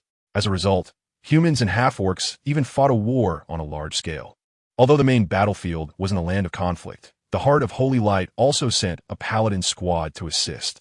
I was one of them. I achieved countless merits in that war, saving innocent civilians from half-orc hands multiple times. With my outstanding military achievements, I returned home in glory and was specially commended by the headquarters of the Heart of Holy Light. After the war, I returned to Shore Valley to enjoy the precious peace and harmony with my family. Until one day, a half-orc, by accident, intruded into my territory. This half-orc was being pursued, and I hurriedly joined the fray to capture him. During the battle, a nearby tower collapsed. I am ashamed to say, unfortunately, I was buried beneath it. At that time, I thought I would die in a pathetic manner inside. But after regaining consciousness, I found that I had actually been saved by that half-orc and was taken home by a guide horse. Learning all this shocked me greatly, and I immediately retraced my steps. I wanted to find a half-orc and ask him directly, "Why did you save my life?" His name was Trigus. After I found him, we had a long conversation.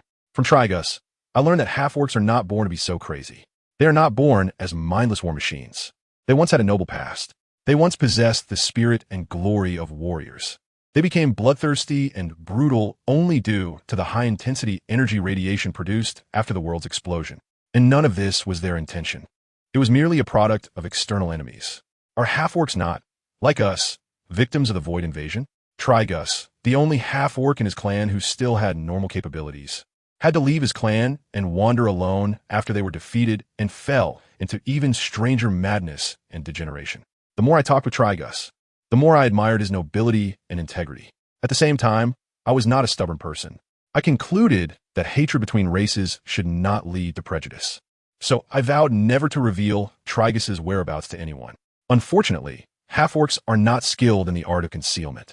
Trigus was eventually captured by the Holy Light patrollers. Coincidentally, they brought him back to my territory to deal with him there.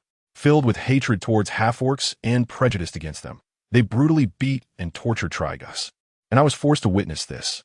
When I could no longer hold back, I furiously attacked the Holy Light patrollers. This conflict ultimately ended in my defeat. I would also face the judgment of the Archbishop of the Heart of Holy Light. Without a reasonable explanation, I would be charged with heresy.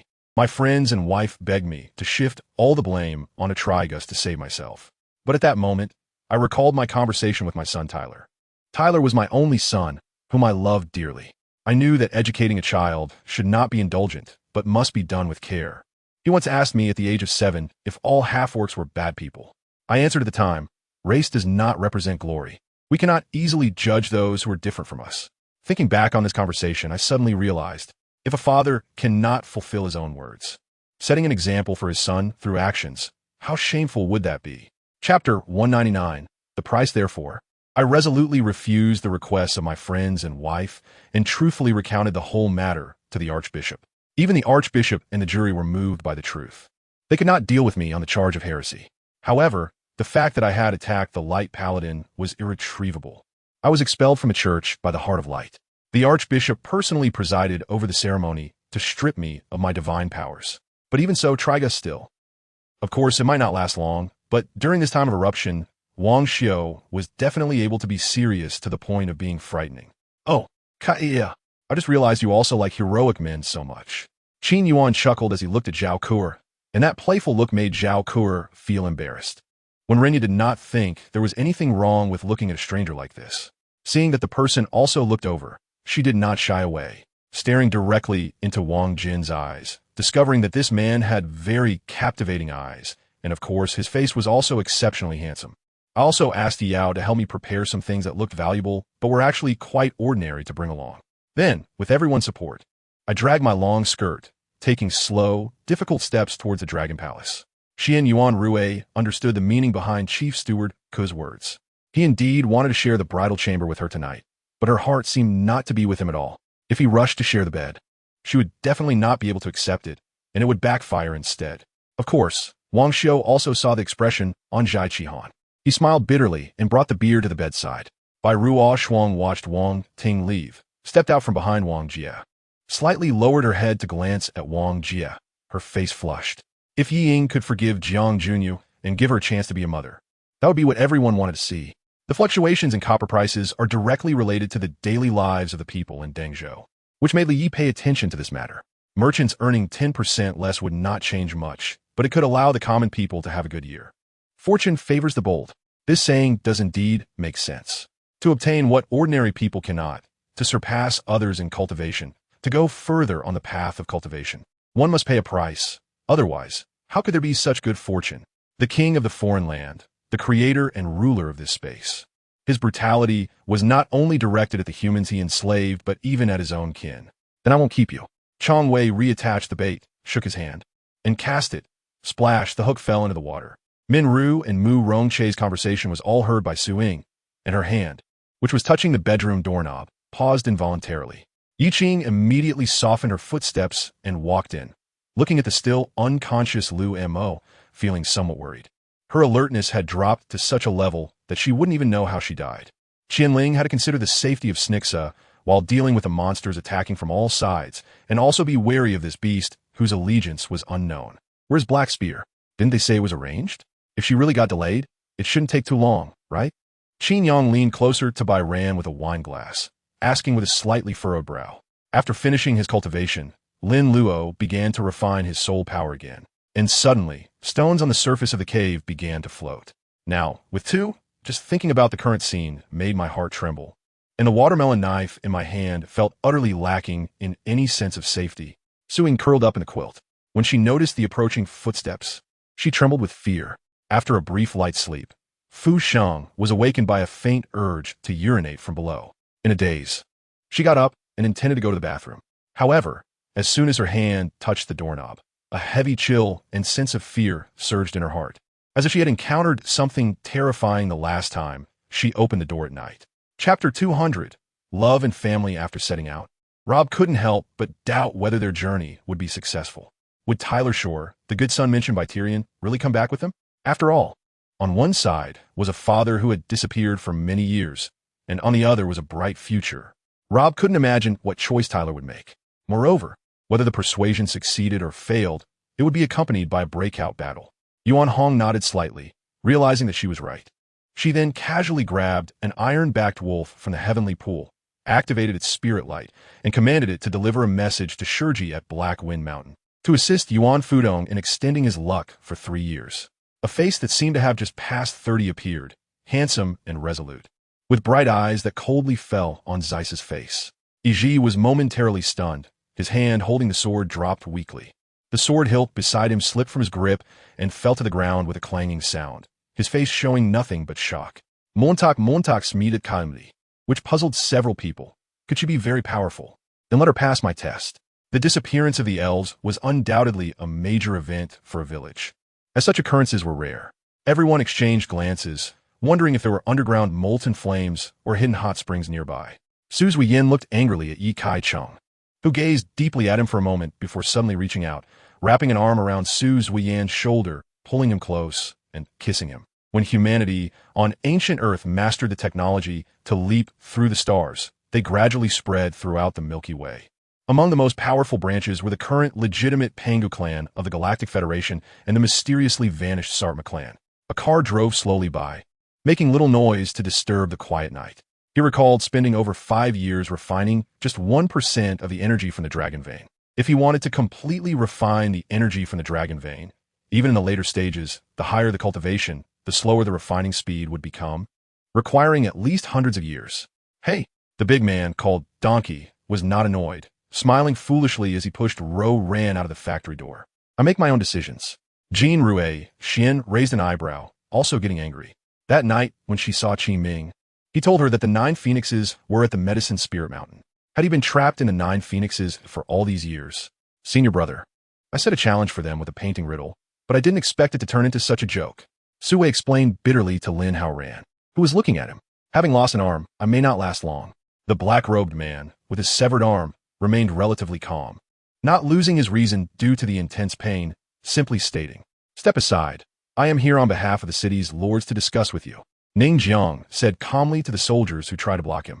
If there was no other way to break the formation, then he could only carve out her heart. Besides, she was already deeply sinful and was a dead person, so it couldn't be considered unjust killing. Lu Zixin did not consider Hong Ho's suggestion either. If everything was obtained through such means, what difference was there between him and Dr. Isaacs of the Umbrella Corporation? But you must want to hear how someone who witnessed the battle of these 2 powerful figures would describe it. He still did not give up, saying smugly, "Of course, although the waiters here were ordinary people, they did not dare to make trouble. To be able to run such a restaurant, their abilities were definitely not low. If they offended the people behind the scenes, even if those people did not take action, those wanting to please them would be enough to deal with them." Chapter 201.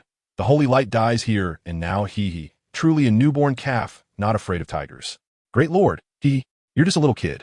Elsun sneered, and then unleashed a large holy light circuit behind him. Upon hearing this, Tyler, filled with excitement, rushed forward first. He used the ancestral secret technique of the Shining Sun family, Silence of Light, in an attempt to interrupt the spell being cast by the opponent. Unfortunately, Bishop Ailsun was indeed a ruthless veteran. After a few moments, the sacred fire remained blazing, but the soul-damping orb amidst the flames had no breath of life. Currently, the wing of Empty Sea was only level 30, but upon transforming, its level could be raised to 50, significantly enhancing its attack, defense, speed, and other aspects. However, the wing of Empty Sea was still in its growth phase, and the first form could only be maintained for 1 minute. Huang Longshi looked towards Master Zhang. Among the 8, apart from the unknown intentions of Dantai Mingjing, only the 2 of them were veterans in the celestial realm, so this decision naturally required their input. Elder Xiao watched anxiously, not because he was worried about more deaths among the Sea Demon clan, but rather if he could escape this calamity. Ducking down, Qi Feng evaded a whip kick, and as the opponent's leg reached above his head, Qi Feng struck directly at the dragon's heart, causing the opponent to tremble and obediently turn into a limp snake. Huh, is that where Brand is? Is someone fighting with Brand? Zhang Yifan was shocked. Kagaya's pupils contracted as a black space appeared before her, directly reclaiming the gray bone. This time, upon waking up successfully, she did not see Nangong Zhao, but rather Lan Dai sitting in the room. Lan Yu slowly revealed a hint of a smile, his calm gaze fixed on Gongsun Bufan, as if he could pierce through all the secrets within a person's heart. The face of Quan Mei was adorned with a gentle smile as she lightly pinched the jade ornament in her hand and ultimately placed it in her bosom. Alcohol, mixed with an unknown heat, made it impossible for him to discern what was real or fake, only knowing that what he held was a ball of fire. "It's nothing," the girl said, then turned to Mu Yunxing and Emperor Jiuyin. Uncle Sun Li and the others were a bit rude just now. Please don't take offense. They didn't mean to mock you for wanting to go to the Creation Temple. He was still smug, feeling good that he was needed by her, but now thinking back how naive he was. With a bang, A figure flew out of the doorway and crashed heavily to the ground. The people of Xingyun, who hadn't seen snow for decades, were filled with excitement and joy as they admired the beautiful snowy scene that hadn't been seen in 100 years. Not only that, but there were countless cultivation resources inside, making it an enviable existence that completely surpassed the Kanglan Great Road. You say you really didn't do this on purpose to anger me? Junshi frowned, one hand cradling Luo Yunshi's cheek, asking. She could already guess that the heavenly poison sect had obtained an ancient formula that could enhance a person's innate potential. Unfortunately, the alchemist's skill and understanding were lacking, turning such a rare, holy medicine into poison and committing the insane act of poisoning the entire city. 120,000. This broken plastic card actually costs 120,000. Tang Zishuan glared angrily at the monk, while Li Fengjue simply took out his card and swiftly made the payment. Luo Qingyan continued to climb higher, and when she reached more than 10 meters above the ground, she clearly felt a gentle breeze blowing. The result was that while the park was still undergoing major construction, building other factories, office buildings, and dormitories, Langsha had already officially started production in the park. However, just when everyone thought there was nothing to worry about, Lu Heng suddenly startled and retreated several large steps in a panic. Chapter 202. Tyrian Sunfire. The Ember Knight. From this moment on, the old paladin no longer existed. In his place stood the Ember Knight. Ember Knight Krion Sanfira. He would set the entire light-forged land ablaze with the fury of vengeance, burning from the western side of the light-forged wall all the way to the seat of the holy light. Tyrion's heavy sword was enhanced by the power of the embers, becoming a legendary divine weapon, no less than Talon's runic sword. Since Tyrion's rise, anyone wielding the Ember Holy Sword. The smiling tiger was already preparing to put away his weapon and retreat, but just as he subconsciously looked through the sniper scope for one last observation of Yan Buya, he suddenly froze. After Gu Qingyan was taken away by the ambulance, Miao Miao, in a daze, went to the bathroom, filled a bathtub with water, and kept soaking without taking off her clothes. Reflecting on everything that had happened during this time, and thinking about Dongqing's death, Wen Shuyuan felt a sharp pain in her face. All of this was the queen's doing. The rabbit was stewed, and I will prepare medicine for you. Given the couple's current condition, they needed medication every day to recover their health. Tong Qian deliberately shot him a disdainful glance, noticing the familiarity between the two. Otherwise, she wouldn't have teased him directly. Huh, why aren't you dead yet? LuoBo supported his swaying body with an iron rod, taking a deep breath, wanting to use his last bit of strength to take Ling Xiaofeng down with him. The couple had a 7 or 8-year-old son, who was very adorable, secretly watching Qian Rao and the others but dared not approach. On the way to the pagoda from here, a giant stone over 4 meters tall stood upright, with the words Demon Ridge intricately carved on it. Gu Zifeng hurriedly pulled Yang Sini aside, gently patting her back to help her breathe easier, reflecting on what Yin Buyue and Xiao Yunjia had said before the raid on the Blue Army's headquarters. The class leaders simultaneously felt a mix of laughter and tears in their hearts. Lian Shuo allowed Han Liani to pull his hand, regarding his sister's misunderstanding. He could only remain silent. When would she understand? Seeing this, Zhong Wuxia immediately arranged for someone to bring over a deck of cards, took out 16 cards in front of everyone, wrote the numbers 1 to 16 on them, and then shuffled them. When the group heard this, although they were a bit puzzled, as long as there were people inside, they were prepared and confident in their numbers, so they naturally felt unafraid. Pirates attacked, and the piercing alarm sounded over flying Dragon Island. Teams of soldiers rushed out from various huts and tents, grabbing the weapons placed nearby, and urgently assembled under the leadership of their respective commanders, then ran toward the coast where the pirates were attacking. Yun Haixin, do you really think I would do the same thing I did 10 years ago? He suddenly retorted with a cold laugh. Watching the 4 giant mech disintegrate and all personnel perish, the other mechs were unable to assist, because they were also trapped. But the restraints on them were not as severe as those on the number 4 giant mech. Just as these people were in a state of panic, a baby's cry suddenly broke out, the eerie sound startling several school leaders. What they didn't know was that this was all because he wanted to see if they would secretly meet with Chun Yufeng, which was why he hadn't locked them up. You take great photos as a model. During the lunch break, Bai Yueran said to Chu LV, Yang Ren, you sinful creature. I only regret not having killed you with my own hands back then. Long Babu's anger erupted, tearing off the facade and publicly insulting Yang Ren. The scene exploded, with some shouting and disbelief, others furious and ready to curse, and the important figures on the podium wearing various expressions. At this moment, within the demon realm, all the demon races were suppressed and kneeling on the ground, trembling, as an extreme fear arose deep within their bloodlines. While the human race in the demon realm was also suppressed and kneeling, eyes filled with shock. Chapter 203. The Super Evolution Sequence of Qianren Shui. Azure Sky and Bluestone, although this little interlude brought some embarrassment, it did not affect the main business. Tylee and Shori, the Knight of Light, officially joined the Guardian Alliance, becoming one of its first members and will be an absolute elder of the Guardian Alliance for decades to come. Talon Kingsley, the Rune Swordsman, officially established the Guardian Alliance and became its first leader. For the next few decades, she will lead the Guardian Alliance to rapid growth and expansion. Yi Qingjue looked at the round face of the person in front of him and couldn't help but poke it. The scene before him made Gue Mian Guyu's heart brighten. Indeed, Luo Wuxing was here, but for what reason did he enter? It should be impossible to barge in. So let us play a dirty trick. Zhang Yunze wrapped his left arm around Wang Yuehan's waist and, without waiting for her to say anything, directly kissed her lips. Wang Yuehan let out a soft moan and fell into Zhang Yunze's embrace. Therefore, it is not difficult for Du Bian to achieve a passing score in the subject of national studies, but obtaining a high score is extremely difficult. And surpassing Tang, Yin is as hard as ascending to the heavens. Just a daydream.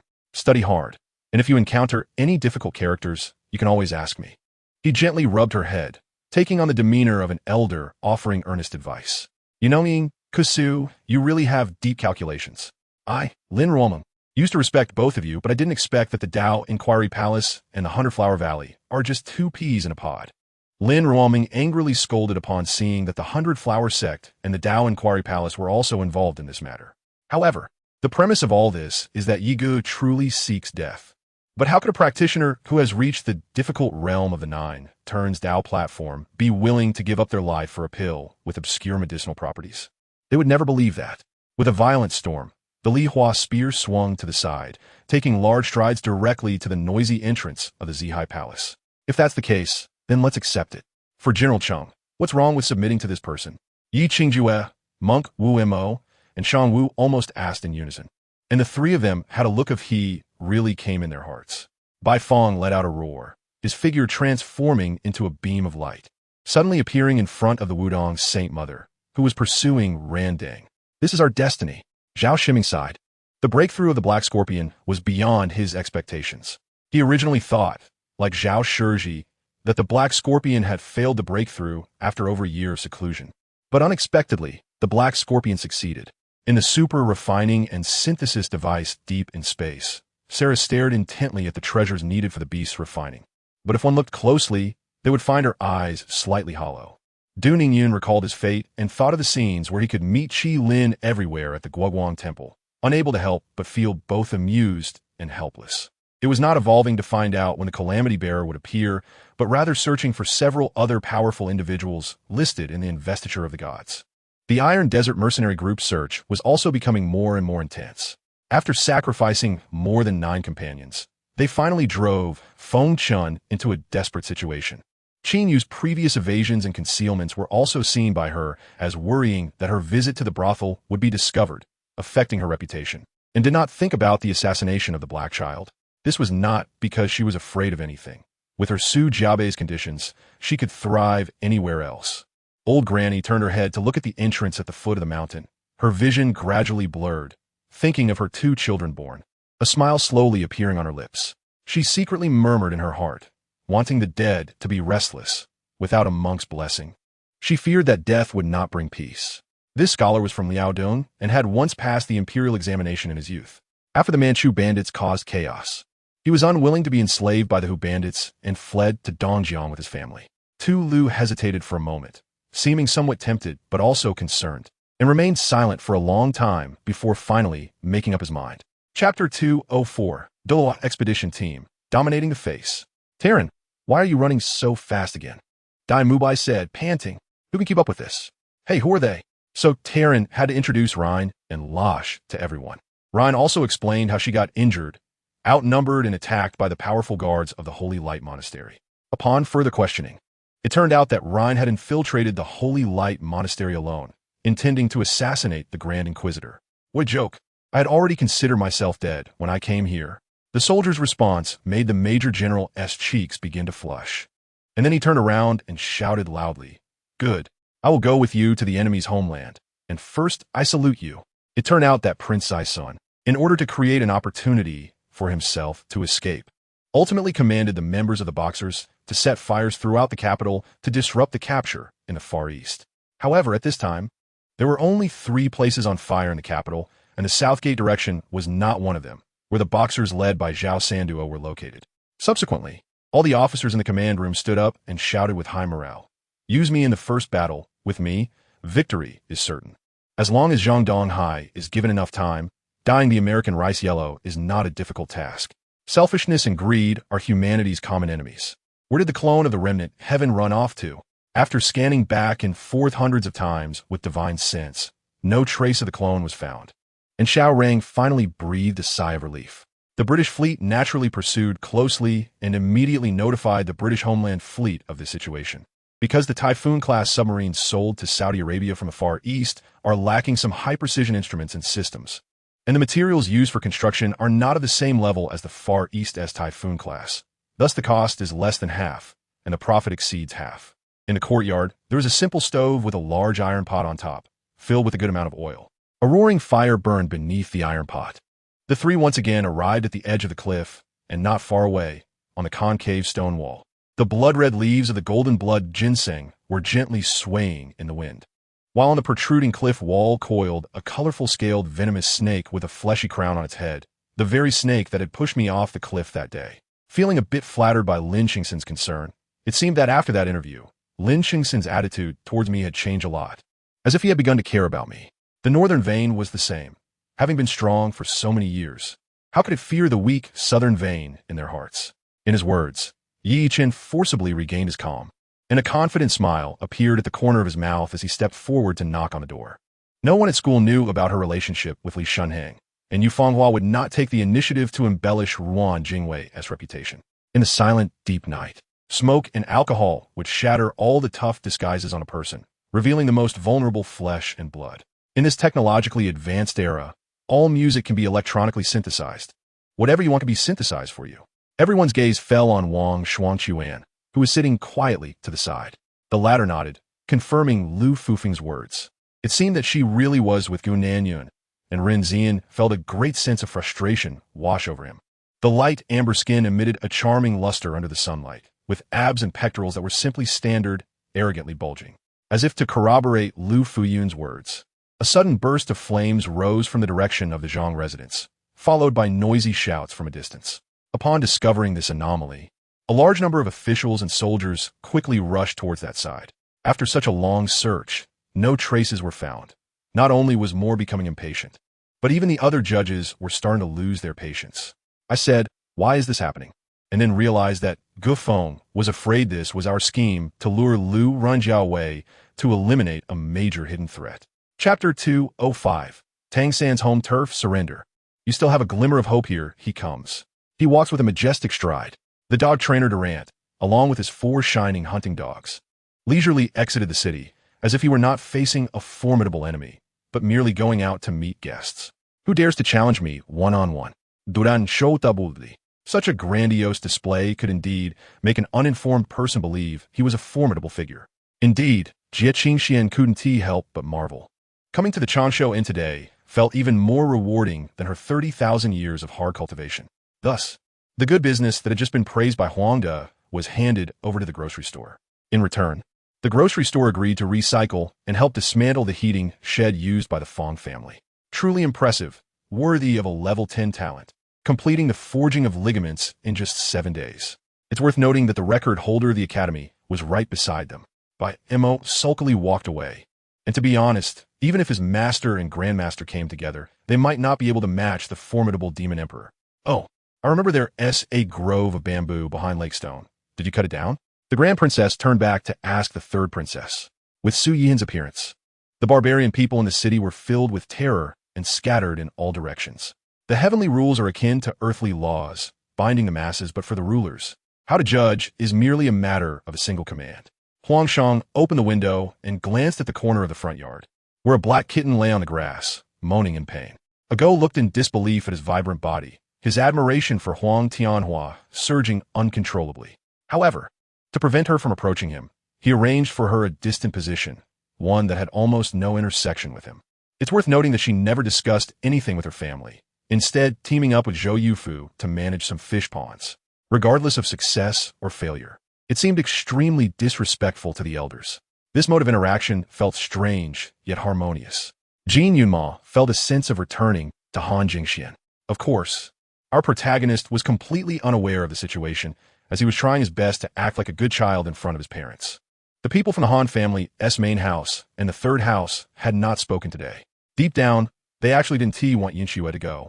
No matter what, these 6 or 7 children would consume quite a bit of food just for their meals. Rushi looked at his pant legs, pointed, and noticed they were covered in dust, with mud stains from the rain a few days ago on his boots. Su Lin and Sun Yi knew that Du Zizong was always decisive, so they believed he would indeed leave. The virtuous consort comforted while winking at the consort, signaling her not to lose her composure at this moment. Today, considering it was your first offense, I forgive you, Zhe said with a charming smile. Since the matter of the fish pond fell under his title, Zhou Yufu gritted his teeth and went ahead with it. Before he finished speaking, Bloodwolf suddenly convulsed and collapsed straight down. Meanwhile, the subordinates beside him began to shout excitedly. Others had never seen Leonidas. They could only speculate about this man through Abner. After a long time, Yang Sudong heard the sound of a child crying. His child had been revived, and those anxiously waiting in the emergency room also heard the baby's cries. While Yang Shan was joking around, the chubby one quietly took a big machete and rushed down the slope, gradually approaching Mu Qingsong. Not eating, not drinking, not sleeping, not speaking, like the Zen meditation described in Buddhism. As time passed, Lin Ping gradually lost his breath, merging seamlessly with the Overlord Bao, indistinguishable from one another. Qi Hua and the others looked in astonishment at Uncle Wei, who was taking off his clothes piece by piece, unable to guess what Uncle Wei's abilities were. Chapter 206. Tang San's home turf. No surrender, only death. Although Karl, the Lord of Holy Light, was unwilling to lose in momentum to Tang San, he still stood ready for battle. His shield flashed, filled with divine light, just like the long sword tightly gripped in his hand. Karl's defensive capabilities far exceeded his offensive abilities. As the commander of the Holy Light Crusaders Heavy Infantry Regiment, this was an essential quality. However, since Tang San had already stated that he could take the first 3 moves, there was no reason for him to dawdle here. The blood gushed forth, staining Yi Feng completely, as the true martial elder's body convulsed weakly a few times before instantly fading away from the breath of life. The red-haired old man stared intently at Yi Feng's eyes. Yi Feng could see a hint of a storm brewing in the old man's gaze, a cyan storm that continually expanded until it transformed into 2 dazzling beams of blue light. The old man's eyes grew brighter under the reflection of the blue light, resembling an ethereal, vast green ocean. Of course, this was only done after they encountered an insurmountable problem, and it had proven effective many times. Many people would show deference when they heard the name of their backing force. However, the people from DTPH paid little attention to these individuals. They were busy preparing for the next combatants to enter the arena. It seemed they were making adjustments to make the battle more exciting and more pleasing to the newly arrived Duke. I am not one of those righteous disciples. I am Yiyun among the top 64, Yi Feng said calmly. The man in black, slender in stature and seemingly frail, exuded a dangerous aura. As a personal financial advisor, the most important thing is to ensure customer satisfaction. To put it bluntly, one must understand the customer's needs better than their wife, a true professional. Wang Yi Yentli nodded. Logically, he should not be able to communicate with souls, but this soul would soon be taken away by the Grim Reaper, erased of its memories, tormented in the underworld to cleanse its sins, and then reincarnated into the mortal realm. Watching one's family members being killed by others and having to witness their refinement must be an incredibly painful and maddening experience. Upstairs, Li Ruinfu and the others also sat by the railing, focusing intently on the stage. At that moment, Ling Zifeng entered the private room and sat beside Xing.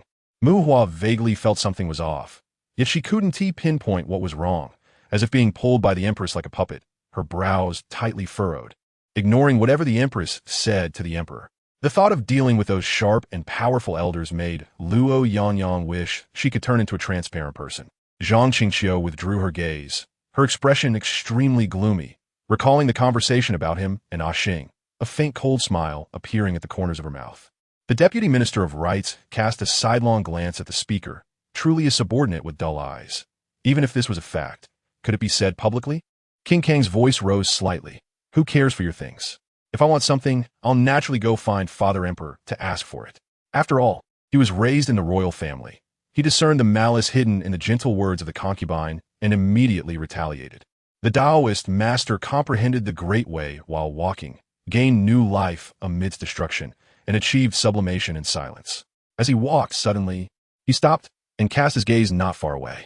After Duan Qingyan left in the great Ning dynasty, Yan Lingyun supported everything alone, with only minor generals stationed in Guangyuan City. By the time he discovered the Northern Chu army, the main force of Northern Chu had already crossed the river. Xing leaped out of bed and realized it was just another dream. She couldn't help but touch her own cheek. Was she sad? She rushed straight to the second floor, but when the server opened the room door, she did not see the expected seventh prince. 5,000 Wuhan soldiers were already difficult to handle, let alone the current 7,000 soldiers. It was naturally best to retreat as the first of the 36 stratagems. Chapter 207. The Ultimate Showdown?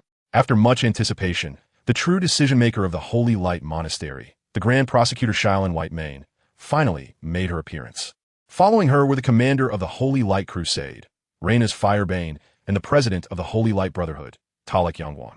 Next came the leader of the Crusader Knights, Nax Darkbreaker, and the illuminating holy ritualist, Kaisis Nianxin. Goodness, 5 powerful figures whose actions seemed like desperate struggles. If nothing unexpected happened, their annihilation under the continuous siege of Qingzhou Prefecture appeared to be only a matter of time. If nothing unexpected happened. Hey, do you have the ability to stop us? Don't forget, you are one person short now. Wei Tianxing mocked. At this moment, Jean Rue and others felt the bindings that had restrained them disappear, and they regained their ability to move freely. They looked at Lu Qing's unusual demeanor and couldn't help but follow her gaze upward. After hearing about the Space Tower trial, they had expended considerable effort and money to gather information, only to find that this person summarized it all in just a few words. Hina, after enduring the continuous onslaught, gritted her teeth and resolutely entered a new defensive transformation, activating the power of Cancer, her sturdy demon battle armor challenging the living being's connection to demons. Boss, Snade is a very hard-working guy, Keen said to Richard. Jenny raised her head again, but her gaze toward Hina softened somewhat, and a rare smile appeared on her face. The cold, proud image that Jenny had always maintained vanished in that instant, and Hina discovered for the first time that Jenny looked so beautiful when she smiled. See, Ronaldo didn't wait for the team doctor to enter the field before getting up from the ground. He still wanted to score this penalty for himself. So how could he let the team doctor carry him off the field? Hina searched around and took out a piece of black crystal to hold in her hand before closing the spatial bracelet. Deng Hanting's words hit him like a thunderbolt. He felt he had underestimated the seriousness of the situation. Comparing the player information in his hands, the reporters in the audience realized that the starting lineup of Qiansheng Polytechnic University in this match was composed entirely of substitutes. What do you think? Zhang Fan naturally wanted to ask Nalan Ruobing's opinion, while also admiring her beauty. Yang Mi and Lin Ling had already taken the train home on February 10th, leaving only Li Shishir from the basketball department managers who had not returned home. Come on, stand up and let Mama take a look, Jur said, slightly bending down and holding its hands. In front of her, Susie was wearing a light yellow sweater, with a ponytail, her pretty face pale as porcelain, and her smile bright as a flower, somewhat different from the Susie in his memory. Therefore, one of Man's major goals as a basketball coach was to ensure that all the players she coached could master exceptional basketball skills and thereby acquire enough wealth to lead the lives they desired. Despite this, the glass lantern, although completely devoid of spirit, still emitted an undeniable mysterious fluctuation, vast and ethereal, as if the eternal path of heaven and earth existed. Filling the entire massive hall, military training continued, with a new instructor, the class leader Zhao Shi from class 102, while the death of student Chenxiang also prompted reflection among the senior officials of the Dragon Warrior Special Forces. The woolen coat was made in a loose style, just slightly cinched at the waist to show a bit of shape. Following beside Jing Liqing, Chenxiang looked at his boss, who was focused on selecting gifts. With a teasing smile, in 3 days, outside the castle, over 1,000 intelligent races had gathered, with a total population of 3 billion. Chapter 208, Dominating 1v5. Goddess of Spring Hui Jiuyu, she the commander of the Holy Light Crusade, Renatus, slashed into the void above with a powerful strike, unleashing a formidable sword wave. Its momentum was unstoppable, leaving only the option to evade. However, this did not apply to Jiu Yushi. She dared to take a head-on. The spring spirit pearl spun rapidly around her body, creating a thick energy shield that enveloped her entirely. The colorful rays of light radiated benevolently, blocking the sword wave while continuously emitting soft waves outward. What does this resemble? It's like Yin Bei, who used to serve as a guard for the Wuhuan, suddenly leading 100,000 Wuhuan soldiers into Luoyang one day. Who would he find the situation laughable? The snow bear exhaled white mist, which transformed into swirling snow tornadoes that spread outwards, eventually turning into terrifying snowstorms across the Arctic tundra. Ling Shimo's cold and stunning face suddenly flushed with a hint of red as she glared angrily at her eighth uncle. Only then did she veil her face and leave the thatched cottage. However, although the opportunity was right, it also felt quite tangled because with so many choices, one wouldn't know which to pick. The gap in cultivation was too great for them to withstand. They were almost all blown away in a single encounter. Before Su and I could finish speaking, he saw the heartless sage tear open a scroll, and in an instant, a massive pressure from the celestial sovereign emerged, suppressing the mysterious aura of the entire Songlong mountain range. To put it bluntly, Kuan and Ling Songfing belonged to the same kind of people. They did not allow things outside their control to occur, and the sudden appearance of this white figure clearly belonged to that category. Since it could open the Eternal Realm's gate and utter such words, it was worth their attention regardless. Hong Tian couldn't help but murmur, and the next moment, his injured body shone with starlight. With a punch thrown with 80% of his strength, as he stepped forward, 6 stars shattered, and Suni's aura finally reached a terrifying level. He squinted his eyes, transforming his palm into a fist, and with no embellishment he struck out. The entire space shattered with a loud bang. It was noon, and the sun was scorching. There were quite a few parents picking up their children, and the parking lot was almost filled with various cars, with many students streaming out of the school gates. The so-called divine seeds were what the locals call the high-yield crops brought by the Xiao family. In simple terms, they were sweet potatoes and corn. Zhang Xian's students were also dressed in fur coats, coming out of the house in small groups.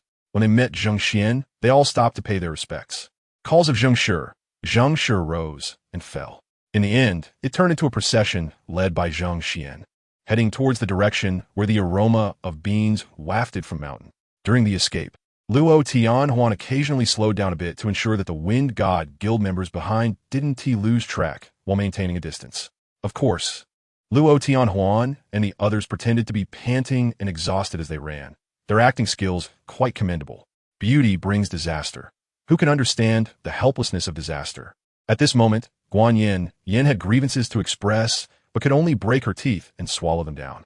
They were arranged in the VIP reception area by the Spirit Rune Guild, and when they sensed the unusual movements in the Dwarfwood Demon Forest, they didn't take it too seriously. Duan Wei Qi felt a sharp pain in his heart, as if he had been punched hard. He could no longer control himself, and called Li Jiayu. After all, the assessment book from Songshi would eventually need to be submitted to Yang Sun for comments, so he would include this in it. The Han Emperor Lu Xia was 10 years old this year. It's true that he was down and out. After all, no one among the actual power holders in Chang'an took him seriously. Yet, despite being in such a state, there were still over 500 people willing to follow him in exile. Chun Yaozhong loved her, and seeing the child like this, he naturally felt distressed, wishing he could bear the burden for her. This also caused them to miss the next scene, as Su Yi stood up and saw Xiao walk to the isolation barrier, staring at her intently. Chapter 209, God of Angels, one sword breaking the sky. After completing all this, Tang San let out a sigh of relief. It was finally over, and there were no other complications. Shall we continue moving forward? Tang San asked everyone. LuoBo said, of course we should. But now, how do we deal with the guards here? Qian Rinxue interjected. Isn't that simple? She spread her angelic wings and soared into the sky, making herself the most dazzling presence in this world. Li Tianhao had only heard from his grandfather that the president's wife was very beautiful and capable, having scaled the company to hundreds of millions at a young age, gaining great fame in the entire Jiangnan city. Ever since the incident with the Chu back then, Gu Qingyin had no intention of marrying, but now that he was older, it seemed he was also considering marriage and children, and the other party was the fourth princess, which couldn't be better. The rules are like this. If you come to the Tongtian Tower for trials, you must have this awareness. The warrior in charge of registration said indifferently. A cool breeze blew in from the cave, and the ground was covered with rubble, as if many years ago an earthquake and tsunami had occurred here, causing the entire island to shake under the tremendous tremors, with the stones on the ground seemingly telling the tale of that year's experiences. Reporting back to the Lord. They are approaching the abyss of nothingness and should arrive in about 15 minutes. The situation is extremely urgent, Ho Yiyang said with a somewhat anxious expression.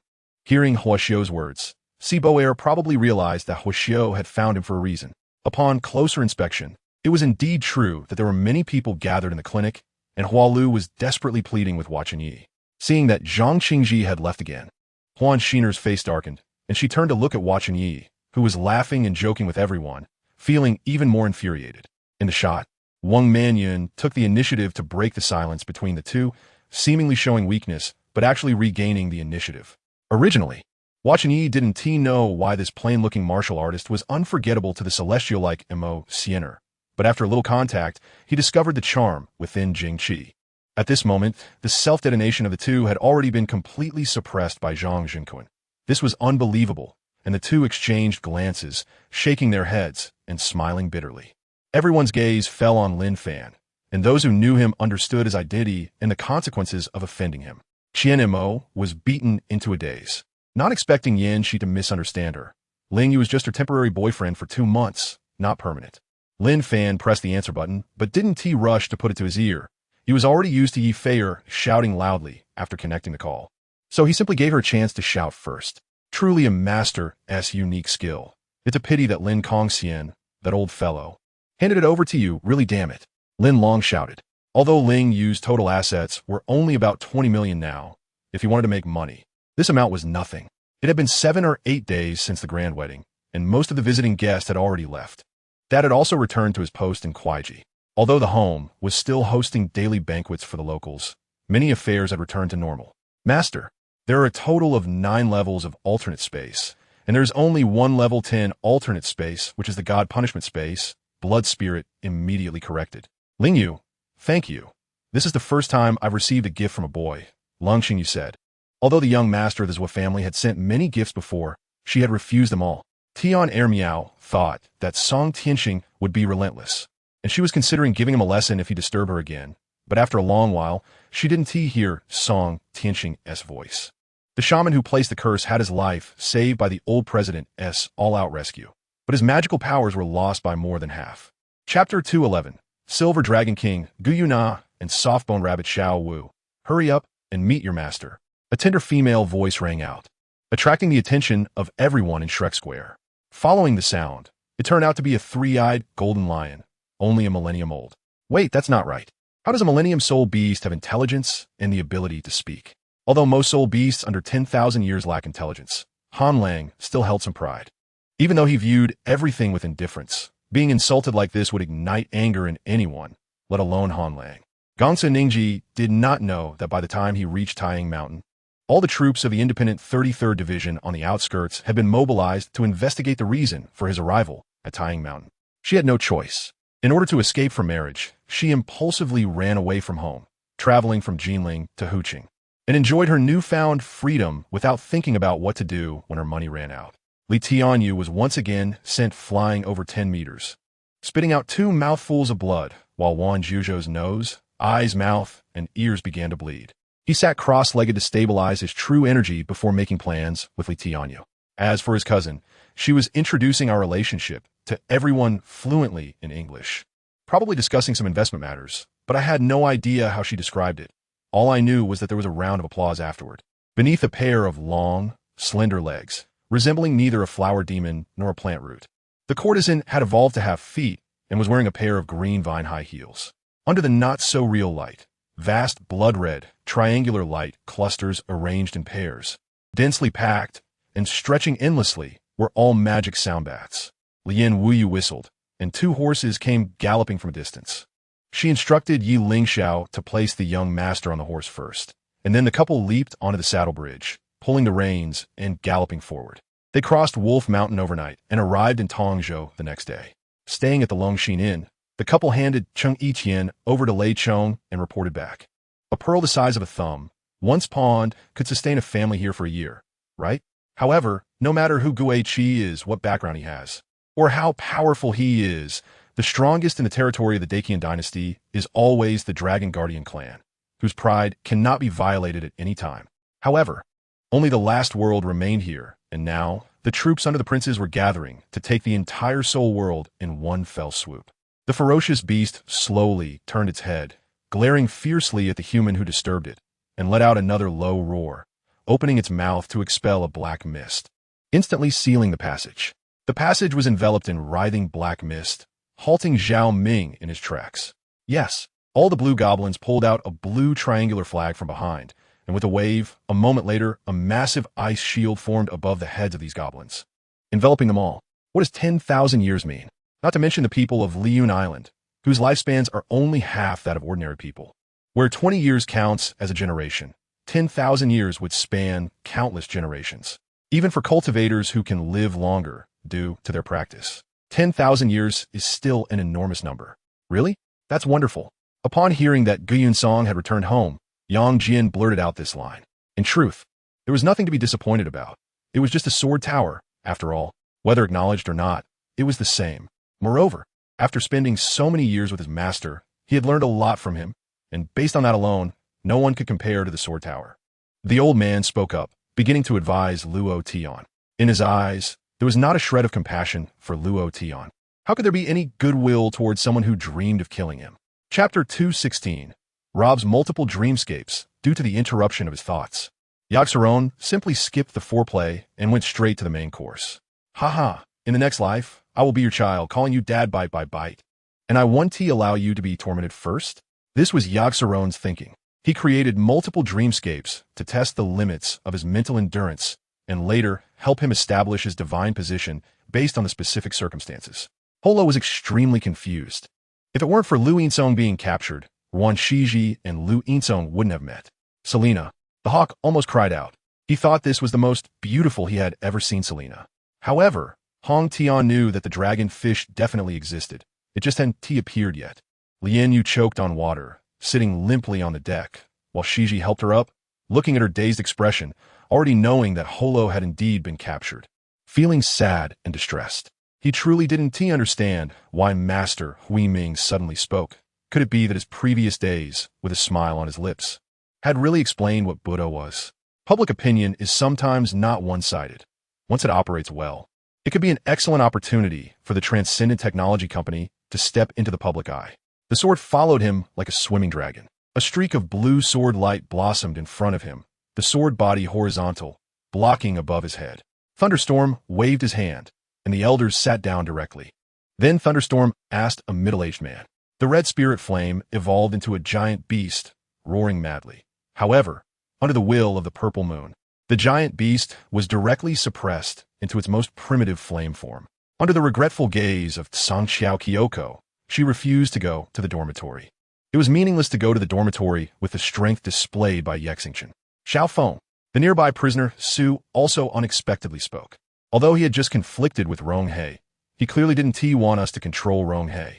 This shows that the situation in the factory is very bad, to the point that even the areas concerning the company's facade cannot be maintained. Based on this foundation, this system can continuously replicate itself and expand its scale.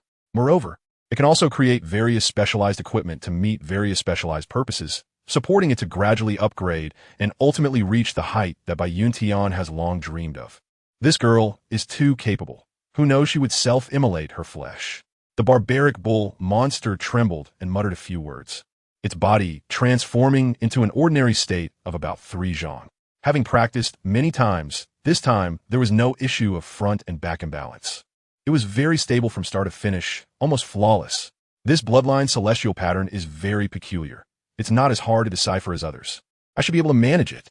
Qin Yun took a deep breath, controlling all the sacred tribulation gates to open, connecting with his body and soul. Mom, don't abandon me. I'll go with you. Li Xinyu realized that if she followed Wang Shufeng away, there would definitely be endless possibilities. If she continued to take care of Li Datong, she would still be with Li Datong when she got married, which was not what she wanted. At the moment I got close, Zhan Wuxia punched towards me. At the moment of collision, a green light flashed, and a rich life force emanated from it, transforming into a vortex that even absorbed my life force. I'm a businessman. This time I just want to place a small order to test the waters. If it works, we can cooperate long-term. Li Guyu extended an olive branch to the supervisor in front of her. Her subtext was that perhaps this time you wouldn't gain much, but next time might be different. Lu Zilong felt uneasy under that gaze. People in this era are still quite superstitious. The token was black, made of special black jade, one side engraved with the character for heaven, and the other side engraved with the surname of the Doormaster. Chapter 210, returning with full load to the Douluo world since the battle at the Holy Light Monastery. The army of the Heart of Holy Light has been completely defeated. After all, what can they have left when even the object of their faith, the Heart of Holy Light, has been shattered? Once faith is broken, only emptiness remains. After sweeping through all the light-forging strongholds in the Eastern Light Forge, the Douluo expedition team and the Guardian Alliance arrived at the Radiant Fortress. The unwilling Radiant Lord fought a duel with Rob, battling until the last breath. Just as the ships disappeared from sight, Xiao suddenly turned to Chenxiang. He was wearing a bright yellow dragon robe, exactly as she remembered him, and she even recalled how he looked 800 years ago. Green clothes followed Luing, noticing her unusual walking posture. When they reached the staircase, Luing lowered her head and lifted her dress with both hands. Green clothes thought she had misseen. But upon closer inspection, Luing indeed had ear piercings. Green clothes smiled knowingly, not in a hurry to expose her. Xiao understood this well. But if she resisted forcefully, it would only implicate Wan Chun. It wasn't that she didn't realize this was his ploy, but she thought that he was just a mortal, and in just a few decades it was to repay his life-saving grace. Staying by his side for a few decades was nothing. The doctor had arrived and was treating Wang Xing. Tao Roer cried while helping Wang Xing clean his wounds. Guiheng looked at Mu Fengxi, whose face clearly showed that he was lying, boldly deceiving her. The knocking on the door was quite ceremonial. First one knock, then two knocks. A kind of etiquette from ancient China that has gradually faded. Young master, as one of the three major families in Lin City. The Wu family has been collecting their information over the years, so as soon as you ordered, I organized it all and it can be used directly. Suddenly, dozens of ice arrows, as thick as arms, condensed in the sky, with arrowheads that gleamed with a deadly brilliance. Murong Changfeng just watched Li Yi and the cold boy in front of him, a trace of barely noticeable killing intent flashing in his eyes. Ling Jianjin nodded after hearing this and signaled to Black Hawk, wanting to say something to Sidu Qianxin, so Black Hawk exited the room. Ling Jianjin was least adept at dealing with such hypocritical scenes. She smiled and announced that they should quickly start enjoying the flowers. Sister, you forcibly activated the 7-star sword formation, and your true essence is exhausted. It's hard to say more. The woman in white interrupted the woman in blue. But before she could finish her sentence, she suddenly trembled, and the two fell from the sky like kites with cut strings. Indeed, Ji Qiandao took a deep breath and stared blankly at Mo's room, lost in thought. The man was about 45 or 46, with a stern face and deep-set eyes. But what left the deepest impression was his two white eyebrows. He sat on a high platform, chatting and laughing with Feng Feiyang and Yun Tiankong. The man finally revealed his profile, and Wei Xian couldn't help but blush slightly. This was her lover, her husband. He was a police officer, and his name was Wang Dong. Junyu, the most upscale hotel in western Guangdong. He has lived there for many years, Su Su answered with certainty. She remembered that the man was quite good-looking, and if she could drain his blood while absorbing his profound inner energy, perhaps Baiju would turn back and reconsider. When she said this, the caravan leader showed no sign of pain, speaking as if it had nothing to do with him. He had been traveling on the grasslands for many years, and these matters had long become routine for him. Shen Changyuan was negotiating with Su Manchong on how to report back to the country, trying to get rid of this fool. Now the other party had come back to find him, even threatening him with Chun Feiyu about the possibility of another battle leading to his sacrifice. Originally, this middle-aged man had a rosy complexion and was full of spirit, but now he looked utterly lifeless and gray. His face as pale as if he had lost all his blood, and his dry lips were trembling slightly. Chapter 211, Silver Dragon King Guyu Na and Softbone Rabbit Xiao Wu. Why aren't you quickly welcoming your master? A tender female voice rang out, attracting the attention of everyone in Shrek Square. Looking in the direction of the sound, it turned out to be a three-eyed golden lion that was only 1,000 years old. Wait, that's not right. Why does a 1,000-year spirit beast have intelligence and can speak? Although most spirit beasts under 10,000 years do not have intelligence, the strong present were not surprised. The three-eyed golden lion must have strong enough power to control its own fate, power that even the Zhao royal family would fear. With her face covered, no one could see Xiao Ruyan's expression, but her body began to tremble slightly. I heard that Li Yinglong visited Huaru Asia before the incident. I remember Li Yinglong is one of yours, said Empress Lu. The man replied, no need to be polite. Our Guyuan village welcomes tourists. Saying this, he led the way ahead. The police high-ranking officials were all sweating profusely, and in the slightly chilly early autumn morning, their backs were already soaked, feeling quite cold. Dan Yu Tianzun's expression changed. Xiao Yuan Tianzun was a top master at the peak of Tianzun. His strength was not inferior to his own. Not long after, a male infant emerged through the belly. Bathed in holy light, he gently opened his eyes and waved his hands and feet, looking extremely comfortable. He merely stretched his body slightly, releasing countless rays of light. The light rippled outward like ripples. Anyway, I could say that someone will surpass the Saint Ancestor High Priest in 10 million years, and there would still be people who believe it. Damn it. On the mountainside, Lien and I Chong saw that these thieves had joined in, but still couldn't gain an advantage, and immediately became furious. Jiang Songyun spoke very complex words, but as these words were spoken, Jiang Songyun's face turned increasingly pale. I wonder if these two kings will regret at this moment why they weren't born in China, so they could brush data on teams in Singapore, Laos, Malaysia, Indonesia, and the like. Mu Jin, she took a deep breath, steadied her emotions, and pretended nothing was wrong as she walked to open the door. First, Bao Lei had him obtain a phone capable of releasing games. The purpose must not be simple. It might even be to frame him. Looking at the crazy red tide outside the box, he felt a strong impulse to dive into it. Sitting next to them, Gao Yang, Liang Si Tao, and Zhu Yimin, who were continuously sending food into their mouths, raised their heads in acknowledgement. At this moment, it was time to vote, as expected. When the classmates clamored about who to vote for, Li Yinfeng was the first to point out Xiao Li, because he couldn't reveal or hint at his identity. So he only said Xiao Li was the most likely, but that was enough. Is it a person? The bottle cap's face turned pale. She suspected it was the ultimate zombie, but didn't dare to guess in that direction. Toy. Hao was momentarily stunned, then looked up at the office building beside him, where several huge signs hung. Although some were damaged, it was still possible to see the name of the factory, Diamond Remote Control Toy Company, Limited. And while Qin Ling was questioning Zhun Xin about various pieces of information, he was openly communicating with Patian in his sea of consciousness, contrasting the two to seek a clearer understanding. Emile and other high-ranking officials from the Dark Headquarters all had excited expressions and said in unison. Dots of light fell down, and Zhou Huan felt that something suddenly appeared in his mind, and his body underwent some subtle changes, as if his muscles and bones were even stronger. His entire back was wrapped in gauze. It seemed this wound could not touch water for some time. Chapter 212. The Prison Cage Dimension, Odor. After Rob and Lili merged into Luo Zai, they immediately set off with Qian Ringshu, passing through the portal opened by Saladas, officially infiltrating the Prison Cage Dimension, Odor. Odor is an extremely large fortress, rough in style, yet majestic. This should be a place specifically for giants to live, right? In fact, powerful beasts do indeed have sizes comparable to giants. So spectacular, Luo Zai couldn't help but sigh. Is that so? Talk is cheap. Bring out the deed and add your name to it. Ming once sneered. Bai Yu looked at the red wolf, resting her arm on her shoulder, looking like good buddies.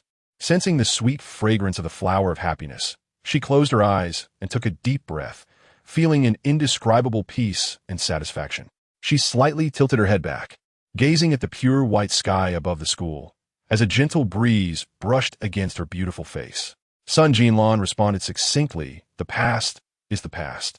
This life is this life. The past has severed love, and in this life, you encounter someone who moves your heart. The clan's apothecary was indeed a capable person, looking around in various ways yet still unable to identify the problem. Well, if I suddenly drop dead one day, please ask young Master Zhou to take me back. And don't let me soil the Yin family's land. When Qin Balian escaped from Jianan back in the day, he had already investigated that the school's board member, Yu Guanfeng, had been secretly colluding with the Red Alliance Chamber of Commerce. Moreover, there was a mysterious umbrella behind this board member, supporting him. If it weren't for his mother holding him tightly, Sun Juesher would have rushed up to help his sister kill all these people. Su Zhongnan returned to the infirmary and, after putting down the banner he brought back, made himself a cup of hot tea, adding a bit of ginseng beard or goji berries for health benefits, which were definitely effective. The top laner of the WN team, Neru, saw this and rushed over while on the IC team.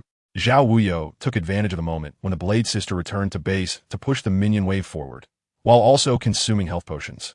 Hurrying towards by Wei Yu's barrel, the Water Fairy did not hesitate. She had really put in a lot of effort to unblock her limbs. This time, she was determined to succeed. Hua Mulan focused her gaze and found Gao Xianji swaying as she walked through the corridor ahead. She felt something was strange. The two of them had the same exit direction, but were coming from different paths, which seemed odd, so she chased after her. "Stop!" Su Lai shouted first, immediately attracting the attention of the prisoner. As Su Lai charged towards him, the prisoner did not move at all. Suddenly, the iron bars that had already broken into two pieces behind him disconnected from the top and bottom again, flying towards Su Lai. After knocking on Bai Weiyu's door again, Xiaoyan Yuan found that Bai Weiyu had already changed clothes. However, his spirit was still not good. Even though he smiled at her, it was clear he was suffering. His dark eyes slowly narrowed, and Jiang Yunzhou suddenly looked down, his thin lips pressing hard against Qin Wangshu's pink lips. The two joked a bit more, and when Daishi left, he relaxed a lot. Even though the prince's attitude was quite good and he appreciated and supported him, it still made him feel somewhat uncomfortable. It was better to return to a familiar place. She never imagined her father would apologize to her, not even daring to dream about it. The last time they argued was because he wanted her to be magnanimous and forgive Ruan Manqing for everything she did to her. Now he was apologizing to her. Was it sincere, or was he asking for something again? At this moment, the blazing sword light summoned by Luna had completely plunged into the earth, quickly enveloping the location where Cain was. Li Bai looked at the phone's light and saw the cat in the jade, his eyes instantly widening. Originally, Li Shiyu had no intention of using food to exchange for crystal cores. But after arriving at these bases, she found that exchanging food for crystal cores was very cost-effective. Many bases offered one crystal core for a steam bun. How could such an exchange not feel worthwhile to Li Shiyu? Chapter 213. Titan Giant Ape Erming sweeps through all realms, conquering the 6 directions and 8 wastelands. Suddenly, Yogg-Saron uttered such a line. This whisper was completely different in style from before. Could this be what he truly wanted to say? Qian Rushue suppressed the unspeakable pain in her mind and shouted at this old one who was spouting nonsense. Have you never encountered an opponent in battles across the realms? Then let you, a great warrior of the generation, taste defeat in the Douluo. However, this was of no use. Various, complex emotions surged from their minds, released through their gazes, and landed heavily on Tang Tianyong. This guy was truly shameless and dark. He clearly said that as long as they surrendered, he would spare them. But what about now? Zifeng had too many doubts and grew increasingly curious about Tang Tianyong's mystery. If it weren't for Tang Tianyong's identity, which ensured he wouldn't harm him, Zifeng would have long developed a sense of vigilance against him. Yet even so, Zifeng still felt an infinite curiosity and astonishment towards Tang Tianyong's mystery. No buts, it was settled. Damn it, I must make this bastard Tang Tianyong look good today, he said firmly, causing Jack to fall into helplessness. Meanwhile, Zifeng and the others looked completely confused, having no idea what the two were talking about, only able to watch them distressedly. Lu Meng looked up at the leisurely clouds in the sky, shouting continuously, tears unknowingly sliding down his face, only to be dried by the gentle breeze. But his voice was particularly clear in the suffering hell, drifting with the Holy Mother flag. I always feel that Renpidi has become much more assertive after awakening, no longer as easy to talk to as before. If it were in the past, he would have worked for me. Not to mention this, William Mauser preferred practical application and was fond of researching certain aspects of mechanical mechanics. Moreover, the research content further shocked Lu Meng. Whether the unexpected appointment of Zionazer meant that he, who advocated for neutrality, changed his beliefs due to his brother's death is unknown. But everyone knows that the anger in Zionazer's heart cannot be extinguished by just a few days of self-blame. Changes became more frequent, and unconsciously, she had become the financial manager of this already famous young lord of the continent. She realized that her previous life had become unfamiliar, but she remained calm, finding even the seemingly dull numbers to be so serene. Because of Renpidi, the Hakurii Shrine was no longer valued by the people of Jinsokyo, and even Raimu's reputation was declining in the human world. About 12 contestants had passed, each engrossed in watching the competition unfold, when suddenly, Yixin, who had just finished reporting on stage, happily ran over to them. In the past, I didn't know even if I didn't know.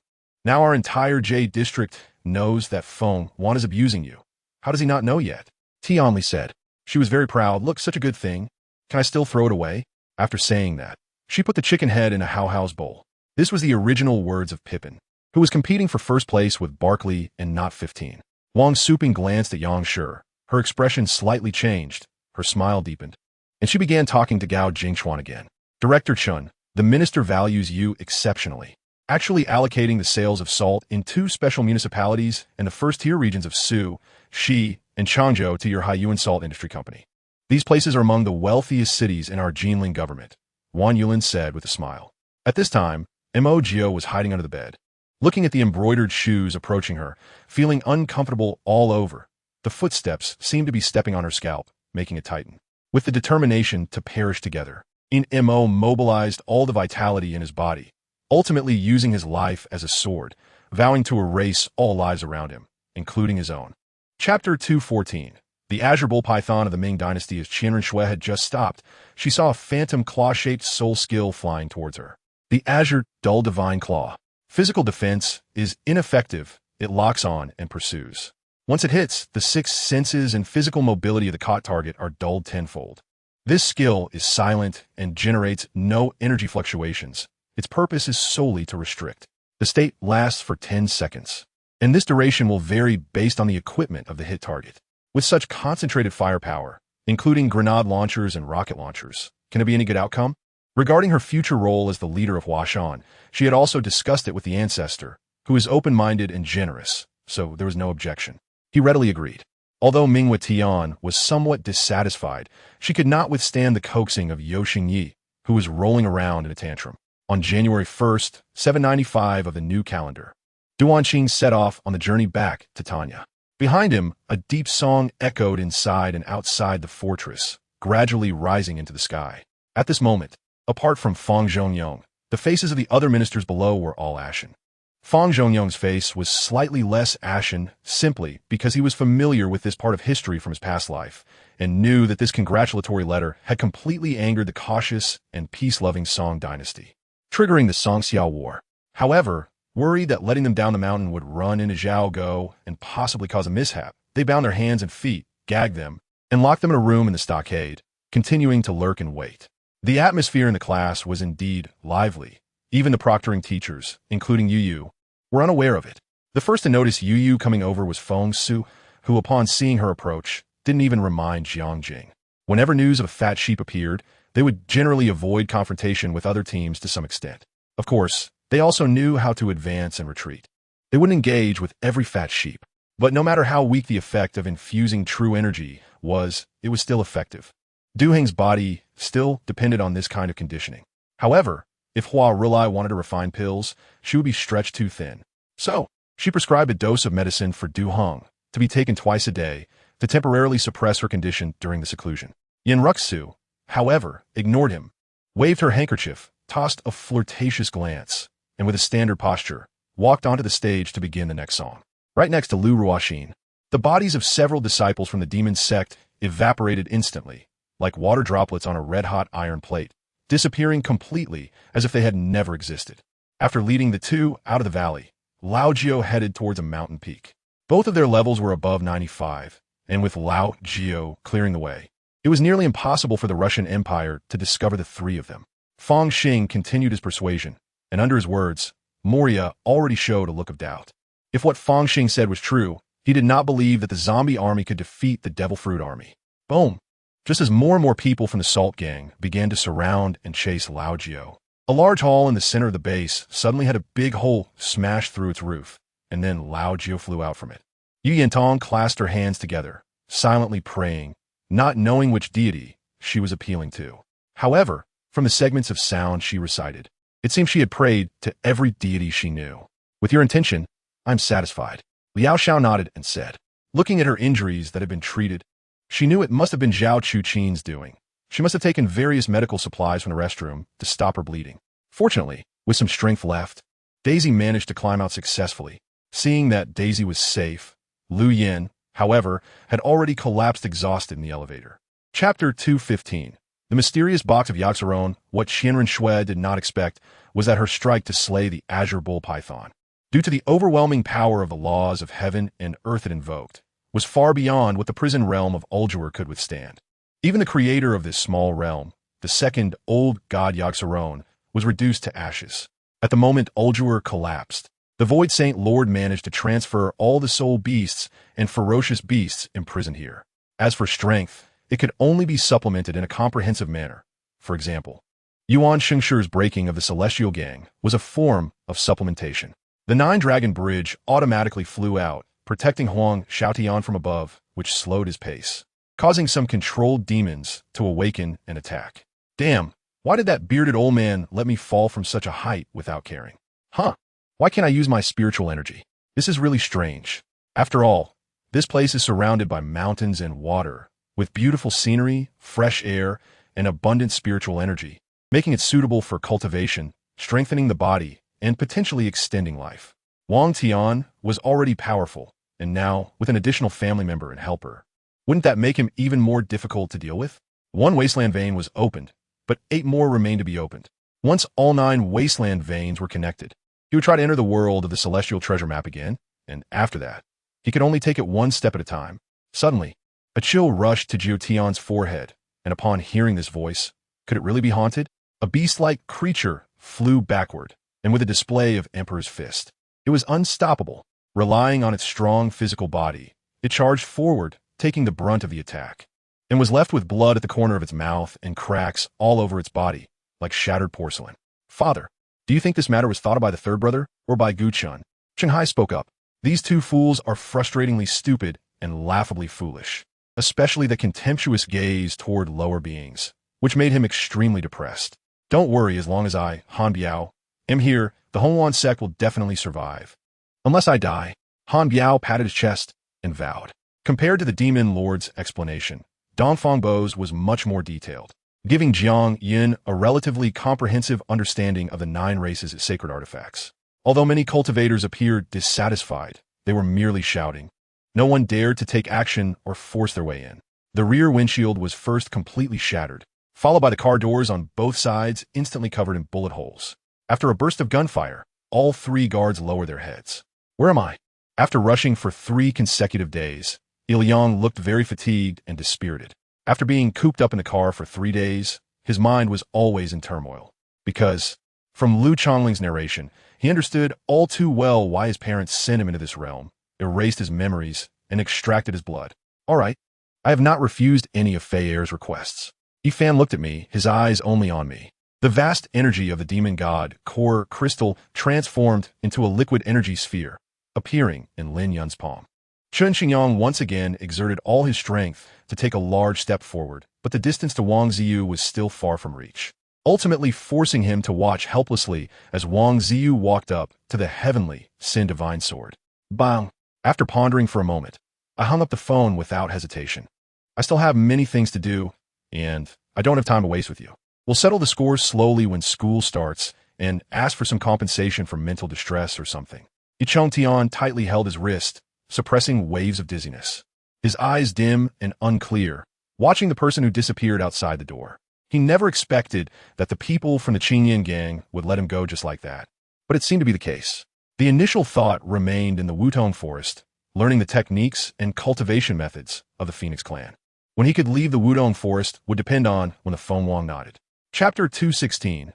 Rob's multiple dreamscapes due to the interruption of his thoughts. Yaxaron decided to skip the foreplay and go straight to the main course.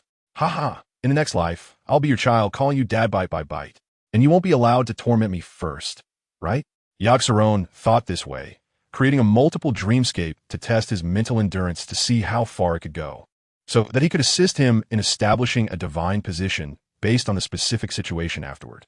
Moments later, the dying fire, Lin Zi stopped struggling, its hot Qilin blood splattering everywhere. I really want to greet his father. I felt he was good before, but now I just think he has nothing. If he were really that powerful, why didn't he go deal with that bird soul when I was possessed? Thus, the Emperor of the 1005 quickly discussed with the Emperor of the original Thunder and the Emperor of Observing Heaven, and after deliberation, they could only compromise. Boss of Dreams, WeVe arrived. Just walk straight for 200 meters ahead, and you'll see it. I won't follow you anymore. Damn it, I've been tolerating you for a long time. Since we came in, you've just been eating here. Qianxin slammed the table and shouted angrily. What? Rongrong, didn't he come for the exam? I stood up immediately, looking at Xiangzi with a bit of excitement, asking, Xiangzi, what is going on? You said Rongrong, didn't he come for the exam? How come I didn't know? Wu Shuang watched the lightning spear flying towards him. He also heard a whoosh of wind. At that moment, he extended his hands and caught the lightning spear in midair. Later, it was said that he handed over his subordinates to his sworn brotherly Haiqing and washed his hands of the business, opening several trading firms in the area west of Heilongjiang. Because he had extensive connections back then and hadn't committed any heinous acts. Both the black and white circles treated him with respect, and no one made things difficult for him because he was once a bandit. Absolutely. I thought of this issue at that time. Almost all the dragons agreed that as long as someone opened the barrier, they would be willing to fight for it. But the time limit is only 3 years, Bada replied. At the same time, Tang, Zhonghuixin, Ji Qinyuan, Jiazhou, and Yang Tiantian all received the same text message on their phones, informing them of the dean going to find Xin Pufeng. Moreover, this livestream room now has 8 million people online. How could he possibly gather that many people at once? Before high school, everything was solved by her parents. But after entering university, she really went through a lot. Fortunately, she met Han Yi, allowing her to live carefree again. Although Lung Huqing said this, he wasn't too angry. He just suddenly mentioned that matter as if guided by a ghost. I'm sorry, my wife. I know I shouldn't have done this, but I really can't bear to see you so sad. The Eastern Night Club, a high-end KTV located by the seaside, seems to require reservations. The customers who come in are mostly either gold collars or rich second-generation heirs, and even ordinary white-collar workers are rarely seen. Could it be because Sister Lele is pregnant? She doesn't want to be misunderstood by Sister Lele? Dongfang Moli said. Qin Guan immediately made a decision, taking the two-horned dog and flying towards the misty sea without looking back. After flying at high speed for a day, he finally exited the misty sea, and that heart-pounding feeling gradually disappeared. Originally, Hukan's fans, upon hearing Yitian suddenly utter this sentence, immediately exploded. Jiannan, the rain has stopped. Cut the meat, and we'll go outside to start a fire. Today we'll have teppanyaki leopard meat for lunch. Let us have a good meal, Yitian said with a happy face. The werewolf build in S5 is different from other seasons. This season saw a significant enhancement for werewolves after the Devourer appeared. Tobarama, don't be so excited. The selection of the Hokage is a significant matter. We can't be careless at all. We must plan for the long term, Elder Minyan said, seeing the situation in the room stalemate and speaking to mediate. Chapter 217. The first layer of dreams faced with such mockery. Rob realized that everything that had just happened was just a trick. He hadn't escaped the grasp of Yog-Sothoth at all. Indeed, how could such good fortune occur? Returning to Shrek City in the blink of an eye? Thinking of this, Rob couldn't help but feel a bit angry. Whether you want to kill or torture me is up to you. But do you think I will yield to you with such manipulation of the human heart? Who yields to whom? The meal was relatively harmonious, and after eating, Sun Yifan shared some data he had collected with the boys. A voice called out from the door, startling her. She looked up to see Di Qin looking at her in surprise at the entrance. I felt a mix of emotions. Ever since Yuan Shangqi left the Yuan family to establish her own, the Yuan family had been declining day by day. Travel expenses? Do you know where we are going? Xiao was somewhat surprised. This girl in front of her clearly had an extraordinary background, so why had she decided to join them? Moreover, it seemed she had already made this decision before getting on the carriage, right? Not to mention chatting, at this moment, she only wanted to go home and sleep deeply. She had no mood to think about anything or do anything. In the face of Qin Xing's great feelings, I actually felt a bit willing to concede. At least I couldn't reach her level, knowing well that the other party was married, yet daring to confess so boldly, even challenging his wife publicly. He pinched my waist and then started to touch me. I was afraid he would let his beastly nature take over and I would suffer. So I hurriedly begged for mercy. When did the king rise from bed? Why didn't you wake me? She asked. Last time, Sikong Yinfei had deliberately used this to make things difficult for her, blaming her for not serving him early in the morning. Xia Chujun walked out from the courtyard. She had just heard the servants discussing Yin while taking a stroll in the garden and rushed out without hesitation. Oh my God, when I bit down on that person's leg, he let out a scream. It was indeed the voice of that fat policeman. At that moment, I bit down even harder and wouldn't let go. If there were a way, it wouldn't be like this. Chiba walked aside and lay down on the ground. You bamboo. What punishment should a palace concubine face for offending her superior? Not looking at the smug face in front of her anymore, Murong Qing turned and asked. Lu Yi and the others nodded secretly. The style of the Crazy War clan was indeed straightforward and bold. They said whatever they had directly, never hiding anything. Yet it was not malicious at all, very genuine. Lu Fan sighed and said, I knew this matter wouldn't be easy when I sent you out. You don't need to blame yourself. After all, to expand your influence under Dongzhu's nose at the age of 16 in less than 2 months, you have worked hard. Liu den noded. A strong smell of blood hit my nose. I realized that this crimson liquid was actually human blood. Souls have no sense of smell, which is why I only just noticed now. I heard the boss say that the ultimate test in the battlefield of war is unpredictable and extremely dangerous. And each test is different. Completely impossible to predict what will be tested. Dean's fingers tapped idly on the table as he spoke to himself. The bank card was made of black material, with the Swiss bank logo, very eye-catching. Guan Yinfei was not unfamiliar with this kind of card, the unmarked black card from UBS. Having this card meant that one must have at least $1 billion in funds. Seeing this, Guan Yinfei was somewhat shocked. Is it self-destructive? Could it be that the reason the Devourer cannon would attack Dean is because of Dean himself? Lei éclaimait une surprise. At the same time, to prevent beast demons from infiltrating the official army's camp for reconnaissance, Xue Dingshan assigned the task of patrolling and guarding to his second brother, Xue Dinghai. She reluctantly handed the toys to the prince consort. The pair of dragon and phoenix twins were now 10 years old, just at the age of wanting to learn and play. Giving them these toys that could be crafted with some thought, regardless of whether they disassembled or broke them, the prince consort would always find a way to get new ones. Chapter 218. The second layer of dream mockery, disdain, and a kind of joking pity continuously emerged on the face, transformed by Yogg-Saron. Rob, unable to use his martial soul, truly had no way out. Despite the relentless mockery, he still did not give up on activating his martial soul. If he gave up, he would no longer be himself. Imagine, even Rob, a Trinity martial soul wielder, was trapped here. Who else could hope to advance in a short time? However, more professional manufacturers were assessing various technical indicators of the Linmeng technology lithography machine, considering whether to introduce this expensive equipment. After all, relying on its reputation, it could not only harvest a large amount of spiritual energy, but also had that very provocative nature. Su Zhuitu bought 2 fish at the dock, one for soup and the other for steaming, enjoying a delightful meal with Tang Miao Miao. Zifeng still said nothing, but his face clearly conveyed the message. You are not allowed to enter. You actually play dirty. Before Chenxiang could finish his words, Zifeng leaped up and directly pounced on Chenxiang. Since shootings had become a part of everyday life in America, unless there was a particularly tragic incident, ordinary gunfights and shootings wouldn't make major news. After the new year, Lin Shi had Yin Xinka help contact real estate agents to find some well-decorated second-hand houses. After all, second-hand houses were already decorated, and harmful gases had evaporated over the years, making them more suitable for living than newly purchased homes. Although the sect leader Xin Yuan Su was still alive and could live for thousands more years, both the inner and outer sects had reached a consensus. Seeing Zhao Kong like this, Shiwu seemed to understand something, smiling and constantly comforting Zhao Kong. At 6:30 in the evening, Yi Qiu took Chao Ling out for dinner before driving her back to the military compound. Therefore, whether they could hold out until the finals depended on how many S and or grade cards everyone had, especially the latter. The more they had, the higher the chances of advancing.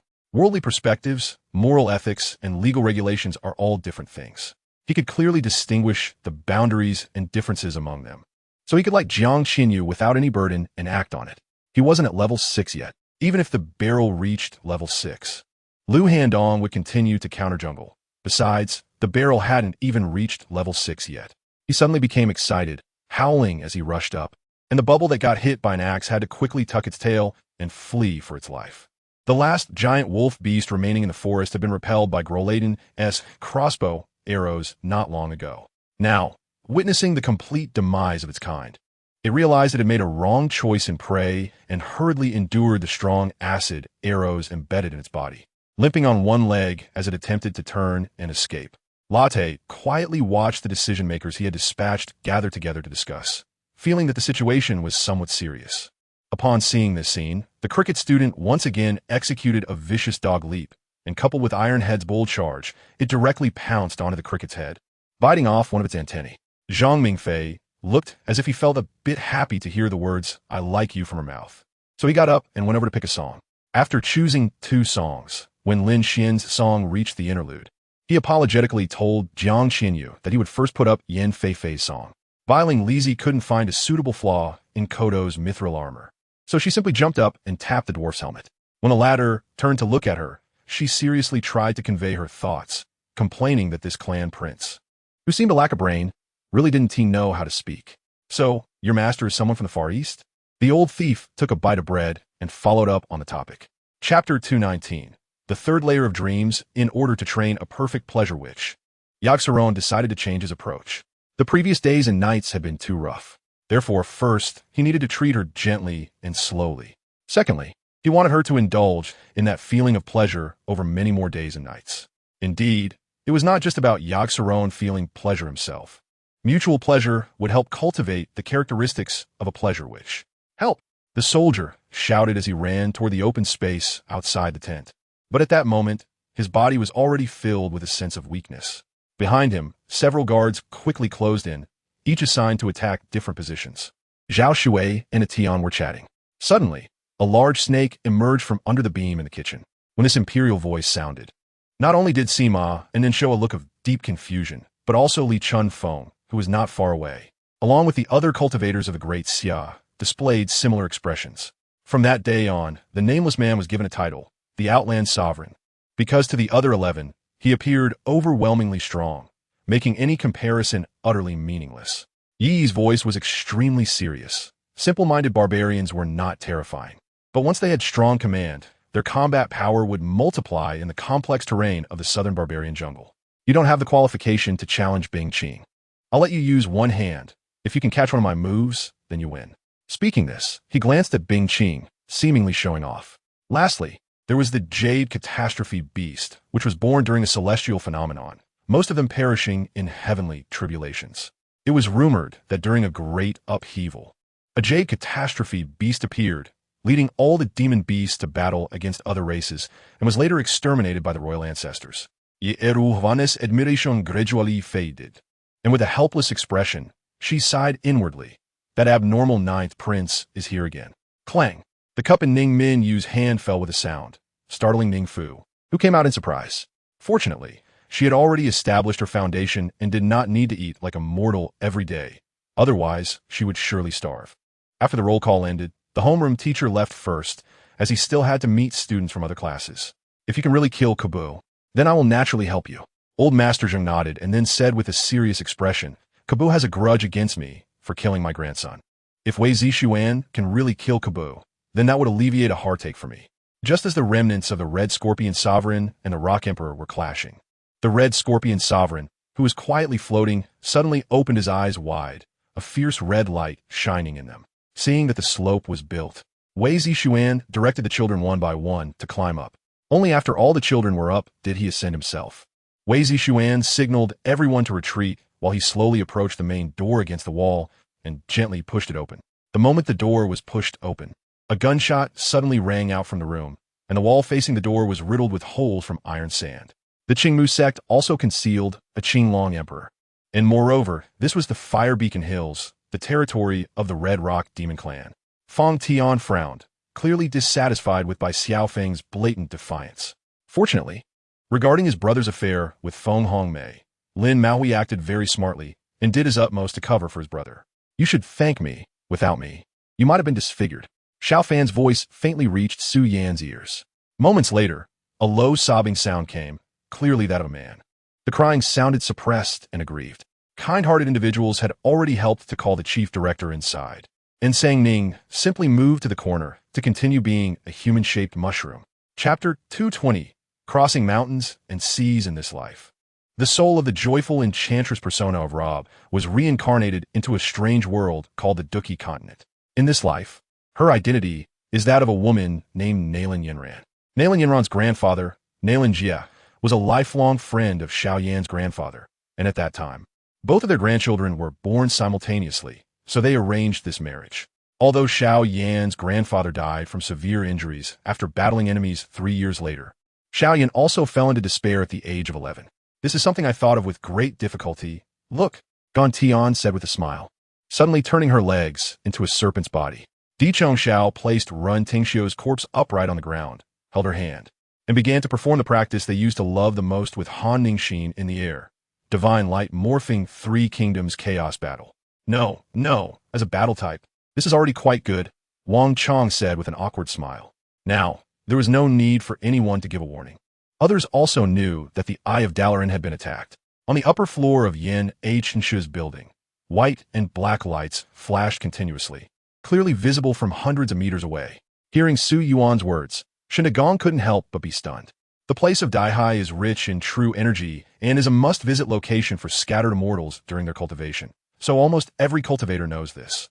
Why still ask? The forest is vast, and Yin, H, and Shu and the others could not see the end of it, with no choice but to walk deeper little by little.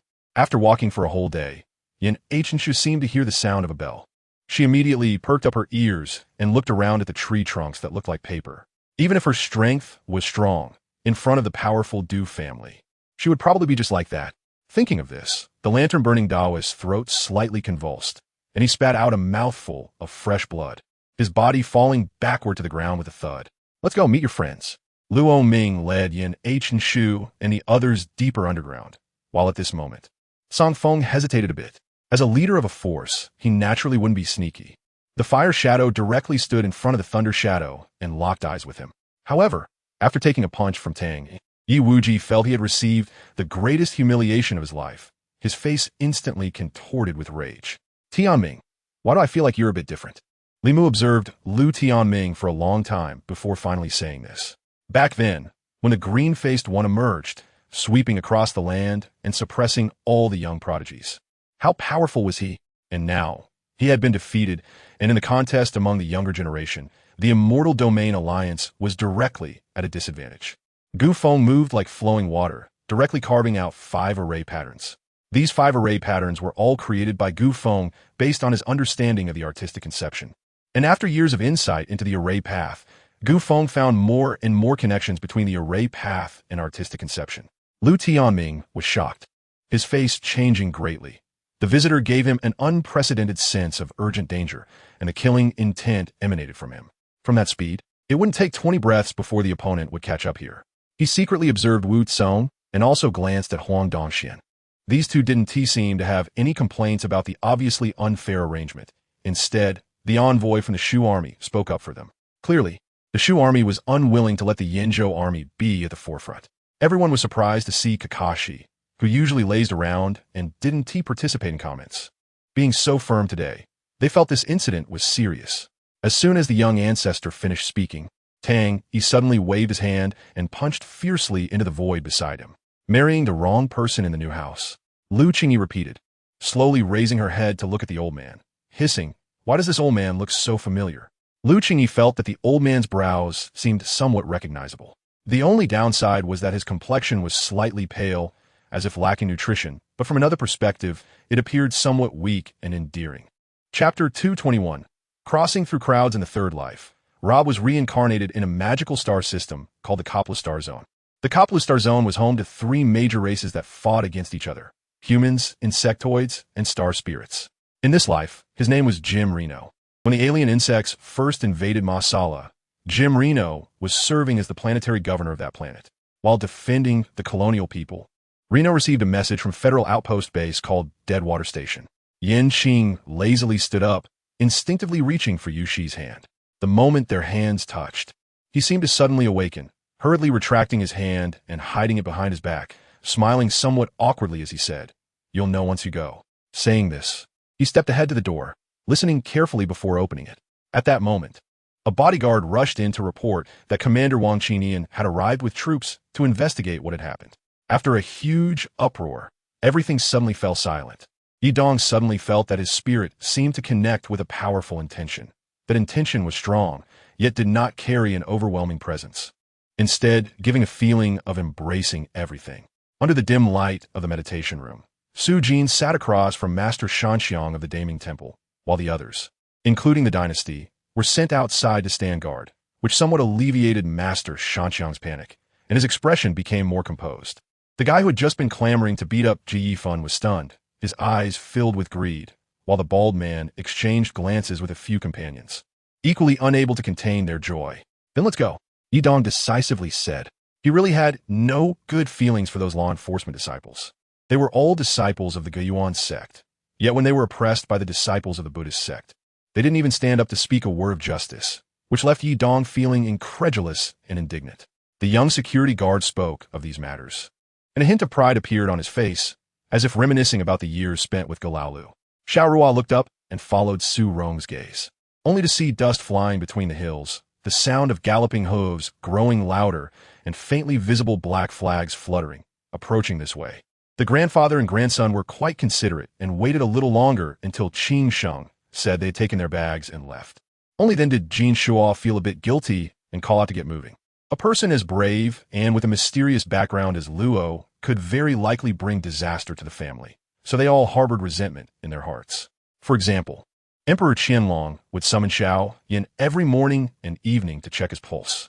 And it seemed that it was not just as simple as having Xiao Yin check his pulse. Before long, the aunt arrived, along with Guming and Kwa. To tidy up, the kitchen was in a terrible state. Han Bing, not playing the game, sensed something was off and asked a question, but before he got a reply, the dormitory door opened, and Lu Dong returned from outside. Lin took the opportunity to step out onto the balcony. The two women rolled up their sleeves and got to work, mixing dough and rolling out noodles, making quite a scene as they chopped vegetables and lit the stove. Before long, they had actually cooked the noodles, waiting for their mother to come home for dinner. Everyone waved at her, and to help everyone return early, Jiang Xian ran across the square and entered the Undying Palace. As for the jewelry and accessories she obtained from Lu Yi, including diamonds, emeralds, and ancient jade, she couldn't just take them out like that. She needed to select some and pack them in a good quality safe, so that Wang Jia or Lu Huosheng could carry them, thus making a statement. She could only say that he was willing to do it, which was better than doing nothing and making people uncomfortable. After all, they had to live together for the time being. You can't eat this. My dad definitely can, Aoshua said, watching as the package was slowly and satisfactorily wrapped up. Zhang Tingting's lips moved a few times, but she didn't know how to start, and she apologized to Zhou Tian again. Chapter 222. The Path of Faith at the beginning of the Swarm's heart, Rainer and his Rainer's Raiders. With the assistance of Prince Valerian of the Terran Empire and their allies, had returned to their original scale. Valerian, in order to determine how much of Kerrigan had reverted to human form, isolated her in a research facility to conduct numerous experiments and investigations. Rainer continuously provided support and encouragement to Kerrigan within the facility, serving as her mental support during this uncomfortable investigation period, preventing any significant casualties. Zhou Lai and Meng Jin were good brothers, and Lu Hui naturally wanted to build a good relationship with Mo Xiaolin. Even though Meng Jin's current position was lower than Zhou Lai's, merely a regiment commander, Lu Hui was well aware that in the future, Meng Jin would definitely surpass Zhou Lai. The students were taken aback to hear Lu Pian wanted to perform a pop song, one after another, saying it was too difficult and not easy to pass. Standing on tiptoe, Tang Yu looked around for a long time at that moment. A gentle voice rang in her ear. Zhao Ergu intended to return to his room, but after weighing it in his heart, he had to temporarily set aside that thought. Tang Yu spoke softly, and seeing Zhang Huayan no longer resisted, signaled to Tang Jun beside her. Thus, he was certain that Jun Yin was going to strike, without hesitation. He stood in front of Hua Xian, determined to block this blow for her no matter what. Achin hurried over to her side, feeling the texture of Han Bing's purple dress, asking all sorts of questions. Awake?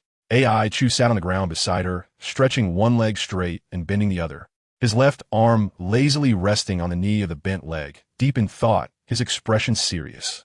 What kind of demon are you? The Buddhist beads slipped from his fingertips, and in the darkness, his voice was clear and melodious, like pearls falling to the ground, very pleasant to hear. Suddenly, a bullet flew in from the front vent, aimlessly striking the sandbag barricade. After the deluge, everything turned to dust, and the entire Wuzhou city seemed to have vanished into thin air. An awkward situation arose. You clearly knew I did it, yet couldn't produce any evidence, and couldn't do anything to me. It was a state of you being displeased with me, but having no way to deal with me. Posts on the Russian unlimited telepathy page exceeded thousands in a day, but aside from the noise, nothing was resolved. Music could be heard from the other side of the bridge. The sound was so peaceful and beautiful to the ears, providing a very comfortable and cozy feeling, with faint laughter and joy from many people. Number 1 took over the Taoist soldier, casting a faint glance, and then holding the soldier's hand. Suddenly a strong wave of vital energy surged, but then stopped instantly. For Changli, El Peng had deep feelings, as his previous life was born in the current Yixian county of Changli, where he spent his youth, and his foundational roots developed there. However, as time went on, the weather grew colder, and with Tadu sensing the urgency, the scattered tribes retreated north to gather at the royal court, making the strong increasingly rare. Yet El Peng was different. He sincerely respected his two older brothers and cared for his younger brother. I hope Hauer is mischievous, but does not commit any acts that would anger the heavens and people. Lin Shichi looked worried. Her greatest fear was that Wang Hao would go astray. Through his tireless efforts, he not only stripped the aristocratic families of their armed privileges, but also registered all the slaves in each household and imposed taxes on the mountain and forest lands in everyone's possession. Not long after, some people were swept down by falling earth and stones, endless malevolent energy, and collapsing space. The flow rate of spiritual power within Xiao Ling slowed down. And for a moment, the spiritual power could not keep up with Xiao Ling's movements. The Wandu Cave, behind the 100-flower building, should also know about the Beggar's Gang. So they sent someone to invite Li Zimu, which is why Li Zimu appeared here tonight. Chapter 226, Frost Flame Law God. Divine Position, great accomplishment at this moment. Wielding the power of belief emanating from countless living beings, Rob felt as if he were in the ancient primordial chaos, transcending the three realms. That realm was truly beyond the reach of mortals, and he was now situated between the two. Today, if he succeeded, he would ascend. If he failed, the name Rob would no longer exist in the world. Frost Flame Law God. Rob. He silently recited these simple 6 words, hoping they could. There are many black robe merchants, unless they have done something taboo and are collectively boycotted by all black robe merchants. Trading with anyone would be about the same.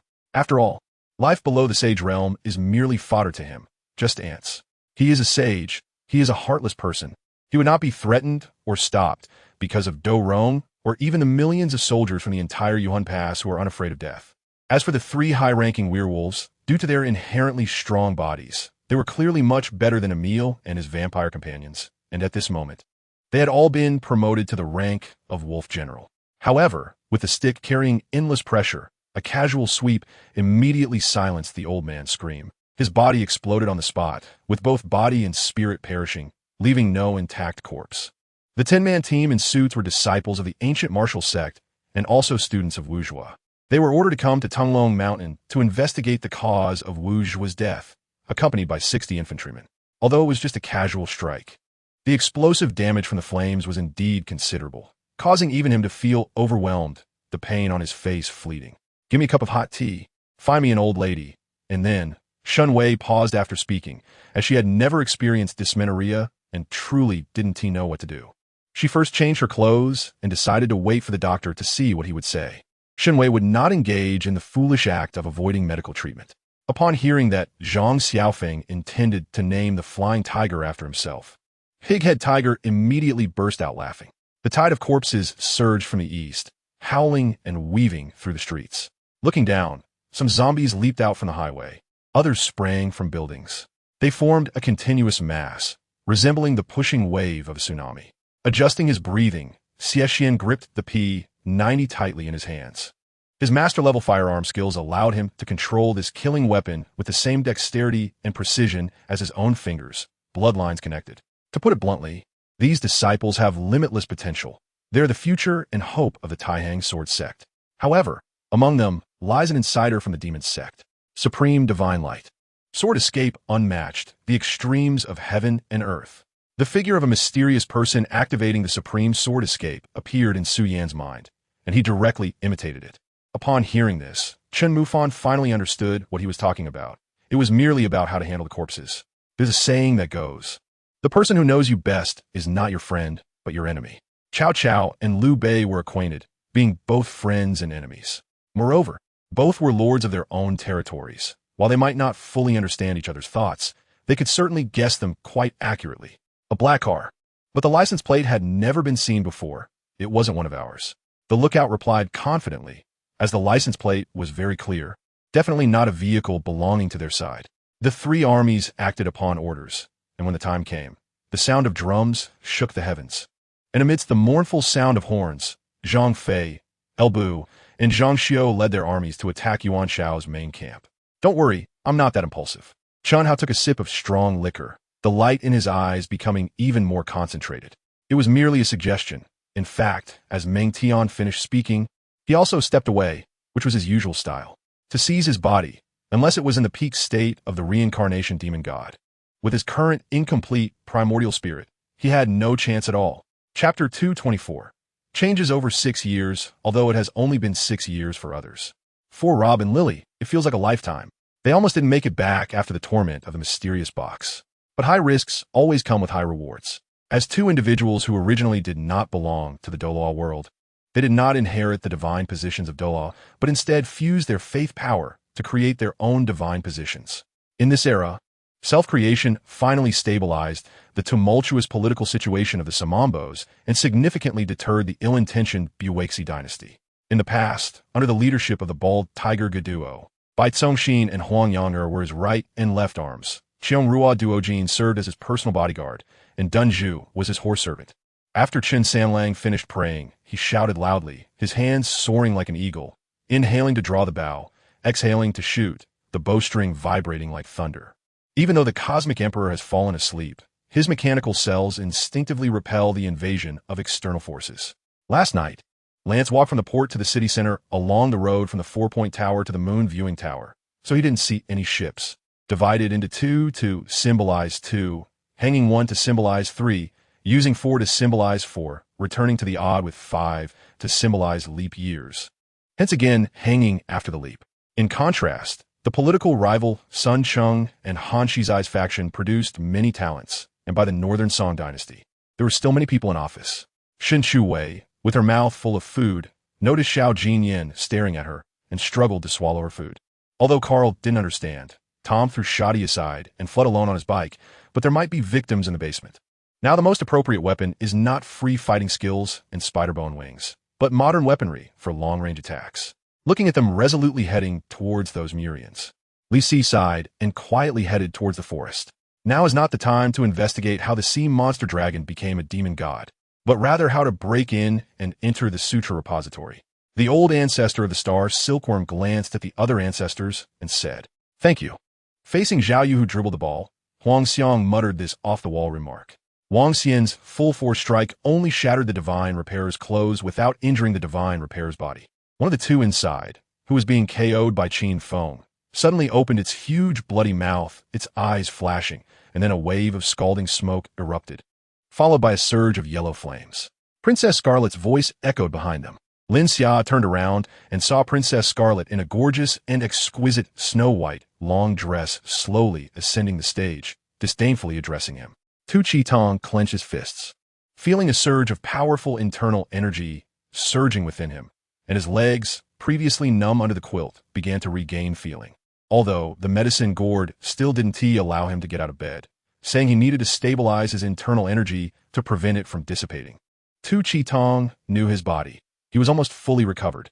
Chong Ning's words suddenly stopped because Pai Chunling leaned down and saw an embarrassing scene, learning that Lu Yi was farming on a mountain every day and had no interaction with Jun Xiumi. Su Chiga still felt uneasy and sent a few trusted subordinates to keep watch so he could sleep soundly. Those few watchers took turns monitoring Lu Yi, documenting her every move and reporting back to Su Chiga. From the moment they started, they aimed to break through with pinpoint strikes. One successful hit immediately triggered the collapse of the magical chain, continuously exposing the weaknesses of this giant net. The dialogue between father and son continued, while Yu Shaoan quietly slipped away, leaving the hall and returning to the back garden, constantly calculating how to infiltrate this mansion. Eventually, after repeated confirmation, Teresa accepted the fact that her son had truly become a nature messenger. After agreeing to Hop's request to stay here until school started, Teresa reluctantly went to work. Chapter 225. The eve of the final battle, moreover, the fierce beasts that emerged from the ice and fire duality lineage also include the 300,000-year-old heavenly desolation thunderflower, the 300,000-year-old flowing light jade frostvine, the 200,000-year-old marvelous mushroom Tongtian chrysanthemum, the 200,000-year-old heartbreaking red, the 300,000-year-old 8-petal immortal orchid, the 300,000-year-old water fairy jade skinbone, the 300,000-year-old rooster coxcomb phoenix sunflower, the 200,000-year-old winter and summer snow silkworm grass, and the 200,000-year-old red jade vermilion lotus. Rob was nearly fainting. In earlier times, let alone fierce beasts, even a 100,000-year-old Soljong Hai would have been a significant presence. He wanted to say a few words, but upon seeing Lu Lei's gaze, he helplessly chose to lower his head. The bloody lesson of the Liu family was right before everyone's eyes, and it was clear that today, S face would be lost. This time, she seemed to have grasped the opponent's weakness, once again launching an attack, pressing closer to the opponent's eyes. But just when I was astonished and didn't know how to respond, Han Yu simply stood up and directly sat on me. Let us see if your sharp teeth are stronger or my evil-eyed white tiger is stronger. Mubai's golden eyes burst forth with light. Showing no fear of the opponent, his tiger claws tightly clenched, meeting the mountain tiger with a punch. After sitting down, Chenxiang still looked a bit dazed. He looked at Huangfu Qinyu, feeling that something was off. Ning saw that Jin Tian was genuinely angry and finally realized she couldn't let Jin Tian change her mind. She could only sob while wiping her tears. Watching Jin Tian's carriage leave again. Signing a contract of servitude is not that easy in a society like Dakong. Being sold into slavery means that even one's life is not one's own. The master could dispose of them at will, making them the lowest class of people with no basic human rights in the society. It's a joke if I don't express my stance at this moment. Princess Yunlan might doubt whether she can even walk out of this cabin. Forget it. I don't want to deal with those people as performances. After all, during this period, I still believe in my wife, and I am clearly still here, yet I am continuing to pursue responsibility. I have nothing to say about it, but at this moment, I still find this period somewhat ridiculous. Perhaps unable to stand Ling Shui's expression any longer. Ling Yu once again used a firm tone to inform her that what she heard was indeed correct. Leda leaned against the headboard, took the cup of water, lowered his head, and drank a few sips, suddenly realizing his clothes had changed. Why ask so many questions? Are you prepared for the hidden matters? Yin glanced at him warily, feeling somewhat confused, wondering if he had ulterior motives towards Ning Su. The air at the Pei family's old house was indeed quite nice. Located in the suburbs, with a grove of trees separating it from the neighboring house. Having received Luo Xiao's comfort, Hua Qinwu's grievances had already disappeared, but she still wore an unhappy expression. Why? Did something happen to Meng Heping? Pang Xiaolong widened his eyes, appearing very worried. Of course, this made Su Yao even more displeased. Having taken the blame, he received no benefits, and he still had to work honestly for the person who truly obtained that treasure, remaining speechless and unpaid. As for Lu Shiyan, she didn't think she was inferior to Yin Yi, and she was even more unaware of others' thoughts. Hua Shengcheng approached, suddenly hugging Leda, turning his head and kissing him fiercely. Luo Xia smiled and reminded, then took out a jar of male blood from the Qinquan ring and placed it on the table. But even if she didn't understand appreciation, she still had to pretend to walk to the long table. Her lack of understanding didn't mean that Lu Zhuqing also didn't understand. Since she gave birth, CMO had been personally taking care of her. Their son could be looked after by Sister Gui, but everything about her was handled by him.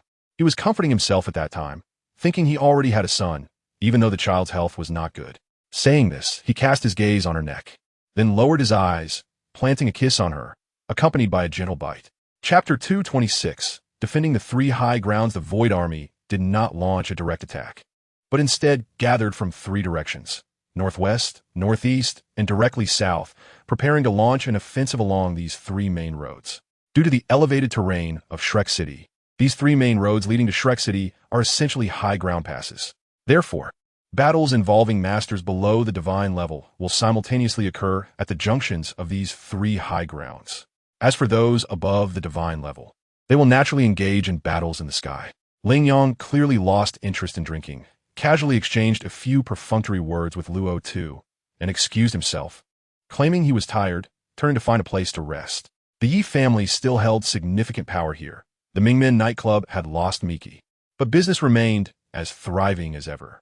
I used an invisibility talisman to sneak up to the upper floor of the Mingmen nightclub for a look, and found that the Yi father and son were not present. Currently, the Li family was still relatively prosperous. Old Mrs. Ning had given birth to the eldest son Li Yujing, the eldest Aunt Li Wan, the third master Li Yuxiao, the fourth master Li Yuan, and there was also a second master Li Yuming, born out of wedlock. The two company personnel nodded lightly, then untied the ribbon securing scroll, working together to slowly reveal the painting before everyone's eyes. Nick Fury was straightforward, as Westerners typically are. They clearly distinguish between public and private matters, and after a debate, can still sit together and share drinks. As it was the transition from spring to summer, Xian wore only a thin, gossamer silk nightgown at night, making her entire upper body visible in the dim light of the palace.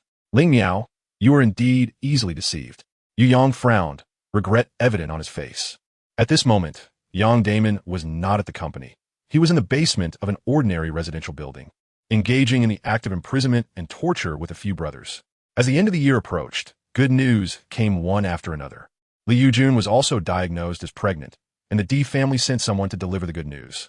Madame Liu was busy sending his family and several women to the estate multiple times, bringing many gifts. Teacher He, please take it. I can't guess who the other party is. Peng Peng's connections in the entertainment industry were naturally not as extensive as He Jiong's. Liang Jiogong quickly replied, Yes. Your Majesty. Of course, Liang Jiogong was even more certain that a speculation about Xiaopin possibly being the future empress was correct. At that time, he told the consultant it was just a guess, which was indeed true, and the previous orders from the emperor did not mention this issue. The cold fragrance of the winter sweet gradually faded, with only a couple of late-blooming flowers and a few remaining petals. A giant hand appeared on Su Qingyun's chest, exuding a foul odor, with a blood-red glow shimmering within the palm, looking exceedingly strange. Bai Xiao listened to Feng Qiyun's conversation with Prince Rui and felt her heart rise to her throat. Kangxi naturally noticed Tu Hai's change. His heart weighed down a bit. Kangxi still had a glimmer of hope, but upon seeing Tu Hai's expression, he realized that his hope was dashed. In front of Sun Qi and General Yu, Lord Bian reiterated his previous thoughts, especially emphasizing Sun Jun's unusual actions of climbing the cliff. Previously, from Meng Meng's words, it seemed that Pao Pao's injuries would not be easy to recover from. Without decades or even hundreds of years, full recovery was impossible.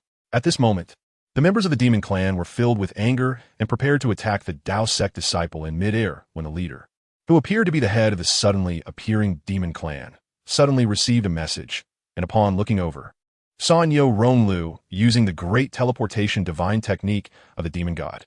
Originally planning to go to the filming location, Jean Pylon suddenly called, asking her to come to the company.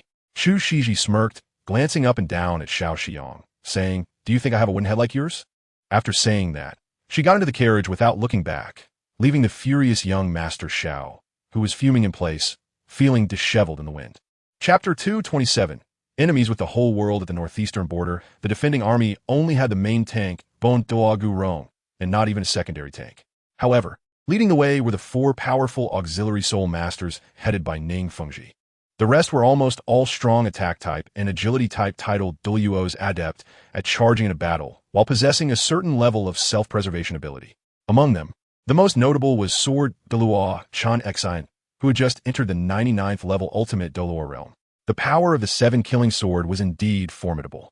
Of course, it couldn't be said that he hadn't killed a monster, but the problem was that he had been careless, thinking that the game's difficulty was not so great, and prematurely activated an artifact that consumed all his experience. At that moment, I was puzzled and wanted to say a few words on your behalf, asking if he could let you return. The scene fell silent for a moment, and Chun Yulian looked at Liu Qin in confusion. He reached out to pinch Chun Yulian's palm, signaling her to wait patiently. With a puff, Chun Yulian felt a tremendous force coming from his right hand, and he staggered back more than 10 steps before stabilizing himself, looking at his numb arm hanging down. His heart surged with confusion, wondering who it could be. With a loud bang, the two forces collided, producing a huge noise, and dust instantly filled the surroundings, with both sides engaged in a fierce struggle. Sister Lan, rest assured, my heart only has Junzi. I will keep my work and life separate, Lin Songhai replied succinctly, without any hesitation. He didn't believe that the other side would go to such lengths just to stage an empty city plan. They must have used some means to obscure his perception, making the Jianjian mountain villa appear as it always had, as if nothing had happened. Therefore, there was absolutely no problem. He was confident that ordinary people wouldn't be able to see through it.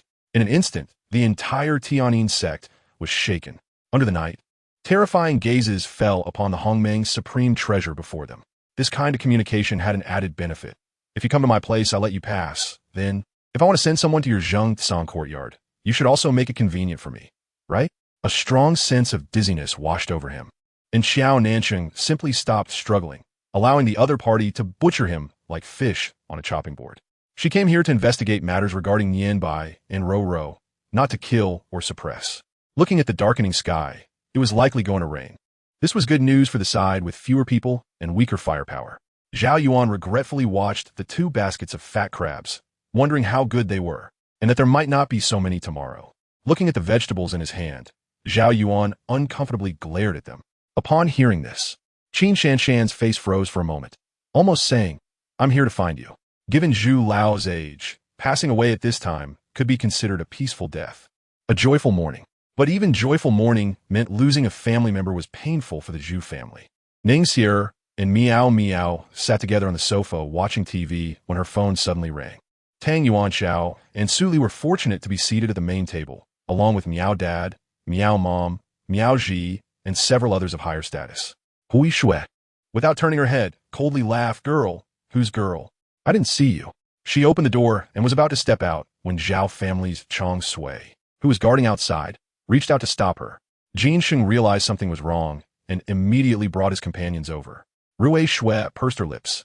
She understood the complexities involved and knew that trying to persuade Zhao Tai Tai was utterly futile.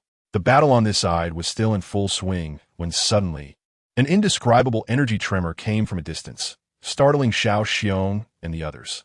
Their strength and perception were the strongest, and they felt it immediately. It was the sensation of ghostly energy soaring into the sky. However, judging from the situation just now, if a green stem plant could possess such powerful offensive capabilities, then the employer must have a considerable number of such terrifying green stem plants. In this light, 1,500 gold coins indeed seemed like a reasonable price.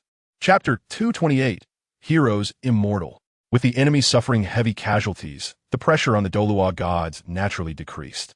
After the Ice and Snow Emperors finished their combined attack, even if they were not dead, they could not pose any threat for the time being.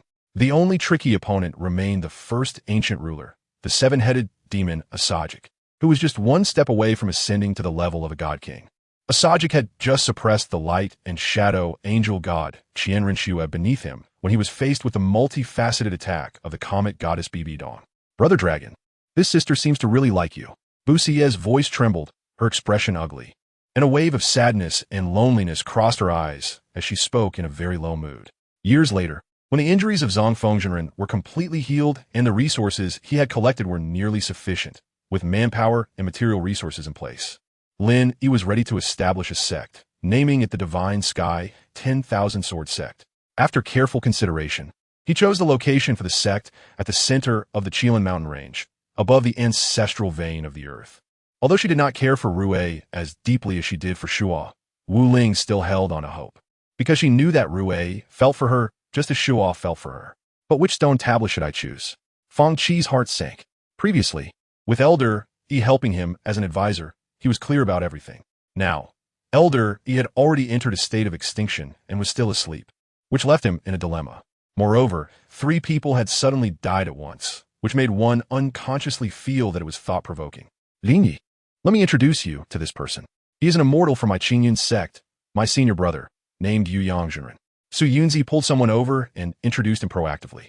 He Xiangjun was restless and had no choice but to take out his phone and call Yimo again, wanting to inquire about the news from Wang Yi.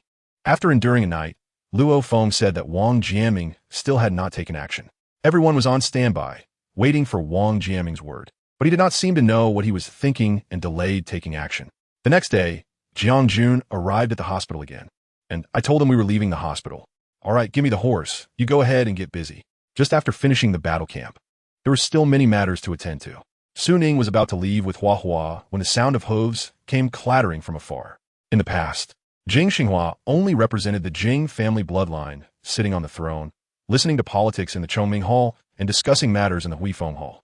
When the Molar and raiders from the Brennan Fortress woke up from their drunken stupor and belatedly discovered the bodies of the patrolling guards and the bloodstains on the beds, they were immediately covered in cold sweat. He never expected that he could truly become an immortal, soaring through the skies with a flying sword. Can my heart still be found, or has it also been destroyed in the cave? I asked the bald monk. Malu arrived in Jiangqing 20 years ago. At that time, he was still a young man. He opened a beef and mutton restaurant with his skills. Moreover, he even got married and had a son. Feng Qing said, "There must be something. If there is this trend now, it must be crushed severely. Damn it, it's only been 4 months and they want it. If they dare to speak, dare to reach out, don't blame me for being ruthless. We'll just wait. Don't suppress it, or it will be exposed sooner or later. And the sooner it's exposed, the better. I'm just waiting for them." Wang Yibo said fiercely. A large amount of energy instantly gathered in front of it, followed by a dazzling white light beam shooting towards the roaring stone. By the way, if Xiao Yu died decades ago, how come her corpse hasn't rotted? Has it been protected by ice all along? I asked. What happened in Beiyuan City? You all better speak up immediately. The tension in the heart of young Master Hongjun was already hard to conceal.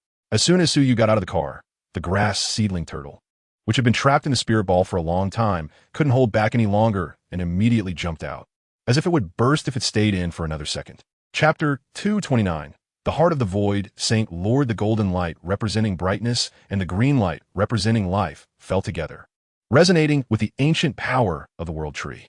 Immediately afterwards, myriad streams of light shot out and dispersed in all directions. The fallen from the earlier battle, whether their bones were completely gone or their remains intact, were stimulated by the immortal waves of gold and green at this moment. Their bodies were reshaped, and their souls returned to their places. This was the true resurrection of the masses. This was truly. After entering the Tang Kuei Pavilion, the cultivators moving in the hall unconsciously stopped and looked at him, clad in silver armor, with a pure white cloak, and followed closely by a tall and mighty knight. The momentum of 4,000 cavalry gathered together seemed to be entirely bestowed upon the silver knight in front. However, such damage to this giant tree didn't fundamentally affect it. And seeing the condition of Chu Gui and Chu Dan, it was impossible for them to launch such an attack again. Seeing this, Su Yang knew that Chu Gui and Chu Dan's fate was already sealed, so he simply chose to ignore it and focused his gaze back on the cold young man. Thus, even the spirit herb garden nourished by spiritual soil had already turned into ruins under the passage of time. Hearing Hao Hongwei's words, Lu Mingqing not only showed no fear, but instead appeared even colder, her face dark as if water could drip from it. And even that eerie, cold smile became somewhat twisted. Seeing that Murong Tianan had already lost his temper, Yuan Xiao also calmed down. After all, this was not the Yuan Empire, and if a fight broke out here, he really could be beaten up, as Yuan Xiao never thought he could be a match for Su Yang. Ding! Su Yang's dagger did not stab the man with the staff, but was instead blocked by the man with the sword. At this moment, a beam of light appeared again in the formation, striking directly at the top of Su Yang's head. If the previous Judgment Knights had an aura like demons from hell, then now they were truly devils serving hell. The Hao family wanted to protect him, but they could not do it too obviously. As the saying goes, rare goods can be kept. If the protection was too obvious and his true background leaked out, then this rare good would no longer be exclusive to the Hao family. At this time, there were still dozens of surviving horses, among which a dozen or so mustered their courage to urge their horses forward for one last desperate attempt, while another dozen were frightened or timid, turning their horses around and fleeing in a panic. On the city tower, Neo Jinxing saw the battle situation clearly and had already urgently ordered the soldiers inside the city to close the city gates and raise the drawbridge. The fleeing soldiers had swarmed to the drawbridge, and when Tian Jinxiu, running at the forefront, was just a spear's distance from a city gate, the gate was slammed shut with a clang. A cavalry unit of 2,000 troops had already flanked around to the back of the Ming army, launching a full-speed charge against them. The left and right flanks had also completed their turns and were pressing toward the Ming army formation in a relatively complete military array. Lin Gu still raised his hand to shoot a feathered arrow, and when it was a foot away from Feng Xiaoqing's path, it suddenly split into two. Strangely, the two arrows shot out to the left and right, with the tips of the feathers connected by a thin rope. Such peculiar archery and arrows left the audience stunned.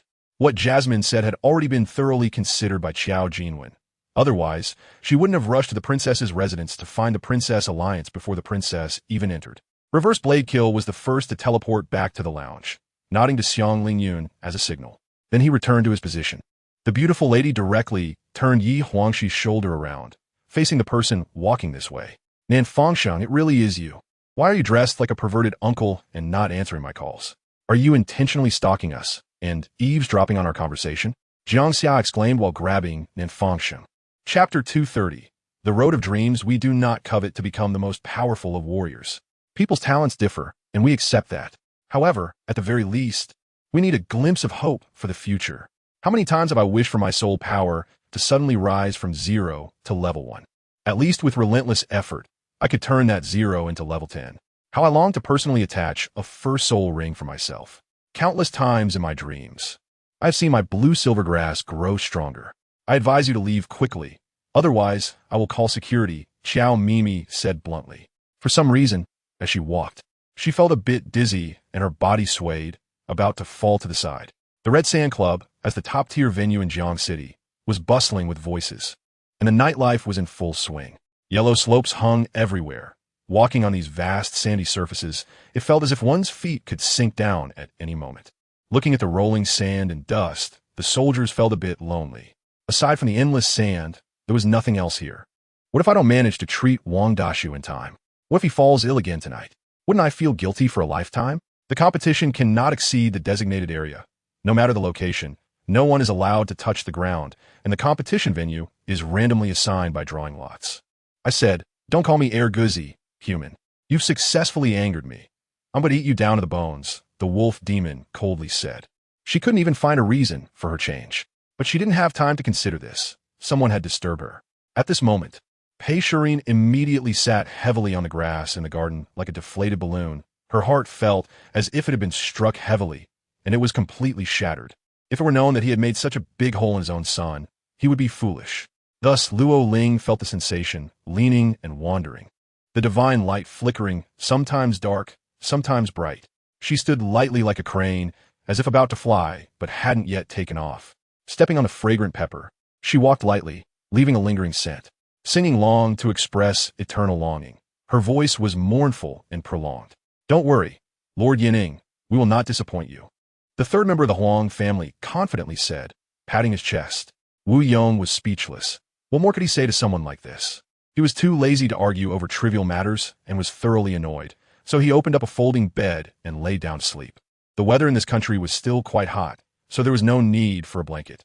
Uchiha Jiji announced the abolition of the titles of Hokage and Mizukichi. The title of Shadow officially became the sole highest ruler of this world, and Uchiha Jiji naturally became the first generation of Shadow of this new country. Wu Yong had no choice but to open another bottle of Erguo too, but if he were to drink the whole bottle, he would surely get completely drunk. Are you kidding? This Erguo 2 is 53 degrees, and a bottle is over a pound. For someone like him with a capacity of just 3 taels, drinking it down like this would surely lead to trouble. No one knows where this place is or what dangers lie ahead. If one were to prepare a compass and move forward step by step as before, there would still be a good chance of finding a way out.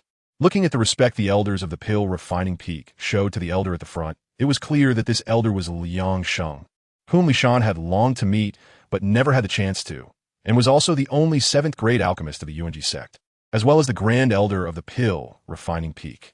Moreover, each dynasty is different. Not to mention that the Deshun dynasty she is currently in is a country that has never appeared in history.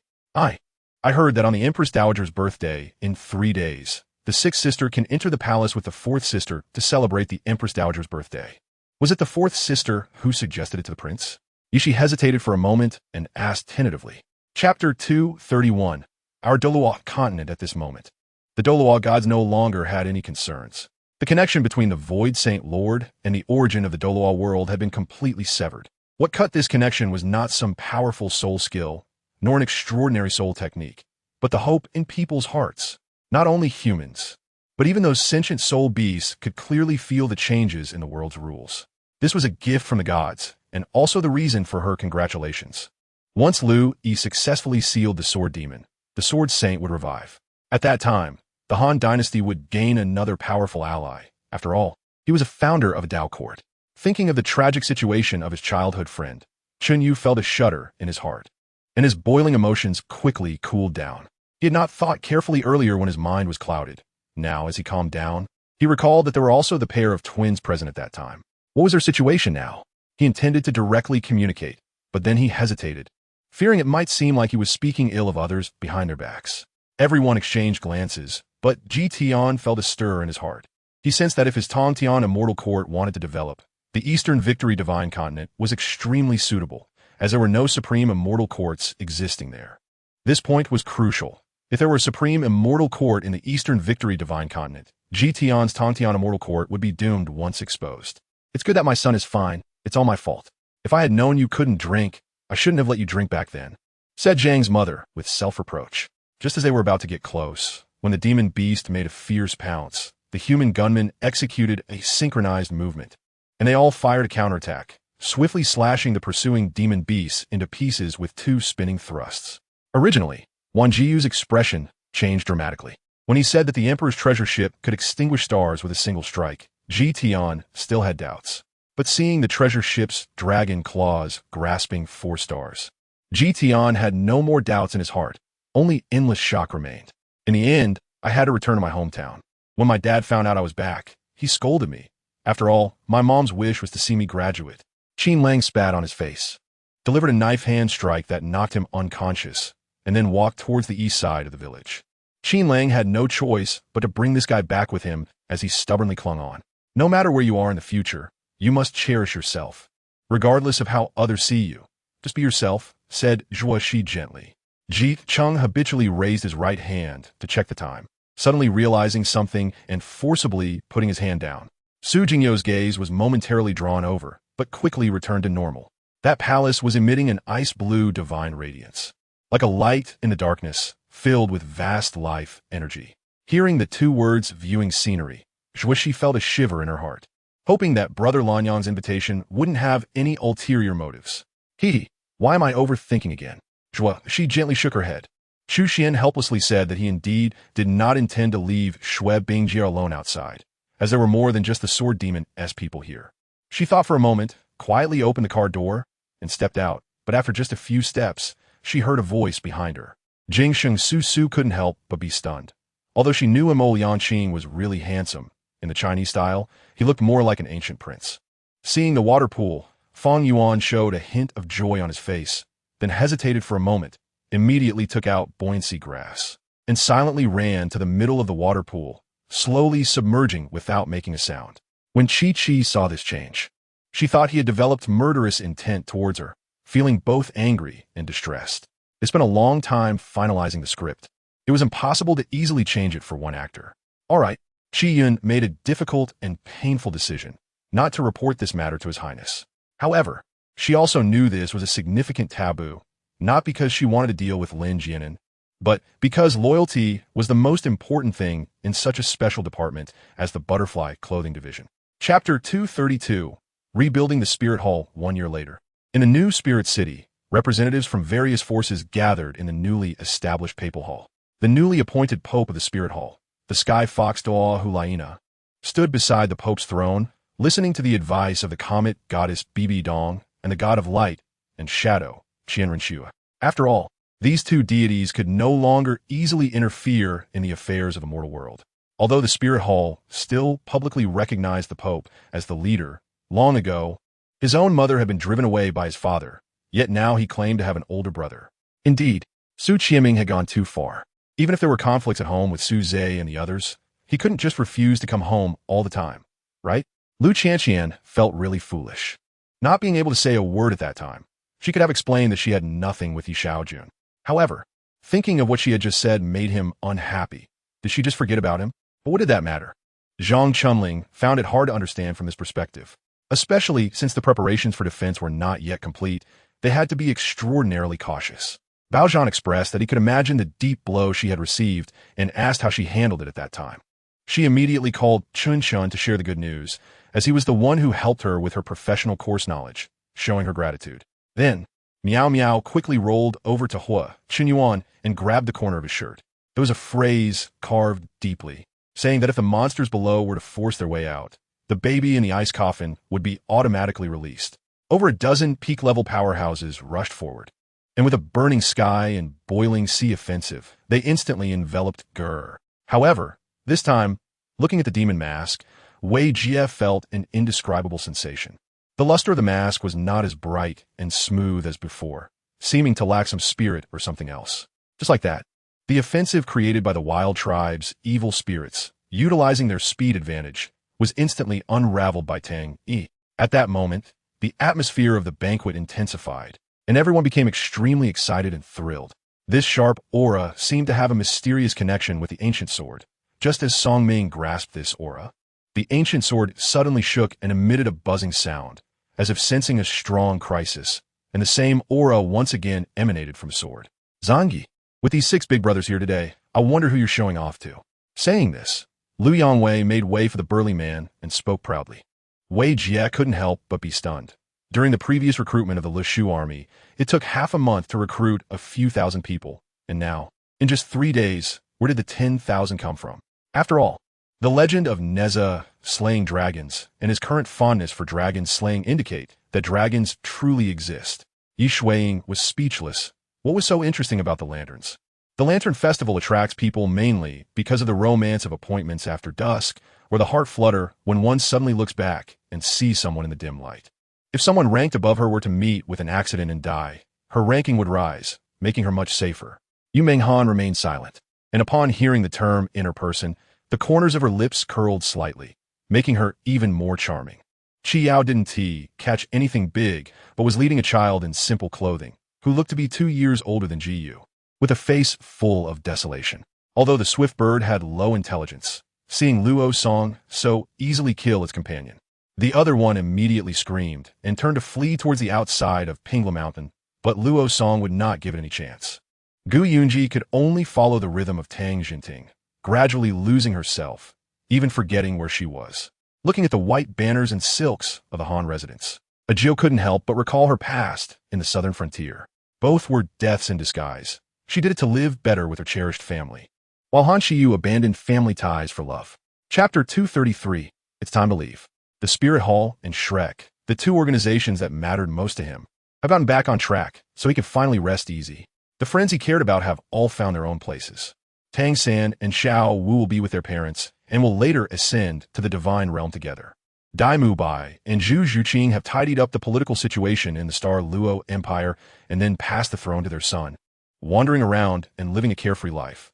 Whenever the Xiongnu are mentioned, Kaiyan can't help but shudder. Although many years have passed, the tragic experiences she endured are unforgettable for a lifetime. Since there is no way to deal with Tianlu here, there is no need to wait for the other calls that were made. Waiting is useless. Zubian's face is wrapped in white cloth, his head swathed like a round bundle, with only a mouth and one eye exposed. Even so, he is eager to encourage Wang Huan to take the chance to kill Hao Gu. That would be splendid. The real person, Du Yi, does not want to deal with a junior. In his opinion, 2 8th-level quasi-saints are enough to handle Zhu Qi. What about this kind of cannon? Can it be made? Wang Huan asked anxiously, as if urging a matchmaker to introduce him to a beautiful girl. Ma Wanyin and the others were caught off guard, looking at Wang Huan as if he were a deity, never expecting that Lord Wang could actually speak the bird language of the red-haired ghost. They say Pingliang Marquis can do anything, but they never imagined he could go this far. However, it was still a step too late. Those white shadows seemed to see that I had already noticed them, and at this moment, they stopped observing Deng Chao and the others and began to move. Seeing this situation, I couldn't care less about whether I was still atop a very high cauldron. No, I must find a way. I absolutely cannot be investigated. His physical quality and blood are no longer that of a normal person, and most importantly, he is now utterly destitute, without any power. Yuan was dumbfounded. This was beyond his expectations. The so-called Justice Gang was merely something Yi Huan had fabricated to help himself fake his death to escape. Now that the fake death had failed, Yi Huan naturally had to come up with something else. Among the cavalry, there were rational individuals still loudly urging everyone to maintain formation and advance according to military discipline. Complaints like this were not uncommon in this era, especially for someone like Qin Zi. In the era of online shopping, she would definitely be a shopaholic. Jing Jian chuckled a few times, feeling quite helpless about the situation. The ancestral dragon lay coiled in the void, its enormous body rolling in the clouds, exuding an ancient aura, its eyes shooting out divine light. After dinner, everyone accepted Ding Zheng's invitation to board a 4-wheeled carriage to visit the first salt field in Qingdao. Huarbo looked up and saw that the castle was already above them and getting closer. Li Shun saw the large bed in the room and couldn't help but want to pull Ling Feng inside. Unexpectedly, Ling Feng swiftly reached out, instantly pressing a pressure point on him. Long Tian admired the Sea Dragon King for this. Not only had he transformed a defensive formation into an offensive one, but he also created a focal point to control 2 formations simultaneously. It was fine not to observe, but once she did, Ming Yilian was astonished to find that she couldn't see through Host Xingqian's cultivation. This meant that Host Xingqian's cultivation was many times higher than hers, making such a possibility exist. Similarly, Long Chun and others beside Long Tian also saw Director Wu mouthing words. Zi Yuan shouted again, her piercing voice almost breaking the eardrums of Wu He. Wu He's body shook, jumping up in place. The bags around him collided with each other, making a clanging sound. Wu He jumped over, but his bag got caught. With a forceful pull, Ziyuan cried out. Chapter 234. A New Beginning. The final chapter. Thus, a plan quietly took root in his heart. Of course, no matter how flawless this plan might be, to rebuild a divine realm equivalent to the supreme divine realm in the Winston world, he must obtain the consent of those 10 individuals. Although those 10 people were all mortals, their strengths were each equivalent to high-level gods. The leaders, Xiao, Chenhui, and Zifei, already possessed the strength of supreme gods. It was precisely because of their presence that there was an interesting scene. Chunyuwuji looked down on Gongchang, but was not worried about him causing trouble, while Huang Fuyin intended to take him in, but hesitated. Now, he could shorten a lot of time. While only a year had passed in the outside world, he had comprehended over 200 laws to the 21st layer of profundity in less than a quarter of an hour. Hua Xiangrong's mother did not shake her head, but directly nodded in agreement. Even if this fan were a treasure, she would not hesitate, as her husband and son's lives were the most important. Moreover, many talents had emerged from the families within the Eastern City, marrying members of the Eastern clan to those families in a mutually affectionate manner, which was quite beneficial for the Eastern clan. When he returned to Mianxi's side, gasping for breath while holding a first aid kit, he found the injured person already on the verge of death. It wasn't that Xiao Yi's prestige had become so intimidating, but rather that his reputation had become so notorious that everyone avoided him like the plague. 2 minutes later, Yang Yi and Peng Youfu directly signed the contract, making Starbucks Yang Yi's property from that day forward. At Yang Yi's request, the manager would still be Peng Youfu, with an annual salary of 1 million, while Yang Yi would remain a carefree hands-off owner. When Lin Shui appeared in front of him in a full evening gown, Tang Ming was directly stunned, not expecting to encounter an acquaintance in the capital, especially this aggressive girl who loved to dig deep into matters. This might cause trouble regarding identity issues. He was a mentor at the academy, teaching various forging methods. If his own forging methods had issues, how could he teach others the art of forging? Thus, she followed Jin Xingzhe and the other 3, sitting in a cold, empty room covered in a thick layer of dust, just like them. A car accident had surely resulted in casualties. In such a situation, how could she possibly fail to see even a ghost? Upon returning to the courtyard of the Kuang family, he placed Wu Ji on the bed, using both hands to punch his own left and right eyes. They weren't wrong. After all, Ning Ming was currently lying on the ground, with only a slight rise and fall in her chest. This was when Qin Yibai, during an exam a few days ago, casually proposed the view that the Qin Shi Huang tomb had hidden secrets in a discussion question that allowed free expression, boldly speculating that the currently discovered but undeveloped Qin Shi Huang tomb was, in fact, a false tomb, and was not as mysterious as the legend suggested.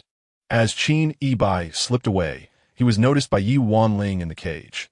At that moment, Yi Wanling was like a startled bird, watching a tall, hideous figure approach her, tears streaming down her face uncontrollably. He still believed that what he had gained was the power of divine concealment, not merit. But he felt that such behavior was very similar to the demonic path, merely exploiting the loopholes in the definition of the demonic path in the 9 provinces. This flattery, heard by Feng Wuqing, was somewhat unpleasant, but he did not say anything further. Had they not become undead long ago, they would have turned into a cup of yellow earth. He Wuchang steadied himself, wanting to counterattack, when he saw Jiangli dive down, snatch away his killing stick, break it into 2 pieces, hit one piece on his forehead, the other on the back of his head, and finally strike both pieces on the top of his head, leaving He Wuchang disoriented. Synopsis: 3 lives martial soul, combined evolution. A new rune system enhances soul rings. Void dimension, ancient rulers. All the excitement awaits in Douluo's combined evolution. LuoBo and Lili, Ice Thunder Pegasus, Thunder Cold Crystal. Tang San and Xiao Wu, Gentle Wood Spirit, Blue Silver Rabbit King. Dai Mubai and Zhuqing, Nether White Tiger. Evil Eye Leopard. Oscar and Ning Rongrong, Divine Emperor's Imperial Kitchen, 9-colored sausage. Ma Hongjun and by Chenxiang, Jade Abyss Divine Phoenix, Pureblood Fire Swallow.